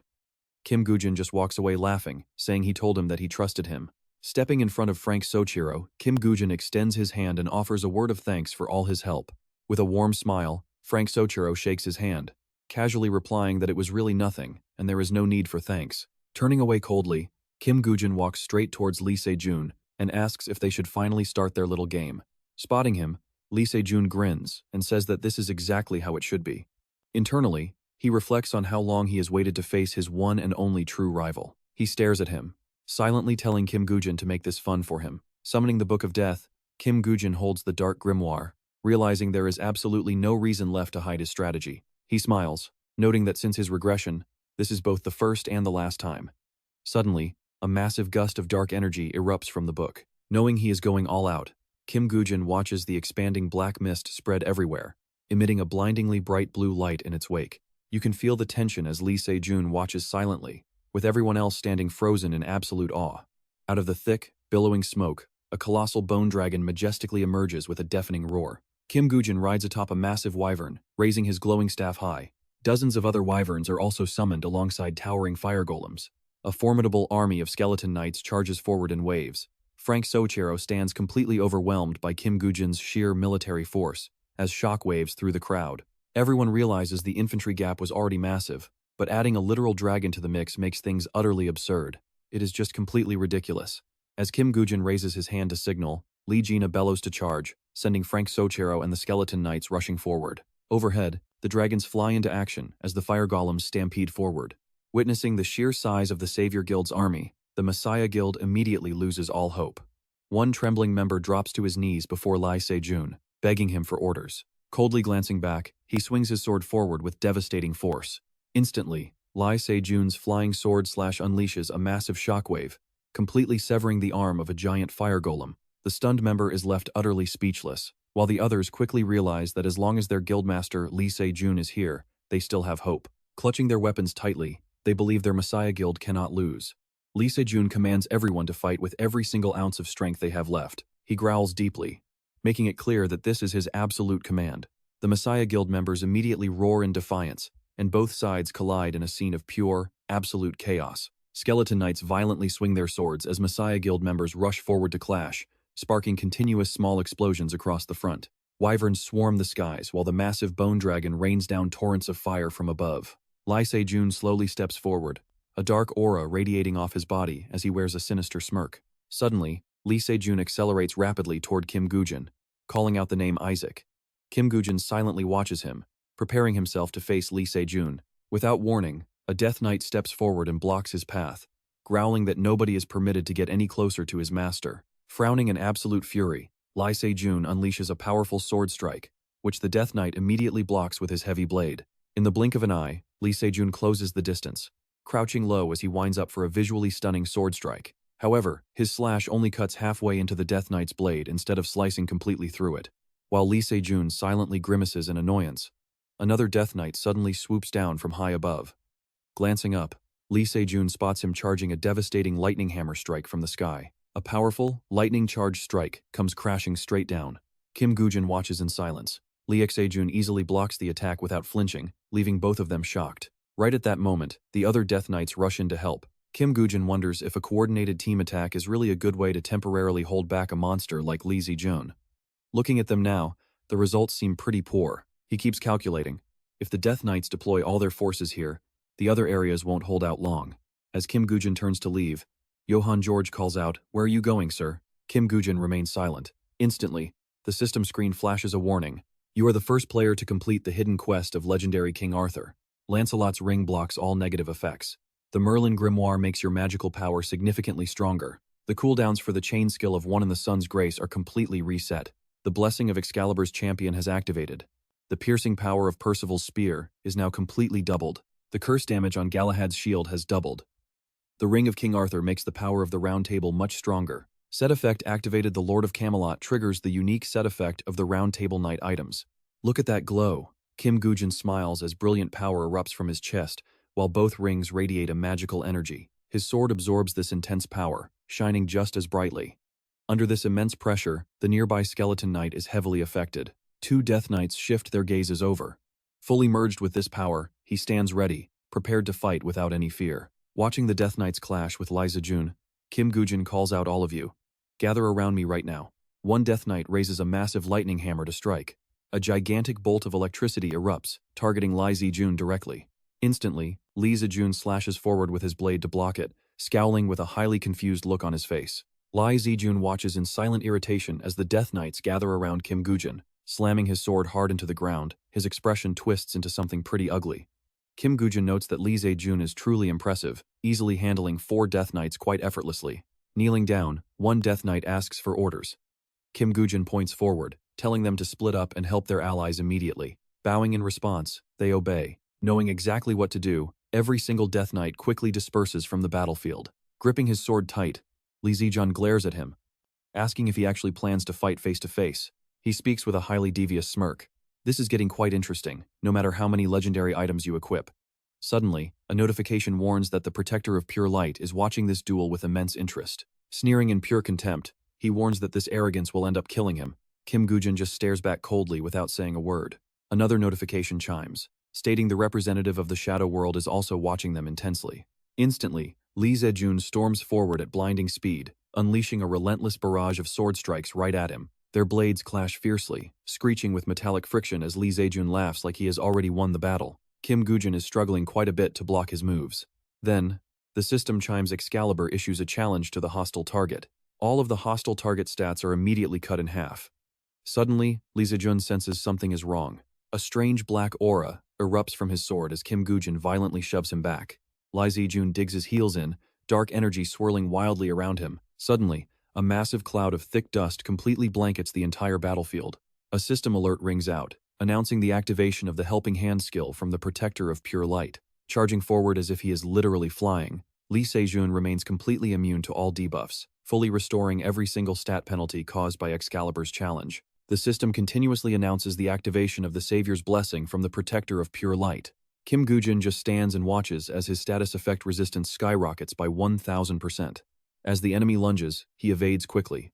His defense stats shoot up by 1000%, triggering the final judgment of the Protector of Pure Light. Lee Se-jun is about to unleash a devastating strike, boosting damage output by 10,000% while active. Just when we think he is done for, a protective barrier materializes out of nowhere, triggering a massive, violent explosion. The massive damage completely bypasses his armor's durability. Instantly, his shield materializes, activating absolute defense to make it completely indestructible. Lee Se-jun breaks into a sinister grin, hammering Kim Woo-jin with continuous strikes while he scrambles to dodge. Unable to keep up with the onslaught, Kim Woo-jin collapses to his knees. Seizing the opening, Lee Se-jun charges in to finish him, gathering colossal energy to activate his vampire skill. But suddenly, he freezes in complete shock. Kim Woo-jin is nowhere to be seen, leaving behind only a swarm of bats scattering across the sky. The bats disperse quickly under Lee Se-jun's stunned gaze. Swinging his blade with fierce precision, he slashes wildly through the middle of the escaping swarm. Swarms of bats swirl into a massive vortex, trapping Lee Se-jun completely. But even as they close in, he casually turns his attention elsewhere. Kim Woo-jin transforms into a vampire and sinks his fangs straight into him. Lee Se-jun quickly flings him away, sending Kim Woo-jin crashing hard onto the ground. Watching from afar, Lee Jin-ah is absolutely worried sick. Is Kim Woo-jin really going to be okay? His mind races with anxious thoughts. Kim Woo-jin insisted on fighting solo, but his opponent is the legendary Lee Se-jun. Lee Se-jun looks down with sharp, cold eyes, suddenly turning dead serious. Lee Se-jun tells him to quit playing around since he is sick of it. Exhausted, Kim Woo-jin slumps down but just grins, wiping blood from his lip. Sorry for making you feel that way, but Kim Woo-jin pushes himself up, saying that against an opponent like him, he has to use every cheap trick. The system then alerts that Lee Se-jun is poisoned by the toxic blood. Lee Se-jun just smirks, dismissing it as mere blood poison. Instantly, the system announces his activation of the Protector of Pure Light skill. Lee Se-jun surges with power. His immunity spikes, thanks to the Savior's Blessing, completely suppressing the toxic blood coursing through his veins. Kim Woo-jin just stares silently, saying nothing. Lee Se-jun sneers at him, asking, "Well, is that it? Have you run out of tricks already?" Kim Woo-jin stands tall, tightly gripping his sword opposite him. A terrifying aura radiates from his body. Kim Woo-jin replies with dangerous confidence as the system announces his activation of the Blood Mist skill, a power belonging to the Emissary of the Dark World. A blood-red fog spreads. Look at how quickly it fills the air. The system warns of blood poisoning, but Lee Se-jun merely scoffs, treating this deadly fog like standard child's play. Once again, system notifications confirm that the Savior's Blessing has fully suppressed the toxin inside him. As the blood mist thickens, Kim Woo-jin moves with blinding speed. Lee Se-jun lazily tracks him with his eyes. He flickers like a ghost before Lee Se-jun, but when the master swordsman slashes forward, he only strikes summoned ant monsters, missing Kim Woo-jin entirely. Kim Woo-jin smiles with satisfaction, activating Solomon's ring. Right on cue, a swarm of ant monsters lunges forward, pinning Lee Se-jun down. Furious, Lee Se-jun snaps that this is another petty trick. He channels his raw power into his blade, unleashing the light sword of the protector of pure light. He sweeps his sword, creating a devastating vortex across the arena, and the fragile ant monsters are instantly vaporized. Their shattered remnants rain down heavily from the sky. Kim Woo-jin stands directly opposite Lee Se-jun. The ground beneath them is completely fractured. Lee Se-jun glares coldly, demanding to know if that was his final trick. He slowly walks forward, telling him to just die already. Lee Se-jun leaps into the air and closes the distance in a flash. But Kim Woo-jin doesn't panic. Instead, he flashes a bright smile, triggering the devastating corpse explosion skill of the Emissary of the Dark World. A colossal, ear-splitting blast erupts instantly, leaving behind nothing but a massive, blinding cloud of dust. But Kim Woo-jin suddenly senses danger.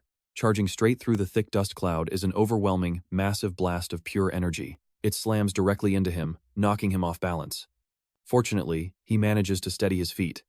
Kim Woo-jin looks up with deep concern, and in the next second, a giant hand slams him violently into the dirt. Absolutely brutal. Pinning him down like a helpless frog, it is clear that the massive stat difference between their classes is just too vast. With a contemptuous snort, Lee Se-jun throws him far across the battlefield. Kim Woo-jin lies completely motionless as his rival sneers. "Is this all you had after acting so confident? How disappointing." Suddenly, a voice screams from afar, "Master Isaac!" Dozens of heavy chains erupt behind Lee Se-jun, aiming straight for him. But the legendary warrior won't be caught off guard, deflecting them in a single slash. Those chains emerge from a nearby bottomless gate. Johann Georg is about to take the brunt of that devastating strike, and indeed, the blade slashes him next. Lee Se-jun continues walking, not even bothering to glance at the carnage behind him. He approaches Kim Woo-jin's battered body, muttering that he had set his expectations far too high. But just as he raises his foot to stomp, he senses something. As he looks down at the mask, a sudden presence rushes to ambush him from behind. Sensing the threat, Lee Se-jun whirls around only to find a hidden skeleton soldier lunging from above, pointing its sharp blade straight at his neck. Lee Se-jun blocks the attack instantly, their clashing blades shrieking and throwing off bright sparks. He refuses to believe a mere skeleton soldier dares to challenge him. But using that exact opening, the summon lands a clean slash, causing Lee Se-jun to lose his grip on his sword. His eyes widen in shock. "Isaac." The skeleton soldier's blade slides right past his defense, cutting deep into him. Lee Se-jun struggles to keep his balance, staring down at his torso. He has been pierced by the Spear of Longinus. Every single skill and item effect on him is completely neutralized. Lee Se-jun's legendary armor falls apart. The Savior's Hand skill is now officially neutralized, completely stripping away his passive immunity to all harmful debuffs. With Savior's Blessing nullified, his defense and immunity stats immediately drop back to their base levels, and the final Judgment skill is cancelled, resetting his attack power. Suddenly, Excalibur challenges those who bear hostility. All stats of the hostile enemy are cut in half, forcing him to cough up blood as the toxic poison surges through his veins, spilling onto the ground in a massive, dark red puddle. Struggling to hold onto his sanity, Lee Se-jun focuses on the Spear of Longinus, gripping it tight to rip the weapon out of his body. He tells himself that once it is out, he can suppress the poison blood completely, believing the thing that can kill him simply does not exist in this world yet.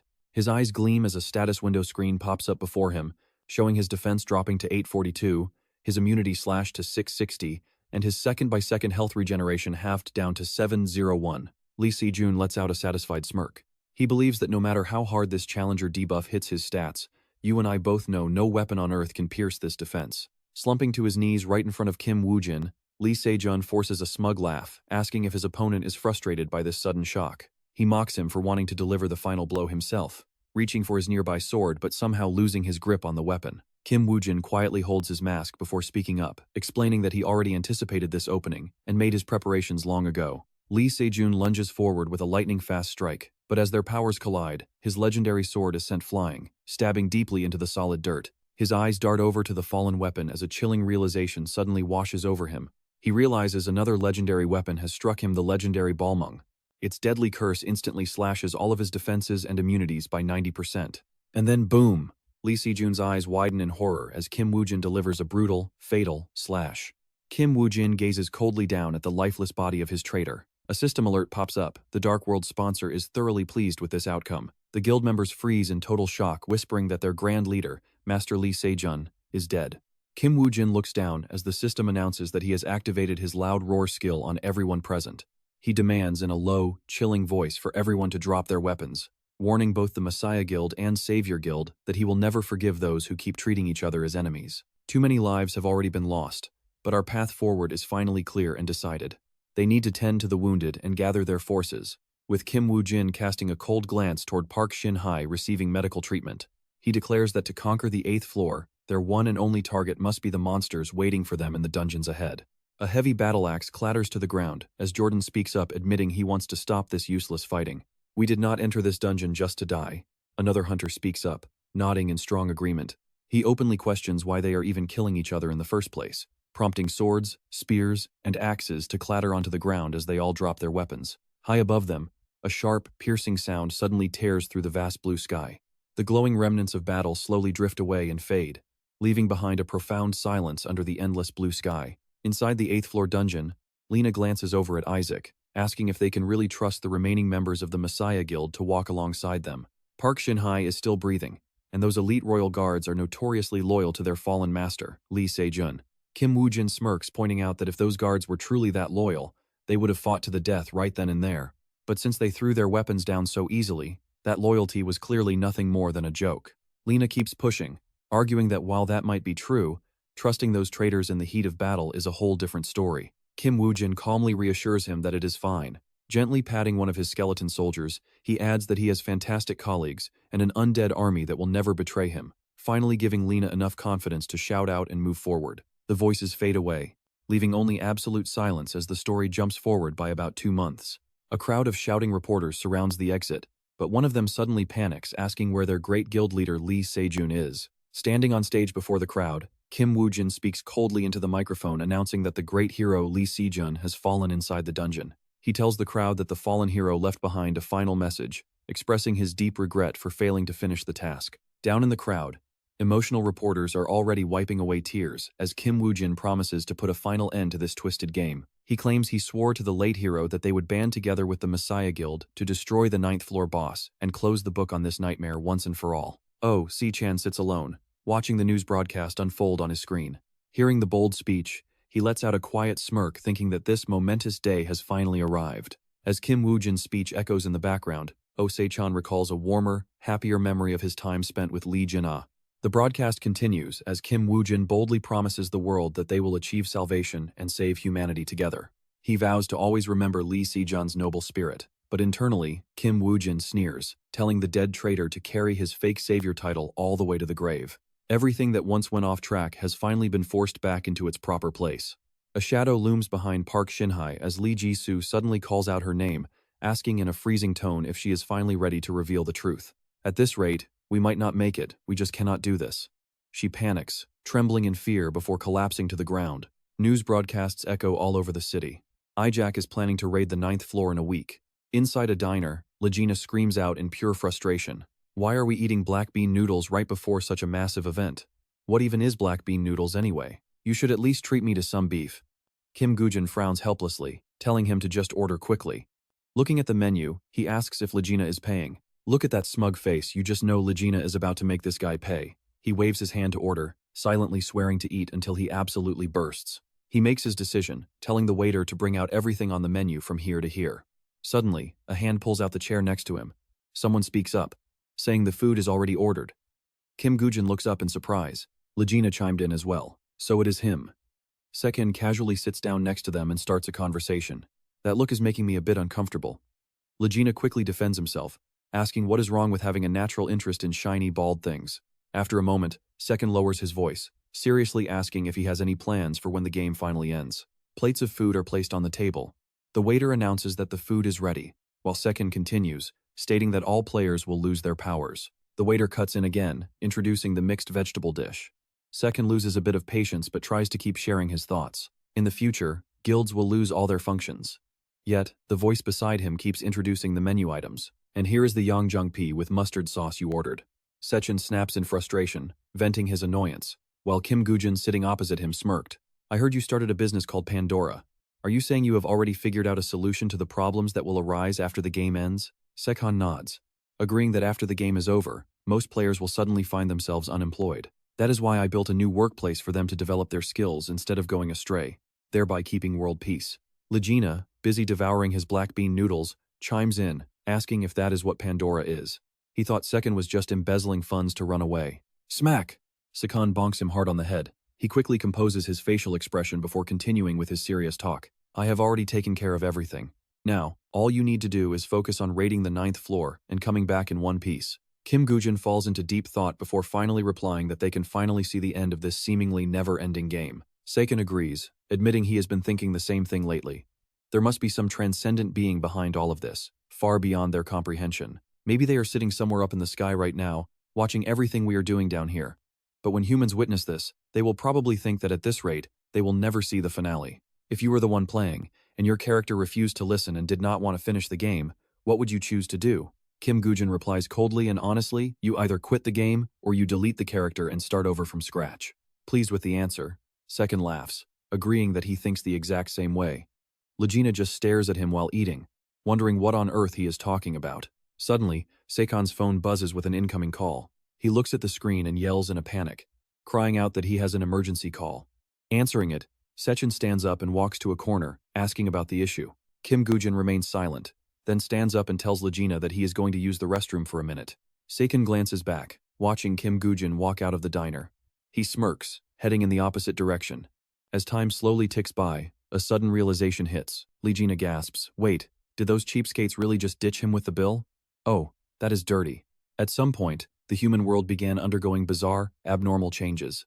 The very first thing people noticed was a strange, mystical glow. Along with it came dungeons and terrifying monsters, while supernatural forces granted people immense power, allowing them to awaken as elite players. The mysterious glow humanity witnessed is mainly divided into two types. Either an almighty god granting people the power to fight monsters in dungeons, or a great calamity arriving to wipe out the world. Nobody understood how these superpower recipients were chosen, only that beams of brilliant light suddenly rained down from the heavens. Right after that, a system status window materialized floating directly in front of them. A few who deeply investigated these strange, sudden phenomena began to speculate that all of this was merely a source of amusement for gods or transcendent beings. In total, there are 6 commonly known auras, starting with the one that hears all creation, a light that guides contracts with various elemental spirits. Second is the Keeper of Ultimate Knowledge, an aura letting them cast devastating magic with a mere hand wave. Third is the Resilient Warrior, whose aura grants unmatched raw strength and endless, boundless vitality. Fourth is the Assassin Hunter, whose aura sharpens reflexes and pushes all 5 senses to the absolute limit. These are the 4 common auras everyone knows, but get this, a rare few choose the Guardian of Pure Light, granting almighty power in both offense and defense, and the cursed Shadow Magician, who represents the deepest dark of the Underworld. To defeat Lee Se-jun, Woo-jin chose a dark power, the Emissary of the Underworld. That sparked his grueling journey. And after a long, painful road, he finally got his sweet revenge. Se-jun is dead. Now, Woo-jin stands right in front of a truly massive dungeon gate. Turning around, he mutters that only one objective remains. Woo-jin's eyes flash with absolute determination to end this game in the real world. Cut to Se-chan's office where the broker is waiting. He is glued to his phone screen as the shocking news breaks. Director Park Shin-hye of the Hansung Group has resigned. From now on, every step the Hansung Group takes is going to be closely watched. Se-chan puts his phone down, silently hoping that Secretary Jisoo is going to be all right. He looks out the window, praying she gets through this. And let me tell you, this next cemetery scene is pretty heavy as sunset slowly sets on the building. Jisoo and Park Shin-hye stand with bowed heads before a portrait inside the columbarium. Park Shin-hye looks like a punished child, her face thick with regret as tears stream down. She gently touches the photo of Jisoo's father, her heart heavy with deep remorse. She calls him uncle. Jisoo stands behind with a cold face, remembering their last meeting when Park Shin-hye broke down weeping. Regret washes over her. I am so sorry, Jisoo. Everything you said was completely true. Tears hit the dirt. She takes all the blame. Everything is my fault, she weeps, sitting on the ground, truly begging. Then she crawled over, grabbing Jisoo's legs, begging for mercy. Back at the cemetery, Jisoo finally breaks the silence. Shin-hye, after that day, I also did a lot of thinking. Those words startle Park Shin-hye, who quickly turns to listen. Watching the sun dip behind the mountains, Jisoo wonders aloud if she could ever bring herself to forgive her. Ultimately, she gives Park Shin-hye a cold, hard answer. It seems I cannot.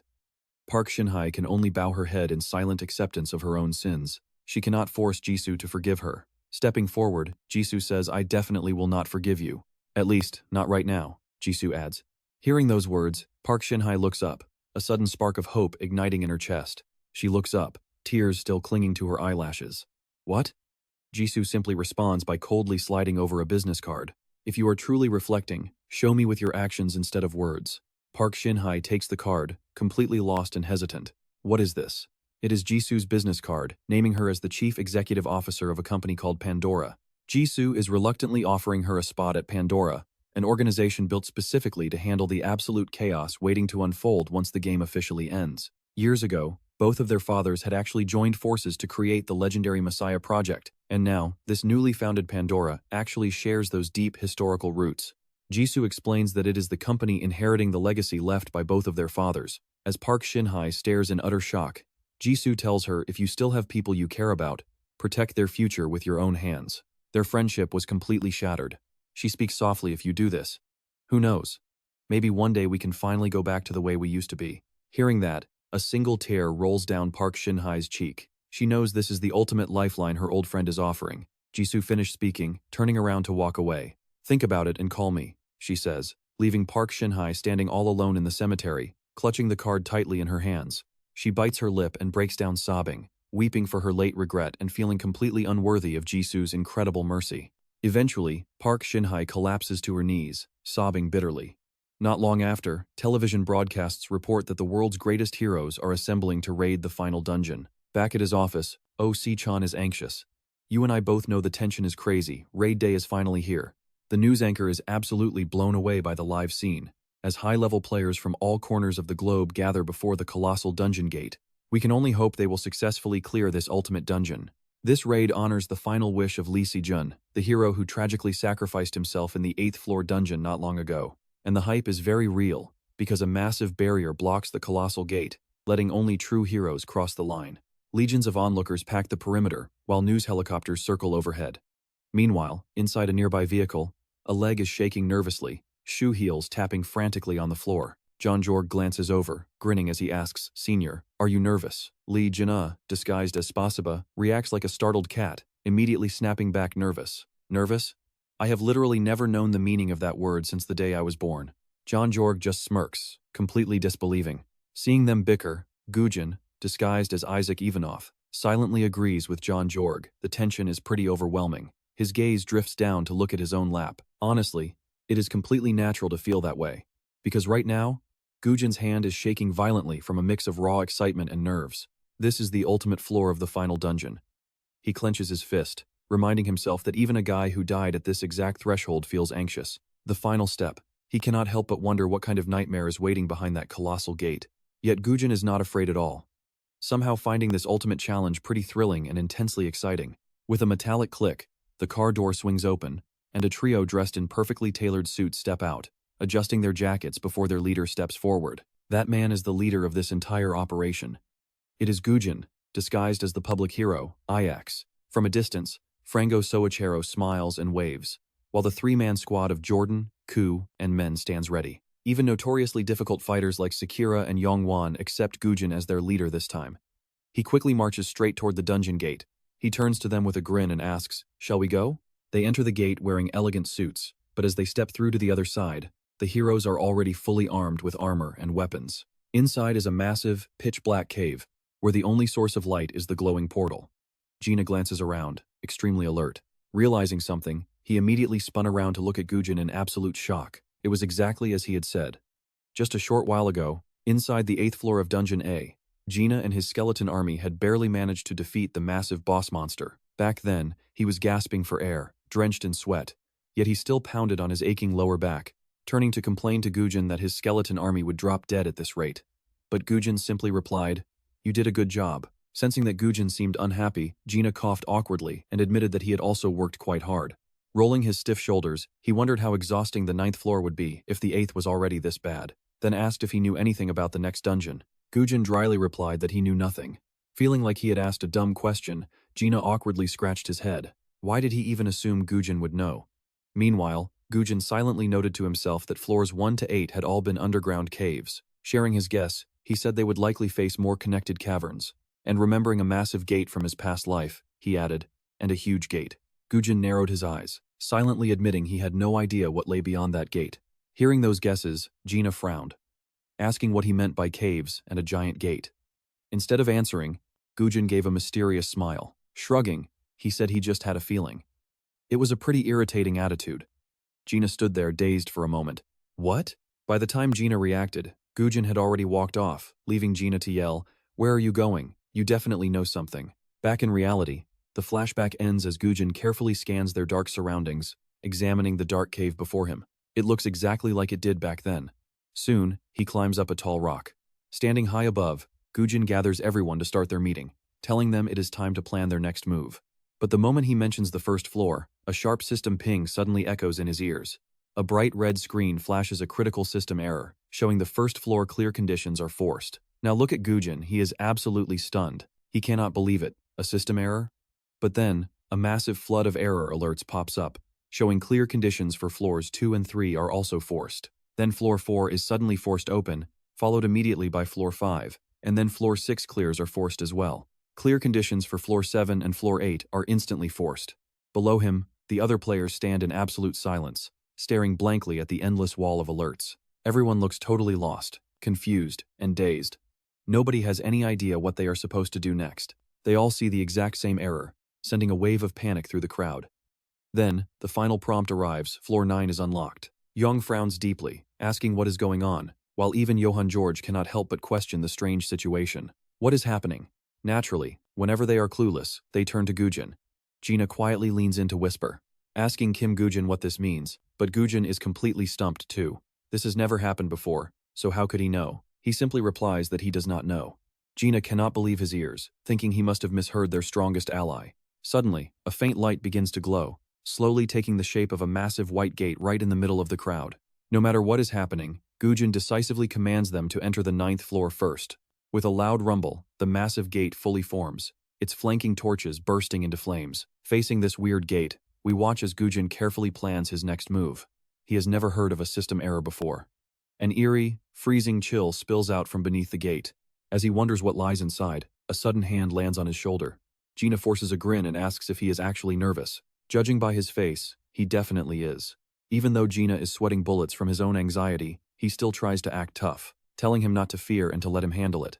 Woo-jin notices his legs shaking, yet he still boasts about protecting him. He smiles, realizing how rare it is to find such a great partner. Turning around without a word, Woo-jin leads the way toward the gate, telling himself that this time, he is not alone. He has allies like Young-won, Sakura, Johann George, and Frank Sochero ready to support him. Marching forward with confidence, he decides it is time to end this game. He gently places his hand on the massive stone gate and pushes it open. The heavy stone gate slowly creaks open. At that exact moment, a system notification flashes, announcing that the final battle has officially begun. Stepping inside, they find a massive palace corridor stretching out behind the gateway, but the entire area is completely pitch black. Gina looks around warily, complaining that she cannot see a thing, while Johann Jobs nods in agreement, before a sudden whoosh echoes. A wall torch suddenly flickers to life, casting a warm, bright flame that illuminates the small area directly around it. Like a chain reaction, the torches automatically ignite one by one, lighting up the entire spacious hallway. With the lights back on, Johann Jobs flinches hard. Scattered beneath the heavy stone pillars lie several bloody corpses, and the pools of blood are still fresh. What on earth happened here? There is even the headless corpse of a massive monster, easily several times larger than any of them. While Young-won closely inspects the giant carcass in front of them, a sudden sound echoes from the dark behind them. Whipping around on high alert, his eyes lock onto a thorny throne at the end of the hallway. Here is where the real nightmare begins. Sitting there is a man dressed like a Greek god, casually stepping on a boss monster's head.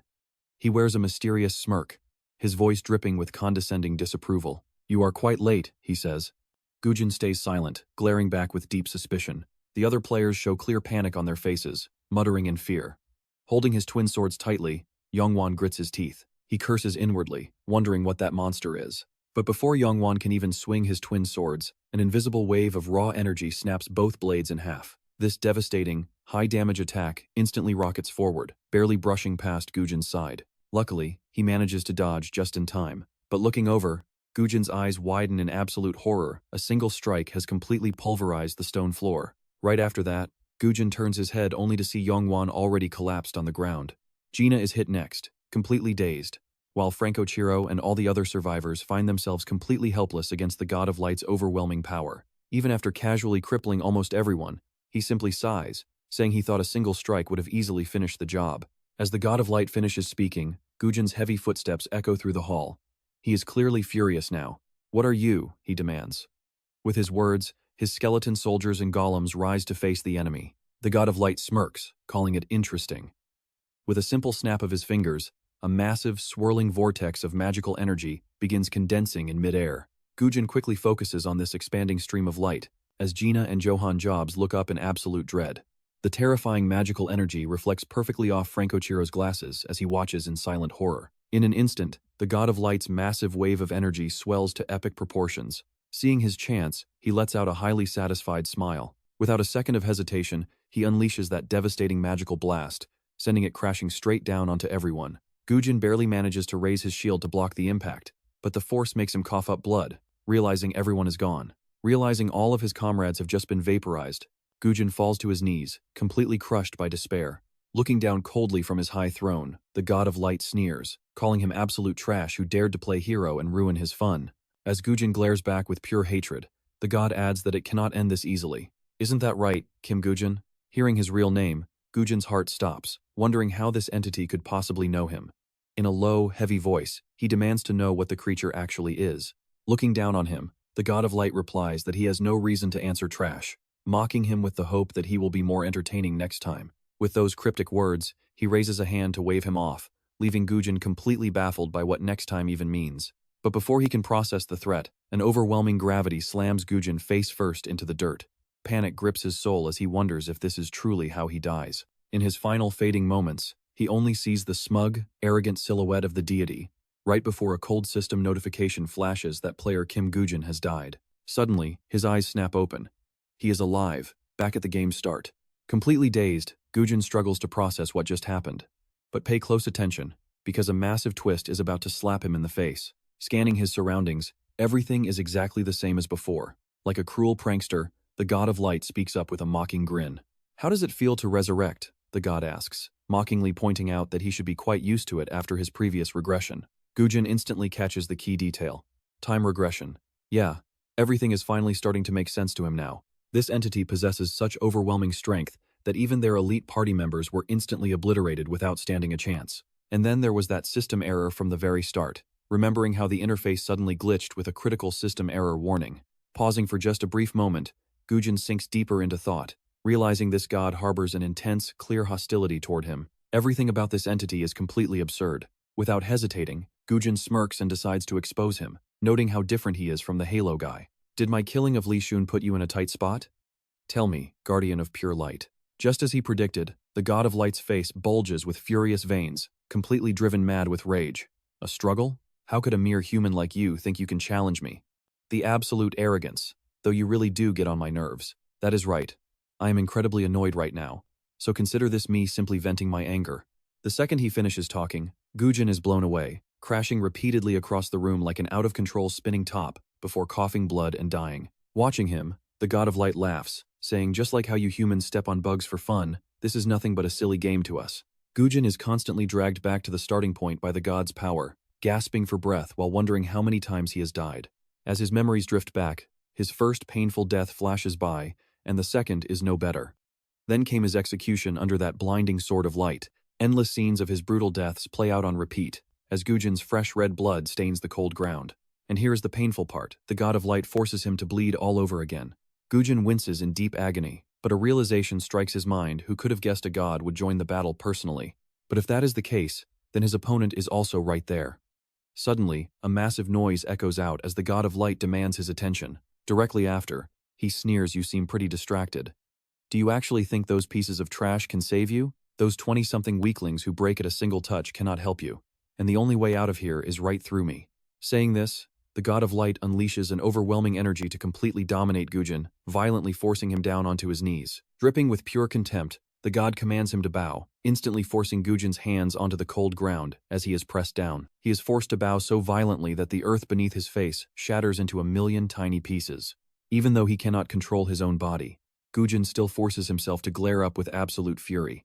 The God of Light just scoffs, demanding that he beg for his life. At the exact same time, Woo-jin begins analyzing the battle, remembering how the god's figure flickered away. Could it be that this is not his real body? With a solid clue in mind, He immediately tries to stand. Woo-jin flashes a daring smirk, realizing he needs to provoke this arrogant entity a little bit more.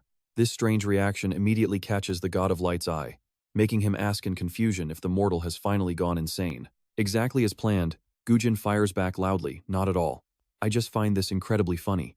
An all-powerful being like you cannot even break a simple, ordinary human like me, resorting to screaming and getting excited just like a pathetic mortal yourself." The provocation works. The God of Light slowly rises, muttering if this absolute bastard wants to talk tough until the very end. Fine then.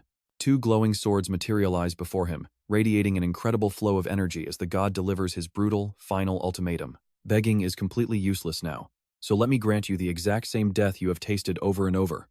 Instantly, the twin blades blast Woo-jin backward, leaving him floating in the air as his eyes roll back once again. Wait. Here is the twist: his body floats in the void with a red screen, and he slowly opens his eyes.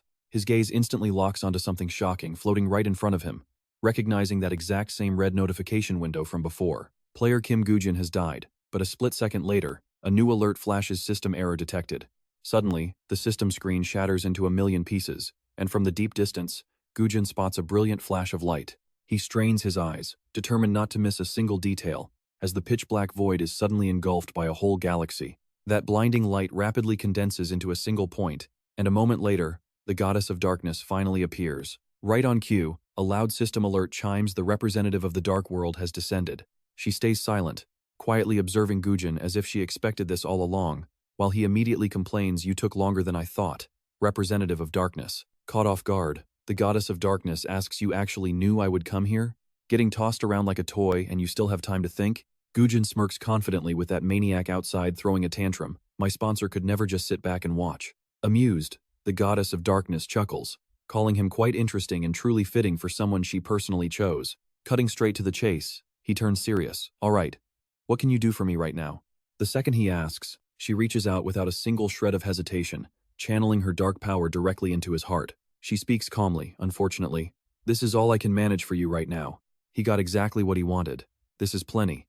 Wanting him to handle the light bastard as fast as possible, she quickly warns him. "Fine, I know you have plenty of questions. But first, go put out that fire and we will talk later."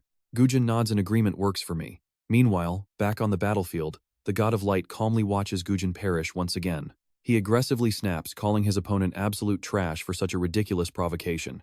But the next second, as the God of Light confidently drops his hand, he suddenly realizes his powers are completely locked up. Frowning, the God of Light wonders why his magic suddenly refuses to activate. He suddenly goes silent, wondering if his energy is already starting to fade. Furious, the God of Light slams his hand on his throne. "Damn it. Now watch this." A dark but familiar wave of magic catches his eye, proving that Woo-jin is finally back and stronger than ever. Spotting his new form, the God of Light is stunned. Could this guy have actually joined their side as well? Seeing everything go perfectly according to plan gives Woo-jin even more confidence. "What is wrong? Are you shocked that things are suddenly off track?" Even so, the God of Light does not show a single hint of fear, only letting out a pretty dark smirk instead. His echoing laughter gets louder and louder, filling the entire dungeon. Once he finally finishes, he grits his teeth and snaps. "It seems you actually got help from the Great Destroyer. Is that why you are acting so incredibly arrogant? But even if that is true, absolutely nothing is going to change between us." Completely ignoring his confident claim, Woo-jin calmly shoots back, "Is that really how you think this goes?" With those words, he immediately focuses all his dark energy right into his palm. That power quickly solidifies into a razor-sharp blade. Instantly, the God of Light aggressively launches a devastating attack, unleashing a massive wave of energy that grows larger by the second. Without flinching for even a second, he thrusts his newly formed sword directly into the heart of the incoming blast. Woo-jin's desperate counter works perfectly, splitting the God of Light's massive energy wave right down the middle. Shock finally washes over the god's face. Grinning, Woo-jin says, "Now this is actually starting to get interesting." Those arrogant words make the God of Light grit his teeth in absolute rage. Losing his cool, he growls out, "Worth trying, you say?" Moving like a flash of lightning, the God of Light dives right back in, furiously clashing blades with Woo-jin. Their massive powers collide over and over, creating a deafening roar that shakes the entire dungeon. Seeing Woo-jin match him blow for blow makes the God of Light feel deeply uneasy. The deep wounds on his body are no longer healing nearly as fast as they did before. Even in the heat of battle, Woo-jin spots this crucial detail. He was right, the god's regeneration cycle is definitely getting shorter. Totally blind to Woo-jin's real plan, the God of Light sneers in a low, dangerous tone, "You little rat. You think this tiny bit of power makes you special? Let me finish you." the god unleashes a relentless flurry of strikes, forcing Woo-jin to use every ounce of his strength just to dodge. Backing away, he calmly watches his absolute best skills continuously swarm and suppress Woo-jin. Instantly, the impact fills the entire dungeon with heavy smoke. But deep down, the god of light is starting to panic. Has his power really dropped this low already? While the god is distracted by his own dark thoughts, Woo-jin's voice suddenly echoes from right behind him. It's exactly as I predicted. The god of light's eyes widen in absolute shock as Woo-jin instantly delivers a clean, devastating slash. Slicing straight through his shoulder, the deep wound forces the god to burn a pretty massive amount of energy just to heal himself. Real fear finally creeps into the god's heart. He cannot afford to lose any more magic. Yet, he still stubbornly mocks him, asking if that was too much. In the blink of an eye, the slash heals up completely, returning his body to normal. Ignoring his big words, Woo-jin analyzes everything in his head, from the weird aura leaking from that wound to the god's desperate reaction, plus all those time rewind tricks and the scattered corpses nearby. Suddenly, it all makes perfect sense. You know what he does next? He does not hesitate to call him out, exposing his hard limits. And now, that divine source of power is running dry. Having his secret exposed like this makes the god of light go dead silent, his pale face proving Woo-jin guessed completely right. Eager to make the god lose his mind, Woo-jin continues his relentless provocation. Makes sense after all. Manipulating time and space at will is not something even a god can do forever without a heavy cost. If your power actually has limits, then I am glad to hear it. The moment he finishes, he summons a terrifying gate made of solid bones. Dozens of heavy iron chains shoot out from the gate, flying straight toward the god of light to bind him. No matter how desperately he tries to resist, there is no escaping these chains. Looking through the metal gaps, the god's eyes burn with pure, venomous hatred. Within seconds, his entire body is completely locked away, wrapped tightly inside the chains. Woo-jin tells himself he just needs to hold on until the god's magic is fully drained. But right then, a furious scream echoes through the room. A massive surge of divine energy catches Woo-jin off guard. In an instant, the god's overwhelming magic completely blows the heavy chains into tiny pieces. Looking up, he sees the terrifying silhouette of the god of light, completely surrounded by raw energy. Fine. I will admit you actually have quite a sharp eye. I really wanted to tear you apart for ruining my fun, but because of these damn limits, I had to descend in a pretty pathetic spirit form like this. He sneers that he wanted to toy with Kim Woo-jin before ending him, but now he is just going to finish him off before exhausting his power. Seeing this, Kim Woo-jin marvels at the massive change in his opponent's aura, just as the god of light suddenly charges forward. He furiously drives his spear straight into Kim Woo-jin's stomach, making him spit blood in pure agony. But the god of light still is not satisfied. Mocking him, he says he wanted to pierce Kim Woo-jin's heart, but calls him lucky as he pushes the weapon deeper. This brutal torture. It really forces Kim Woo-jin to grit his teeth. But right when it looks like game over, the system alerts him. And check this out, the second that notification pops up, Kim Woo-jin grabs the god of light's spear with sheer power. The immortal warrior welcomes you and has transferred a portion of his legendary power. Kim Woo-jin casually pulls the weapon out, leaving no wounds behind, while the god of light grits his teeth in utter shock, his hands trembling. Furious, he screams out, "How can an uneducated insect like you have this aura?" Cutting him off, Kim Woo-jin confidently replies that it looks like his side just got a lot bigger, leaving his utterly confused foe questioning him. Utterly impossible. The next second, the god of light is yanked high into the air as Kim Woo-jin pulls the spear with absolute ease. With a savage punch, Kim Woo-jin sends the god of light flying backward across the room. Smirking, Kim Woo-jin tells him he has been running wild for far too long, leaving his dazed opponent still unable to process the words. What? He wonders. But the system flashes again as the Silent Hunter gazes down upon the god of light with absolute disdain. The Silent Hunter has transferred a portion of his power to you. Kim Woo-jin's voice turns mocking as he asks how else his enemy could end up so hated by all the other constellations. Speechless, the god of light just glares in pure hatred as Kim Woo-jin suddenly spins around like a massive, raging whirlwind. Watching him warily, the enemy tracks his movements as Kim Woo-jin suddenly dives straight down from above, blade tightly in hand. One slash. With that single, devastating strike, he slices the god of light's spear completely in half. The broken half clatters to the ground with a loud ring, and while he desperately clutches the ruins, another system notification appears. In disgust, the listener of all things casts a mocking glance at the defeated god of light. The listener of all things has shared his strength, and a highly pleased Kim Woo-jin grins. Having all these other auras on my side is definitely some incredible news. Without hesitation, he sweeps his hand to unleash the newly acquired power of the listener of all things. Massive, thorny vines erupt from beneath the ground, wrapping tightly around the god of light as he screams out in agony. How dare you do this to me? The god of light screams in rage, still possessing just enough raw power to shatter the constricting vines. Even as the God of Light materializes a brand new spear, the system alerts continue to chime in without a pause. The Keeper of Knowledge looks down in contempt at the God of Light. A massive boost. The Keeper of Knowledge has shared his power, leaving Kim Woo-jin utterly confident as his enemy struggles. You can tell he is totally lost right now because while the dazed God of Light stands there, a massive magic circle is already fully surrounding him from below. Searing flames erupt from the array, making him howl in agony, while Kim Woo-jin calmly watches the magical storm grow increasingly violent. After a moment, the fire dies down, leaving nothing but thick, dark smoke drifting slowly throughout the entire dungeon. As the smoke clears, the collapsed figure of the God of Light is finally revealed, under Kim Woo-jin's cold, calm gaze. Approaching him, Kim Woo-jin calls out to him, pausing for a brief moment to evaluate the fallen god's miserable condition.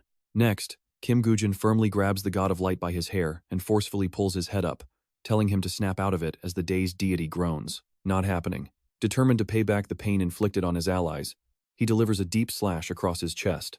The attack sends the God of Light screaming in pain, prompting Kim Woo-jin to mockingly ask if he is already rolling around from just that. How pathetic. What should I do with you? He muses, asking if this is his very first time feeling death right before his eyes. Once arrogant, the beaten God of Light now only stammers out desperate pleas. Wait, please, spare me, he stammers, warning that it will genuinely be the end if this continues, begging if Kim Woo-jin can find it in his heart to show mercy. These shameless words leave Kim Woo-jin silent in contemplation, but completely oblivious to his irritation. The pathetic deity keeps going. Clasping his hands together in a cowardly bow, the God of Light swears never to step foot here again, but Kim Woo-jin remains dead silent. He just frowns. His mood is totally ruined, and he asks the auras what he should do next. An empty void portal opens at his call, and from right behind him, the power of the auras begins to manifest all at once. The immortal warrior speaks up first, suggesting they handle this guy, before casually noting that it has been a long time since they last met. Hearing this, Kim Woo-jin suddenly realizes who he is talking to, asking if it is really the immortal warrior as the surrounding light fades away. Next, the undying warrior eagerly exclaims, "You recognize me right away. My past life was a bit of a shame, but this life we got a proper fight, and thanks to you, I had fun." Woo-jin calmly replies. "Well, you helped me out too," Woo-jin says, and his casual attitude leaves the old warrior completely satisfied. "You are still the same, so if you are good with it, hand that bastard over to us. You are not the only one furious with that guy. He committed too many unforgivable acts, and we are going to make sure his punishment is absolutely brutal." Mentioning the light god, Woo-jin responds in a low voice, "Is that so?" Glancing over at the bound prisoner, he tells them to do whatever they want, and a moment later, the undying warrior points directly behind him. "Right, so you should get the details from her." Then the goddess of darkness speaks up, saying it ends right here. Immediately after, she reveals her true form, and the darkness goddess slowly tells Kim Woo-jin that he must have many questions, asking where she should even begin. Hearing this, Woo-jin says nothing and falls deep into thought. Right then, the undying warrior speaks up, telling them to take their time talking while his group backs off first. Next, the darkness goddess calmly suggests starting with his death by Se-jun, summoning a massive screen as she asks if that is fine. As she begins her story, she says he probably knows already. The world used to belong to Se-jun, who hogged all the power, ignored the dungeons, and monopolized the items, showing absolutely no mercy to anyone who refused to obey. Past images of Se-jun play out through her words, making him look exactly like a king. Actually, scratch that. More like a god of this world. And naturally, we were pretty unhappy with his arrogant actions too. Well, except for that light guardian guy. So after talking it over for a long time, we decided on two things: restarting this game, and choosing a player to confront Se-jun to end it all. Just hearing that makes him and us pretty curious. "What was your reason for choosing me?" he asks, making the goddess of darkness flash a pretty mysterious smile. Then she explains that he is the one with the strongest urge to get revenge on Se-jun, and the only player capable of ending the game. Her firm tone leaves Woo-jin completely shocked as she says, "It was you, Kim Woo-jin," though it was an incredibly tough job back then. Even as transcendent beings, keeping someone's memories intact while reversing both time and space is definitely not an easy task. Woo-jin catches the main point right away. How could that crazy transcendent manage to keep doing it repeatedly? Without hesitating, she snaps her fingers and answers, "Well, his ability to manipulate space and time has a limit. It only works inside this specific dungeon without affecting the outside, since the scale is totally different. Though this whole situation is still strange to us. A transcendent actually fighting a player directly, and even messing with space and time on his own accord. But because he kept rewinding time, it created a small crack, allowing us to secretly slip you some of our power. If that had failed, we would have had to find another way to step in and stop him ourselves. It seems you even predicted that we would join the game." And Woo-jin bows politely, replying that it was just one of his many theories and mostly luck. After a brief moment, he curiously asks what will happen to the Guardian of Light now.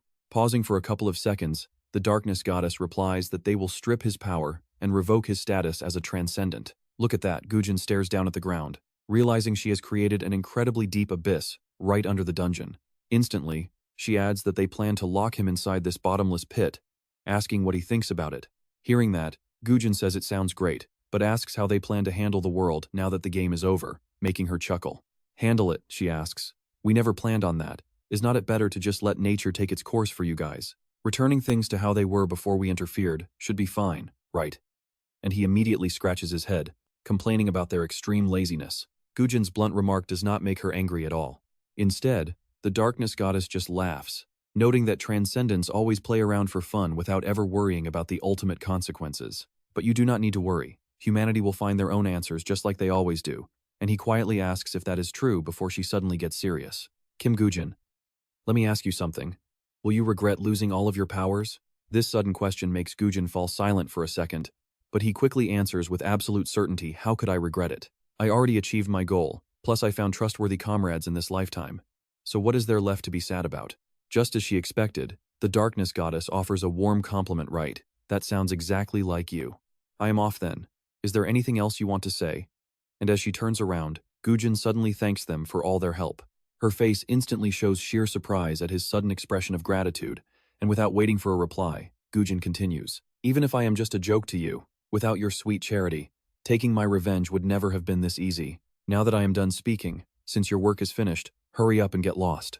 This weird mix of gratitude and utter coldness instantly intrigues the Dark Goddess. Instead of leaving, she summons her immense power and tells Woo-jin that he can consider this to be her final gift to him.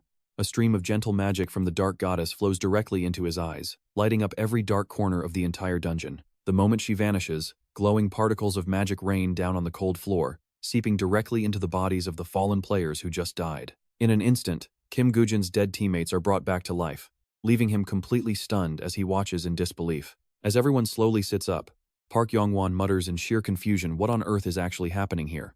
Still utterly clueless about what is happening, Lee Jin-ah yells out in panic as he frantically looks around. Hey, Woo-jin, are you doing okay? Where did that bastard go? But before Lee Jin-ah can even finish his sentence, a loud system notification suddenly blares out. Utter terror washes over his face, and everyone else is just as shocked, including Park Yong-won. The system screen makes it official, the game has finally ended. He simply cannot believe his own eyes. Is it really over? Then Park Yong-won turns to face Woo-jin with a trembling body. You have to wonder, did our guy actually manage to take down that absolute monster of a boss all by himself? A brief moment later, the system flashes again, and all active item effects instantly vanish into thin air. With all his gear deactivated, Woo-jin reverts back to his true appearance in the blink of an eye. This shocking sight leaves Park Yong-won pale with rage. Is Isaac actually Woo-jin? The entire dungeon instantly erupts into an absolute frenzy of chaotic whispers as eyes widen in total shock, since nobody can understand what is happening. Lee Jin-ah screams out, his voice cracking from absolute panic. How on earth did any of this even happen? But Woo-jin just keeps walking, completely ignoring the desperate shouts behind him, leaving Francisco so utterly furious he is speechless. He casually speaks up, I actually have a favor that I need to ask of you. His sharp glare locks onto the young man, his mind a chaotic mess of conflicting thoughts as he struggles to figure out the right choice here. After a tense moment of silence, Francisco finally makes his decision, pushing up his glasses as a resolute look settles into his eyes. Francisco calmly replies, if that is what you really want, then so be it. Outside, the dimensional portal glows brightly as massive cheers erupt everywhere, celebrating the completion of the 9th floor. They are out! Reporters flash their cameras rapidly to capture the historic moment. Someone excitedly shouts, it is the Dragon Hunter, while another curiously asks, wait, where did they actually go? Up on the stage, he slowly adjusts the microphone as Francisco takes a serious tone to declare the past journey has truly been a long one. But thanks to the incredible efforts and sacrifices of so many people, we were finally able to slay the boss of the 9th floor and end this game. Lowering his voice, Francisco continues, but the one who truly saved and guided us all, Isaac and his teammate Spasiba, have tragically sacrificed themselves while clearing this final dungeon. These words leave the reporters completely stunned, as several of them nervously gulp with cold sweat breaking out on their foreheads. Cut to a crowded restaurant where the noisy chatter suddenly dies down, with every single eye glued to the giant screen on the wall. Francisco continues before taking his final breath. He told me that once this game ends, the entire world will surely plunge into absolute chaos. so we must prepare a solid defense beforehand. Watch this back at the dungeon.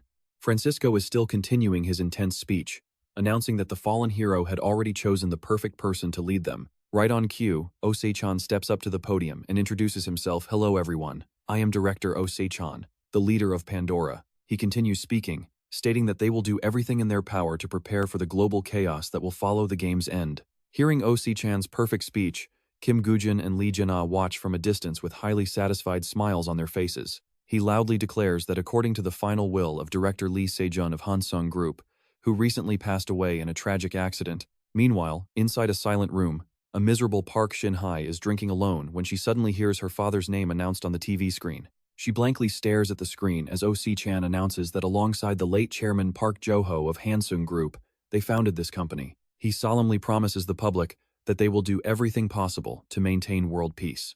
Watching this, a satisfied smile slowly appears on Kim Woo-jin's lips before he quietly turns around and walks away.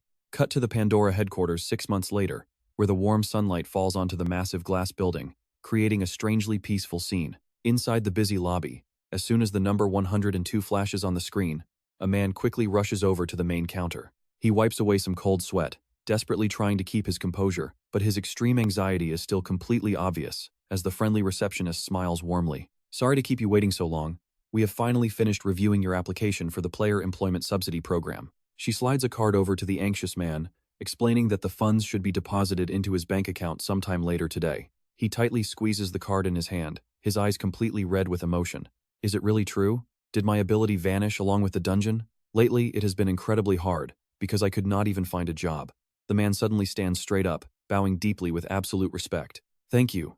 Truly thank you. The flustered teller quickly waves her hands. Oh no, please do not say that, she explains with a flustered smile. Pandora is a place everyone built together to help people just like you. We truly hope you can keep going with your precious life. Suddenly, a furious slam on the table echoes right next to them, making both of them spin around in absolute shock. No, why can I not get it? Ji-ho angrily demands. Are you people seriously looking down on an unemployed guy like me? They said coming here gets you subsidies. He slams his fist onto the table again, and returning items means getting compensation money, right? The terrified teller tries her best to calm him down. That is not how it works. Our staff explains that because he has a criminal record, the process is quite complicated. Ji-ho instantly roars, "Shut up! Shut your mouth and just hand over the money." Right then, Lena gently taps Ji-ho on the shoulder and reminds him that there are still other people waiting around. He asks Ji-ho to stop causing a scene and step over here to talk. The angry man instantly spins back, shouting out, "What now? How dare you put your hands on me?" This aggressive attitude is exactly what Lena wanted. With a quick smirk, watch this, Lena pivots and slams the guy flat onto the ground. He is absolutely furious, veins popping all over his forehead as he growls, "Is this how you treat your customers?" Lena just smiles warmly, repeating that he already warned him to speak politely. Isn't that right, valued customer? Soon, the evening sun blankets the entire Pandora headquarters. Lena gently knocks on the door, and the female director calls out from inside, "Come in." He pushes the door open and steps in, asking if she is seriously eating while working. Lena's face pales at the mountain of paperwork, handing her a new folder to process slowly. Ju calmly looks up and asks if it is already time for his shift change. She continues signing files, the pen scratching loudly against the paper. She asks if the front counter support team had a peaceful day. Pointing proudly at himself, he boasts that there was a minor issue, but he easily took care of it. He jokes that without him, who knows who would even protect this world. Lena starts gesturing wildly, describing how the angry troublemaker was easily this tall. Yet with just one quick throw, he slams straight onto the ground. His special abilities must have completely vanished, but my physical senses feel exactly like the old days, making me miss those dungeon raids so much. Ju stops writing, placing her pen down to speak sarcastically. She sighs, asking if that is really all he did. Lena looks completely shocked, protesting that she only says that because she did not see it. Her expression is totally calm as she suggests that maybe she should tell that person Mr. Ligina wants to join. Lena quickly waves his hands in protest, saying that is not what he meant at all. He then curiously asks where that guy actually is now. Ju clasps her hands together, calmly explaining that at the very least, he is currently doing much harder physical labor than Lena is. Lena pouts, grumbling that his job is hard too. Now check this out. In a dark, quiet junkyard, things are about to get real. A beaten man is thrown violently onto the dirt, a painful groan escaping his throat. On the other side, Johan has completely taken care of the remaining thugs. Pulling down his mask, he grins and tells his boss that the area is clean. Immediately after, several wooden crates are pried open, revealing a hoard of mysterious items of every shape and size. Johan turns around, his eyes shining with pure excitement as he notes that this crew was carrying a massive haul of loot. He scoffs that anyone buying or selling these useless, depowered dungeon artifacts is nothing but a complete fool. Johan scratches his head and suggests heading back since they are mostly done, offering to call cleanup. Kim Woo-jin instantly agrees. He nods, ready to head home. The next morning at Pandora headquarters, the bright sunlight reflects off the massive glass windows. Everyone is gathered inside the main meeting room. Se-jun speaks up in a warm voice, thanking them for their hard investigative work. Pointing at the photos in the report, he notes that these smugglers really are hoarding an incredible number of items lately. Se-jun wonders where on earth they are getting all this gear. Munching lazily on a snack, Lena suggests it is probably due to rumors claiming that some items still possess active magic. Jisoo explains that some factions are simply trying to scam Pandora out of its subsidy money by collecting these useless artifacts. He massaged his temples with a sigh. Se-jun complains that even without dealing with these annoying smugglers, he already has a massive headache from all the mounting company expenses. Kim Woo-jin calmly asks how much money he needs. He looks up in absolute surprise, stammering out, "Wait, what?" He explains that the more funding they have, the better. Suddenly, Kim Woo-jin stands straight up, kicking his chair far back. Kim Woo-jin excitedly volunteers to go and secure the funds himself. Meanwhile, inside Park Young-won's office, pristine trophies and certificates are lined up proudly on the shelves. Spotless and clean, he sits completely silent at his desk with a deep, calculating gaze. Suddenly, Secretary Kim's panicked voice rings out from outside, instantly catching Park Young-won's full attention. "I already told you that you cannot just barge in here like this." Instantly, the office door flies open with a sharp creak. Kim Woo-jin quickly walks in, smiling as he greets him. "Long time no see, Park Young-won." Seeing him, the man freezes in pure shock, his voice trembling. "Kim Woo-jin, how on earth did you get in here?" His secretary stammers out, "Director, I am so sorry." These people suddenly Park Young-won cuts her off, lowering his voice. "Fine, just get out." The secretary murmurs, "Yes, I understand." He glares at the group before him, his jaw clenched in pure rage. You can practically feel the tension rising in this room. Kim Woo-jin arrogantly shrugs and says, "It is nothing major, I just need some cash." Park Young-won gasps, "What did you say? Barging in with a crowd and demanding money like this?" He picks up a photo commemorating the charity signing for the Phoenix Foundation, mentioning how Park Young-won used his reputation as a Floor 9 hero to establish the whole charity. He adds that with such a heroic title, charity organizations never hesitated to shower him with financial support. But this so-called hero actually falsified the ledgers and embezzled all the relief funds. Kim Woo-jin's next words make him sweat, his tense face contorting further in fear. What will those organizations think when they find out you did this just to line your own pockets? Park Young-won roars in anger, "What nonsense is this bastard talking about? Do you even have any proof?" Kim Woo-jin glances back, sounding completely confident. "What if I do?" Suddenly, doubt creeps into Park Young-won's mind. The guy disappeared and now he randomly shows up like this. Park Young-won reassures himself there is no way he knows about my secret safe. Yes, he must be bluffing. Regaining his confidence, he immediately snaps back, "This bastard really has no filter," saying whatever wild things come to his mind. "I will admit you are clever, Kim Woo-jin." Park Young-won quietly presses the emergency button under his desk, his voice dripping with sarcasm. "But after losing all your powers, you are nothing but a regular person now." He snarls in frustration. "Did you think bringing 2 sidekicks would make me scared?" Hearing this, Lena and Johan get furious, shouting in unison, "Sidekicks? Who are you calling sidekicks?" Suddenly, heavy footsteps echo right outside the office door. Dozens of Park Young-won's loyal henchmen, alerted by the loud emergency alarm, quickly rush to the scene. In seconds, they are completely surrounded. Kim Woo-jin sighs, "You really never change." Park Young-won snaps and orders his men take them down right now. And check this out. Moments later, the scene unfolding leaves Park Young-won completely stunned, the color draining from his face. In no time at all, his guards are totally wiped out, groaning on the floor. Within seconds, his secret safe is uncovered. Johan calls out excitedly, "Boss, there is a safe here." Staring at the massive piles of cash inside, Lena mutters, "Just how much did this guy steal?" Johan waves a notebook. "Hey, Kim Woo-jin, I found the secret ledger too." Kim Woo-jin immediately commands, "Good work. Take the money and take pictures of all these documents." Watching his wealth stolen right in front of him, Park Young-won is completely helpless, crying out in vain, "No, stop, my money." In an instant, they sweep everything clean. Over the next few days, news outlets explode with reports that Phoenix Foundation director Park Young-won donated all relief funds to Pandora. "I wanted to share the spirit of charity with everyone." Seeing the news pop up on his phone, Kim Woo-jin smiles with total satisfaction. Right then, Johan appears in front of him, saying softly, "Boss, the location for the next mission is decided. We were scheduled for midnight, but it seems we can delay it." He leans on the desk, "Looks like we are getting busy." Kim Goo-jin quickly gets up to leave. I have things to handle. See you at the departure point later. The scene shifts as the evening sun bathes the streets in golden light. Lena's clear voice echoes from inside a nearby building once again. Let me officially welcome you to Pandora. Inside, a massive press conference is underway. Camera flashes blink constantly amidst the loud chatter of eager reporters, creating an atmosphere that is highly charged with tense excitement. Finally, the press conference wraps up. The moment he steps off the stage, a very familiar figure catches his eye. Kim Goo-jin. Lena asks curiously, what brings you here? He simply replies, are you done yet? If you are done, let us grab a bite. Johan runs a hand through his hair, sounding skeptical. What? Are you making me pay for everything like last time? Kim Goo-jin pouts, turning around to walk away. If you do not trust me, pretend I never asked. Lena quickly panics and tries to make excuses. I will go. But right then, his gaze freezes. Near the stage, Mizzen is chatting happily with a man, her eyes completely sparkling with joy. A soft smile tugs at Kim Goo-jin's lips, looking genuinely relieved for her. Then he turns around to leave while Johan quickly follows. So, what are you buying me? Soon, the two are sitting down for a meal at a premium Hohenseong beef restaurant. Johan cannot help but glare across the table. Hey, do you not think this is a bit too much? Grilling the meat, Kim Goo-jin generously tells him just order whatever you want, do not worry about the price. Lena asks back, sounding incredibly suspicious. Really? Are you serious? Kim Goo-jin nods, yep.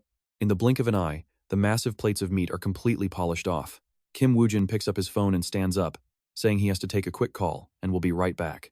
Lee Jin-ah does not even look up, still furiously stuffing his face with meat. Suddenly, Lee Jin-ah's eyes widen in shock. You can tell something is seriously wrong when even Lee Jin-ah feels this sudden wave of panic creeping up, making his heart race instantly. Lee Jin-ah stands up in a rage, wondering if Kim Woo-jin just ran off. He quickly marches over to the cash register and asks if they saw a scary-looking guy head outside. The cashier looks a bit confused and answers that yes, he saw a man walk out while talking on the phone. Lee Jin-ah growls in absolute frustration, furious that Kim Woo-jin ditched him again. Suddenly, the cashier reaches out his hand. The cashier hands him a note, saying the man left it behind. Lee Jin-ah freezes, completely caught off guard. He quickly opens the note, his eyes landing on the message. I had urgent business, so I had to leave, but I paid for all your meat today. Take the rest home or do whatever you want. Lee Jin-ah is instantly moved to tears, sobbing out Kim Woo-jin's name. Meanwhile, over at the Pandora headquarters, a bright golden light pours from a high-floor window, piercing through the pitch-black night. Inside, Lee Ji-soo is completely lost in her work, losing all track of time, until the door suddenly flies open and startles her. Lee Ji-soo stares at the entrance, asking who is there. Slowly, a figure steps out of the shadows.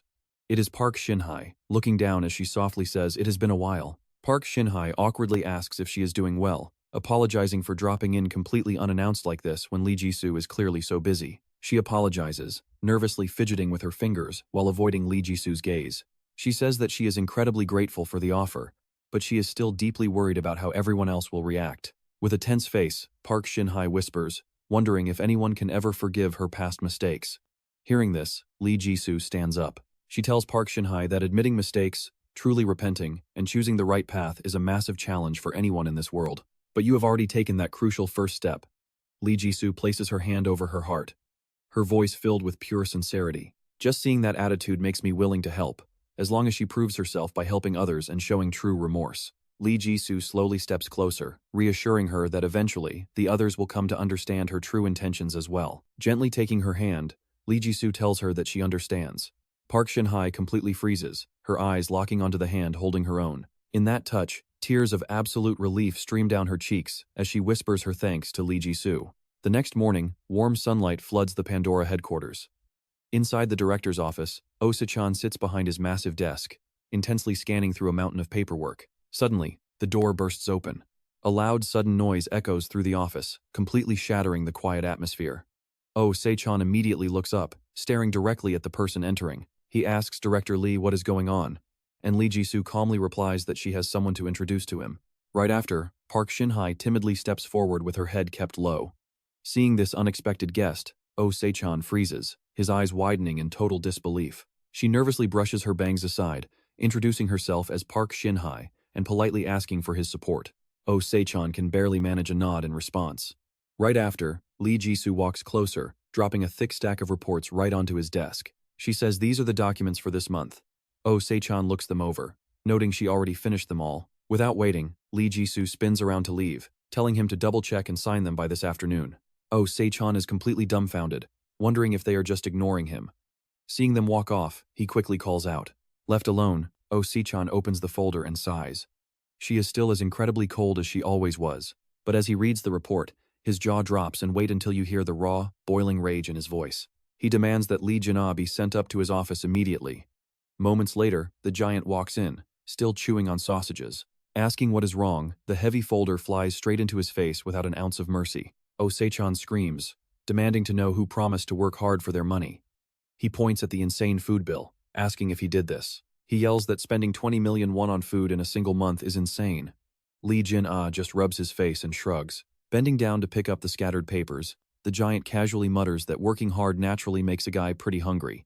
Oh Se-chan roars, asking if eating like a beast is his actual superpower, since his appetite only keeps growing. Lee Jin-ah puts the folder back on the desk, sighing that he will try to cut his portions in half. But Oh Se-chan's next words pierce straight through his soul like a knife. Oh Se-chan points angrily at the door, yelling that cutting it to 1/4 is the only option. Right in the middle of their fight, the phone suddenly rings. Oh Se-chan answers, his hostile attitude instantly flipping to pure friendliness. He cheerfully asks how long it has been, guessing the other side has been busy. Over the line, Francois laughs out loud. Francois chuckles that he is still quite free compared to him, and gladly reports that with Pandora's generous funding and staff, things in France have finally stabilized. The information Kim Woo-jin provided is also pretty useful to us. Franco Sachiro adds, thanks to him, I managed to recover all the black market goods at the border. I will send it over shortly. This new info seems pretty solid too. Oh Se-chan chuckles, saying we also got plenty of help from Kim Woo-jin, but sometimes it feels pretty miraculous. Are you surprised? Is something wrong? Oh Se-chan shares his doubts, wondering how to put it. Is that guy's info simply too accurate? It is like he is watching directly from the scene, which leaves Franco Sachiro utterly confused. He falls silent, noting that at first, since Kim Woo-jin did not seem bad, he did not worry, but now he feels he is hiding something. He teases him, suggesting that Oh Se-chan is getting old and just worrying over nothing. Let's leave that to Kim Woo-jin and grab a meal next time.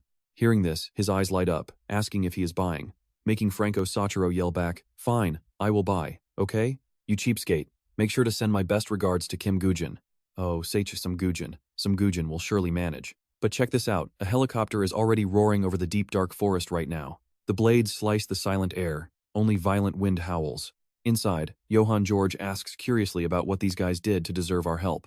Kim Woo-jin explains that they do illegal item trading, kidnapping, torture, and horrific human experiments. Suddenly, his eyes turn ice cold. They are pure evil, and must be rooted out completely.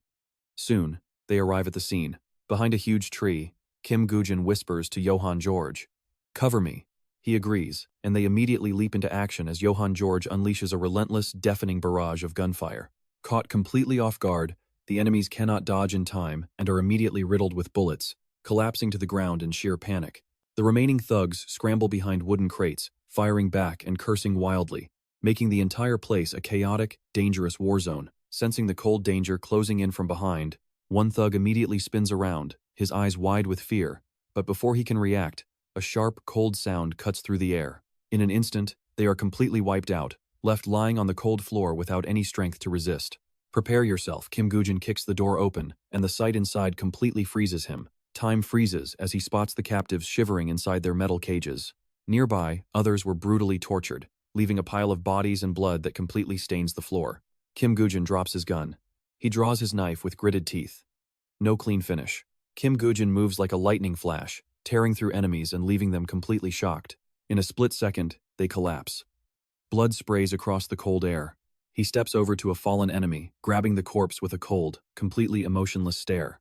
Johann George looks around, impressed by the massive count, and pulls out his radio. Johann George calls in, saying they are done and requesting backup, but quickly changes his request upon seeing the dying prisoners. Actually, medical aid is way more urgent, he says, before suddenly glancing back. At that moment, a dark, heavy aura envelops Kim Woo-jin before he tosses the lifeless body aside. Kim Woo-jin mutters that they are about to get busy again, asking Johann George if he is ready. Johann George replies seriously, ready, boss. Kim Woo-jin smiles. Good. Dark energy flares from Kim Woo-jin's eyes, dripping with pure killing intent as he says, let's move. Recognizing a familiar sign, Johann George smiles widely, feeling incredibly thrilled deep down inside. Following his boss is definitely the right call.